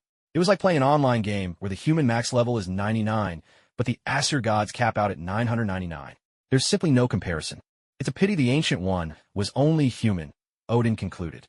After the discussion about the Ancient One, the group arrived at the entrance to the Rainbow Bridge. The firekeeper, dreading the endless questions awaiting her back home, felt a headache coming on. She was swamped with work and couldn't afford to waste time on pointless formalities, but if she skipped those steps, it would look like she was hiding something, which was a dilemma in itself. Was there any way to avoid this predicament? She glanced at Odin and decided to borrow some of his authority. With a bright smile, she said, "Your Majesty, could I borrow your destroyer armor for a couple of days?" Odin guessed her intention, but didn't mind and replied casually, "I just waxed this thing a couple of days ago. Don't go scuffing up the paint." Got it. Some might point out that Hela isn't Frigga's biological daughter, but according to the official Marvel website, Odin's section clearly states that Hela is indeed Frigga's own child. As for Thor's line in Infinity War about them being half-siblings, I can't explain that either. For the sake of the story here, let's go with her being their biological daughter. The campfire flared up and died down. The Firekeeper's figure appeared at SHELD's temporary camp in New Mexico. But instead of the orderly scene she'd imagined, chaos reigned. Damaged equipment lay scattered everywhere, and the ground was pockmarked with craters large and small. 3 men in camouflage, their faces cold and expressionless, were rummaging through the wreckage. The moment they spotted the Firekeeper, they let out guttural shouts. From their right arms, left shoulders, and both legs, streams of oily black sludge twisted into serpentine shapes and lunged menacingly at her. Human pus. The Firekeeper was puzzled for a moment. As the black serpents closed in, a searing beam of light suddenly cut through the air. Before the infected men could even grunt, they were vaporized in an instant, leaving nothing but smoke. Standing tall behind the Firekeeper was the Destroyer, 3.88 meters high and weighing in at 386 kilograms, radiating an imposing presence, the very image of loyal protection. In the comics, this thing is Asgard's ultimate weapon. When Odin dons the armor, he can take on the Celestials by himself. The movie universe might tone it down a bit, but still a top-tier powerhouse, the definition of a maxed-out character. The Destroyer runs on thought alone, and its power depends on the strength of its controller. With Odin at the helm, it can face down gods. Under Loki's command, it struggles even against Thor wielding Mjolnir. With the Firekeeper in control, it should be about on par with Thor, but thanks to its tireless, unfeeling mechanical nature, its overall strength might even edge out the God of Thunder. The Firekeeper had brought the Destroyer back with her to put some pressure on the United Nations. Anything to keep from being bogged down forever in endless questioning and meetings. But she hadn't expected to find the camp in such a state. Not only was everyone gone, but all that remained were those 3 ghastly creatures, which she'd accidentally reduced to ashes in a single blast. Returning home in glory only to find no one there to see it. What a waste. All this swagger, and not a soul around to witness it? Frustrated, the Firekeeper pulled out her phone and dialed. "Hey Tony, where are you? I've got something amazing to show you." A barrage of explosions and mechanical whirring erupted from the other end of the call. The Firekeeper quickly held the phone away from her ear. It was a while before Tony's breathless voice came through. "Thank goodness. Our magnificent princess has finally returned." She pressed the phone back to her ear. "What are you up to?" "Just maintaining world peace." "Wow, you're really impressive. Keep it up." With that, the Firekeeper hung up the phone. 3 seconds later, the phone rang again. She picked up, and Tony shouted, "Do people from Lothric just not have a sense of humor? It's just that your jokes are way too cold." "No way. I was voted Stark Industries' funniest guy." "That's only because you signed their paychecks." Tony protested in mock outrage. "I hate money." The Firekeeper laughed. "Now that's a good joke." Suddenly, there was another explosion over the line, followed by Coulson's urgent voice. "Tony, break time's over. They're coming back. Can't you see I'm talking to the boss here? Hold them off." Tony called back, then spoke to the Firekeeper again. "Princess, you heard that. If you're not busy, get over here. We need backup." "All right. Where are you?" "A retirement home on the outskirts of London, England." The Firekeeper asked, puzzled, "What are you doing all the way on the other side of the planet?" Tony replied, as if already fighting off enemies, "Because the bad guys are on the other side. Anyway, no time to explain. Where are you right now? I'll have a mage from the London Sanctum pick you up. Temporary camp in New Mexico." "Got it. Hey, mage over there. Open a portal." The Firekeeper quickly added, "Tell them to make it bigger." "Why so big? I like things supersized. Is that a problem?" "All right, you're the boss. Whatever you say." As soon as he finished speaking, a cluster of golden sparks danced in the air not far in front of the Firekeeper, then suddenly flared into a towering golden portal over 4 meters high. Tony and Coulson lit up with anticipation, expecting the Firekeeper to step through at any moment.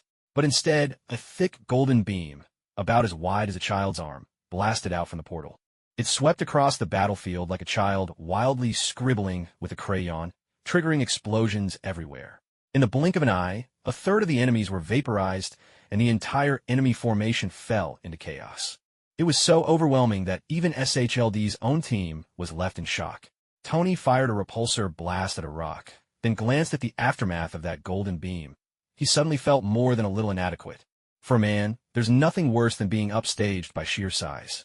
Time to boost the power. Crank it up all the way. The Destroyer strode through the portal with a menacing aura, followed by the Firekeeper herself, moving with graceful, unhurried poise. Seeing the stunned, awestruck, and admiring looks from everyone around, the Firekeeper felt completely satisfied. Coulson gaped. And this robot is? The firekeeper lifted her chin. A little gift from Asgard to Lothric. Why'd they give it to you?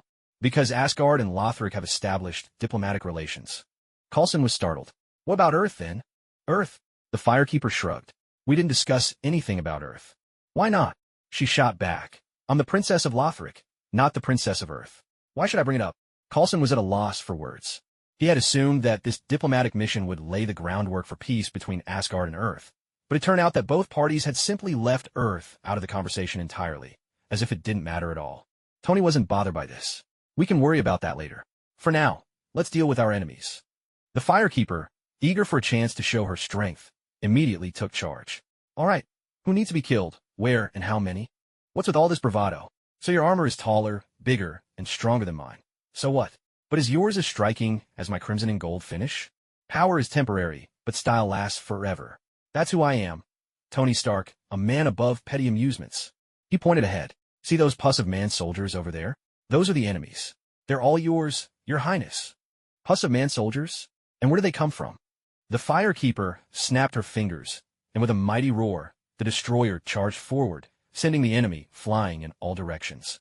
We're still investigating, Coulson said, seeing that the situation was under control. He stepped over to brief the firekeeper. Not long after you left, these pus of man soldiers suddenly appeared. They're not as formidable as Ivan Vanko was, but they make up for it in sheer numbers. Shield outposts and secret bases all over the world have come under attack. Thanks to your country's princess of the deep and your fellow pyromancers, we've managed to keep casualties to an acceptable level. Speaking of these pus of man soldiers, wasn't Yulia working on something similar? Could Whitehall be behind this? The firekeeper asked. Has S.H.I.E.L.D. figured out who's behind them? Coulson nodded. We've narrowed it down to a charity called the Daniel Foundation. The ultimate mastermind is still under investigation. Wow, it really is Whitehall. He gets his hands on a new weapon and immediately throws caution to the wind. Does he really hate S.H.I.E.L.D. that much? Curious, the firekeeper glanced back at the retirement home. Wait, is this one of SHLD's secret bases too? Not bad. You've even got post-retirement. Life all planned out, and on the UN's dime, no less. We in the Pyromancer's Order could learn a thing or two from your advanced management skills.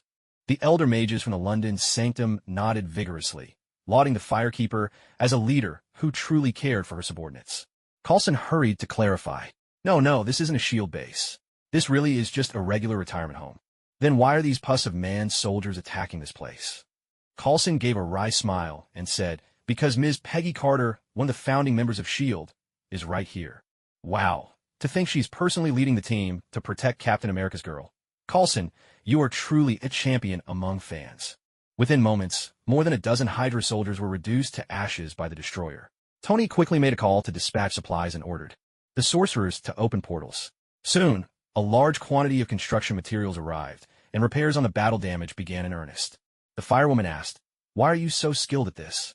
Tony replied with a smug grin, "Because it's not my first time." To avoid public panic, the government is willing to pay top dollar for battlefield repairs.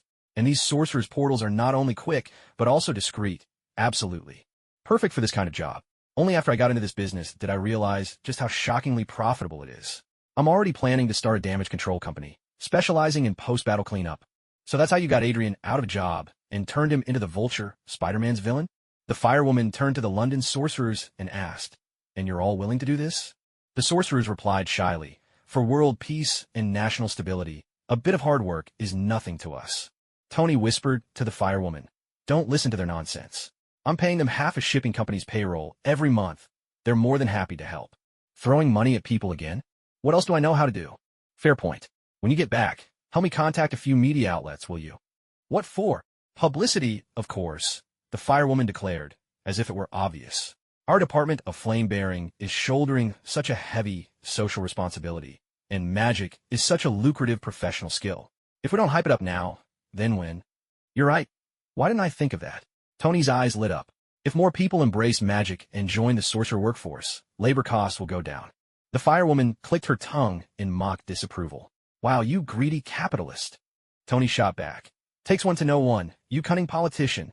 If magic became widely accepted, new problems would surely arise. The Department of Flame Bearing, as the official authority on magical affairs, would naturally gain more power, and the firewoman's influence and standing would only grow. The two exchanged a knowing smile, each seeing through the other, but leaving it unspoken. Tony stayed outside to study the destroyer and oversee the repair efforts, while Coulson led the firewoman into the retirement home to visit Peggy Carter. This British agent, now 90 years old, once dated Captain America, fought remnants of Hydra, oversaw Operation Paperclip, and founded the predecessor of S.H.I.E.L.D. Her record is nothing short of legendary, a living icon. Of course, like Odin, she is now approaching the end of her journey. Peggy Carter lay on the bed as still as a withered tree bark. When she heard footsteps, she opened her eyes slightly and asked Coulson, "Have the enemies been driven off?" Coulson replied with great respect, "Yes, ma'am. The enemies have been repelled.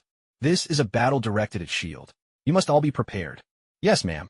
Carter continued, "What arrangements has Fury made?" Director Fury has suggested that agents move into the shadows, avoid direct confrontation, and wait until the enemy's circumstances are clear before making any further moves. A wise choice. But from your tone, it sounds like it's difficult to put into practice. Coulson sighed. Secretary Pierce overruled Director Fury's proposal. He's advocating for a full-scale assault to completely wipe out the threat. Carter was taken aback. Pierce has always been cautious and smooth in his dealings. Why is he being so aggressive this time? Coulson explained, "Word is the World Security Council is putting tremendous pressure on him. One of the council members, Mr. Gideon Malik, has demanded an immediate counterattack in response to this assault. If not, he threatens to report S.H.I.E.L.D's inaction to the United Nations and hold us accountable." Carter shook her head. Fury is a man of principle. He would never buckle under external pressure. A look of embarrassment crossed Coulson's face as he added, "Actually, there's now a pro-war faction within S.H.I.E.L.D. led by Level 8 Agent John Garrett and Strike Commander Brock Rumlow. They're both pushing hard for retaliation. Nearly 80% of agents within S.H.I.E.L.D. support their view." 80% of agents? More like 80% HYDRA. Let's be honest. Even the fireproof girl, who'd always been a bystander, was stunned. Did she hear that right? Alexander Pierce, Gideon Malik, John Garrett, Brock Rumlow, each and every one of them, bona fide HYDRA. Now, these guys are teaming up, shouting about taking down Whitehall? Are you kidding me? Suddenly, Coulson pressed a finger to his earpiece, listened, then turned to Carter. Just now, a biotech company in Germany called Strucker Pharmaceuticals provided a batch of reagents. Tests show they effectively suppress the vitality of those centipede soldiers, reducing their combat effectiveness. The Security Council has already ordered a full procurement. Director Fury fought hard against it, but the order was still pushed through. Wait, what? Strucker Pharmaceuticals. Isn't that the business of Baron Strucker, another Hydra big shot? The same guy who used the Mind Scepter to create Quicksilver and Scarlet Witch? Hydra fighting HYDRA, while S.H.I.E.L.D. stands at the sidelines trying to keep the peace. This is even messier than the old warlord rivalries in northwestern Shaanxi. Now the fireproof girl was utterly baffled, starting to wonder if Whitehall had maybe pulled a stunt like sleeping with his teammate's wife, because apparently even his own allies couldn't tolerate him. As someone who was about to retire, Carter's channels for information were limited, leaving her more bewildered than ever. Even with 50 years of experience, she felt utterly at a loss in the current situation. After struggling for a long while, she finally managed to say something. To have so many loyal and brave patriots stepping forward. Truly, S.H.I.E.L.D. is blessed by Providence. The fireproof woman covered her mouth with both hands, her shoulders shaking uncontrollably as she let out muffled sounds. Carter glanced at her and asked, "What's the matter with you?" The fireproof woman replied, "I just feel so proud of S.H.I.E.L.D. Carter seemed genuinely proud herself. With a gentle smile, she asked, "You must be the newly appointed head of the flame-bearing division? Such promising youth. When I was your age, I was but a junior officer." The fireproof woman responded graciously, "But you discovered the greatest warrior of all." Carter smiled faintly. "Indeed, Steve truly is the greatest warrior. It's just a pity. Ms. Carter," actually, Coulson suddenly interjected. Both the fireproof woman and Carter turned to look at him, but Coulson simply shook his head. "No, never mind." Stopping mid-sentence. "Are you from the Soul World too?" Having once been the queen of agents herself, Carter understood the habits of spies and chose not to press him. She offered a few more words, then claimed she was tired and wanted a rest. Recognizing her cue, the fireproof woman and Coulson made a tactful exit. The fireproof woman was just considering calling Yulia over to ask about the situation when Coulson suddenly stopped in his tracks and asked, "Your Highness, do you know how effective light therapy is for frostbite?" The main function of light therapy is to restore vitality. To put it simply, it heals wounds but doesn't cure illnesses. Frostbite does fall within its scope, though. Coulson pressed further. "What about someone who's been frozen for 70 years? As long as the person isn't dead, light therapy should be able to... She trailed off mid-sentence, suddenly stunned. Frozen for 70 years? Wasn't that referring to that certain someone? She asked directly. You found the captain, haven't you? Coulson was taken aback. How did you know? The fireproof woman was equally shocked. You really did find him? Coulson, now frustrated, snapped. Were you trying to trick me? The fireproof woman bristled in return. Out with it, or I'll have Nick Fury make your life miserable. With no other choice, Coulson confessed, albeit a bit aggrieved. On July 19th, we found him beneath the Arctic ice. S.H.I.E.L.D. had indeed recovered Captain America, but due to technical constraints, they didn't dare thaw him hastily. Instead, they borrowed a large freezer from a meatpacking plant and kept him preserved there. Out of pure fan concern, Coulson had wanted to ask the fireproof woman if she had any solutions, only to end up spilling the secret. A matter this significant, of course, couldn't be kept hidden. He reported everything to Fury, only to receive a thorough scolding in return. The firekeeper couldn't be bothered to listen to Nick Fury's veil barbs. She cut in, saying, Director Fury, as for awakening Captain America, the Fireling Division will be glad to lend a hand. Again? Nick Fury nearly cursed out loud. You already snatched Iron Man from under my nose, and now you want Captain America, too? What's left for me to play with? He cleared his throat and responded in polished, bureaucratic speak. S.H.I.E.L.D. appreciates the Firelink Division's generous offer. However, we've already assembled a world-class medical team, and we're fully confident in our ability to wake Captain America. So there's no need to trouble you. Fine, don't use us. But what's with your whole guarding against fire, theft, and princesses attitude? All right, Captain America is yours. But don't think that having America's star-spangled backside gives you any edge over the Fireling Division. Our own Mordran dancers have assets that don't lose out to anyone. Truthfully, the Firekeeper wasn't just being gracious. If Fury had agreed, she wouldn't have minded sending a blue-clad cleric over just to go through the motions. If he refused, it made no difference to her. Captain America's combat skills were nothing special, and his so-called half-and-half power was about as reliable as Duan Yu's Six Meridian sword. Sometimes it worked, sometimes it didn't. His main value was his leadership, but the Firelink Division already had her as their leader. Why recruit another charismatic figure to compete with her? That would just be asking for trouble. That's why Captain America was never on her recruitment list to begin with. She was a dictator. He was a champion of democracy. They were fundamentally incompatible, like Chow. Chow tried to win over Guan Yu. Even if he switched sides, his heart would never be in it. At best, it would make for a good story for future generations, but that's about it. Besides, the Firekeeper had more pressing matters. She needed to show the eternal flame to Rosaria. With Yuria still undercover, Rosaria was the only one on her side who could be considered an intellectual hero. What a wondrous flame. I can feel the tremendous power it holds, said Rosaria, lounging in a luxurious, red-carpeted room in a loose nightgown that showed plenty of skin. She was surrounded by chips and soda at her feet, flanked by an array of gaming consoles and controllers, a true shut-in. The Firekeeper glanced at the massive 60-inch television. On the screen was a game titled, My Little Sister Fell for My Big Sister. She broke into a cold sweat. Where did you even find this stuff? Snapping back to her senses, the Firekeeper quickly replied, Asgard, another divine realm. It's the power source of a being known as a fire giant. Rosaria chuckled softly. Giants always seem to have a special connection to these miraculous flames. Beneath Irithil, there's a prison. Beyond that prison lies the legendary city of Sin, the homeland of Yorm the Giant King, where the Sin flame burns eternal and unquenchable. The young sorcerer Sullivan was the one who discovered this fire. The king, his father, began to study it, hoping to use the undying nature of the flame of Sin upon the first flame. But in the end, he failed. The flame of Sin ran rampant, destroying the city of Sin, and the giant King Yorm was also tainted by it, gaining the property of immortality. This allowed him to burn over and over again, and he was made into an emergency Lord of Cinder when the first flame was about to fade. The Firekeeper suddenly understood.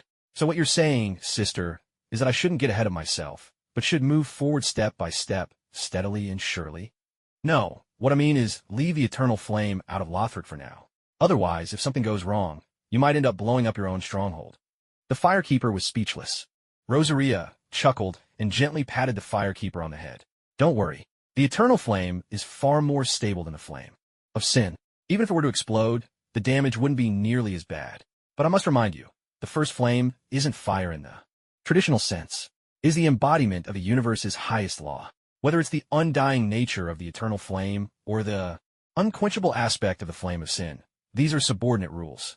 it would be very difficult to truly fuse them with the first flame. The firekeeper had more or less prepared herself mentally, so she wasn't too disappointed. She nodded and said, "We'll do our best. Even if we can just make the first flame burn a little longer, that would help."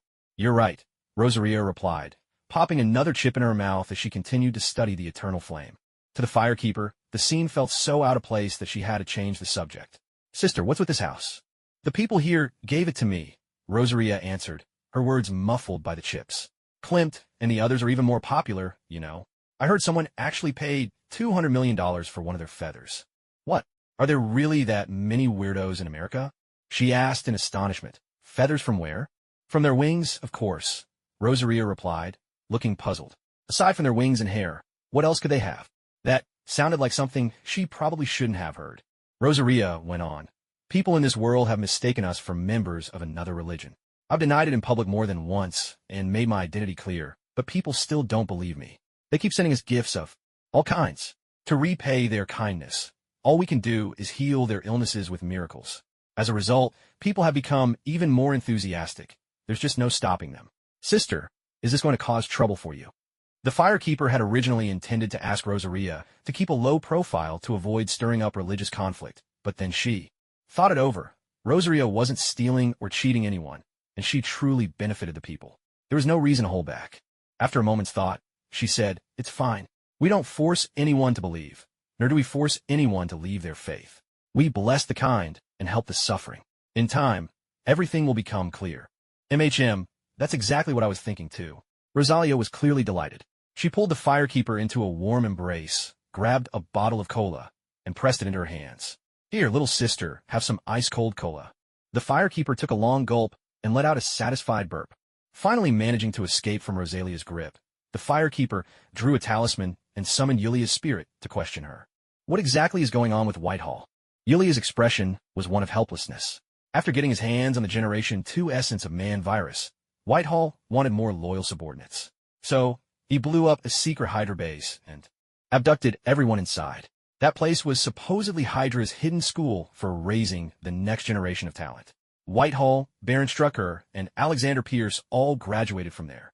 Whoa, isn't that the same Hydra school from Season 5 of Agents of S.H.I.E.L.D.? So it turns out Whitehall is a hero who blows up schools. But with one blast, basically he severed Hydra's roots. No wonder the Hydra bigwigs are desperately hunting him down. The firekeeper asked, "So how's the battle going?" "The soldiers infected with the essence of man have tremendous combat power and a huge advantage in conventional fights. The other Hydra factions haven't found a good way to counter them yet, so Whitehall is holding the upper hand.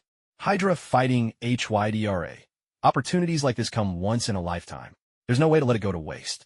The firekeeper thought for a moment, then decided to take a page from the American playbook and embrace the spirit of humanitarianism. Always help the underdog and make sure everyone get a fair fight.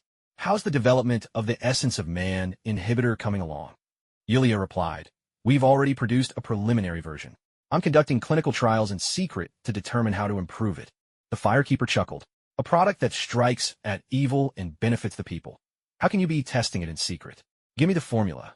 I'll get official approval for it from the WHO under the name of the Fire Transmission Department." Yulia began to sweat nervously. Wasn't this supposed to be a covert operation? How did it suddenly become so aboveboard? "Times have changed," said the firekeeper, clenching her little fist. "This time, I want both fame and fortune. Next week, my series is getting a double feature on the anime front page. I was planning to take a break and play some Slay the Spire, but now..." The Fire Transmission Department's building was finally complete. 9 stories tall, not towering, but certainly impressive. There was a fountain and flower beds out front, and a small bridge over flowing water. In the back, parking lot? "Sorry, we may just travel by portal. No matter how expensive your sports car is, you'd be embarrassed to drive it." The firekeeper set up a bonfire right in the front lobby. Problem solved. The firekeeper took the Essence of Man inhibitor to the WHO for approval. Normally, there would be no chance of passing, but the moment Daijin Malik, a bigwig from the Security Council, heard about it, he immediately contacted the firekeeper directly. "Does this serum really suppress the essence of man's activity?" "Of course," the firekeeper replied. "This is the groundbreaking achievement of the Department of Flame, the result of countless mages poring over ancient texts, pouring their hearts and souls into its research. There was an earlier version of the inhibitor, but its effects weren't particularly impressive. Strucker Pharmaceuticals, right? I looked into it. It's nothing more than a blend of powerful sedatives and anesthetics, a rudimentary technological solution. It has some effect, but it's just treating the symptoms, not the root cause. Relying on it is nothing short of gambling. These were all things Yulia had told the Firekeeper. And what about the Department of Flame's inhibitor? The Firekeeper smiled. Ours is a creation of magic. Well, that was that. No further questions needed. The grass always seems greener on the other side. People always trust what's foreign. Daijin Malik, the portly old man raised on science, was instantly convinced. He mobilized all the Hydra resources at his disposal, clearing every obstacle so that the Firekeeper received the inhibitor's registration number that very afternoon. The Firekeeper returned the favor. Why not have Strucker Pharmaceuticals handle the manufacturing? The council has worked with them before. They know the ropes. Daijin Malik was overjoyed, nodding repeatedly. Baron Strucker was Hydra through and through. If the inhibitor could be produced by him, all the better. In the days that followed, good news came in wave after wave. The inhibitor demonstrated remarkable effectiveness. Led by John Garrett and Crossbones, the Shield Strike team pulled off a string of victories, giving morale a tremendous boost. But just as they were gearing up for a major counteroffensive, ready to take down that traitor Whitehall, disaster struck, the inhibitor failed. Or rather, the pus soldiers developed a resistance. The sedative effect, once lasting 10 whole minutes, dwindled to less than 1. John Garrett and Crossbones barely escaped with their lives, forced to retreat in utter humiliation. Daijin Malik immediately demanded answers from the Department of Flame, but the Firekeeper shut him down with a single sentence. No need to panic. The second-generation inhibitor is almost ready. Do you want it or not? Of course Daijin Malik wanted it. All right then. The Firekeeper slapped a stack of approval documents on the table. Stamp these new drugs for me. Daijin Malik glanced through them. They were all new medicines made from greenflower and mossball, both proven in clinical tests to be highly effective against various diseases, yet held up by vested interests and never allowed to reach the market. Everyone knew these two plants were unique to Lothric. The Firekeeper was shamelessly abusing her power for personal gain. But instead of being upset, Daijin Malik was rather pleased. Ambition was no problem. Hydra could always satisfy ambition. What he truly feared were rigid types like Captain America, honest to the core and impossible to corrupt, who'd gnaw through Hydra's old bones like a stubborn turtle. It seems that Your Highness and I share much in common. Perhaps we should communicate more in the future, said Daijin Malik, who was already plotting to bring the Firekeeper over to Hydra's side. His delight was practically written all over his face. Of course, I'm also very interested in the long and storied history of the Malik family. We should help each other out from now on, the Firekeeper replied, all the while entertaining her own schemes. She was thinking about dragging Hydra's ancient progenitor, the Hive, back to Lothric and burning it. After all, that thing had destroyed several planets. Imagine how many souls were contained within its body. The two exchanged a knowing smile, each hiding their true intentions. The Firekeeper handed over the formula for the second-generation inhibitor, and in return received the approval number for the new drug. Without further ado, the medicine was launched immediately. Although governmental resistance had faded, a new obstacle appeared. The capitalists struck back. The distribution channels were narrow, the retail outlets limited, and once again, the launch of the new drug was hampered. Meanwhile, over on John Garrett and Crossbone's side, their efforts were knocked back yet again. The second-generation inhibitor was indeed stronger than the first, but humanity's corruption evolved just as quickly, and soon resistance to the new drug began to appear. Naturally, the Firekeeper produced a third-generation formula. This time, her condition was that Baron Strucker himself intervene and lift all restrictions on the new drug's access to the market. You're taking advantage of the crisis. Baron Strucker, a true-blooded German with arrogance running deep in his veins, retorted indignantly. The efficacy of these drugs is simply too high. They'll collapse the entire pharmaceutical market. Even if I held a gun to those businessmen's heads, they would never agree to this. Drop the act. The Firekeeper exposed Baron Strucker's lie. I'm only the manufacturer.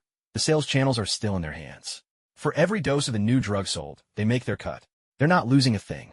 As for the drug's potency, I'm willing to compromise, split the medication into high, medium, and low grades, each with different price points to cater to various groups and minimize the shock to the market as much as possible. The Firekeeper's goal was simply to promote the new drug and build momentum for Lothric, not to crash the entire industry and create mass unemployment among pharmaceutical workers.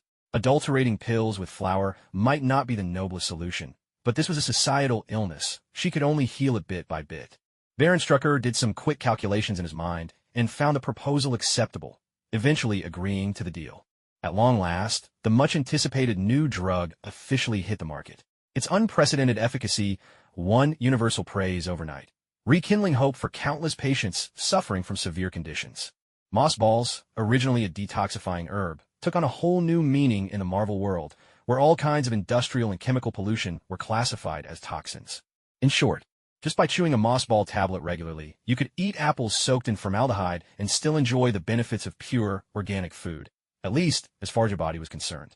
If you're sick, it cures you. If you're healthy, it strengthens you. This simple idea became the perfect slogan for mossball chewables. The indescribable nation even developed a special children's flavor, distributing it free of charge in elementary and middle schools for children of appropriate ages. This wholehearted care for the next generation showcased true great power responsibility. It wasn't long before countries around the world rushed to follow suit. Green Blossom Herbal Elixir, on the other hand, was even more straightforward. Thanks to its remarkable energizing effects, it quickly became a must-have for office workers, students, manual laborers, and night shift employees. Clever entrepreneurs soon introduced Green Blossom effervescent tablets, which could be mixed with tea, juice, coffee, and other beverages to provide the same benefits. For a time, it swept across the globe, with over 60 flavors launched to satisfy regional tastes. But where there is light, there is shadow. The first case of Green Blossom doping appeared on the sports field. This new kind of stimulant gave the International Court of Arbitration for Sport quite a headache. Since the elixir contained neither hormones nor chemical stimulants, it technically did not qualify as a banned substance. After a month of deliberation, the court finally ruled that the athlete in question had not used a banned substance and that his results stood. However, for lacking the spirit of fair competition, he was suspended for a year, losing his chance to compete in the 2012 London Olympics. Soon after, the International Olympic Committee officially banned Green Blossom products from all competitions, declaring that violators would have their results nullified and be disqualified from further events. 3 months later, as the new medicines found their way into households everywhere, the name Lothric became a household word. Curiosity about this nation blossomed. People wanted to learn about it, to know it. Riding this wave, Time magazine sought out the Firekeeper.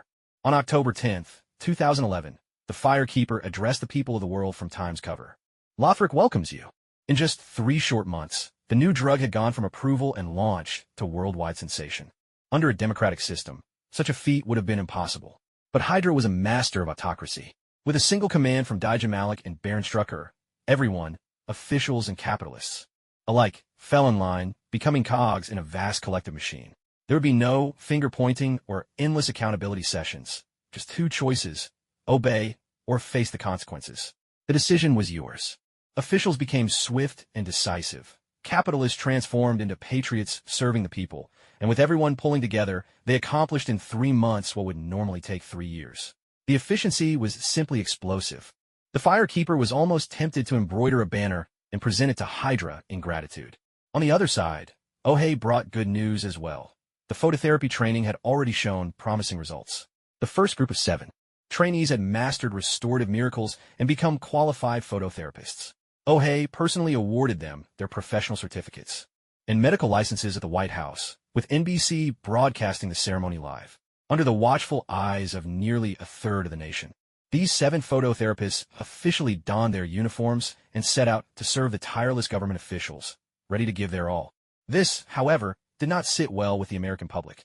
Why should only officials benefit from these services? They cried foul, calling it privilege, a disconnect from the people, a step backward in history. Fortunately, Irina stepped up to the plate, training over 20 qualified phototherapists in the very first session.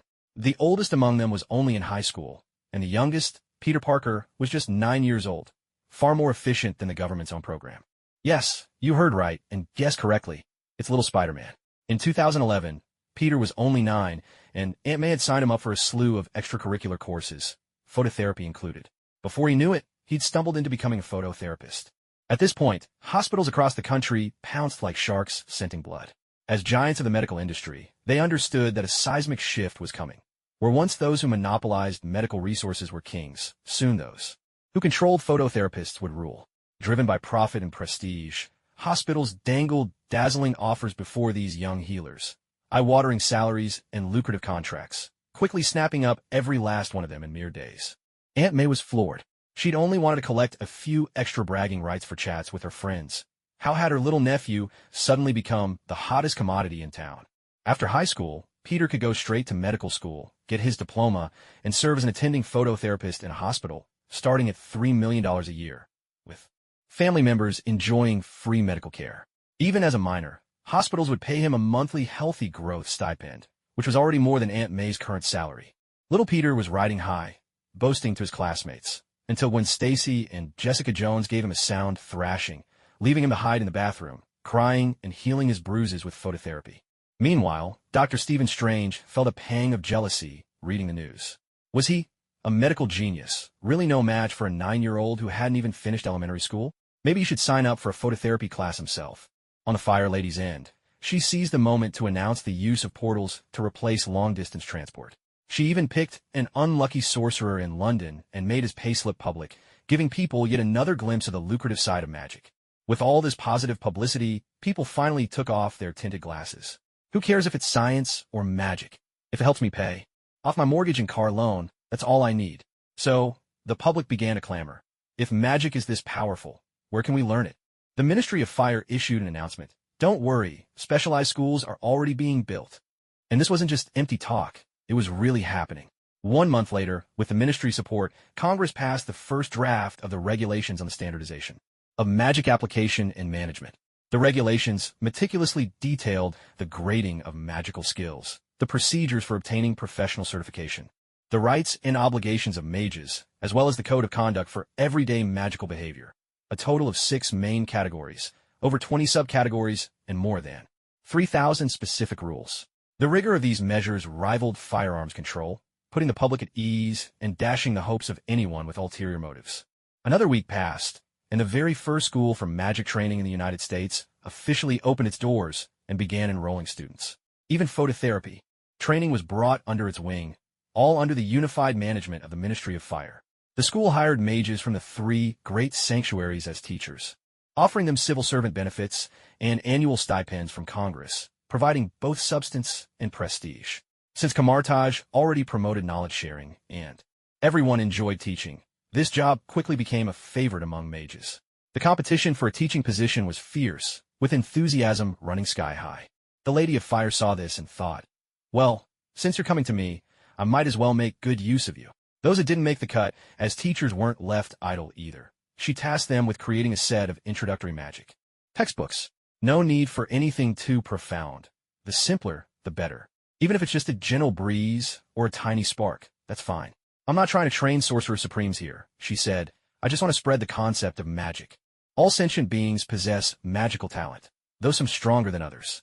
The powerful, like the Ancient One, while the weaker might only manage to summon a light breeze to cool themselves. But that's still something. So, as soon as the beginner's magic textbooks hit the shelves, they sold out immediately. In the world of martial arts, this would be like mass-producing the Song Feng sword technique. Not very powerful, perhaps, but easy to learn.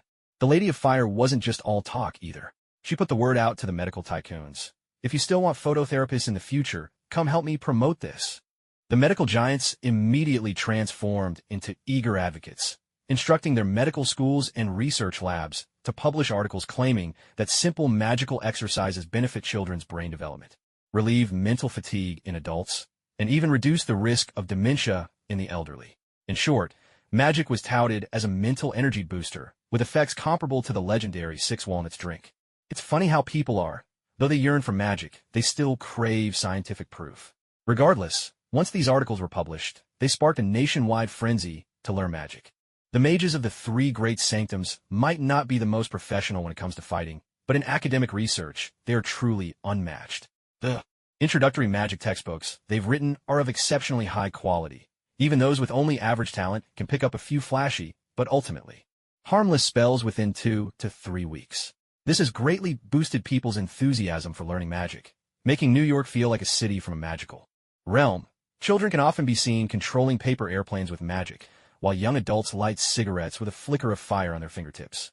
Back in that same ice cream shop from before, the fireproof lady was eating her ice cream in small, careful bites, while across from her, the Ancient One lounged with a glass of iced cola, sipping leisurely. I honestly didn't expect you to pull it off, the Ancient One remarked with a smile. And so much faster than I imagined. The fireproof lady replied modestly. It was all thanks to Hydra's strong support. Without them, my new medicine would never have reached the market this quickly, and the pharmaceutical industry wouldn't have felt the pressure to offer such high salaries to light therapy specialists. Without massive profits driving things, people wouldn't have accepted magic this fast. The Ancient One nodded. That's so typical of you. Always starting with the little things, and somehow, almost inexplicably, setting yourself up for a win. You're not hiding a recorder again this time, are you? Absolutely not. Search me if you don't believe it.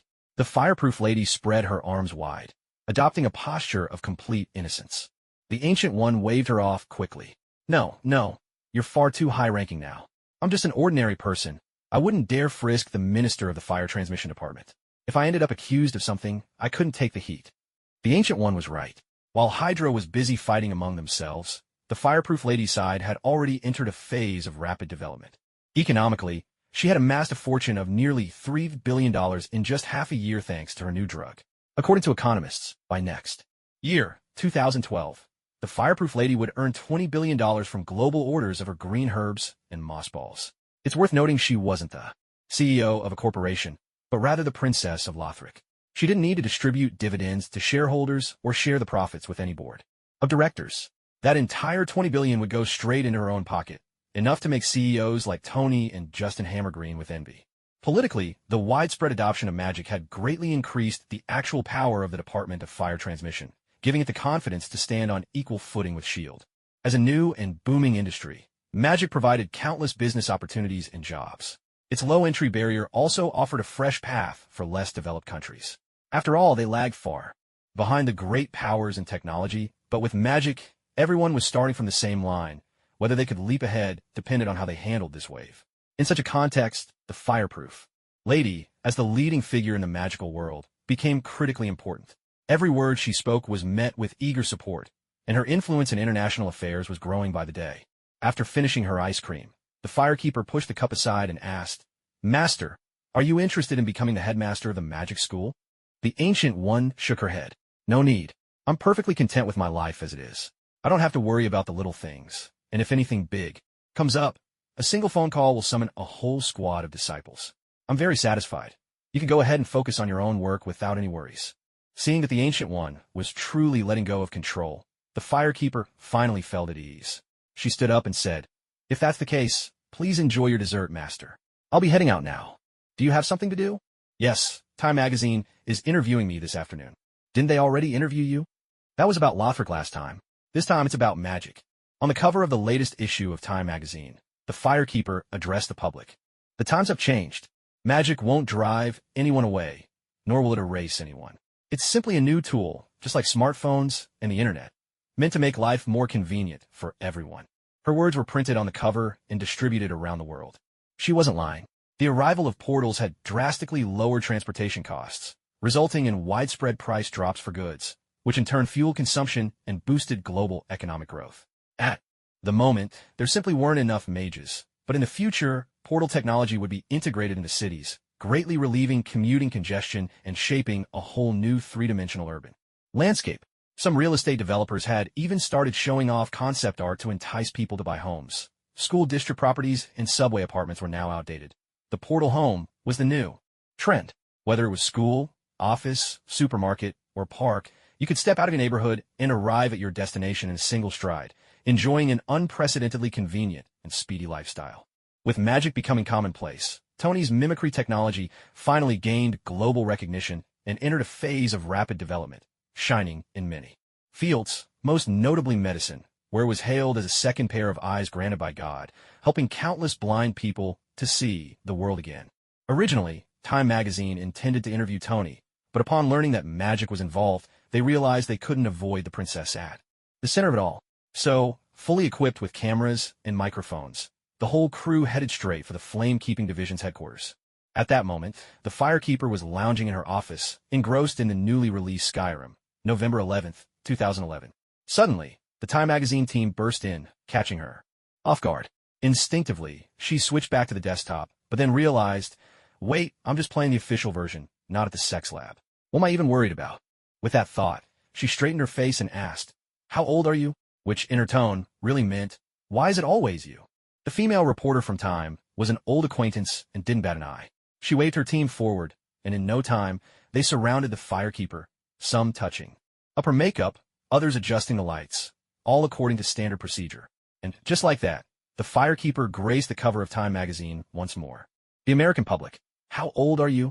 Why is it always you? Good news kept pouring in from the magic side, making the technology camp seem a little lackluster by comparison. Fortunately, Tony, ever the double agent, hadn't forgotten his true calling. In late November, he unveiled the second generation of the arc reactor.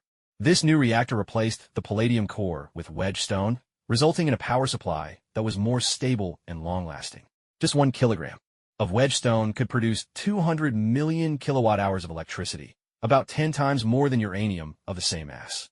And since it ran on fusion rather than fission, its safety rating far surpassed that of traditional nuclear power plants. Most importantly, unlike the first-generation palladium reactor, which slowly released toxins during operation, the second-generation wedgestone reactor was completely clean. Tony didn't bother keeping it a secret. He went live on screen, openly challenging Obadiah. All you stole from me was a flawed prototype. Now I've built the perfect product. You're finished. Click.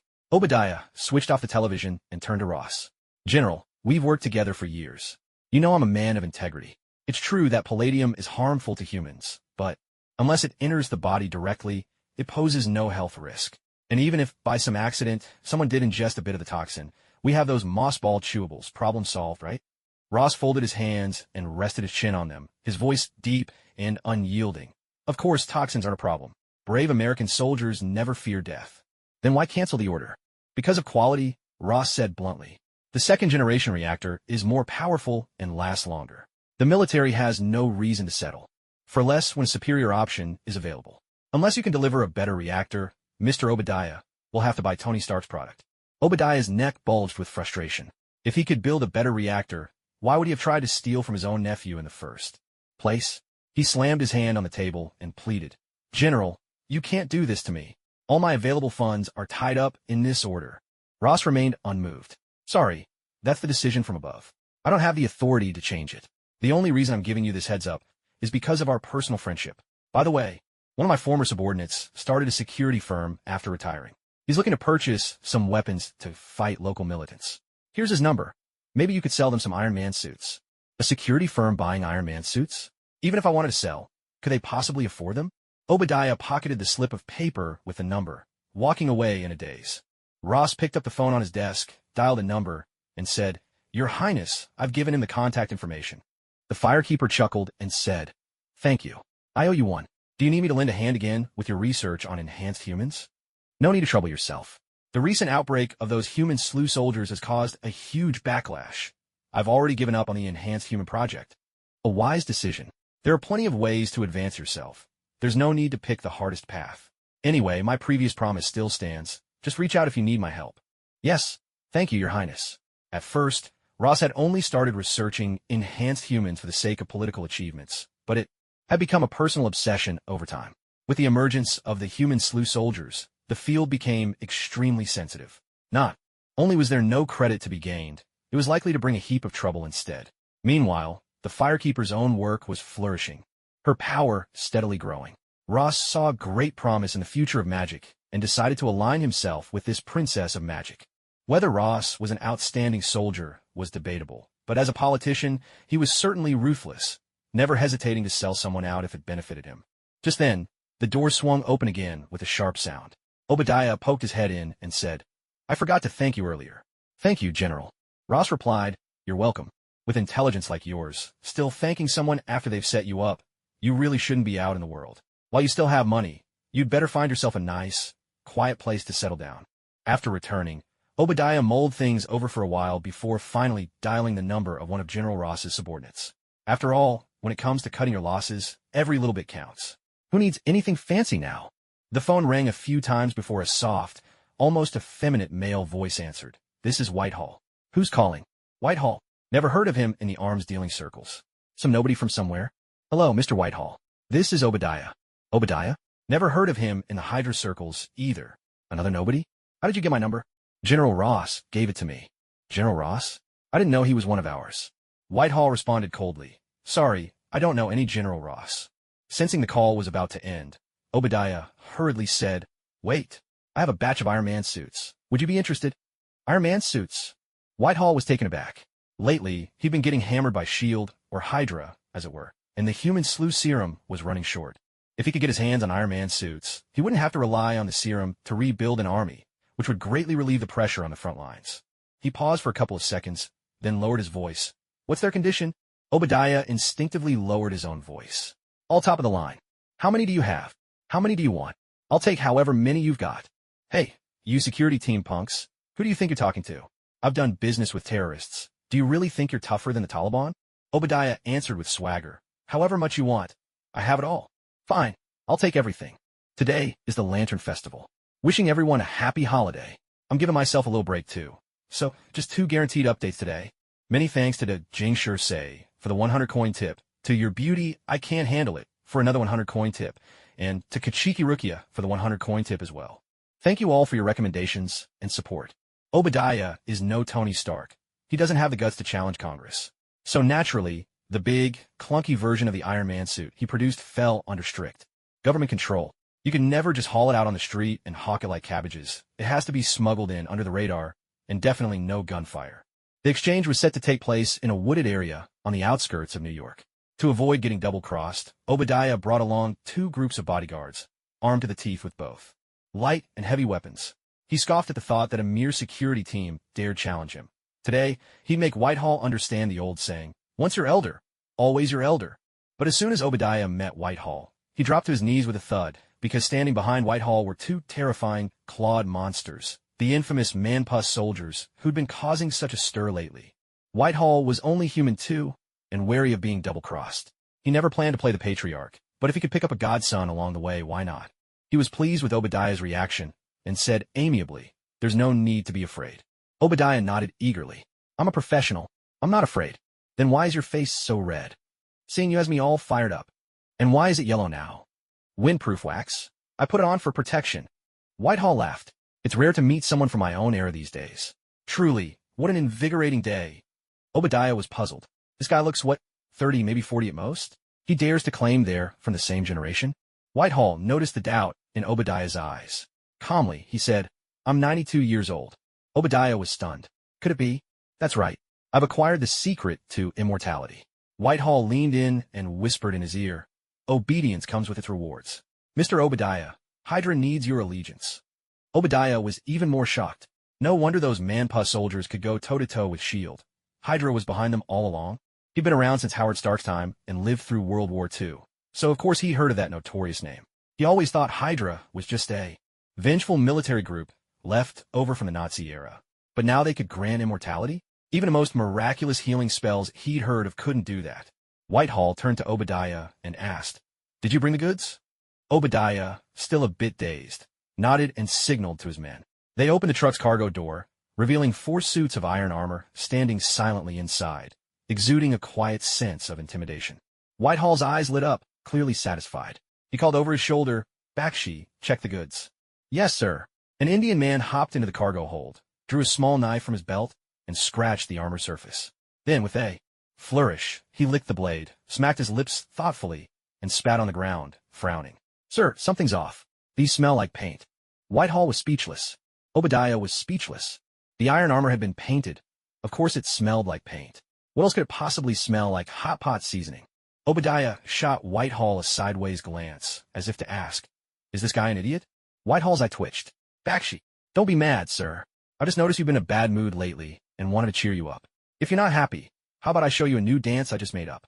Whitehall silently drew his gun. The moment Bakshi saw it, he scrambled into one of the iron armors. With the arc reactor on the chest, glowing to life, the suit powered up. Bakshi leapt down from the truck in a few quick steps, swinging his arms and kicking out his legs, then, crack, snapped a nearby tree in half. It's stable, sir. I feel like a real superhero. A superhero? With the way you're sitting, you look more like a clown. Whitehall gave a subtle signal. 2 burly soldiers charged forward, and, like a pair of giant black serpents, began to pummel the iron armor. Bakshi let out a series of pitiful yelps. Because the suits weren't armed, it took less than 10 minutes for the iron armor to be rendered useless. Whitehall frowned slightly. It seems these are far inferior to Stark's suits. Well, obviously. If they weren't, I'd be selling them to the Department of Defense. Obadiah forced a chuckle. Since you find them unsuitable, let's just call off the deal. Consider this suit a gift, free of charge.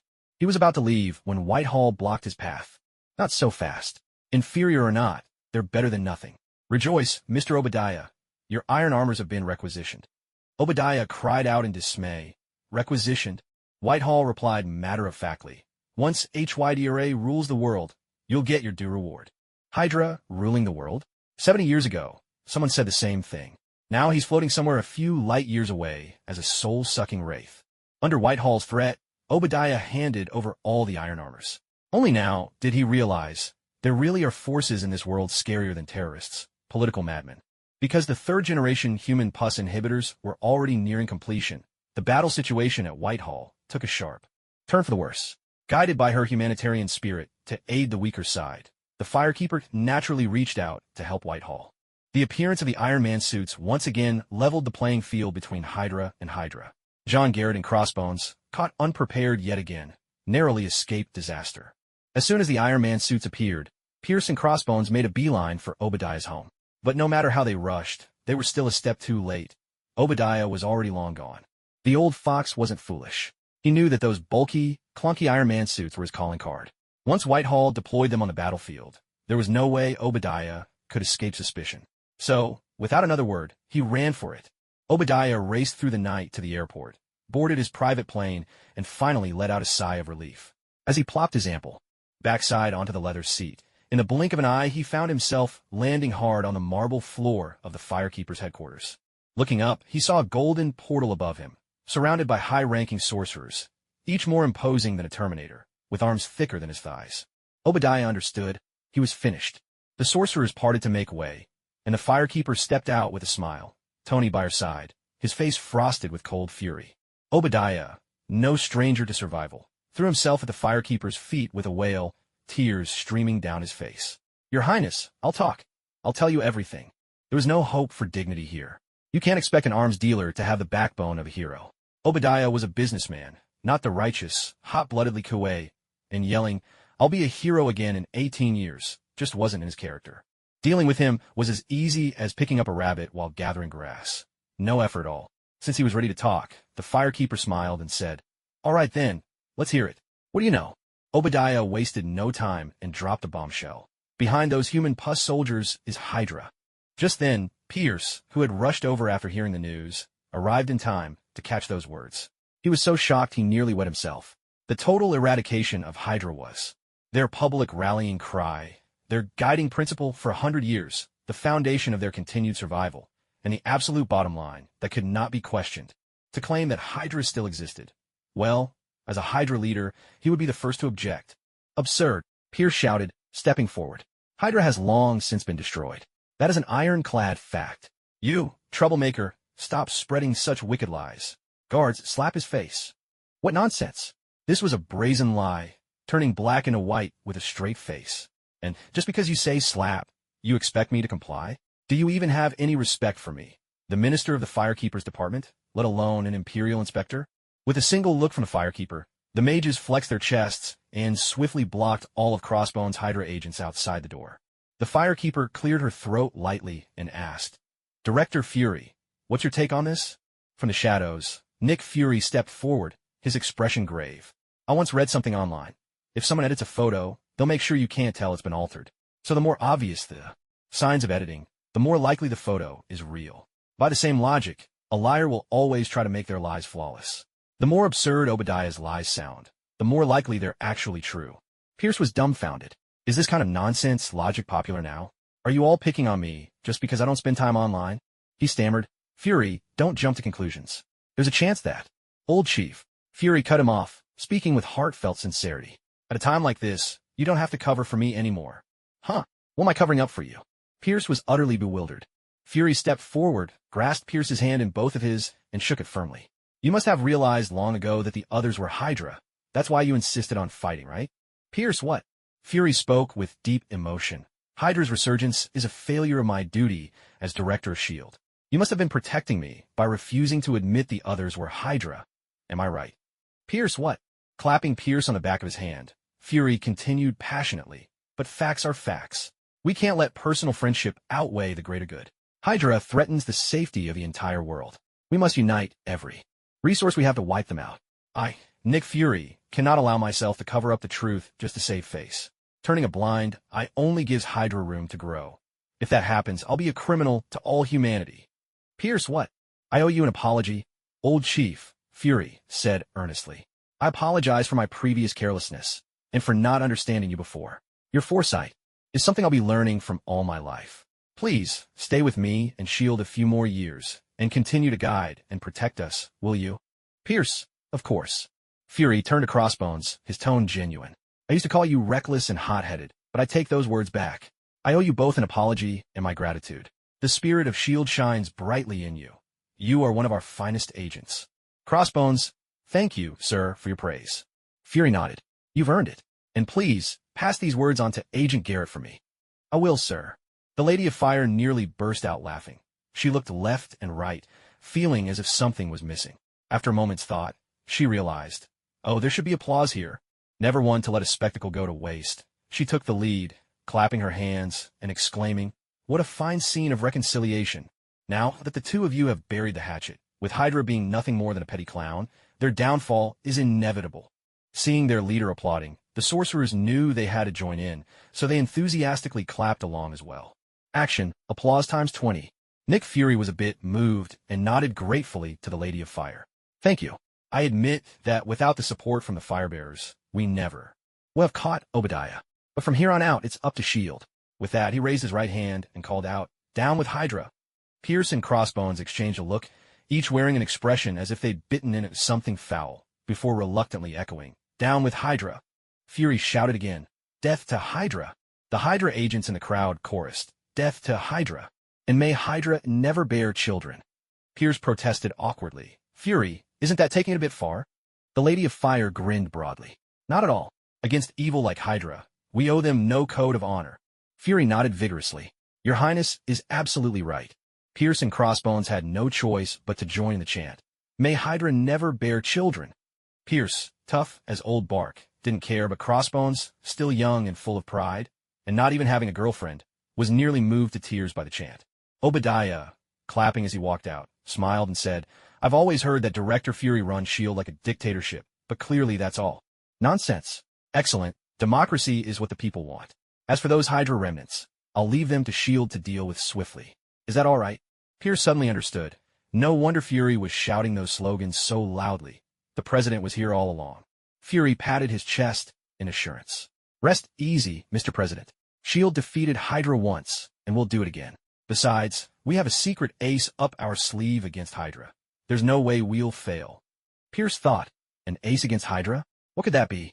The Lady of Fire pondered, then understood. What else could it be? Captain America's anti-Hydra artifact, of course.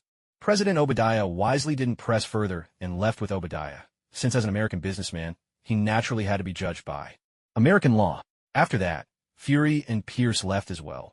They still needed to discuss S.H.I.E.L.D. teaming up with Hydra to fight Hydra. Tony watched Obadiah's retreating back, momentarily lost in thought.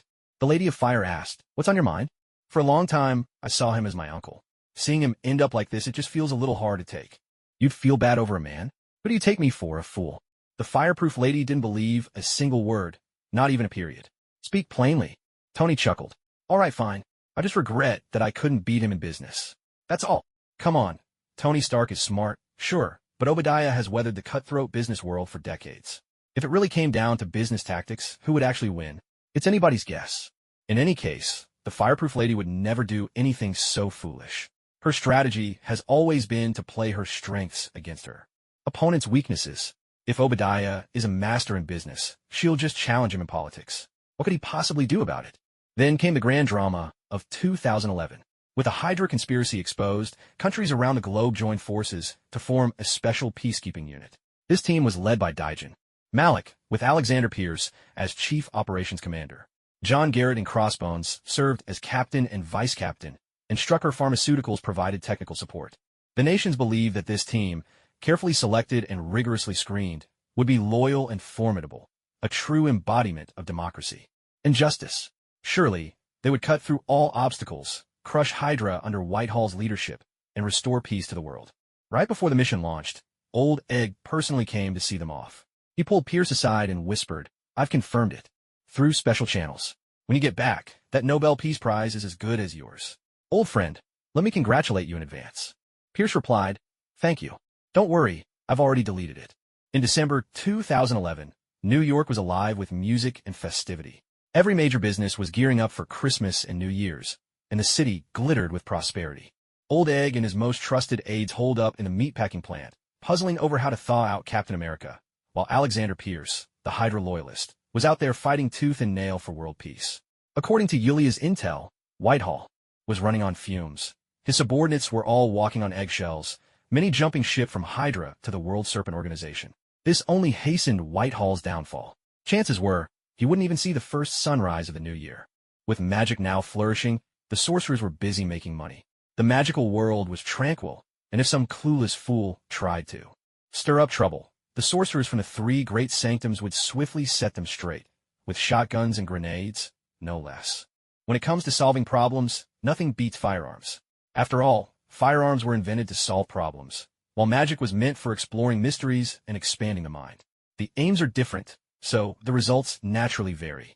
We're all just scholars, powerless to even trust a chicken, said a mage, dual-wielding submachine guns and carrying 6 grenades at his belt. All in all, the fireproof lady found herself with plenty of free time lately. On a whim, she called all the dancers over from Lothric. The dancer, seeing such a grand scene, thought a powerful enemy must have appeared. She drew her twin blades and asked anxiously, Sister Wong, where's the enemy? But the firekeeper simply spread her delicate hand and declared with perfect confidence, come play with me. Well then, when the princess gives the word, play it is. Without a moment's hesitation, the company from Lothric dropped their swords and flocked around the firekeeper as they swept out the door. Everyone here was an adult. There was no need for pretenses or formalities. They strolled through the streets, shopped to their heart's content. If they liked something, they took it. If something caught their eye, they bought it. Helping Her Highness spend money was a loyal subject's sacred duty, and today, Lothric's crew was determined to make a modest contribution to New York's year-end sales. In the days that followed, the dancer and her companions shed their heavy armor and donned modern clothes. The men were striking, the women dazzling. Their battle-hardened bodies looked as if they'd been sculpted by the hand of God, with figures that would put even world-class models to shame. On the last day of December, the firekeeper threw a New Year's Eve party in her newly purchased villa. Tony, Pepper, Hawkeye's family, and several friends from the world of sorcery were invited. Tony, ever the curious one, peered into the neighbor's yard with a pair of binoculars. I remember these houses sold pretty well. Why is the place next door pitch black? Can't they pay their electric bill? The firekeeper took a sip of some unimaginably expensive wine and replied offhandedly, I found the noise annoying, so I bought that house too. And the one next to it. And the one after that. Tony sucked in a sharp breath. Why don't you just tell me which house you haven't bought? The firekeeper thought for a moment. The one at the foot of the hill. Damn, that's the New York City Fire Department headquarters. Enlightenment dawned on the firekeeper. No wonder they refused to sell. Tony was left reeling by this overwhelming aura of extravagance. He clutched his chest and turned to Jack Baldur, the Onion Knight, who was wearing a chef's hat. Hey Jack, give me a drink, anything. I've been deeply wounded by your princess's generosity. The Onion Knight, clad in thick armor, looked like a giant teddy bear. But out of his armor, Jack was a sturdy, amiable man. Knowing Tony didn't like to accept things directly from others, he simply set a golden drink garnished with a tiny umbrella on the table. Tony picked it up, took a sip, and was instantly impressed. My God, this is the best drink I've ever tasted. The balance between the alcohol and the sweetness is perfect. What do you call it? Jack grinned. Praise the sun. That's a great name. Tony took another sip, then asked in genuine puzzlement. Jack, is it true you can't eat? I am ash, a kindled undead, burned by the first flame. I can eat, but I can't taste anything or digest food. I just have to spit it back out. Then how is it you can mix such delicious drinks? And why are you so passionate about cooking? Jack chuckled and said, maybe it's just because I've lived too long. No matter how slow a person is, if you spend a few centuries doing the same thing, you're bound to achieve something. Do you ever feel sad when you see others enjoying delicious food to their heart's content? No, Jack shook his head. Even if I can't eat, watching others enjoy their meal brings me happiness too. Tony paused for a moment, then downed the golden liquid in his glass. Sorry for the silly question, Jack. How about becoming my bartender after you retire? You can mix drinks and tell me stories from your centuries of life. I bet that would be amazing. Jack laughed heartily. Well, you might have to wait quite a while for that. How long is quite a while? Just then, Hawkeye's 2 kids ran over, holding out their plates. Uncle Jack, can we have some more barbecue? Jack smiled and turned to Tony. First, I have to make sure these 2 little ones are fed. Then he addressed the kids. Hey, Remember our deal. 1 serving of meat means 1 serving of veggies. So I've got grilled onions and corn ready for you. The 2 kids looked at him with pleading eyes. Vegetables aren't tasty. Hawkeye and his wife were dancing together, but when they heard this, Hawkeye called out, "Hey, no being picky." "No worries, leave it to me." Jack winked at the kids. "Give it a try.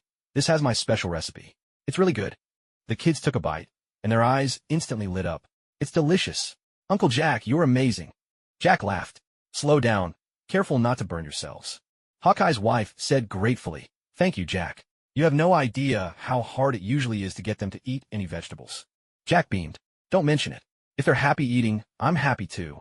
On the dance floor, besides Hawkeye, there were Magda and Bro Despair. Despite the simple steps, Bro Despair, the street dance master, kept messing up, which frustrated Magda so much that she bumped her head against his chest, nearly cracking his ribs.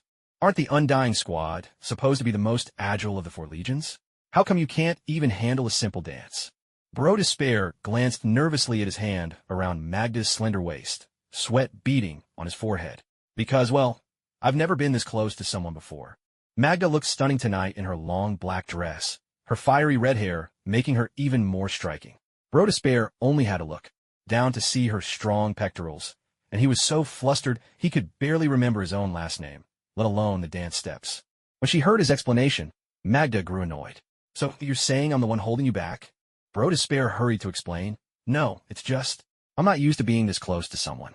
Don't get the wrong idea." "I'm not getting the wrong idea." "Good. That's for the best." The 2 of them stared at each other wide-eyed, moving stiffly in the middle of the dance floor like a pair of wooden puppets. With a sigh, Arkin took it all in, feeling both anxious and helpless, unable to keep from letting out a heartfelt lament for the pair. The firekeeper, her curiosity ablaze, sidled over and asked, "So what's going on? Is there something between those 2? Arkin nodded. "They've got feelings for each other, but one's stubborn as a mule and the other's as closed off as a clam. They're just 1 step away, but neither will break the ice. It's driving me mad." The firekeeper grinned as soon as she heard this, and with a mischievous glint said, "Leave it to me." She called out, "Hey, Hawkwood, want me to set you up with someone?" Hawkwood jumped in alarm and hurriedly replied, "Oh no, Your Highness, please don't. I'm a thing to look at, and I've got no savings to. My name, us unkindled, are just common soldiers, rough around the edges, not much for manners. I'd hate to ruin some poor girl's life." The firekeeper gave a little, "Oh, is that so? Well, never mind then." Hawkwood breathed a sigh of relief. Yes, let's drop it. Thank you for your kindness, Your Highness." After this little interruption, Hawkwood lost all interest in admiring anyone's chest muscles. He threw himself into studying his dance steps, earnestly practicing for a good 10 minutes. Suddenly, Magda looked up and declared, "I've made up my mind." Hawkwood blinked in confusion. "Made up your mind about what?"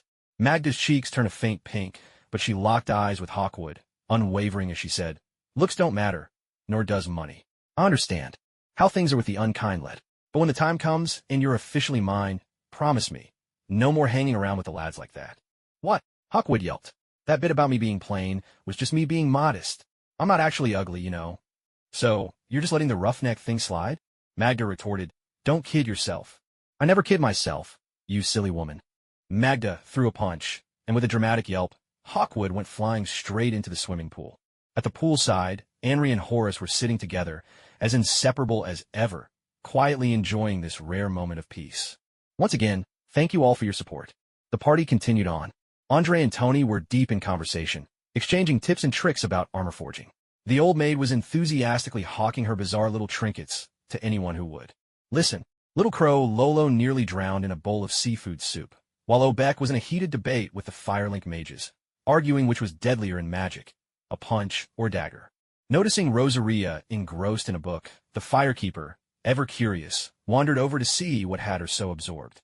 These days, the angelic church had been thoroughly led astray by Rosaria. Don't be fooled by their elegant appearance. Behind closed doors, each one was a diehard. Shut in. From anime to games, manga to novels, they had mastered every fandom.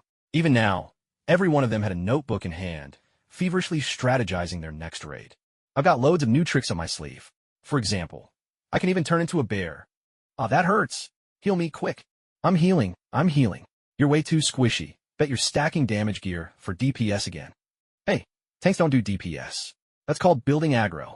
"Enough chatter. Mage, pop bloodlust. Either the boss or us. Someone's not walking out of here today." That's time warp, not bloodlust. Same thing, same thing. Come on, final phase, burn it down. With a thunderous crash, the boss collapsed to the ground.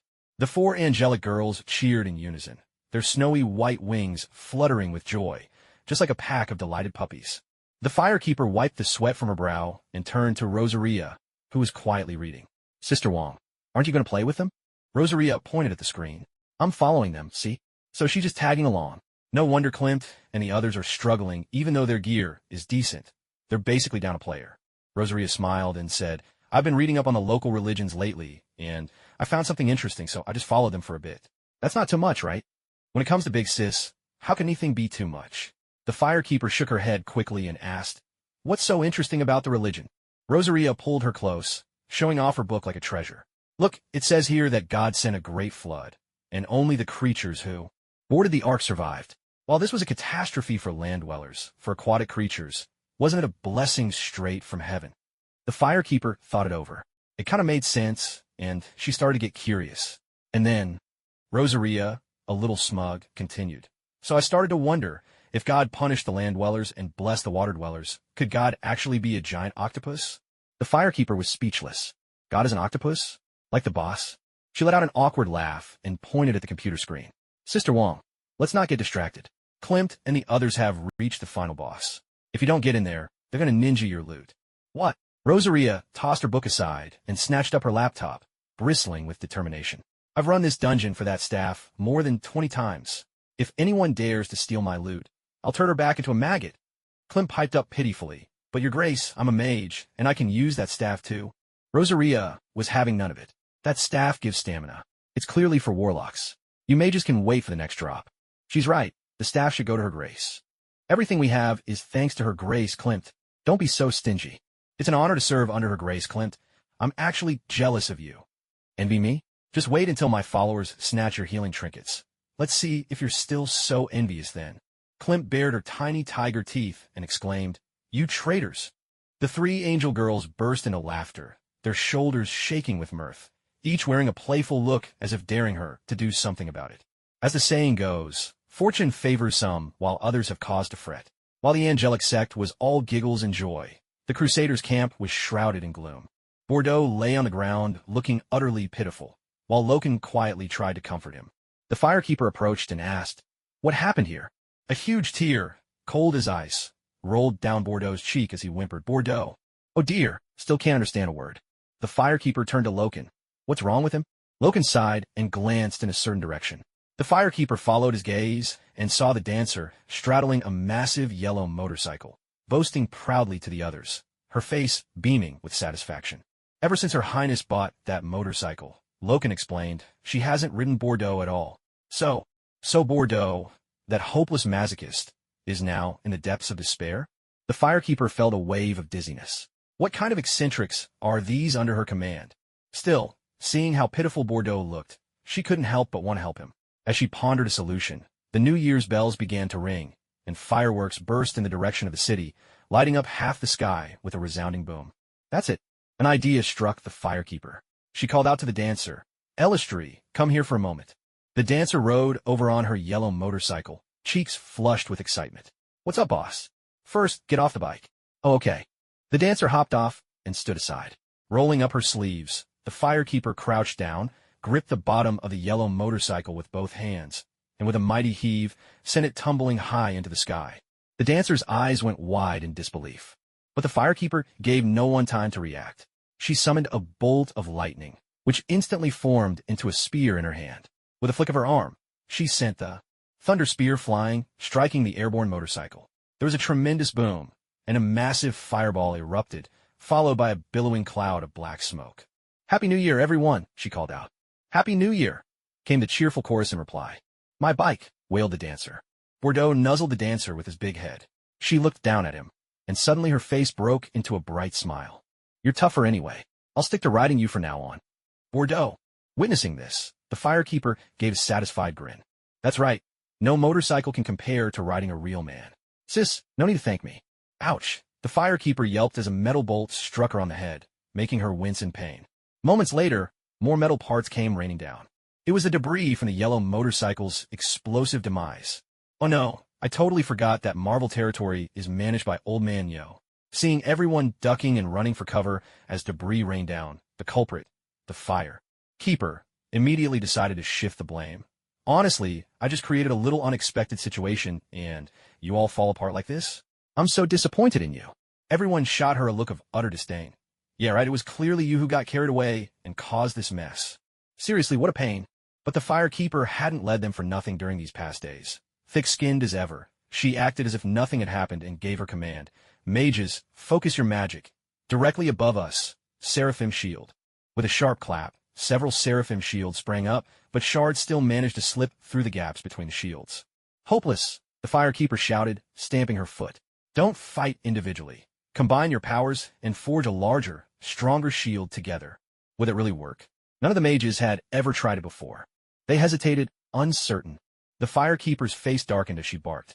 Anyone who doesn't listen gets a pay cut. Suddenly, the mages snapped to action. With everyone guided by a single purpose, an enormous seraphim shield unfurled, covering the entire villa.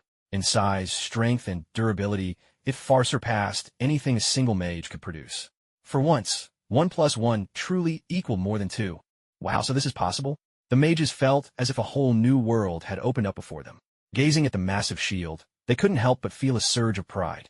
With a shield this strong, it could probably withstand the main cannon of a spaceship. Wouldn't it be amazing if some alien showed up, so we could put it to the test? Fueled by this rush, the mages transformed into human fireworks launchers once the last shard had fallen, sending spell after spell bursting into the sky, where they exploded into dazzling patterns.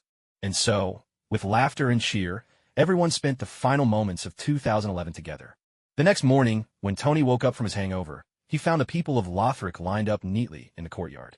The firekeeper took a bottle of golden potion from a woman wearing a raven mask, inspected it with a smile, then turned around and said to Tony, "Hey, Tony, we're leaving now."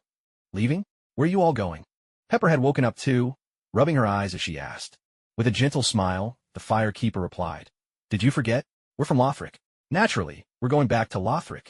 Hawkeye's 2 kids perked up with excitement and asked eagerly, "Your Highness, can we come with you? We want to see the magnificent palace and the towering city walls." "I'm sorry, not this time," the firekeeper said after a moment's thought. "Next time, when I come back, I'll take you to see the palace and the walls of Lothric." "All right, it's a promise." "Yes, it's a promise." As a seasoned agent, Hawkeye's instincts were razor sharp. He could already sense something was off. He asked, "What exactly are you going back for this time? I mean, is there anything I can help with?" "Thank you, Barton, but this is an internal affair of Lothric. It's not really a place for outsiders to intervene." Tony's brows knit together as well. "Is this trip home going to be dangerous for you?"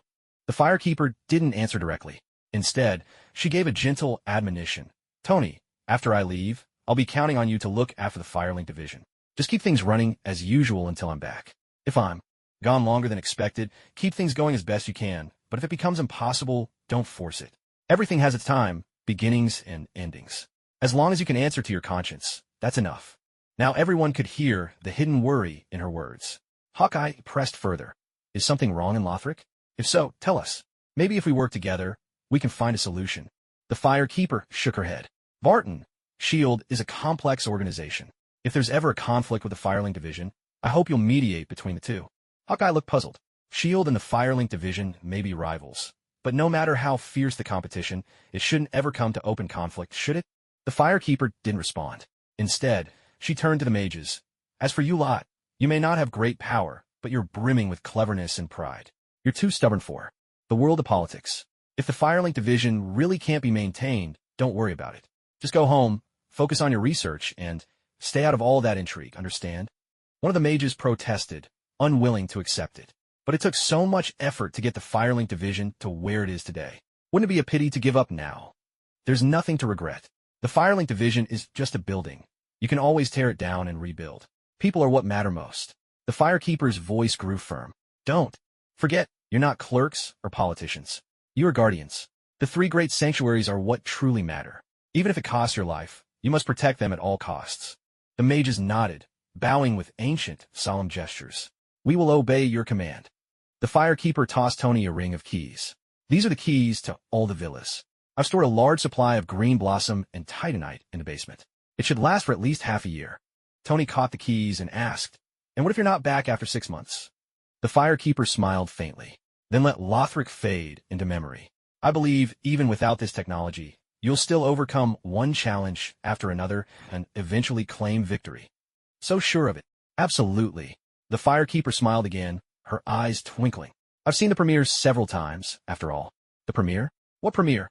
Was this some kind of Lothric in-joke or wordplay? Seeing the firekeeper draw out the spiral sword, Tony hurriedly asked, "What exactly are you trying to do? Can't you tell us?" "We are warriors. Of course, we're going to battle." "And the enemy?" "The former king of Lothric, creator of the abyss of mankind, the demon king Osiris." Tony was shocked. "But isn't he?" "Yes, he is my father." The firekeeper plunged the spiral sword into the ground, and flames burst to life. Bonfire lit. With a clear, resonant voice, the firekeeper proclaimed, "From here, one path leads to regicide, the other to patricide. May all this sin fall upon me alone, so that Lothric may shine once more."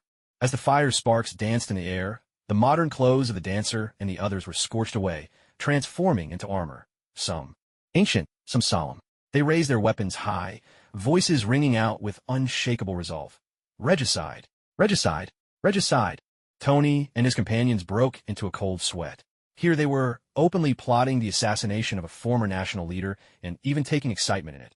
It was as if they were all villains.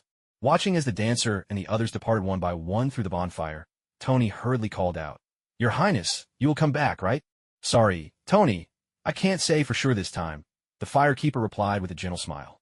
"Maybe you can keep a photo of me as a memento." "Don't say things like that. It's unlucky." But before he could finish, the firekeeper's figure had already vanished, leaving only a solitary bonfire flickering quietly in the dark. Hawkeye asked, "What do we do now?"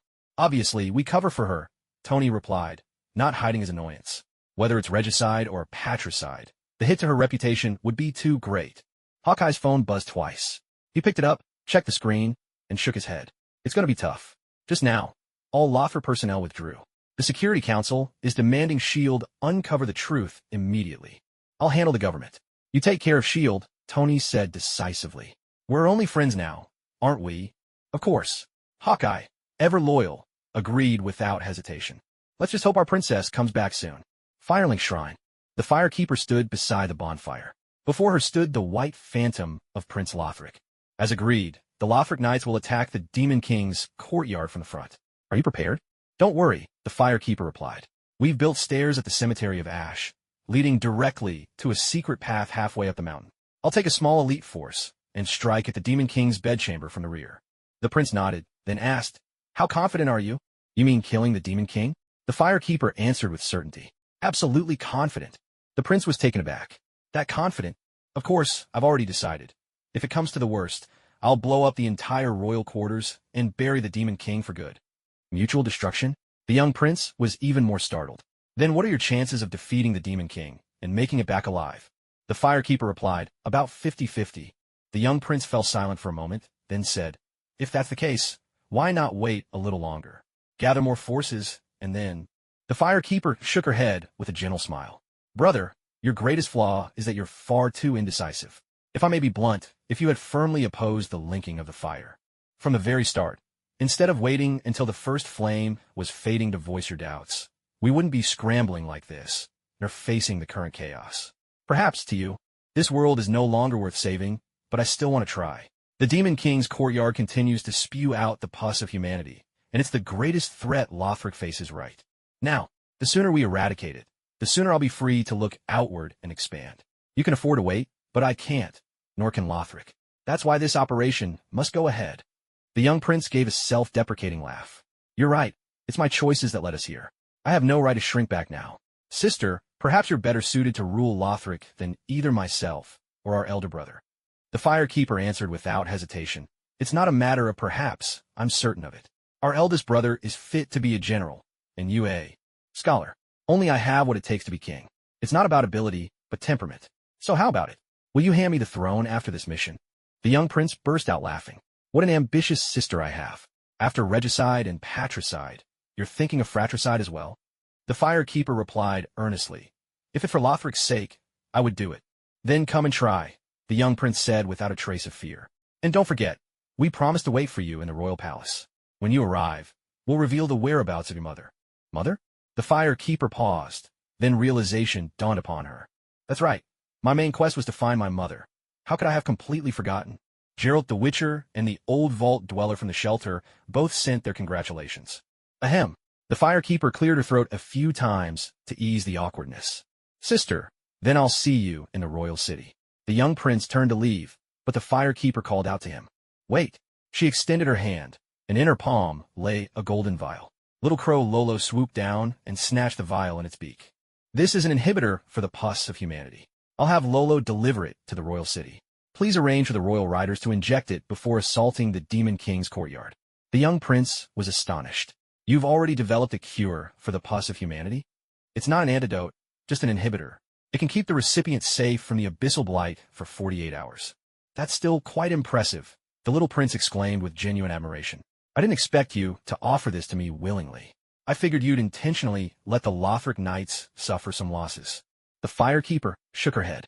They're the people of Lothric. If I were to betray them for personal gain, I would be unworthy to rule as king. The little prince's face lit up with warmth. Sister, you've truly matured since we last met. Of course, you've been lounging at home with our eldest brother, while I've been fighting life-and-death battles out here. How could I not grow up? Then tomorrow, at noon, we attack the court of the Demon King.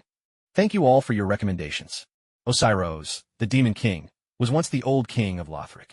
Obsessed with the pursuit of pure bloodlines, he lost himself to madness. His forbidden experiments to become a dragon unleashed the abyssal blight, plunging the already precarious kingdom of Lothric into even greater turmoil. In the game, he's considered a late-stage boss. By the time players reach him, their characters are fully developed, so the fight isn't particularly difficult. In reality, though, Osiros' stats are formidable, especially his health pool. He has 8,087 hit points, second only to Yorm the Giant's 28,000, making him the boss with the second highest health in the game.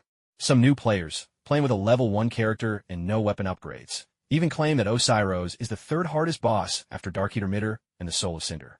He's not only tough as nails, but also attacks with barely any wind-up, like a Monster Hunter boss dropped into the Dark Souls world.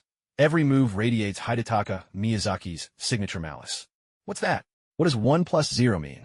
It's a run where you're level 1 with 0 weapon upgrades. The orthodox challenge that every Dark Souls newcomer should attempt at least once.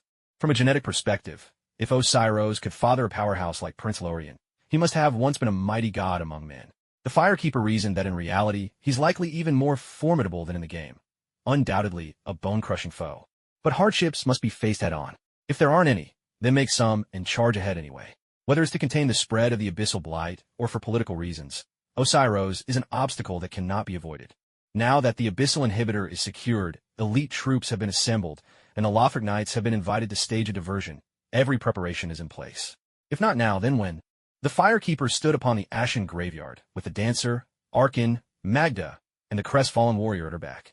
Since the mission required crawling through mountain tunnels, the hulking Vort could not participate. Instead, he and another veteran knight, Loken, would join the feint at the main gate. Rosalia's angelic order was no different. Whether for their healing abilities or their power to unleash devastating firepower across a wide area, they were perfectly suited for Legion warfare. For the sake of the greater good, they too were dispatched to the main gate. At the stroke of noon, 3 giants rose atop the high tower of the undead settlement. With slow, deliberate movements, they drew back their longbows and released. With a resonant twang, incendiary bombs arced through the sky like falling stars, soaring over Lothric's great walls and landing in the Demon King's courtyard within the royal city. 3 volleys in succession. Only then did Hyle lower his arms and say in a deep, sonorous voice, "Let fire drive away the darkness." No sooner had the words left his lips than massive explosions erupted, flames billowing like tidal waves into the sky.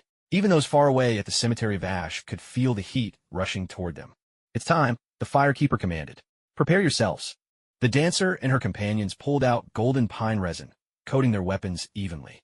Ordinary arms now crackled and sparked with surging lightning, electricity hissing across the blades. Item: golden pine resin. A rare resin shimmering with a golden glow, and even more scarce when found in solid chunks. Temporarily imbues a right-hand weapon with lightning damage. The method of crafting has long been lost to time. Legend says it was made from the sap of a certain mushroom. Attack. With that, the Firekeeper led the charge, ascending the steps and leaping into a cave halfway up the mountainside. The Dancer and the others followed closely behind, making their way. through the narrow tunnel. At last, they reached the end, only to find themselves facing a perfectly ordinary rock wall, nothing at all like the fabled resting place of the Demon King. "Your Highness, is this?" Without a word, the firekeeper picked up a stone and tossed it forward.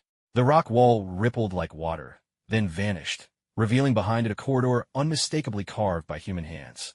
Arkin's face lit up with joy. "It's an illusory wall. Fantastic!" But before he could finish, a curved blade swung at his face. He barely managed to raise his shield in time, and with a loud clang, the force sent him skidding backwards, gouging deep furrows into the ground with his heels. Everyone looked up to see a strange creature in the corridor, a human body with the head of a snake, clutching a curved sword in one hand and a shield in the other, swathed in tattered robes, flicking its tongue and hissing menacingly. A serpent man. The dancer called her companions to surround and attack. Outnumbered, the snake man stood no chance. In a flurry of blows, they quickly reduced him to a gruesome pulp. Exhilarated by the fight, Arkin's massive black knight's sword glimmered as he taunted. "Is that all you've got? Hey, don't tempt fate like that." The firekeeper barely had time to shout before, from every direction, a dozen more serpent men surged forth, surrounding them in a dense, impenetrable ring. "Arkin, see? I told you we shouldn't shout recklessly." The dancer frowned, just about to order everyone to prepare for battle, when she heard Arkin speak again. "Your Highness, leave this to me." The firekeeper was shocked. "There you go, setting up another flag." Arkin said, "The fighting at the main entrance has probably already started. We can't waste the time our comrades are buying us with their lives. You all keep moving forward. I'll hold them off here." Catching the distant echoes of combat, the dancer hesitated for a moment, then made up her mind. "All right, be careful. Just buy us some time. That's all you need to do." "Yes." The dancer nodded, spread her arms wide, and with a grand flourish, spun like a court windmill. With clangs and crashes, she carved open a path, leading the group in a charge forward. Arkin, gripping his sword spear in one hand and a shield in the other, stood firm in the center of the passageway. With a cool demeanor, he said, "Sure, all I have to do is stall them, but hey, if I end up winning, that wouldn't be so bad either." "All right, that's the third flag. Congratulations on your hat trick." A tide of serpent folk surged toward him, engulfing Arkin in an instant. Meanwhile, the battle at the main gate was raging at full tilt. Though the napalm bombs had incinerated a large number of pus-infected victims, the Demon King's courtyard had always been Asuro's stronghold. Stationed here was a fully organized Church Knight Order, 32 in total. The commander and vice-commander, the brothers Robert and Roman, stood out as true warriors, each capable of holding off 100 foes. The Church Knights wore heavy armor weighing over a ton, and each bore a magic prism ring. Neither physical nor magical attacks could easily harm them. Even the terrifying napalm bombs proved ineffective. Facing the mighty Lothric Knights, they still had the strength to fight back. Item: Magic Prism Ring. A widely recognized symbol of knighthood. The blue ring is bestowed upon the King's Royal Guard, increasing their resistance to magical damage. Lancers and shield bearers advance. Sword and shield knights protect the flanks. Greatsword knights hold the center. Forward for the prince's honor. The Church Knights clashed against the Lothric Knights in a battle of iron against iron. Many Lothric Knights were battered, their bones broken, while the faithful of the angelic church rushed about, healing the wounded and invoking miracle after miracle. With the Lothric cavalry attacking head-on and Vort charging from the side, his massive frame brought a crushing force, instantly throwing the Church Knights' formation into jeopardy. From the front line, Robert shouted, "Roman, flank them, stop that beast." "Understood, brother." Roman hefted the cathedral greatsword, sprinting with astonishing speed despite the ton of armor he wore. Seeing him approach, Loken immediately stepped forward, bringing his Irithyll straight sword down in a mighty smash. But Roman effortlessly parried the blow with his massive blade. At that moment, Vort lunged, jaws wide, aiming for Roman's head, only for Roman to suddenly raise his right leg and land a powerful kick squarely on Vort's wolfish skull. The force of the kick was immense. Even a beast as massive as Vort was sent tumbling head over heels, crashing to the ground with a dazed and mournful groan.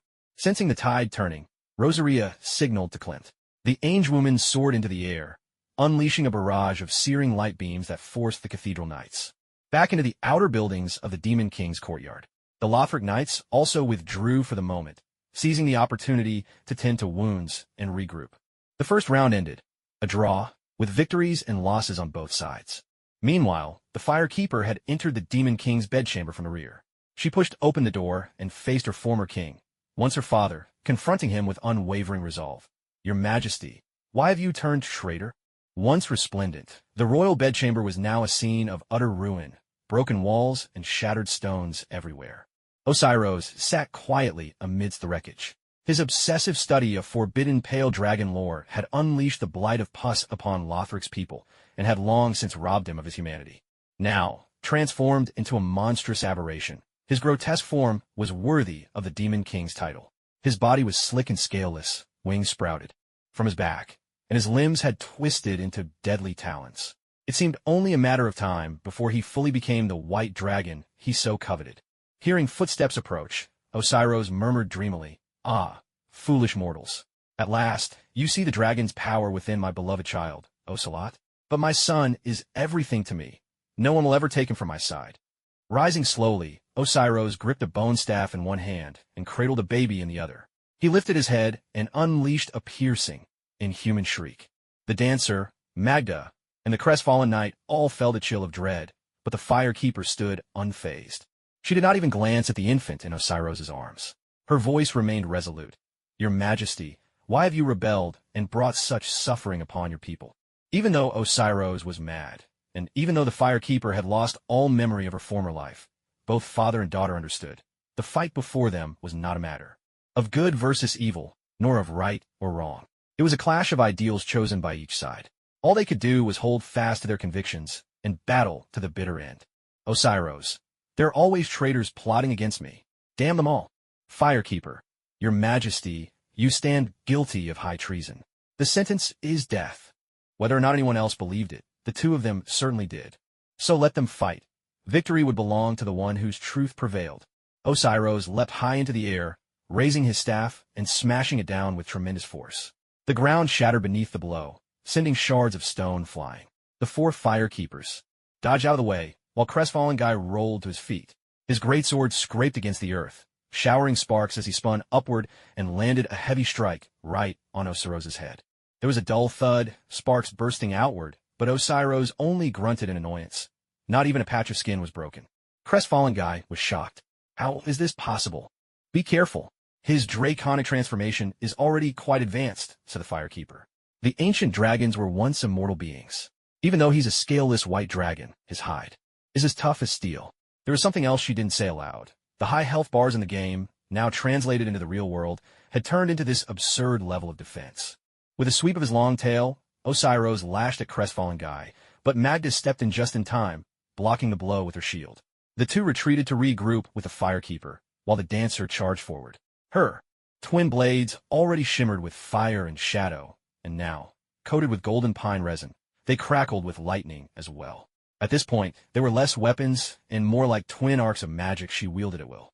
The Grand Court windmill spun with a mournful creak, her blades slashing into Osiros, who, with a series of pained howls, found even his iron-like hide splitting and bleeding under the onslaught of lightning. The dancer was a true master. After unleashing a relentless combo, she raised her hand and unleashed a fiery explosion right into Osiros' face. Using the blast's force, she deftly canceled the recovery of her last attack, and with a few elegant backflips, her long legs flashing, she leapt back to the firekeeper's side. Breathless, she gasped, "Magic, especially lightning, hurts him badly." The firekeeper, curious, asked, "Why are you so out of breath?" Those moves didn't seem that exhausting. The dancer looked uneasy. "I did call him father for several hundred years, after all. It's nerve-wracking to attack him." "You didn't hold back at all, though. Quite the dutiful daughter, aren't you?" The dancer fell silent. The firekeeper chuckled and let the matter drop. "Ancient dragons are weak to lightning, so Osiros is no exception. Keep your weapons enchanted with lightning. Also, his underbelly should be softer. Focus your attacks there." Osiros, excluding his tail, was nearly 5 meters long, with it close to 15. Attacking his underbelly wasn't out of the question. The firekeeper rang her sacred bell, casting a buff on the three.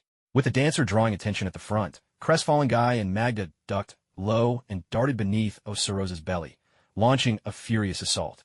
The Demon King held Ocelot in his arms, forced to fight with just one hand and his tail. He could only defend himself, unable to strike back, and was essentially taking every blow with his thick skin, enduring the pain with his face.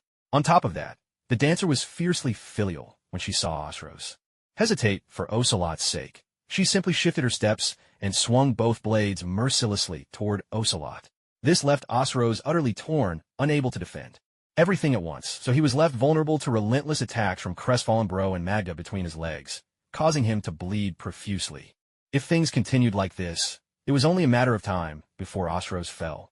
But just then, Ocelot suddenly burst into tears, snapping the last fragile thread of Asuros' sanity. "Oh, my son Ocelot, my dragon child, where are you?" The Firekeeper was dumbfounded. Ocelot, that huge lump, was right in his arms. Was this like looking for your phone while holding it? Are you one of those silly internet users? But Asuros kept rambling. "My beloved child, you are the dragon's son, born with countless blessings. There is no need to fear. Show yourself, reveal yourself now." As he spoke, the Demon King suddenly threw away his bone staff, raised both hands high, and in a wild motion, slammed Ocelot down onto the ground. "What?" Everyone gasped in shock. The dancer, who had been relentlessly attacking Ocelot moments before, now threw herself forward without a second thought, using her own body to cushion Ocelot's fall. With a deafening blast, a massive shadowy explosion swallowed the dancer whole, drawing cries of alarm from everyone. Without warning, Asuros lunged at Magda like a dragon. Unleashed, crestfallen Bro hurriedly shoved her aside, but took the full brunt himself, crashing into the wall with a thunderous impact, most of his bones shattering. Magda scrambled to her feet, and when she saw crestfallen Bro's miserable state, she let out a furious roar and was about to raise her shield and charge. But the Demon King's long tail suddenly lashed out from behind, easily piercing the Black Knight's armor and running her through the chest. Damn it! Magda fell to one knee, leaning on the Black Knight's great sword to support herself, blood mixed with bits of her innards pouring from her mouth. In the blink of an eye, their advantage had collapsed. Asuros began to howl madly, pounding the walls like a lunatic. "Ocelot, Ocelot, where are you? Where are you?" Taking advantage of chaos, the Firekeeper dragged the dancer over to the wall. The poor girl's body below the waist had been smashed to a bloody pulp by the Demon King, now a mess resembling a bowl of day-old juju porridge. The Firekeeper cursed in anger. "Are you crazy? You knew you were weak to darkness and still rushed in." The dancer managed a weak smile and asked, "Sister, is the child safe?" The Firekeeper reached out with her left hand, grabbing Ocelot as carelessly as if she were picking up a puppy, and replied irritably, "Safe and sound. Both mother and child are fine." "That's good."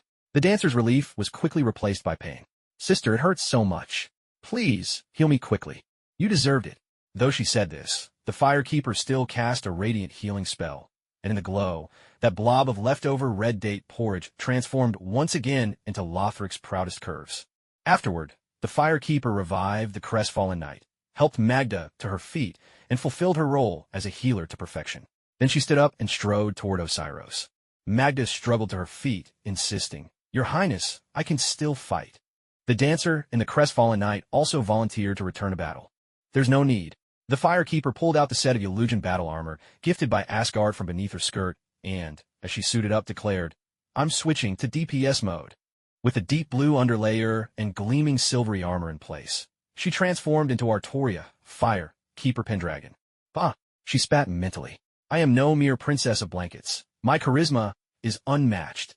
Only after donning the illusion battle armor did the Firekeeper realize how uncannily similar it looked to a certain spiky-haired king's outfit. "So, it turns out Odin's whole family are anime fans too? Ocelot, my beloved child. Where are you? Where are you?" Osiros' anguished voice snapped the Firekeeper back to reality. She crooked her finger and called to the Mad King. "Come here, bring your head over, and I'll tell you where Ocelot is." "You know where my son is? Tell me now." Osiros thrust his massive head forward, desperate. The Firekeeper grinned slyly, and in a flash, a golden streak of lightning leapt to life at her fingertips. The bolt surged and swelled with a crackling roar, transforming into a massive pillar of lightning. Without a hint of mercy, the Firekeeper slammed it down onto Osiros' scaly head. A thunderous explosion rocked the chamber, filling the air with the acrid stench of burning fat. Part of Osiros' skull was blasted away, and he howled in agony. Miracle! Lightning pillar. The lost miracle of the Dragon Slayers. One can pierce with a pillar of lightning. This miracle tells of a forgotten method for slaying dragons. To pierce dragon scales, hurling lightning alone is useless. You must drive the entire pillar into the dragon's flesh. "Wow, the spell's power is off the charts," the Firekeeper exclaimed. Stepping forward, she seized Osiros' jaw. "That last one was for Elissire. This one's for Hawkwood and Magda." Once again, crackling lightning gathered in her hand, shaping itself into a sharp spear. She hurled it straight through Osiro's cheek, blasting him. Across the room, he smashed into the wall with a resounding crash. The entire bedchamber shuddered, and a cloud of dust rained down from the ceiling. Miracle, lightning spear. A lightning spear to be thrown. The spear carries the power of lightning, especially effective against foes who resist magic or fire. But it is devastating against metal armor and, above all, dragons. Oomph. Now do you see my... Before she could finish her sentence, a massive tail swept out from the smoke. A surge of dark power carved a black afterimage through the air, and with a resounding crack, the firekeeper was sent flying. With a thunderous crash, she was slammed into the wall. At that moment, Osiro's booming voice resounded once more. "Ocelot, my dragon child, where are you?" The firekeeper couldn't help but grumble. "Damn, you're acting like nothing happened. This how thick is your blood?" The dancer and the others called out in concern. "Sister Wong, your highness, are you all right?" Gritting her teeth, the firekeeper pried herself out of the wall, wiped the blood from the corner of her mouth, and said, "I'm fine. I was just careless for a moment. Won't happen again." As she spoke, she pulled a spiral sword from beneath her dress. First, she coated it with golden pine resin, but that didn't seem strong enough, so she added a layer of lightning blade. Miracle, lightning blade. It said this was a miracle used by dragon-hunting knights in the Age of the Gods, allowing one's right-hand weapon to be imbued with the power of lightning. The tales of dragon riders have mostly faded into legend now, surviving only in scattered traditions along the borderlands. Golden pine resin adds lightning to a weapon, and lightning blade does the same. Lightning upon lightning. Let's see if you can survive this, you old beast. The weapon crackled with blinding arcs of electricity, so intense that even the firekeeper herself felt her arms go numb. The air was thick with static, and her long hair stood on end, making her look from afar like an enormous dandelion. The dancer couldn't help but burst out laughing. The firekeeper stamped her foot in annoyance. "I'm trying to kill my own father here. Could you please be serious?" All right. The firekeeper was frustrated. Arthas could stride into a city on a carpet of petals without sneezing or sniffling while stabbing people left and right. Thor and his family never bothered to wash their hair, but you never saw him turn into a giant hedgehog when he summoned lightning. If they could manage, why did things always have to get so dramatic for her? Her frustration boiled over into righteous fury, and fury became her strength. The firekeeper shouted at the top of her lungs, "Osiros!" Osiro saw her at last, and, to her astonishment, called out, "Avia, what are you doing here? Have you seen Ocelot?" "What? I thought of you as my father, and you think of me as your wife? Unforgivable." Furious, the firekeeper uttered the most savage curse known to humankind. "Father!" In that moment, she was not fighting alone. The spirits of Arthas, Mogrigor, Karitsiguamiya, Lelouch, Itachi Uchiha, and countless others filled her. The firekeeper stood as the embodiment of a long, honorable tradition of filial children everywhere, watched by the eyes of all dutiful sons and daughters. She moved. The spiral sword, crackling with thunder, blazed like a golden sun as the firekeeper leapt high into the air, launching her rebellion against my magnificent father. A deafening crash. Lightning split the sky. The Demon King's long tail was severed on the spot, and blood sprayed everywhere like a high-pressure hose gone wild. With a tinge of regret, the firekeeper muttered, "Tisich," he dodged at the last second. Oslero's eyes let out a wail of agony, crying out, "Avia, my beloved, why must you wound me once again?" Once again, was my mom in the habit of domestic violence? The firekeeper was just about to throw out a few cutting remarks when, without warning, Oslero's eyes charged at her with terrifying speed. Damn, another surprise dragon charge. Curse you, Miyazaki, for these dirty tricks. The firekeeper rolled to the ground just in time, her armored skirt scraping sparks against the floor. But before she could get to her feet, Oslero's eyes whirled around like a mad beast and lunged at her yet again. This time there was no room to dodge. The firekeeper could only raise her spiral sword to block. With a jarring crack, the titanium alloy blade, crafted from the same material as an ironclad's armor, shattered on impact. Shards grazed her forehead, and a thin line of blood slid down her delicate cheek. Now, facing Oslero's gaping maw, the firekeeper had no time for pain. She threw up her arms, bracing with all her might against the Demon King's jaws. Razor-sharp dragon teeth pierced her Ulrukum bracers as if they were paper, sinking deep into her flesh. She stifled a cry, but Oslero's only grew more frenzied from the taste of blood. "Pure God's blood! Pure God's blood!" he howled, his voice thick and wild. Raging through the vast throne hall, he tore through pillars and walls, each smash sending dust and rubble flying. Finally, with a mighty leap, he crashed through the ceiling with an earth-shaking roar and burst out into the open air. Outside, the battle had reached its fever pitch. Blood stained the Demon King's entire courtyard crimson. At the sight of their ruler, the church knights cried, "Your Majesty." Meanwhile, the Lothric knights, seeing the Firekeeper, shouted, "Your Highness." The Demon King crashed down in the center of the battlefield, rampaging through friend and foe alike. Both armies were thrown into chaos. Seeing the knights of Lothric and the church falling in droves, the Firekeeper's heart ached and fury blazed within her. "Enough! Stop this at once!" she roared. With that furious command, a brilliant white light erupted from her body. It was as if an invisible bomb had gone off within the Demon King's jaws. Turbulent gales exploded outward, scattering the knights like leaves in a storm. The Demon King himself howled in agony, blasted skyward as blood poured from his mouth. Miracle, wrath of the gods. This was the ancient prototype of the Force, unleashing a devastating shockwave. It was the tale of overwhelming rage, a tempest that could shatter worlds, leaving destruction in its wake. "Stand down, all of you. Brave warriors should not turn on each other. This is the king's family affair." The Firekeeper, clutching her left arm where a gaping wound had been bitten through, rose to her feet despite being covered in mud and blood. The Lothric knights exchanged glances and slowly retreated behind the Firekeeper. The Cathedral Knights, however, hesitated. Their vice-captain, Roman, called out, "Our duty is to protect the king. Even if he has become a monster, we must remain loyal to our post." Before he could finish his sentence, the Demon King, Ocelos, suddenly seized one of the Cathedral Knights. With a monstrous snap of his jaws, he bit through the man's legs. Blood sprayed everywhere. Roman stared in shock. The Demon King howled in frenzied rage. "No, that's not pure divine blood. Where's the pure divine blood from before? Let him go." A bolt of lightning, shaped like a spear, struck the Demon King square in the head, sending him flying. The captured knight tumbled to the ground, writhing in agony from his severed limbs. The Firekeeper called out, "Rosaria, heal him." "But they're our enemies." "Before this, they were still people of Lothric," the Firekeeper said with quiet authority. "Heal him. That's an order." "Yes, ma'am." A miraculous glow enveloped the wounded Cathedral Knight, rapidly mending his injuries. The Firekeeper turned to Roman. "Ocelos is no longer worthy of your loyalty. Stand aside." Roman hesitated, but Robert stepped in front of him, commanding loudly, "Cathedral Knights, lay down your arms." Roman gasped, "Brother, you—" Robert shook his head, removed his helmet, and knelt on one knee before the Firekeeper, his voice heavy with grief. "Your Highness, please save the king." "Do not fear, knight," the Firekeeper replied solemnly. "He will regain his honor." "Oh, pure divine blood, how long I have yearned for pure divine blood." Ocelos emerged from the ruins. Even with his tail severed and his skull shattered, he remained frighteningly vigorous, showcasing the terrifying immortality of the ancient dragons. He was merely a scaleless dragon, a malformed creature. If he were a true ancient dragon with scales, just how powerful would he be? Was it by conquering countless such foes that Gwyn founded the Age of Fire? As his descendant, I cannot fall behind.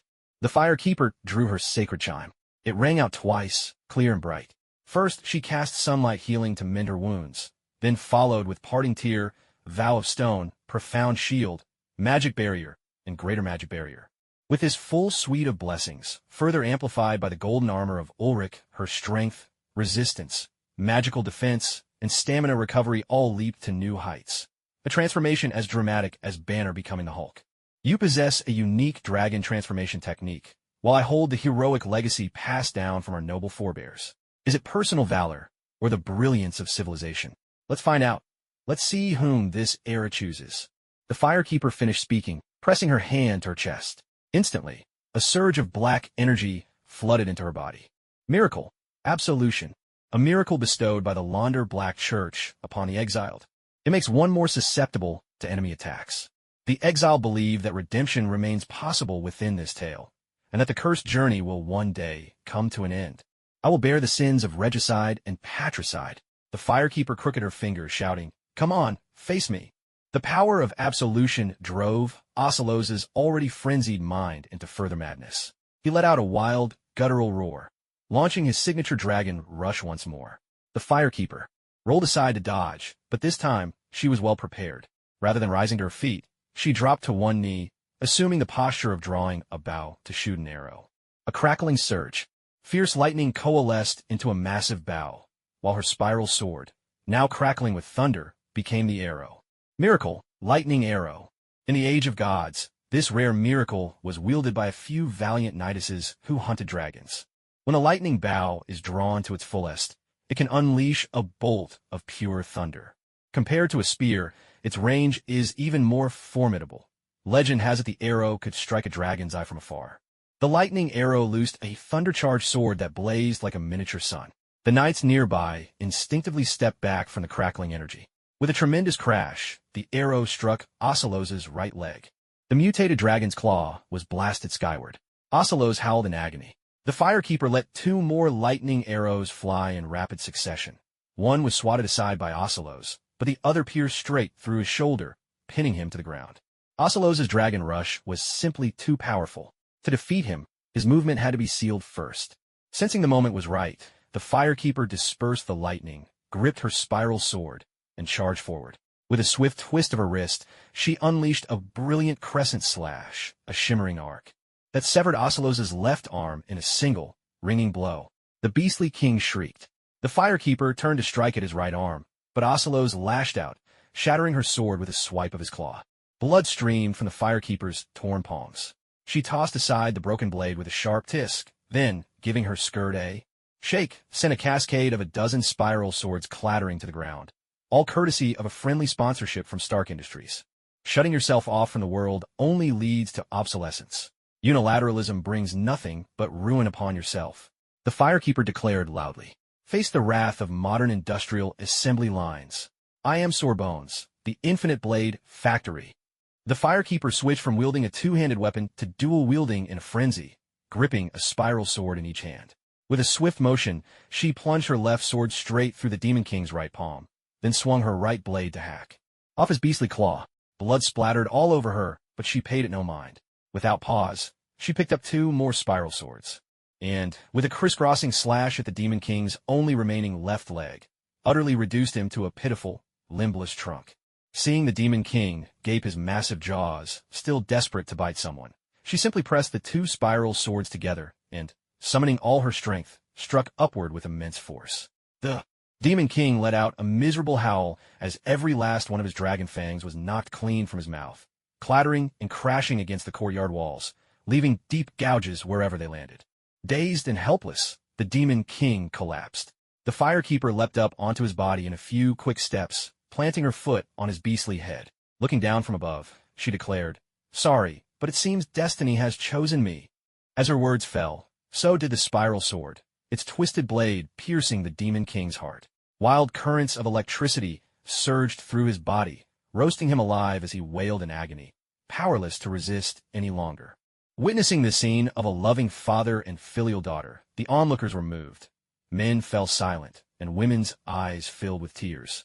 The firekeeper hopped down from the Demon King's body with a spirited "Aye-hey." Her face radiated a fervor reminiscent of an impassioned father. She called out, "Someone, please summon His Majesty to kindle the flame." The Lothric knights erupted in cheers, while the cathedral knights covered their faces, weeping. Turning to Robert and Roman, the firekeeper said, "I promise to grant him honor. In Lothric, kindling the flame is the highest honor there is. You have no objections, do you?" If we said yes, you'd probably throw us into the fire as well. Robert and Roman exchanged glances and quickly replied, "No, not at all. Your Majesty is your father. At this moment, you should be the one who grieves most." She let out a low, ironic laugh. Yes, I'm the one who's most heartbroken." But the corners of her mouth wouldn't stop curving up. Defeating Osiros was a crucial step, both politically and militarily. She wanted to appear mournful, but she simply couldn't pull it off. Robert and Roman, finding the awkwardness almost unbearable, decided it was better not to look. They said, "Your Highness, please allow us to escort His Majesty on his final journey." There were only 2 paths from the Demon King's courtyard to the Firelink Shrine. One led through a secret passage behind the royal chambers, the other through the Cathedral of the Deep and down the Royal Avenue. But now that the royal chambers had collapsed, the secret passage was out of the question. Only the avenue remained. The firekeeper pondered for a moment and decided that a public procession could both boost the people's morale and enhance her own prestige. With that, she agreed without hesitation. She unified everyone's story. The king, in order to save a nation, had even risked his own life to study the white dragon art sealed within the Grand Library. In doing so, his mind was disturbed by an ancient white dragon, which led him to commit those infamous acts that angered both heaven and man. Yet, in the end, the king relied on sheer strength of will to drive out the ancient dragon's influence, and chose to sacrifice himself for the greater good, leaving behind a moving tale for the ages. Robert wiped his brow, drenched in sweat. Will people really believe that? It doesn't matter what the common folk think. This is the official record, the firekeeper said to Rosalia. Sister, as for guiding public opinion, I'll leave that to your angelic church. Rosalia nodded wearily, a pained expression on her face. Honestly, this feels even harder than clearing a 5-hero dungeon, but we'll do our best. That's all I ask. The firekeeper then turned to the Royal Lancer Corps and addressed their captain Milk. Princess Elithri and 2 of the Black Knights are buried beneath the palace ruins. I hope the Lancer Corps can immediately begin rescue operations and bring them out. What's this about? I serve both princes. Even if we're working together right now, you don't have the authority to order me. Milk spoke with some difficulty. Your Highness, the princes have ordered us to return at once after assisting in the battle. I hope you'll understand. The firekeeper simply replied, Understand? Of course I understand. Milk was overjoyed and about to express his thanks, when the firekeeper continued, her tone unhurried. But if comrades are in trouble and the Lancer Corps turns a blind eye, my subordinates, rough as they are, might get the wrong impression. I hope you'll understand that as well. The vice-captain of the Church Knights, Roman, had always disliked the Lancer Corps. He spat on the ground and cursed, ungrateful dogs. Milk glanced around. Bordeaux and Loken eyed them menacingly, while the 4 angelic church members had already taken to the air, making it clear, try to leave, and they wouldn't hesitate to act. One of the Lancers looked up at the angelic sisters above, edged over to Milk, and whispered, Captain, those ladies did their utmost to heal our brothers just now. If we just up and leave, it doesn't feel right. The other Lancers quickly chimed in, Exactly. Our allies are in trouble. We should help. Why not stay and join the rescue effort alongside the angelic church? I'm sure His Highness will understand. Understand, my foot, Milk thought. You're just all besotted idiots. Did you think I wouldn't notice? Milk covered his face in exasperation. Why do I have so many hopeless romantics in my unit? No wonder we're the only corps of the Big Four to fall for every enchantment under the sun. But seeing how the situation was already set, Milk had no choice but to concede. Fine. As allies, the Lancer Corps cannot stand by while friends are in danger. We'll stay and help with the rescue. Once Princess Elithri is safe, then we'll depart. So you think you can leave my turf that easily?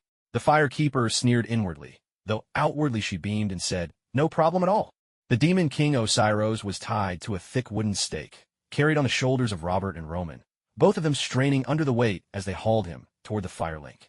Alter, there is simply no helping it. With the current level of industrial development in Lothric, it wasn't as if they could whip up a massive Dongfeng truck on short notice. Word quickly spread, and people gathered spontaneously along both sides of the Royal Avenue, ready to bid a final farewell to their old king. In the eyes of these honest, simple folk, even if the king had committed countless misdeeds, the fact that he volunteered to kindle the fire at the end deserved their respect. Just as the firekeeper had said, in Lothric, becoming a Lord of Cinder was the highest honor imaginable. The crowd stretched all the way to the firelink altar. There, the firekeeper set aside her title as princess for now, assuming instead the role of the altar's master to organize the voluntary kindling ceremony for the former king, Osiros. At the start, the firekeeper recited the great deeds and achievements of Osiros, focusing especially on his spirit of self-sacrifice and devotion. Afterwards came the moment to pay tribute to the Lord of Cinder. Everyone stood in silent respect for 3 minutes. Then, followers of the angelic church, led by Saint Rosaria, offered white wreaths as a gesture of gratitude and remembrance. High Priestess Emma led the blue cathedral faithful in singing hymns, while the knights of the cathedral saluted, their shields ringing in unison. The whole ceremony could be summed up in one word, dignified. Once all was done, the firekeeper raised her voice and sang out, The rite is complete. Send him to the flame. At this point, ordinary citizens were no longer permitted to witness the proceedings. Some left, while others remained to pray. The firekeeper opened the path to the first flame, leading Osiros onward to fulfill his destiny. To be honest, the firekeeper felt uneasy. Osiros was no mere abomination, no Gundar or lesser foe. He was true royalty, his soul undoubtedly a king's soul, worth a full 20,000 points. The soul of Cinder would certainly step forth to test them. Reality was no game. You couldn't just sit by a bonfire and be instantly restored. The firekeeper was no Zhao Min. She couldn't simply vanquish Shaolin before destroying Wudong. defeating the Demon King and then the Soul of Cinder all in one go. She wasn't nearly that reckless. As she hesitated, Robert, the leader of the Cathedral Knights, stepped forward and said, "Your Highness, let us handle this."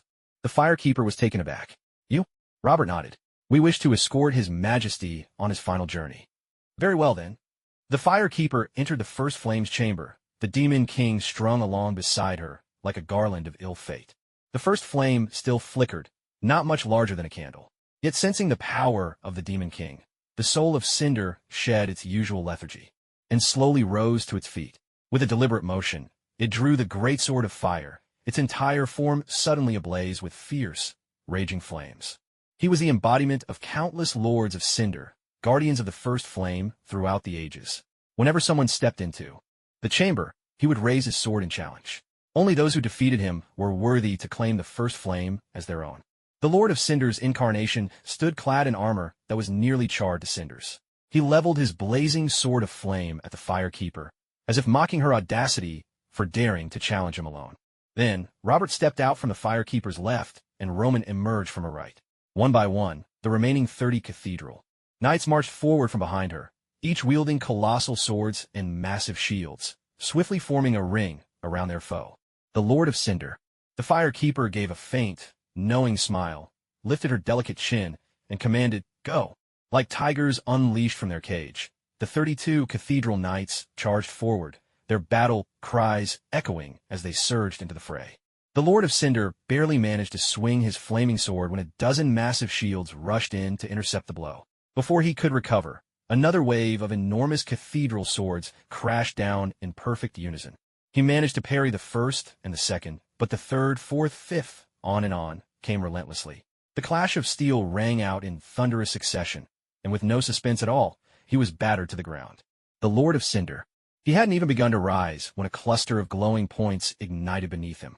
In the next moment, those points erupted in a series of explosions, flinging him skyward amidst a rolling cacophony. This was the secret art of the Cathedral Knights. Their sacred weapons not only struck with ordinary force, but could also leave swirling vortexes of energy on the ground, set to detonate with a delay, inflicting a devastating second blow on their foes. The Lord of Cinder. All 32 Cathedral Knights gazed upward, jostling and crowding like basketball players vying for a rebound, waiting for the Lord of Cinder to fall back down.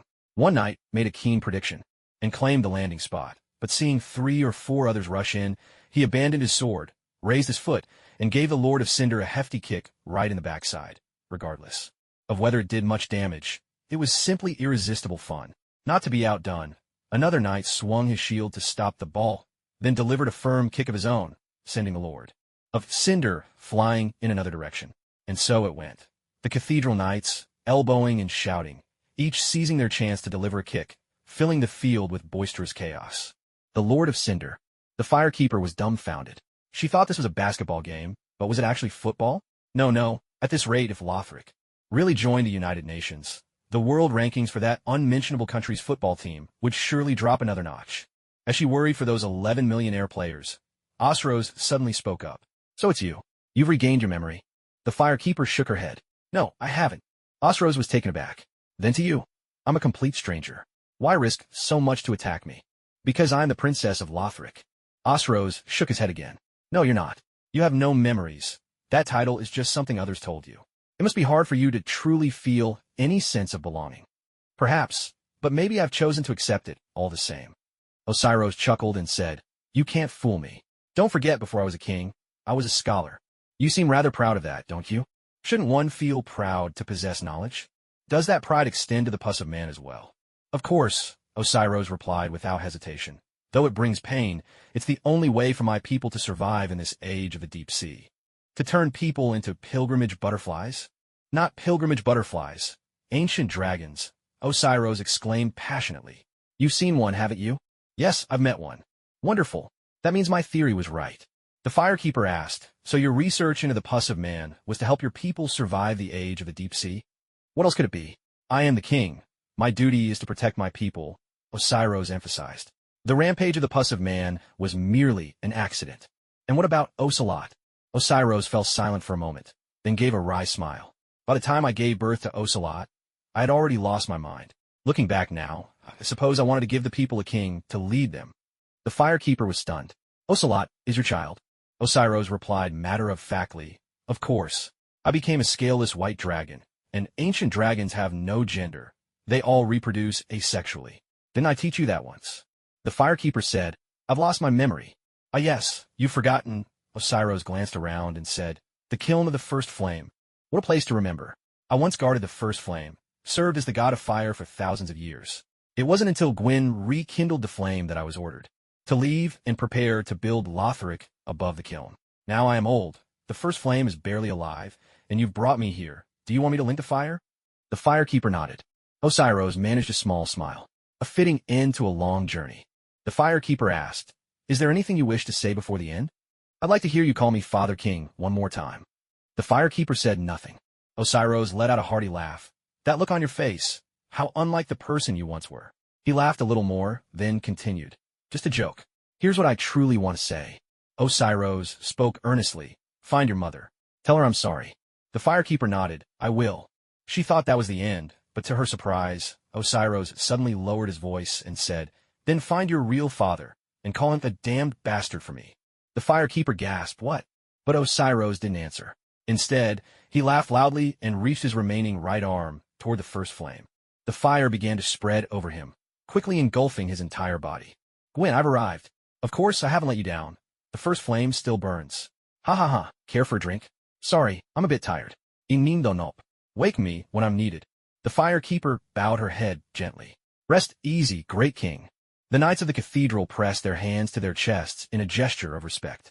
Osiris's body dissolved into a flurry of crimson sparks, which swept into the first flame, causing its size to visibly swell. Before it was merely a flickering candle, it now resembled a bonfire, not yet enormous, but clearly many times stronger than before. Some of those fiery motes, however, were drawn to the firekeeper, swirling into her own body. Air of fire destroyed. Ember restored. Robert approached cautiously and asked, Your Highness, what were His Majesty's last words? I mean, did he leave us with any instructions? The firekeeper snapped out of her thoughts, glanced at Robert, and replied, He told me you all are to follow me. Follow you? Roman blurted out, speaking his mind with characteristic bluntness. But the cathedral knights have always served as the king's personal guard. That's right, the firekeeper answered, lying with a straight face. Just now my father passed the throne to me. I am the new king of Lothric. As Clausewitz wrote in his treatise on war, war is nothing but a continuation of politics by other means. War always arises from a particular political situation and can only be triggered by political motives. The assault on the consumed King's Garden was a perfect example. The firekeeper had no personal vendetta against Osiris. Defeating him was simply a step toward achieving her own political aims. Now that Osiris was dead, it was only natural for her to lay claim to the spoils of victory. After all, what would be the point of risking so much otherwise? Now the old king had died, and a new ruler must rise. The firekeeper, ordained by heaven and destined for longevity and prosperity, was the rightful heir, personally designated by the late king as the next leader of the nation. Don't believe it? Were you present when the king died? No? Then what right do you have to complain? The reason false decrees from the dying king have endured for so long is simple. They work. It doesn't matter if you don't believe. As long as most people do, that's enough. The people are delighted. If you aren't, well, who are you to argue? This throne of Lothric, it's mine now, no question. Robert and Roman were drenched in cold sweat. Ask them if they knew the firekeeper's claim was a fabrication, and of course, they did. They had served Osiris for years and knew his temperament inside and out. Back when the twin princes rebelled, the old king would rather hide in the consumed King's Garden with his research than change the crown prince. Now, with everything settled, would he suddenly declare a new successor? Who would believe that? If Osiris were still around, Robert would have exposed the firekeeper without a second thought. But the problem now was, Osiris had already disembarked. As the captain of the church knights, Robert had to consider the welfare of all his knights. He wasn't some mountain bandit king. He drew his salary from the royal coffers and operated within the system. If he exposed the firekeeper, their only choice would be to throw in their lot with the twin princes. But just a few months ago, they had fought a fierce civil war against the twin princes.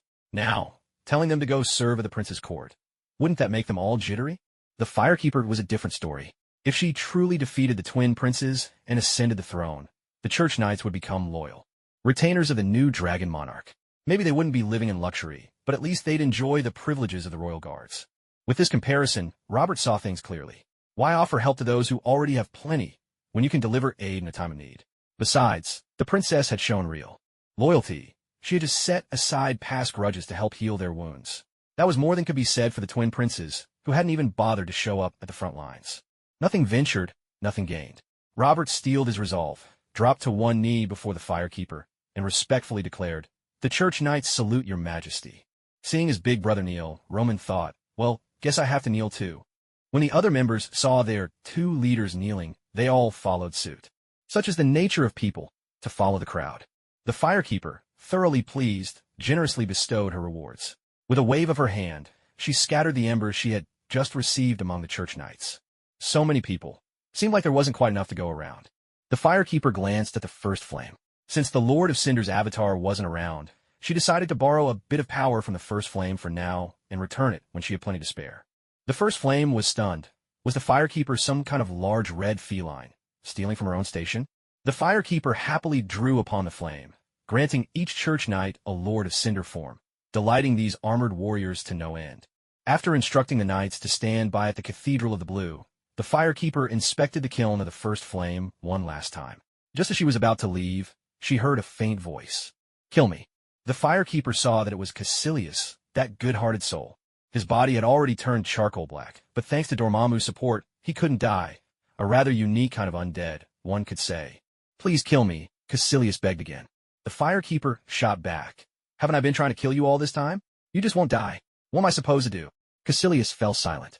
With this little episode over, the firekeeper exited DPS mode and switched back to political mode, convening the Second Lothric Royal Council at the Cathedral of the Blue. This meeting was divided into two parts. First, the Old King's will was announced, officially elevating Her Highness to Her Majesty, thus establishing the firekeeper's leadership at the national level. Second, it was time to reward merit and confer honors. After all, now that she had become queen, her followers naturally expected their fortunes to rise with hers. Otherwise, who would be willing to serve her? Rosaria was granted the title of Grand Princess of the Abyss, with dominion over the Undying Settlement, the Forest of Exile, and the Abyssal Cathedral. She was put in charge of all national religions and served concurrently as Minister of Foreign Affairs. The dancer was named Grand Princess of Irithyll, ruling over Farron Keep, the catacombs, and the Irithyll region, and was placed in command of the nation's military and served as chief disciplinary officer. Arkan and Magda were appointed commander and deputy commander of the Black Knights, Loken and Bordeaux as commander and deputy commander of the Crusading Knights, Robert and Roman as commander and deputy commander of the Cathedral Knights, while Hyle was named the sole commander of the giant sharpshooters, as the others were deemed far too foolish. The blacksmith, Andre, became Minister of Industry. The old handmaiden took up the post of Minister of Commerce. Lord Ludleth of the Cinders was granted the honorary title of Savior, High Priestess. Emma became Minister of Internal Affairs, and Little Crow Lolo was declared the kingdom's mascot. All others were promoted by 2 ranks, and everyone was delighted with the results. Afterward, the firekeeper issued several new decrees. The Demon King's courtyard was to be renovated and renamed the Old King's Courtyard, to serve as the official reception hall for foreign guests.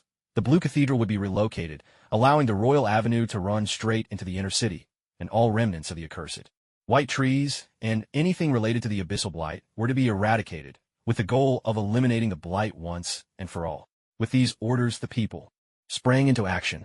It didn't matter how much practical impact each act had. The feverish sense of purpose alone filled the kingdom with an invigorating energy. On the military front, the firekeeper issued a single command: expansion. In particular, the Black Knights and the Crusading Knights were to be reinforced, regardless of how many. Soldiers were currently scattered across the land. The firekeeper demanded that within 6 months, both legions must be restored to their full strength of 32 companies.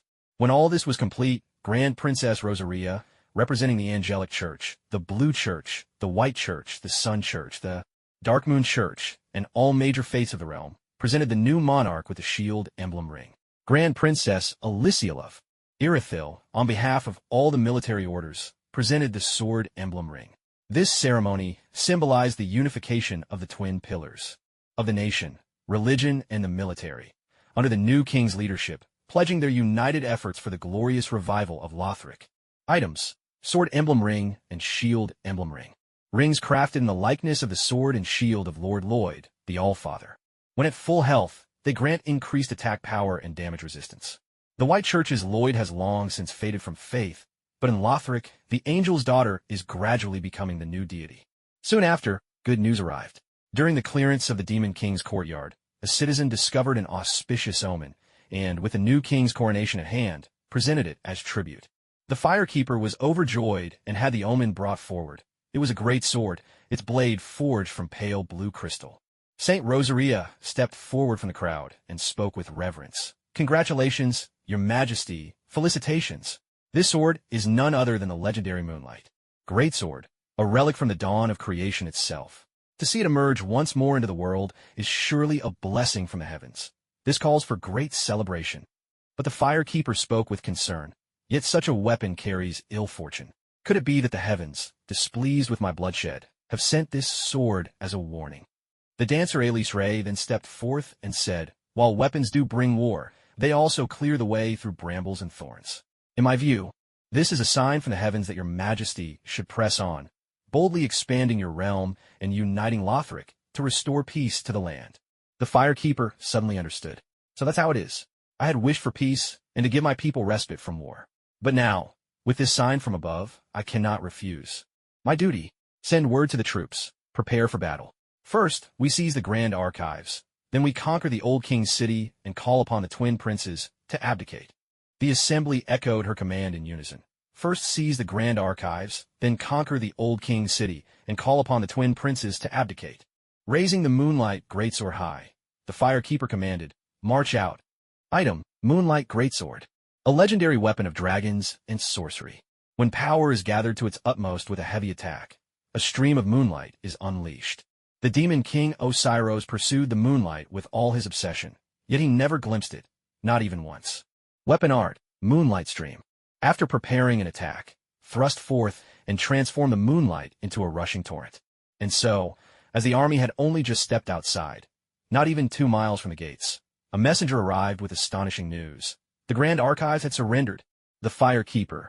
The Grand Archives, home to countless priceless tomes and records, stood as the highest scholarly institution in all of Lothric.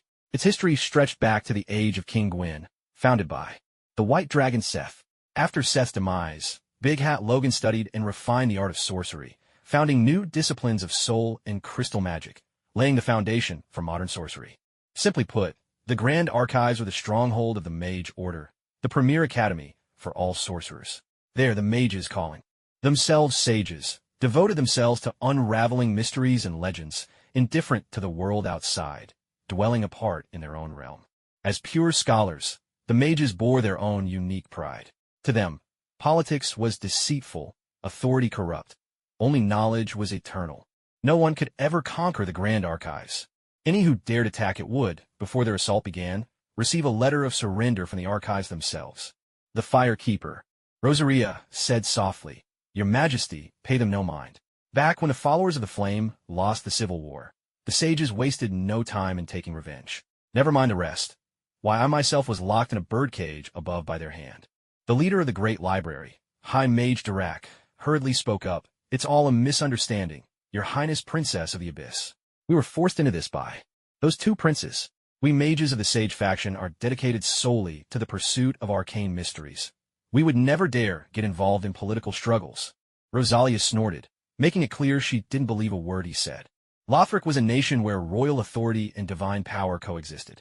In fact, for a long time, the Church's influence even eclipsed that of the crown. To counter the power of the priestly order, which embodied the authority of the gods, the old king, Osiros, propped up 3 distinct factions: the Knights, the Sages, and the Black Hands. The first 2, as their names suggest, were the regular military and a specialized unit of battle mages. The Black Hands, on the other hand, were an intelligence network made up of spies and assassins.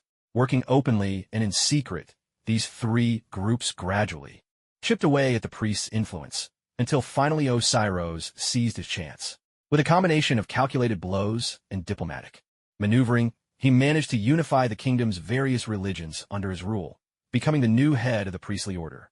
The mages were left completely bewildered. Just a moment ago, we were launching crystal soul arrows at the priests' faces. How did our leader suddenly become the boss of our old rivals? "Your Majesty, what kind of game are you playing?"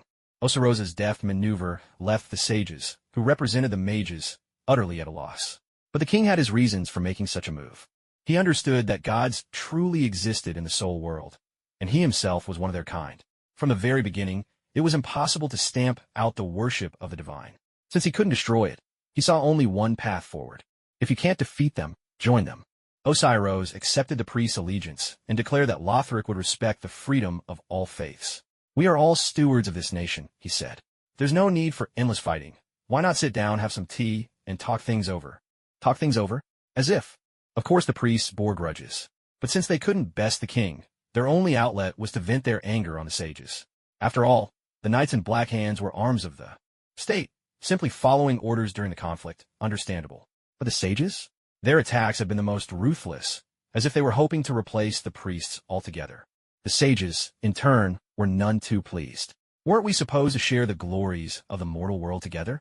And now, your majesty, you gallop off alone. What's the meaning of this? Revenge was inevitable. If they couldn't take it out on the king, then the priests would have to do. Thus, the sage faction and the clergy faction became mortal enemies, and the rivalry between the mages and the priests turned into a kind of political correctness. The more fiercely these two groups fought, the more secure the king's throne became. Over time, the major religions faded into hollow shells, leaving only the Dark Moon faith of Aner Londo standing strong. Even the sage faction eventually split in two. Some aligned themselves with the Undead Legion, while others withdrew into the Grand Archives, outwardly proclaiming neutrality and non-involvement in political struggles, though in truth, they never missed a chance to meddle whenever politics were at play. The mage's strategy was simple. The three-nose policy: no resistance, no refusal, no responsibility. Osiris wants to research forbidden sorcery about the White Dragon. Fine, as long as you don't fight us, we surrender. The twin princes refused to link the fire and plan to rebel. Sure, just don't fight us, we surrender. The Firekeeper wants to attack the Grand Archives. All right, just don't fight us, we surrender. Do you know why we smear wax on our faces? It's so we don't lose face when we surrender. No one can conquer the Grand Archives before we surrender. No one, the mages would proclaim with an air of superiority. Even the Firekeeper was exasperated. Please stop disgracing the art of sorcery. With a sigh, she admitted she didn't much care for the slippery tactics of the Grand Archives, but the clergy faction truly did need to be balanced and controlled. Though she felt a bit sorry for Rosaria, the Firekeeper accepted the surrender of the archives and allowed the mages to retain control over their domain. After all, the greatest strategic priority right now was the twin princes, and everything else had to make way for that. Given that the archives were so close to the royal palace, if these slime mages ever switched sides, the Firekeeper herself would be in deep trouble. Out of caution, she simply ordered the mages to relocate their forces to the Demon King's court, where they would guard the exiled Lothric knights under house arrest, with the church knights assisting on the side. Of course, the mages knew the Firekeeper didn't trust them, but Dirac was a veritable expert in surrender, familiar with every step of the process. The Demon King's court? No problem. With just a word from him, the mages fell into perfect formation, cheerfully marching out toward their new post without a hint of anxiety. In fact, before they left, Dirac even rallied the mages to cast a joint spell, helping the army repair its weapons and equipment. Spell, repair. A lost magic from the ancient Golden Kingdom of Oalisile. It can restore weapons and armor to their original state. It may seem unimpressive, but it's actually an advanced spell. To return to the beginning is to turn back time. The caster must possess profound knowledge. Dirac bowed deeply. This is but a small token of the Grand Archive support for your majesty. Please do not disdain our humble offering. After saying this, Dirac took the lead, and the mages, grinning like a band of joyful fools, started singing as they marched off together. Were they really fools? Of course not. That spell they just cast was proof of extraordinary wisdom. Not only did they show goodwill to the Firekeeper, but they also fully demonstrated their own worth. To twist time itself, something in the Marvel universe that would require the Time Stone and the highest level of sorcery, these rascals pulled it off with nothing but their bare hands. Even if the effect was limited, it was still impressively remarkable. More importantly, their repair magic didn't affect the overall situation. If the Firekeeper failed, the mages wouldn't be accused of aiding the enemy. All they had to do was shamelessly switch sides, shake off the dust, and go running back to the twin princes. They could advance or retreat as needed, always maintaining an unbeatable position. The Firekeeper couldn't help but laugh and cry at the same time. These mages had truly elevated the art of being slippery to an entirely new level. Gathering her thoughts, she turned to the dancer and asked, "What's the situation in the rest of the royal city?" Only a few regular soldiers were left with the twin princes, so the fighting there ended quickly. In the dragon training grounds, we did encounter 2 wyverns infected with the abyssal blight, but once they were injected with the inhibitor, they fell asleep. All the regiments have now returned. So that leaves only one final target, the firekeeper said, taking a deep breath. Advance toward the palace. Between the grand library and the palace stretched a magnificent bridge. Standing at its entrance, Rosaria remarked, "At the start of the Civil War, the linkers of fire had the upper hand. They even reached this very place. The princes constructed defenses right here on this bridge, used the terrain to lay an ambush, and with a single blow, they crushed the fire linkers and claimed final victory." The dancer, curious, asked, "An ambush? But this bridge isn't very wide. You can see everything at a glance. How could anyone hide troops here?" Rosaria explained, "It was different back then. The first flame had gone out, and the whole world was shrouded in darkness. You couldn't see your own hand in front of your face. All they had to do was hide behind simple barriers, and we'd never have known they were there." The dancer grew even more puzzled. "But wouldn't the darkness affect both sides? If you couldn't see them, they couldn't see you either, right?" "Not at all," Rosaria replied matter-of-factly. "We all wore lanterns at our waists. They could see us just fine." The dancer was dumbfounded. "Why on earth would you light lanterns?" "We were the fire linkers. Of course we lit lanterns to declare where we stood," Rosaria answered with unwavering conviction. "No matter what, the light is our strength. Flame is our faith. In a pitch-black world, lighting lanterns would turn you into perfect targets." The dancer, usually a military prodigy, was left completely speechless. She whispered to the firekeeper, "Your Majesty, I'm not trying to seize power, but no matter what, we can't hand military command to this group of religious fanatics. That would be a disaster." The firekeeper had never intended to give the religious faction control of the troops anyway. She gently reassured the dancer and smiled. "Say, at least now it's broad daylight. We don't need to worry about an ambush anymore." The dancer refused to concede, retorting, "Even if it were as dark as before, I wouldn't be afraid. Military law says, meet the enemy with order, win with surprise. No matter how brilliant the strategy, you still need sufficient military strength to secure victory."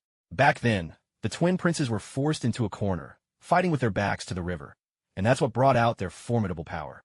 The firekeeper was surprised. "You've read The Art of War?" The dancer nodded. "Yes, the digital version. You can read classical Chinese?" The dancer replied with a playful innocence. "Isn't that what Google Translate is for?" "Of course. If Sherlock could use Google Translate to study magic, then our dancer learning military strategy with it makes perfect sense." The firekeeper reminded her, "Make sure you're reading the official version. We're not short on money. Don't forget to tip the author and show your support." The dancer nodded, then pointed to the bridge. "Your Majesty, look, the only ones left on the bridge are ordinary soldiers, and they're no match for our forces. Now that it's daylight and everything's clear, even if there were an ambush, it'd be like a pony trying to pull a war chariot. No threat to us at all. Our smooth progress is all thanks to your earlier order to detain the Lock cavalry. Otherwise..."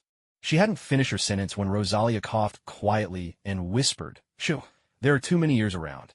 Be careful what you say, or you'll undermine Her Majesty's authority." The dancer suddenly understood and quickly covered her mouth. To be honest, the firekeeper's decision to detain the Lock cavalry was rather ruthless. The twin princes had put their hearts on the line, sending all their troops for a joint offensive, only for the firekeeper's faction to turn on them right after the battle. On one hand, she ignored the twin princes' claim to the throne. On the other, she detained the Lock cavalry, preventing them from returning to defend their home. This was a textbook example of betrayal. She was the very definition of a double-crosser. But when it comes to matters of state, can you really call that betrayal? Letting the Lock cavalry return, then fighting it out in the capital. A winner-takes-all showdown. Wouldn't that be bold? Wouldn't it be heroic, even if tragic? Men like that, win or lose, will be hailed as heroes. But the cost would be too great. Odin once said, "A king is served by all and enjoys every luxury, but there comes a day when he must give back to his people." Oslois also said, "A king's duty is to protect his people." The firekeeper had never aspired to be a hero. She wanted to be the woman who wore the crown. To protect the people and defend the nation's interests. If that's what it takes to be a double-crosser, then so be it. Anyone unprepared for that doesn't deserve to be called king. The moment she proposed the plan to attack the Demon King's courtyard to the young prince, she had already resolved to take this path. The twin princes were holed up in the palace, surrounded by a great number of Lothric knights. A direct assault would have been devastatingly costly. The only option was to lure the Lothric army out. and as the longed-for father of the twin princes, Osrose became the perfect bait for a military diversion. This was one of the reasons why the Firekeeper was determined to attack the Demon King's manor. It wasn't that she was desperate to play the dutiful daughter. Rather, the benefits of toppling Osrose were simply too great for a mere child like her to resist. For the sake of kindling the fire, for the sake of saving the world, the Firekeeper needed a unified Lothric. So what if the twin princes were her own brothers? They sat atop their thrones, doing nothing but dragging the kingdom down. Such dead weight could not be allowed to remain. As the old saying goes, the interests of a nation surpass all else. Leaving her army outside to encircle the palace, the Firekeeper fastened the moonlight greatsword at her side and slowly pushed open the heavy doors. Once resplendent, the palace had now fallen into decay. Stepping onto the crimson carpet that symbolized flame, the Firekeeper entered the grand hall and lifted her gaze toward the dais above. There stood the young Prince Lothric, not a mere apparition, but in the flesh. He looked even more slender and frail than most young girls, his skin sickly pale. Upon seeing the Firekeeper, he smiled and said, "Welcome, my sister. At last you have come, truly worthy of one who tends the flame." The Firekeeper bowed deeply and replied, "Brother, my forces have already surrounded the palace. There's no escape for you now. Surrender while you still can." The young prince said nothing. Suddenly, the scrape of metal against stone echoed through the hall. The Firekeeper turned at the sound, only to see a figure crawling out from the shadows, clad in golden armor and wielding a greatsword, half melted and ruined. He shot her a silent snarl. Then in a sudden motion, his sword erupted in searing flame. With a powerful swing, he sent a torrent of fire crashing toward the Firekeeper. Weapon: Lorien's greatsword. Lorien's colossal sword, its smoke-blackened iron forever stained with darkness. This was before he received his brother's curse. Alone, Knight Lorien slew the demon prince, and ever since his blade had been perpetually wreathed in fire. Skill: Lorien's flame. With a swift lunge, the smoke transforms into a raging inferno, allowing for a devastating attack as fire races across the ground. Facing the oncoming flames, the Firekeeper remained calm and unflinching. She drew her moonlight greatsword and, with a forceful swing, unleashed a pale blue arc of light. The two powers collided midair with a tremendous crash, neutralizing each other in a burst of sparks and smoke. When it came to dueling with pure power, the Firekeeper was the real deal. Her family heritage ran deep. Why should she fear him? "Brother Lorien, isn't your welcome just a little too warm?" she quipped, but before she could finish, a glint of light flashed at the edge of her vision. A beam shot down from above. It was young Prince Lothric, seizing the moment to strike, sword in hand, launching a surprise attack. In a rush, the Firekeeper hurled a lightning spear at the beam of light with her left hand. The point of impact was barely a step away from her, and a violent explosion sent her flying, crashing into the wall with a loud bang before she slid to the floor. "Ow! 2 against 1? Don't you have any shame?" she complained the moment she caught her breath. But before she could say more, a golden magic circle flashed beneath Lorien's feet, and in the blink of an eye, he teleported right in front of her. Without hesitation, Lorien raised his massive greatsword high and brought it down with a thunderous force. The Firekeeper's face turned pale with fright. She hastily raised her moonlight greatsword to block. There was a resounding crash as the two weapons collided, the overwhelming force making her spit out a mouthful of blood. Meanwhile, atop the high platform, Prince Lothric lifted his platinum longsword. Countless points of light shot from the blade, soaring towards the Firekeeper like fledgling birds returning to their nest, all moving in unison. A series of deafening explosions followed, blasting the Firekeeper right out of the palace. She skidded along the ground, coming to a stop before the assembled army. Everyone stared in stunned silence. The Firekeeper coughed out a puff of black smoke, planted her moonlight greatsword in the ground for support, and gritted her teeth, declaring, "If anyone dares breathe a word about today, I'll make sure they regret it." Everyone nodded hastily.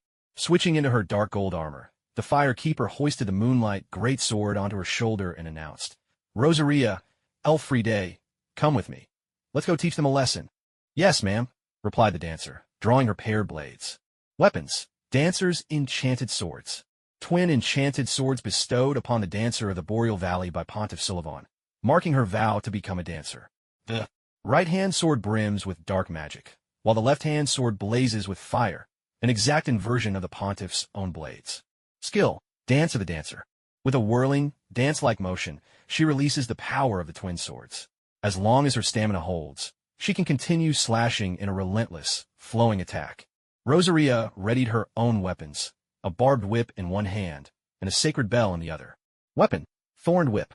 A whip covered in barbs, capable of tearing skin and causing profuse bleeding. Skill: punishing strike. A swift attack from the left that curves around shields, inflicting pain and temporarily slowing the enemy's stamina recovery. Weapon: divine wood chime. A sacred bell used for miracles, grown from a mysterious divine tree by an unknown hand. It is notable for requiring much less prayer time than ordinary chimes. Skill: prayer for grace. Grant gradual healing over a period of time.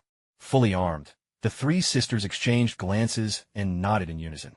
Together, they strode into the palace, ready to show their elder brothers exactly how younger sisters ought to be treated. Inside the palace, the sound of violent explosions echoed endlessly, punctuated by tremors that shook the very walls. Surely, the noble princes and princesses were celebrating their long-awaited reunion with great enthusiasm. Truly, nothing says royal family like such an overwhelming display of sibling affection, an example for every citizen to aspire to. The leaders of the various legions outside exchanged glances and nodded in unanimous agreement. Yes, that must be exactly what's happening. Rosaria let out a queenly laugh, standing triumphantly atop Lothric, her thorny whip snapping down again and again on his backside. Across the room, Lorien, who had been pummeling the dancer into a corner, was having none of it. In a flash, he teleported back, swung his gigantic sword, and sent Rosaria flying through the air. The firekeeper, just pulling her head free from the wall, caught sight of this scene. She immediately unleashed a bolt of lightning, forcing Lothric to summon a shield of holy light to block it. The two beams collided and exploded in midair, the blinding flash obscuring everyone's vision. Seizing the moment, the dancer launched herself through the explosion, twin blades slashing toward Lothric's neck. Lorien reached out to block, but with a sickening crack, his bone was shattered. He winced, then drove his left fist into the dancer's abdomen, sending her tumbling away, coughing blood, rolling like a gourd back to the firekeeper and Rosaria's side. Gasping for breath, the firekeeper wiped the blood from her face, her chest heaving. Lorien was simply too strong. Even paralyzed from the waist down, kneeling on the ground and relying on teleportation, he still managed to overpower both her and the dancer. Lothric's support was formidable too. Those special light spells packed a punch over a wide area and cast with lightning speed, leaving almost no weaknesses. Most importantly, Lothric grasped Lorien's hand with brotherly affection and declared, "Brother, please bear with it just a bit longer. The pain will be gone soon." With his words, a flash of light enveloped them, and the brothers were instantly restored to full strength. That's right, Lothric was a cleric too, and he could cast sunlight healing. Could it be that their mother had foreseen all this sibling rivalry and intentionally taught him that miracle? So unfair. A brother's sole purpose should be to obediently let his sister beat him to death. Rosaria helped the dancer up, ringing her sacred bell to cast sunlight healing as well. In the blink of an eye, the three sisters were fully healed. Both sides looked at each other, then away, the awkwardness hanging thick in the air. That's the trouble with having an overpowered healer for a mother. No matter how fiercely the children fight, nobody can finish the job, and things just end up awkward. Lothric, leaning back in Lorien's arms, asked, "Sisters, isn't our fighting meaningless? Do we really need to keep this up?" The firekeeper snorted, "You started it." Lothric retorted with a huff, "That was just punishment for your scheming. I only wanted to keep the kingdom's warriors from fighting amongst themselves. But you lied to me. You betrayed my trust." The firekeeper's brow twitched in exasperation. "Second brother, let's not pretend. We've always used each other. Can you stop being so naive?" Lothric turned his head away. "You know, I preferred you back when you just follow me around, always calling me brother. What in the world?" Just picturing that scene made the firekeeper shiver with goosebumps all over. Was I really that much of a bitch in the past? She looked around at everyone. Rosaria nodded. The dancer nodded. Even Lorien nodded too. The firekeeper covered her face, conceding, "All right, I really was that much of a bitch back then." Lothric continued, "I don't know why Mother was so insistent on making you the firekeeper, but I do know she never wished for you to become someone who would stop at nothing to achieve her goals." "You're in no place to lecture me," the firekeeper snapped. "If we're talking about ruthlessness, you're even worse than I am. To escape the fate of linking the fire, you dragged the whole world down with you. Is that what Mother would have wanted? That is the precious freedom of will." Utter nonsense. The firekeeper was furious, her voice ringing out. "Without this world to nurture you, without this nation to protect you, without these people to support you, you wouldn't even be alive. So don't talk to me about some high and mighty freedom of will. You can choose whether to drink tea or wine, to wear red or black, but what you absolutely cannot do is destroy this world out of selfishness, betray your country, and then brush it off in the name of freedom. I'm telling you, you don't have that right. No one does. Then what should I do? Lothric shouted. Just walk into the kiln and die like a good little pawn? The fire keeper reached out her hand. If you don't want to save this country, fine, but you can't stop others from trying. Give me the throne, and I'll let you and Lorien go. Lothric was silent for a long while before shaking his head. Sorry, I can't trust you. The fire keeper sighed and lowered her hand. Lothric climbed onto Lorien's back, activating their brotherly battle stance. From now on, we won't hold back. If you don't want to be killed by us, then kill us instead. Suddenly, the dancer stepped forward and spoke to Lorien. Brother, it shouldn't have to come to this. You're the one who taught me the sword. I'll vouch for her. Please, trust me, will you? Rosaria also turned to Lothric. Brother, Mother was always so busy. Most of the miracles, you learned from me. Can't you trust even me? The twin princes exchanged a glance, hesitation flickering in their eyes. They were about to speak when the firekeeper cut them off. No need. Since they've chosen to become my enemies, then they are targets that must be defeated. The dancer and Rosaria looked at the firekeeper in astonishment, unable to believe she could be so heartless. Lothric gave a bitter smile. See, I told you. She's not the person she once was. That's right. Now, I'll live for this country. Anyone who stands in the way of my protecting it must be eliminated. The firekeeper turned her head. Rosaria released the oath of gold and stone, the abyssal sanctuary, and grand magic protection. Rosaria hesitated for a moment. The firekeeper's voice rang out, sharp and commanding. That's the royal order. Yes, ma'am. A flash of light swept through the room, and every kind of buff was applied at once. The firekeeper turned to the dancer next. Coat your blade with golden pine resin. Take the green blossom as well. But, do it. Yes. Lothric watched quietly and asked, Aren't you going to prepare to? The firekeeper's left hand curled in the air, golden lightning crackling between her fingers before, with a resounding snap, it transformed into a massive sunlight spear. With her health at its peak, the sword's signet ring's power surged, and combined with the golden Urican armor, the sunlight spear grew to an unimaginable size, magnified to legendary proportions. Lorien's eyes burned with fierce fighting spirit, and Lothric, unwilling to give ground, declared, The miracles of King Gwyn, is it? There could be no better way to end this world. The firekeeper shook her head. I'm sorry, but this world will never end. Then let's see. Lothric shouted. Let time itself decide who is chosen.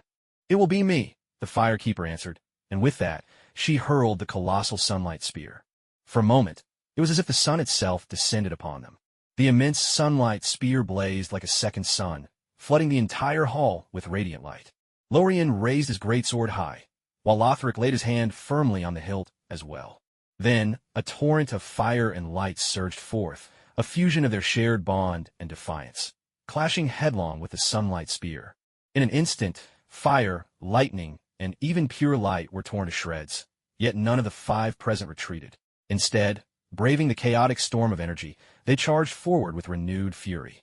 Lorien lifted his flaming greatsword high and brought it crashing down.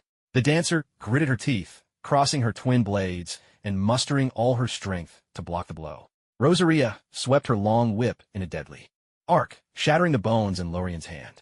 In the same breath, she raised her left hand, and a pillar of angelic light erupted from the ground with a thunderous blast, knocking Lorien's greatsword from his grasp. Lothric was stunned. This spell was cast with impossible speed, beyond anything he'd ever seen. This was the power of the divine tree Belvine. It could shorten the casting time of any miracle to a flash. This unexpected turn of events completely threw the twin princes off their rhythm. With the greatsword no longer suppressing her, the dancer spread her arms wide, about to spin into a whirlwind attack. But Lorien, anticipating her move, acted first. He seized her arm and hurled her away with brutal force, sending her crashing through several pillars, each one collapsing with a thunderous crash. Although Lorien had saved the dancer from danger, he was now left unguarded.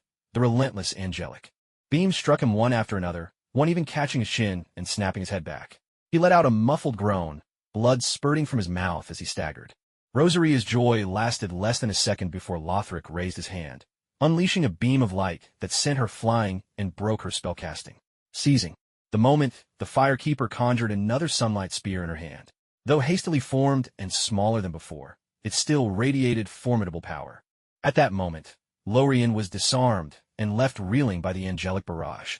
Lothric, frail and just spent from casting his last spell, was in no condition to withstand this next attack. The blazing sunlight spear hurtled toward them, but Lothric's lips curled into a slight smile. Once again, he raised his silvery longsword. Light gathered along its blade. A beam shot forth, colliding with the sunlight spear, and for the second time, the two forces canceled each other out. Impossible, gasped Rosaria, her eyes wide in disbelief. To unleash such powerful spells in quick succession, your body shouldn't be able to withstand it. Lothric's frailty was undoubtedly the greatest weakness of the Saint Brother, Big Brother duo. All of the dancers and Rosaria's strategies had been aimed at weakening Lorien, for they knew that alone, Lothric posed no threat. But now, Lothric had unleashed two devastating spells back-to-back in mere moments. Even a Firekeeper, healthy and ordinary as she was, had nearly exhausted herself just casting a second sunlight spear. Lothric regarded the breathless Firekeeper and smiled. I'm sorry, but I saw through your tactics long ago and devised a new strategy just for this.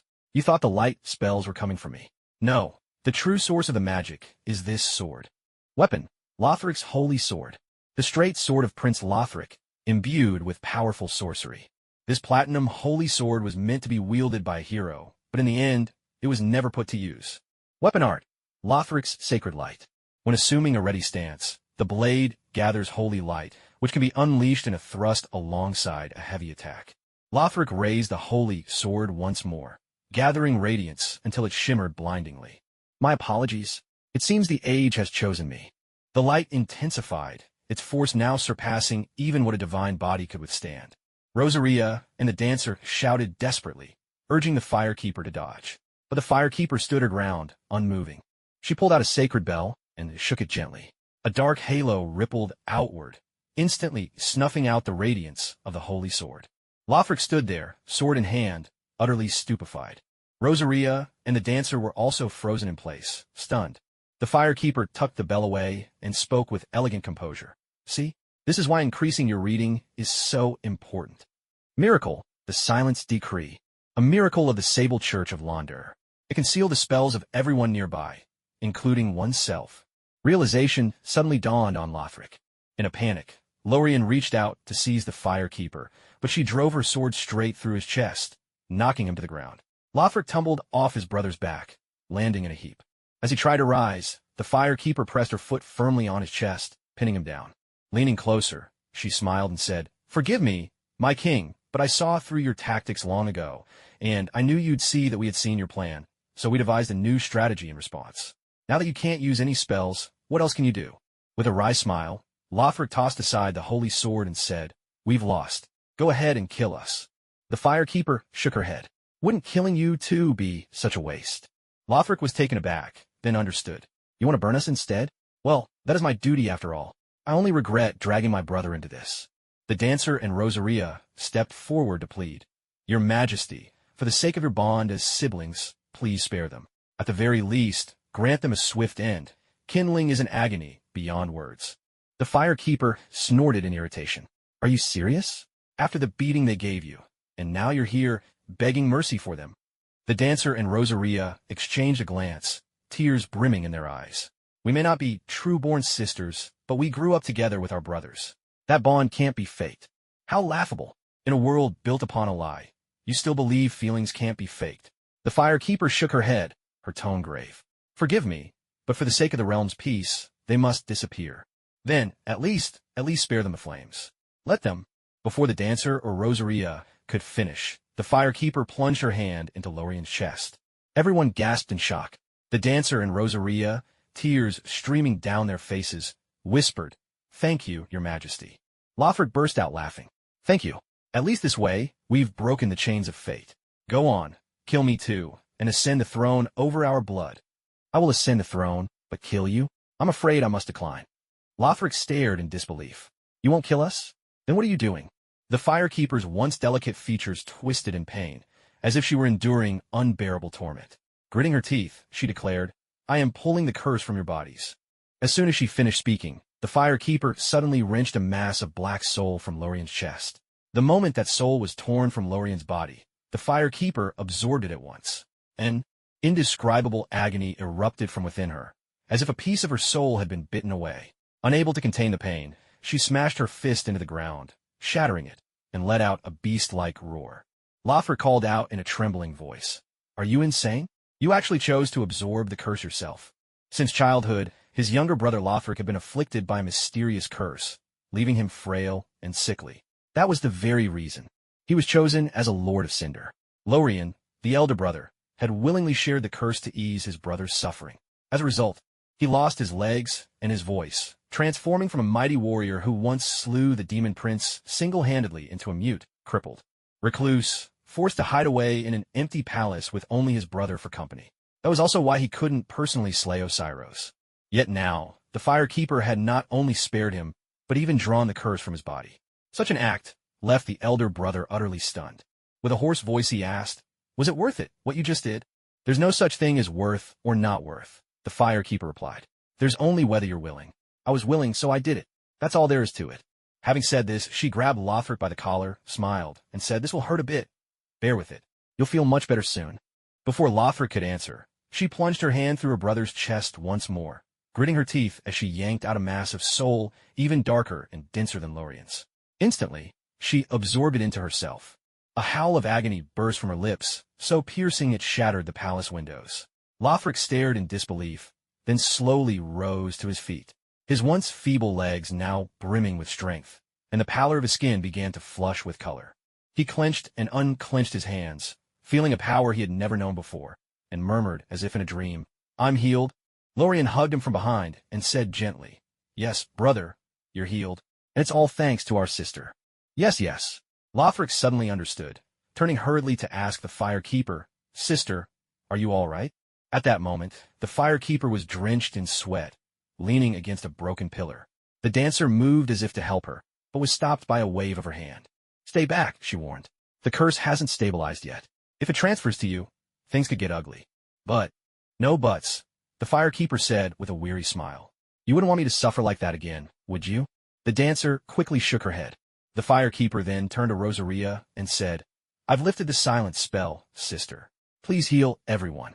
"All right." With a gesture of radiant healing from Rosaria, everyone in the room was instantly restored, renewed in both body and spirit. Except for the Fire Keeper. The power of the curse was immense, so much so that not even the miracles of the Sun Princess could suppress it. With a mixture of gratitude and worry, Lothric asked, "Sister, are you all right?" "I'm fine. I just need a moment to rest," the Fire Keeper replied, leaning against a pillar. "Right now, it's the two of you who have a problem." "We do." Lothric and Lorien exchanged glances. "You must leave," the Fire Keeper said seriously. "What I need is a united kingdom. Your presence here will inspire thoughts in some that should never be entertained." The twin princes, well-schooled in royal matters since childhood, understood at once. They nodded and said, "Don't worry. We'll leave. We'll go someplace where no one can find us, and we'll never come back. We promise." But the Fire Keeper shook her head. "No. As long as you remain anywhere in Lothric, you're a risk I cannot afford. I must eliminate every possible threat." "Then what do you want us to do?" the twin princes asked, feeling a bit dejected. Surely she didn't mean to burn us as well. A faint smile appeared on the Fire Keeper's face. "I have a better place in mind for you." "A better place? Where?" "Earth. No one knows who you are, and you know no one there. No one will recognize you as princes, and no one will force you to fulfill any destiny. You will live as ordinary men and die as ordinary men. This is the mercy I, the King of Lothric, grant you." With that, the Fire Keeper calmly pronounced their exile. The twin princes laid down their weapons and knelt on one knee, saying gratefully, "We obey your command. Thank you for your mercy." Neither brother had ever longed for the throne. All they had ever wanted was to escape their fate. Now, they had succeeded. Even the curse was lifted. Their thanks came from the heart, sincere and unfeigned. The dancer and Rosaria were also delighted. Rosaria helped the two princes to their feet, beaming as she said, "It's such a relief that everyone is safe. Don't worry. Earth is a peaceful place. Once things settle down in Lothric, I'll come visit you." Before the princes could respond, the Fire Keeper's voice cut in, cold and resolute. "No." Rosaria countered, "Why not?" "I've told you before," the Fire Keeper replied. "Their identities are far too sensitive. They cannot have any further ties to Lothric. If you visit them, and your attendants discover their existence, things could become very complicated." Rosaria knew the Fire Keeper's reasoning was sound, but she still protested, a bit unwillingly. Then let me at least help them set up a social account. We don't have to meet. Can't we just chat online from time to time? Are you kidding me? The biggest feature of online privacy is that there's no privacy at all. Take S.H.I.E.L.D., for example. They're definitely monitoring all our communications. If you contact the twin princes, Fury, we'll find out for sure. And as everyone knows, if Fury knows, then Hydra knows, and if Hydra knows, the whole world knows.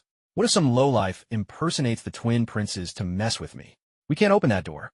So the Firekeeper kept shaking her head and declared firmly, no way. Starting today, the twin princes must disappear. That's non-negotiable. Rosalia pouted and grumbled. Humph. So petty. Such a miser. Petty or miserly, it doesn't matter. The answer is still no. If I catch you meeting them in secret, I'll delete your World of Warcraft account. You. Rosalia was so shocked by this cruel threat that her eyes filled with tears. She cried out in anguish. You're bullying me. You tyrant. Seriously? Calling me a tyrant over a World of Warcraft account? Whose side are you on, anyway? The Firekeeper was so angry her liver hurt. Her face even turned pale. Seeing things getting tense, the twin princes quickly tried to smooth things over. All right. Our little sister is just thinking about the safety of the nation. We understand. Rosalia, shouldn't you apologize to her? Rosalia huffed. She threatened to delete my WoW account. I'm not apologizing to a tyrant like that. Wow, still so stubborn? You must be Horde, huh? Believe me, I can't have Jarvis create 400 Alliance characters just to camp you, and I'll raise your capital city to the ground. The Firekeeper was about to lay down an even harsher threat when the dancer suddenly spoke up, her voice hesitant. Actually, if you want to meet the princes, there might still be a way. Rosalia's eyes lit up instantly. What way? The dancer glanced at the Firekeeper, and when she saw no objection, she continued. Your Majesty, your concern is that the princes might be recognized and used by people with ulterior motives, right? The Firekeeper nodded. So, as long as the princes can't be recognized, wouldn't that solve the problem? The Firekeeper shook her head. You mean using disguise techniques? No, that's too shallow, not safe enough. What if it's magic then? Magic? MHM. As she spoke, the dancer pulled out 2 golden rings from her pocket. Item: Transmogrification Ring. Gifted in childhood by Gwendolyn, the god of the dark moon, these mysterious rings carry a curious power. A man becomes a woman, and a woman becomes a man. Because of the moon's influence, Gwendolyn was raised as a girl, and all his mannerisms were as ethereal and enigmatic as those of a goddess. Cross-dressing rings? The Firekeeper was shocked, taking the rings in hand. How did you get these? It was a gift from Lady Gwendolyn, the dancer explained. I grew up in Irithyll, and was actually neighbors with Lady Gwendolyn. Of Aner Londo. As a mischievous child, I would often try to avoid the guards, so I asked Lady Gwendolyn for a few metamorphoses. Rings. With them, I could transform into a boy and sneak out to play in the streets. There was one time I lost track of time and missed my way home. Hungry and alone, it was Pontiff Sullivan who bought me a meal. That's how we first met eyes. Hey, wait a minute. This sounds just like the story of Gui Jing and Huang Rong, doesn't it? Did Pontiff Sullivan give you a little red horse to ride, too? If not, don't bother with that penniless fellow. What? He let you ride him instead. Well, never mind what I said then. Rosaria picked up one of the rings, examining it with curiosity. It can change your gender? How does it work? The dancer blushed slightly. It's not a true transformation, to be honest. According to Lady Gwendolyn, the metamorphosis ring reshapes the wearer's body to the opposite sex-based. On their inner soul, while it gives you the matching physical traits, your soul itself remains unchanged, so you can't have children. Lady Gwendolyn has been trying to improve it. Have children? Give me a break. The Firekeeper was completely thrown off. What was her little Uncle Gwendolyn even thinking? Wouldn't it be enough just to enjoy cross-dressing in peace? Why obsess over having children? Who exactly does he want to have children with? Rosaria sighed with regret. What a pity. If it could allow childbirth, I'd send a few kids to Klimt and the others, let them be self-sufficient and handle their own supply and demand. Whoa, what do you mean by self-sufficient? Handle their own supply and demand. Don't go around saying such terrifying things so casually. Just imagining it was enough to make the Firekeeper feel like her mind was being irreparably corrupted, worse than any forbidden knowledge. I'm your sister's father and your brother's mother. Now that's a family tree that would traumatize any child. Rosaria slipped the ring on, and with a shimmering mist, transformed into a laid-back, dark-skinned, curly-haired heartthrob, stunningly handsome. The dancer, joining in the fun, put on another ring, transforming into a strikingly handsome man with a noble brow and star-bright eyes, at a zither, and he'd be the spitting image of Zhou Yu himself. The two of them giggled and started poking and prodding each other, acting like a pair of mischievous tomboys. The Firekeeper, exasperated, quickly intervened. All right, That's enough. Take the rings off already. Look at you two. Where's your princessly dignity? Both girls stuck out their tongues and removed the rings. Suddenly, the dancer turned to ask, Your Majesty, is your body all right? I mean, how's the curse? The firekeeper replied, Don't worry, it's stabilized now. The dancer and Rosaria exchanged a glance, then grinned mischievously as they edged toward the firekeeper. The firekeeper eyed them warily. What are you two up to? Trying on the rings. The two women cried out in unison, and with a speed that rivaled a thunderclap, swift and full of clattering commotion, they slipped the ring onto the firekeeper's finger. He must be the domineering, dashing type. No, I think he's definitely the tsundere kind. The dancer and Rosaria waited expectantly for quite some time, but the firekeeper remained unchanged, still herself, showing not the slightest difference. The ring didn't work? Why not? The dancer muttered, and, without the slightest hesitation, reached out and gave the firekeeper's breastplate a couple of prodding squeezes. Rosaria ducked beneath the skirt for a quick peek, then emerged with a disappointed sigh. Still the same as always. Not a bit of difference. You two. An angry tick appeared on the firekeeper's brow. She flicked each of them on the forehead. A sharp snap, and the dancer and Rosaria crouched down together, clutching their heads. Honestly, the firekeeper herself wasn't too surprised that nothing had changed. She slipped off the ring and turned to the twin princes. Well, what about you two? Are you willing? The twin princes, who had politely turned their backs while the three women had been horsing around, now faced forward at the firekeeper's question. They exchanged a glance, and without hesitation, nodded. If this will ease your fears, dear sister, and ensure the stability of the realm, then we are willing. Each prince picked up a ring and solemnly placed it on the other's finger. In a shimmering, misty haze, Lorien transformed into a tall, strikingly elegant woman with a confident and graceful air, while Lothric became a petite, adorable maiden, youthful, vibrant, and full of life. Sister, Lothric ventured softly. Sister, Lorien replied, her voice warm and gentle. The two remarkable women embraced tightly, as if each had finally found her own redemption. Sunlight streamed through the broken windows, bathing them in golden light and rendering the scene breathtakingly beautiful. As expected, Yuri is the true path, the firekeeper remarked. Second sister, you once said you didn't understand why Mother insisted I become the firekeeper. Allow me to tell you, only the firekeeper has the power to absorb the curse of darkness. Lothric gasped in surprise. You mean? The firekeeper smiled. Yes, Mother always loved you both. The twin princes became twin princesses, a secret of the highest order for Lothric, known only to the five present. Outwardly, the firekeeper announced to the world that the twin princes, racked with guilt for their failure to protect the realm, had taken their own lives before the throne. Crinhaid, the crystal daughter, Albert, the lion knight, and Knui, the king's hunter, were all fiercely loyal to the princes. Unable to accept the official story, they insisted that it was the firekeeper who had murdered the twins. Most people suspected as much, but only those three dared to say it aloud. The firekeeper produced a handwritten last testament from the twin princes themselves. In it, they openly confessed their faults and crimes, affirmed the firekeeper's rightful claim to the throne, and, most crucially, relinquished all military command. Both the Lothric knights and the trio led by Clinhaid were now subject to the one true ruler of Lothric, the firekeeper. You can surely recognize the prince's handwriting, she said. Their unique seals are here as well. The authenticity is plain for all to see. Albert let out a heavy sigh, pressed a hand to his chest, and declared solemnly, The king's command is absolute. I, as your subject, must obey. The Lion Knight greets your majesty. The firekeeper then turned to Shenwei. He knelt on one knee, his arms straight at his sides. With a swift motion, he declared, I am the king's shadow. Wherever the crown lies, there I serve. Shenwei pays homage to your majesty. Lastly, the firekeeper looked to Clinhaid. She shook her head, biting her lip as she declared, I will devote my life to only one person, the one I love, His Highness Lothric.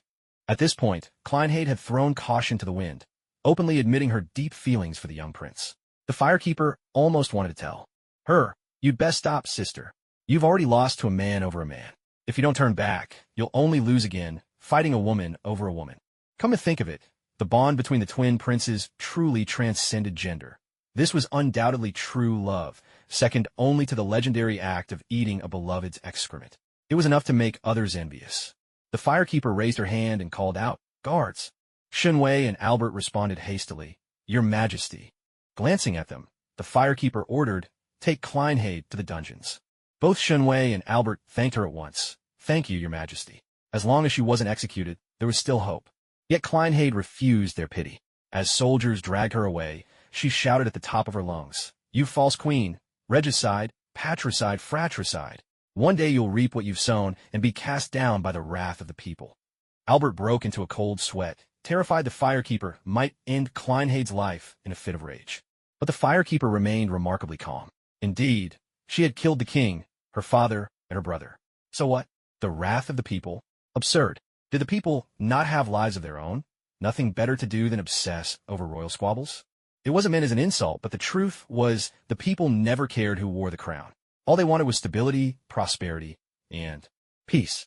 Any king who forgot this, divine bloodline or not, would be overthrown.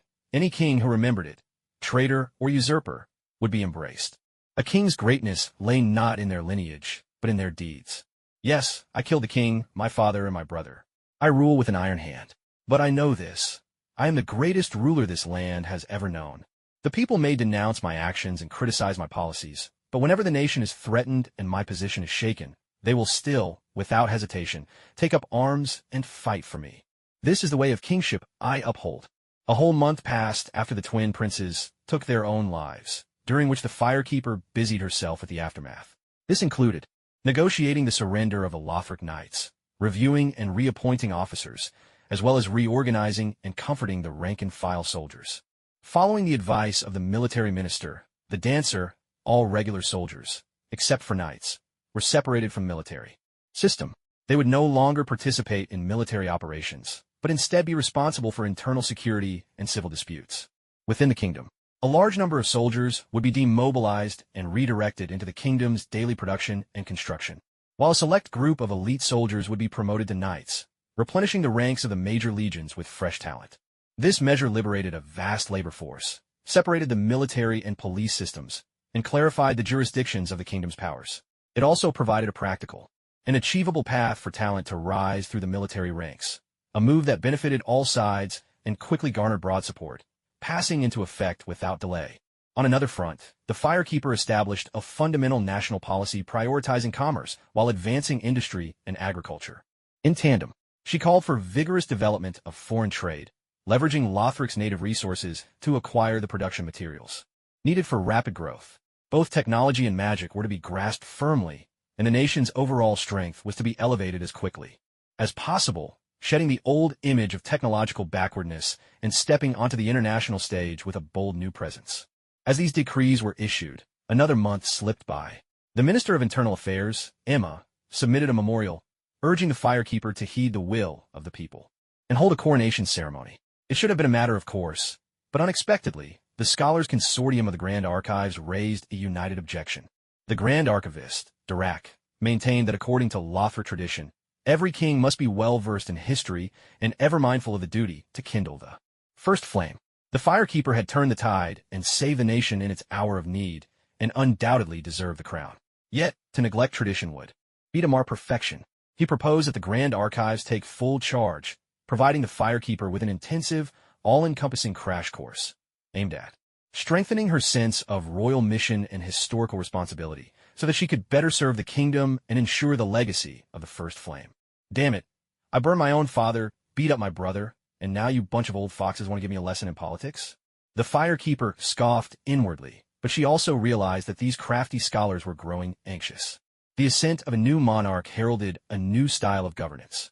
Osrose could tolerate the Grand Archives, as could the twin princes, but there was no guarantee the firekeeper would do the same. The Grand Archives represented the wise, the mages faction. But look at the new leadership team. Aside from military, it was comprised entirely of religious forces. Even the firekeeper herself was a holy cleric, a master of miracles in her own right. As everyone knows, mages and clerics are sworn enemies. So, with not a single mage in the nation's leadership, can you blame the mage faction for feeling anxious? Even if the firekeeper leaves the Grand Library untouched, who's to say Rosaria won't make a move? Back when the scholars group cozied up to the twin princes, they had locked Rosaria away like a bird in a cage. Now, she's become the leading figure of the national religion. If she ever wanted to take revenge on the Grand Library, the leadership wouldn't even have anyone to speak up for them. Wouldn't that mean the library is doomed? At this moment of life and death, Dirac called together all the mages for 7 consecutive strategy meetings. Each one ended in fierce debate and clashing opinions. But in the end, they finally came up with a brilliant plan. Since there are no mages in the upper ranks, then we'll just have to cultivate one ourselves. If the position isn't high enough, it won't be of much use. So why not go all in and train the king herself? The Firekeeper is a cleric, right? No problem. If the Grand Library is rich in anything, it's magical textbooks.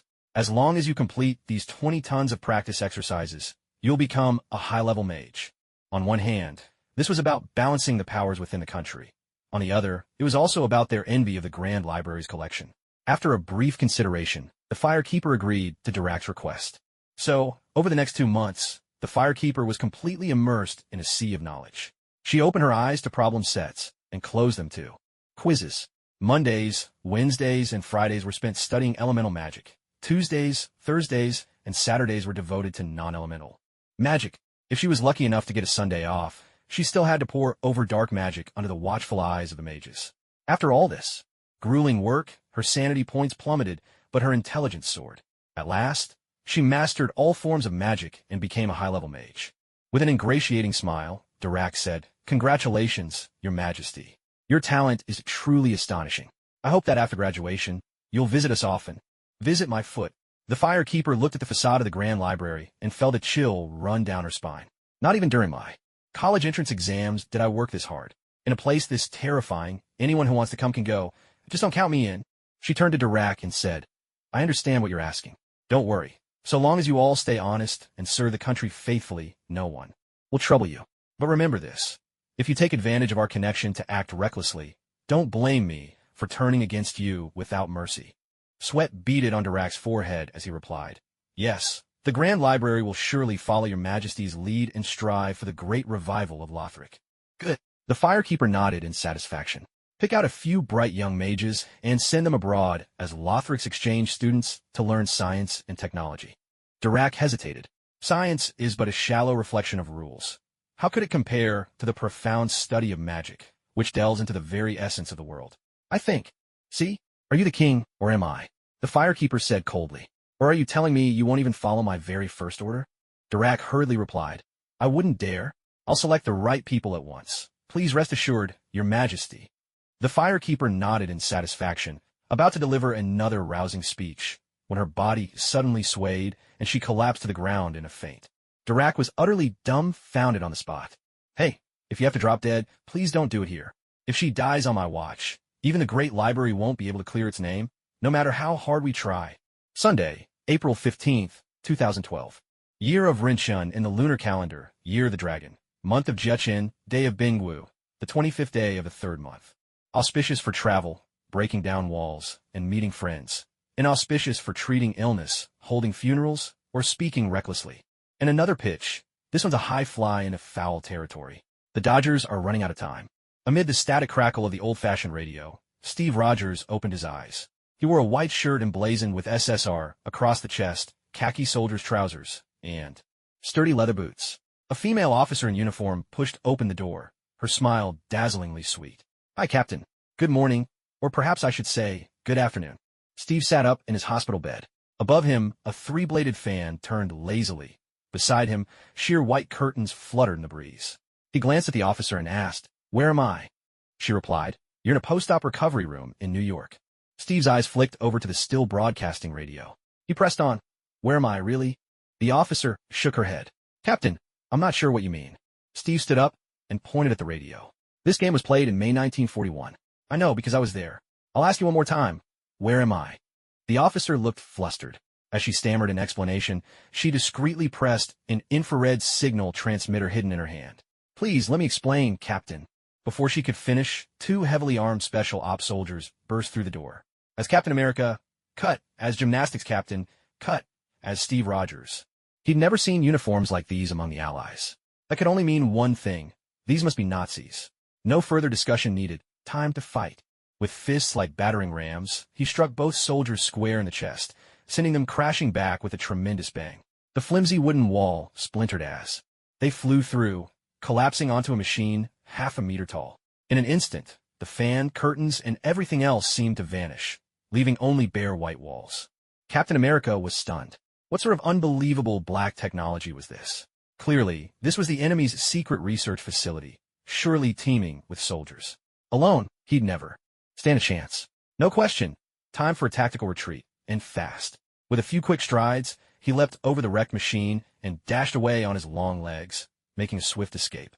This shows that kings of the battlefield and top agents are cut from the same cloth. The first rule is always to run fast. Egghead stepped out from the shadows, wincing at the sight of the damaged machine. Damn it, that's another piece I'll have to pay for. Coulson, how much does a large mimetic unit from Stark Industries cost? Coulson replied, $8,000. Report it as 16. Yes, sir. He deftly wrapped up the reimbursement paperwork, then turned to the female agent. You need to be sharper, agent. Couldn't you just tell him it was a recording? The female agent protested. Sir, in the 1940s, it was rare to broadcast ball games as recordings. He's just a poor kid from the slums of Brooklyn. What would he know? Egghead scolded. Tell him this was specially recorded for the president. Exclusive content. What could he say to that? The female agent fell silent. Pressing his earpiece, Egghead asked, Where's the captain now? He's running fast down 9th Avenue, blue straight through 4 red lights. The traffic cops are already out looking for him. Wait, he stopped. He's just sitting on the sidewalk in Times Square. Got it.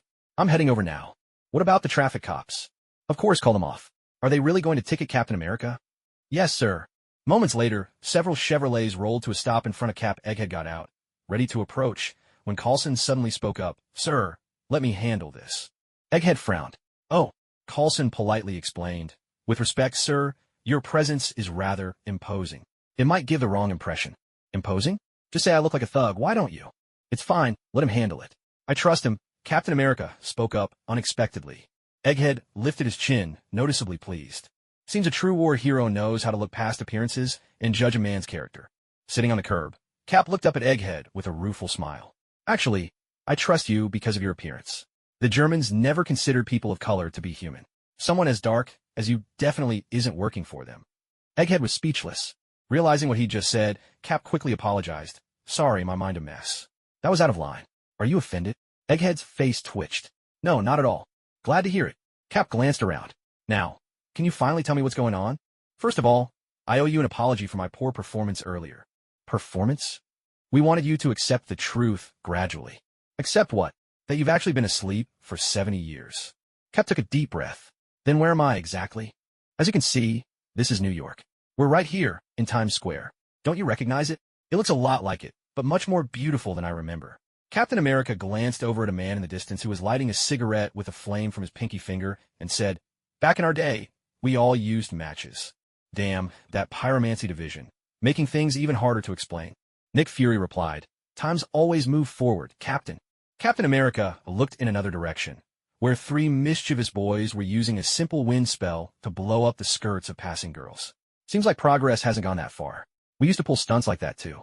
Fury frowned, pointed at the 3 troublemakers, and said bluntly, Drag them out and teach them a lesson. Over 200 agents charged forward like a pack of wolves. Captain America asked again, What year is it now? 2012. So, have humans established a colony on Mars? Fury, no. Discovered aliens? No. Formed a united Earth government? No. Eradicated poverty? No. Ended famine? Still no. Captain America covered his face and sighed. Well, looks like Bucky was right. Textbooks are just there to fool the gullible. Nothing's changed. What have you all been doing these past 70 years? Fury was left speechless.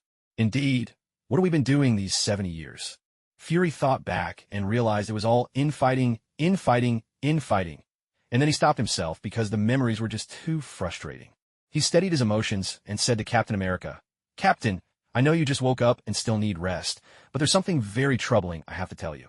Captain America replied nonchalantly, Go ahead, there's nothing left that can scare me now. Fury said, Hydra is still fighting us. Captain America was dumbfounded. You haven't wiped out Hydra yet. Fury replied awkwardly, We thought we had.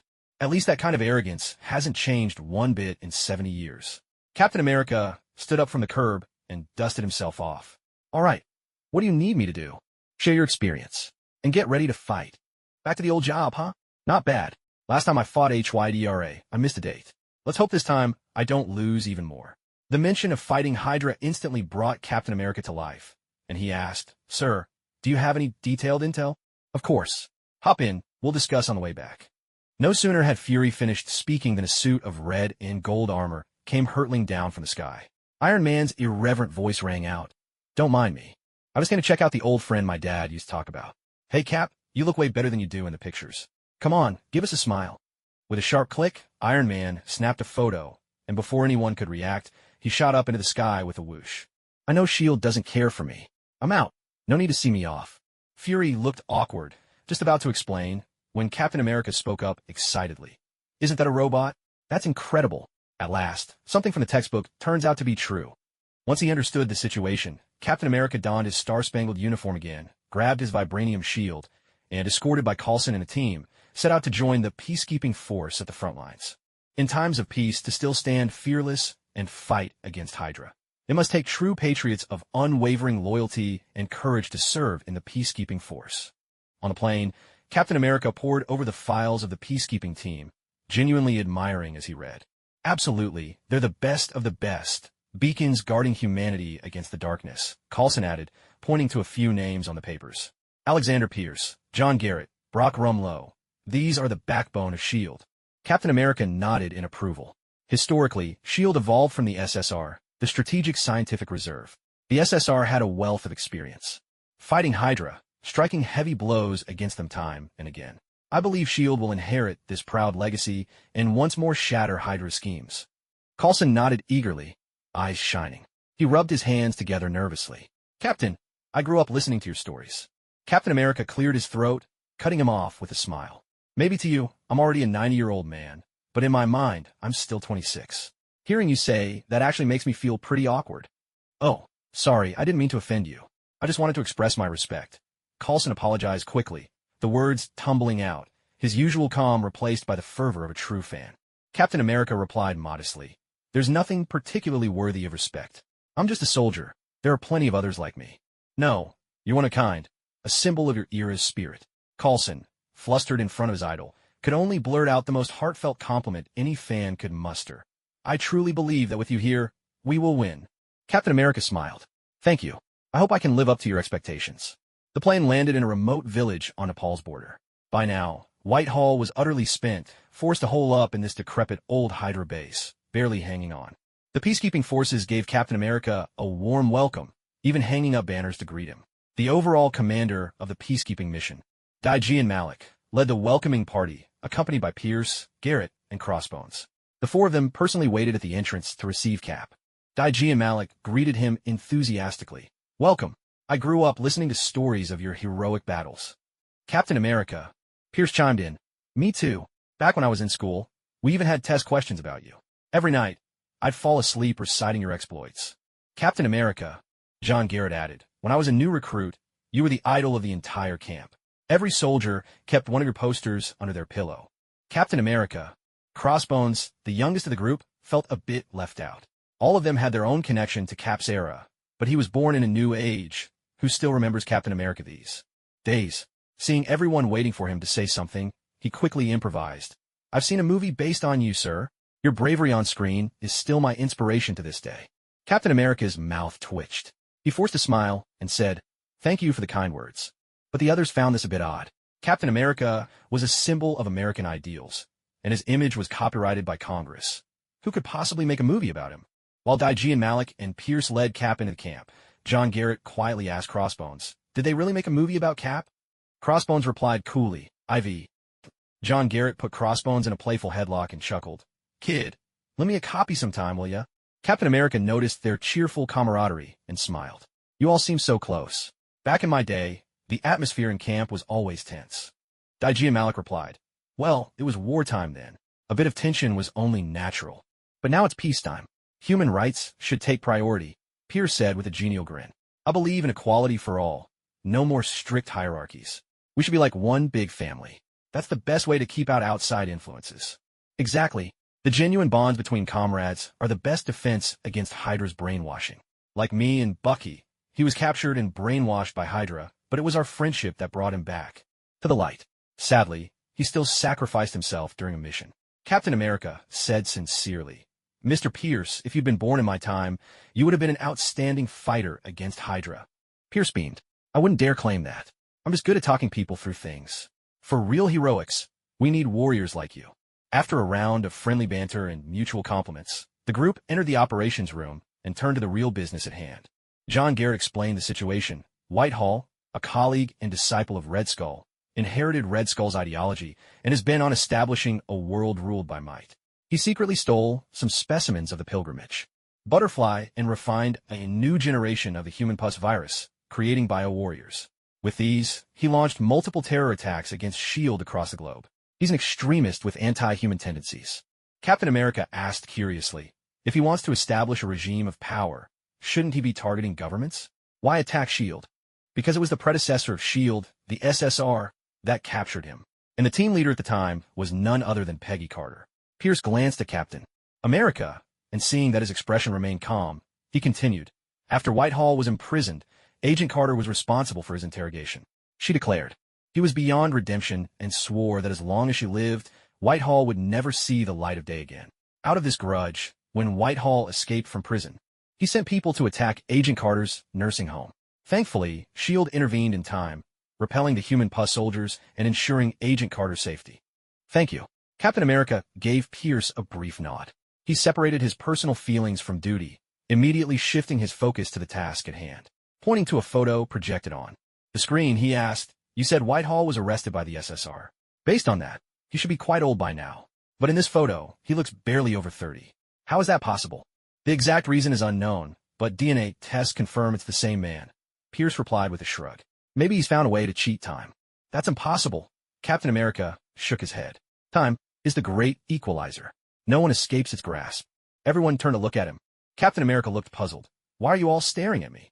Everyone quickly assured him. It's nothing. Crossbones spoke up. "We've got Whitehall cornered in an abandoned base.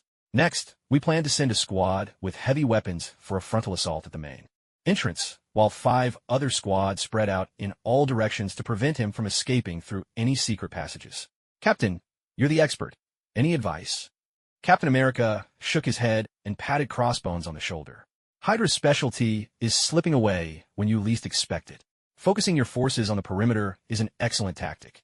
Honestly, I can't believe there's still a commander in this era who understands Hydra so well. If I hadn't seen it for myself, I'd almost think you once interned with Hydra for a few years." Crossbones grinned. "I'm no Hydra agent." John Garrett laughed as well. "Of course not. I can vouch for this kid.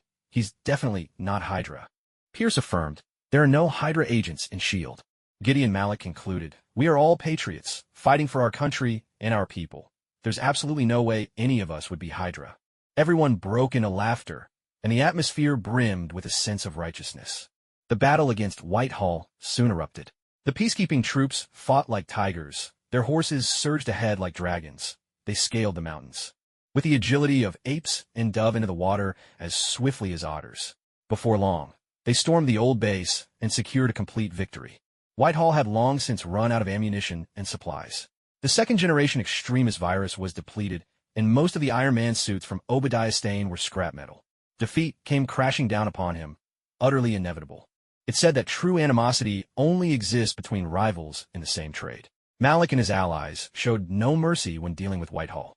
They were well-versed in Hydra's traditions, and guessed that Whitehall, that sly fox, would try to escape. So they stationed heavy forces around the perimeter of the old base, just waiting for the traitor to walk right into their trap. But rivals also know each other inside out. Whitehall figured Malik would expect his escape and set up ambushes nearby. So he blended in with soldiers at the main gate, hoping to slip away unnoticed amid the chaos. Everything went smoothly at first. The peacekeeping forces focused on eliminating the most dangerous extremist soldiers. Disguised as cannon fodder and relying on his knowledge of the terrain, Whitehall avoided the hot zones and, after much effort, managed to flee the old base. Just as he was about to shout, "Whitehall will return," a round shield came crashing into his face with a resounding thud. Dazed, blood trickling from his nose, Whitehall looked up to see Captain America standing there, smiling as if he had been expecting him all along. Sometimes, the one who knows you best is your enemy. Captain America had already guessed that Whitehall would suspect Malik had guessed his plan to escape, so instead of going deeper into the base, Cap simply waited at the main gate, and, sure enough, his patience paid off. Captain America remarked thoughtfully, "Years ago, the Red Skull was also cornered, but he didn't choose to flee down a side road. Instead, he tried to pilot a bomber, loaded with poison gas, to attack the U.S. mainland. Today, you're just the same. As the Red Skull's disciple, I bet you've got another trick up your sleeve, don't you?" "What trick?" "I just wanted to run away. Whitehall was on the verge of tears, but he was nothing if not pragmatic. Seeing that defeat was certain, he took out a white handkerchief, wiped his gold-rimmed glasses first, then dabbed at the blood on his face. With a sigh, he said, 70 years ago, it was Peggy Carter herself who captured me. Now she's old, bedridden, and helpless, while you, revived from under the ice, have caught me once again. Perhaps this is what fate looks like. Captain America shook his head. Good and evil have their consequences. This isn't fate. Retribution for good and evil? You really are only 26. Still too young, Whitehall said. When you reach my age, you'll realize that good and evil are nothing but a joke fabricated by men. As a champion of democracy, Captain America believed he was the one who did the persuading. No one could brainwash him. He straightened his back and declared, unwavering, joke or not, it doesn't matter. I know. You have to pay for your crimes. As he spoke, he reached out to grab Whitehall. Whitehall made no move to dodge, but just then, a figure burst out from the nearby bushes, snatched up Whitehall, and bolted away. Captain America assumed this was a backup Whitehall had secretly arranged. He clenched his massive fists and threw a punch at the stranger. The person didn't dodge, just let out a raspy laugh and swung back. There, fists collided with a thunderous crash, neither side gaining the upper hand. Captain America staggered back half a step, while the stranger used the force of the impact to leap backward, putting distance between them. Whitehall got a clear look at the newcomer's face and cried out in shock, "It's you." Then, in a frenzy, he shouted at Captain America, "Captain, save me! Captain, save me! Captain America!" And just like that, as he hesitated for a split second, the stranger and Whitehall vanished into the vast, rugged mountains. 3 days later, the peacekeeping troops found Whitehall's skin in a mountain hollow. Literally his skin. His insides had been almost entirely scooped out. Heart, liver, spleen, lungs, kidneys, not a single organ left. A legendary villain, and he didn't even get to keep his body whole. His abdomen was torn open by brute force, Captain America said after examining the remains. Whoever did this was immensely strong. It was probably that mysterious figure who carried Whitehall away. Who did it wasn't important. What mattered was that Whitehall was out of the game. For the peacekeepers, this was a great victory. For Gideon Malik and the other Hydra leaders, it was nothing less than a successful purge. When Nick Fury received the good news, he immediately ordered Captain America to return. He even took the trouble to explain to Pierce, saying that Cap was a living legend, and sending him on this mission in. The first place had been a bit of a gamble. Now that the task was done, it was only right to give Congress an explanation and spare S.H.I.E.L.D. from unnecessary criticism. Fury hoped Pierce wouldn't mind. Did Pierce mind? Of course not. He would have loved to send Captain America off with a full brass band. After all, if Cap didn't leave, it would be much harder for them to divvy up the spoils. As Red Skull's disciple, Whitehall had long held the majority of Hydra's cutting-edge technology. After his imprisonment, some of this tech made its way out, but the true core secrets were locked away. Whitehall clung to them fiercely. He knew as long as he kept these secrets, he stood a chance of seeing freedom again. The moment he let them slip, he'd be nothing. More than a decade ago, the ambitious Pierce used his authority to secretly release him, intending to trade freedom for the advanced technology in his possession. However, things took an unexpected turn. The man mysteriously reverted from an elderly figure in his 80s to a young man in his 30s, slipping from Pierce's control. He vanished without a trace, only to resurface in 2011 with a bang. Quite literally, he blew up Hydra's academy for young recruits. This act incited public outrage, and he was hunted down and eliminated by a united front. Whitehall's success in developing the second generation of the essence of man wasn't solely due to Yulia's contributions.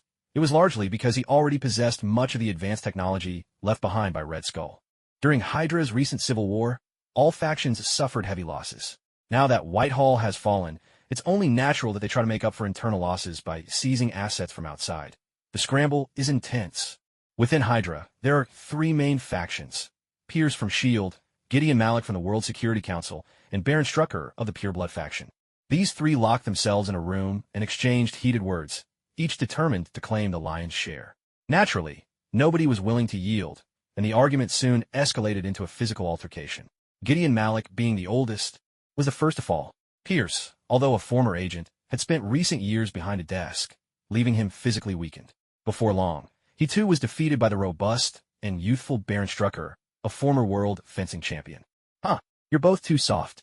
Baron Strucker, with his iron will, is invincible. Iron will my foot. You're just relying on your physique. Let's see how far your iron will get you when you face someone with an iron body.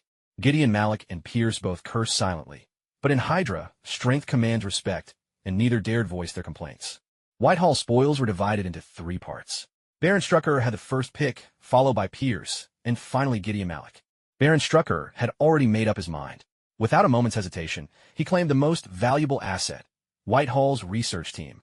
With a proud tilt of his head, he addressed Yulia. I can offer you greater resources and better support. I trust you won't let me down. From now on, continue to serve Hydra. Indeed, Yulia had always been part of Whitehall's team and had even been promoted to head of research. There was no avoiding it. Her mind control abilities were simply too formidable. By now, a third of Whitehall's faction, from top to bottom, were loyal to her. Her promotion was only natural. If Yulia could endure the likes of Ashen, she certainly wouldn't be fazed by someone as straightforward as Baron Strucker. She executed a noble's curtsy, her tone composed and dignified. Rest assured, your cause is my cause. I will get my all. Baron Strucker was delighted, nodding in approval again and again. Next was Pierce, who chose to inherit the political power left behind by Whitehall. After all, he was a system player. He couldn't afford to act too outrageously. Instead of going after dangerous viral tech, he focused on further consolidating his own political influence, paving the way for the future Insight project by securing manpower and resources. By the time it was Gideon Malik's turn, virtually nothing decent was left. He ended up with some supernatural records that Whitehall had inherited from Red Skull. Are they useful? Perhaps. There might even be a clue to Whitehall's rumored secret of rejuvenation hidden within. But then again, maybe they're useless. If these secrets were truly earth-shattering, both Red Skull and Whitehall would have already ascended to immortality, and Malik wouldn't be sitting here rifling through leftovers. Still, at this point, something is better than nothing. To be honest, despite his immense wealth and formidable power, Gideon Malik didn't care for money. His happiest memories were from childhood, skipping stones with his older brother. He always knew his brother would let him win. He was guaranteed to come out on top. The Malik family belonged to the conservative faction of Hydra. Unlike radicals such as Red Skull, they had no interest in world domination. All their schemes and global machinations served a single purpose: to bring back Hydra's true founder, Hive. After acquiring the supernatural records, Gideon Malik pored over them all night. As dawn broke, he finally closed the book and whispered to himself, Inhumans? The obelisk? Terrigen crystals? My lord, please be patient a little longer. I'll bring you home soon. The peacekeeping forces returned in triumph, and everyone received their due rewards. Hydra's resurgence had once again been crushed, serving as proof that the new century's government remained worthy of trust, a steadfast protector of the people. Any rumors of corruption, bureaucratic excess, or negligence were just that, baseless slander. Gideon Malik's status soared, and he was now regarded as the leading figure in the Security Council. SHLD's prestige was at its peak, though most of the credit was given to Pierce, leaving the director, Fury, somewhat sidelined. John Garrett was promoted to Level 8 agent, giving him the authority to assemble his own team. Crossbones was appointed head of SHLD's Rapid Response Unit, placing all of S.H.I.E.L.D.'s armed forces, apart from the field agents, under his command. Thanks to their outstanding support, Strucker Pharmaceuticals received high praise from the United Nations. The German government even granted them a stretch of uninhabited forest near the Alps for pharmaceutical research. After the celebration banquet, Pierce had just returned home when Gideon Malik contacted him through a secure channel. I need something from the S.H.I.E.L.D. warehouse. Malik got straight to the point. Pierce poured himself a glass of red wine. Which item? And 084. There are plenty of 0-8-4s. Anything S.H.I.E.L.D. can't identify gets that designation.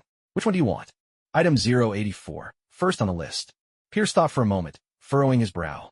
The one Peggy Carter seized from Whitehall? That's right. Seems you've gleaned quite a bit from your notes. Once you've made your choice, you can't go back. That's the rule. Just tell me if you can give it to me or not. Pierce tapped his fingers on the table and said, handing it over isn't the issue. The real question is, what do I get in return? You can name your price. The Insight project is coming to fruition. Soon, it'll be impossible to keep it under wraps. I need you to help distract Nick Fury for a while. Gideon Malik considered for a moment, then replied, Fury's been pushing to restart the Pegasus project. I can get that approved for him. It should keep him occupied. The Pegasus project? What's that? He wants to follow in Red Skull's footsteps and harness energy from the Tesseract. And the goal? Gideon Malik gave a wry smile. He says it's to help humanity find new energy sources, but that's just a story for children. Pierce laughed as well. If it were only about energy, Tony Stark's arc reactor would be more than enough. I know Fury. He's got a bad case of paranoia. What he really wants is a weapon for self-defense. And a weapon for defense can just as easily become a weapon for attack. Isn't that the truth? Pierce set down his glass. Speaking of arc reactors, there's something else I need from you. What is it? The Department of Flamebearers has taken too much authority from S.H.I.E.L.D. It's hindering the Insight Project's progress. I don't want it around anymore. If you're planning to go after magic, that'll be tough. The higher-ups are highly dependent on light therapy. No, my target is just the Department of Flamebearers.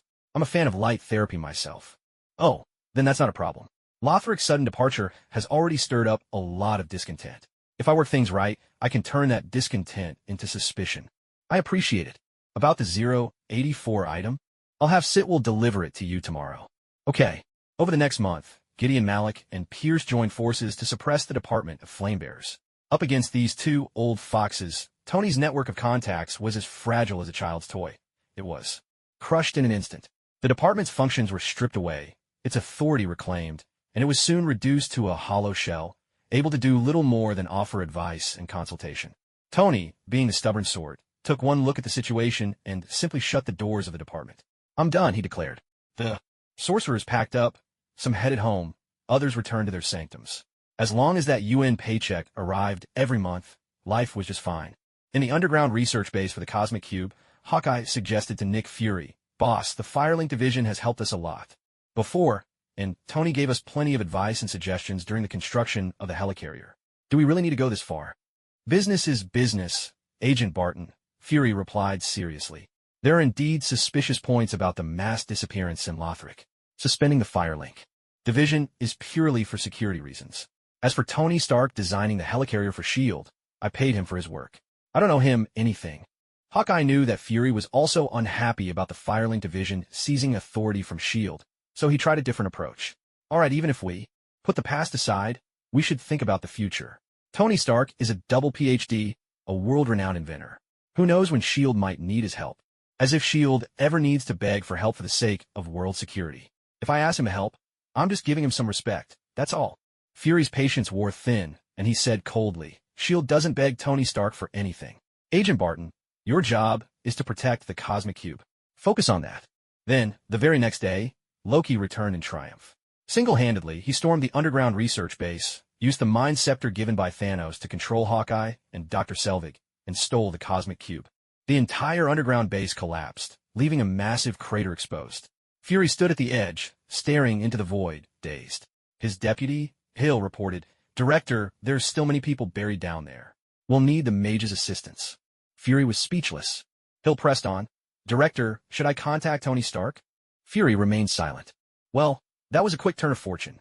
With so many lives at stake, Fury finally swallowed his pride, picked up the phone, and called Tony, requesting help from the mages. Tony was agreeable enough. $1 million per person, non-negotiable. Fury accepted, and immediately reported to the Security Council at a rate of $2 million per person. Truly, experience comes with age. With the mages' help, casualties were reduced to a minimum.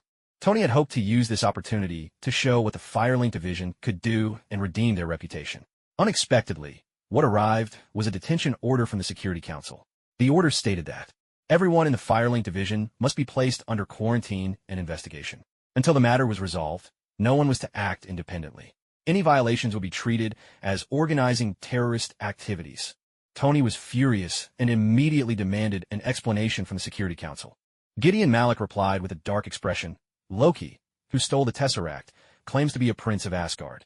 The only person on Earth who's ever had contact with Asgard is the Firekeeper. Considering how Lothric suddenly evacuated a while ago, we have reason to suspect that the Firekeeper was involved in the theft. She might even have been the one who gave Loki the location of the underground lab."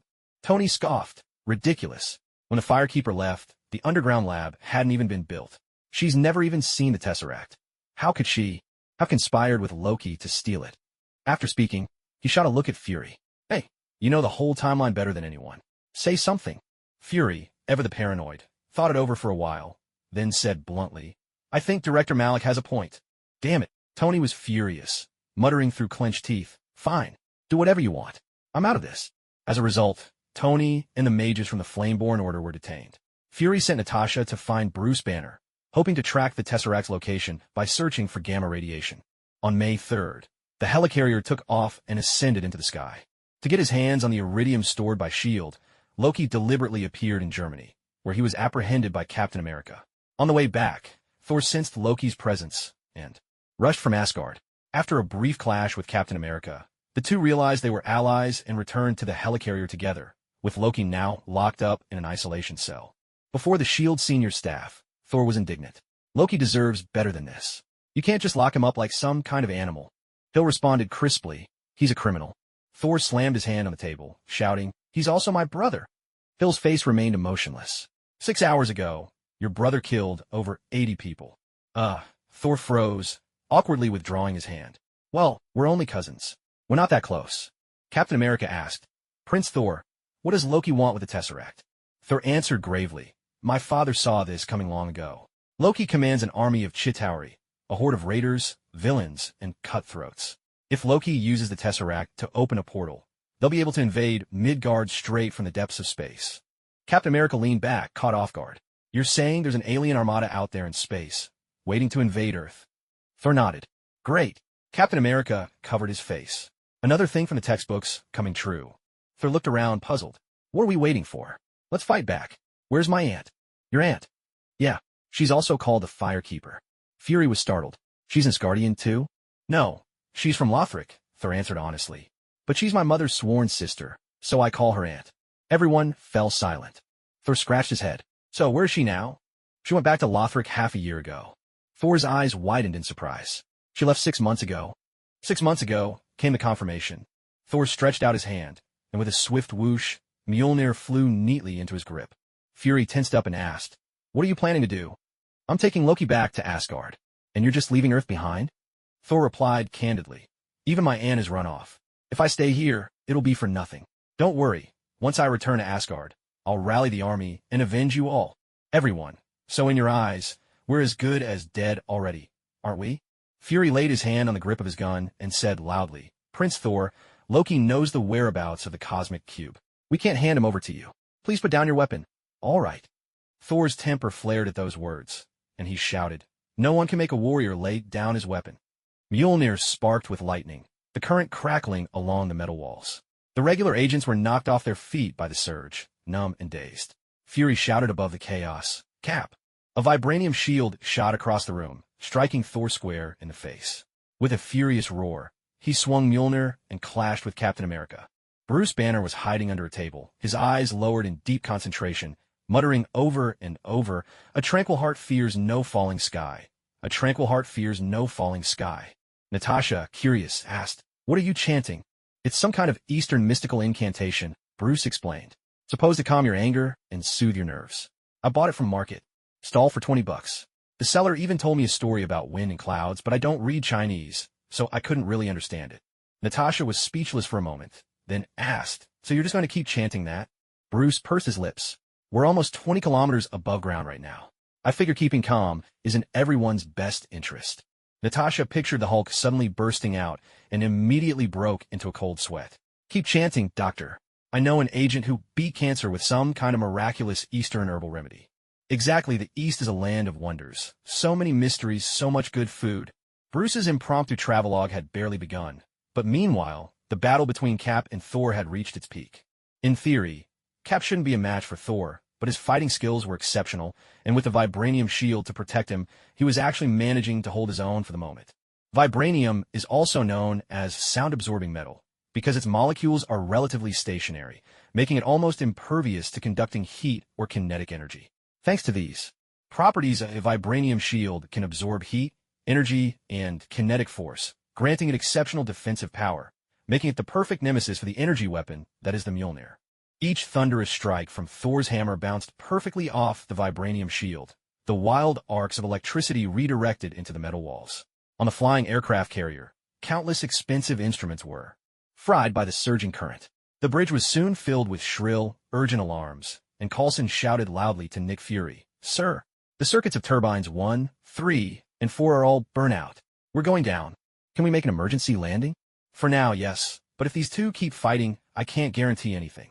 All right, Fury called out, raising his voice. Prince Thor, you win. You can take Loki with you.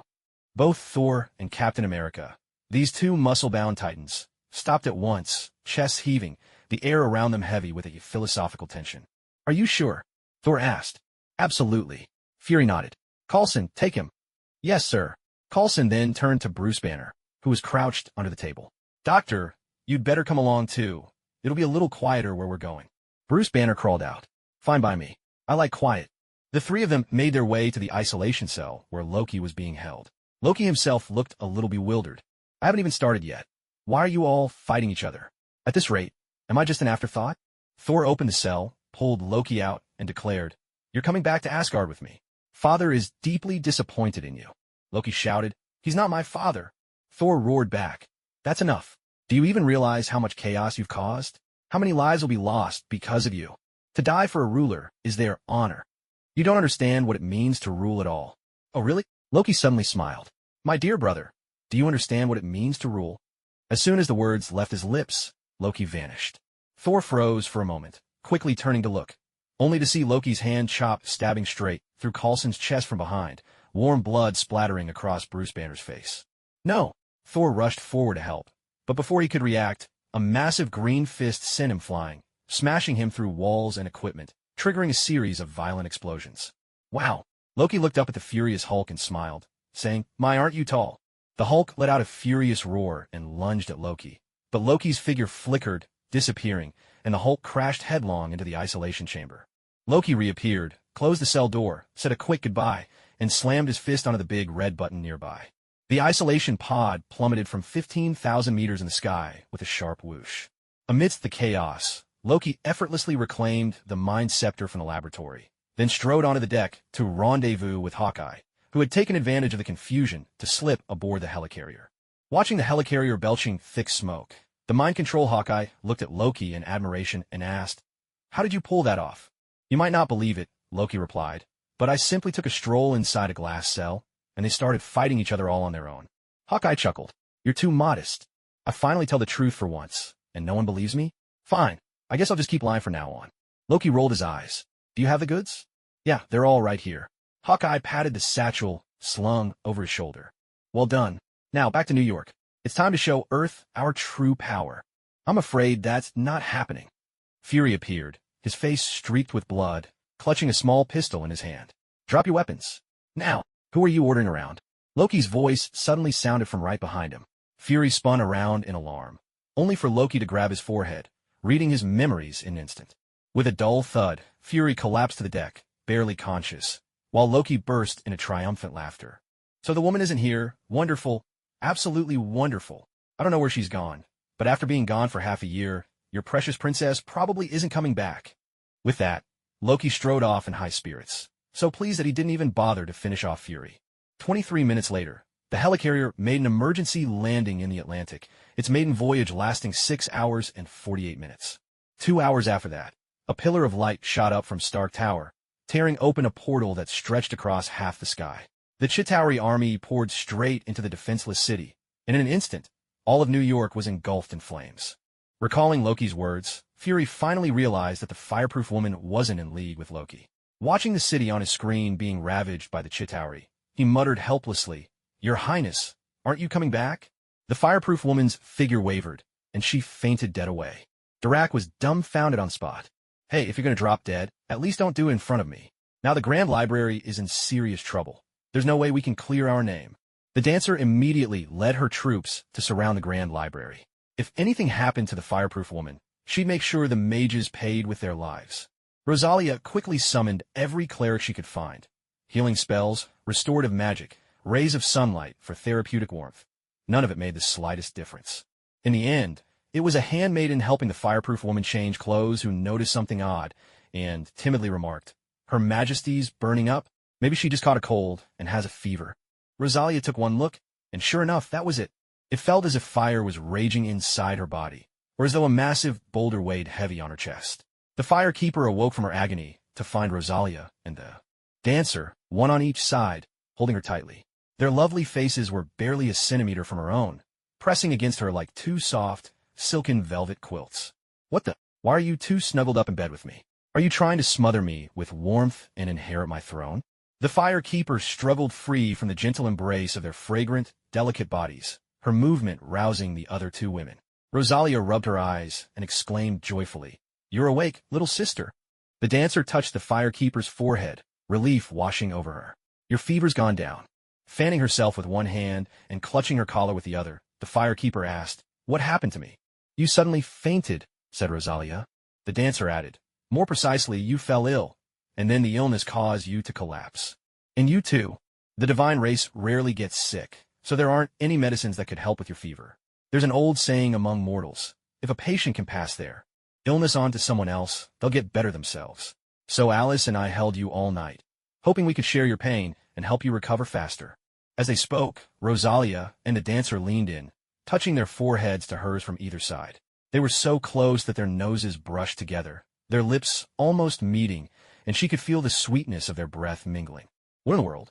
Is this some kind of healing kiss therapy? Blushing, the firekeeper pushed them both away. "That's just a baseless superstition. Don't believe such nonsense." "But I think it worked. Look how quickly you woke up." Rosalia smiled slyly at the dancer. "Our dear Majesty is being all tsundere now." The dancer chuckled. "She's got plenty of energy for tsundere antics. She must be feeling much better." "I'm not being tsundere," the firekeeper huffed, mortified and angry, leaping out of bed. "I'm drenched in sweat. This is unbearable. I'm going to take a bath." Rosalia and the dancer chimed in unison. "We're coming too. Don't even think about tarnishing the dignity of your queen." An hour later, the firekeeper stood before the mirror, looking utterly defeated, while Rosalia and the dancer tended to her from behind, gently toweling her hair. "Wow, your hair is so silky. And your skin was so smooth earlier. I told you she's a rare beauty, didn't I?" "Absolutely. If we sold her, we could ransom an entire kingdom." The more these two outrageous women talked, the more ridiculous their banter became. The firekeeper was just about to scold them when Rosalia suddenly grabbed her wrist and asked seriously, "Your Majesty, did you faint because of a curse?" The firekeeper was about to reply, but the dancer raised a hand to stop her. Wrapping her arms around the firekeeper's waist, she pressed her ear to the firekeeper's chest and declared, "No lying allowed." The firekeeper was speechless, feeling for her pulse and listening to her heartbeat. Were they investigating a cheating husband like jealous wives? She drew a deep breath and spoke slowly. "I'm the firekeeper, the living embodiment of the bonfire, possessing the power to devour darkness. The curse does affect me, but nowhere near as severely as it does those two. The reason I fainted was simply that I was unaccustomed to it for a moment. So please, rest assured." Rosaria glanced at the dancer. Her pulse is normal. The dancer looked back at Rosaria. Her heartbeat is fine as well. So, she must be telling the truth then? The two women turned their gaze to the firekeeper in unison. The firekeeper replied, not bothering to hide her irritation, "Of course it's true. Now hurry up and get off me. I'm getting all warm, and after just bathing, I'm about to break into a sweat again." The two women laughed and let go, cheerfully continuing to help the firekeeper dry her hair. Rosaria then asked, "Your Majesty, how do you plan to handle Ocelot?" The firekeeper responded, "Does he carry the pus of man-virus?" "No, he doesn't." The dancer added, "But many of the church knights are aware of that prince's existence, and I fear." And what she feared, all three of them knew without needing to say aloud. Ocelot was the son of Osrose, so there was no need to consider Guinevere's feelings as they had with the twin princes. Even if the firekeeper ordered the infant's execution, neither Rosaria nor the dancer would find it strange. What should be done? The firekeeper pondered for a long moment, then decided to adopt Gwyn's approach. Place the ring of rebirth on him, conceal his true identity, and have him serve as my maiden, offering devotion to the gods on my behalf. Without my command, she is not to leave the temple. Yes, the firekeeper intended to raise a cross-dressing champion of her own. Gwyndolin had at least known his true gender, but Ocelot, dressed as a girl from infancy, would be even more secure. "Gwyn, this time I win." The firekeeper couldn't help but gloat. Rosaria nodded. "I'll arrange for Ocelot's place of training and make certain everything is flawless." The dancer asked, "What will we say to the public?" The firekeeper shrugged. "Since I've already killed a king, a father, a brother, it hardly matters to add a brother to the list. Announce to the entire kingdom that Prince Ocelot has tragically died young, and declare 3 days of national mourning." "Yes, Your Majesty." With these matters settled and her hair now dry, Rosaria and the dancer helped the firekeeper into fresh clothes, then prepared to take their leave. Just as they reached the door, the firekeeper suddenly spoke. "Rosaria, Elise Ray, thank you for last night." Rosaria and the dancer exchanged a glance, smiled quietly, and withdrew. Behind the now-closed door, the firekeeper pressed a hand to her chest and laughed softly. "A curse that turns gods into mortals? How fascinating." The news of Prince Ocelot's untimely death did not cause much upheaval. Only a few murmurs arose among the knights of the church, but these were swiftly silenced under the dancer's control. With this, both the old king's line and the twin prince's line had been dealt with. All political instability was eradicated, and the Firekeeper stood as the sole, legitimate, and rightful monarch. Emma brought up old matters, suggesting that the Firekeeper hold a coronation ceremony.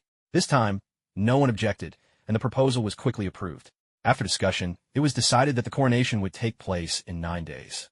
With state affairs settled, the Firekeeper turned to personal matters.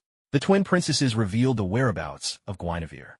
After the first flame was extinguished, Mother went to the Ringed City to suppress the dark soul within the dwarf lords, in order to prevent the world from being consumed by the outpouring of humanity.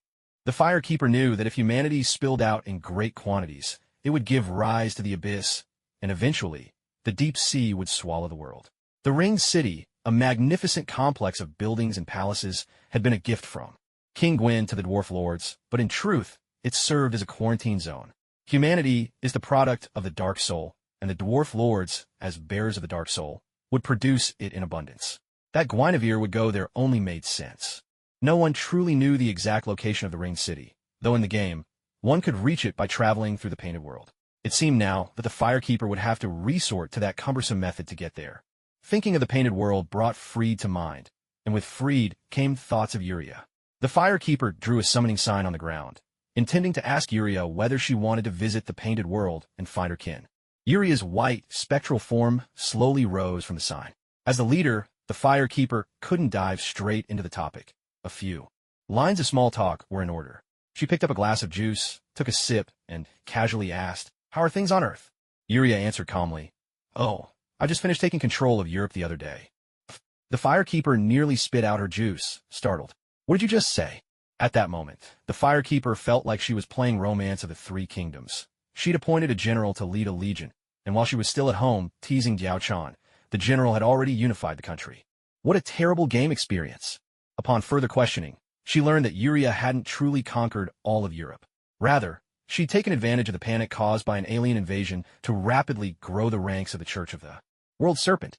With Baron Strucker's Hydra connections, she'd swayed many influential figures in economics, culture, science, and politics, building a vast network and gaining covert control over Europe.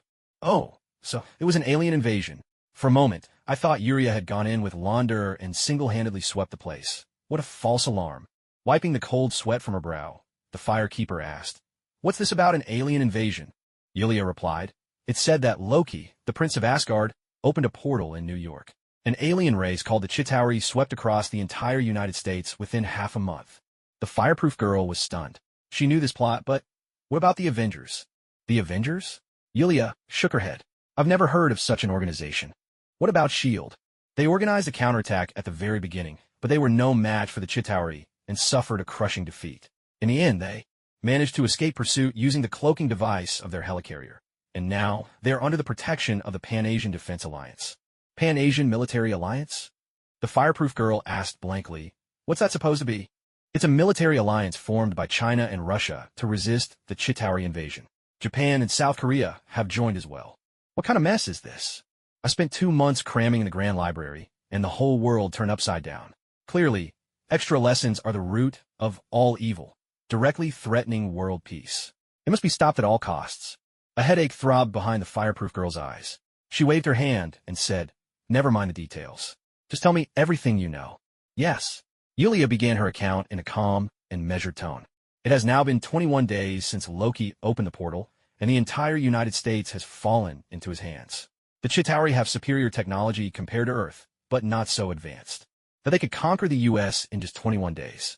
The only reason for their overwhelming victory was that Loki used his scepter to control the minds of the highest government officials. In fact, aside from an initial counterattack in New York, when S.H.I.E.L.D. cooperated with local police, there was barely any organized resistance in the other states. It didn't take long before the whole country took on the shape of the Chitauri regime. Loki truly lived up to his title as the god of mischief. He threatened unenslaved officials by endangering the lives of ordinary citizens, then used those officials as figureheads to control the public. This clever use of leverage allowed him to seize control with ease. Now he fancies himself a king, and on the soil of freedom and democracy, he has managed to restore the monarchy, rolling history backward by several centuries in the blink of an eye. America is in deep chaos, and Europe isn't faring any better.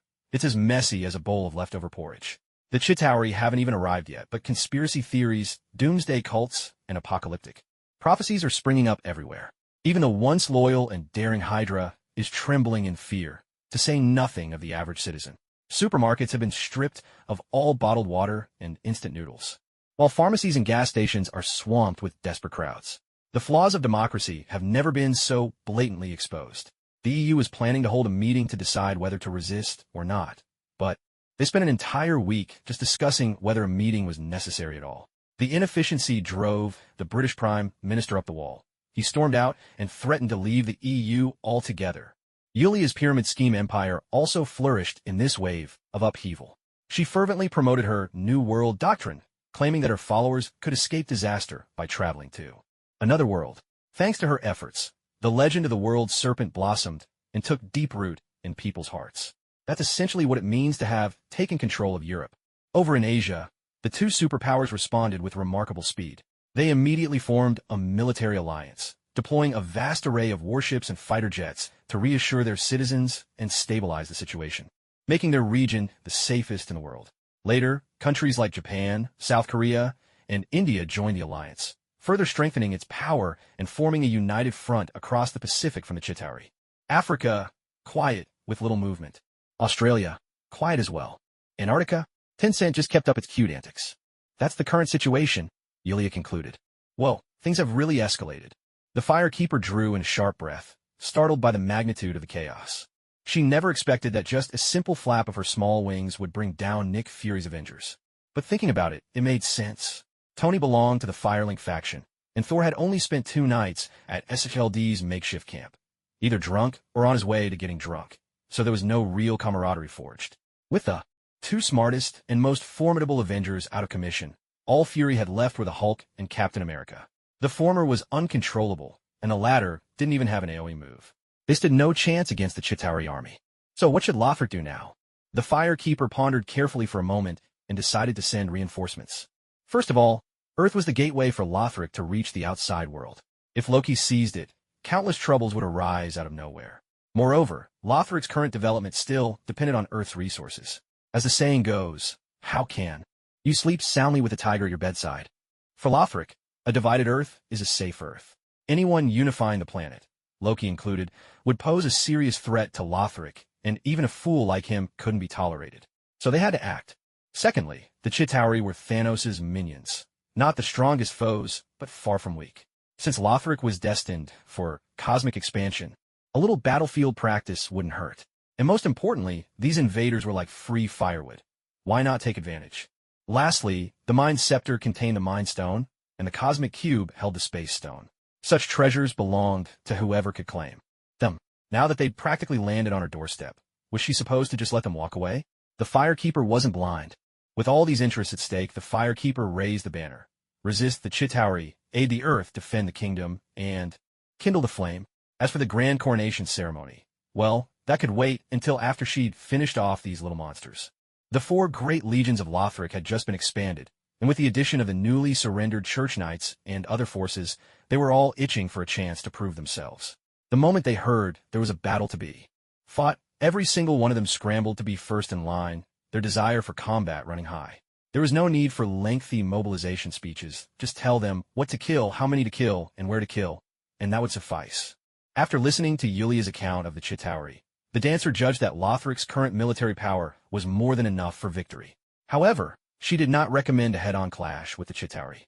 Such a direct confrontation would not only cause excessive casualties and drag on for too long, but given the Chitauri's numerical advantage, any prolonged engagement would risk bogging Lothric down in a war of attrition, which would be unfavorable.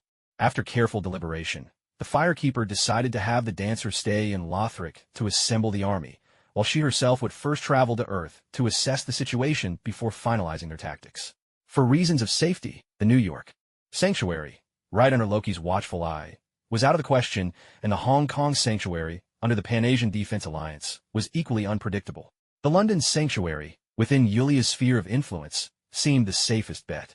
With a sudden jolt, the Firekeeper materialized inside a bar. This was the former London Sanctuary, now just an ordinary gay bar. At the counter sat a bald figure in a yellow robe, the elusive Ancient One, ever mysterious.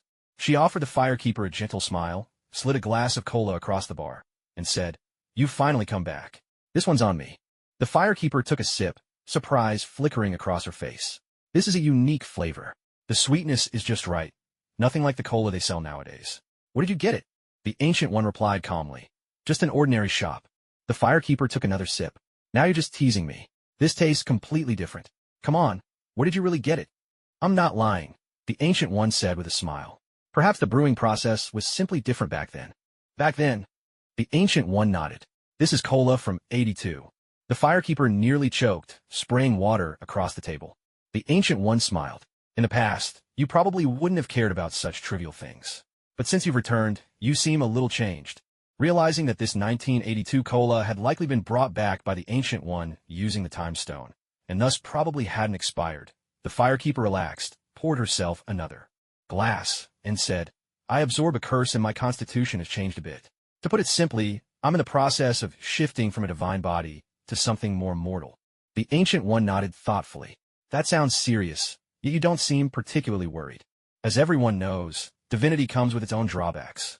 The firekeeper made a joke, then spoke earnestly. In truth, the process of me becoming mortal is very slow. At this rate, it'll take at least 300 to 500 years, so it hardly matters. And even if I really do turn into a mortal, that might not be a bad thing at all. The ancient one looked a little puzzled. You think becoming mortal after being a god is a good thing? The firekeeper asked in return. Master, you've lived for over 1,000 years and possess tremendous power. In the eyes of ordinary people, you're not much different from a god.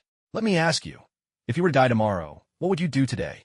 The ancient one thought for a moment and replied, I'd kill you, find a way to seal the portal between Lothric and Earth, banish the Chitauri, and then head into the depths of the universe to face the real mastermind behind all of this in a fight to the death. Whoa, going straight for the director of destruction one-on-one. Master, you're truly fierce. The firekeeper then asked, so why don't you do that now? The ancient one answered, because I'm not dying tomorrow. I see your point. The firekeeper smiled. A long life can make people complacent, and great power leads to pride. You don't take drastic action because you have plenty of time and endless choices. You always want to pick the perfect answer. That's certainly safe, but it also means missing valuable opportunities. Many times, the first answer is the best one. Waiting only makes things worse. Like this time, if you had sent me back to Lothric right from the start, none of this would have happened. A sharp gleam flashed in the ancient one's eyes. For you to say that, you must know how things were supposed to unfold. Have you seen the future as well? Seen the future? Not really. I've just watched the Avengers. The firekeeper tilted her head. In a way, you could say I have. The ancient one nodded, then stood up and walked out. The firekeeper quickly called after her. Master, you're leaving already? Aren't you going to deal with the Chitauri? Who rules Earth isn't important. What matters is that Earth still exists. Besides, the trouble you created is yours to clean up. With a whoosh, the ancient one vanished. When will I ever reach her level?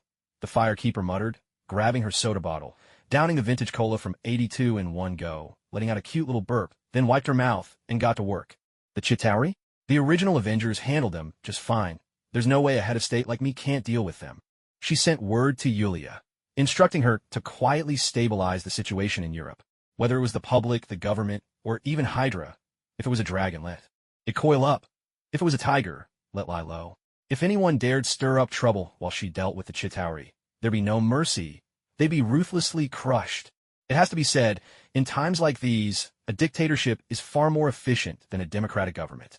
Under the command of the World Serpent, prices stabilized, factories resumed production, police returned to the streets, and criminals were strictly punished. Those who behaved were rewarded. Those who didn't were punished. Anyone who dared to protest was swiftly dealt with, straight to the holding cell with a face full of pepper spray.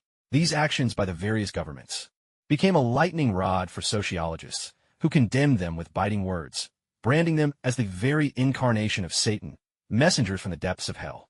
But no matter how loudly the academics complained, ordinary people could feel the tangible benefits of order being restored. They gave enthusiastic approval to the government's strong measures and ridiculed those sociologists as nothing more than paper pushers who didn't understand the first thing about society. With Europe settling down, the firekeeper finally got in touch with S.H.I.E.L.D. What's that? You want to dispatch a Quinjet to pick me up? Never mind. Let's save some fuel at a time when the fate of the world hangs in the balance. I'll make my own way over. She first teleported to the Hong Kong sanctum, which had turned into a bustling food street. She bought 2 baskets of steamed buns and a serving of shrimp dumplings, then asked a rookie mage working as a server to open a portal. With a swoosh, she appeared on the bridge of the helicarrier. As soon as she arrived, the SHIELD team hurried over to greet her. Fury was about to speak, but the firekeeper beat him to it, producing 3 plastic bags. I figured none of you had time for breakfast, so here, freshly bought buns and shrimp dumplings. Dig in while they're hot. She noticed Natasha's shoulder was wrapped in bandages, so she tossed her a healing spell, followed by a bun, and teased, "Hey there, gorgeous, wearing your wound with pride, I see. Not bad, truly commendable. Here, have a shrimp dumpling as a reward." Natasha took it with a laugh and a sigh, not knowing whether to cry or smile. The firekeeper then spotted Cap and tossed him a bun. "Looking good, handsome, have a bun." Cap caught it and managed a wry smile. "Thanks, but could I maybe get a different one?" The firekeeper looked puzzled. "You don't like buns?" "It's just the pork filling," Cap replied sheepishly. "I used to love pork chops, but ever since I woke up this time, I can't stand the smell of pork. It makes me feel awful." "That's because you spent half a year frozen in a meatpacking plant with nothing but pork for company." The firekeeper chuckled. "No problem, I'll swap it for a beef one." Soon, nearly everyone on the bridge had a bun or a dumpling in hand. Thanks to the firekeeper's infectious energy, the whole crew dug in, and the bridge was soon filled with the savory aroma of pork and scallion, beef and chive, and shrimp and egg. To an outsider, it might have seemed more like rush hour on a city bus than a high-tech command center. Fury strode over, his face stormy. "Your Highness, where have you been?" The firekeeper replied offhandedly. "Back to my home country. Didn't Tony tell you I took a leave of absence?" "And the others?" "They went home." She raised an eyebrow. "Why, didn't they apply for leave?" "I reminded them more than once to get approval before heading out. They did take leave, but the Lothric people left at the exact same time. It's hard not to suspect." "Suspect what?" The firekeeper was clearly annoyed. "Director Egg, must you be both shameless and heartless? There's no rule that says Lothric people can't take leave at the same time. It just happens to be a traditional festival for us. What's wrong with all of us going home for the holiday together?" Director Egg's face twitched. He asked what festival. The firekeeper answered righteously. "We haven't decided on a name yet. I'll let you know once I think of one." Director Egg nearly choked on his own blood. Back in SLD's glory days, he could brush anyone off as he pleased. Now that he's down on his luck, it's his turn to be brushed off by everyone else. Once, he could urinate 3 yards against the wind. Today, the slightest breeze leaves his shoes soaked. And knowing all this was thanks to Loki, he couldn't help but curse him from the very bottom of his heart. The once proud king of agents let out a sigh and asked seriously, "Your Highness, you probably know the current situation. Do you have any solutions? If not, I'll have to start paging people for help." Luckily, the firekeeper didn't disappoint him. She thumped her chest and declared, "Relax, leave it to me. This time I'll lead the team myself. Dealing with the Chitauri will be a piece of cake." Everyone at SHIELD rejoiced, all eager to help, even willing to bring their own rations. The firekeeper graciously thanked everyone for their offer, exuding real leadership. She assured them this was a minor matter, that the Firelink division could handle it without troubling their fellow agencies. "By the way, where's Tony?" She looked around, and the mages from Firelink. A wave of awkwardness swept over the SHIELD agents, all eyes turning to Director Egg. He felt just as awkward, but his skin was thick enough to brave it. Tony and the Firelink mages are locked up in a secret holding facility, which is currently under Loki's control. The firekeeper's anger flared immediately. "You have the nerve to imprison the people from Firelink? Whose idiotic order was that?" All eyes turned to Director Egg again. Bracing himself, he said, "It was the Security Council and me." The firekeeper stared at him for a moment, then suddenly cupped her hands in mock respect. "Impressive. Good luck waiting for death. Farewell." With that, she turned and strode away. The SHIELD agents scrambled to stop her. Natasha even hugged her around the waist. "Your Highness, you can't leave. The bigger picture matters, Your Highness. Please save America."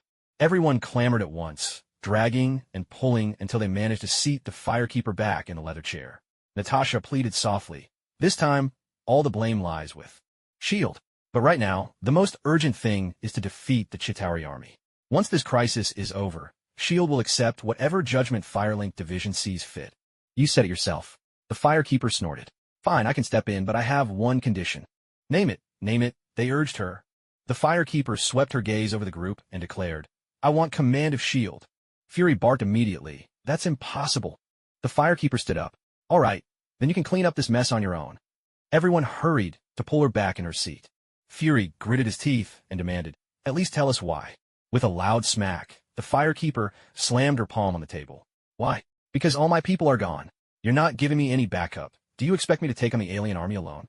The crowd listened and had to admit she made a fair point. Fury, still unwilling, suggested, what if you serve as an advisor? If you think it's so easy, you do it. I'm leaving. Again, everyone rushed to stop her. Sweat beaded on Fury's forehead. At last, he steeled himself and conceded, fine. Until Loki and the Chitauri are driven back, S.H.I.E.L.D. is under your command.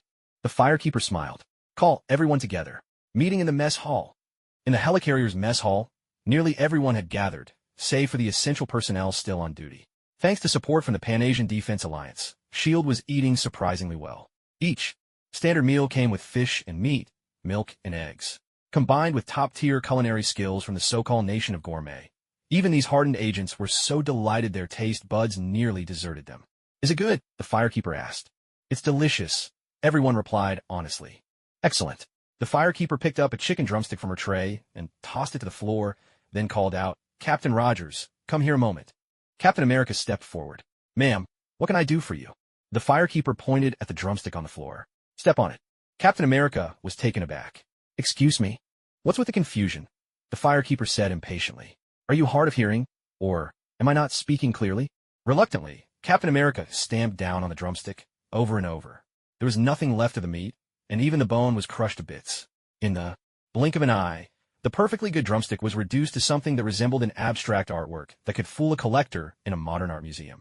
Pinching up this masterpiece between two fingers, the Firekeeper turned to the assembled crowd, her tone laced with irony. While you're enjoying this feast, your wives, your children, your loved ones, your friends, your colleagues, they can only dig through the dirt, surviving off the kind of trash that's been trampled underfoot 100 times just to cling to the barest thread of life. Do you know why? Someone called out. Because Loki is a supervillain. He takes pleasure in enslaving people. The Firekeeper shook her head. Wrong. Another said, because the Chitauri are evil invaders. They've stolen the happiness from American lives. The Firekeeper shook her head again. Still wrong. Someone else, growing impatient, demanded, if that's not it, then what is the reason? Nonsense. The Firewoman slammed her palm on the table with a bang and said sternly, the reason they live so humbly is that they truly believe you will come to save them. As soon as she said this, everyone's faces flushed with shame. Even Egghead and Captain America lowered their heads, unable to meet her gaze. The Firewoman continued, they believe you'll come to rescue them. For that belief, they're willing to abandon their dignity, bow and scrape before tyrants, pay respect to invaders, and grub for food in the mud like cattle, because they have never given up hope. But what about you? You hide under the protection of the Pan-Asian Alliance, enjoying a safe life and delicious food, while wallowing in self-pity and sentimentality. Yes, you've kept your dignity, but you've lost hope. You're even more powerless than those living in the occupied zones, because at least they're still fighting, while you've already surrendered. You're all cowards. Her words were harsh and piercing, leaving everyone red-faced and speechless. Someone finally gritted his teeth and shouted, no, we're not cowards. The Firewoman pressed on. Then what are you afraid of? They're not ordinary enemies, someone replied. They're aliens. The Firewoman raised her voice. But to aliens, aren't you the aliens? Huh? Everyone paused, realizing she had a point. If everyone here is an alien to someone else, then the idea of aliens loses its meaning. And if there are no real aliens, then what's happening now is just another civil conflict. And when it comes to infighting, we, who've managed to create over 200 regimes on a tiny planet after thousands of years of strife, have no reason to fear a weak civilization that only recently unified their world and ventured into space. Thanks to the Firewoman's words, everyone suddenly saw their own strengths and began to regain their lost confidence. Seizing the moment, the Firewoman declared, the hope you lost, I will give it back to you. But once you have hope, you must reclaim dignity. For those in the occupied zones, no need for lofty ideals. Your wives and children are there, your parents, the apartment's here. Still paying off, and the great car you just bought and barely got to drive. We don't need to be heroes. We just need to take back our women, our wealth, our office intrigue, and even our peaceful lives plagued by monthly bank calls. That right there is justice. After a brief silence, someone suddenly shouted, for justice. And, as if set off by a spark, everyone cried out in unison, for justice. Take back our dignity. For justice. Take back our dignity. Egghead sighed with emotion. I think I finally see the difference between her and me. Natasha joined in, shouting, for my Givenchy lipstick. For my Dior perfume. Captain America tore off a small piece from that abstract chicken leg painting, tasted it thoughtfully, and said, "It's bitter, with an earthy flavor. People shouldn't live like livestock.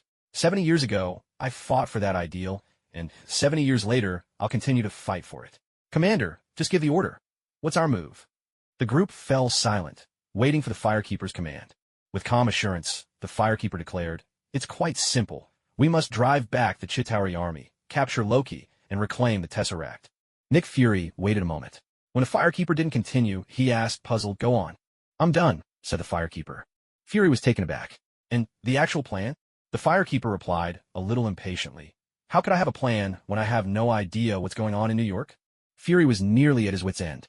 "So you're just making things up as you go along?" "Who's making things up? I'm just cutting through the clutter. No matter how sophisticated your plan is, it all boils down to those 3 objectives, doesn't it?" Fury considered it, and much to his own chagrin, realized she had a point. He sighed. "But we can't just charge in headlong.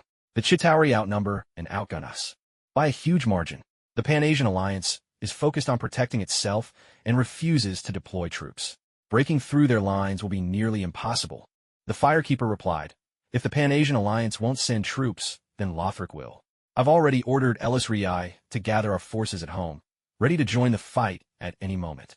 Fury's eyes lit up. "That's fantastic.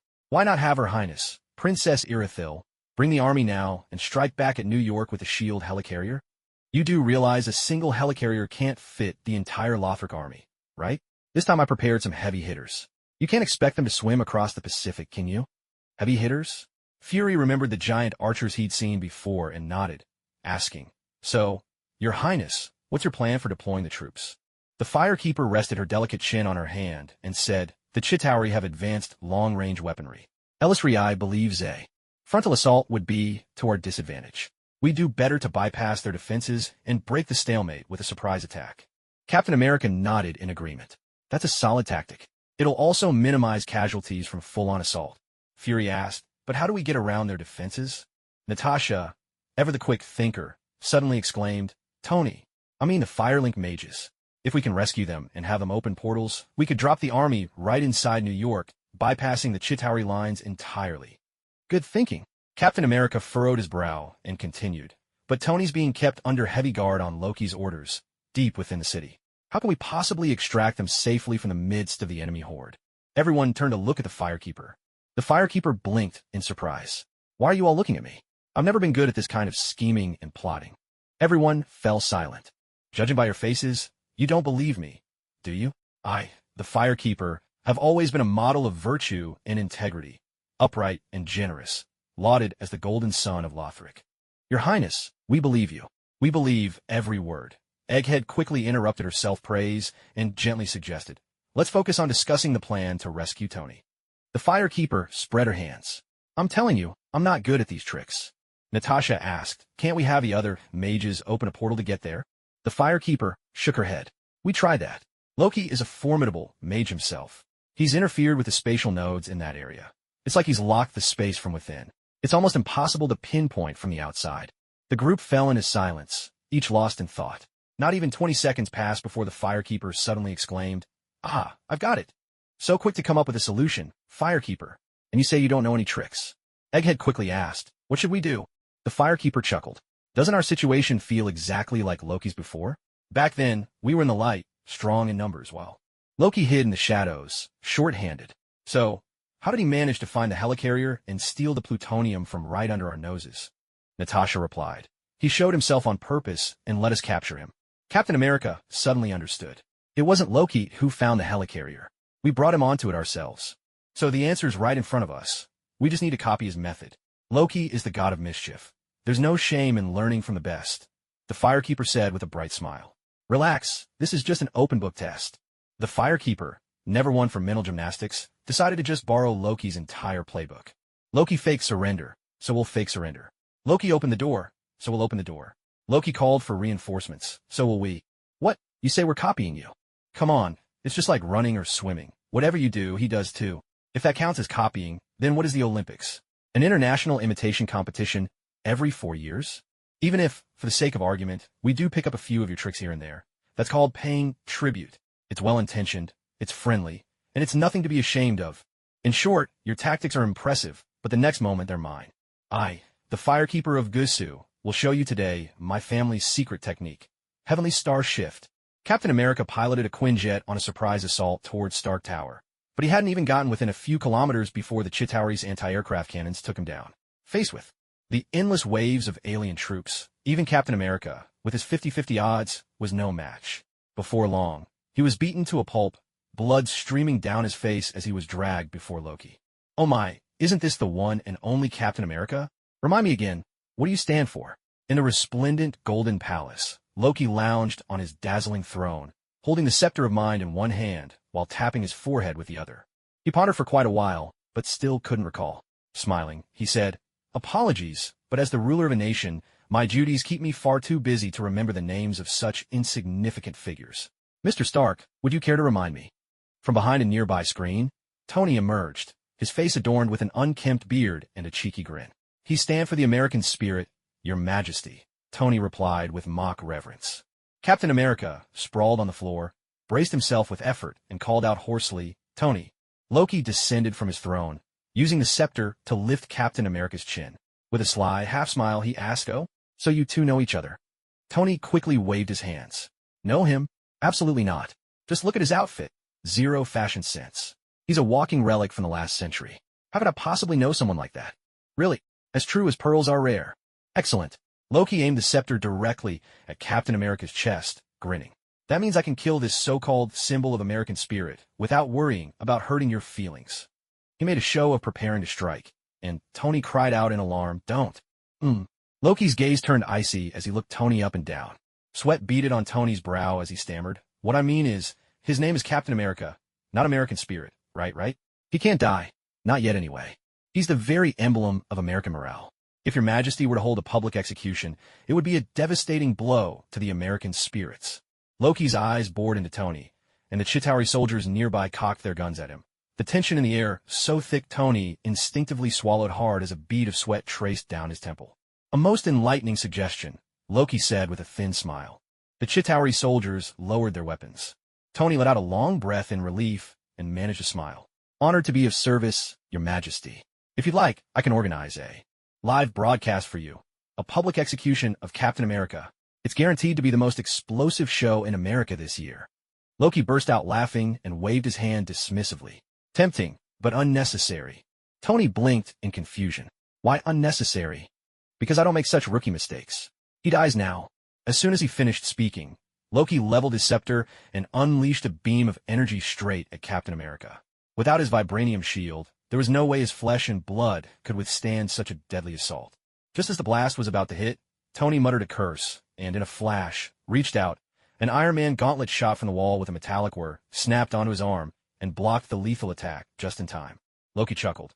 "I knew all along you had ulterior motives." "Oh, but did you see this coming?" Tony opened his palm, and with a thunderous blast, sent Loki flying, smashing into a machine behind the screen. Instantly, the surrounding thrones and palace vanished, replaced by a modern office. Captain America lay on the ground and said, "I've seen something like this before." The surrounding Chitauri soldiers were ready to open fire, but Tony pressed a button, and the office erupted with a surge of electricity. In an instant, the Chitauri soldiers collapsed, paralyzed. Tony helped Captain America up, and, while heading for the exit, said, "Thanks to you, I just lost a major mimicry machine and an entire office. But at least I've got things under control. Give me a few more days, and I'll win the trust of that antlered weirdo and get back my full set of Iron Man suits." "So, why did you have to show up out of the blue?" They pushed open the door, only to find the hallway packed with Chitauri soldiers. Countless gun barrels pointed straight at them. The two of them instinctively raised their hands. Captain America said earnestly, "I came to rescue you." "Oh, really?" Tony flashed a dazzling smile. "Well then, my thanks to your whole family." The broadcast went just as Tony had hoped, though he wasn't the director, but the star. He and Captain America were tied to pillars, awaiting execution in front of countless cameras. Not far away, the Hulk lay on the ground, bound by heavy chains. Tough as he was, even he had been subdued after facing wave upon wave of Chitauri soldiers. After 19 hours of chaos, he'd become little more than a trophy. Tony whispered to Captain America, "If you've got any plans left, now would be the time to share them." Captain America replied, "We need a sorcerer to open a portal linking London and New York. That way, our army can bypass the Chitauri lines and launch a surprise attack." Tony's face fell. "Oh sure, All we have to do is escape from under the noses of hundreds of alien soldiers, then rescue the sorcerers who are being guarded by thousands more, and finally hold off tens of thousands while they cast a spell together to create a portal big enough for an entire army. Captain America blinked. Sounds complicated. Tony rolled his eyes. It's even worse in practice. Captain America glanced at the Hulk, still bound in chains, and asked, what if we could create some chaos? Well, then we'd actually have a shot. Tony raised an eyebrow. Can you get those chains off the big green guy? I can't, Captain America admitted. But someone else can. Suddenly, thunder rolled from above. A brilliant rainbow bridge crashed down, and Thor, golden-haired and mighty, strode out of the column of light. Amid the crowd's stunned silence, he hurled Mjolnir, and with a resounding crash, shattered the Hulk's chains. Hulk! Smash! The Hulk grabbed a city bus and smashed it down with all his might, plunging the scene into utter chaos. Loki exclaimed in surprise, You had already escaped. Thor reached out to summon Mjolnir, his voice ringing out, I did not run away. I've been rescuing those who were trapped, because only I am suited for such a task. Heimdall's eyes will guide me. Surrender, brother. Your defeat is inevitable. No, I am king, and I will not lose. Loki raised his scepter and fired a beam of energy. Thor spun his hammer, deflecting the blast and shattering the pillar that bound Tony and Captain America. Tony landed face first on the ground, groaning in pain. Nice angle on the ricochet, but next time, could you untie me first? Those ropes might hold a ruthless capitalist like Tony, but there's no way they could restrain a champion of freedom like Cap. With a burst of strength, Captain America snapped the ropes, hurried over to free Tony, and shouted, Quick, contact the sorcerers. Not a chance. While Thor was busy fighting off the Chitauri soldiers, Loki lunged at Tony with a scepter. But Captain America stepped in, sweeping his hand across his empty back, then assumed a textbook two-handed sword stance, blocking Loki's scepter with something invisible. A distorted blade flickered into view under the energy's impact, leaving Loki utterly stunned. You had a weapon? That sword, what is it? Captain America declared in crisp, clear tones. It's the spiral sword, symbol of flame. Magic, invisible weapon. From the ancient golden age of magic, Urisil's long-lost spell. It renders a weapon transparent. The weapon itself isn't enhanced, so the magic's effectiveness depends entirely on the wielder's skill. Loki's face twisted in terror. This is impossible. That princess is never coming back. That's right, the princess won't return, Captain America replied with a smile. But what if a queen comes back instead? Loki stammered, what? In Cap's hands, the spiral sword danced, clashing repeatedly with the Mind Scepter, sending sparks flying. Loki, a master of daggers and short blades, fumbled. With the scepter, which was never his forte. It wasn't long before Captain America spotted an opening and, with a flourish, struck Loki to the ground. Just as Cap moved in, a cry came from Tony's direction. Glancing over, he saw a Chitauri soldier holding a gun to Tony's head. Helpless, Cap abandoned Loki, reached into his belt pouch, and shouted, Hey! The Chitauri soldier turned and, with a thud, was struck in the head by a flying piece of metal, collapsing instantly. Tony caught the metal object and broke into a grin. The sling ring. You should have tossed this to me sooner. With that, he slipped on the sling ring, stretched out his hand, and began to trace circles in the air. Sparks flew and crackled endlessly, the portal swelling and shrinking, never able to stabilize. Captain America wielded the spiral sword, first with a white cloud rising from the peaks, then following with a pine welcomes the guest, cutting down 7 or 8 Chitauri soldiers in rapid succession. Spinning around and catching sight of the chaotic portal, he couldn't help but slap a hand to his forehead. Hey, can you handle this or not? Of course I can. Tony, sweating bullets, shot back. It's just been a long time since I opened a portal manually. I'm a bit out of practice. Over-reliance on technology leads to atrophy of the limbs. Captain America nodded sagely. Textbooks mention this. Tony let out an indignant huff, but finally managed to stabilize the portal. He strode through in one swift motion, just as in the distance the top floor. Window of Stark Tower shattered. A suit of red and gold armor arced dramatically through the air, landing with a thunderous crash from the sky. Yes, Iron Man has joined the fight. As he landed, Iron Man's shoulder plates snapped open. Dozens of miniature missiles streaked out, filling the area with explosions. Huh, that's what I'm talking about, Tin Man. Let's see a few more of those. Thor shouted excitedly. Iron Man glanced at his empty missile bays, resigned. This is a high-tech suit of armor, not a missile truck. Captain America caught the implication and asked, You're out? Yeah, I'm out. Thor smacked his lips in sympathy. That's rough, buddy. Iron Man snapped. I mean, I'm out of missiles. At that moment, Hulk roared in pain as he was flung through the air, crashing heavily to the ground right beside them. A swarm of Chitauri soldiers emerged from the smoky chaos of the explosions, their ranks endless. Loki lingered in the rear, raising his scepter and shouting, "Kill them!" The four heroes held their ground against the first wave, but quickly realized the tide was overwhelming. Tony shouted, "Guys, it's time to go." Captain America, sword slick with blood, gritted his teeth. Thor, cover Tony while he rescues the wizard. "I'll buy you some time." Hulk. Captain America grinned and changed his mind. "Hulk, and I will keep them busy for you." Tony protested, but, "No bu, Taman. This is war. If you don't want to let down your comrades, then give it everything you've got and complete your mission. Go." Thor grabbed Iron Man, and the two of them shot skyward with a rush of wind. Back to back, Captain America and Hulk stood firm, watching as the Chitauri army closed in around them. "Come on, I could do this all day." "Hulk." Up in the air, Thor asked, "Where are the wizards being held?" Iron Man replied, "Follow me." They touched down in front of an enormous public restroom. Thor gaped in disbelief. "You use toilets as prisons? Earthlings are truly ruthless." Iron Man replied irritably, "Of course not. The place where the sorcerers are being held is guarded by over 1,000 Chitauri soldiers. Even if the two of us manage to break in, there's no way we can fight our way out again with the sorcerers." "So why did you come to the public restroom?" Thor asked. "To open a portal that connects to their location." Thor frowned. "But didn't you say Loki sealed off the spatial nodes there? There's no way to lock onto it from the outside, right?" While sketching circles in the air, Iron Man explained, "But here we can." "Why?" "Because this place is one of Earth's 3 great magical nodes, and it's the closest one to where the sorcerers are imprisoned." Thor stared in disbelief. "You built a public restroom on the planet's magical node." "There's also a gay bar and a food court," Iron Man shot back. "Judging by your surprise, I'd say Her Highness's plan to keep up appearances worked pretty well. She took the throne recently. She's not a princess anymore. So, she succeeded in patricide. Should I be congratulating her on her coronation, or offering my condolences for her loss? That's a tough call." Thor watched as Tony kept drawing, but still hadn't opened a portal. He couldn't help but ask, "Are you done yet?" Iron Man, eyes glued to the stream of data on his screen, muttered, "Tapping into the ley lines is trickier than I thought. Give me 10 more minutes. No, 6. 6 minutes." Thor glanced outside at the growing ranks of Chitauri soldiers, tightening his grip on his hammer. "You'd better hurry. We may not have 6 minutes." Iron Man was growing desperate. "Stop rushing me. You're making it worse. Damn it. I'm off by 2 degrees. I have to start over."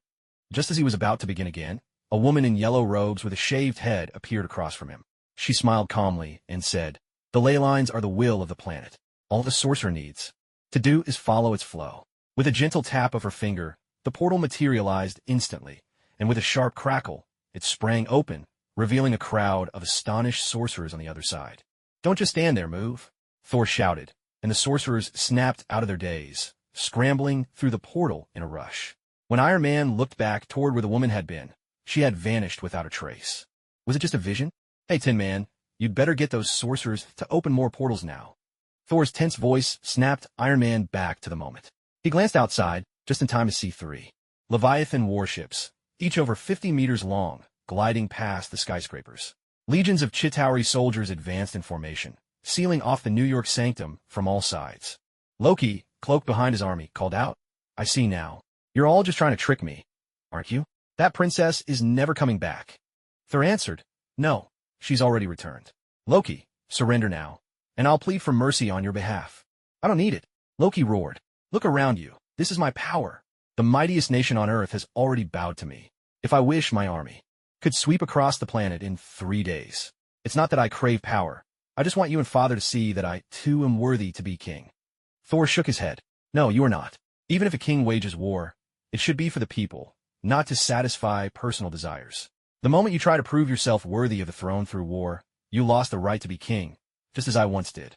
"Nonsense," Loki retorted. "Our father became the king everyone revered by conquering the 9 realms." "No," Thor replied. "Our father is the king everyone revered because he brought peace to the 9 realms for hundreds of thousands of years." Loki shook his head. "You're too old-fashioned, brother." Thor shook his head as well. "No, you're too radical, little brother." Suddenly, Loki laughed. "And you put too much faith in humans, Thor. You're arguing with me just to stall for time, aren't you? But they can't open the portal at all. Your resistance is meaningless." "Whether it's meaningless or not, no one can say," Thor declared, his voice booming. "Because my resistance is only just beginning. I believe in my comrades, and as long as I stand here, Your army won't take another step forward. With that, Thor raised Mjolnir high. Lightning crashed down from the sky, then shot outward in a dazzling fan, obliterating a swathe of Chitauri soldiers. Pathetic struggle. Loki waved his hand. Give my dear brother a hero's death.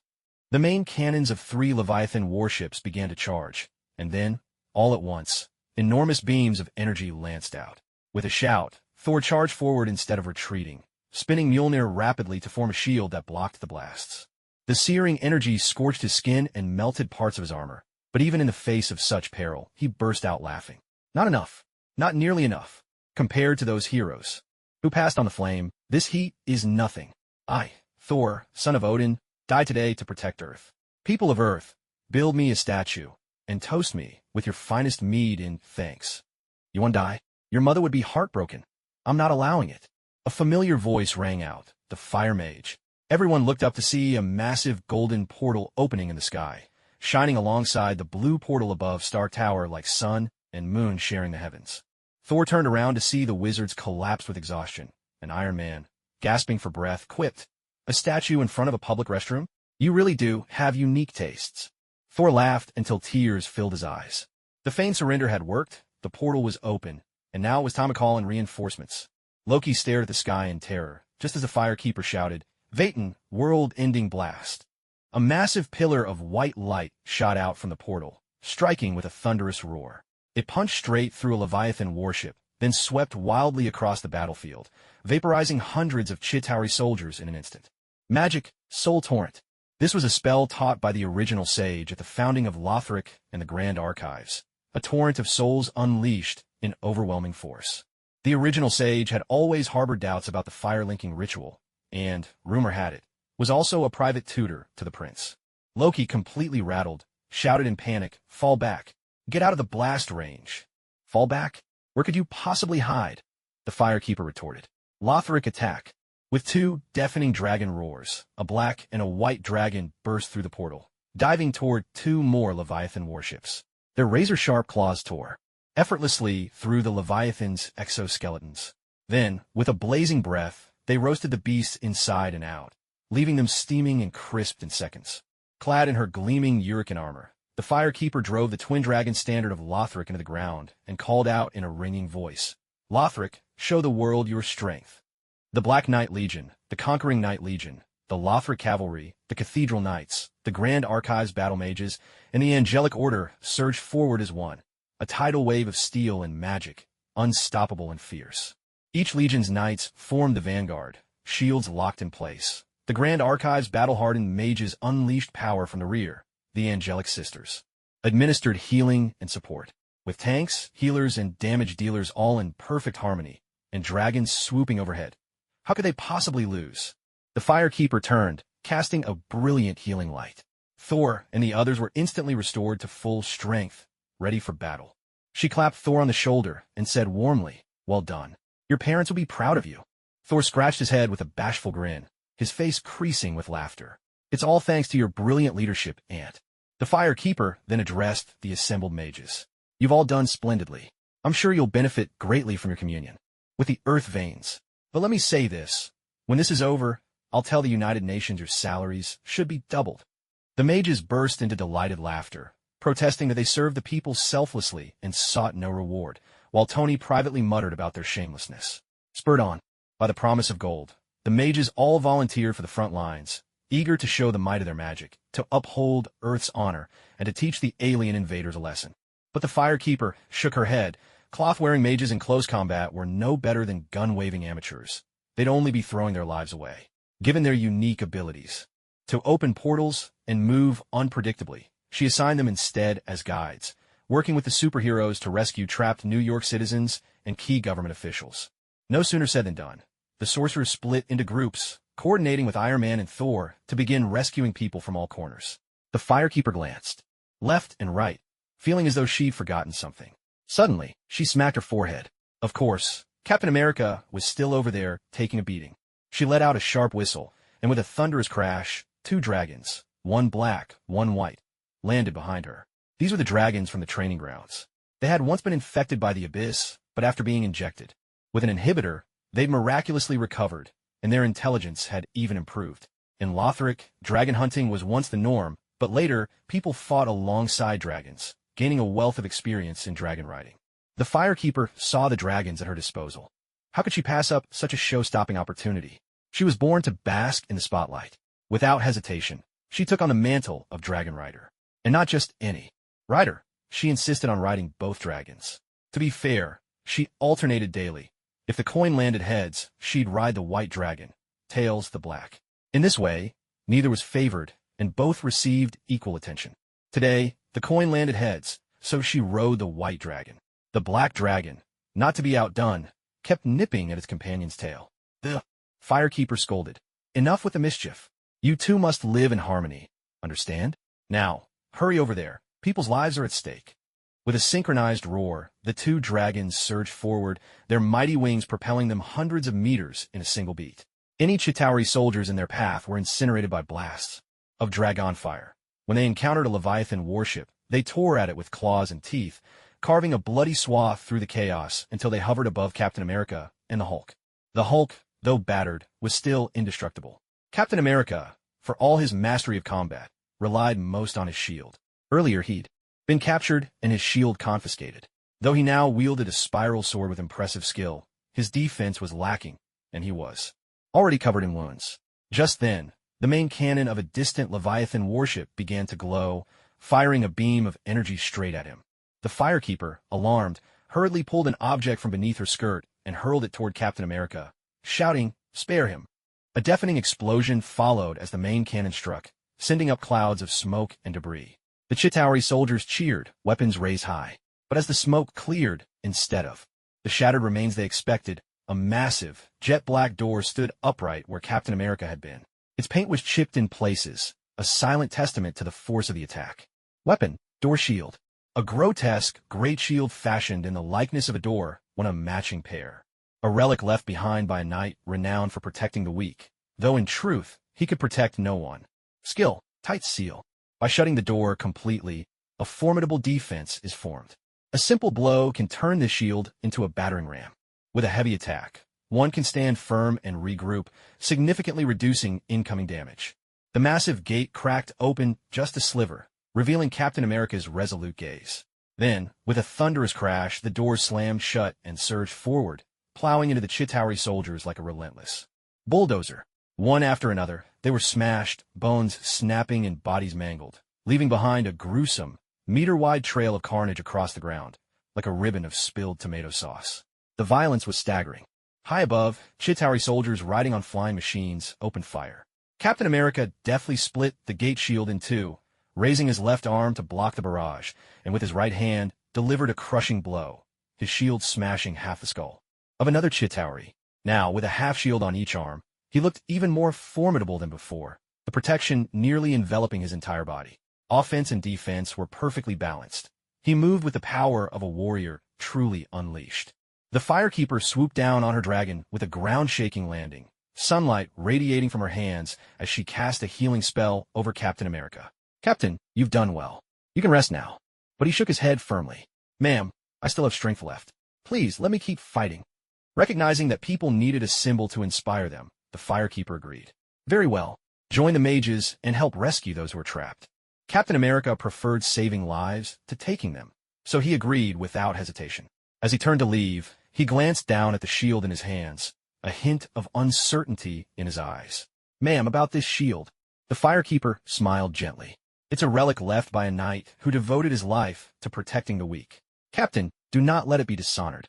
Captain America's face lit up, and he proclaimed with pride, "I will bear this honor with all my heart."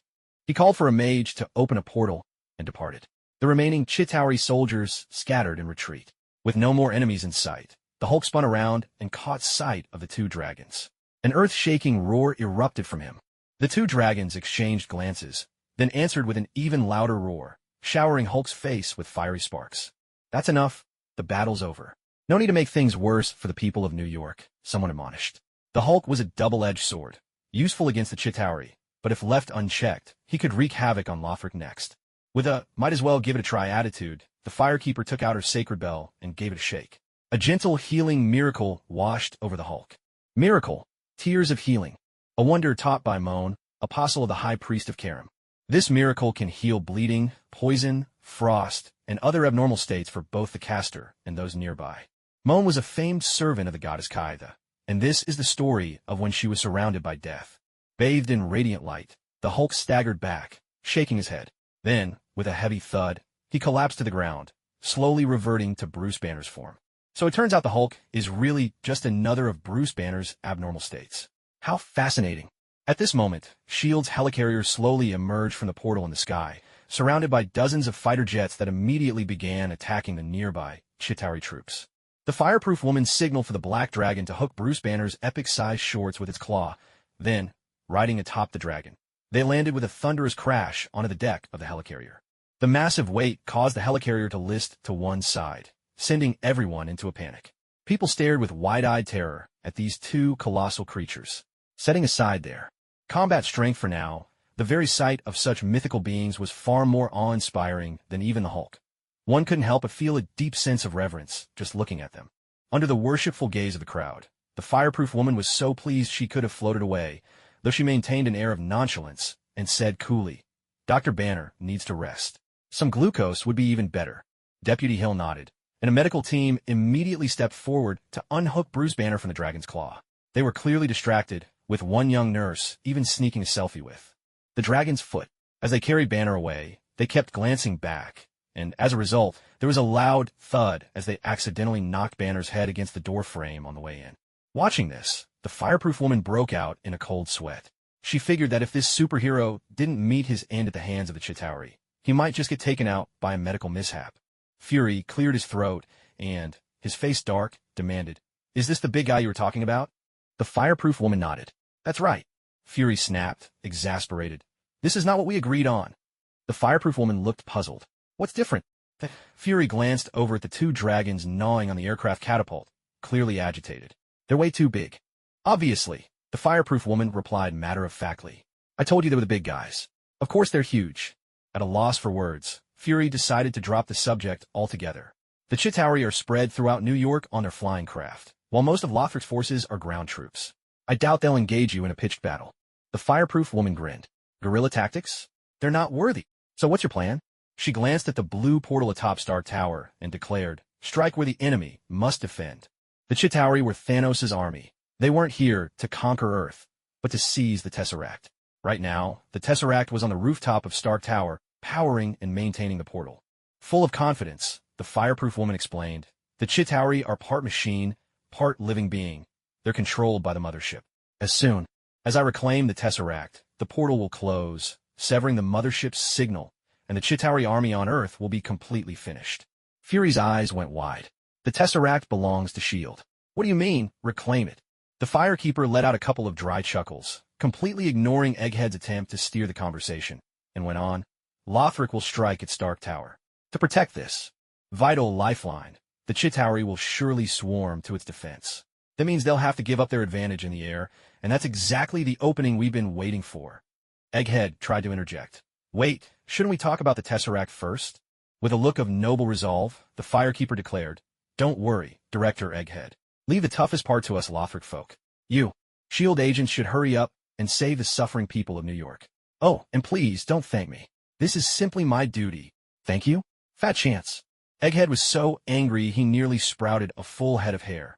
Every inch of his insides ached with frustration. But as much as he wanted to storm Stark Tower himself, he simply didn't have the means. Even if he was willing, none of his agents would follow him into that mess. To him, the Tesseract was a priceless treasure, but to his agents, it was just some dusty, useless thing locked away in storage. Risking their lives to snatch it back? For what? It's not as if they'd each get a month to play with it. Of course not. So, the agents felt no attachment to the Tesseract. In the past, risking their necks for it was just part of the job, but now, trading it for the lives of their own friends and families? Absolutely not. No one ever joined S.H.I.E.L.D. expecting to work themselves to death for a glorified paperweight. What's more, this is America, the land of human rights. If Director Egghead started valuing the Tesseract over human lives, he'd be on the wrong side of the law and public opinion. One wrong order from him today, and tomorrow, democracy would make sure he was picking up soap in a prison cell. The Firekeeper grinned at Egghead, her eyes full of challenge. "That's right, today she came to claim lives and treasures. You got a problem with that?" Of course, The one she intended to kill were Chitauri, and the treasure was ownerless. By any standard of justice or morality, she was beyond reproach. The Tesseract belongs to S.H.I.E.L.D.? Please, call its name and see if it answers. The way she saw it, fate had tied the Tesseract to Lothric. If anyone disagreed, tough luck. Hill whispered to Egghead, "Sir, Captain's team has rescued a large number of civilians. They urgently need protection." Egghead hesitated before replying, "Move immediately. Use the helicarrier to form a defensive line and get those people to safety." "Yes, sir." Egghead shot the firekeeper a look and said, "This isn't over." As if I'd be scared. Even if there are consequences, so what? Did American law reach all the way to the kings of Lothric? The white dragon spat out the aircraft catapult it had been holding, spread its wings wide, and, together with the black dragon, soared towards Stark Tower. The firekeeper is no superhero, nor is she a member of the Avengers, and certainly not an American citizen. She is the ruler of Lothric. Naturally, her first loyalty lies with her own land. She might act out of righteousness and lend a hand to the beleaguered people of New York, but she would never disregard her nation's interests or allow her own citizens to sacrifice themselves for another country in vain. We're all adults here. Let's not get caught up in fanciful ideals. When she sends troops to aid America, perhaps 10% of her motivation is humanitarian spirit, but the remaining 90% is all about national interest. The firekeeper keeps the true purpose of this mission close to heart. It's about training her soldiers first, seizing treasure second. As for the people of New York, their rescue is best left to Hydra. Those who make it onto the helicarrier are almost exclusively Nick Fury's most loyal subordinates. There are hardly any Hydra agents among them. According to the law of Hydra conservation, a Hydra agent can neither be created nor destroyed. Out of thin air. They merely transform from one state to another or move from one organization to another. Since there are no Hydras up in the helicarrier, naturally, they're all concentrated in the Trident headquarters down on the ground.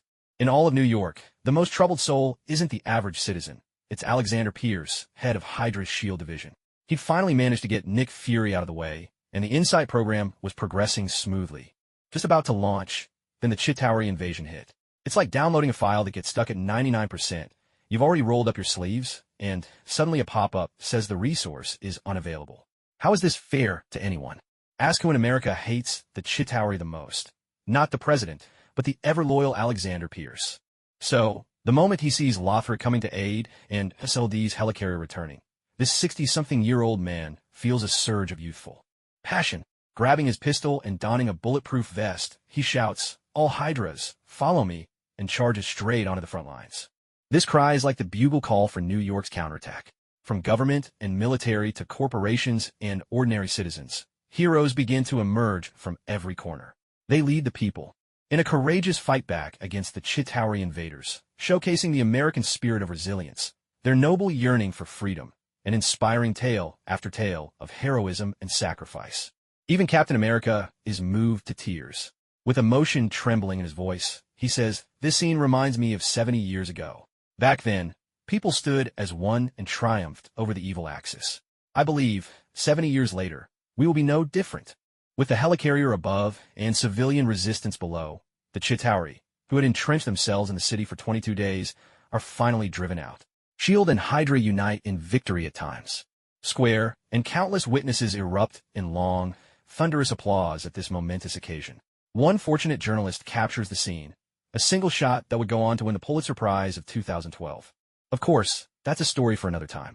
Right now, the situation is still dire. Both Egg and Pierce understood that the reason they had managed to retake the city was entirely thanks to Lothric's assault on Stark Tower, which had drawn the Chitauri's wrath away.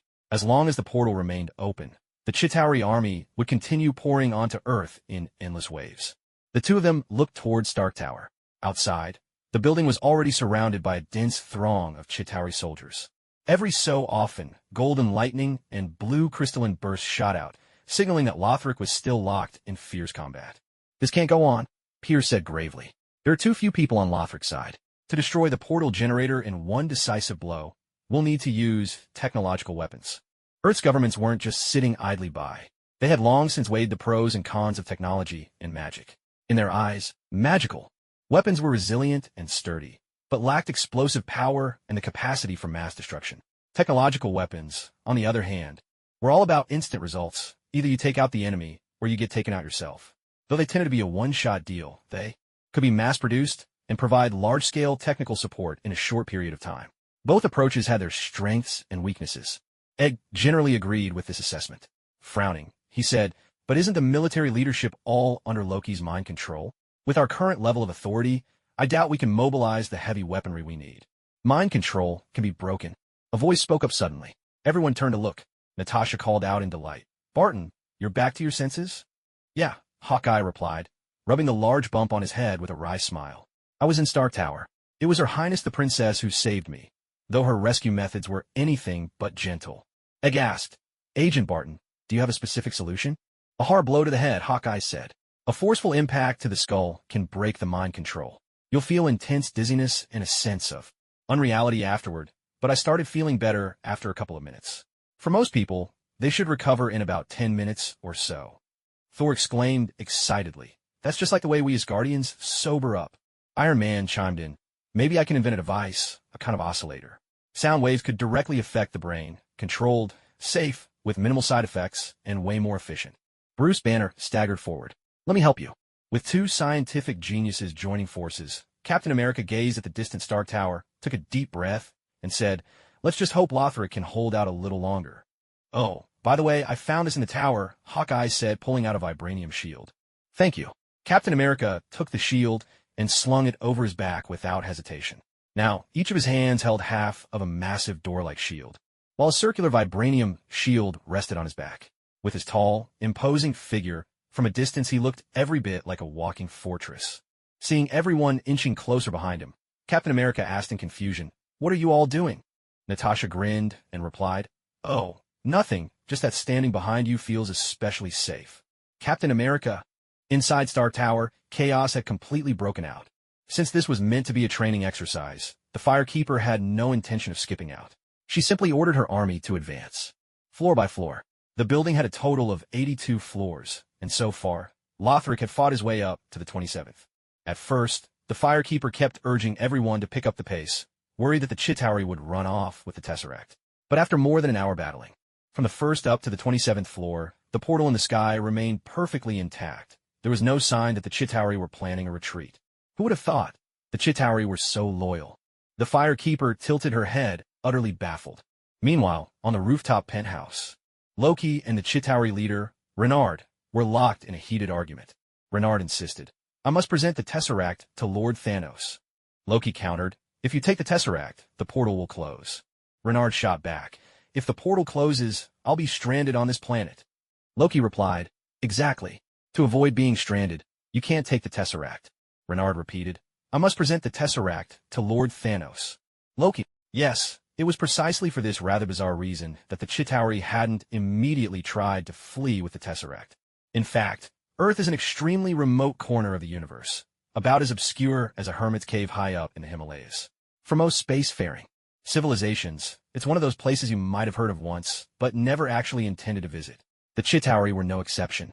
Their mothership was still more than 10,000 light-years from the solar system, and even with warp travel, it would take a dozen jumps to reach Earth.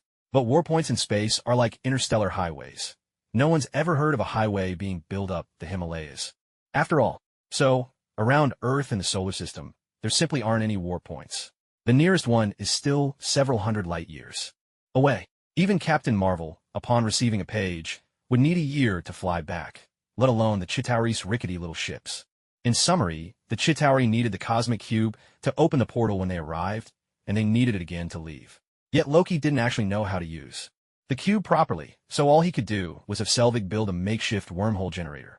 It was as if the cube was stuck in the keyhole of a door, leave it in, and the door stays open, pull it out, and the door slams shut.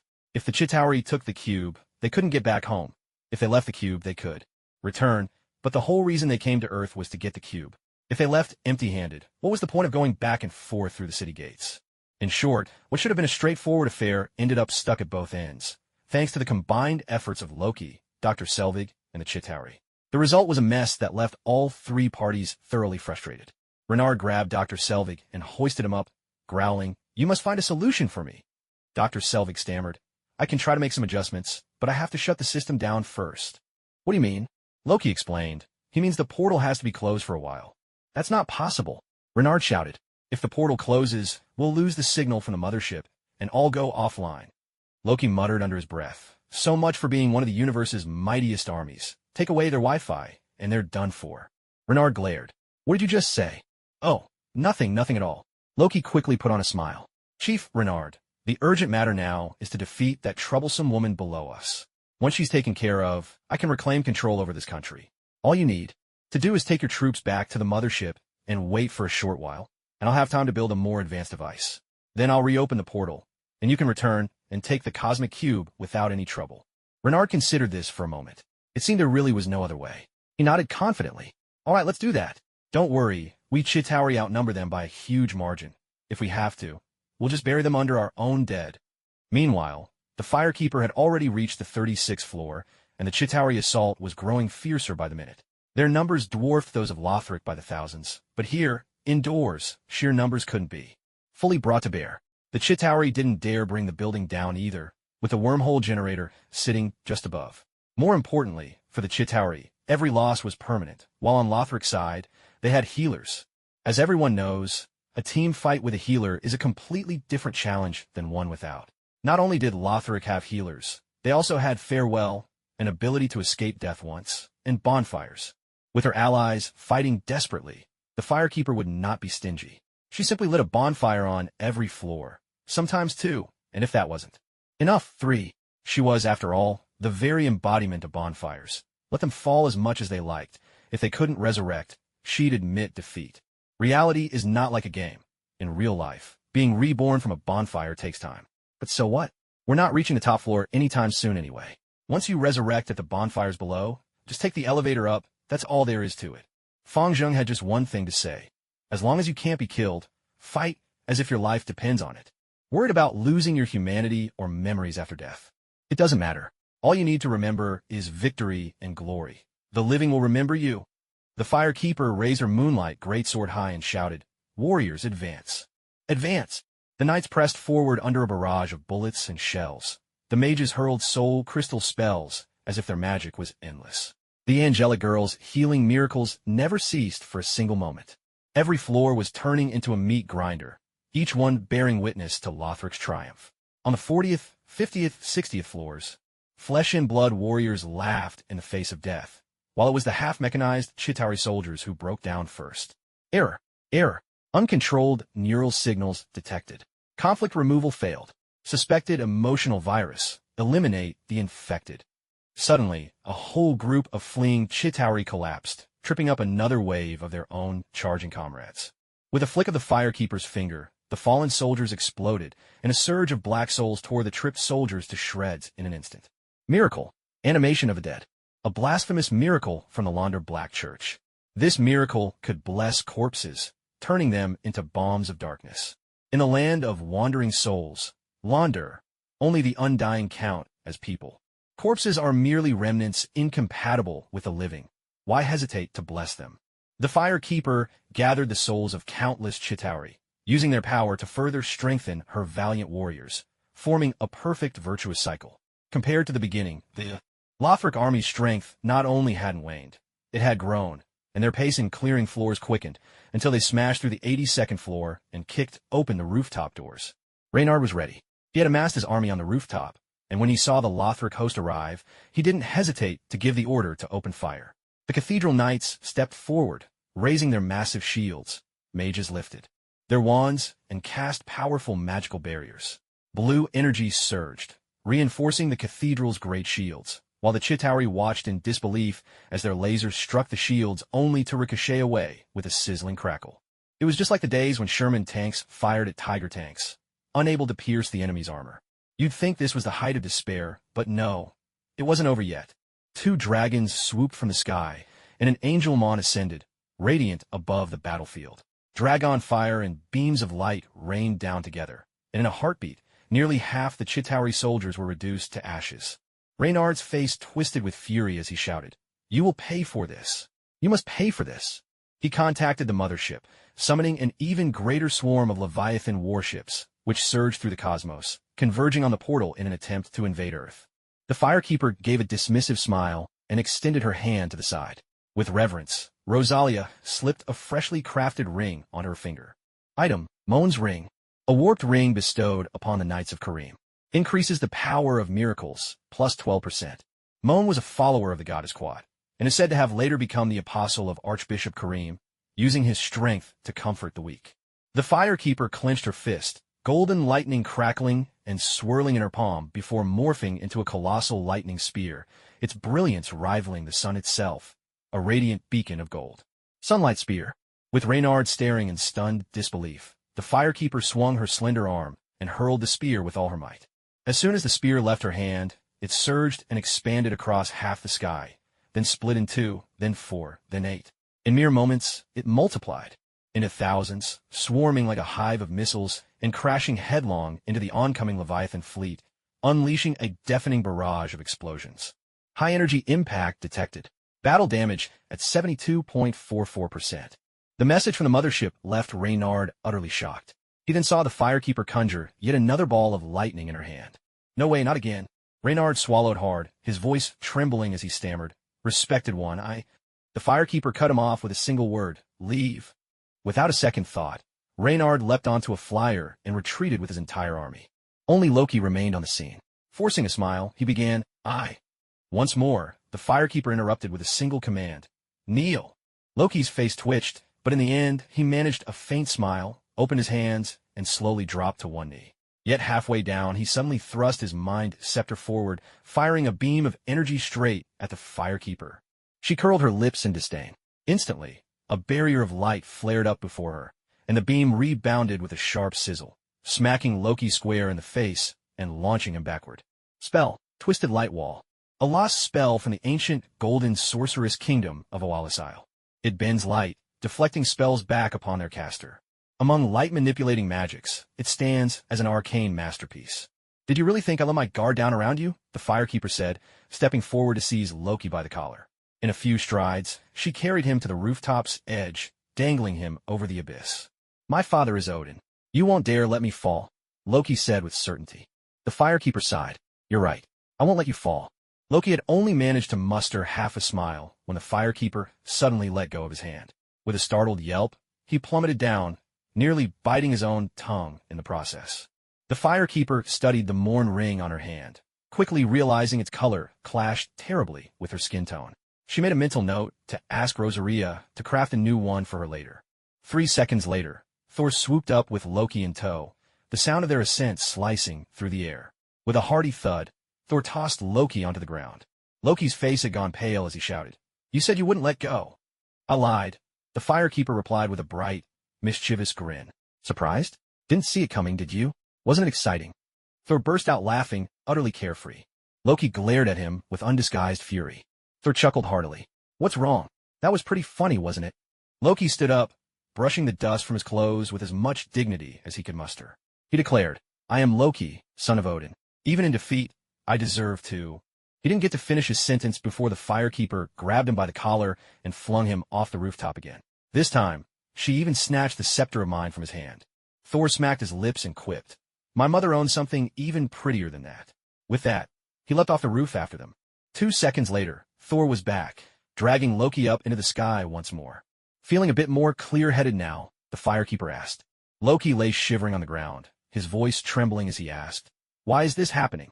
Because you've been under the control of this scepter. That's impossible. Loki protested. I cast my own mental defenses. They're useless, the Firekeeper replied, waving the scepter in the sunlight. This thing doesn't just control you outright. It subtly magnifies the user's desires.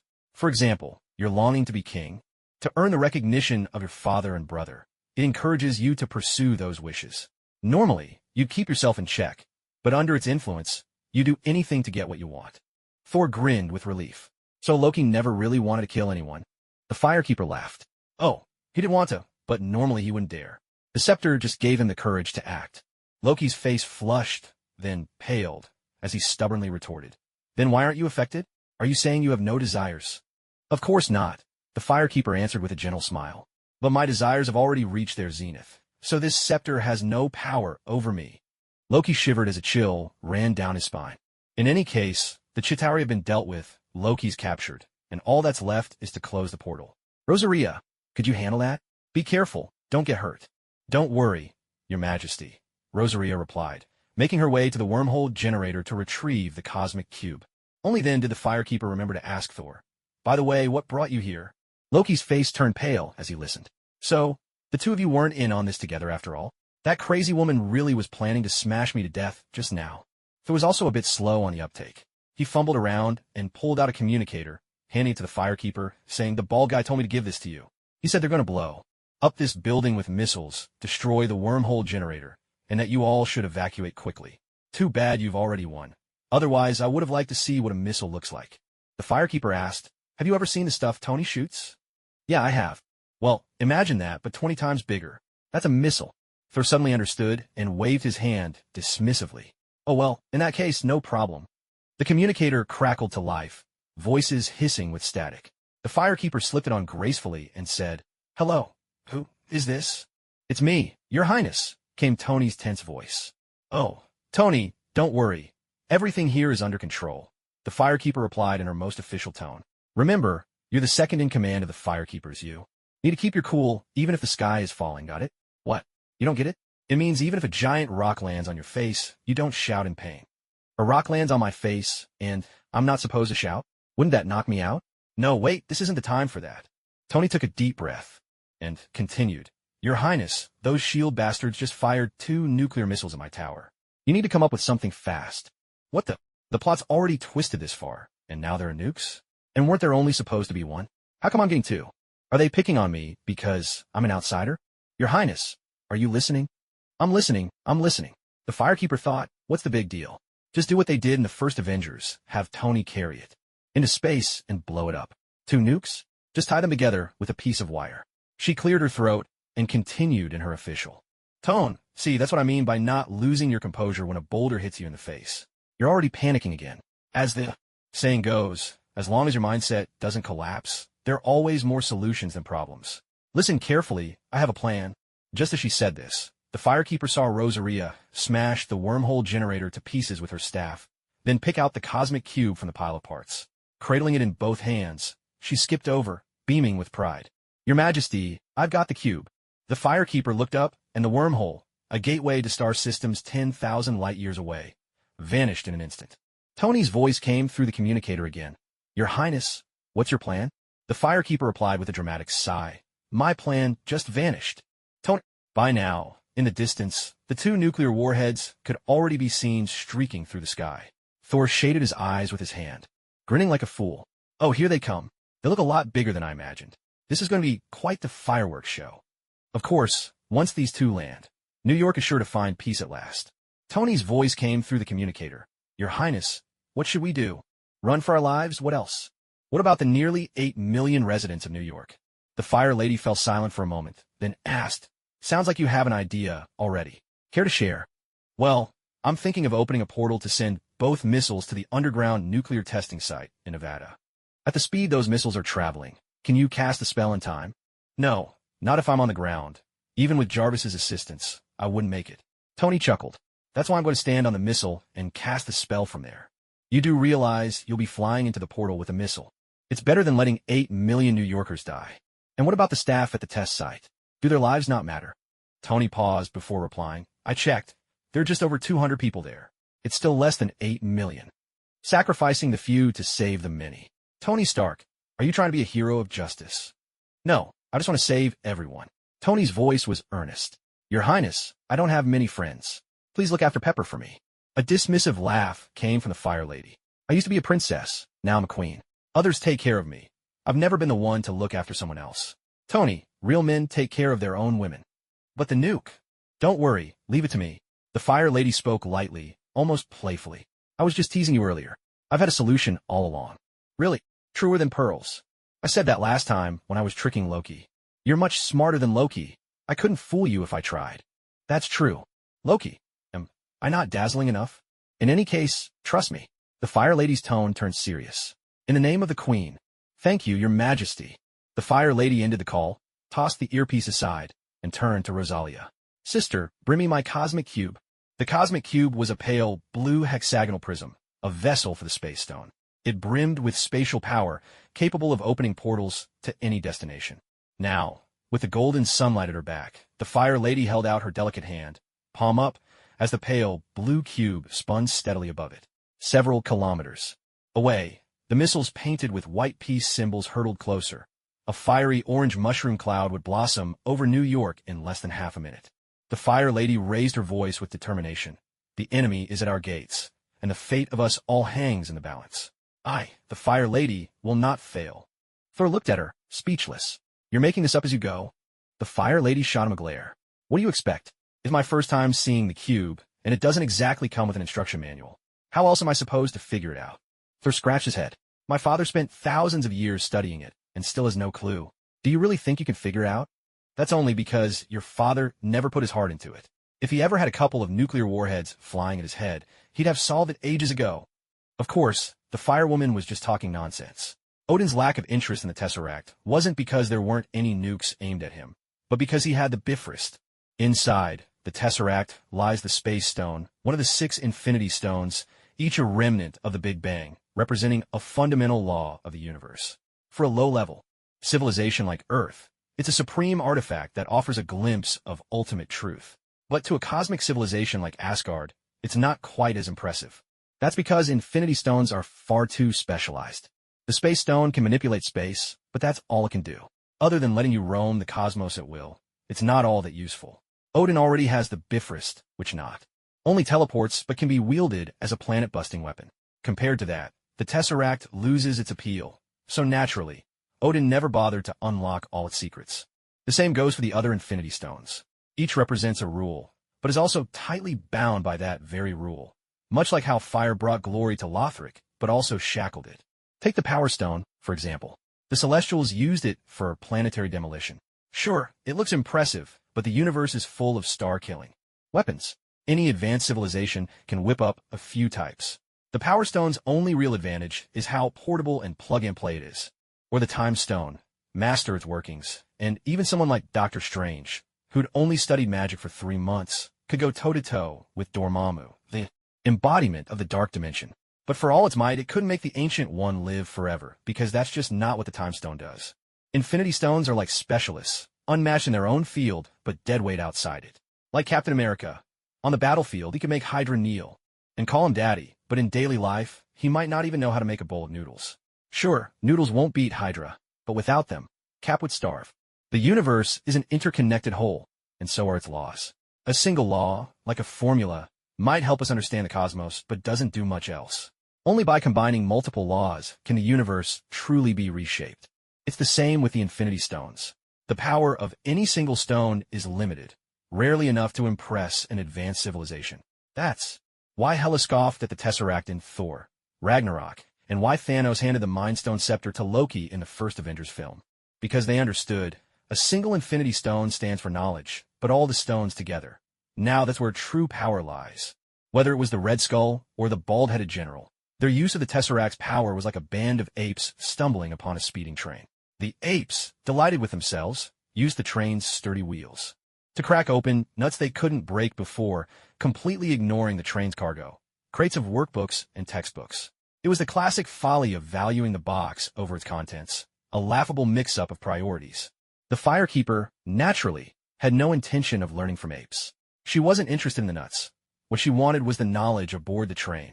As the embodiment of bonfire, the Firekeeper already possessed a measure of spatial power. You could liken it to having a rake, a tool that helped her sift through the train and gather up those workbooks more efficiently. Now, with the 2 nuclear missiles closing in, less than a kilometer away, the Firekeeper levitated the Tesseract with her magic, clenched her teeth, and gave it everything she had. She cried, straining with all her might. Thor quipped, "Are you constipated or something?" Rosalia and the dancer rushed over and promptly tackled him to the ground.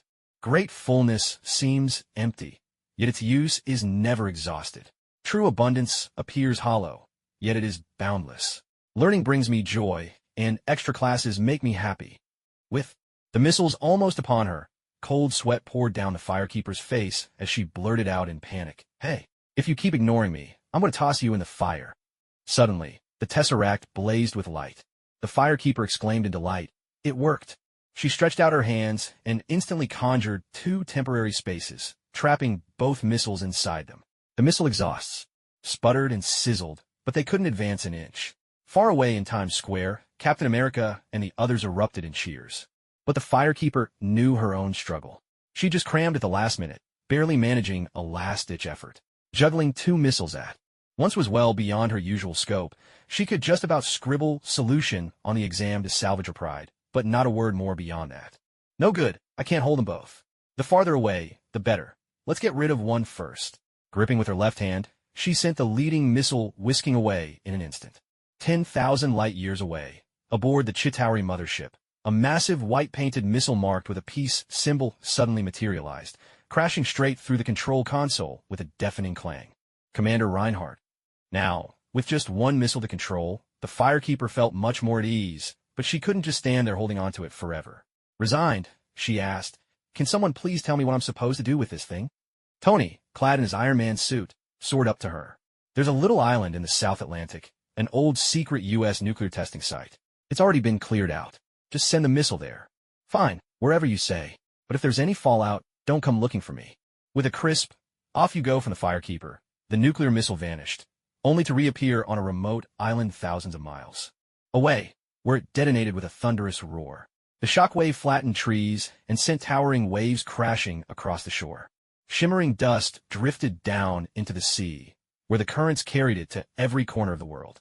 Fish swallowed the glittering powder, were caught by fishermen, and eventually ended up as deep-sea fish oil, neatly lined up on the shelves of health stores. But for now, at least, the crisis in New York was over. Lothric had defeated the Chitauri, captured Loki, and become an undisputed hero. The Firekeeper also uncovered the origin of those 2 nuclear missiles. Just as in the original story, it was Gideon Malik, the notorious double agent, who gave the order to launch them, but the details had changed. When the government broke free from high-level mind control, Pierce took the opportunity to slip in his own agenda, freeing the Hydra members first. This led to Hydra holding real power over New York for quite some time. In this situation, Gideon Malik's authority as a Hydra boss swelled rapidly, even to the point where he could overstep his bounds and order the 2 missiles to be deployed so brazenly. Pierce fumed with frustration. His goal was world domination, not world destruction, to prevent more madmen like Malik from running amok. Pierce had no choice but to wake up the non-Hydra officials, balancing power and inadvertently freeing New York from Hydra's grip. When Gideon Malik was finally captured, he was livid, hurling curses at the Firekeeper. "You witch! You stopped the return of the Master. The Master will punish you, will devour you." "Your Master? And who might that be?" The Firekeeper looked at him with utter disdain. "Let him come. If he dares to show his true form, I'll burn him for firewood." She paid no mind to the defeated villain's howls. What really bothered her was the missing nuclear missile from the first volley. She asked the Earth, but the planet had no record of any recent nuclear detonations. She checked with Lothric, but he too reported calm seas and skies everywhere. "So where's my missile? That huge, unmistakable missile. Where did it go?" After wrestling with the question for a while, the Firekeeper simply let it go. As long as it didn't hurt anyone, it could end up wherever it liked. Thus, the counterattack in New York ended in a resounding victory. The air was once again filled with freedom and democracy. People could happily return to paying off their car loans and mortgages, while creatively cursing the high cost of healthcare. A cause for celebration, truly. Loki, meanwhile, was unharmed, taken back to Asgard by Thor for imprisonment. But imprisonment, as the Firekeeper discovered, meant a cozy room, pleasant temperatures year-round, and 3 gourmet meals a day. Add an internet connection, and it was the paradise every shut-in dreamed of. Which just goes to show, without a good father, your life might be worse than that of a royal prisoner. What's that? Too pessimistic? Fine, let's put it another way. As long as you work hard enough, even if your son ends up in prison, he could still live more comfortably than most people. So how about it? Overflowing with positive energy, isn't it? What are you waiting for? Get up and work hard. Put in the effort, and you'll sleep soundly at night, with dreams where anything is possible. The Firekeeper attended a meeting about the aftermath, filled with thankless tasks. So, for most of the time, she was just nodding off until Nick Fury suddenly stood up and declared, "The Cosmic Cube is S.H.I.E.L.D. property. I expect the Firelink department to return it immediately." "Well, looks like you were dozing off too, Nick Fury. Otherwise, how could you be daydreaming like this?" Nick Fury repeated sternly, "The Cosmic Cube belongs to S.H.I.E.L.D. I expect the Firelink department to return it at once." "Uh-huh, you really must have been half asleep just now. Otherwise, how could you be talking nonsense in broad daylight? What's more, in the original storyline, Asgard took the Cosmic Cube, and you didn't say a word. Now that I have it, you're making such a fuss. Are you looking down on Lothric?" Agent Coulson coughed a couple of times online and said, "Let me offer a fair word." He went on and on, But the firekeeper didn't listen to a single thing. Everyone knows that whenever someone starts with, "Let me say something," fair, they're just getting ready to take sides. Nick Fury knows he can't out-argue the firekeeper, so he's resorting to political pressure. The firekeeper almost burst out laughing. Trying to play politics with me? Where does Nick Fury get his confidence from? To be fair, he's a genius at espionage, but when it comes to politics, his skills are about on par with a neighborhood committee ante. His tiered management system looks strict on paper, but in reality, it's harsh and inhumane, eventually turning S.H.I.E.L.D. into a breeding ground for Hydra. People aren't machines. They can't stay the same forever.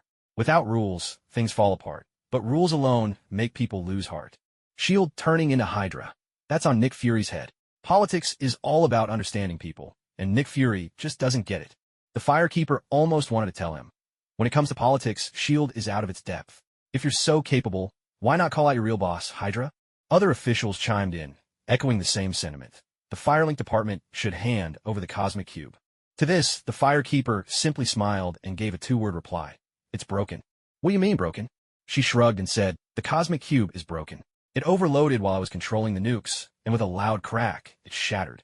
But Nick Fury was prepared. He tossed a stack of photos onto the table and asked, how do you explain these satellite images then?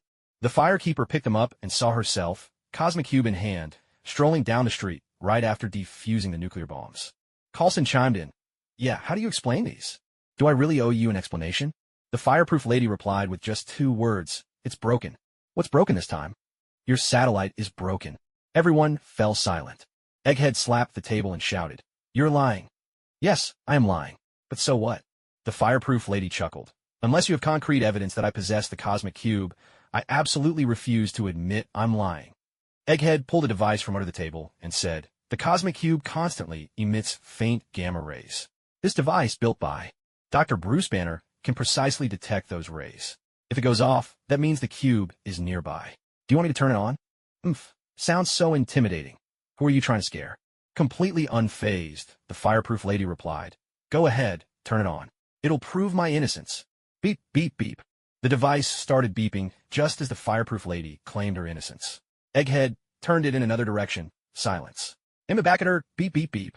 What do you have to say to that? Egghead was practically trembling with excitement. The cosmic cube is on you. Huh, so it really works? I thought you were just bluffing. The officials started to stir, voices rising in agitation.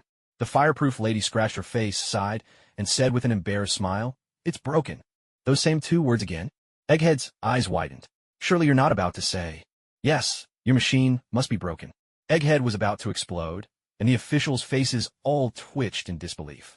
With a talent for brazen lies delivered without batting an eye, it's no wonder she's a queen. The fireproof lady tapped the table with a smile. Why is everyone frozen? Time is precious. Let's move on to the next agenda item. So, you're just going to sweep this under the rug? Egghead shot to his feet and demanded, do you dare submit to a search? Of course I dare, the fireproof lady shot back. But does anyone here dare to conduct it? Egghead's face turned ashen. The fireproof lady stood, sweeping her gaze around the room. S.H.I.E.L.D., FBI, Interpol, the United States Congress, the United Nations, you name it. Who here dares to search me? Who would dare? Search the leader of a nation? Nick Fury, your actions have seriously damaged the friendship between our 2 countries. It's an insult to the Lothric royal family and a baseless affront to the feelings of the Lothric people. If you can't give me a reasonable explanation today, I'll have every reason to believe this is a malicious slander from the U.S. government against Lothric.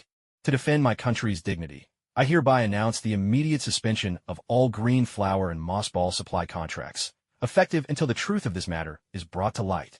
The moment these words were spoken, not only the officials, but even Obama himself could no longer sit still. Thanks to the generous backing of Hydra, the new drug had spread across the globe, and American pharmaceutical companies, as the sole authorized distributors, were raking in enormous profits. If those companies found out the president was cutting off their revenue stream, they'd have no qualms about swapping out their commander-in-chief for someone more accommodating. Obama cleared his throat and said, allow me to speak fairly here, Director Fury. You're being far too extreme. How can you suspect the leader of a nation? Let's set aside the matter of the cosmic cube for now. In any case, you should apologize to Her Majesty the Queen. Apologize just like that? I'm clearly doing this for the safety of the world. Fury felt so wronged he almost broke out into a tragic aria, like a character from a classic Chinese opera lamenting her unjust fate. The firekeeper was secretly delighted. You want to play politics with me? Did you think all my previous maneuvering was just for show? Never mind me wielding an entire nation as leverage, even setting Lothric aside. Your shield is just a money-draining agency, while my fireling department is a moneymaker. If you think you can take me on, that's like trying to bring light in a Farron's filthy swamp. Just asking for trouble. Under the president's pressure, Fury swallowed his anger and forced out, "My apologies, Your Majesty. As director of S.H.I.E.L.D., it's my professional duty to ask questions. This has nothing to do with the U.S. government." "Oh, so you want to play tough with me?" The firekeeper didn't bother to hide her displeasure. She slammed her palm on the table. "What do you mean, nothing to do with the U.S. government? Stop playing word games. Your nationality is American. Before you're S.H.E.L.D.'s director, you're a citizen of the United States." "Well said." Obama was so moved he nearly grabbed the firekeeper's hand and called her a kindred spirit. The U.S. government had pulled plenty of strings to get Fury his position. They'd hoped he'd advocate for America's interests, but this turncoat was always pleading poverty to Congress when it suited him, and running away from responsibility whenever things got tricky. Not only was he no help, but he was constantly stirring up trouble. No wonder Obama was exasperated. Seeing the firekeeper slam the table, Fury could no longer hold back either. He gave the table a resounding slap and shouted, "As long as you know I'm the director of S.H.I.E.L.D., then you'll understand I'm responsible for global safety. What's wrong with me questioning you?" "Oh, now you're really pushing your luck. Just wait. I'll use my trump card and have her boss come set you straight." The firekeeper swept the water glass off the table with a loud crash. "I'm the Minister of Firelink. I'm responsible for world safety too, and I'm questioning you." Fury thought to himself, "I've got nothing to hide, aside from embezzlement, illegal surveillance, running a private fiefdom, deceiving my superiors, unauthorized research, and withholding information. What else could I possibly be guilty of?" He roared. "What exactly do you suspect me of?"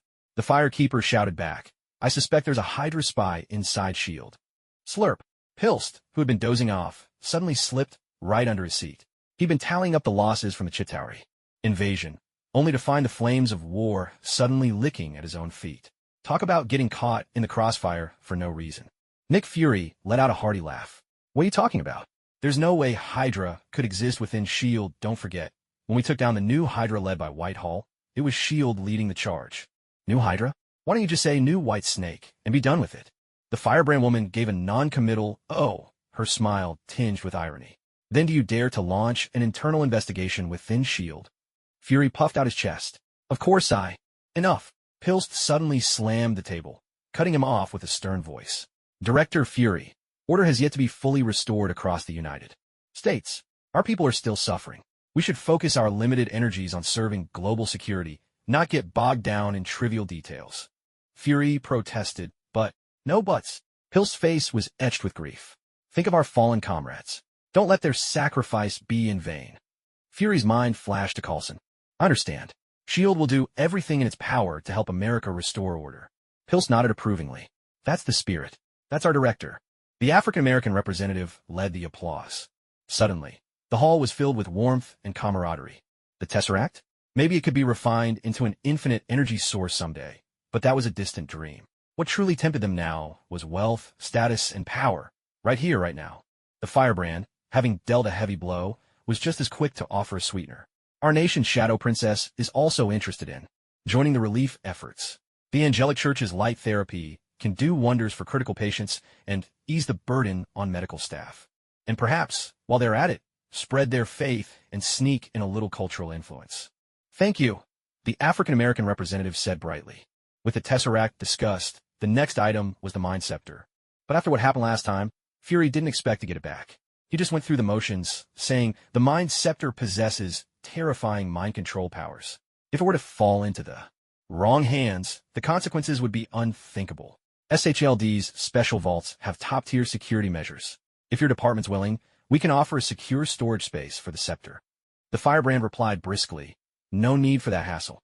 Knew you'd refuse. Fury had expected as much and wasn't surprised. He just shrugged. "The offer stands. If your department ever changes its mind, you know where to find us." I said there's no need for that. The firebrand replied with a bright, fox-like smile. "Just let S.H.I.E.L.D. keep the Mind Scepter." "What?" Fury was stunned. "Firekeeper. Am I that hard to read?" Nick Fury. "I really can't figure you out." You're really willing to hand over the Mind Scepter to me?" Fury was so shocked he stammered. "Not to you. I'm giving it to S.H.I.E.L.D. Right. You're really willing to give the Mind Scepter to S.H.I.E.L.D.? Of course. The firekeeper smiled. SHLD's special containment vault is impenetrable. It's one of the safest places in the world. Naturally, the Mind Scepter should be in your care. Finally, you're saying something fair? Fury was so moved, he nearly wept tears of joy. Then, I'll take you at your word. To avoid any unforeseen complications, Fury probed, how about I send someone over to the Firelink division this afternoon to handle the handover? No need for all that. The firekeeper reached under her skirt, pulled out the Mind Scepter, and tossed it straight to Fury. Here, the Mind Scepter is yours. Everyone here is reputable. Let's all bear witness. Director Black and the others nodded emphatically.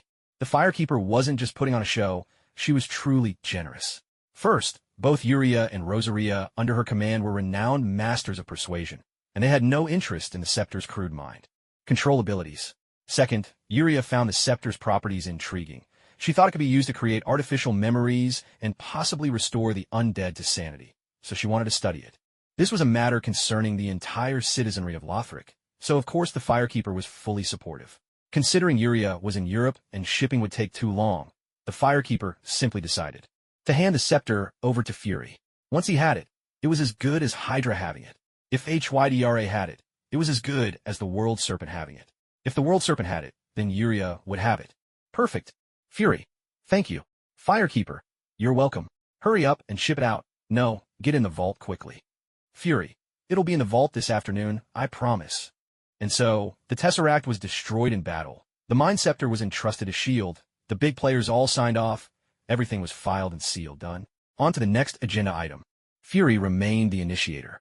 He stood up and said, the Chitauri invasion revealed a lot of problems, like the government's lack of vigilance, the military's slow response, and so on.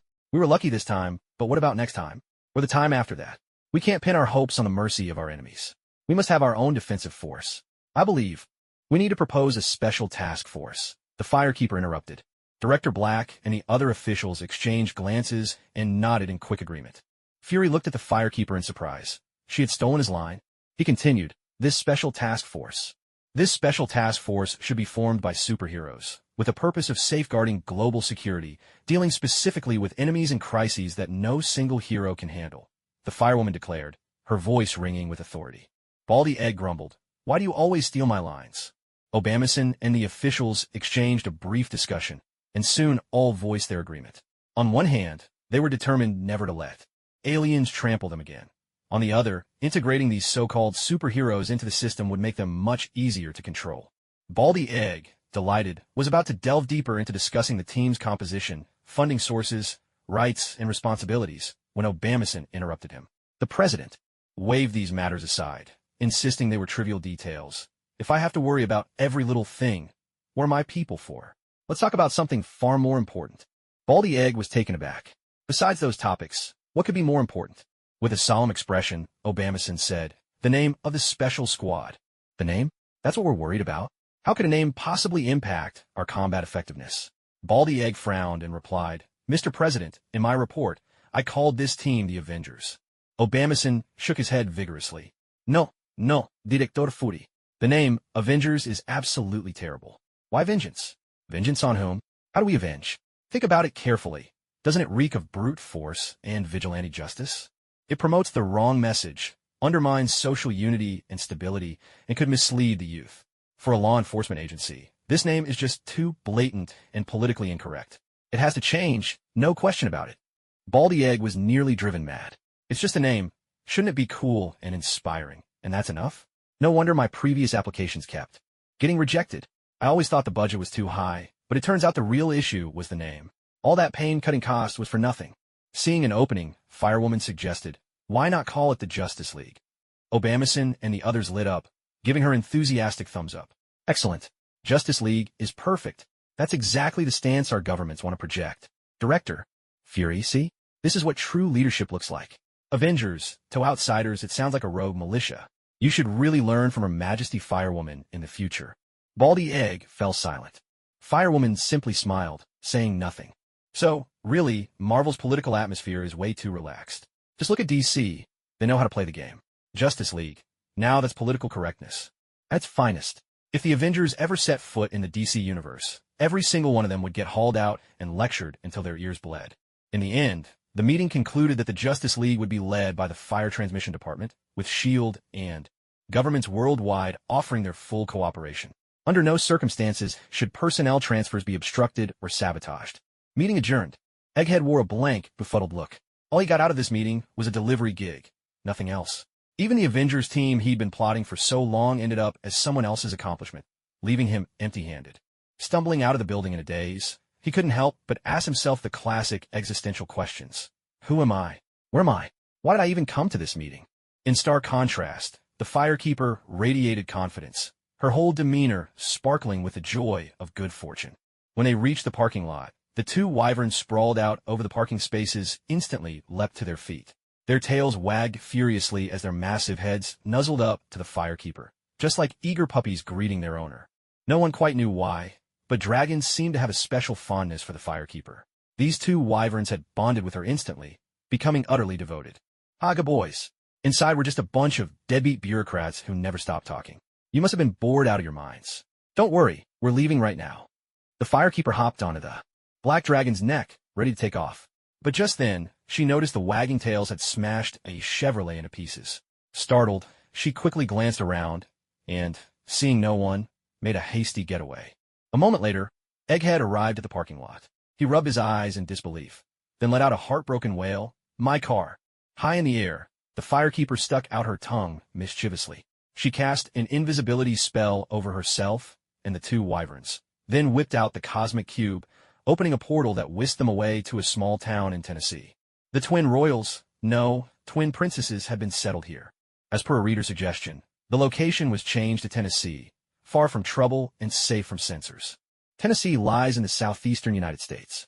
Strictly speaking, there aren't many big cities there. Aside from the capital, Nashville and Memphis, most of the state is made up of small towns and farmland, a perfect place to retire and settle down. The younger princess, Lothric, taught 3rd grade at the local public school.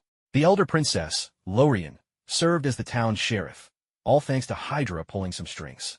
The firekeeper had to admit that Snake was proving more and more useful. The firekeeper and Lorien leaned against a police cruiser, munching on donuts provided free by the local government. They chatted idly as they waited for Lothric to finish school. Is this really enough? The firekeeper asked. Lorien took a bite of her donut and replied, There's good food, a peaceful life, and kind neighbors. What more can anyone want? Will this truly satisfy you? Lorien chuckled softly. I know what you're worried about, but you don't need to overthink it. I have no ambition for that old position. This is the life Lothric and I always wanted. The firekeeper popped the remaining donuts in her mouth, and, chewing noisily, mumbled, I just can't understand it. Someone would give up being a king only to become the leader of a bunch of unruly kids and a sheriff with just 3 deputies. Lorien smiled. When I came to Earth, I heard a saying. What saying? Avoidance may be shameful, but it's useful, Lorien replied earnestly. Thank you, little sister.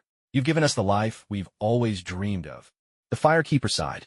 Spend less time online, and maybe cut back on the donuts too. I really don't want to come back next time and find you've turned into a chubby queen. That'd be a disgrace to the nation. Lorien burst out laughing. The school bell rang, and Lothric walked out with the children. Spotting the firekeeper, he said excitedly, Come have dinner with us. Tonight. I'll cook. I'll learn a new fish stew recipe from the neighbor next door. Both Rosaria and Elisrii couldn't stop raving about it. The firekeeper smiled gently. Maybe next time. Promise. Promise. Lorien and Lothric drove off, and it was clear from their faces how much they truly loved this new life. They really are 2 oddballs, the firekeeper mused. With a snap of her fingers, 2 dragons shimmered into view, their invisibility dispelled. Surrounded by startled and envious onlookers, the firekeeper soared into the sky atop her dragon. This is the life for me. Always at the center of attention. Running away? Sorry, that's just not my style. Opening a portal, the firekeeper returned to the Fire Transmission Department's building in New York. She hung a Do Not Disturb sign on her office door and got to work on the Cosmic Cube. All this time, Lothric's journeys to the Marvel world required travel via bonfire transmission, which severely restricted the transport of resources and personnel between the 2 worlds, a major obstacle for the firekeeper's future plans.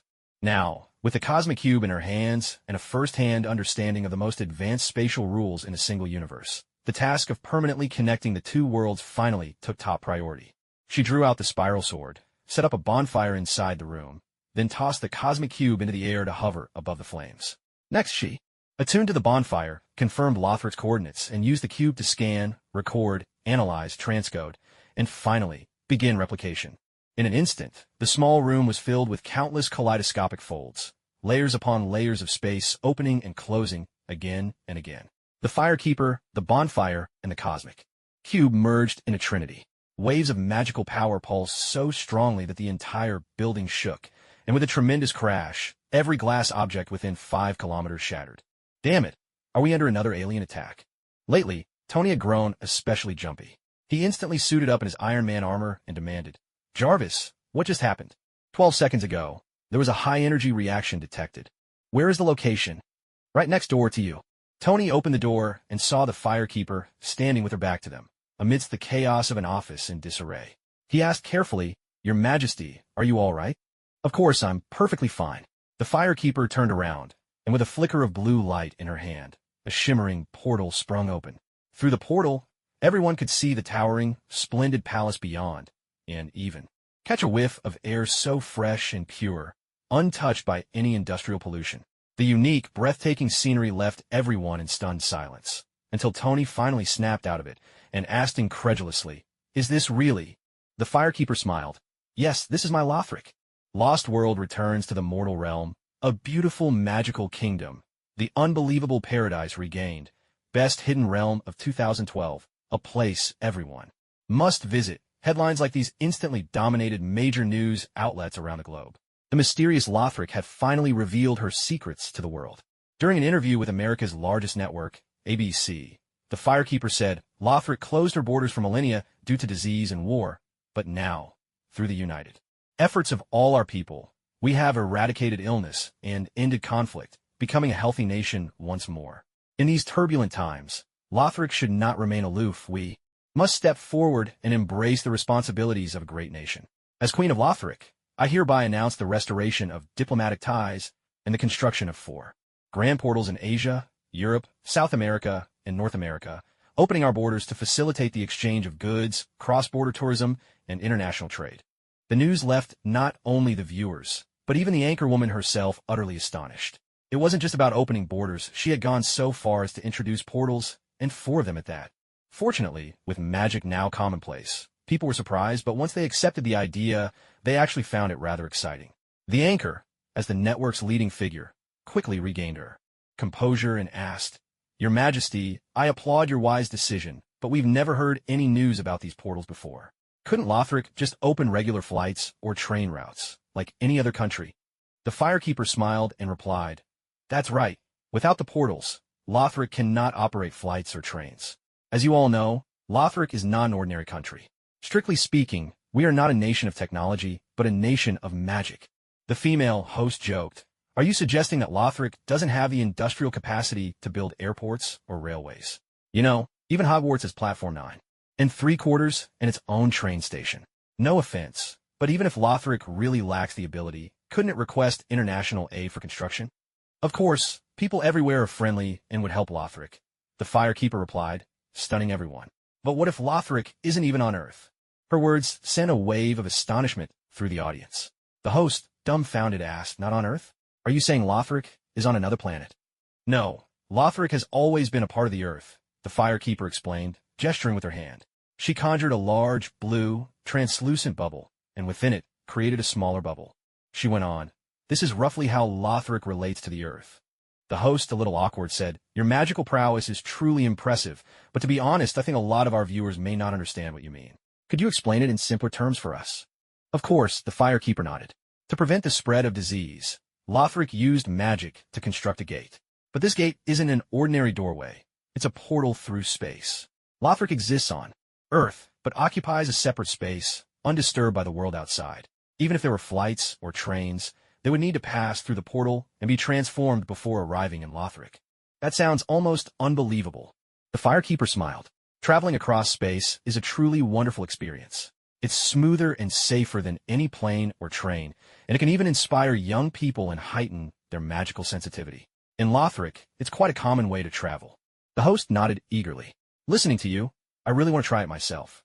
And it wasn't just her. Most of the audience was now brimming with excitement. Some were driven by a spirit of adventure, others by pure curiosity, and quite a few were thinking about the next generation. Everyone knew that magic, as an emerging phenomenon, was all the rage, especially in the field of healing. Once someone earned a light therapy license, their future would be secure.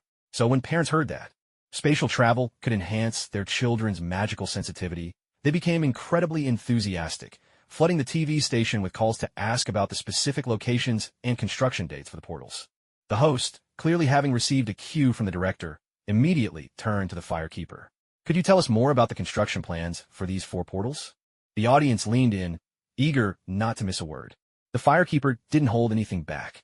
She spoke plainly. The exact locations for the 4 portals still need approval from various governments, so nothing has been finalized yet. However, Lothric's plan is to complete the first portal in North America by the end of 2013, aiming to have it operational in the first half of 2014. The audience was a bit disappointed. After all, it was only early June of 2012.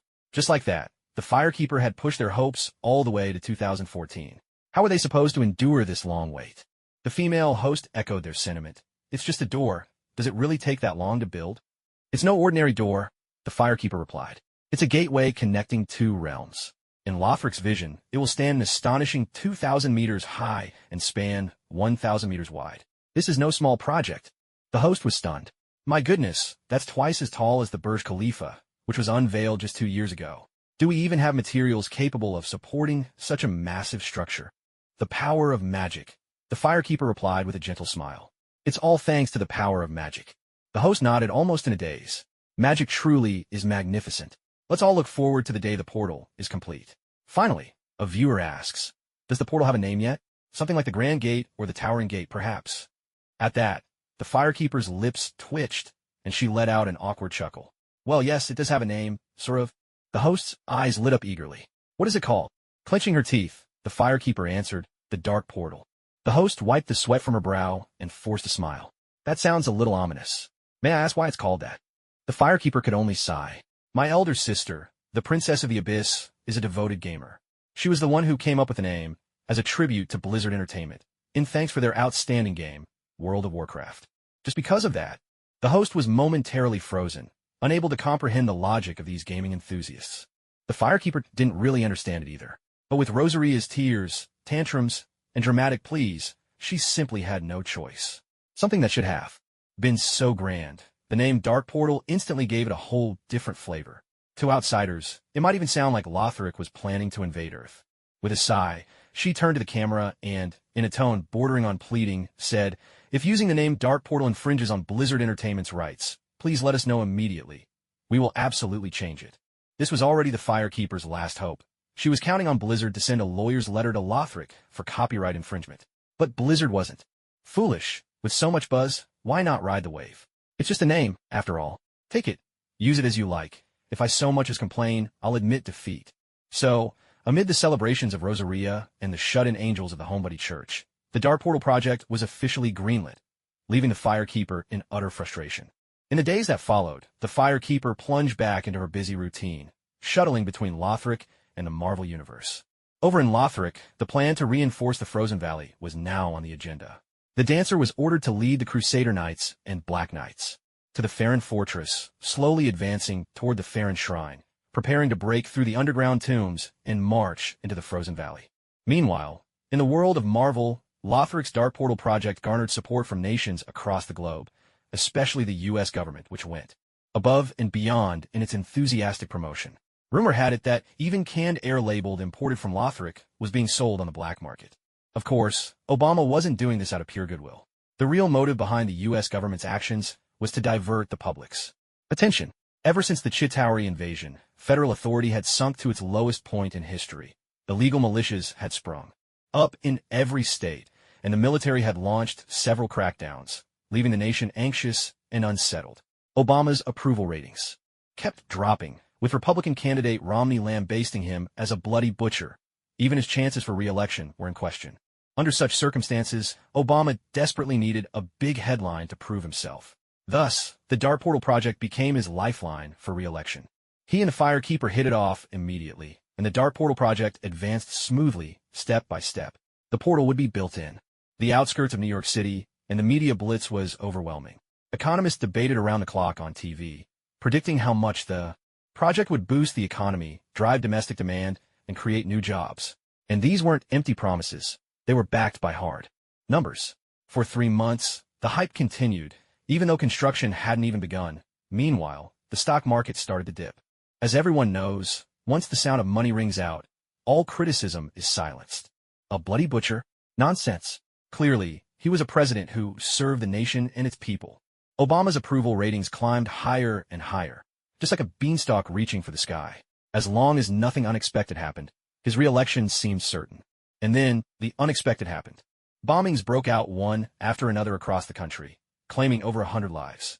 After days of investigation, the police still couldn't even identify what kind of explosives had been used. Obama's freshly gained popularity evaporated before he could even enjoy it. He picked up the phone and dialed straight to Nick Fury's office, giving a single, sharp order: investigate. S.H.I.E.L.D. conducted a thorough investigation and reported back. We detected an unknown source of high-temperature reaction at the scene. It doesn't resemble any known weapon. If anything, it's more like magic. And so, after circling through various hands, the case ultimately landed with the Firekeeper Division. What a bombing! The fireproof woman pondered for a moment, guessing they had now entered the plotline of Iron Man 3. Although she was rather displeased with the mastermind Aldrich's name, she honestly didn't have the time or energy to meddle in such affairs right now.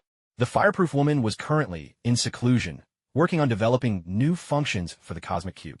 Previously, in order to bridge the world of souls and the Marvel Universe, she had achieved a trinity of herself, the bonfire, and the Cosmic Cube. This allowed the cube to freely enter her body at will. Of course, this wasn't a physical entrance. It was more akin to how a spiritual artifact would reside within its master in classic cultivation tales. To put it simply, the Cosmic Cube now dwelled within her left hand. With just a thought, she could summon it forth or withdraw it just as easily.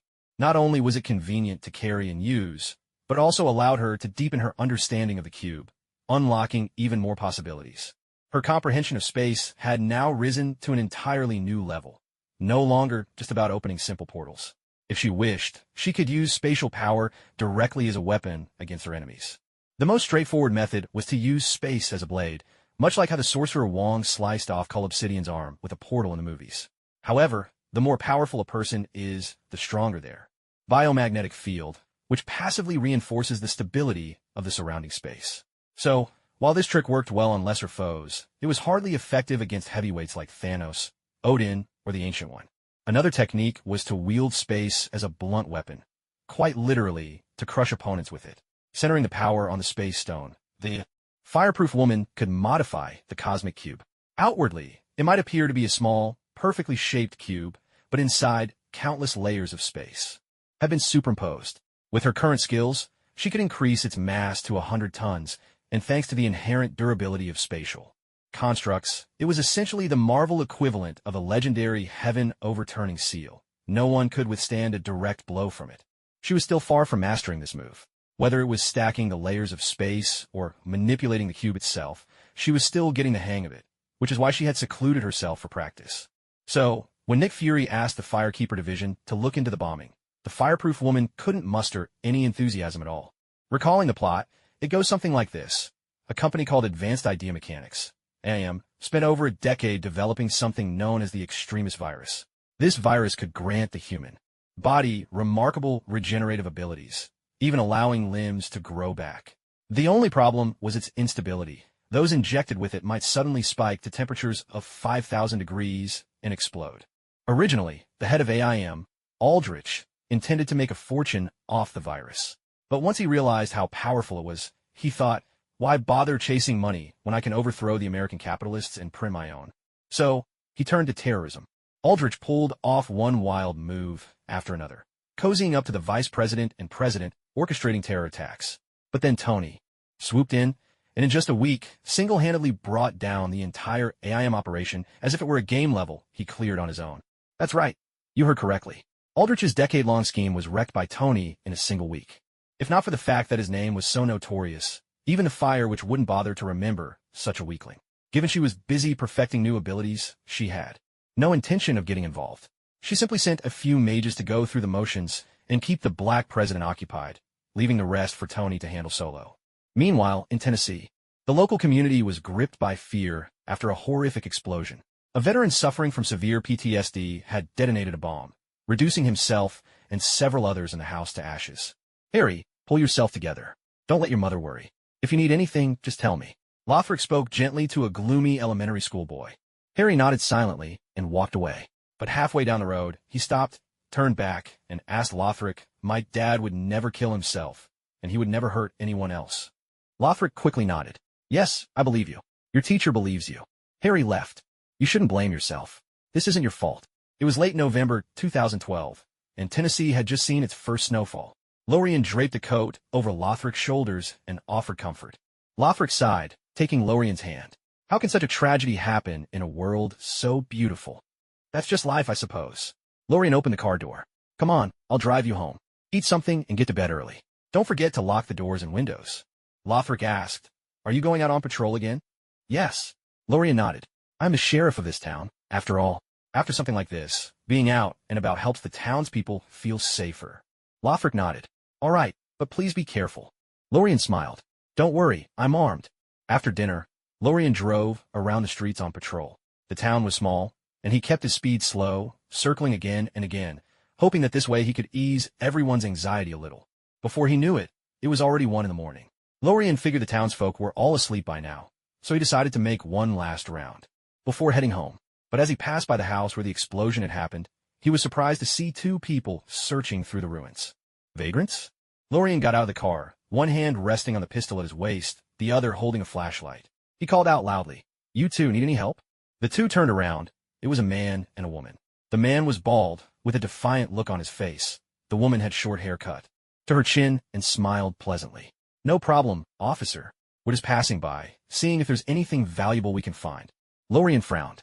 "Someone just died here. There's nothing left but rubble. I suggest you both head home immediately." The woman chuckled. Sure. We'll just look for 5 more minutes, and then we're gone." Lorien stepped forward, his tone sharp. "Didn't you hear me? I wanted to go home right now. It's not safe here. Hold on, you 2 are new faces. You're not from this town." The woman just laughed.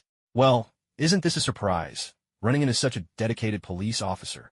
The man, impatient, said, "That's why I said we should just get rid of her. Why waste time talking?" Lorien was alarmed. He quickly drew his gun and aimed. "Hands on your heads and up against the wall. I don't care who you are. You're both under arrest."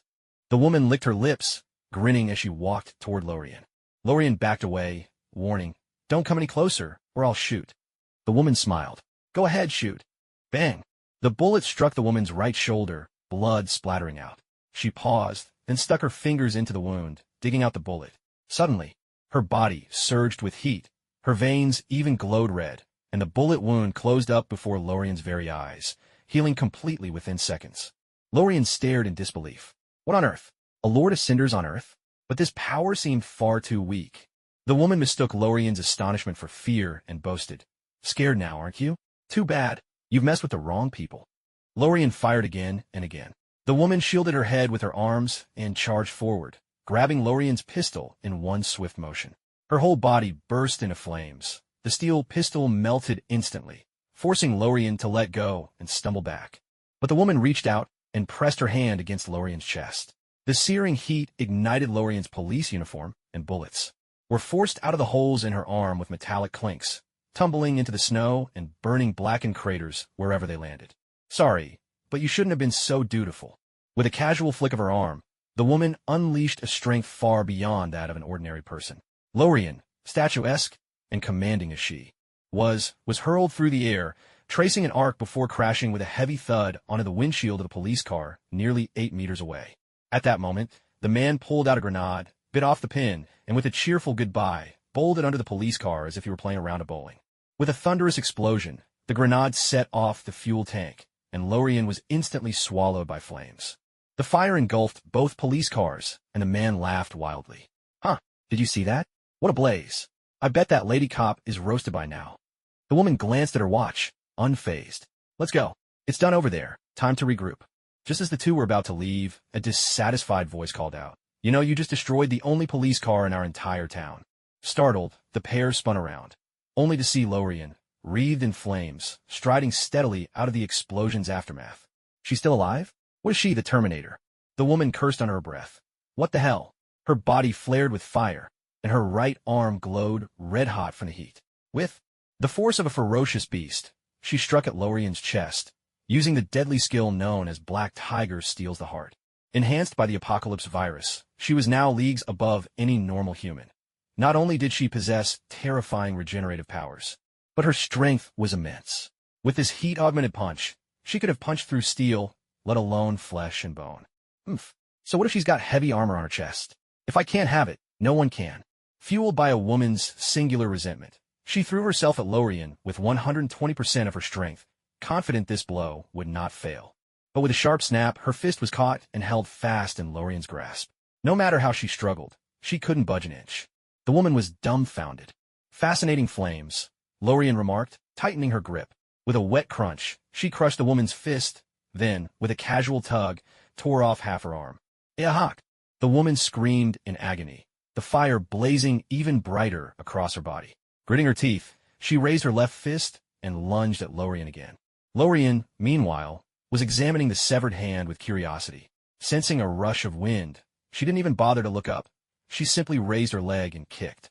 As everyone knows, legs are longer than arms. So although Lorien struck later, she arrived first. Her foot slammed into the woman's lower abdomen. There was a sound like a soap bubble bursting, and the woman's stomach exploded like a watermelon, splitting her in two.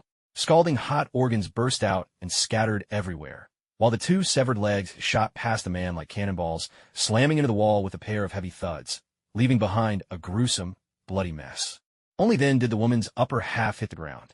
From her mouth gushed forth a stream of molten, crimson blood, as hot as molten iron, and both her severed limbs and lower body began to heal at a speed visible to the naked eye. Healing flames? Interesting. My little sister would love a gift like this, Lorien mused to herself. The woman shrieked in terror. You monster! Lorien brought her foot down, crushing the woman's skull.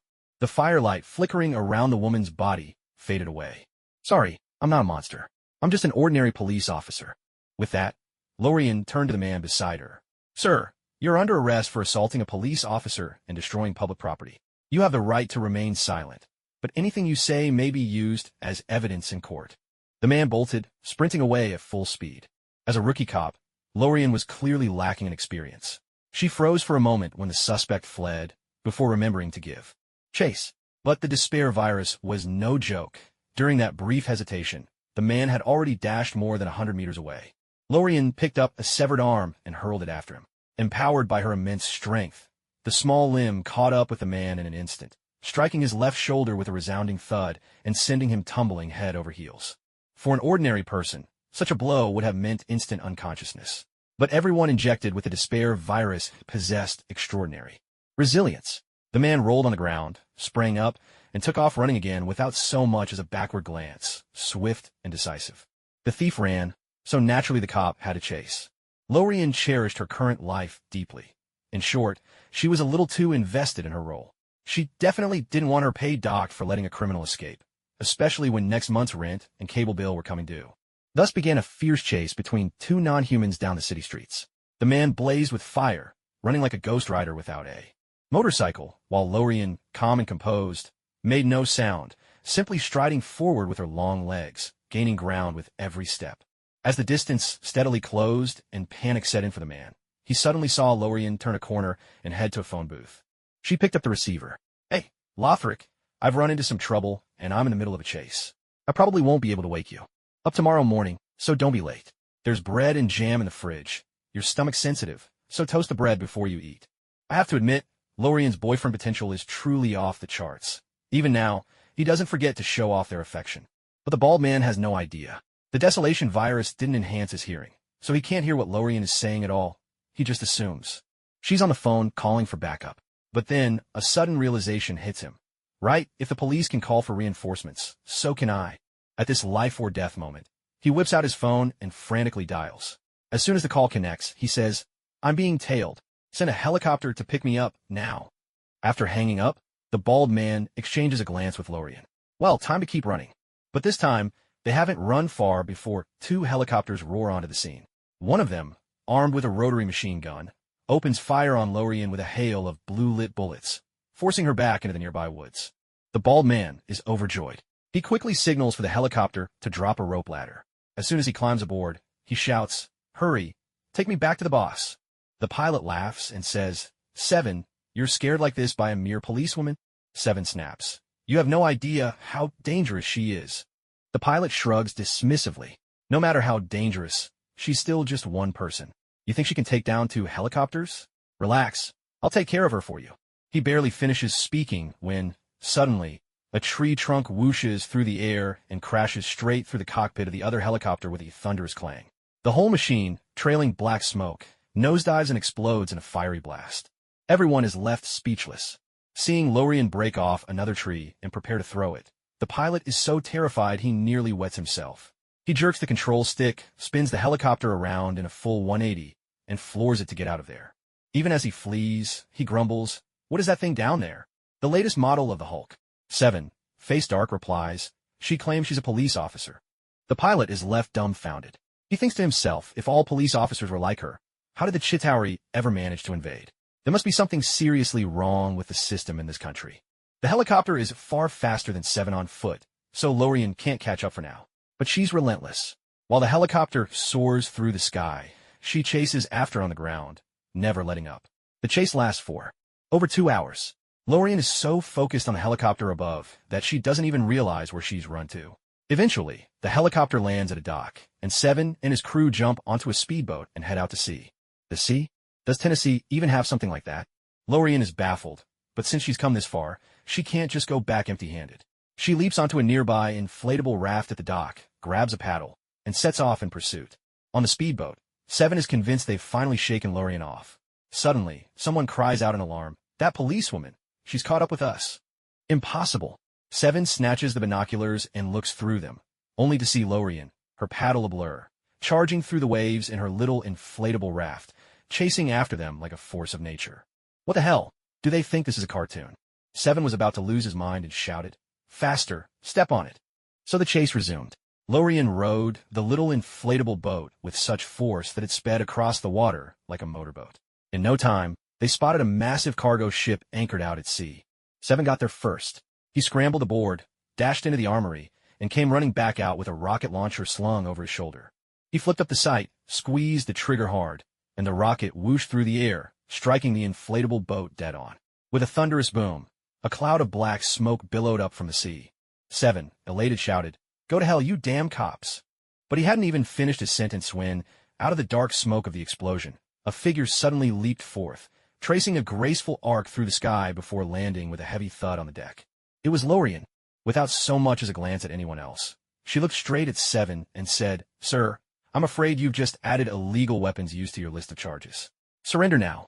A fierce burst of gunfire erupted on the cargo ship. Over 30 men, armed with all manner of rifles and pistols, opened fire on Lorien.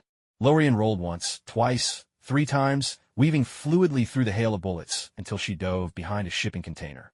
The gunmen ceased fire. One of them asked, "Why did that move look so familiar?" Another replied, "Come on, all the leads in cop movies dodge bullets like that." Hiding behind the container, Lorien shook a few flattened bullets out from the holes in her clothes and muttered in frustration, "Ouch, those little things actually hurt when they hit you. TV really is a lie. There's no way you can dodge bullets like that. Forget it, I'd better catch these crooks the normal way."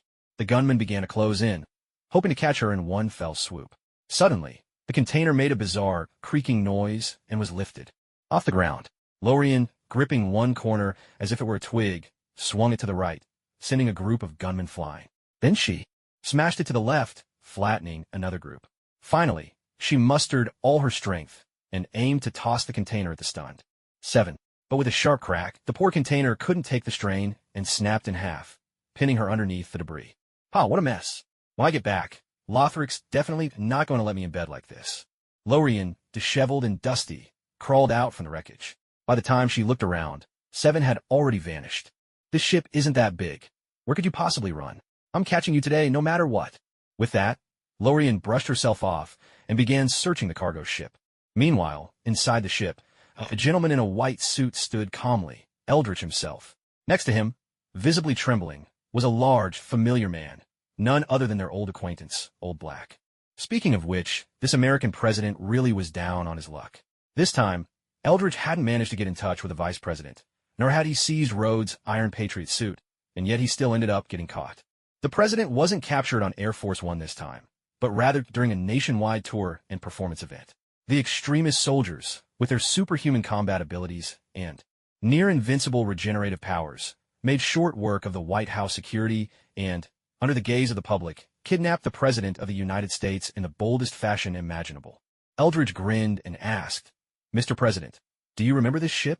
The President thought back to the ship's logo he'd just seen and, almost instinctively, replied, "Lolosan Oil?" "That's right, Losan Oil," Eldridge said. 3 months ago, this ship suffered a major spill. 1 million gallons of crude oil leaked into the beautiful ocean. But thanks to your protection, the Losan Oil executives didn't face any consequences. Power really is a wonderful thing, isn't it, Mr. President? The President protested. If I shut down Losan Oil, 3,000 people would lose their jobs, over 2,000 families would go bankrupt, and 5,000 would be left homeless. I had no other choice. Who are you anyway? An environmental activist? A fisherman? Or a business rival of Losan Oil? Eldridge was momentarily taken aback. No, I have nothing to do with Losan Oil. The President was baffled. Then why are you bringing up Losan Oil to me? Eldridge suddenly understood and explained, "Oh, it's just to give myself an excuse to kill you on live television. I honestly couldn't care less about the ocean being polluted." The President could only sputter in disbelief. Eldridge was about to continue his banter when suddenly gunshots rang out from outside, followed by a thunderous explosion. The entire ship shook from the force. Seven burst in, panic written all over his face, shouting, "Boss, this is bad. Someone's coming for us." The President felt a surge of hope, while Eldridge was startled. So soon? Is it S.H.I.E.L.D., the Department of Fire, or the Justice League? None of them, Seven said honestly. It's a lady cop. The President was speechless. Eldridge was equally stunned. Did any of you get caught speeding? Nope. Anyone shoplift something? Also nope. Eldridge was exasperated. Then why on earth is a lady cop chasing us onto a ship? Seven answered, I blew up her squad car. Eldridge's face twitched as flames flickered across his body in frustration. Seven quickly added, but boss, she's incredible. Not only did she survive the explosion, she chased us all the way from Tennessee, just on foot. I took a helicopter, but she ran the whole way. She ran from Tennessee to North Carolina on foot. Over 500 kilometers? What's this, RoboCop or something? Eldridge paused, then suddenly understood and turned to Obama, asking, No wonder you're so fearless. This must be your trump card, isn't it, Mr. President? What the heck, my trump card? Since when do I have something like that? Obama racked his brain and was sure he didn't, but decided to play along. Exactly, that's my trump card. That's why some people can make it all the way to President of the United States. On the surface, Obama looked calm and collected, but inside he was in a full-blown panic. Forcing himself to laugh loudly, he tried to sound unfazed. I advise you all to surrender quickly. My bodyguard here is a ruthless killing machine, and when he goes berserk, even I can't hold him back. Eldridge's expression grew serious. I'll admit, I underestimated you, but don't think we're easy prey. 7. Deploy all our extremist soldiers. Bring me that policewoman's head. Yes, sir. Eldridge pulled a bottle of liquor from the cabinet, putting on a show as he said, Let's have a drink, Mr. President. You'll be reunited with your bodyguards soon enough in hell. Freedom never dies. Obama threw out a grand slogan, though his legs were shaking so badly he could barely stand. He quickly plopped down onto a chair, feigning confidence as he added, Make it 2 ice cubes. And I want a little cocktail umbrella, a pink one. Eldridge's face froze. Pink? That's flamboyant, to say the least. Inside, the two leaders waged a psychological battle, both exuding an air of authority. Outside, all hell had broken loose in a brutal melee. The extremist soldiers were all battle-hardened veterans who'd been left disabled by real combat. Thanks to the extremist virus, not only had they recovered from their injuries, but they also gained strength far beyond ordinary men.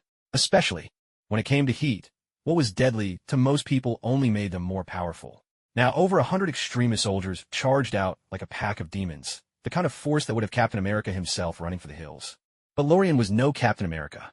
She'd single-handedly slain a demon prince, led the Black Knights to drive demons to extinction, and even while cursed, had forced the Firekeeper and the Dancer to their knees. Would she really fear a bunch of extremist soldiers? Regular people, she could crush them with one hand. Extremist soldiers, she could crush them with the other. By that logic, extremist soldiers were just regular people. To Lorien, this scene was no different from the chaotic rush after the school bell, just a stampede of unruly kids barreling out the door. Lorien was about to wade in, but then remembered she was a cop, and discipline came first. So she called out, Nobody move. You're all surrounded by me. The extremist soldiers nearly burst out laughing. Surrounded? By yourself? That's a good one. They didn't stop for a moment. 2 of them, leading the charge, raised their fists as big as soup pots and swung at Lorien's head. But Lorien simply lifted her arm to block, then with 2 swift kicks, sent the pair flying, crashing them into 5 or 6 more of their comrades. More desperate soldiers rushed at her. Lorien, used to being outnumbered, didn't panic. She silently recited to herself, "Hands are like doors. Leave the kicking to your feet." What followed was a clamorous racket. Soldiers were sent hurtling into the walls like cannonballs, each one crashing so hard their bones snapped and tendons tore. One soldier managed to pry a steel pipe from the ship, and, catching Lorien off guard, brought it down on her head with a heavy clang. The pipe snapped in two with a sharp crack, but all it did was tilt Lorien's head slightly, not a hair out of place. While the soldiers stared dumbstruck at the half-pipe in his hand, Lorien turned her head, caught the other half as it fell from above, and, without missing a beat, lashed it across his face. The blow shattered half the man's face and sent him flying off the ship. The force of the strike was so immense that he skipped across the sea's surface like a stone, bouncing up and down. The other soldiers forgot to attack, instead nodding in time with his bounces, counting each skip, 1, 2, 3, all the way to 7, until he finally crashed in the water with a thunderous splash. Lorien exclaimed, unyielding to the last, "What a steel-willed warrior!" Steel-willed? With that kind of friction, it's more like a split end. The soldiers grumbled to themselves, but none dared close in for hand-to-hand combat. They simply opened their mouths and, in unison, unleashed torrents of fire. Dozens of them breathing fire at once made for a truly spectacular scene, overwhelming Lorien in an instant. Just as the soldiers thought victory was in their grasp, they suddenly noticed the flames they spat were condensing, shrinking, then in a flash transforming into an enormous, half-melted, pitch-black sword. This defied all logic. Lorien hefted the massive sword and declared, "You like fire? Then let me give you fire." With a whoosh, the giant sword erupted in flames. Lorien lunged forward, swung with all her might, and a tidal wave of fire surged forth, engulfing the soldiers. Not only did it reduce them to smoldering black ash, but even the steel framework of the cargo ship melted and warped, collapsing into the sea with a hiss, sending up thick clouds of smoke. Eldritch, watching everything unfold on the monitors, stormed out in a fury and shouted, "How dare you slaughter all my men?" Lorien brought her sword down with a crash, smashing a lucky survivor into pulp, and said, "No, now I've finished off the last of your men." Eldritch's eyes blazed red with rage, flames bursting across his body as he roared, "I'll kill you. I swear I'll." Crash! Lorien, impatient with his bluster, swung her sword again and knocked him straight down to the lower deck. Where did that bald guy go? Lorien shielded her eyes and scanned the area, but she didn't see 7. Instead, she spotted O'Black. "Who are you?" she asked. O'Black replied with excitement, "I'm the president." "Yeah, right, who'd believe that? As if the president would be skulking around with terrorists in the middle of the night. What is this, some kind of novel?" Lorien chuckled. "Oh, you're the president? Well, I'm the king then." O'Black grew anxious. "I really am the president. Don't you watch TV?" "Of course I do," Lorien replied. "But I only watch soap operas and variety shows. As for the news, especially political news, I'm not interested." Partly, this was to avoid suspicion and put the Fire Lady at ease, but mostly she just didn't want to revisit those unpleasant memories. O'Black was beside himself. "How can you be like this?" Lorien frowned. "Why not? Most Americans are like this. Aren't you American? How could the President of the United States possibly not be American?" O'Black rolled his eyes in exasperation, silently vowing that once he got back, he'd make it his top priority to reform the cultural scene and enrich the spiritual life of the American people. "As a citizen, you should care about national affairs, shouldn't you?" "And what's the point of that?" Lorien asked, genuinely puzzled. "If I care, will gas prices stop rising? Will loan interest rates stop going up?" O'Black was at a loss for words. "These are matters of national economy. They can't be swayed by individual will." "Exactly. So it doesn't matter whether I watch or not." Lorien shrugged. "If all I get from watching is celebrating higher gas prices, I'd rather not bother." O'Black was left utterly speechless. Suddenly, a thunderous explosion erupted behind Lorien. The deck burst into flames as Eldritch strode out, bare-chested, his eyes burning crimson, his whole body wreathed in fire. He roared, "I am immortal. You can't kill me." "What a nuisance," Lorien muttered. She pulled out a pair of handcuffs, and with a sharp click, cuffed O'Black to the railing. O'Black crouched by the railing, dumbfounded. "Why are you cuffing me? Isn't it obvious? You show up here. Of course I'm going to suspect you're in cahoots with them." O'Black was nearly in tears. "I'm the victim here. Who ever heard of a president working with terrorists?" He was about to protest when Eldridge lunged at them, his scorching arm swinging wide. Lorien dodged aside, and the deck was torn open by the blow. A shower of embers landed on O'Black, making him yelp in pain. Lorien gripped her sword with one hand and brought it down on Eldritch with a move from the New Year's Salute sword technique. Eldritch let out a shout, raised both arms, and, against all odds, managed to block the blade. The impact shattered the bones in both his arms, crushed several of his vertebrae, and pulverized the bones in his feet, but he had, in the end, stopped Lorien's strike. Blazing light flared from his body as the despair virus within him healed his wounds in mere seconds. With an air of triumph, Eldritch declared, "See this? This is my power. Your attacks are useless against me. You'll never." He didn't have time to finish. Suddenly, he felt his arms go light. Lorien had lifted her massive sword of her own accord. Caught off guard, Eldritch was still clutching the blade and was hoisted into the air along with it. Before he could react, Lorien flicked her arm, and the great sword crashed down again. Then up, then down, over and over, the blows coming in relentless succession, a thunderous pounding, at least a dozen times before she finally stopped. Eldritch now lay sprawled in the pit, his body twisted into a grotesque, postmodern abstraction. He coughed up a mouthful of dark blood and croaked, "You'll never defeat me." Ohizi craned his neck for a look inside, and, overwhelmed, promptly lost his dinner with a retching cry. Lorien, for her part, was a bit puzzled. All he did was block a single ordinary attack. What was he so happy about? Earthlings sure were easily satisfied. The despair virus Eldritch had injected was a specially modified, premium version, granting him immense power and vitality. Even reduced to this mangled mess, not only was he still alive, he was slowly recovering. Lorien was a cop, not a killer. The man had lost all ability to fight. There was no reason to go in for the kill. "Have you seen a bald man? About this tall, with a face you just want to punch?" Lorien asked Ohizi. Ohizi thought back. Wasn't that the little minion who'd come in earlier to tip them off? He nodded vigorously. "Yeah, I've seen him." Lorien brightened. "Where is he now?" "He went to guard the laboratory on the lower deck of the freighter." Lorien thanked him and stood up to leave. Ohizi glanced at Eldritch, who was in the middle of a second round of grotesque regeneration, and a chill ran down his spine. He called out urgently, "Hey, you can't just leave me here. What am I supposed to do, stuck with this thing?" Lorien reassured him, "Relax. His cells are fully occupied repairing the damage. Until he's completely healed, he's not even as strong as a 3-year-old. Ohizi watched as Eldritch grew back a right hand, breaking into a cold sweat. "At this rate, it won't take long for him to be good as new. How about you unlock my handcuffs while you're at it?" "No, I don't believe you," Lorien insisted stubbornly. Aokizi was on the verge of tears. "Then what do you want me to do?" Lorien thought for a moment. Suddenly, she noticed a heavy pair of industrial pliers lying on the floor nearby. She picked them up and handed them to Aokizi. "If you see him starting to recover, just snip off a few of his parts. Buy us some time. I'll be back soon." Aokizi was startled. "What do you mean, parts?" "I mean arms, legs, that sort of thing." A bead of sweat broke out on Aokizi's forehead as he hurriedly refused. "No, I can't. This is way too inhumane. Besides, when my hands is cuffed, I can't get enough leverage, and there's no way I can cut through bone." Lorien, worried that Seven might escape again, didn't have time to consider Aokizi's psychological well-being. She snapped impatiently, "If you can't cut through bone, just cut where there isn't any bone. You're a grown man. How can you have no initiative at all?" Without waiting for Aokizi's reply, she shouldered her oversized sword and raced down the stairs. Aokizi stood frozen in place, glancing at Eldritch. Their eyes met, and then Aokizi's gaze slowly drifted downward. Eldritch's face turned green as he hastily protested, "Mr. President, you're a man of culture, a beacon for the world, a guiding light for humanity." "Oomph, now you want to sweet-talk me?" "Too late. When life and death are on the line, things like humanity don't exist."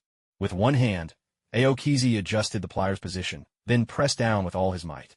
He successfully extended Eldritch's repair time, making an outstanding contribution to world peace.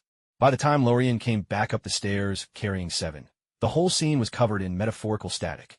Dr. Maya Hansen, the inventor of the extremist virus, followed, close behind. As a biologist, Maya had seen her share of horrors, but nothing could have prepared her for this. She gripped the railing and doubled over, retching violently. Eldritch, seeing Lorien, looked at her as if she were a long-lost relative. He pleaded desperately, "Please, just make it quick." Lorien hefted her massive sword and brought it down with a resounding smash. In an instant, everything below Eldritch's head was flattened to a cartoonish degree. Maya Hansen, catching just a glimpse out of the corner of her eye, turned pale and clutched the railing, retching once more. "I called the police from the lab's phone.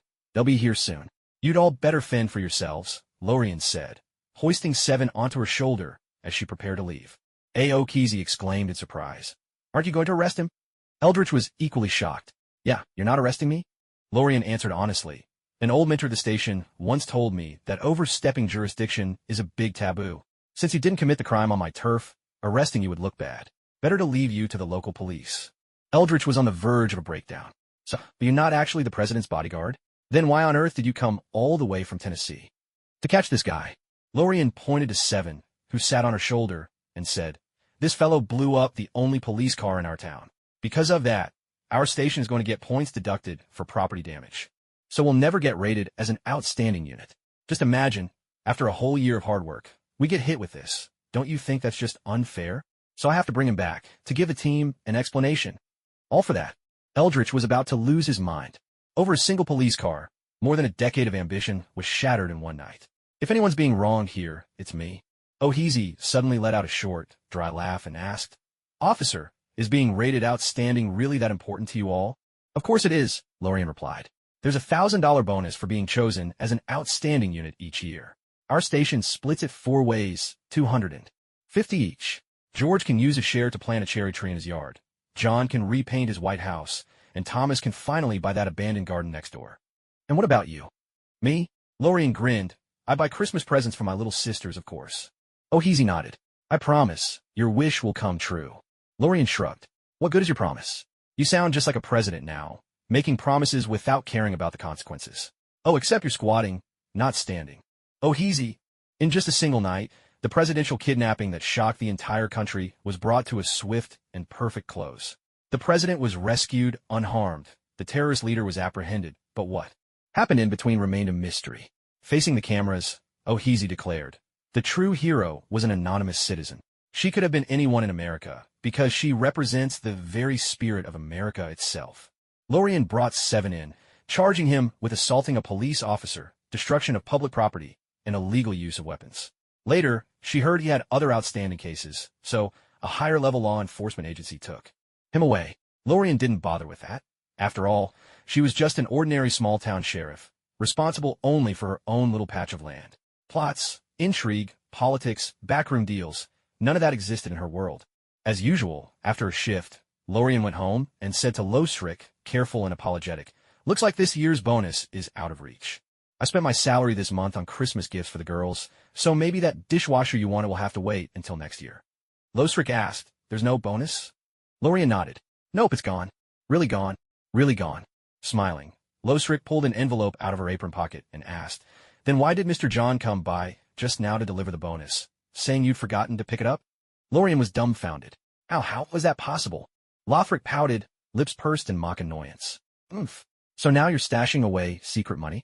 Tell me, are you seeing someone else? Lorian broke out in a cold sweat. How could that be? Even if I did hide some money, it definitely wouldn't be because of someone else. So, you admit you want to hide money from me? No, not at all. Besides, our performance scores are lower than the neighboring towns. There's no way we'll get any bonuses. Keep going. Let's hear more of your stories. I swear I'm not making this up. Lothric, please let me explain. I don't want to hear it.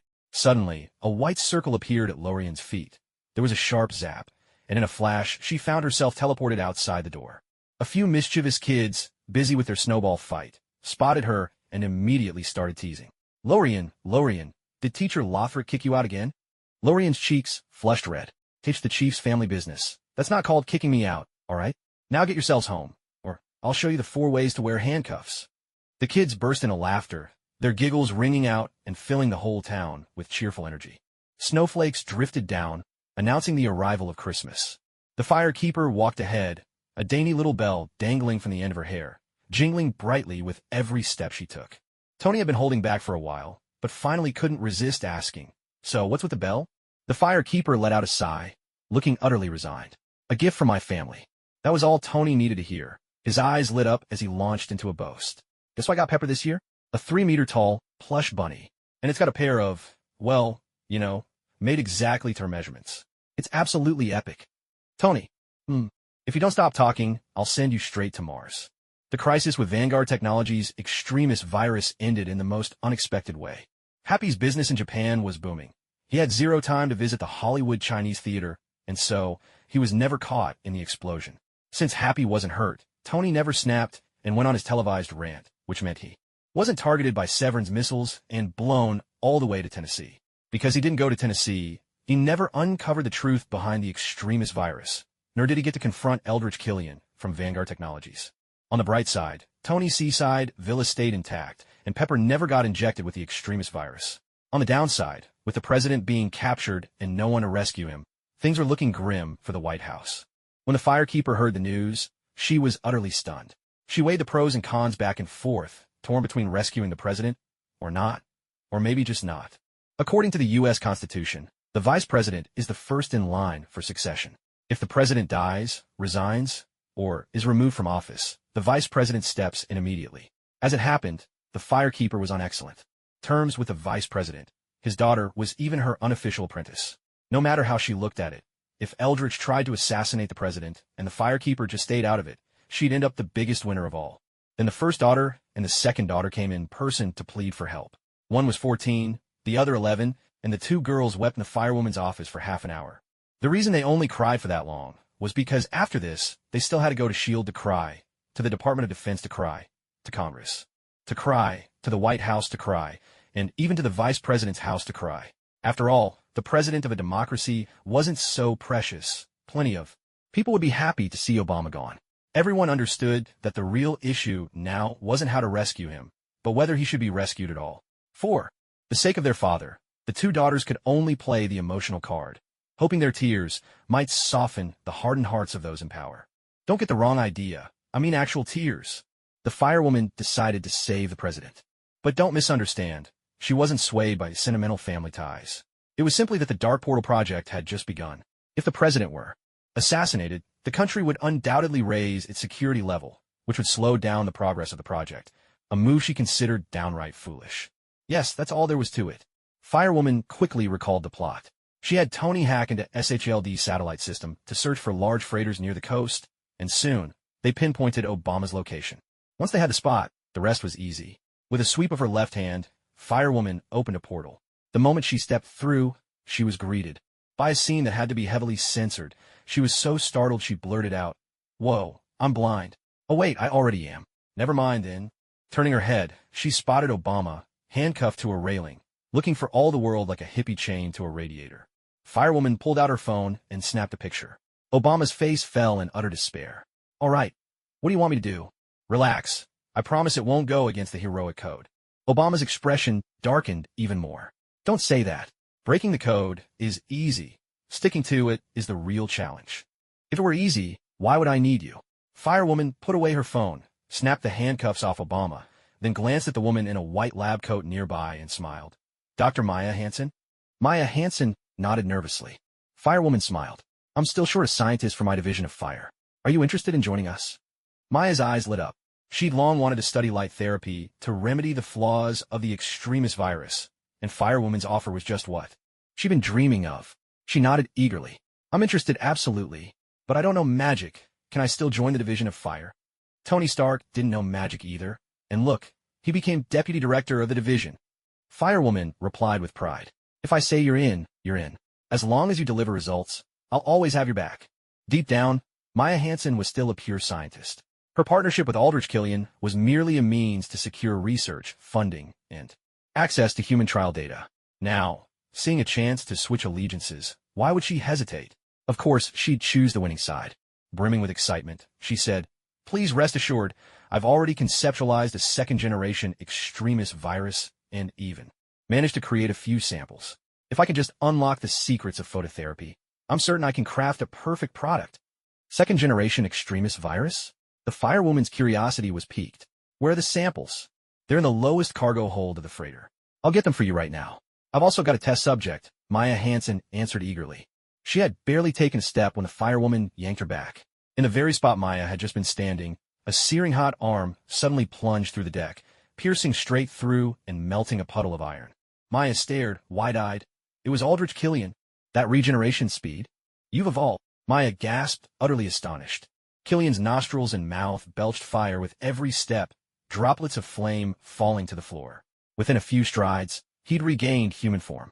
He opened his mouth, exhaling a rush of blistering steam, and sneered menacingly. "That's right, I've evolved. Pain has triggered the virus, making me even more perfect. Now I'll have my revenge. On you, on the president, on that policewoman from earlier."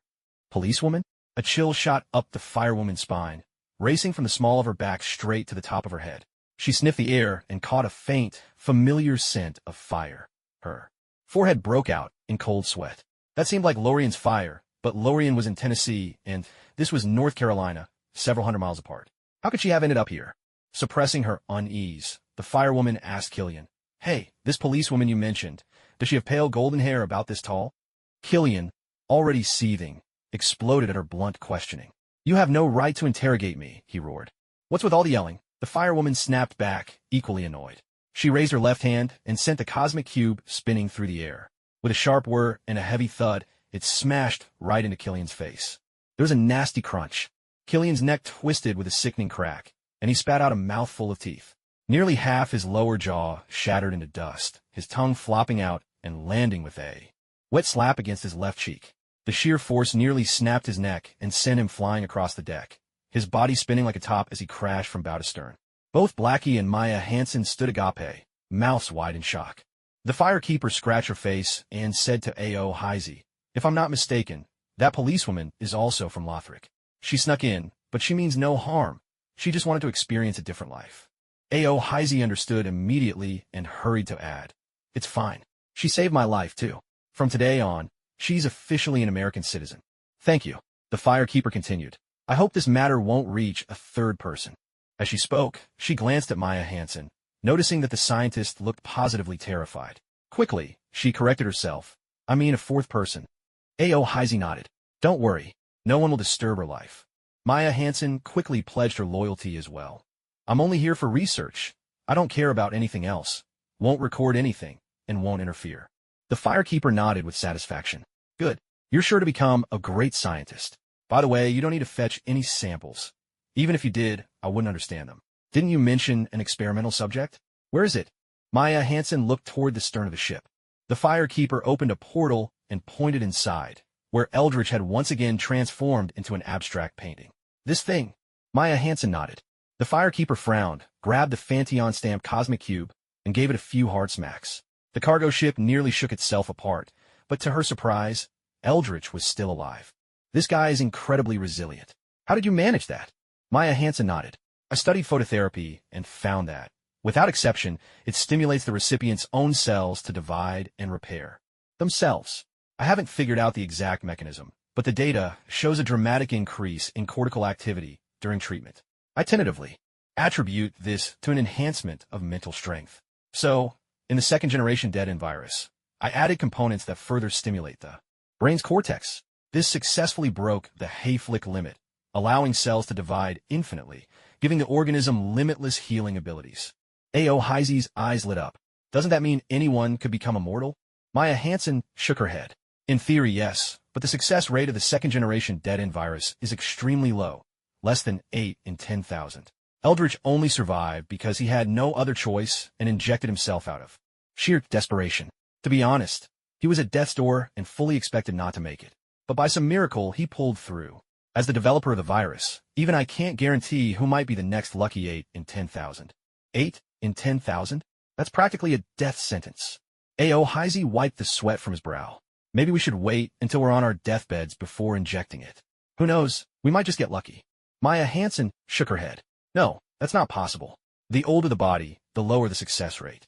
According to my calculations, for people over 50, the success rate of injecting the extremist virus is about 2 in 10,000. For those over 60, it doesn't exceed 4 in a million. As for 70-year-olds, I didn't even bother calculating. It's completely pointless." Aokuro persisted. "What if it's a young person on the verge of death? You could take the risk, but you need to be prepared for the worst possible outcome." "Death? No, something worse," Maya Hansen replied. "The extremist virus keeps the cerebral cortex in a state of heightened activity for a long time.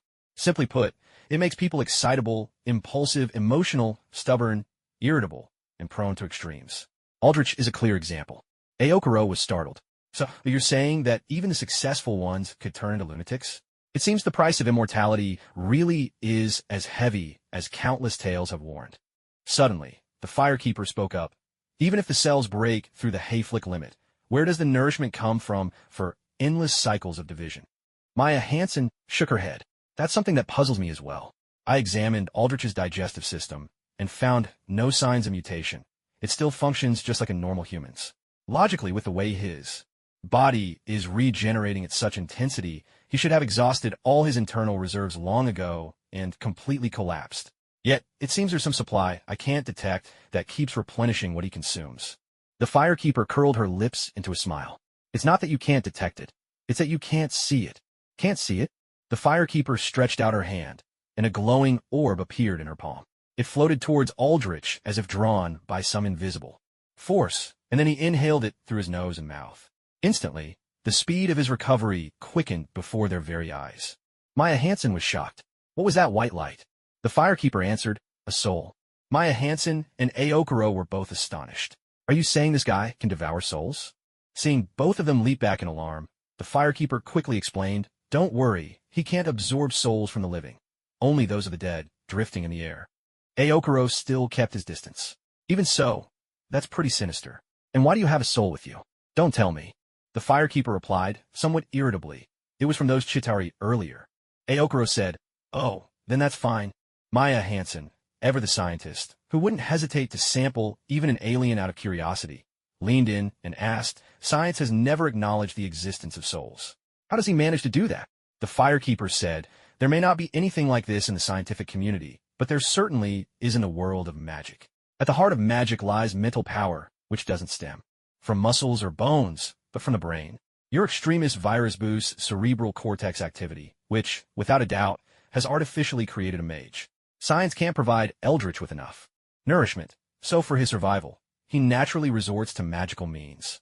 But excessive consumption of souls is harmful. In magical terms, it means souls conflict and clash with one another, which is why Eldritch has developed symptoms like paranoia and irritability.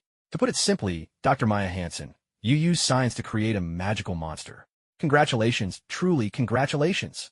Congratulations, my foot. Maya Hansen's face twisted in dismay. So, does that mean the path I've taken is wrong? If you can't solve the problem that your test subjects must devour souls to survive, then this road ends here, the firekeeper replied, glancing over at President O'Black. I suppose, Mr. President, you haven't considered imposing a food tax on souls? O'Black nodded repeatedly. Maya Hansen let out a sigh. All right, I understand. I won't cross the line. The firekeeper encouraged her. Don't lose heart. The miracles of light therapy you've seen so far are just the simplest ones.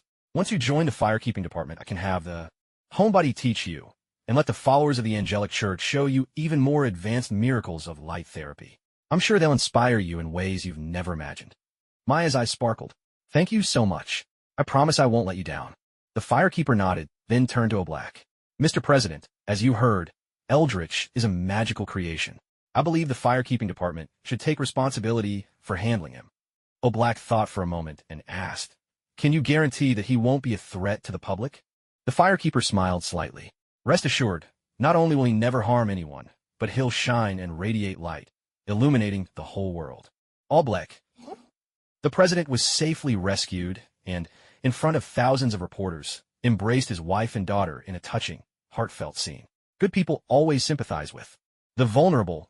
O'Black turned misfortune into fortune, defeated the Republican candidate Romney, and successfully secured another term as President of the United States. Maya Hansen joined the firekeeping department, mainly providing technological support, much to Tony's chagrin. Isn't it enough that the department already has a brilliant scientist like me? Why bring her in, too? The firekeeper countered, you handle mechanical physics, she handles biological genetics. Two separate streams that don't interfere with each other. But she and I, Tony took a deep breath. You have no idea what kind of mess Pepper is making at home. Sometimes I wonder if you're doing this just to watch me squirm. The firekeeper chuckled. Why bother wondering? Be confident, drop the doubt. Tony. As Tony stepped out the door, he ran into Rosalia. He lowered his voice and said, your sister's in a foul mood and ready to snap at anyone who crosses her path. You'd better watch out. Rosalia and her homebody priestesses often asked Tony for help building computers, so they were on familiar terms. Jokes like this were all in good fun. Rosalia smiled as acknowledgement, then pushed open the door to the firekeeper's office. I've been waiting for you, the firekeeper said, opening a portal and pulling Rosalia through. On the other side was a massive, circular tree stump, littered with spears and swords of all sizes. In the center, a small campfire flickered gently, the first flame itself. The soul of Cinder had already been reborn, now stronger than when the first flame was waning. It glared at the Firekeeper and Rosalia with a predatory intensity, as if daring them to so much as look its way. Neither the Firekeeper nor Rosalia paid the soul of Cinder any attention. Instead, they hurried to the very edge of the first flame. The Firekeeper nodded, opened another portal, and from it dragged out Seven, tightly bound from head to foot. Seven took one look at his surroundings and immediately panicked. This was nothing like Earth. He was sure of it. In his desperation, flames burst from his body as he tried to break free, but the Firekeeper waved off his efforts. With a few swift strokes of her moonlight greatsword, she severed his limbs, leaving him helpless as a stick of a man. Rosalia, meanwhile, set up a stone platform. The Firekeeper laid Seven upon it and glanced at Rosalia. They exchanged a grave nod, then both reached into their skirts and produced an assortment of bottles and jars, launching into their work on Seven. Rosalia said, "Inject it through the incision. That way the flavor soaks in better and absorbs more thoroughly." The Firekeeper replied, I know. You just keep an eye on the flame. Start it low, don't rush it. I know what I'm doing. Just hurry up with the soul infusion. Can't you see he's almost charred? All right, I'm on it. I told you your flame's too high. Oh, please, this is clearly your mistake. And after all those practice runs, too. Yeah, I'm just nervous, that's all. That's enough. Add a bit more soul. I'm about to turn up the heat. You got it. The Firekeeper increased the flow of souls, while Rosalia fed more everlasting flame into the process. Seven's face twisted in agony, his eyes bulging.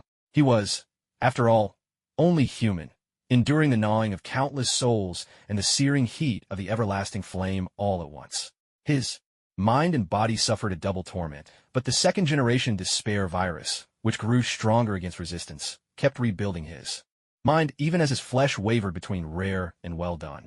The entire first flame was soon filled with the tantalizing aroma of roasting meat. At last, Seven's body began to break down before his mind did, dazzling spots of light bursting from his skin. The Firekeeper jumped back in alarm and exclaimed, "He's about to explode." She looked up and saw that Rosalia, at some point, had already darted 20 meters away. Crouching on the ground with her head in her hands, Rosalia shouted, "Hurry up! Throw it! Just throw him already! Damn it! Why don't you do it yourself?" Seeing that Seven was glowing brighter and brighter, the Firekeeper's face turned pale. She couldn't spare a moment to complain, and instead grabbed Seven, sprinting toward the first flame as if running the 100-meter dash. The soul of Cinder immediately sprang up as if injected with adrenaline, raising his greatsword of fire, ready to unleash his signature five-fold strike. But then, just as he was about to act, the Firekeeper spun around and dashed back even faster, huddling in the corner with Rosalia, both of them crouched and bracing themselves. What's going on here? With his limited intellect, the soul of Cinder couldn't make sense of what had just happened. He looked down and saw the still glowing Seven at his feet. So, there's a survivor after all. Without another word, the soul of Cinder plunged his greatsword of fire downward. There was a thunderous boom, and a small mushroom cloud billowed up inside the kiln of the first flame. The soul of Cinder grumbled. Passing the flame shouldn't end in an explosion. There's still time. Let's make another one. Feeling a bit dazed, the soul of Cinder wandered back to sit before the first flame.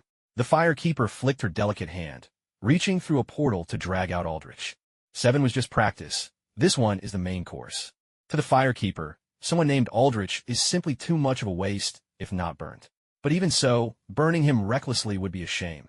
After all, even the ancestors thousands of years ago knew to till the fields with care. With fuel this precious, tossing it into the first flame haphazardly would be a terrible loss. The Firekeeper was determined to put Aldrich through some refinement. Put simply, the Firekeeper wanted to artificially create a Lord of Cinder, or more precisely, make a log that possesses the power of a Lord of Cinder. The burning mechanism of the first flame is simple. First, you need a soul powerful enough. Second, you need a vessel capable of burning. You can't just throw a soul into the fire. There must be a physical body to serve as a bridge between the flame and the soul, allowing true fuel for the first flame. This process is called linking the fire. It has nothing to do with the origin or nature of the soul, nor with the moral character of the one linking the fire. Any being with a soul can be burned. The undead are products of the Dark Soul's eruption, and the Dark Soul has the property of devouring, able to absorb souls. That makes the undead the perfect candidates for linking the fire. When they burn, they not only consume their own souls, but can also burn the souls they've harvested, persuading even the most unwilling to join in, arguably the best lobbyists in the world of souls. But why go to all this trouble? Because of the soul of Cinder. The soul of Cinder was meant to protect the first flame, but in reality, It's a genuine obstacle to relinging the fire. Defeating the soul of Cinder is no easy feat. If the fire linker is strong enough, they can overcome the soul of Cinder and succeed, but if they're not, and are killed in return, a tremendous amount of precious souls are wasted. In this situation, whether it was Drangliak in the past or Lothric in the present, both had to send troops to assist the weaker lords of Cinder in linking the fire. Take Ludleth, for example. Couldn't even defeat the Firekeeper, so sending him to face the soul of Cinder alone would be nothing short of a death sentence. The only option was to join forces for a righteous assault. At that time, Lothric dispatched a great number of soldiers to defeat the soul of Cinder, allowing Ludleth to link the fire. As one of the lords of the dwarves, Ludleth possessed the dark soul within him, enabling him to endlessly absorb souls and be used repeatedly. Once his soul reserves ran low, Lothric would reclaim him and fashion him into a backup Lord of Cinder. Undoubtedly, such a process would cost many lives. To avoid these losses, the powerful chosen undead naturally became the hope of all. These chosen ones preferred to persuade formidable beings to join their cause, rather than slaying weak hollows atop the high walls time and again. But the arrival of Aldrich disrupted this vicious cycle. Not Aldrich of advanced technology, but Aldrich of the Cathedral of the Deep. For reasons unknown, this saintly figure fell from grace and developed a taste for human flesh. Yet the power of the deep allowed him to accumulate souls and grow ever stronger. Old King Osiros understood well that the truly powerful were few, and that the future of the First Flame would inevitably rest upon the shoulders of countless weaklings.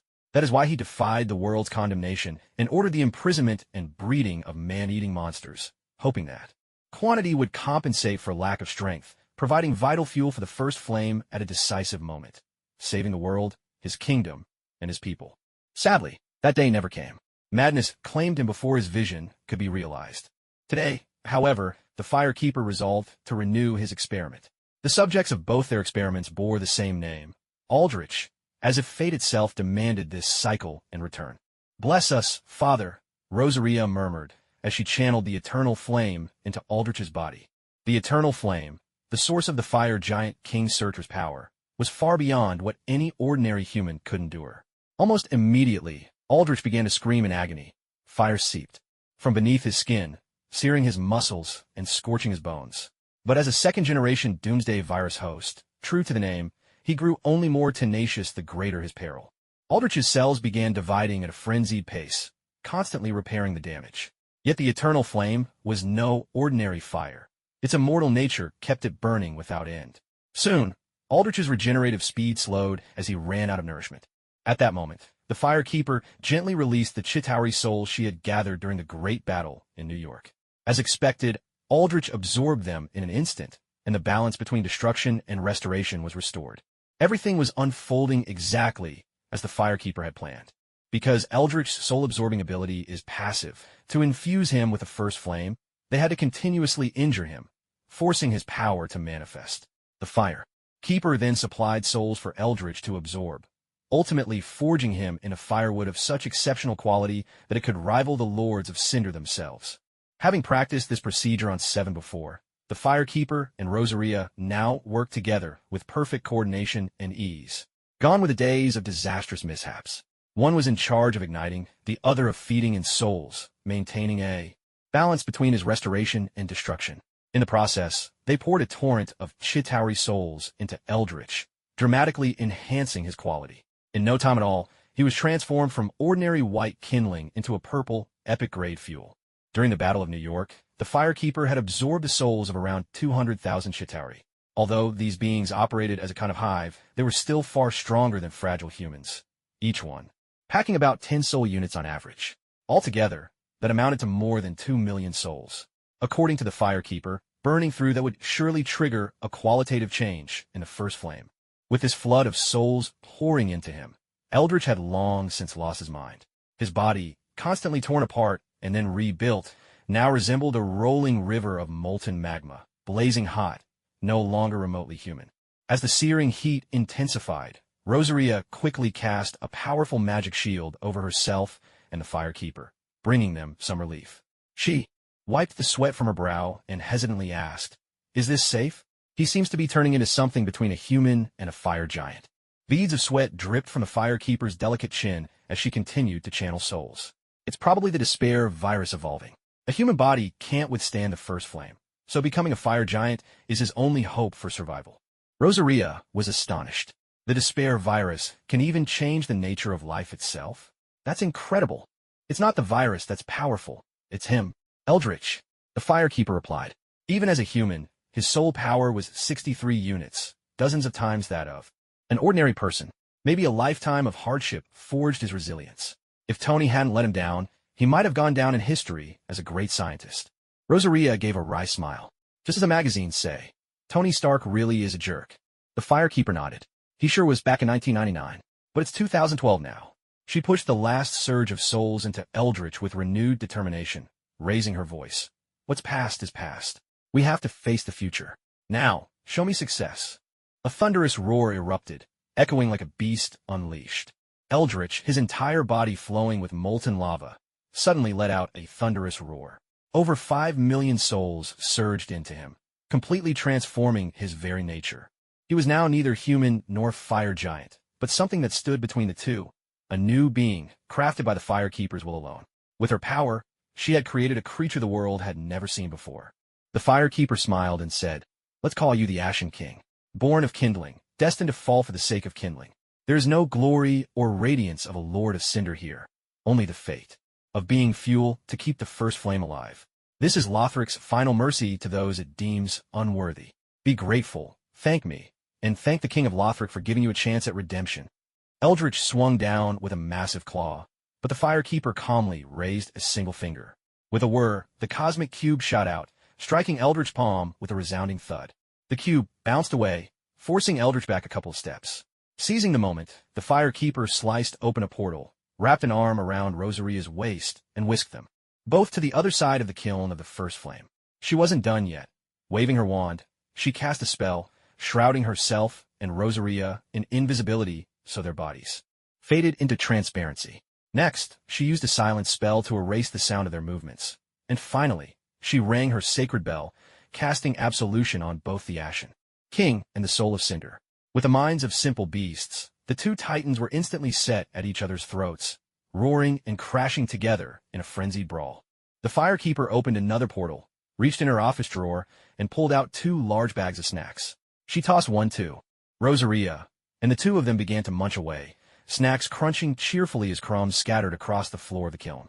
"Now we just have to sit back and watch the tigers fight," the firekeeper said, cheeks puffed with food. Miracle.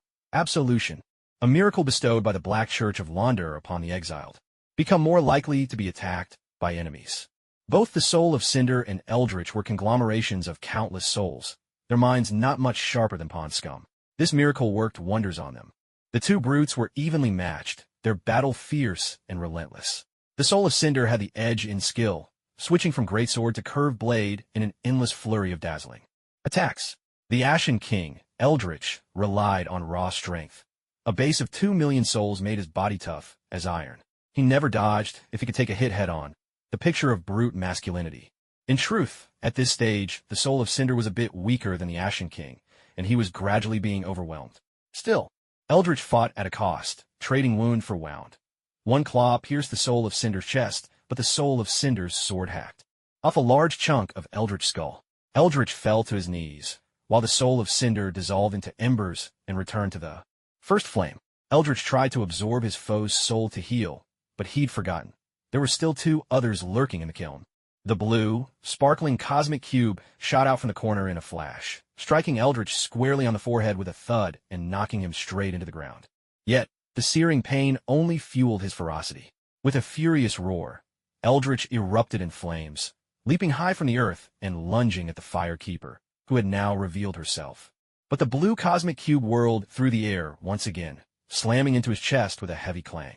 Eldritch coughed up a burst of fire, and before he could hit the ground, the cube returned for another strike. This time, the firekeeper showed no mercy. Her open palm clenched tight, and the cube spun relentlessly around Eldritch, unleashing a rapid-fire barrage of 108 blows.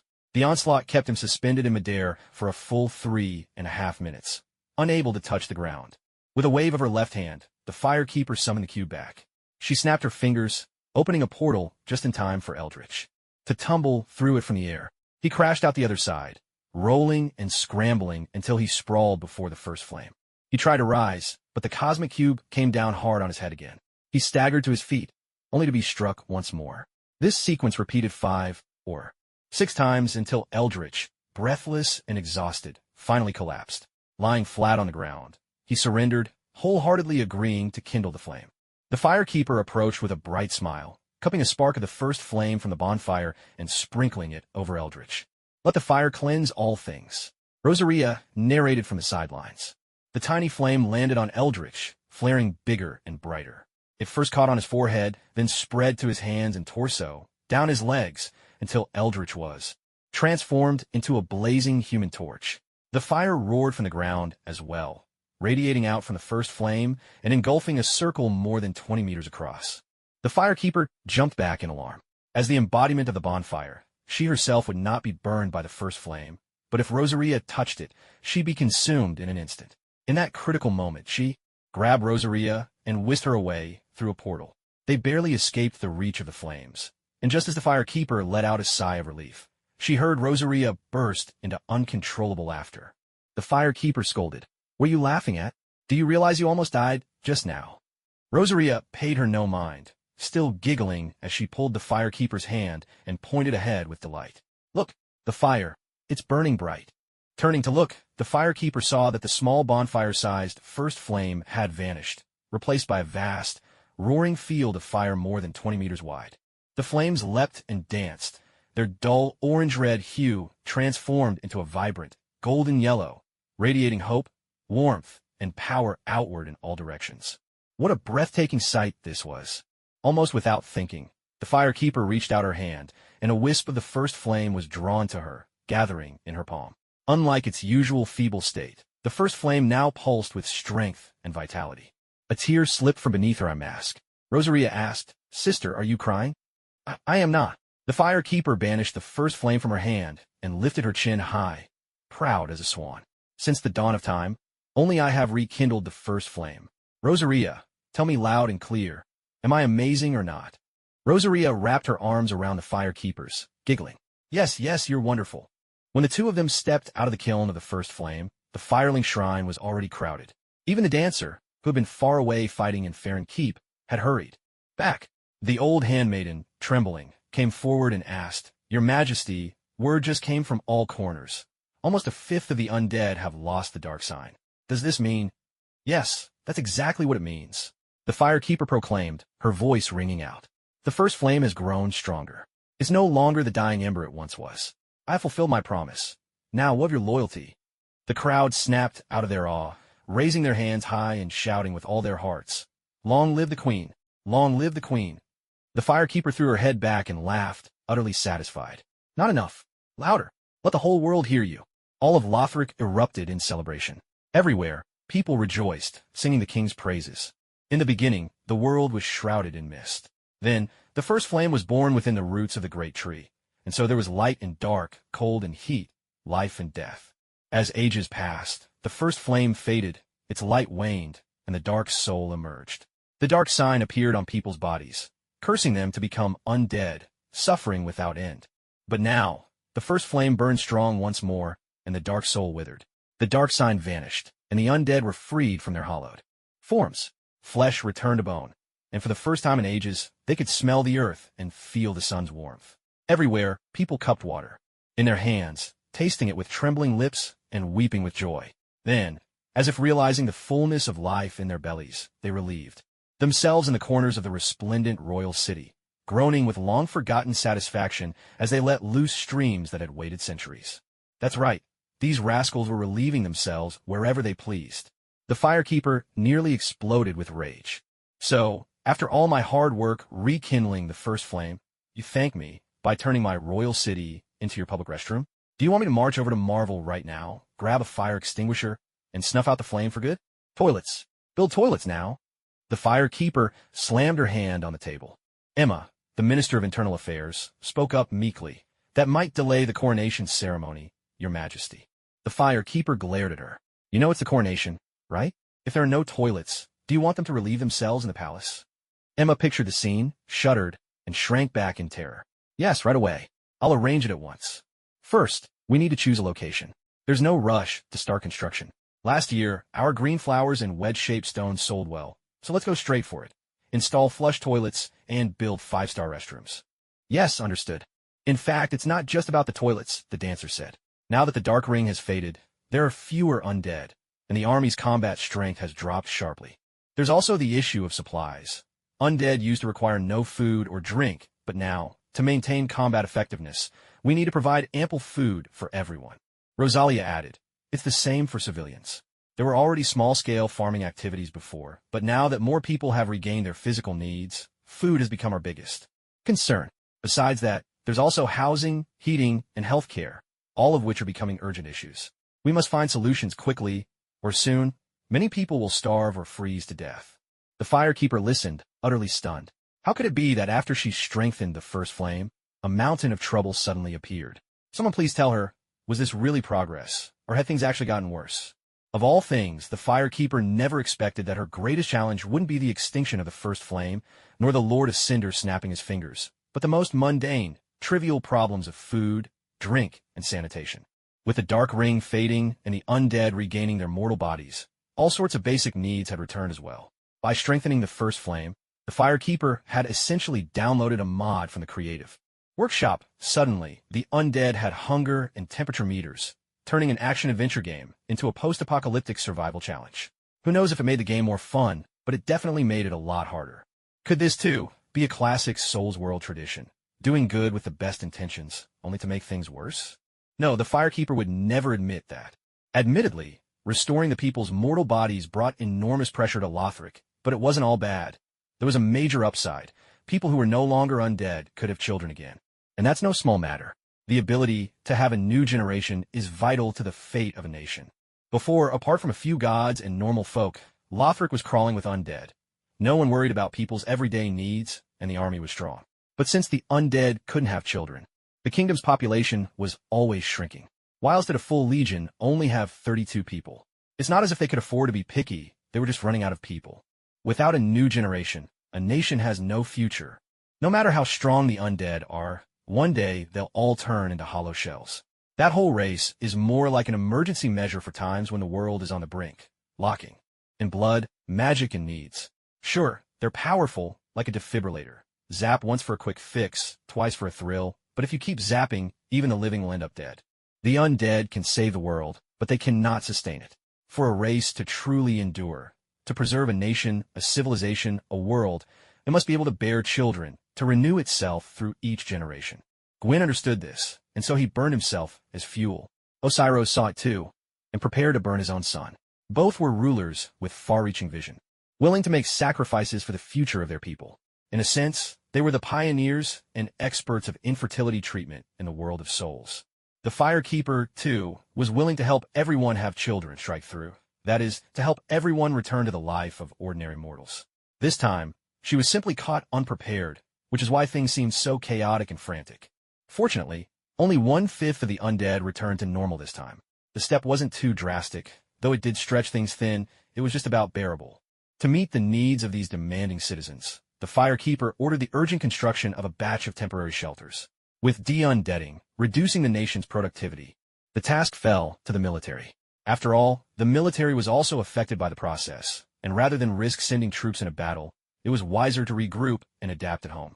The firekeeper had once been a devoted player of simulation management games, Caesar, Pharaoh, even Rise of the Dragon. She was a master who could host games on forums.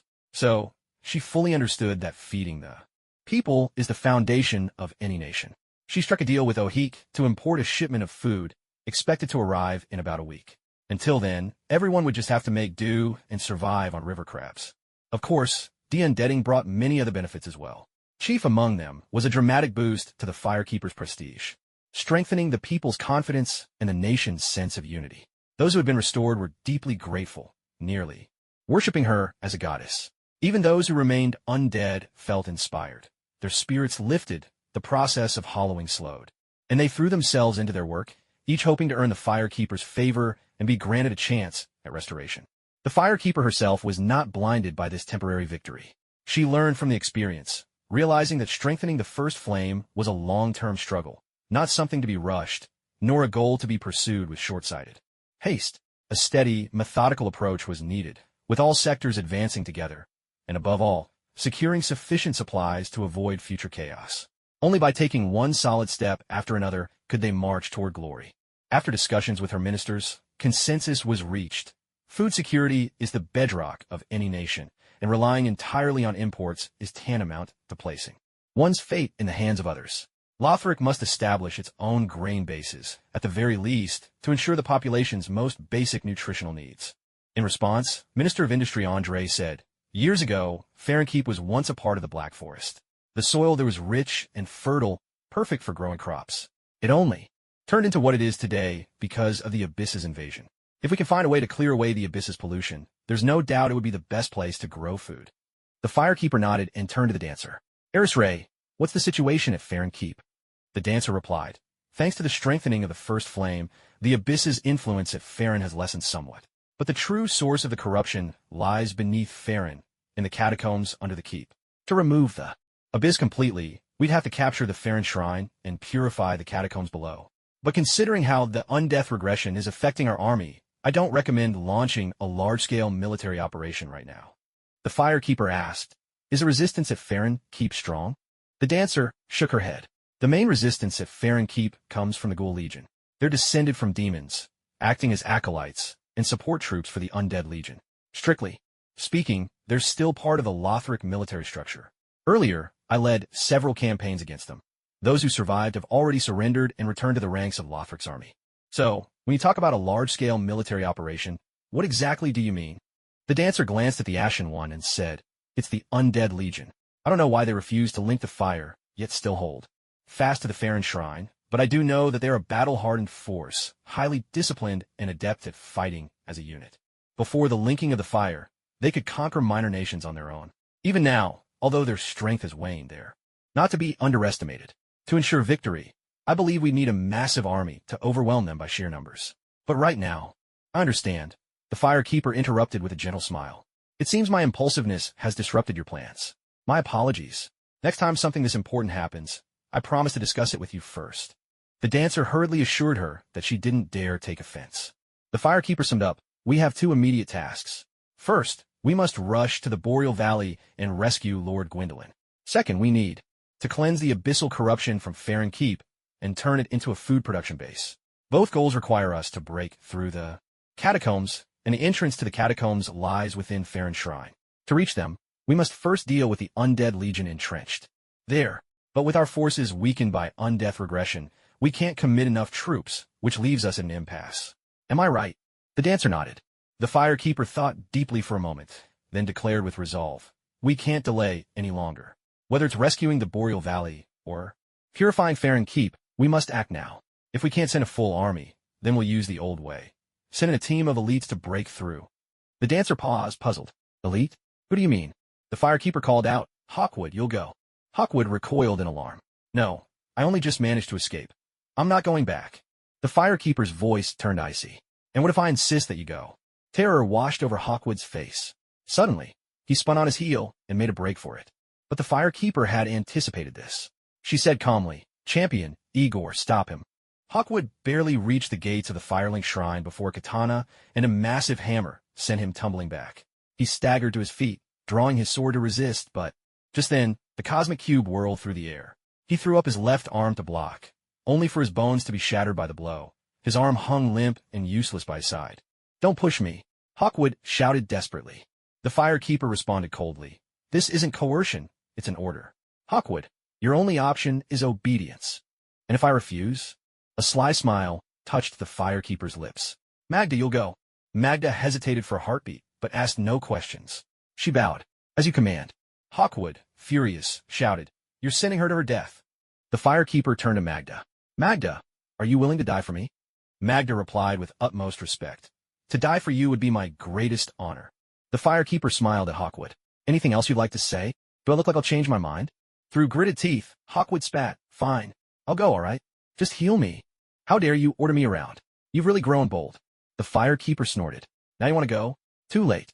Magda set out at once. "Attack the Farron Cathedral." Yes, Magda knew she was walking to her death, but without a trace of hesitation, she hefted the massive black sword and strode out. Hawkwood stared in shock. then erupted in frantic screams. Damn it. Heal me, I'll go. I swear I will. The firekeeper was unmoved. Sorry, that chance is past. Hear my command. No one is to heal Hawkwood. Driven by rage, Hawkwood gritted his teeth and, dragging his broken arm, chased after her. The firekeeper watched Hawkwood's retreating figure and smiled. Only by losing an arm can one truly grasp the essence of street dance. Hawkwood soar. Farron Keep, once the military heart of Lothric. Ever since the undead legion of Farron linked the fire, decline set in. The entire region became tainted by the abyss, wiping out countless species.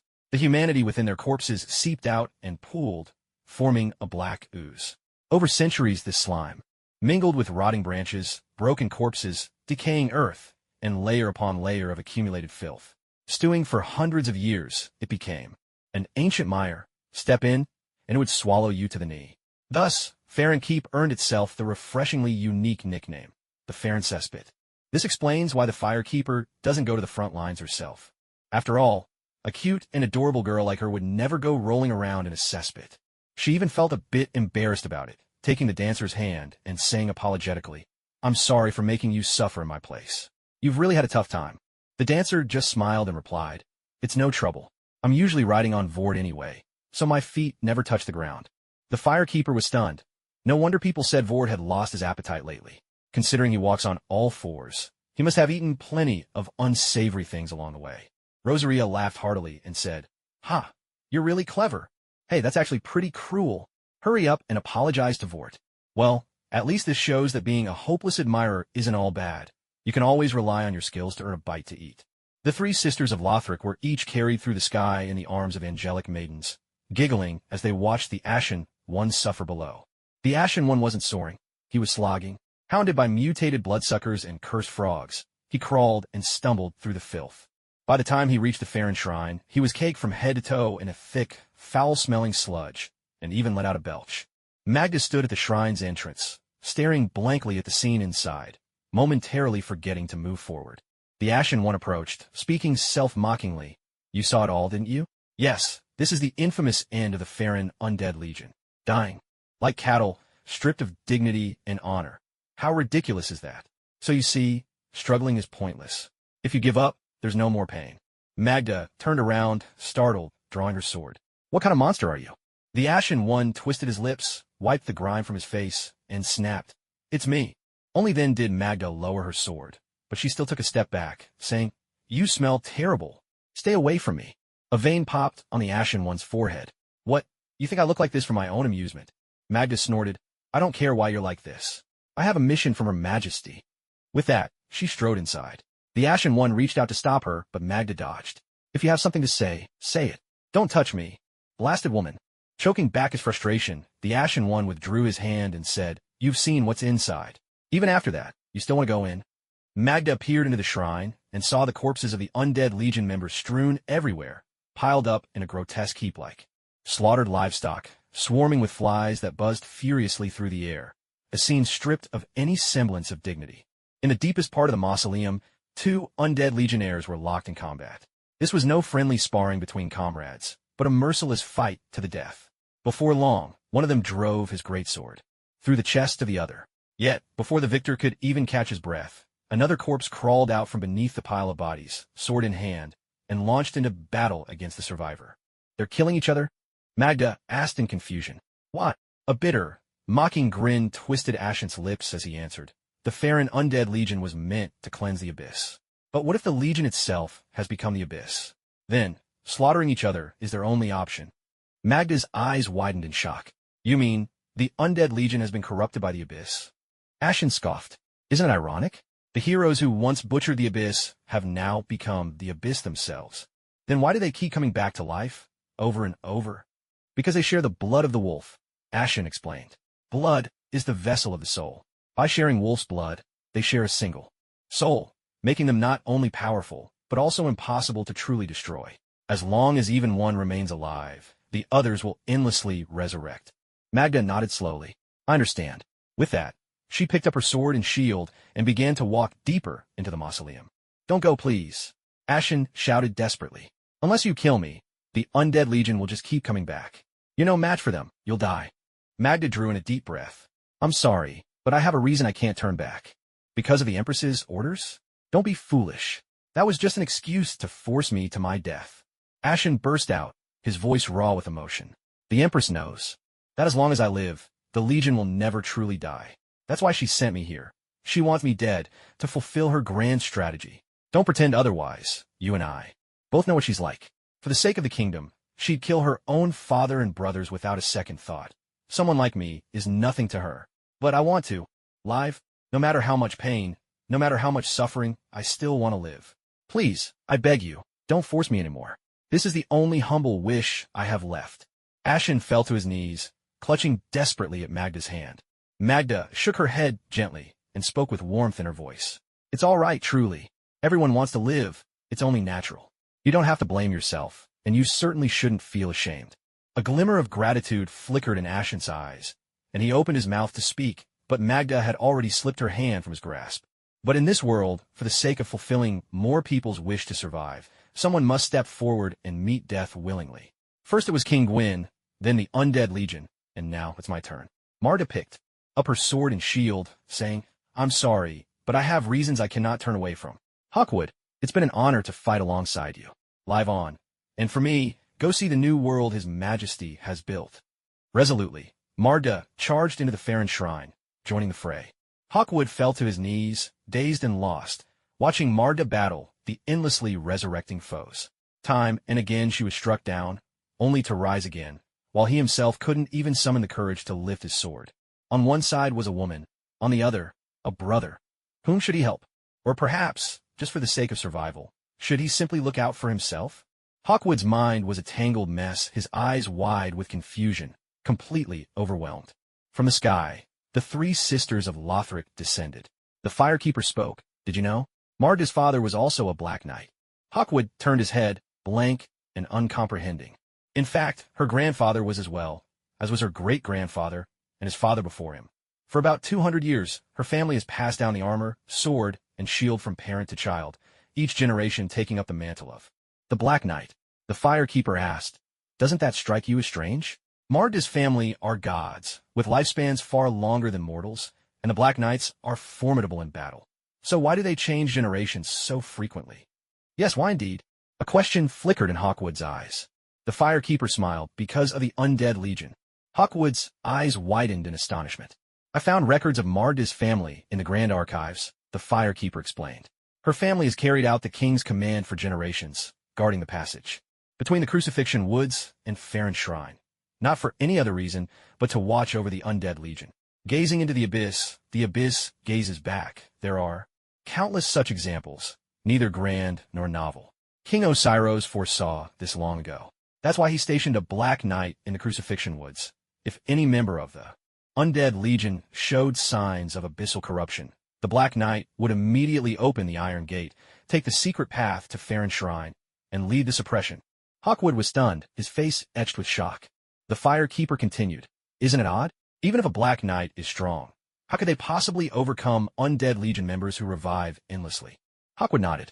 Because the Black Knight's purpose isn't to win, but to buy time. Their task is to weaken the corrupted Legion members as much as possible, sapping their strength so that the Farron Phantoms can perform their ritual, draw out the corrupted wolf's blood, and finally destroy them. Hawkwood's lips trembled as he asked, What do you mean by as much as possible? To give their lives? The Black Knights will fight the infected until their last breath. The Firekeeper curled her lips, her words slipping out.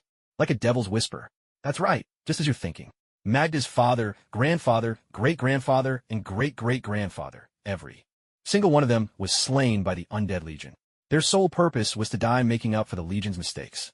Now it's Magda's turn. And ever since the Undead Legion rekindled the flame, the Farron Spectres have disbanded. This time, there's no one left to help her. Despair filled Ashengai's eyes as he pleaded, Your Majesty, please command Magda to return. The entire Legion is consumed by the abyss. Her fight has lost all meaning. The Firekeeper's voice was cold and merciless.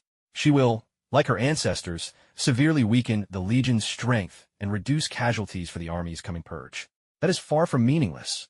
Ashengai sprang to his feet, furious, and roared. So you're just going to watch her march to her death? She was among your earliest followers. Do you think I want this? The Firekeeper shouted back, her voice trembling with a mix of anger and pain. But this is the optimal solution. No, there's a better way. Ashen Guy hesitated for a moment, then drew the massive Farron greatsword from his back. For the sake of a woman, he was ready to betray his brothers. The Undead Legion's swordsmanship was fluid and elusive, full of leaps and spinning strikes. Their attacks surged forward like an unending river, impossible to stem.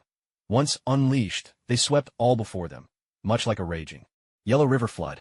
In plain terms, the more you dodged, the wilder they became. Many an unlucky Ashen one had been sent rolling across the ground, only to meet a grim end beneath this deadly dance, much to the crowd's satisfaction. But Magda was no Ashen one. She was a Black Knight, the illustrious Black Lord of Cinders. Dodge. Not in her vocabulary. The family motto was just one word: fight. An Undead Legionnaire vaulted high, spinning as he brought his sword down in a vicious arc. Magda neither flinched nor dodged. She relied entirely on her inner strength, as if she didn't even see the attack. She swung her massive black greatsword in response. Sparks flew as the Farron greatsword scraped across her Black Knight armor, but Magda's blade met its mark with a heavy, wet thud, cleaving the Legionnaire clean in two, armor, flesh, and all. That's what happens when you try to show off without heavy armor, she thought. Now look at you, down for good. But the spirit of street dance is all about never giving up. Wherever we fall, that's where we get back up. No concrete. We'll lay our own. Wherever there's smoke, you'll find us dancing. More and more Legionnaires revived, launching themselves at Magda. The Black Knight's armor was heavy, strong, but not agile, and soon, her weakness became apparent. Everyone knew the Black Knights were a force bred to hunt demons, with gear and training tailored for fighting lumbering giants. The Undead Legion, however, was swift and nimble. Against them, Magda was like the U.S. women's volleyball team suddenly facing off against the Chinese team.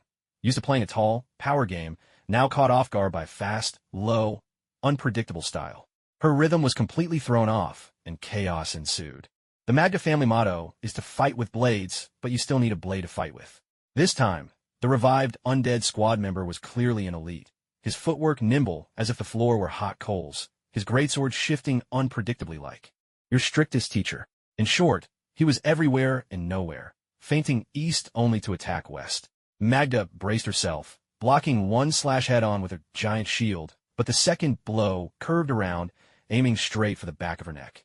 Magda hurriedly raised her sword to parry, but she was a split second too late. The Pharaon greatsword skimmed dangerously close to her shield's edge, sending a shower of sparks flying. Magda watched in horror as the blade's tip drew ever closer to her throat. Just as she thought, this is the end for me, the sword suddenly came to a halt, because the attacker was already dead.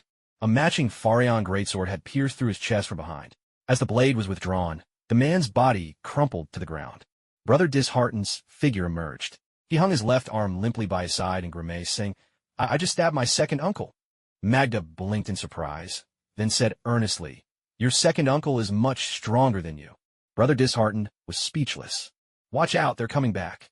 Before Brother Disheartened could process what she'd said, two more undead squad members revived at once.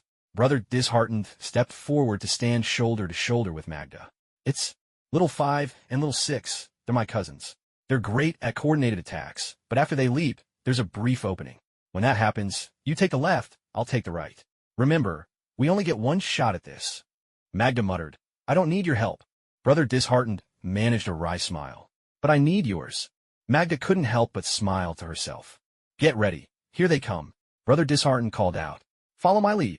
Little 5 and Little 6 lunged forward, their blades scraping the ground, throwing up sparks and clouds of dust. Dodge left. Brother Disheartened and Magda leaped to the left in unison, narrowly avoiding the sweeping blades.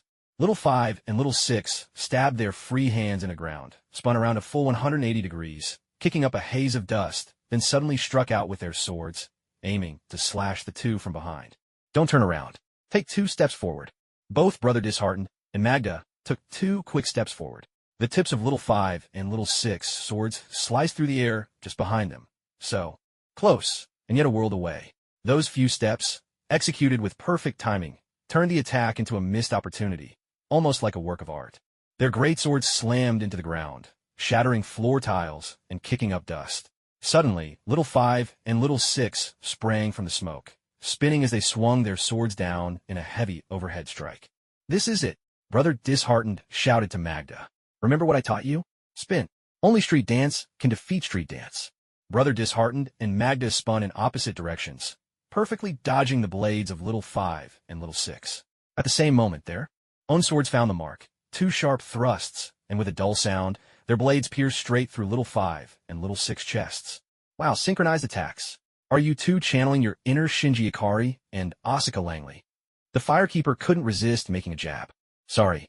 With a deft flick of his wrist, crestfallen guy sliced number 5 clean in 2, lamenting, I'm afraid we won't be able to go fishing together anymore. Magda, with a mighty swing, slammed number 6 flat onto the ground. Trying to console him, she said, Don't be upset. I'm sure they'll understand. Number 5 and number 6, aren't we charming? Their sorrow lasted no more than a heartbeat before even more members of the Undead Legion rose to their feet. Crestfallen Guy and Magda exchanged a glance, a silent, understanding passing between them. They launched into a pas de deux to counter the mass choreography before them. The dancer, herself a master of the art, suddenly spoke up. Though the Undead Legion has the numbers, Hawkwood and Magda are far more in sync.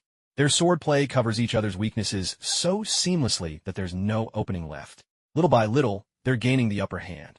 Simply put, in group dances, it's not about the size of the troupe. It's about how well they work together. No matter how many dancers you have in a square dance, they can't compare to the chemistry of a perfectly matched ballroom pair. It's not a matter of skill, but a matter of artistry. Just as the spectacle of a square dance can be awe-inspiring, the Undead Legion's greatest strength lies in coordinated group tactics. Their teamwork is polished, yes, but lacks that effortless flow, like 2 bolts grinding together. The threads fit, but the bond is never truly secure. Sparks fly with brute force, but there's more rigidity than true harmony. Crestfallen Guy and Magda are another story altogether.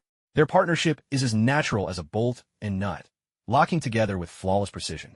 With each clash, they draw closer, until they become inseparable, a rough street dance transformed into a dazzling ballroom waltz, like a Digimon evolving from scrappy yellow rodent into a mighty, righteous angel. The battle dance in the arena had reached its fever pitch. The veteran Undead Legion spun, leapt, and kicked up dust, the very essence of street dance coming alive in their movements. But the newcomer duo, Crestfallen Guy and Magda, were a study in contrast. They were understated, calm, and seemed to meet every chaos with unshakable steadiness. The twin greatswords, Farron's and the Black Knights, flashed in tandem. It was less a slaughter and more a mutual act of protection. For the first time, Magda the Black Knight found herself on the defensive, while Crestfallen Guy, casting off his usual air of despair, took up the mantle of attack. The firekeeper sighed. To be able to change for each other, that must be what love is. Magda parried a massive sword, and Crestfallen Guy seized the opening to drive his blade through the enemy's chest. This is my 4th uncle, Crestfallen Guy introduced. Magda blushed and nodded shyly. Hello, 4th uncle. Crestfallen Guy skewered another foe. This is my 5th brother. Hello to you too, 5th brother. And so it went. 3rd uncle, 6th uncle, 7th aunt's husband, 19th uncle. Crestfallen Guy introduced each one in turn and dispatched them all, one after another. Magda shyly offered her greetings as well. The 3 Lothric sisters exchanged confused glances. What are you two doing? Meeting the parents, or something? If so, this must be the most brutal introduction to the family in history. Here's my girlfriend. Any objections? No. Doesn't matter. You'll all be dead in a moment anyway. Hawkwood, your whole family really is the embodiment of loyalty and sacrifice. While the firekeeper was still sighing, Ashen One and Magda finally cleared the battlefield of enemies. They waited for a long time, yet no one else rose. Breathless, Magda asked, Is it over? Suddenly, the blood on the ground began to float, drawn by some unseen force. It gathered around a man's body, igniting the long sword clutched in his hand, even in death. No, Ashen One replied with a wry smile. The real battle is only just beginning. Blood is the vessel of the soul. As the blood coalesces, so too does the soul. The shared wolf's blood reunites, calling the mightiest of the Undead Legion back to life. The sword blazed. The man stood. This was no ordinary legionnaire, but one who had survived the first flame's fire, a true Lord of Cinder, in every sense. Captain, Ashen One hesitated, then added, or perhaps, Father. Magda was taken aback, uncertain whether she should address him as uncle. The captain raised his long sword, placing his left hand on his right shoulder. A gesture, the Legion salute. In life and in death, they remain the Legion. No matter the time, the ritual must never be forgotten. Ashen One mirrored the gesture. The captain swept his great sword in a wide arc, unleashing a torrent of flame. Since both were warriors, there was no need for further words. Let their swords do the talking. He unleashed the wolf's swordsmanship, now fused with the unique flames of a Lord of Cinder. The captain lunged forward, his greatsword striking down with brutal force. Ashen One hurriedly raised his own sword to parry, but with a sharp crack, the Farron greatsword was cleaved in two. The blazing sword struck Ashen One and sent him flying. Hawkwood! Magda cried out in alarm, rushing to help. She swung the Black Knight great axe with all her might, but it crashed down with a thunderous blow onto empty ground. Shocked, Magda frantically searched for her foe, when suddenly she felt a wave of searing heat above her. She looked up to see the captain already leaping overhead, spinning as he brought his sword down in a vicious arc. In the nick of time, Magda raised her sword to block, but the flaming blade sliced through her weapon as if it were butter, not only splitting the great axe in a single blow, but also shearing away half her Black Knight helmet. Had she not turned her head at the last moment, she would have been decapitated then and there. Her fiery red hair tumbled loose, blood streaming down her forehead. Gritting her teeth, Magda lashed out with her shield, but the captain dodged with a low, sweeping spin, effortlessly slipping past her guard. With a swift slash, he scored a line across Magda's legs, sending her crashing helplessly to the ground. Magda tried to struggle to her feet, but the captain stomped down hard on her back from behind, pinning her to the ground so she couldn't move. In an instant, he had defeated both an undead legionnaire and a Black Knight. This was the power of a Lord of Cinder. The captain grabbed Magda by the hair and spoke in a hoarse, rasping voice. I remember that red hair. Your father killed mine. Now, it's my turn to take revenge. The burning greatsword pressed against Magda's back. With the slightest force, it could easily pierce through flesh. But just then, a small stone struck the captain's head, making him pause. The captain turned. At some point, crestfallen brother had managed to stand up again. Clutching the wound on his chest, he coughed up blood as he spoke with the cockiest tone he could muster, despite his weakness. Get your filthy hands off my woman, you old bastard. At the doorway, the three Lothric sisters let out shrill screams, not missing a chance to make a scene. The captain released Magda and said, You should have died just now. Yeah, your blade is as sharp as ever. Crestfallen brother patted the dust from his clothes, sending up a cloud of white ash. Through the haze, he shouted, But you misjudged the distance. I've rolled through every cesspit in Farron, covered head to toe in nature's own armor. You think you can cough? Take me down, cough, cough. I'm the man blessed, cough by the entire cough. Farron keep. Nature's armor? That's just another way to say he's covered in filth. Blessed by the whole Farron keep? Why not say the forests of Lord Darren themselves are calling his name? The captain raised his sword. Hawkwood, you escaped. Why come back now? Because I have a reason I can't ignore. For that woman? No. Crestfallen brother took a deep breath. To put an end to all of this. The captain shook his head. Every sword trick you know I taught you. You can't defeat me. Still, I want to try. With one arm crippled, what can you possibly do? I can still fight. Foolishness. Crestfallen brother grinned. You always said, foolishness is the privilege of the young. And stubbornness, the captain replied, is the right of the old. The two locked eyes. The father moved first. His flaming long sword swept through the air in a blazing arc, slashing mercilessly toward his son's throat. With a sharp clang, Crestfallen brother seized his chance and flicked the attack aside with a dagger, leaving the captain wide open. The captain's eyes widened in surprise. What is this? A parrying dagger. Item, parrying dagger. A short, curved sword with an oversized guard. A dagger crafted specifically for parrying. Crestfallen brother thrust forward with the dagger. Forgotten already? The undead legion's weapons aren't just greatswords. Suddenly, the captain regained his composure. With a swift motion, his left hand shot forward, revealing another parrying dagger of his own. You think I can't see through your little schemes? Son, you're still far too naive. The captain's dagger struck true, piercing Greyheart's chest. But despite the pain, Greyheart managed a strained laugh. Father, you're the naive one. I knew all along that you'd seen through my plan.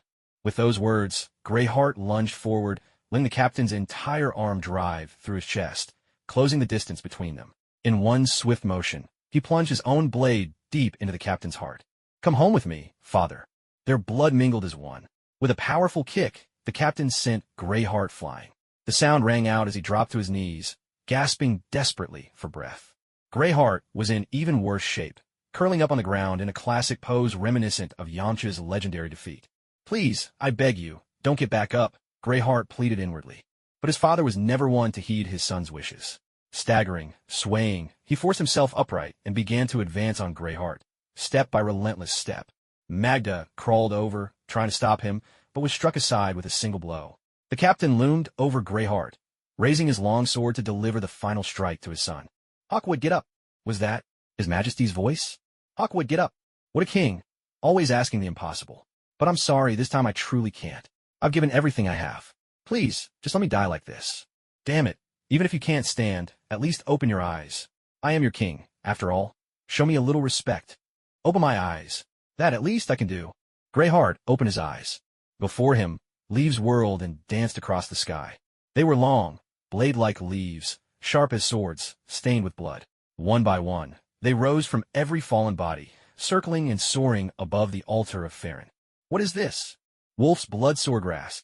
Oath relic, Wolf's blood swordgrass. The proof that the guardians of Farron have fulfilled their duty. Each blade of swordgrass streaked with dried blood. It is said that every undead legionnaire is a single leaf, and when they gather, they can ignite the flames. The Firekeeper spoke. Hawkwood, whether you believe me or not, I never intended to sacrifice you to save the world. Maybe that would have been a good choice, but it's not. One I like. I brought you here because there are souls only you can save. What are you waiting for? Burn. This is my final command as King of Lothric to the Undead Legion. Ah! Greyheart screamed. Strength surged once more into his withered body. Overhead, the wolf's blood swordgrass burst into flames, transforming into a great wolf. Spirit that crashed into the captain, driving him back. Then, before Greyheart, the wolf burned away entirely, leaving behind a massive, ancient greatsword. Weapon, Old Wolf Curved Sword.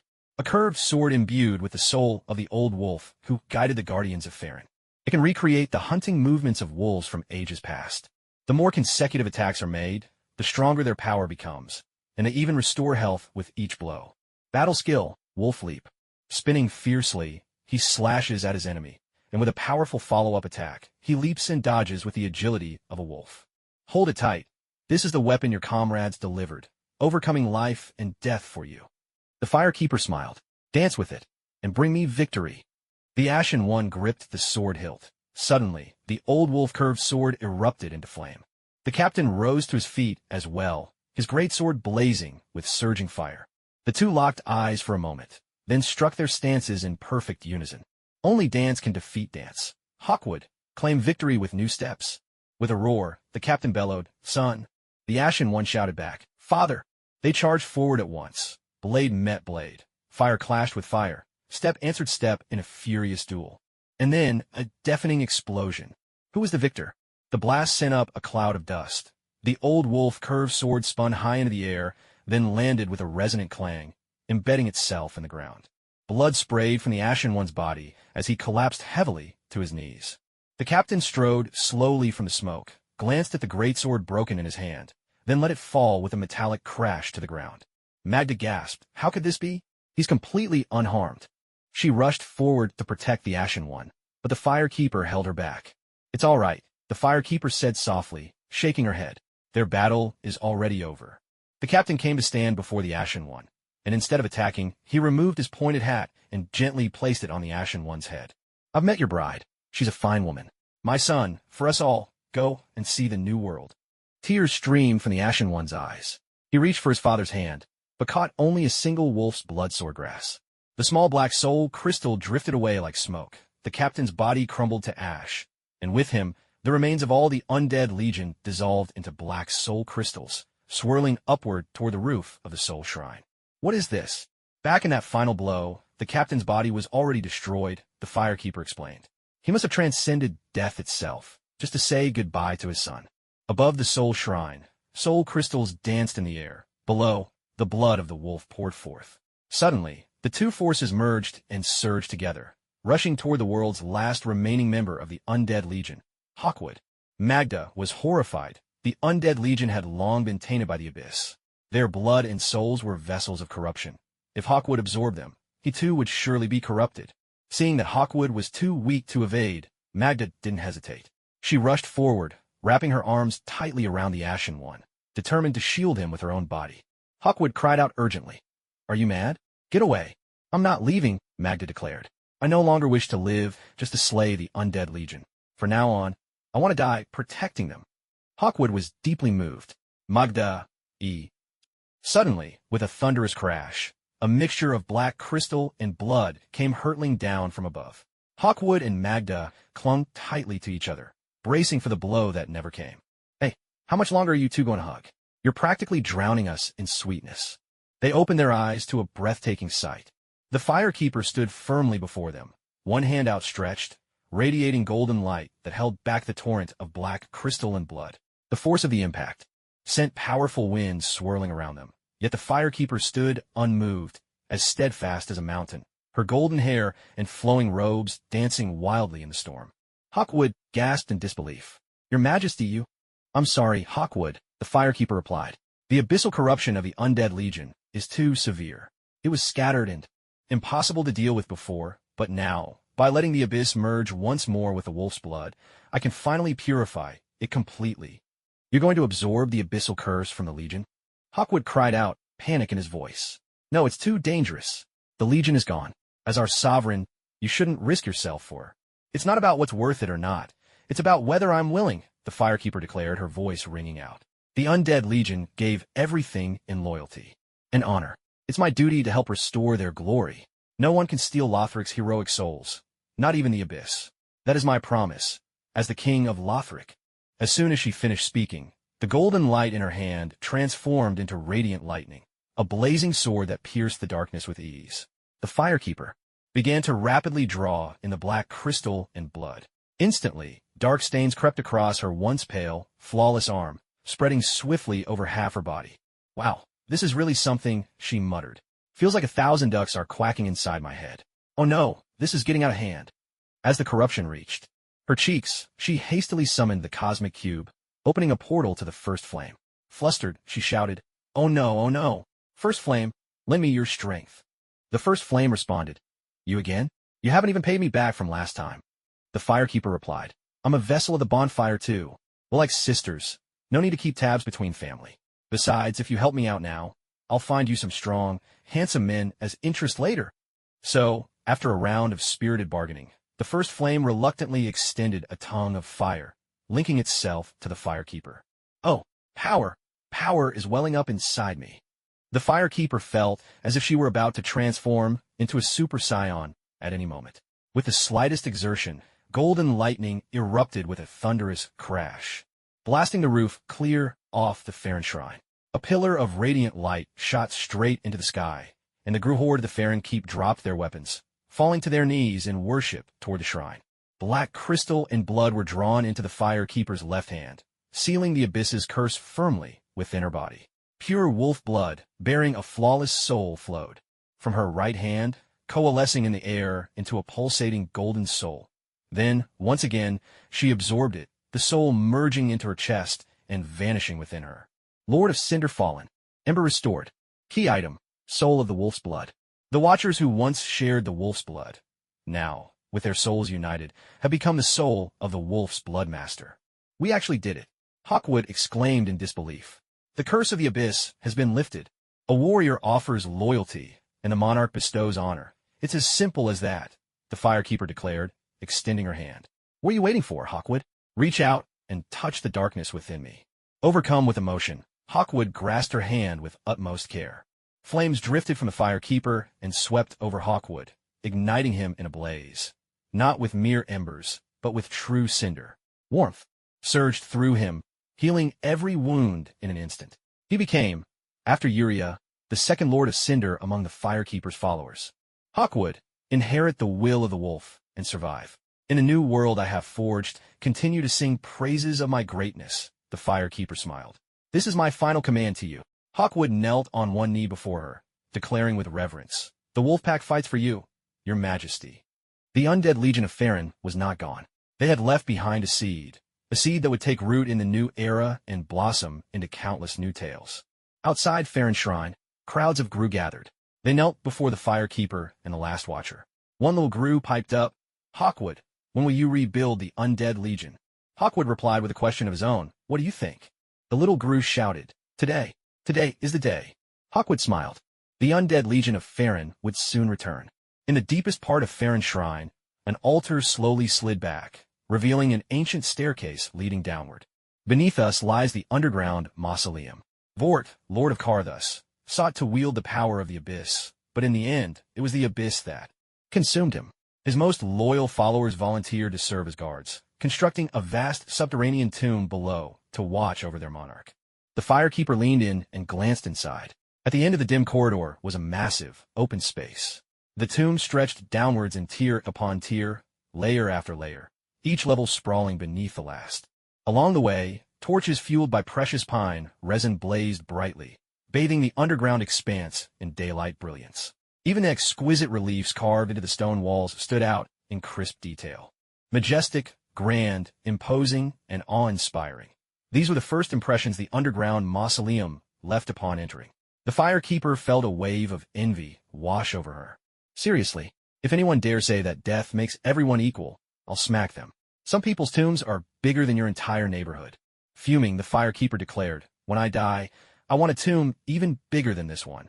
Everyone fell silent, at a loss for words. Is this really something to compete over? The dancer cleared her throat and asked, "Your Majesty, perhaps we should discuss how to approach the underground mausoleum." Only then did the firekeeper remember their purpose. "Right, Hawkwood, your undead legion has dealt with Karthus before. Tell us what you know." After gathering his thoughts, Hawkwood replied, "Karthus was not the first kingdom to seek the power of the abyss, but it was the most formidable. To be honest, the undead legion was a bit outmatched. We could only hold the line at Faron Keep, locked in a stalemate with them. The battle dragged on for so long that even the keep itself began to be tainted by the abyss. When Vort was finally devoured, we hoped to seize the chance to destroy Karthus, but the first flame had faded. We were ordered to rekindle it, and so we fell into slumber until the bell summoned us again. When the Legion awoke, we discovered most of our members had been corrupted by the abyss. To prevent its spread, we sealed the doors of Faron Keep and tried to root out the infection from within. Yet because of the wolf's blood, the abyss still spread among us. I managed to escape, but in the end, everyone else became thralls of the abyss." Magda added, "At that time, I and the other Black Knights were assigned to guard Firelink's shrine, so we didn't notice the Legion's plight right away." The firekeeper nodded. She'd finally pieced together the timeline. In the beginning, the undead Legion and Karthus were locked in a stalemate at Faron Keep. To break the deadlock, Yorm the Conqueror allied with the three Launder sisters and began dabbling in the power of the abyss. But calling on such powers is easier than getting rid of them. The one handling negotiations with Yorm was the youngest of the sisters, Liliane, a beautiful and best-selling author, who wrote the Launder Braille Divine Tome. She was a master of persuasion, dangerously skilled at manipulating hearts and minds. Gradually, she tried to infiltrate Karthus and take control for herself. Forced into a corner, Yorm secretly reached out to Behem, orchestrating an inside job. He had Orbeck assassinate Liliane in a coordinated strike, finally freeing himself from Launder's grip. With that settled, Yorm now stood openly against Lothric's undead legion at Faron, having purged internal and external threats alike. He even wiped out Behem for good measure. Truly, he was a master of both strategy and force, living up to the title of Conqueror. However, a novelist's inner drama always runs deep, and Liliane, an acclaimed author with over 100,000 loyal fans, was no exception. She didn't just plan for victory, she prepared for defeat. Long before her demise, she had set her own pieces in place, leaving Yorm thoroughly ensnared.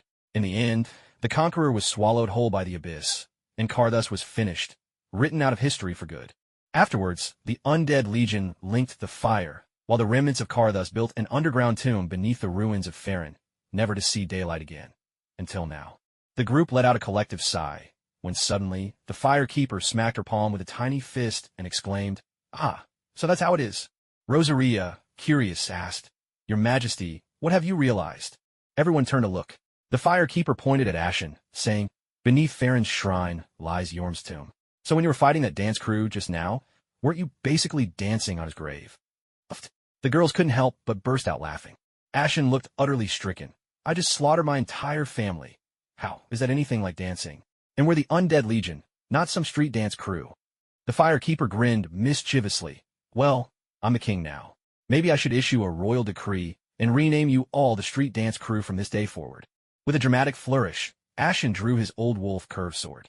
Everyone thought he was about to lash out in shame or fury, but instead, he dropped to his knees.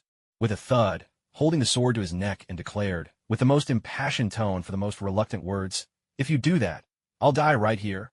Magda covered her face. How'd I ever fall for this guy? Rosaria laughed heartily. "Just accept your fate. Our policy is no returns. Once you're in the street dance crew, you're in for good."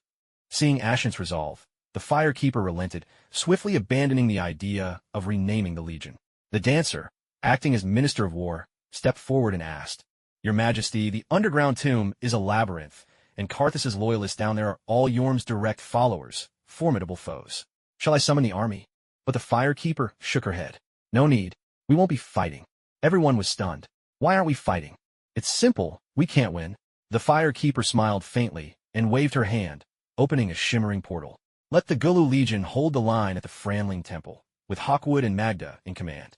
The rest of you, return to the city with me." The group exchanged uneasy glances, but no one dared defy the royal command. All responded in unison, acknowledging her order. In truth, the Firekeeper felt helpless herself. She had tried to overestimate Vorner, only to find she had still underestimated him. Yet, there was a silver lining. After absorbing the Abyss's curse, the Firekeeper gained a deeper understanding of the very nature of the soul world. An ancient proverb once said, "When the first flame was kindled, the world was given light and dark, cold and heat, life and death." This was not merely an explanation of phenomena, but a dissection of essence. Just as the Marvel Universe boasts 6 Infinity Stones, the soul world is governed by 6 forces: the power of light, darkness, cold, heat, life, and death. Gwyn, the Lord of Sunlight, commands lightning and is famed as the Sun King. He wields the power of light.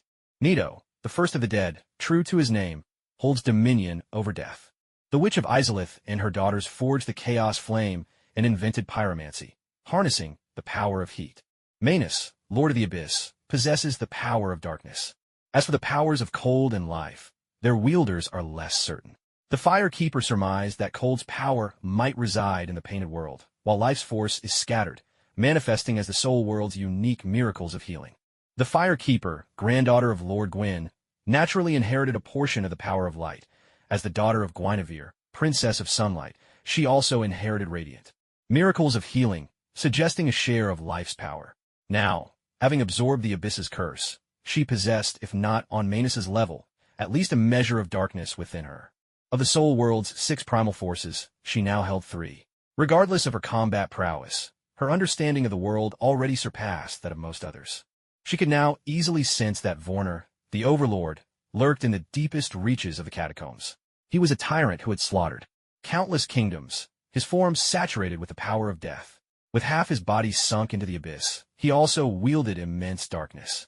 Though he possessed only 2 powers, death and darkness are inherently intertwined and perfectly match Vorner's nature, making them as natural to him as a blade to a warrior. In contrast, the Firekeeper's own powers of light and heat made for a harmonious blend, but the addition of darkness left them in discord. Moreover, her 3 powers were either inherited by birth or drawn from ancient family legacies. No match for a self-made titan like Vorner, who had forged his power through sheer force of will. Simply put, she's like one of those privileged heirs in novels, decked out in legendary gear, but lacking real skill. Vort, on the other hand, may only possess a relic or 2, but each one is bound to him by blood and soul. He fits the classic mold of the invincible underdog, having fought his way through real battles, a true bane for all those born into power. By the Firekeeper's reckoning, Vort has already become one with the power of death, no less than the first of the dead, Nito, and far above any ordinary Lord of Cinder. If you add to that the darkness bestowed by the Abyss, then unless she and Lorien joined forces, no one in Lothric could hope to best Vort. But here's the crux. Would the Firekeeper allow Lorien to return to the world of souls? Of course not. After all, Vort poses no threat to her rule, but Lorien does. Politics is a matter of self-interest, and the Firekeeper is no exception. Unless Vort were to crawl out from the Abyss right now, leading the legions of Karthus to her very doorstep, she would never allow anything that might jeopardize her throne. She mulled it over carefully.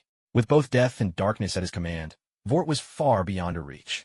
That meant she'd have to strip away one of his powers first. Death was out of the question. Vort had practically become death incarnate. That left only the power of darkness as a possible weak point. In other words, she'd have to drag Vort out of the Abyss before anything else. After all, killing him wasn't the goal. The real aim was to persuade him to kindle the flame of his own free will. Which brings up another problem. Just how does one fish a soul out of the Abyss? The Firekeeper fell deep into thought. She pondered for 7 days and nights, but not a single useful idea surfaced. Vort was a born warrior, a true battle maniac. He had swept through the kingdoms of men, scorning faith, butchering the clergy. Yet only after witnessing the abyss was he truly shaken, and it was then he offered up his first prayer. With 3 stolen holy relics, he fought against the power of the abyss, managing to cling to the border between reality and darkness in a ceaseless struggle. In the game, the player only has to smash the 3 holy bracelets Vort wears to trigger his scripted demise, and watch him get dragged down into the abyss. But in the real world, the Firekeeper has no intention of doing that. Not because she can't, but because she can't bear to see it done. Who is Vort, after all? He is the master of death, one of the 6 primal forces of the world of souls, the peacemaker who unified the warring nations, the righteous leader who turned to the light at the very end. Since they both stand on the side of justice, Lothric ought to lend a hand, help him break free from the abyss's grasp, and then present him with a voluntary flame-kindling pact, so his legacy might shine forever. The Firekeeper could find no fault with this plan. The problem lay in how to put it into action. Vort holds the power of primal forces, and only someone with such power, the Firekeeper herself, can match him. Thus, the coming battle in the catacombs of Karthus will be one of equals. Army against army, king against king. As for the soldiers, the Firekeeper had no concerns. Though the catacombs were filled with Vorner's loyal troops, her own forces were all-season elites, well-equipped with both sturdy shields and powerful healers. The process might be complicated, even arduous, but the outcome was never in doubt. A certain victory awaited them at the end of the struggle. The real problem lay in the showdown between kings. For the Firekeeper to defeat Vorner, she would have to drag him out of the abyss, stripping away the dark power that clung to him. Yet the abyss was the very sediment of human nature, and the essence of humanity was like the black diamond of the soul. With so many souls gathered within it, the abyss grew ever more massive, like a black hole that relentlessly pulled in lesser souls, exerting a kind of gravitational force unique to spirits. This phenomenon revealed itself as devouring. Any creature with a soul, upon coming into contact with the abyss, would be drawn in, corrupted, and ultimately consumed. Far-off heroes like Artorias, or more recent ones like Vorner and the Undying Legion, were all like stars caught by a black hole's gravity. No matter how fiercely they struggled, they could not escape the fate of being swallowed by the abyss. This was the very nature of the soul world's primal power, the exclusive effect of the darkness, and it could not be altered. The Undying Legion shared a collective soul. The advantage was that it slowed their absorption by the abyss. The drawback was that it allowed more souls to be snared by the black hole. The Firekeeper herself had once absorbed a tainted Firekeeper soul from one who had returned from the abyss, which meant she now carried a tiny black hole within her. Relying on this common origin, she was able to absorb the souls of the Undying Legion ahead of the abyss, separate out the dark power within herself, and release only purified wolf blood, thus cleansing the Legion's souls. But Vorner was a different story. He hadn't merely been drawn in by the black hole. Half of him was already swallowed by it. If the Firekeeper tried her old trick, it was uncertain who would consume whom, her little black hole or the vast abyss. Thus, if she wanted to pull Vorner out of the abyss, 2 paths lay before her. One was to emulate Vorner and find more holy relics, imbued with the power of light to bind to him. The other was to cut through the complexity and use brute force to drag him out. But relics earned their name for a reason. They weren't as commonplace as cabbages. Vorner had scoured 5 great kingdoms and managed to find only 3.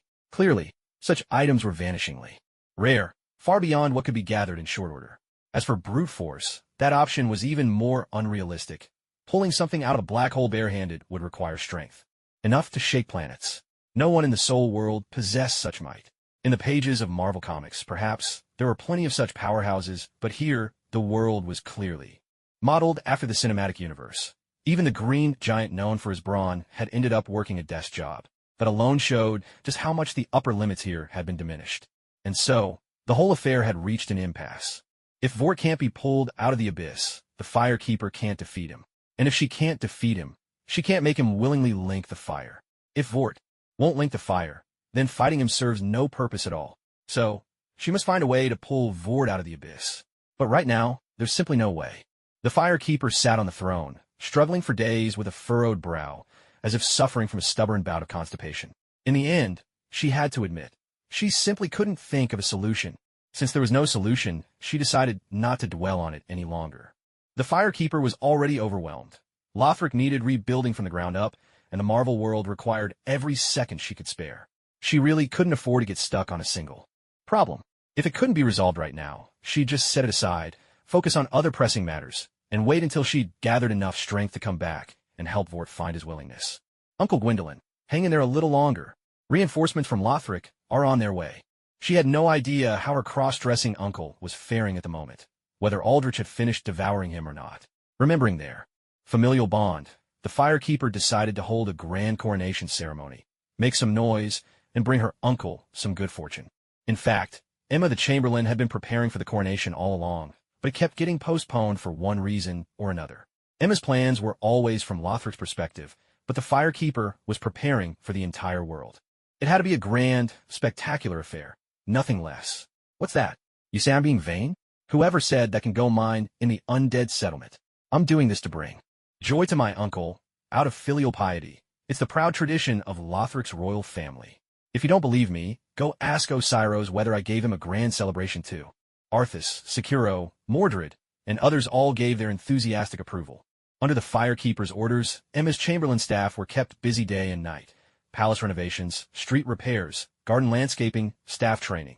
The whole city bustled for 2 solid months before everything was finally in place. Once the Firekeeper saw that everything was ready, she opened a portal, grabbed a stack of invitations, and set off for the Marvel world to round up some generous guests for the festivities. After all, this was the coronation of Lothric's new king, a momentous event that deserved to be shouted from the rooftops and celebrated far and wide. Not only would it boost Lothric's political standing, but it would also drum up interest for the Dark Portal, a perfect 2-for-1. The Firekeeper arrived at the Flamebearers' headquarters in high spirits, only to find the entire building eerily quiet, with just a few new recruits sweeping the floors. So brazenly slacking off? Do they think I can't deal with them in their dreams? She grabbed a new mage and asked what was going on, only to learn that everyone had gone out to catch thieves. Catch thieves? She scoffed. The moment I'm throwing a party, you all run off to catch thieves? Are you doing this just to spite my dear uncle? The Firekeeper fumed. Catching thieves is a job for the city guard. Since when did it become the Flamebearer's duty? The novice mage gestured excitedly and said, Supreme One, you may not know this, but these thieves aren't ordinary at all. They call themselves the Exotics, and each one has some strange superpowers. Regular police can't handle them at all, so that's why the Security Council asked our Firekeeper's division to step in. Exotics? Isn't that straight out of a S.H.I.E.L.D. storyline? That's SHIELD's business. What does it have to do with us Firekeepers? The Firekeeper asked. We only handle magical matters in the Firekeeper's division. What is S.H.I.E.L.D. doing about it? The novice mage scratched his head. I heard they've got a few big cases over there too. Someone with clairvoyance, centipede serum, and Director Fury is personally leading the investigation. What? The Firekeeper was left stunned. Clairvoyance was the code name for S.H.I.E.L.D. Level 8 agent John Garrett, and the centipede serum was his concoction. She knew all about that. But shouldn't this be something the resurrected Coulson is handling? Why is Fury himself taking charge now? Seeing that the novice mage didn't know much more, the Firekeeper decided to find someone more reliable to ask. Do you know where Deputy Director Stark and Deputy Director Hansen are? The novice mage replied honestly, I'm not sure about Deputy Director Stark, but Deputy Director Hansen is in Hong Kong. Excellent. Hong Kong was Firekeeper's turf. The Firekeeper drew open a portal with a casual flick, stepping through as she said, Thanks, and I'm not the Supreme Sorcerer. Stop calling me Supreme One. The novice mage called out loudly. Understood, Supreme One. The Firekeeper was speechless. Arriving at the Hong Kong sanctum and getting Maya Hansen's exact location, the Firekeeper sliced open another portal and stepped through. No sooner had she emerged than she saw a man stretch out both hands and unleash a torrent of searing flames at a young man and woman dressed like students. The pair's faces were full of terror, convinced they were doomed. But suddenly, a blue portal snapped open before them. The flames poured into it, only to reappear behind the man, engulfing him instead. The Firekeeper approached and asked, Are you two all right? The young man was so overwhelmed at the sight of her. His face turned bright red, and he couldn't even string together a full sentence. The young woman fared much better. Though clearly excited, she managed to stammer, We're fine. Thank you for saving us. The Firekeeper grinned and asked, Looks like you recognize me? Oh, of course, the young woman exclaimed, excitement in her voice. We've seen you on TV. You're the hero who saved New York and all of America. Lothric is a great nation, and we're both huge fans. The Firekeeper felt secretly delighted, but outwardly she waved it off with modesty, insisting it was nothing, and that she was no more than third best in the world. Oh, that's right, we haven't introduced ourselves yet. The young woman pulled the young man over and said, I'm Simmons, and this is Fitz. We both graduated from S.H.I.E.L.D. Academy. Yes, I know. The Fire Lady nodded with a beaming smile. You two, lovers who didn't get together until season 7, really had me on edge back then. Just then, the sound of boots echoed through the hall. A stern-faced Asian woman approached, flashed her badge, and said, "I'm S.H.I.E.L.D. Agent Melinda May. Your Majesty, thank you for your assistance." Wow, she's here. The Earth's own warrior woman who can tear aliens apart with her bare hands. Melinda May, known as the Cavalry, is a master pilot and hand-to-hand combat expert. Though she has no enhanced abilities, she can still rip through aliens later on.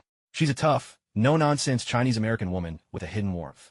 Leo Fitz, a S.H.I.E.L.D. Academy graduate, is an engineer specializing in mechanics and electronics.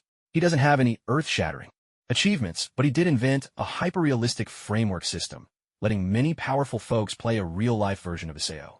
Gemma Simmons, also a S.H.I.E.L.D. Academy graduate, holds 2 PhDs in biochemistry. She's a brilliant scientist and an expert in creating vaccines and antidotes for all sorts of alien viruses. These three are the main agents of S.H.I.E.L.D., the backbone of Coulson's team after his return. Since they're all here, where's Coulson? Hearing the Fire Lady's question, May looked a bit puzzled. Coulson was killed by Loki during the Battle of New York. He died in the line of duty. Didn't you know? Coulson is really dead, the Fire Lady asked in surprise. I mean, didn't Fury bring him back? May looked even more surprised. Director Fury can bring the dead back to life? But how would he turn ashes back into a person? Add water and baking powder. Ashes? Yes. May nodded. Coulson was cremated. His ashes are at my place now. Are you sure those are really Coulson's ashes? Of course. I wanted to see him off, so I watched the entire cremation myself. Wait, so Coulson really is gone. No wonder Fury is taking matters into his own hands to track down the clairvoyant and the centipede serum. Still, Coulson, you really could have done us a favor. If you had to be cremated anyway, why not come Lothric? I could have given you a 20% discount, and you could have continued serving the world in another way. Wouldn't that be great? Coulson was a good man. Dying in the line of duty is a kind of fulfillment, far better than being resurrected by Fury only to lose an arm, go mad, and then fade away in obscurity. So really, this is a bittersweet farewell, and the Fire Lady isn't all that sad. May asked with a hint of hope, Your Majesty, can Director Fury really bring the dead back to life? The Firekeeper was well aware of May's feelings for Coulson. She shook her head and said, Death is not without its purpose, and immortality is far from perfect. My own people once suffered under the curse of endless life, and it brought them nothing but agony. Coulson achieved his wish and devoted himself wholeheartedly to his ideals. He lived as brilliantly as summer flowers, and his passing should be as graceful as autumn leaves. He has given so much to this world. Let him rest now. To put it simply, he's already been reduced to ashes. There's just no bringing him back. May was a smart woman, and she understood the Firekeeper's meaning at once. Grief washed over her face. At that moment, across the way, the flames began to die down. Astonishingly, the man who had been engulfed by fire stood there unscathed. He shouted with arrogant delight, Did you see that? This is my power. Flames cannot hurt me. I am the king of fire. Bang! A bullet struck the man square in the chest, and with a choked cry, he crumpled to the ground. May calmly holstered her pistol, her expression unreadable. What a pity. Looks like you're not the king of bullets. Simmons, I hit his left lung. Get to work. All right. Simmons and Fitz rushed forward to administer first aid. The Firekeeper nearly burst out laughing. Honestly, just another fire manipulator, acting like he was untouchable. Did he really think modern firearms were just for show? If you want to brag, come back when you're immune to nukes and bricks. While Simmons treated the man's wound, Maya Hansen dashed in from the shadows, fumbling with a blood sampler to collect a sample from the fallen man. The Firekeeper cleared her throat and asked, Dr. Hansen, what are you doing here? The implication was clear. As your superior, I'm here. Shouldn't you at least greet me? But Maya Hansen was almost charmingly oblivious to such social niceties. Without even looking up, she replied, This man's platelets have the ability to withstand extreme heat from fire. If we can harness that, we might be able to eliminate the risk of self-destruction from the extremist virus. May, who had a good rapport with Maya Hansen, noticed the Firekeeper's displeasure and quickly stepped in to smooth things over, recounting the entire story from the beginning.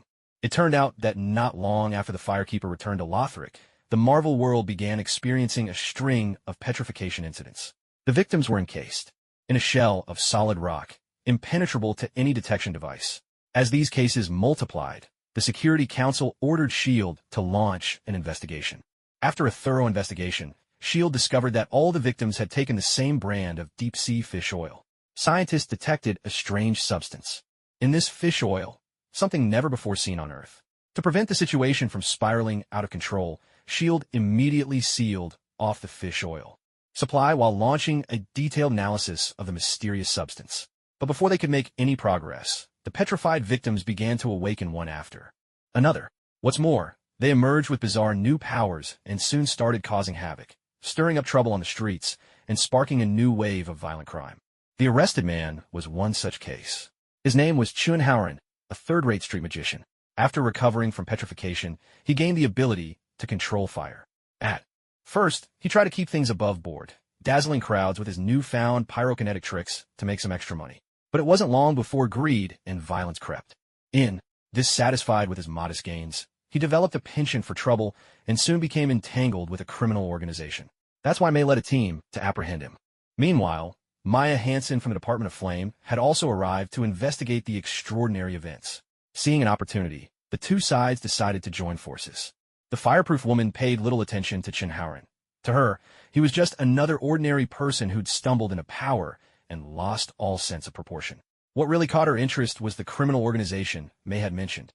That group is involved in illegal human enhancement experiments.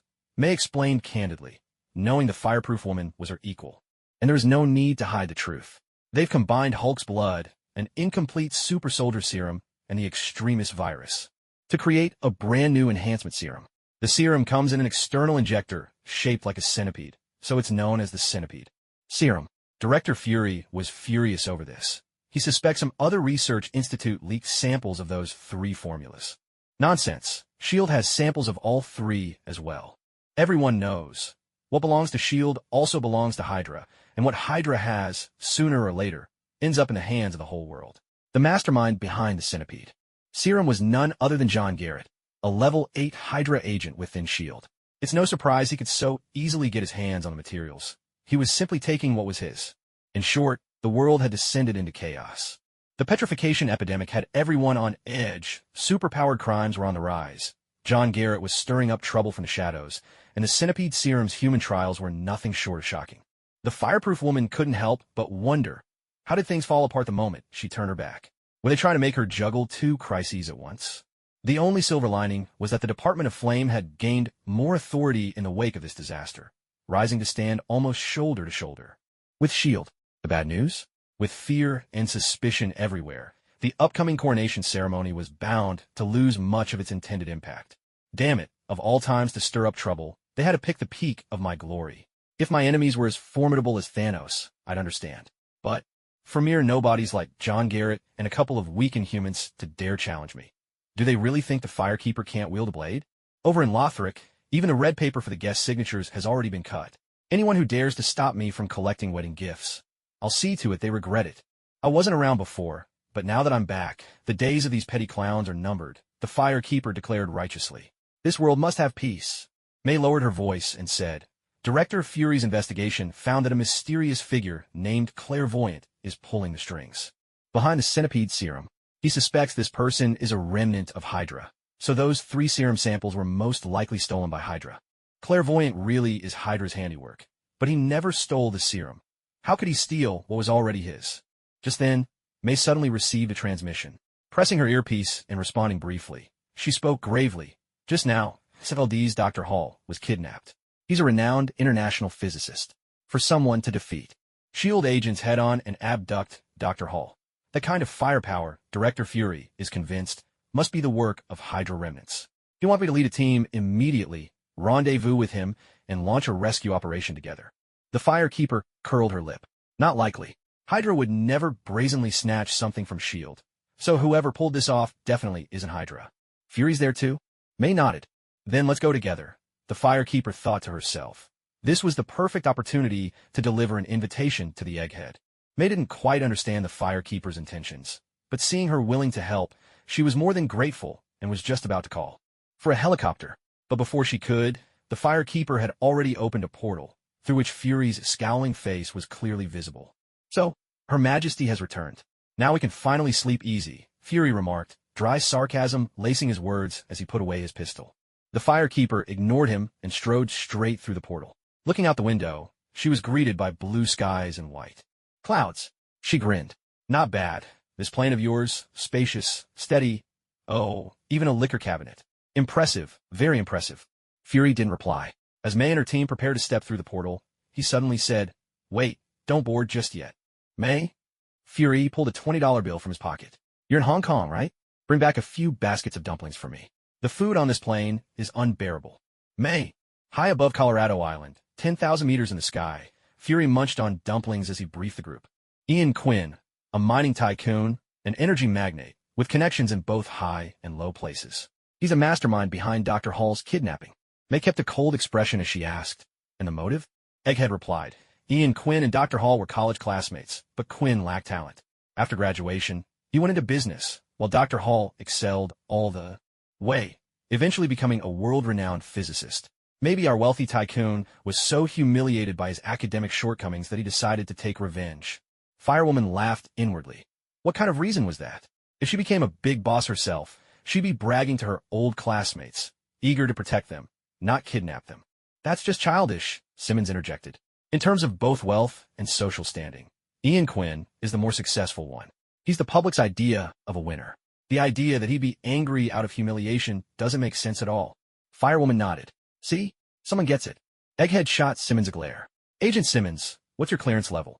Simmons replied timidly, "F5. Egghead's face darkened. "I'm a level 10. According to protocol, you don't get to speak unless I give permission."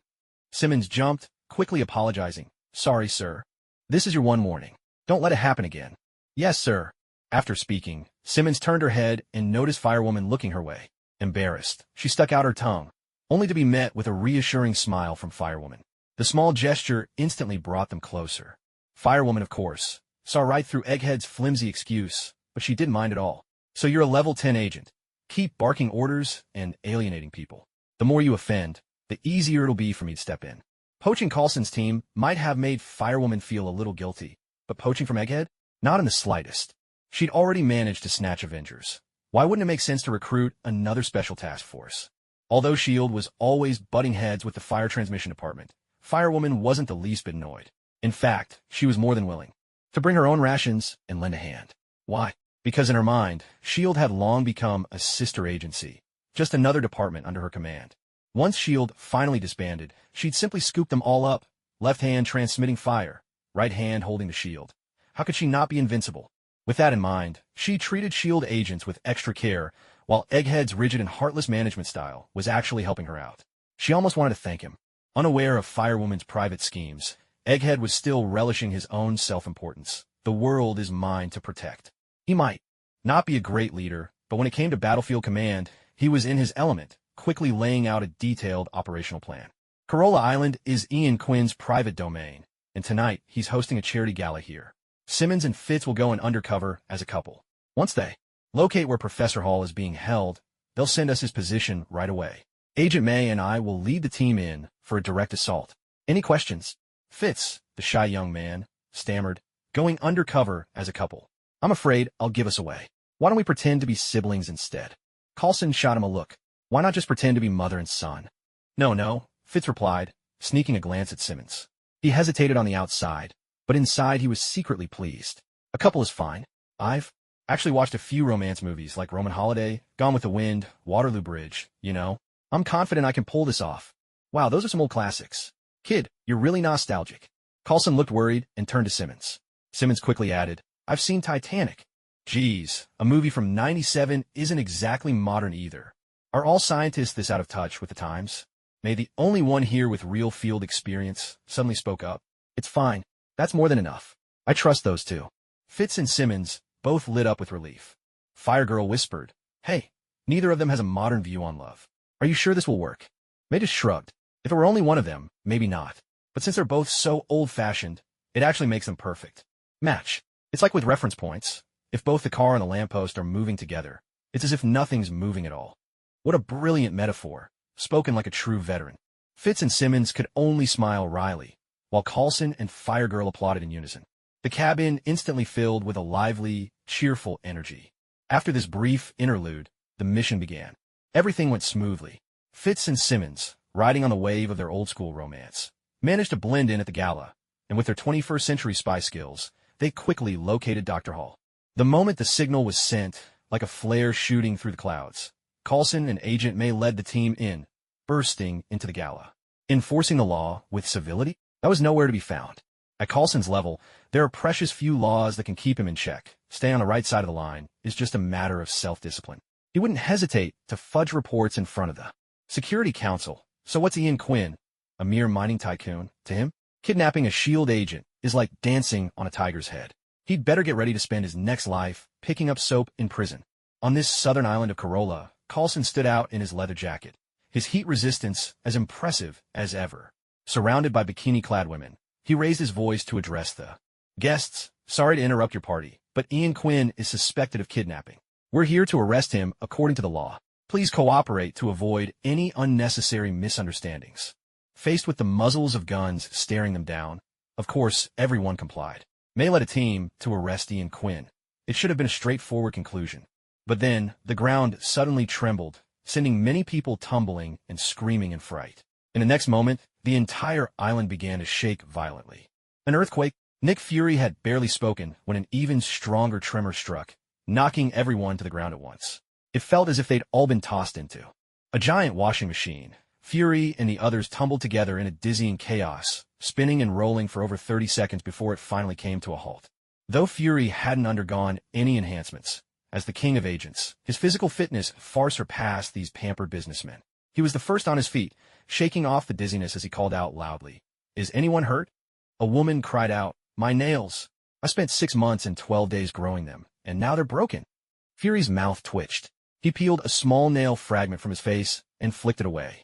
"Here, take it back. If you ever grow your nails that long again, I'll have you charged with assaulting a government official." The woman jumped in fright and stammered, promising never to do it again.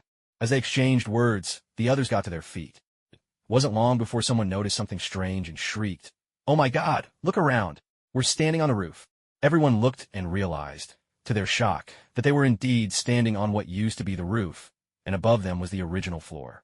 Summoning his courage, Fury jumped twice and found that he landed back on the roof each time, as if it were now the true ground beneath their feet. Panic spread through the group as they turned to Fury for answers. "Sir, what's going on? Have we been abducted by aliens?" "Relax. The aliens were dealt with a year ago," Fury replied, scanning the surroundings and analyzing the situation. "It looks like either the whole building got flipped upside down, like a toy, or the gravity here has changed. Personally, I'm leaning toward the latter. Someone by the window, take a look outside, see if you can tell up from down by the sky." One person peered out the window and screamed, "Heavens, the sky's beneath our feet." "Well, I guess I was wrong," Fury said, frowning. "Looks like gravity really did change here."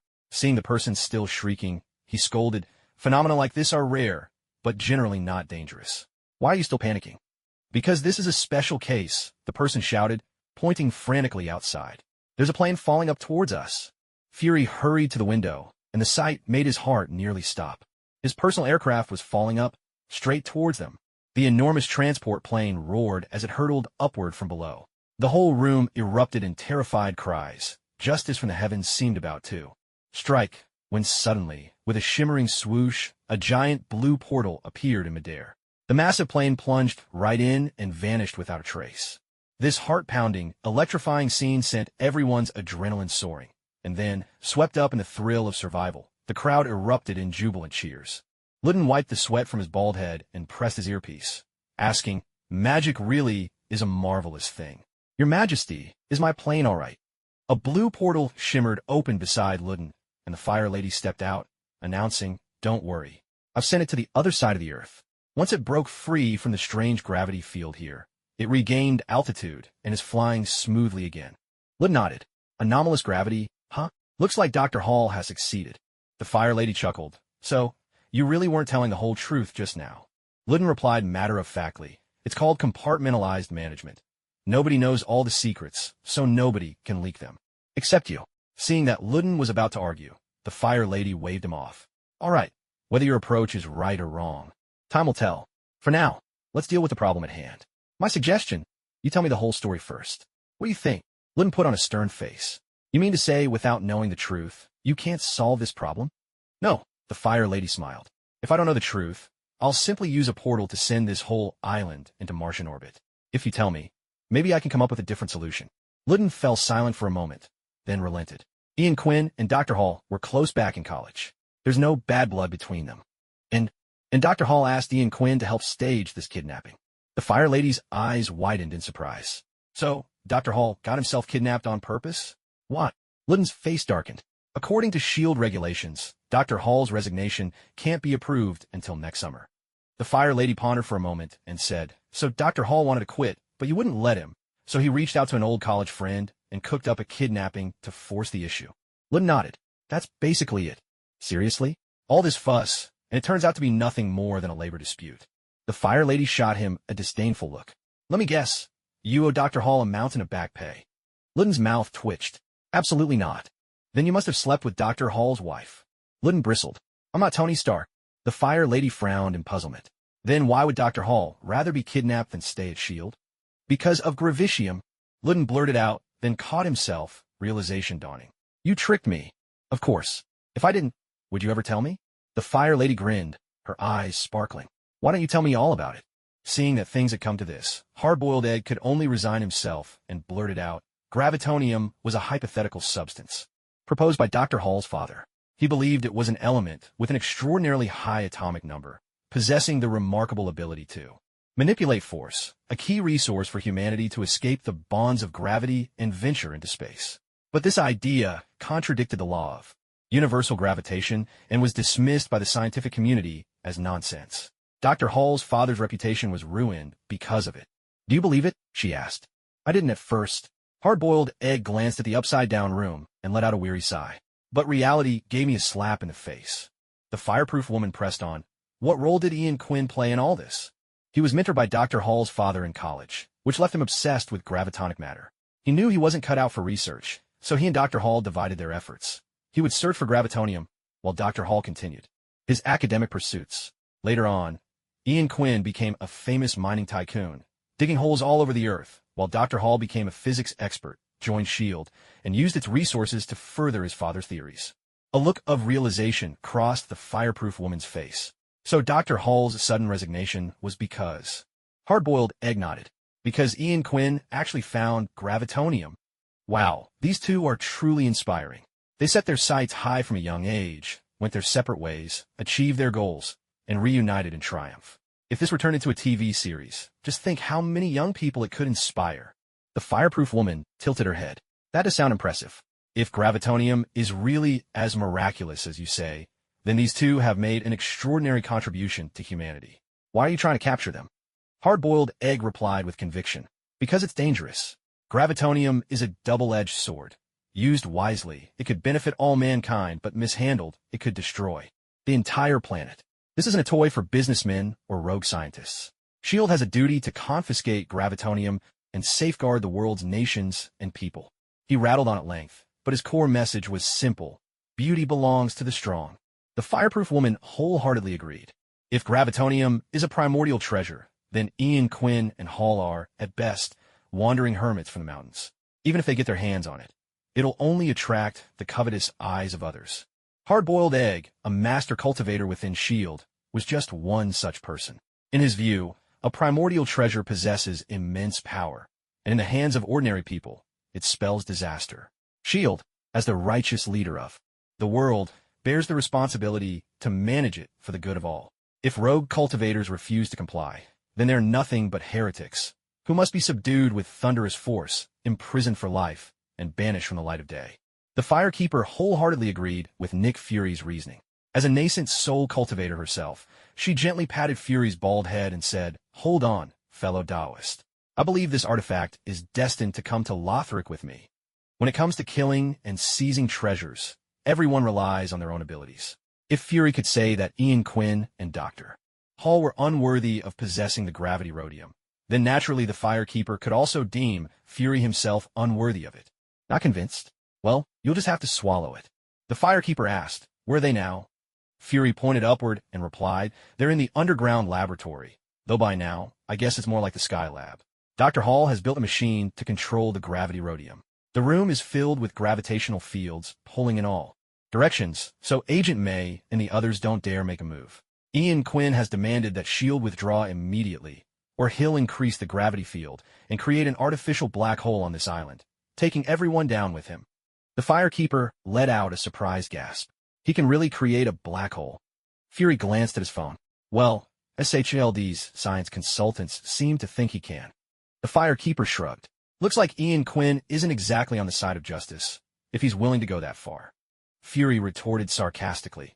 Maybe Ian Quinn once had pure intentions, but years of privilege have completely corrupted him. Dr. Hall just wants to clear his father's name, while Quinn is simply out for profit from the gravity rhodium. People change, but institutions don't. That's exactly why I want to confiscate the gravity rhodium and put it in SHLD's custody. Institutions may not change, but in the end, it's still people who enforce them. Trying to bind human nature with something man-made. That was Fury's greatest failing. The firekeeper asked, "How did you respond to Ian Quinn's demands?" Fury put on a stern face. My response was no response. S.H.I.E.L.D. doesn't negotiate. That's all I needed to hear, said the firekeeper, as a sphere of golden lightning gathered in her palm. Fury asked, "What are you planning?" The firekeeper smiled and replied with a question of her own. Ian Quinn can only control the gravity field with a machine, right? Remember how your helicarrier fell out of the sky? Fury's eyes went wide. You're not thinking to zap him. As she spoke, a golden spear of light took form in her hand. With a powerful throw, she sent it straight through the ceiling and into a high-tech laboratory above. The golden spear exploded into dozens, then hundreds of smaller bolts, scattering like a torrential downpour. They raced across the walls, short-circuiting the expensive equipment one after another, each one sending up showers of sparks. The sudden chaos sent Agent May and the others diving to the floor, hands over their heads. Ian Quinn and Dr. Hall huddled inside a small room behind reinforced glass. The machine beside them was not spared either, a pair of crackling bolts shot out, sending both men flying, followed by a hiss of black smoke. With a sharp zap, the machine's lights died and it ground to a halt. Fireproof Woman flashed a small smile at Baldy. All done. Oh, and watch your head. Watch out for what?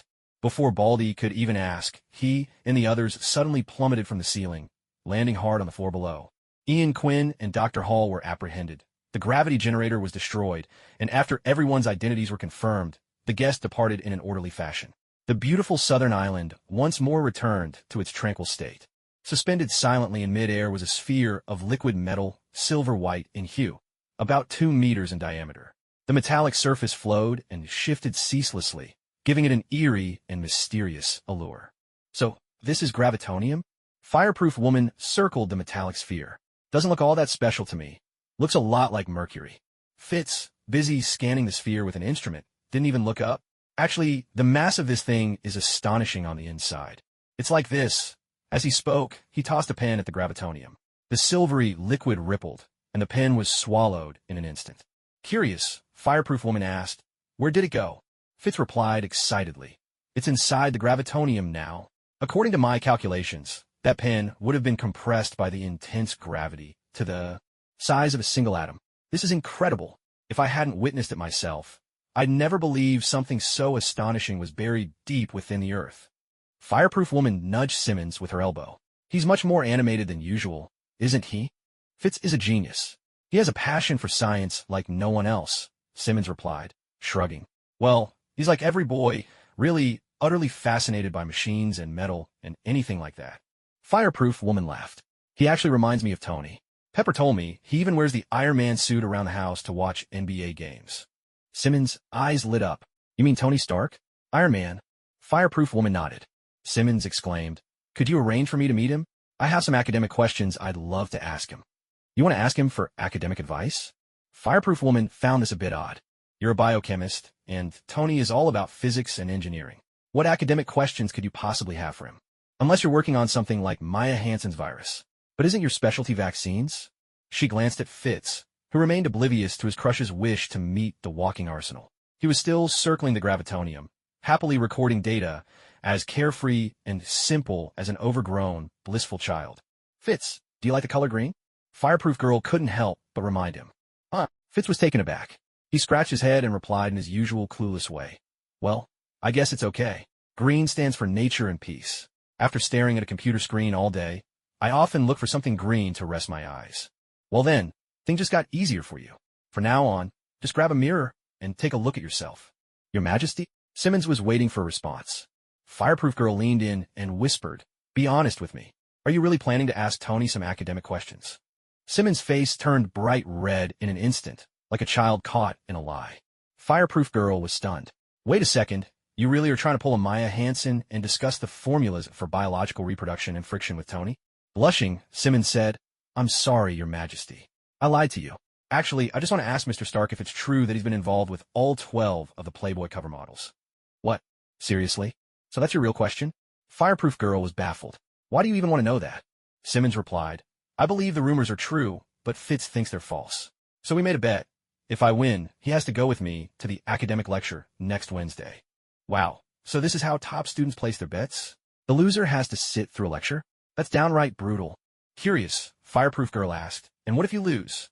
Simmons answered, then it's my turn to go with him. Unbelievable. So no matter who wins, you both end up at the lecture. I can't take it. Scientists even dish out dog food in such a hardcore way it hurts your teeth to chew. Fireproof Girl quickly said, no problem. I'll find a chance to introduce you to Tony. You can ask him yourself. Simmons beamed. Thank you so much. Just don't keep me waiting too long, okay? Too long? Not a chance. Fireproof Girl decided on the spot. Don't worry, let's go right now. She made up her mind. She was going to snatch the gravitonium. In the S.H.I.E.L.D. storyline, Colonel Talbot used Hydra's technology to inject gravitonium into his body, hoping to protect Earth from Thanos' invasion. But the power drove him insane, and he ended up literally tearing the planet apart. Yes, you heard that right. After absorbing gravitonium, he gained the ability to control gravity. In his battle with Quake, he tore the Earth into pieces, leaving humanity enslaved under the Kree. Suddenly, Fireproof Girl had a wild idea. Since gravitonium can manipulate gravity, why not use it to pull Mjolnir back up? Let's see which is stronger, a soul-powered black hole or a physical one. The more she thought about it, the more exciting it sounded. After all, on a rainy day, you might as well find something to do. It wouldn't hurt to try, right? First, she was going to get her hands on that gravitonium. Let's recall the plot for a moment. The technology to inject gravitonium into the human body originated from Whitehall's black operations. Now that Whitehall is dead, all that forbidden knowledge has fallen into the hands of Baron Strucker. And Strucker's branch of Hydra had long taken on Yulia's shape. Well, it seems gravitonium and I are truly bound by fate. No need to overthink it. Time for the Egghead Express delivery. The Fire Lady beamed at Egghead and said, now that things are settled here, I'm off as well. Gravitonium is extremely dangerous, so you'd better get it into storage as soon as possible. Don't delay, all right. Huh, you're handing it over that easily? Egghead had expected a drawn-out tug-of-war with the Fire Lady over the ownership of gravitonium. He had already composed a 20,000-word internal monologue in preparation, only to find none of it was needed. Crestfallen, his face darkened with frustration. What's your condition? By this point, Egghead's paranoia was advanced. He didn't believe in honesty, goodwill, or harmony. None of it. The Fire Lady simply shrugged, as if to say, knock yourself out with the paranoia. If you figure out, I'll admit defeat. With a cheerful smile, she replied, I have no conditions. Well, perhaps just one. I promise to take Simmons to meet Tony. Let Agent May's team accompany me for a few days. All right. Exchanging an operations team for gravitonium? That's a good deal. Egghead nodded hurriedly. Sure, Agent May and her team have been working hard anyway. Let's give them a couple of days off. Simmons instantly cheered, grabbing Fitz's hand. Fitz, did you hear that? We get to meet Iron Man. Fitz perked up, excitement gleaming in his eyes. Mr. Stark? That's fantastic. I have so many questions I want to ask him. Egghead turned to May and added, remember, in 2 days I want all the data on the centipede serum. Yes, sir. The Fire Lady conjured a portal, gesturing for Egghead to take the gravitonium back to S.H.I.E.L.D. headquarters. Before he left, she handed him an invitation card. My coronation is coming up soon. You're welcome to attend as a guest. Egghead hesitated, invitation in hand. The world's a mess right now. I can't guarantee I'll have the time. The Fire Lady chuckled. No worries. If you can't make it in person, just send a gift. Egghead. After Egghead's departure, the Fire Lady dialed Tony's number and asked, Hey Tony, where are you? The ruins in Midtown Manhattan? What are you doing there? Never mind. We'll talk when I see you. I'm heading over right now, and I'm bringing a few of your fans. Make sure you look your best. Hanging up, she opened another portal. Let's go, New York. May asked, what about our plane? Should we leave it here? Not want to make another trip just to fetch them. The Fire Lady simply snapped her fingers. The portal instantly widened several times over. Tilting her head with an air of flair, she announced coolly, the plane comes with us. May. On the other side, Tony stood amidst a vast expanse of ruins, addressing a pair of workers in front of him. I'm sorry, but this site is now insured. By Stark Damage Control, please put down any alien equipment you're holding and leave the area in an orderly fashion. Thank you for your cooperation. A middle-aged man took the lead and shouted, We've been hired by the New York government. You have no right to kick us out. Actually, I do, Tony replied, producing a document.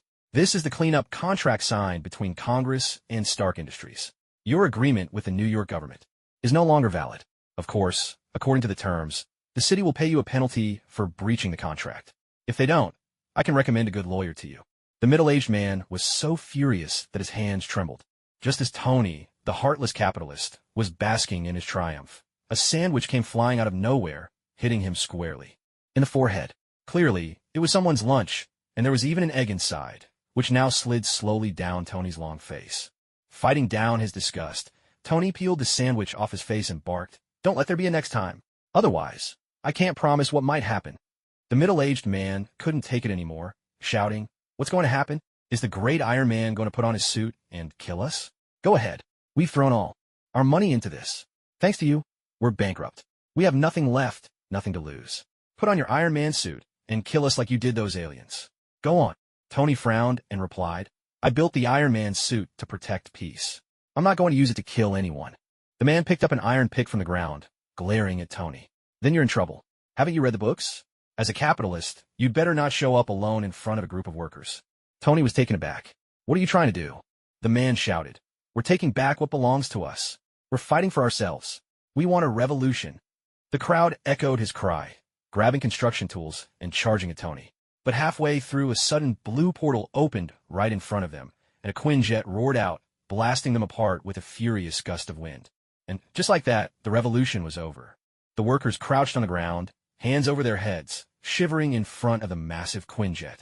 Adrian, the middle-aged man, was left speechless. Throughout history, workers' revolutions have been brutally suppressed, but rarely had anyone faced military-grade fighter jets. "Seriously, you filthy rich folks. Can't you play fair?" The plane landed, and Fire Lady, together with May and the others, disembarked.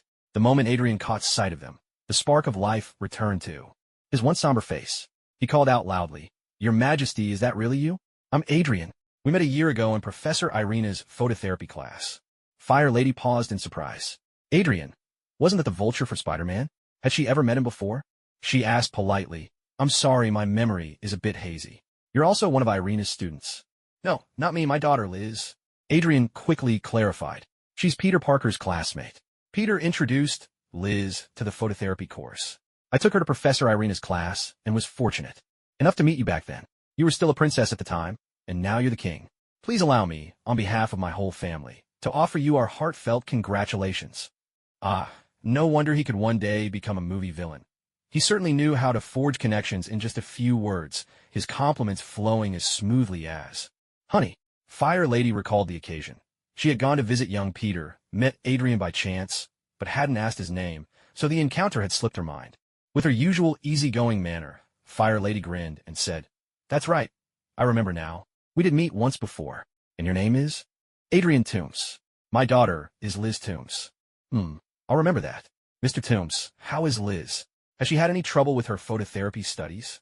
Adrian replied eagerly, "Thank you for your concern, Your Majesty. Liz is doing wonderfully. Professor Irina is truly professional and a delight to be around. She told me that Liz should finish all her courses by the end of this year, and as long as she passes the final exam, she'll earn her phototherapy license." "That's excellent," Fire Lady nodded. "Lothric is a nation of peace and kindness. We promote phototherapy so that more people can be freed from suffering and illness. By letting Liz study phototherapy, Mr. Toombs, you're showing your trust and support for Lothric. I have no doubt that in the near future, Miss Liz will become a highly respected phototherapist, and you'll be very proud of her." Nothing delights a parent more than praise for their child. Adrian was so moved he nearly burst into tears. "May your words come true. Liz has always been a diligent and good-hearted girl. She'll never let you down." Meanwhile, Adrian's crew stood off to the side, utterly stunned. Their boss actually knew Lothric's king, and was chatting about family matters in public. This was beyond impressive. The Firekeeper, on the other hand, didn't think much of it. The more people who studied miracles and believed in the stories within them, the stronger the culture of Lothric would become, and more powerful the miracles themselves would grow. Encouraging students and their parents, and showing how much she valued education, was precisely the king's duty. She smiled gently and said, "When Liz graduates, I will be there as well. I hope I can share in the glory and joy with all of you." Adrian was overjoyed and quickly replied, That would be an honor for not only our family, but for every student and their families in the light healing class. We look forward to your arrival with great anticipation. The firekeeper nodded with a smile, bringing the conversation to a close. She was just about to leave when Adrian suddenly called out, "Your Majesty, please wait. I have a favor to ask of you." The firekeeper hadn't intended to get involved, but since Adrian had spoken up in public, it wouldn't be right to simply turn her back and walk away. So she paused. "It's like this," Adrian began. After the Battle of New York, the city was littered with alien weapons and debris. The local government was practically paralyzed and couldn't clean up the mess, so they had to hire private groups for the job. As an American citizen, I felt it was my duty to help, so I mortgaged my house and used all my savings to buy a truck and hire workers. Just as our recovery work was starting to pay off, this Mr. Stark came and declared that everything belonged to him. He even showed me a contract from Congress to scare me off. If I walk away now, everything I've invested will be lost. For Liz's sake, I beg you, please help me." The firekeeper gave a dismissive snort. All that talk about duty to the country. Did he really think she was that gullible?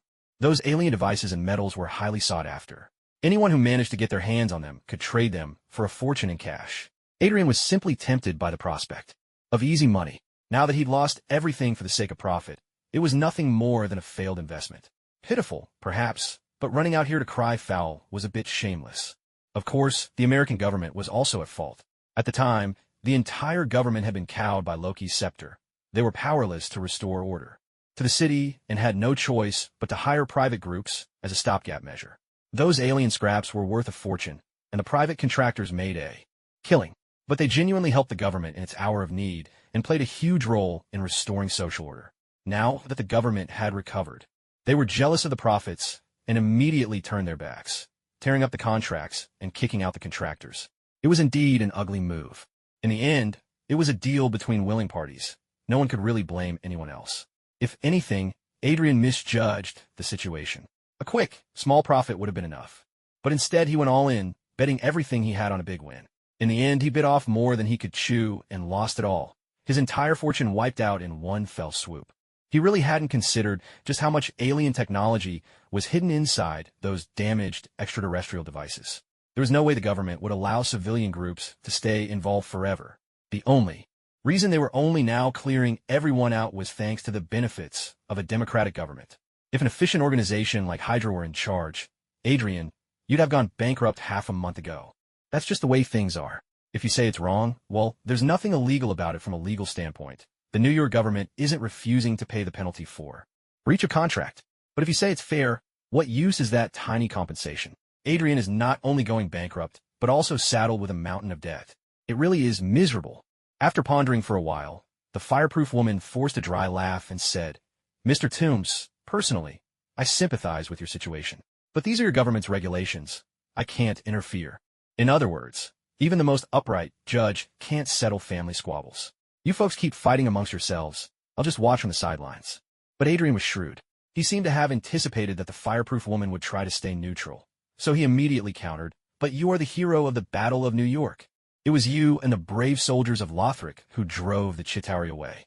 These alien devices and metals are your spoils of war. You have every right to decide how they're distributed." The fireproof woman. "That's right. I was the one who sent the Chitauri packing. My name deserves to be on the victory roll, too. Why should all these alien leftovers go straight to the Americans? What a blunder. Such a terrible oversight. I've been so focused on high-end loot like the Tesseract and the Mind Scepter, I'd completely forgotten about the Chitauri tech. It's still the product of an interstellar civilization, after all. Even if it can't keep the flame burning forever, it's perfect for mining or raising a few crabs." With that thought, she beckoned to Tony, curling her finger. "Mr. Stark, come with me for a moment." Tony understood her meaning without another word.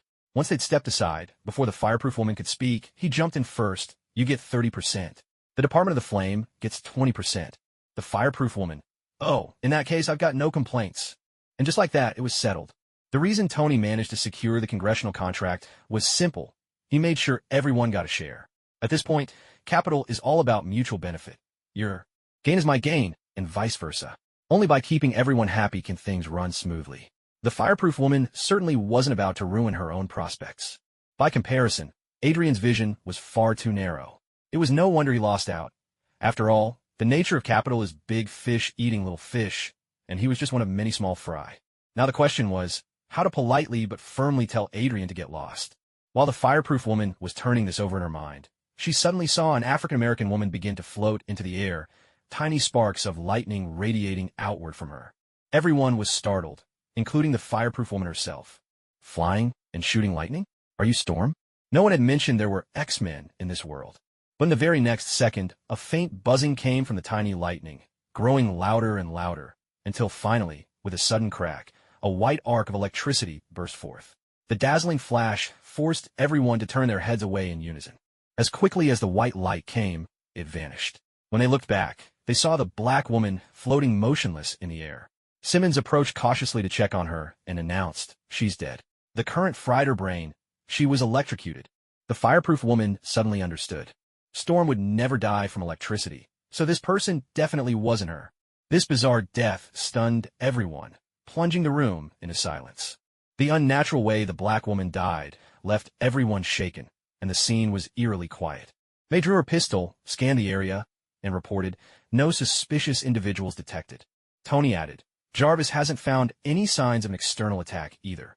Taking advantage of the pause, Simmons conducted a more thorough examination and said, "What I'm about to say might be unsettling, but please try not to panic."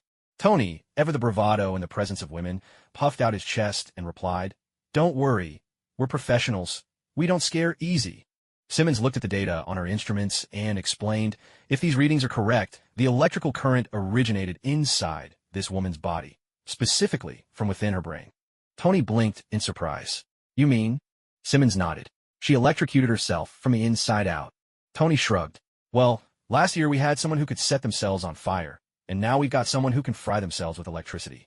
America truly is the land of the free." May's expression was icy as she asked, "Is it possible she accidentally triggered some kind of alien device? She's still floating in midair, after all. This doesn't look like any earthly way to die." Adrian shook his head. "I don't think so. Susan didn't have much education. She wouldn't have known how to operate anything too advanced.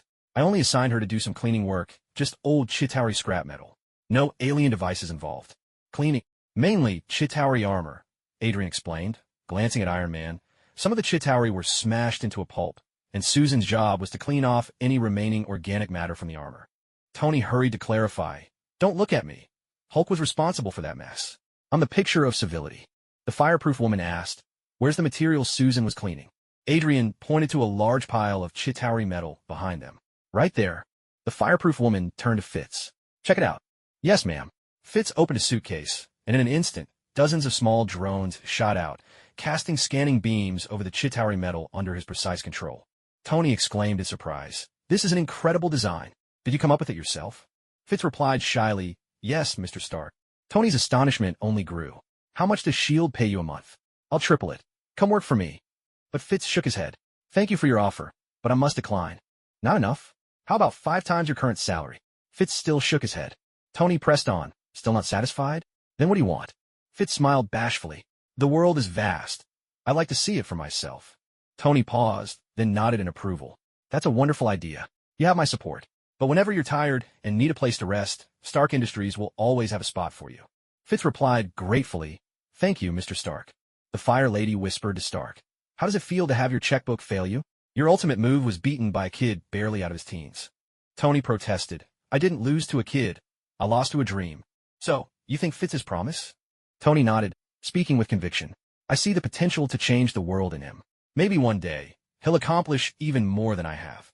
Truth be told, Fitz wasn't all that remarkable, except for creating the virtual world called the Framework, sending the Ghost Rider back, repairing the rift between dimensions, stopping an invasion from the Fear Dimension, inventing the anti-gravity engine, becoming a leader during the Earth's shattering crisis, and negotiating with the Kree to preserve the future of humanity. Apart from all that, he was just an ordinary tech geek. Oh, and there was that business where he got cheated on. But the Fire Lady had always looked after her protégés, and now that she was here, a perfect ending was certain. Love rivals? Not a chance.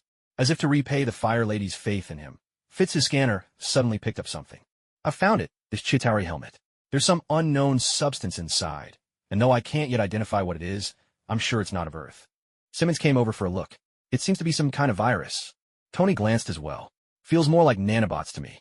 The three of them exchanged looks, then exclaimed together, "Nanovirus." Fitz launched into a rapid explanation. "The Chitauri operate like a hive mind. This nanovirus enters their brains, serving as both a controller and communicator. Tony picked up the thread, but since they're part machine, the electrical currents generated by the nanovirus don't harm them.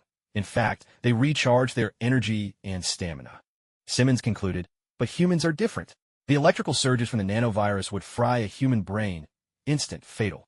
The fire lady asked, so what's causing the levitation in those people? Fitz replied, it's a static electricity reaction. The nanovirus communicates using static signals. If they shake hands successfully, they'll discharge together. So, a person levitating isn't just a clue to the cause of death. It's also a warning sign that the virus is about to break out. The fireproof woman glanced around. So, we're standing in a place crawling with the virus right now. Should we be wearing masks? The moment she said this, the workers all jumped in alarm, quickly clapping their hands over their mouths and noses. Fitz shook his head. It's not that serious. The Earth's environment isn't hospitable for this kind of nanovirus. Regular disinfectants can kill them easily.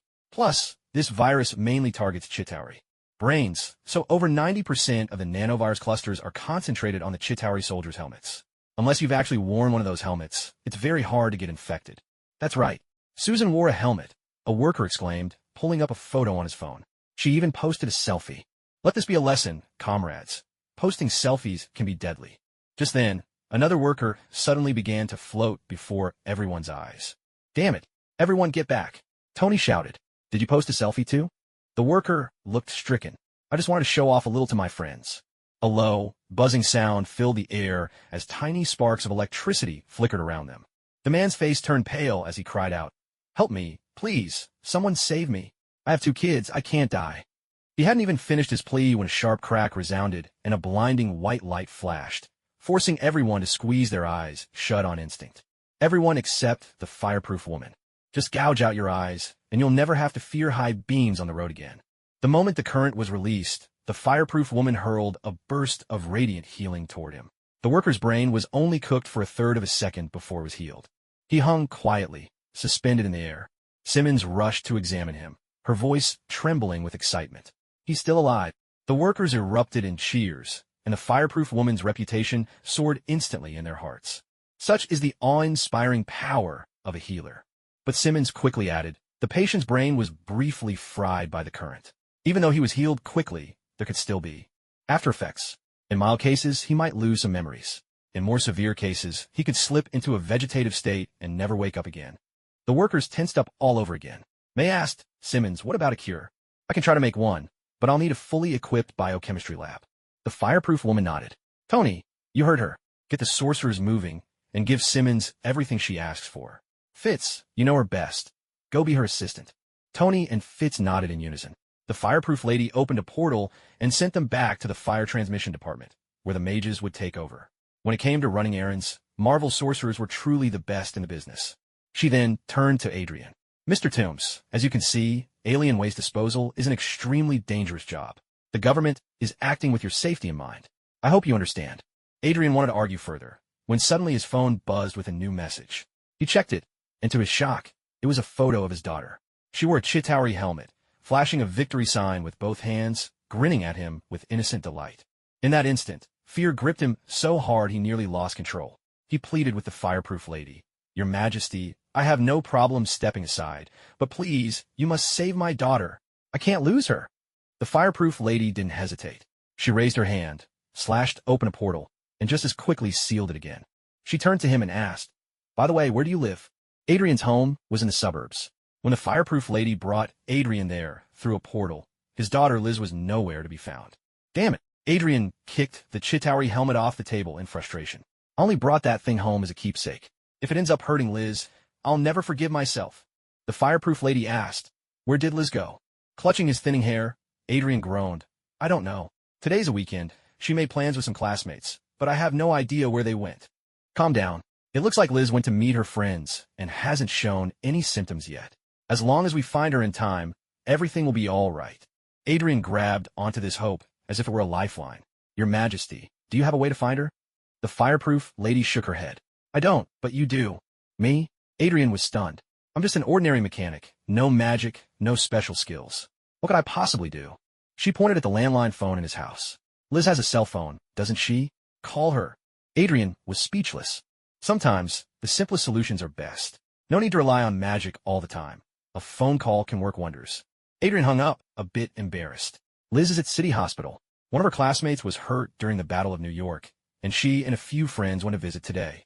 Then what are we waiting for? Let's go, said the fireproof lady, slicing open another portal. Just as she was about to step through, curiosity got the better of her. By the way, it's 2013. Why do you still have a landline at home? Adrian scratched his face. Sometimes I work late, and I worry about Liz running around, so I call the landline to check if she's home. All right, it seems that when it comes to this, parents in the East and West are surprisingly alike. Almost painfully realistic. Meanwhile, at the City Hospital, Liz, Peter Parker, and Gwen Stacy entered Jessica Jones's hospital room, each carrying a bouquet of flowers. Jessica's family had been in a car accident during the chaos of the Battle of New York. A military truck loaded with chemical materials collided with their car. Jessica's father, mother, and younger brother were killed instantly, and she herself was gravely injured and had been in a coma ever since. The Jones family was not well off, and under normal circumstances, they could never afford this kind of hospital room.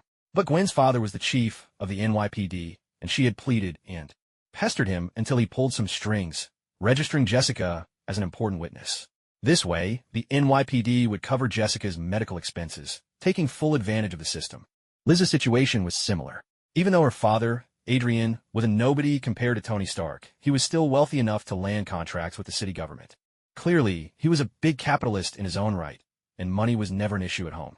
So all of Jessica's non-medical expenses were taken care of by Liz. As for Peter Parker, his story was simple. Just a regular, broke kid from Queens, roped in by two rich girls to do the heavy lifting. Gwen, dressed in a white hoodie that made her look both cute and mischievous, pulled out a vial and announced, "This is a top-tier new medication injection. Each dose costs tens of thousands of dollars. It's a government benefit given to my dad, and he only gets one a year. This will definitely wake Jessica up." Peter was astonished. "You're giving this to Jessica? What about your dad? Won't he need it?"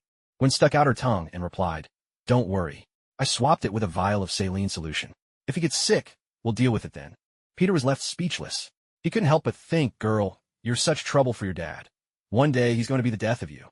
Liz, on the other hand, gave Gwen a thumbs up. "Nice job, Gwen." And just in time, Ms. Irina said, "I've reached the level where I can use phototherapy on people. Today, Peter and I will work together, and combined with the new medication you brought, there's no way Jessica won't wake up." Peter hesitated. "Isn't it too risky to just inject Jessica with some random drug? Maybe we should check with a doctor first." It was a sensible suggestion, but the two wealthy girls had no intention of listening to a broke kid like him.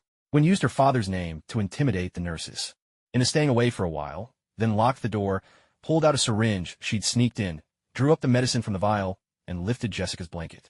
"Wait a second," Liz suddenly spoke up. Peter's face lit up with relief. "See? I told you it was too dangerous to just inject Jessica with anything. Liz, you agree with me, right? What are you daydreaming about?" Liz gave Peter a light smack. "You, turn around." "Huh? Oh, what?" "In a minute, we'll have to pull down Jessica's pants to give her a shot. Do you want to watch?" Peter was only 12, and though the three girls in the room were his classmates, girls always seemed to mature faster than boys in these matters. Peter's face turned as red as a baboon's behind. He spun around at once and protested. Who wants to look anyway? Us guys don't care about soft, delicate girls. Only tough, armored heroes like Iron Man are our real idols.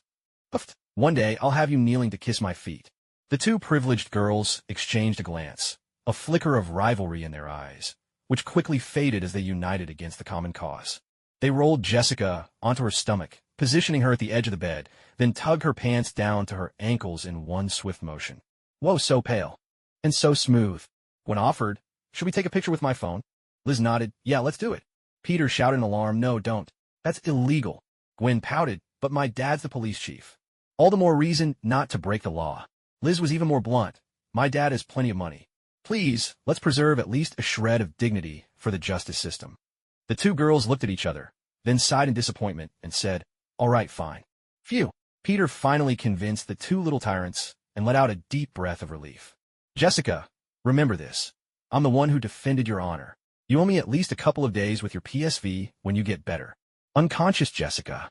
After this brief interlude, Gwen pressed a sharp, cylindrical object into Jessica's body and injected a large dose of liquid. The strange sensation sent waves of tension and release through Jessica's unconscious form. Soon, beads of sweat broke out all over her skin, and a flush of crimson swept across her pale body. "It seems to be working," Liz announced, pulling Jessica's pants back up. She called out, "Peter, come here. Use greater heal. I'll use heal. We'll wake Jessica up together." Peter turned around and was startled by what he saw. Jessica was drenched in sweat, as if she'd just been pulled from a swimming pool. Her lips parted, she let out soft moans and labored breaths. She definitely didn't look normal. Startled and flustered, Peter followed Fitz's instructions and cast greater heal on Jessica. On Liz's side, she took the opportunity to cast another healing spell.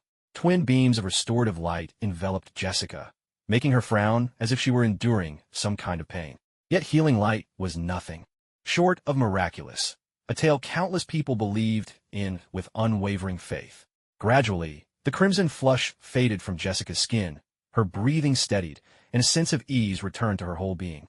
"It looks like she's stabilized." Peter leaned in to take a closer look, only for Jessica's eyes to snap open suddenly. He jumped in surprise, then broke into a relieved grin, exclaiming, "That's great, Jessica, you—" Before he could finish his sentence, Jessica's face twisted with sudden violence. She swung her fist up and drove it straight toward Peter's chest. "Watch out!" In the blink of an eye, Gwen shoved Peter aside. The cost was taking the full brunt of Jessica's punch herself. The sheer force sent her hurtling backward like a cannonball. She crashed through the hospital room wall and landed in the corridor beyond. The terrifying scene left Peter frozen in shock. Meanwhile, Jessica leapt to the floor, seized a nearby hospital bed with one hand, and swung it at Peter. Peter was so frightened his soul nearly left his body. All he'd wanted was to borrow Jessica's PSV for a couple of days. Was that really worth getting smashed with a bed over? Once again, at the very last moment, Liz tackled Peter to the ground. With a tremendous crash, the hospital bed smashed into the wall where he'd just been standing. Liz landed on top of Peter, her face contorted in pain.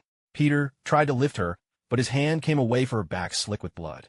Terror-stricken, he stammered, Liz, are you okay?" Liz managed a pained smile. "Feels like my back got scraped. Hurts a little."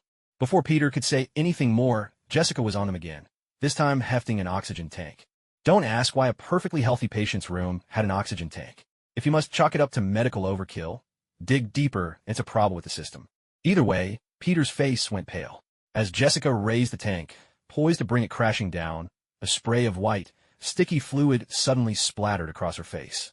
A slim figure in a pink hoodie, black leggings, and blue sneakers leapt into the hospital room. Most of her face was hidden behind a surgical mask and goggles, making her features impossible to discern. But when she spoke, her voice was unmistakably female. She addressed Jessica. "I know you're a patient, but this level of morning temper is way over the top. Please put down the oxygen tank, spread your arms and legs, and lie face down against the wall." Jessica's answer was to rip the sticky substance from her face with her left hand, then hurl the oxygen tank straight at the stranger's head with all her might. "All right, it seems you won't behave yourself unless I teach you a lesson," the strange woman said. With a quick tap of her finger on the oxygen tank, she flipped nimbly over it. Then, with a twist of her wrists, she fired another stream of sticky fluid at Jessica. But this time, Jessica was ready. She tilted her head to dodge, caught the sticky strand, and yanked hard, pulling the strange woman straight toward her. The woman realized too late that things were going wrong and, unable to resist, was hurled toward Jessica. She was met with a powerful punch that sent her flying, crashing through a window. Even as she soared, she shot another line of sticky fluid, latching onto Jessica, and the two of them tumbled out of the third-floor window together, landing heavily in a bed of flowers. A blue portal shimmered open, and the firewoman stepped out. What she saw was the two of them, hair tangled with grass and leaves, wrestling fiercely on the ground. Jessica straddled the strange woman, throwing a punch down. The woman twisted her head aside just in time, and Jessica's fist slammed into the earth with a thunderous crash, leaving a gaping hole. Seizing the moment, the strange woman arched her back and flipped Jessica off, then lashed out with a kick, snapping a young tree as thick as a bowl with a sharp crack. Firewoman was stunned.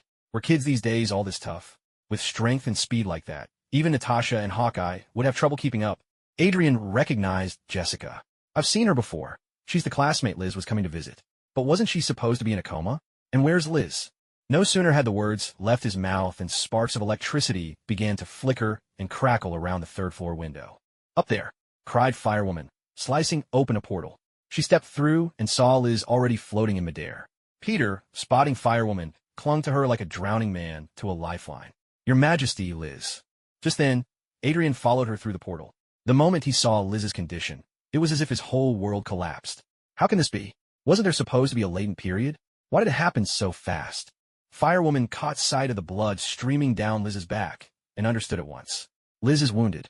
The nanovirus must be discharging early to heal her injuries. For the Chitauri, that's a miraculous remedy, but for Liz, it's a death sentence. Adrian was devastated. His daughter meant everything to him. With a thud, he dropped to his knees, pleading, "Your Majesty, please save Liz. She's so young. She shouldn't have to die. I'll give my life for hers if I have to. Please, just save her." Adrian might one day become a villain, but his devotion to his family and his love for his wife and daughter had never wavered. The humming grew louder, and the air danced with ever-thickening sparks of electricity. Having witnessed this discharge phenomenon twice before, Adrian knew that in just a few more seconds, the current would fry his daughter's brain. He cried out, "Your Majesty, I beg you." "Yes," Firewoman replied. "I have heard your plea." The firekeeper pulled out a ring and tossed it to Peter, saying, "Peter, put this on her." Fumbling, Peter slipped the ring onto Liz's finger. He took a quick glance at it and noticed that it was an ancient-looking ring with a yellow crystal set in the center. Item, Thunder Square Stone Ring. The Square Stone Ring, widely known as a symbol of knighthood. The yellow ring is given to those who set dragons as their target. It increases resistance against lightning damage. Now that she once again ruled over Lothar Castle, the Firekeeper had also regained the ancient craft of forging square stone rings. This thunder ring was one such example. In the next instant, a surge of electricity jolted from Liz's body, making her cry out in pain. Adrian was instantly overjoyed. For the dead, don't cry out in pain. If Liz could groan, it meant she was still alive. The Firekeeper immediately cast sunlight healing upon Liz, bathing her in warmth and fully mending her wounds. Adrian hurried over and gathered his daughter into his arms. Lying weakly against her father's chest, Liz whispered, "Dad, is that you?" Tears streamed down Adrian's face as he nodded repeatedly. "Yes, it's me. I'm here." Liz, eyes still closed, murmured, "Sorry. I ruined the dress you bought for me." Adrian shook his head at once. "Don't worry about it. I'll buy you a new one." "You'll spoil me," Liz said with a faint laugh, then asked, "What about my friends? Peter, Gwen, and Jessica?" Adrian shot Peter a hard look and said, "Peter's right here. He's scared stiff, just like a startled quail. Jessica's doing all right, too. At least she's woken up from her faint. As for Gwen, I haven't seen the commissioner's daughter. Did she come with you?" "Gwen, she was knocked into the corridor." Liz tried to sit up in a panic, but the Firekeeper stopped her. "Don't move. Rest for now. Wait until Simmons comes up with a cure. Adrian, keep an eye on your daughter." Adrian nodded quickly in agreement. It was only then that Liz noticed the Firekeeper, her eyes lighting up with delight. "Your Majesty, is it really you? Teacher Irina told us so many stories about your bravery. I'm your biggest fan. Could I have your autograph?" "A little fangirl, huh? Not bad." The Firekeeper smiled contentedly. "Of course. Once you're better, I'll sign something for you." Liz beamed, then her smile faded with worry. "Your Highness, what about my friends?" "Don't worry, I'll handle it." As the Firekeeper spoke, she walked to the window and made a sweeping gesture. Suddenly, two portals appeared beneath Jessica and the monster. Without even a chance to struggle, they vanished with a sudden thud. The oddball plummeted into an abandoned underground parking lot, landing hard in a starfish sprawl that sent a cloud of dust billowing up. Suddenly, she shivered violently, sprang to her feet with a nimble twist, and after several high backflips, landed steadily on top of a wrecked car. Where she had been lying moments before, a golden spear forged from lightning was now embedded in the ground, crackling with energy. The fireproof woman clapped her hands and stepped out of the portal, saying, "That was a pretty sharp sixth sense. Is that one of your special powers? What do you call it?" The question caught the oddball completely off guard. She'd only had her powers for a few days, and naming her abilities had never even crossed her mind. Stumped, she just stood there, mouth agape, and speechless. The fireproof woman nodded, continuing, "No name yet? Well, naming things is my specialty. Let me help you out. How about we call it Gwen's Joel?" "No way. That sounds awful. What kind of naming skill is that?" The oddball shrieked in exasperation, then suddenly froze. "Wait, how do you know I'm Gwen?" The fireproof woman smiled, eyes twinkling. "I don't. You just told me, didn't you?" Gwen paused for a moment, then realization dawned on her. Furious, the young girl yanked off her mask and goggles, stamping her foot. "Ugh, you tricked me. Listen, if you dare reveal my identity, you're going to regret it." The fireproof woman teased. "Oh? And what will you do? Have your dad throw me in a New York prison? But here's the thing. Even your dad would have to call me your Majesty. Around me, his authority means nothing." Gwen was left speechless. For the first time in her life, her father's influence got her nowhere. A few days ago, she might have run off somewhere to cry about it, but now things were different. She had powers of her own, and with them, she was determined to reclaim her dignity. No more hiding behind her father. With a flick of her wrist, she fired 2 strands of webbing at the fireproof woman. But a blue portal flashed open, and her webs, passing through the space, reversed course and splattered right back in her own face. By the time she'd finally managed to peel the sticky webs off, the fireproof woman was already standing right in front of her, giving Gwen a start. Instinctively, she threw a right hook, but the fireproof woman caught it easily with her left hand. Gwen quickly threw a left punch, only for it to be caught just as effortlessly by the other hand. The young girl strained with all her might, her face turning crimson, but she just couldn't break free. Gwen was on the verge of tears. Her strength was enough to bend steel pipes. So why couldn't she escape from these soft, pale hands? The fireproof woman slowly interlaced her fingers with Gwen's, weaving their fingers together. She playfully tickled Gwen's palm and teased, "Impressive strength, but you still need some training in how to use it." Training? Gwen's face flushed bright red. Whether from embarrassment or anger it was hard to tell, and she shouted, "You're the one who needs training. I just can't get out of your hold, and you don't dare let me go. Right now, you can't attack me, so we're actually evenly matched." The firekeeper chuckled and said, "Is that really what you think?" Gwen stuck out her small chest and declared with pride, "Of course."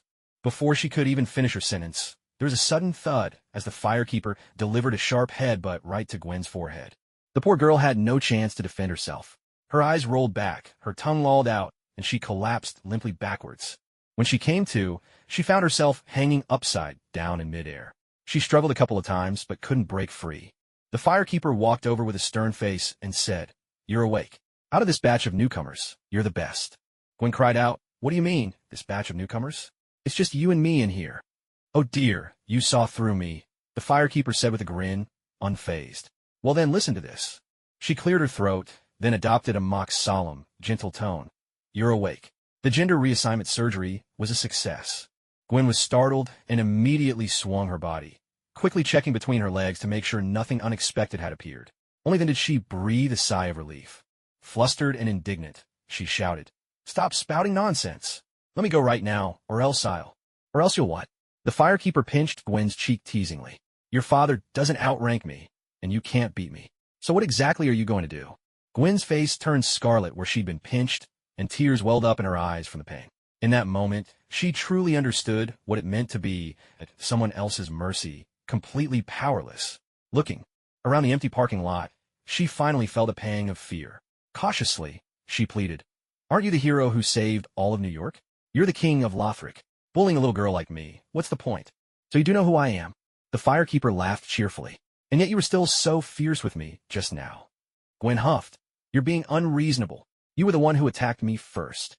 The firekeeper replied smugly, "Sorry, but being unreasonable is a woman's privilege." Gwen grew even angrier, wriggling in the air like a caterpillar. "Well, I'm a woman too, so I can be unreasonable as well."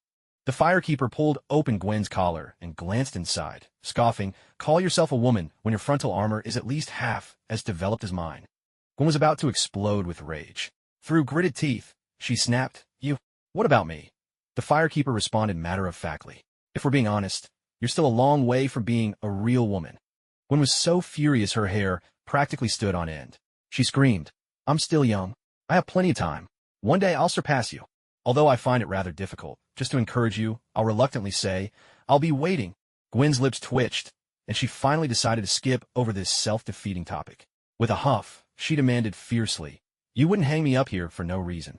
What exactly do you want from me?" "It's simple," the fireproof woman replied with a smile. "I want you to become a superhero.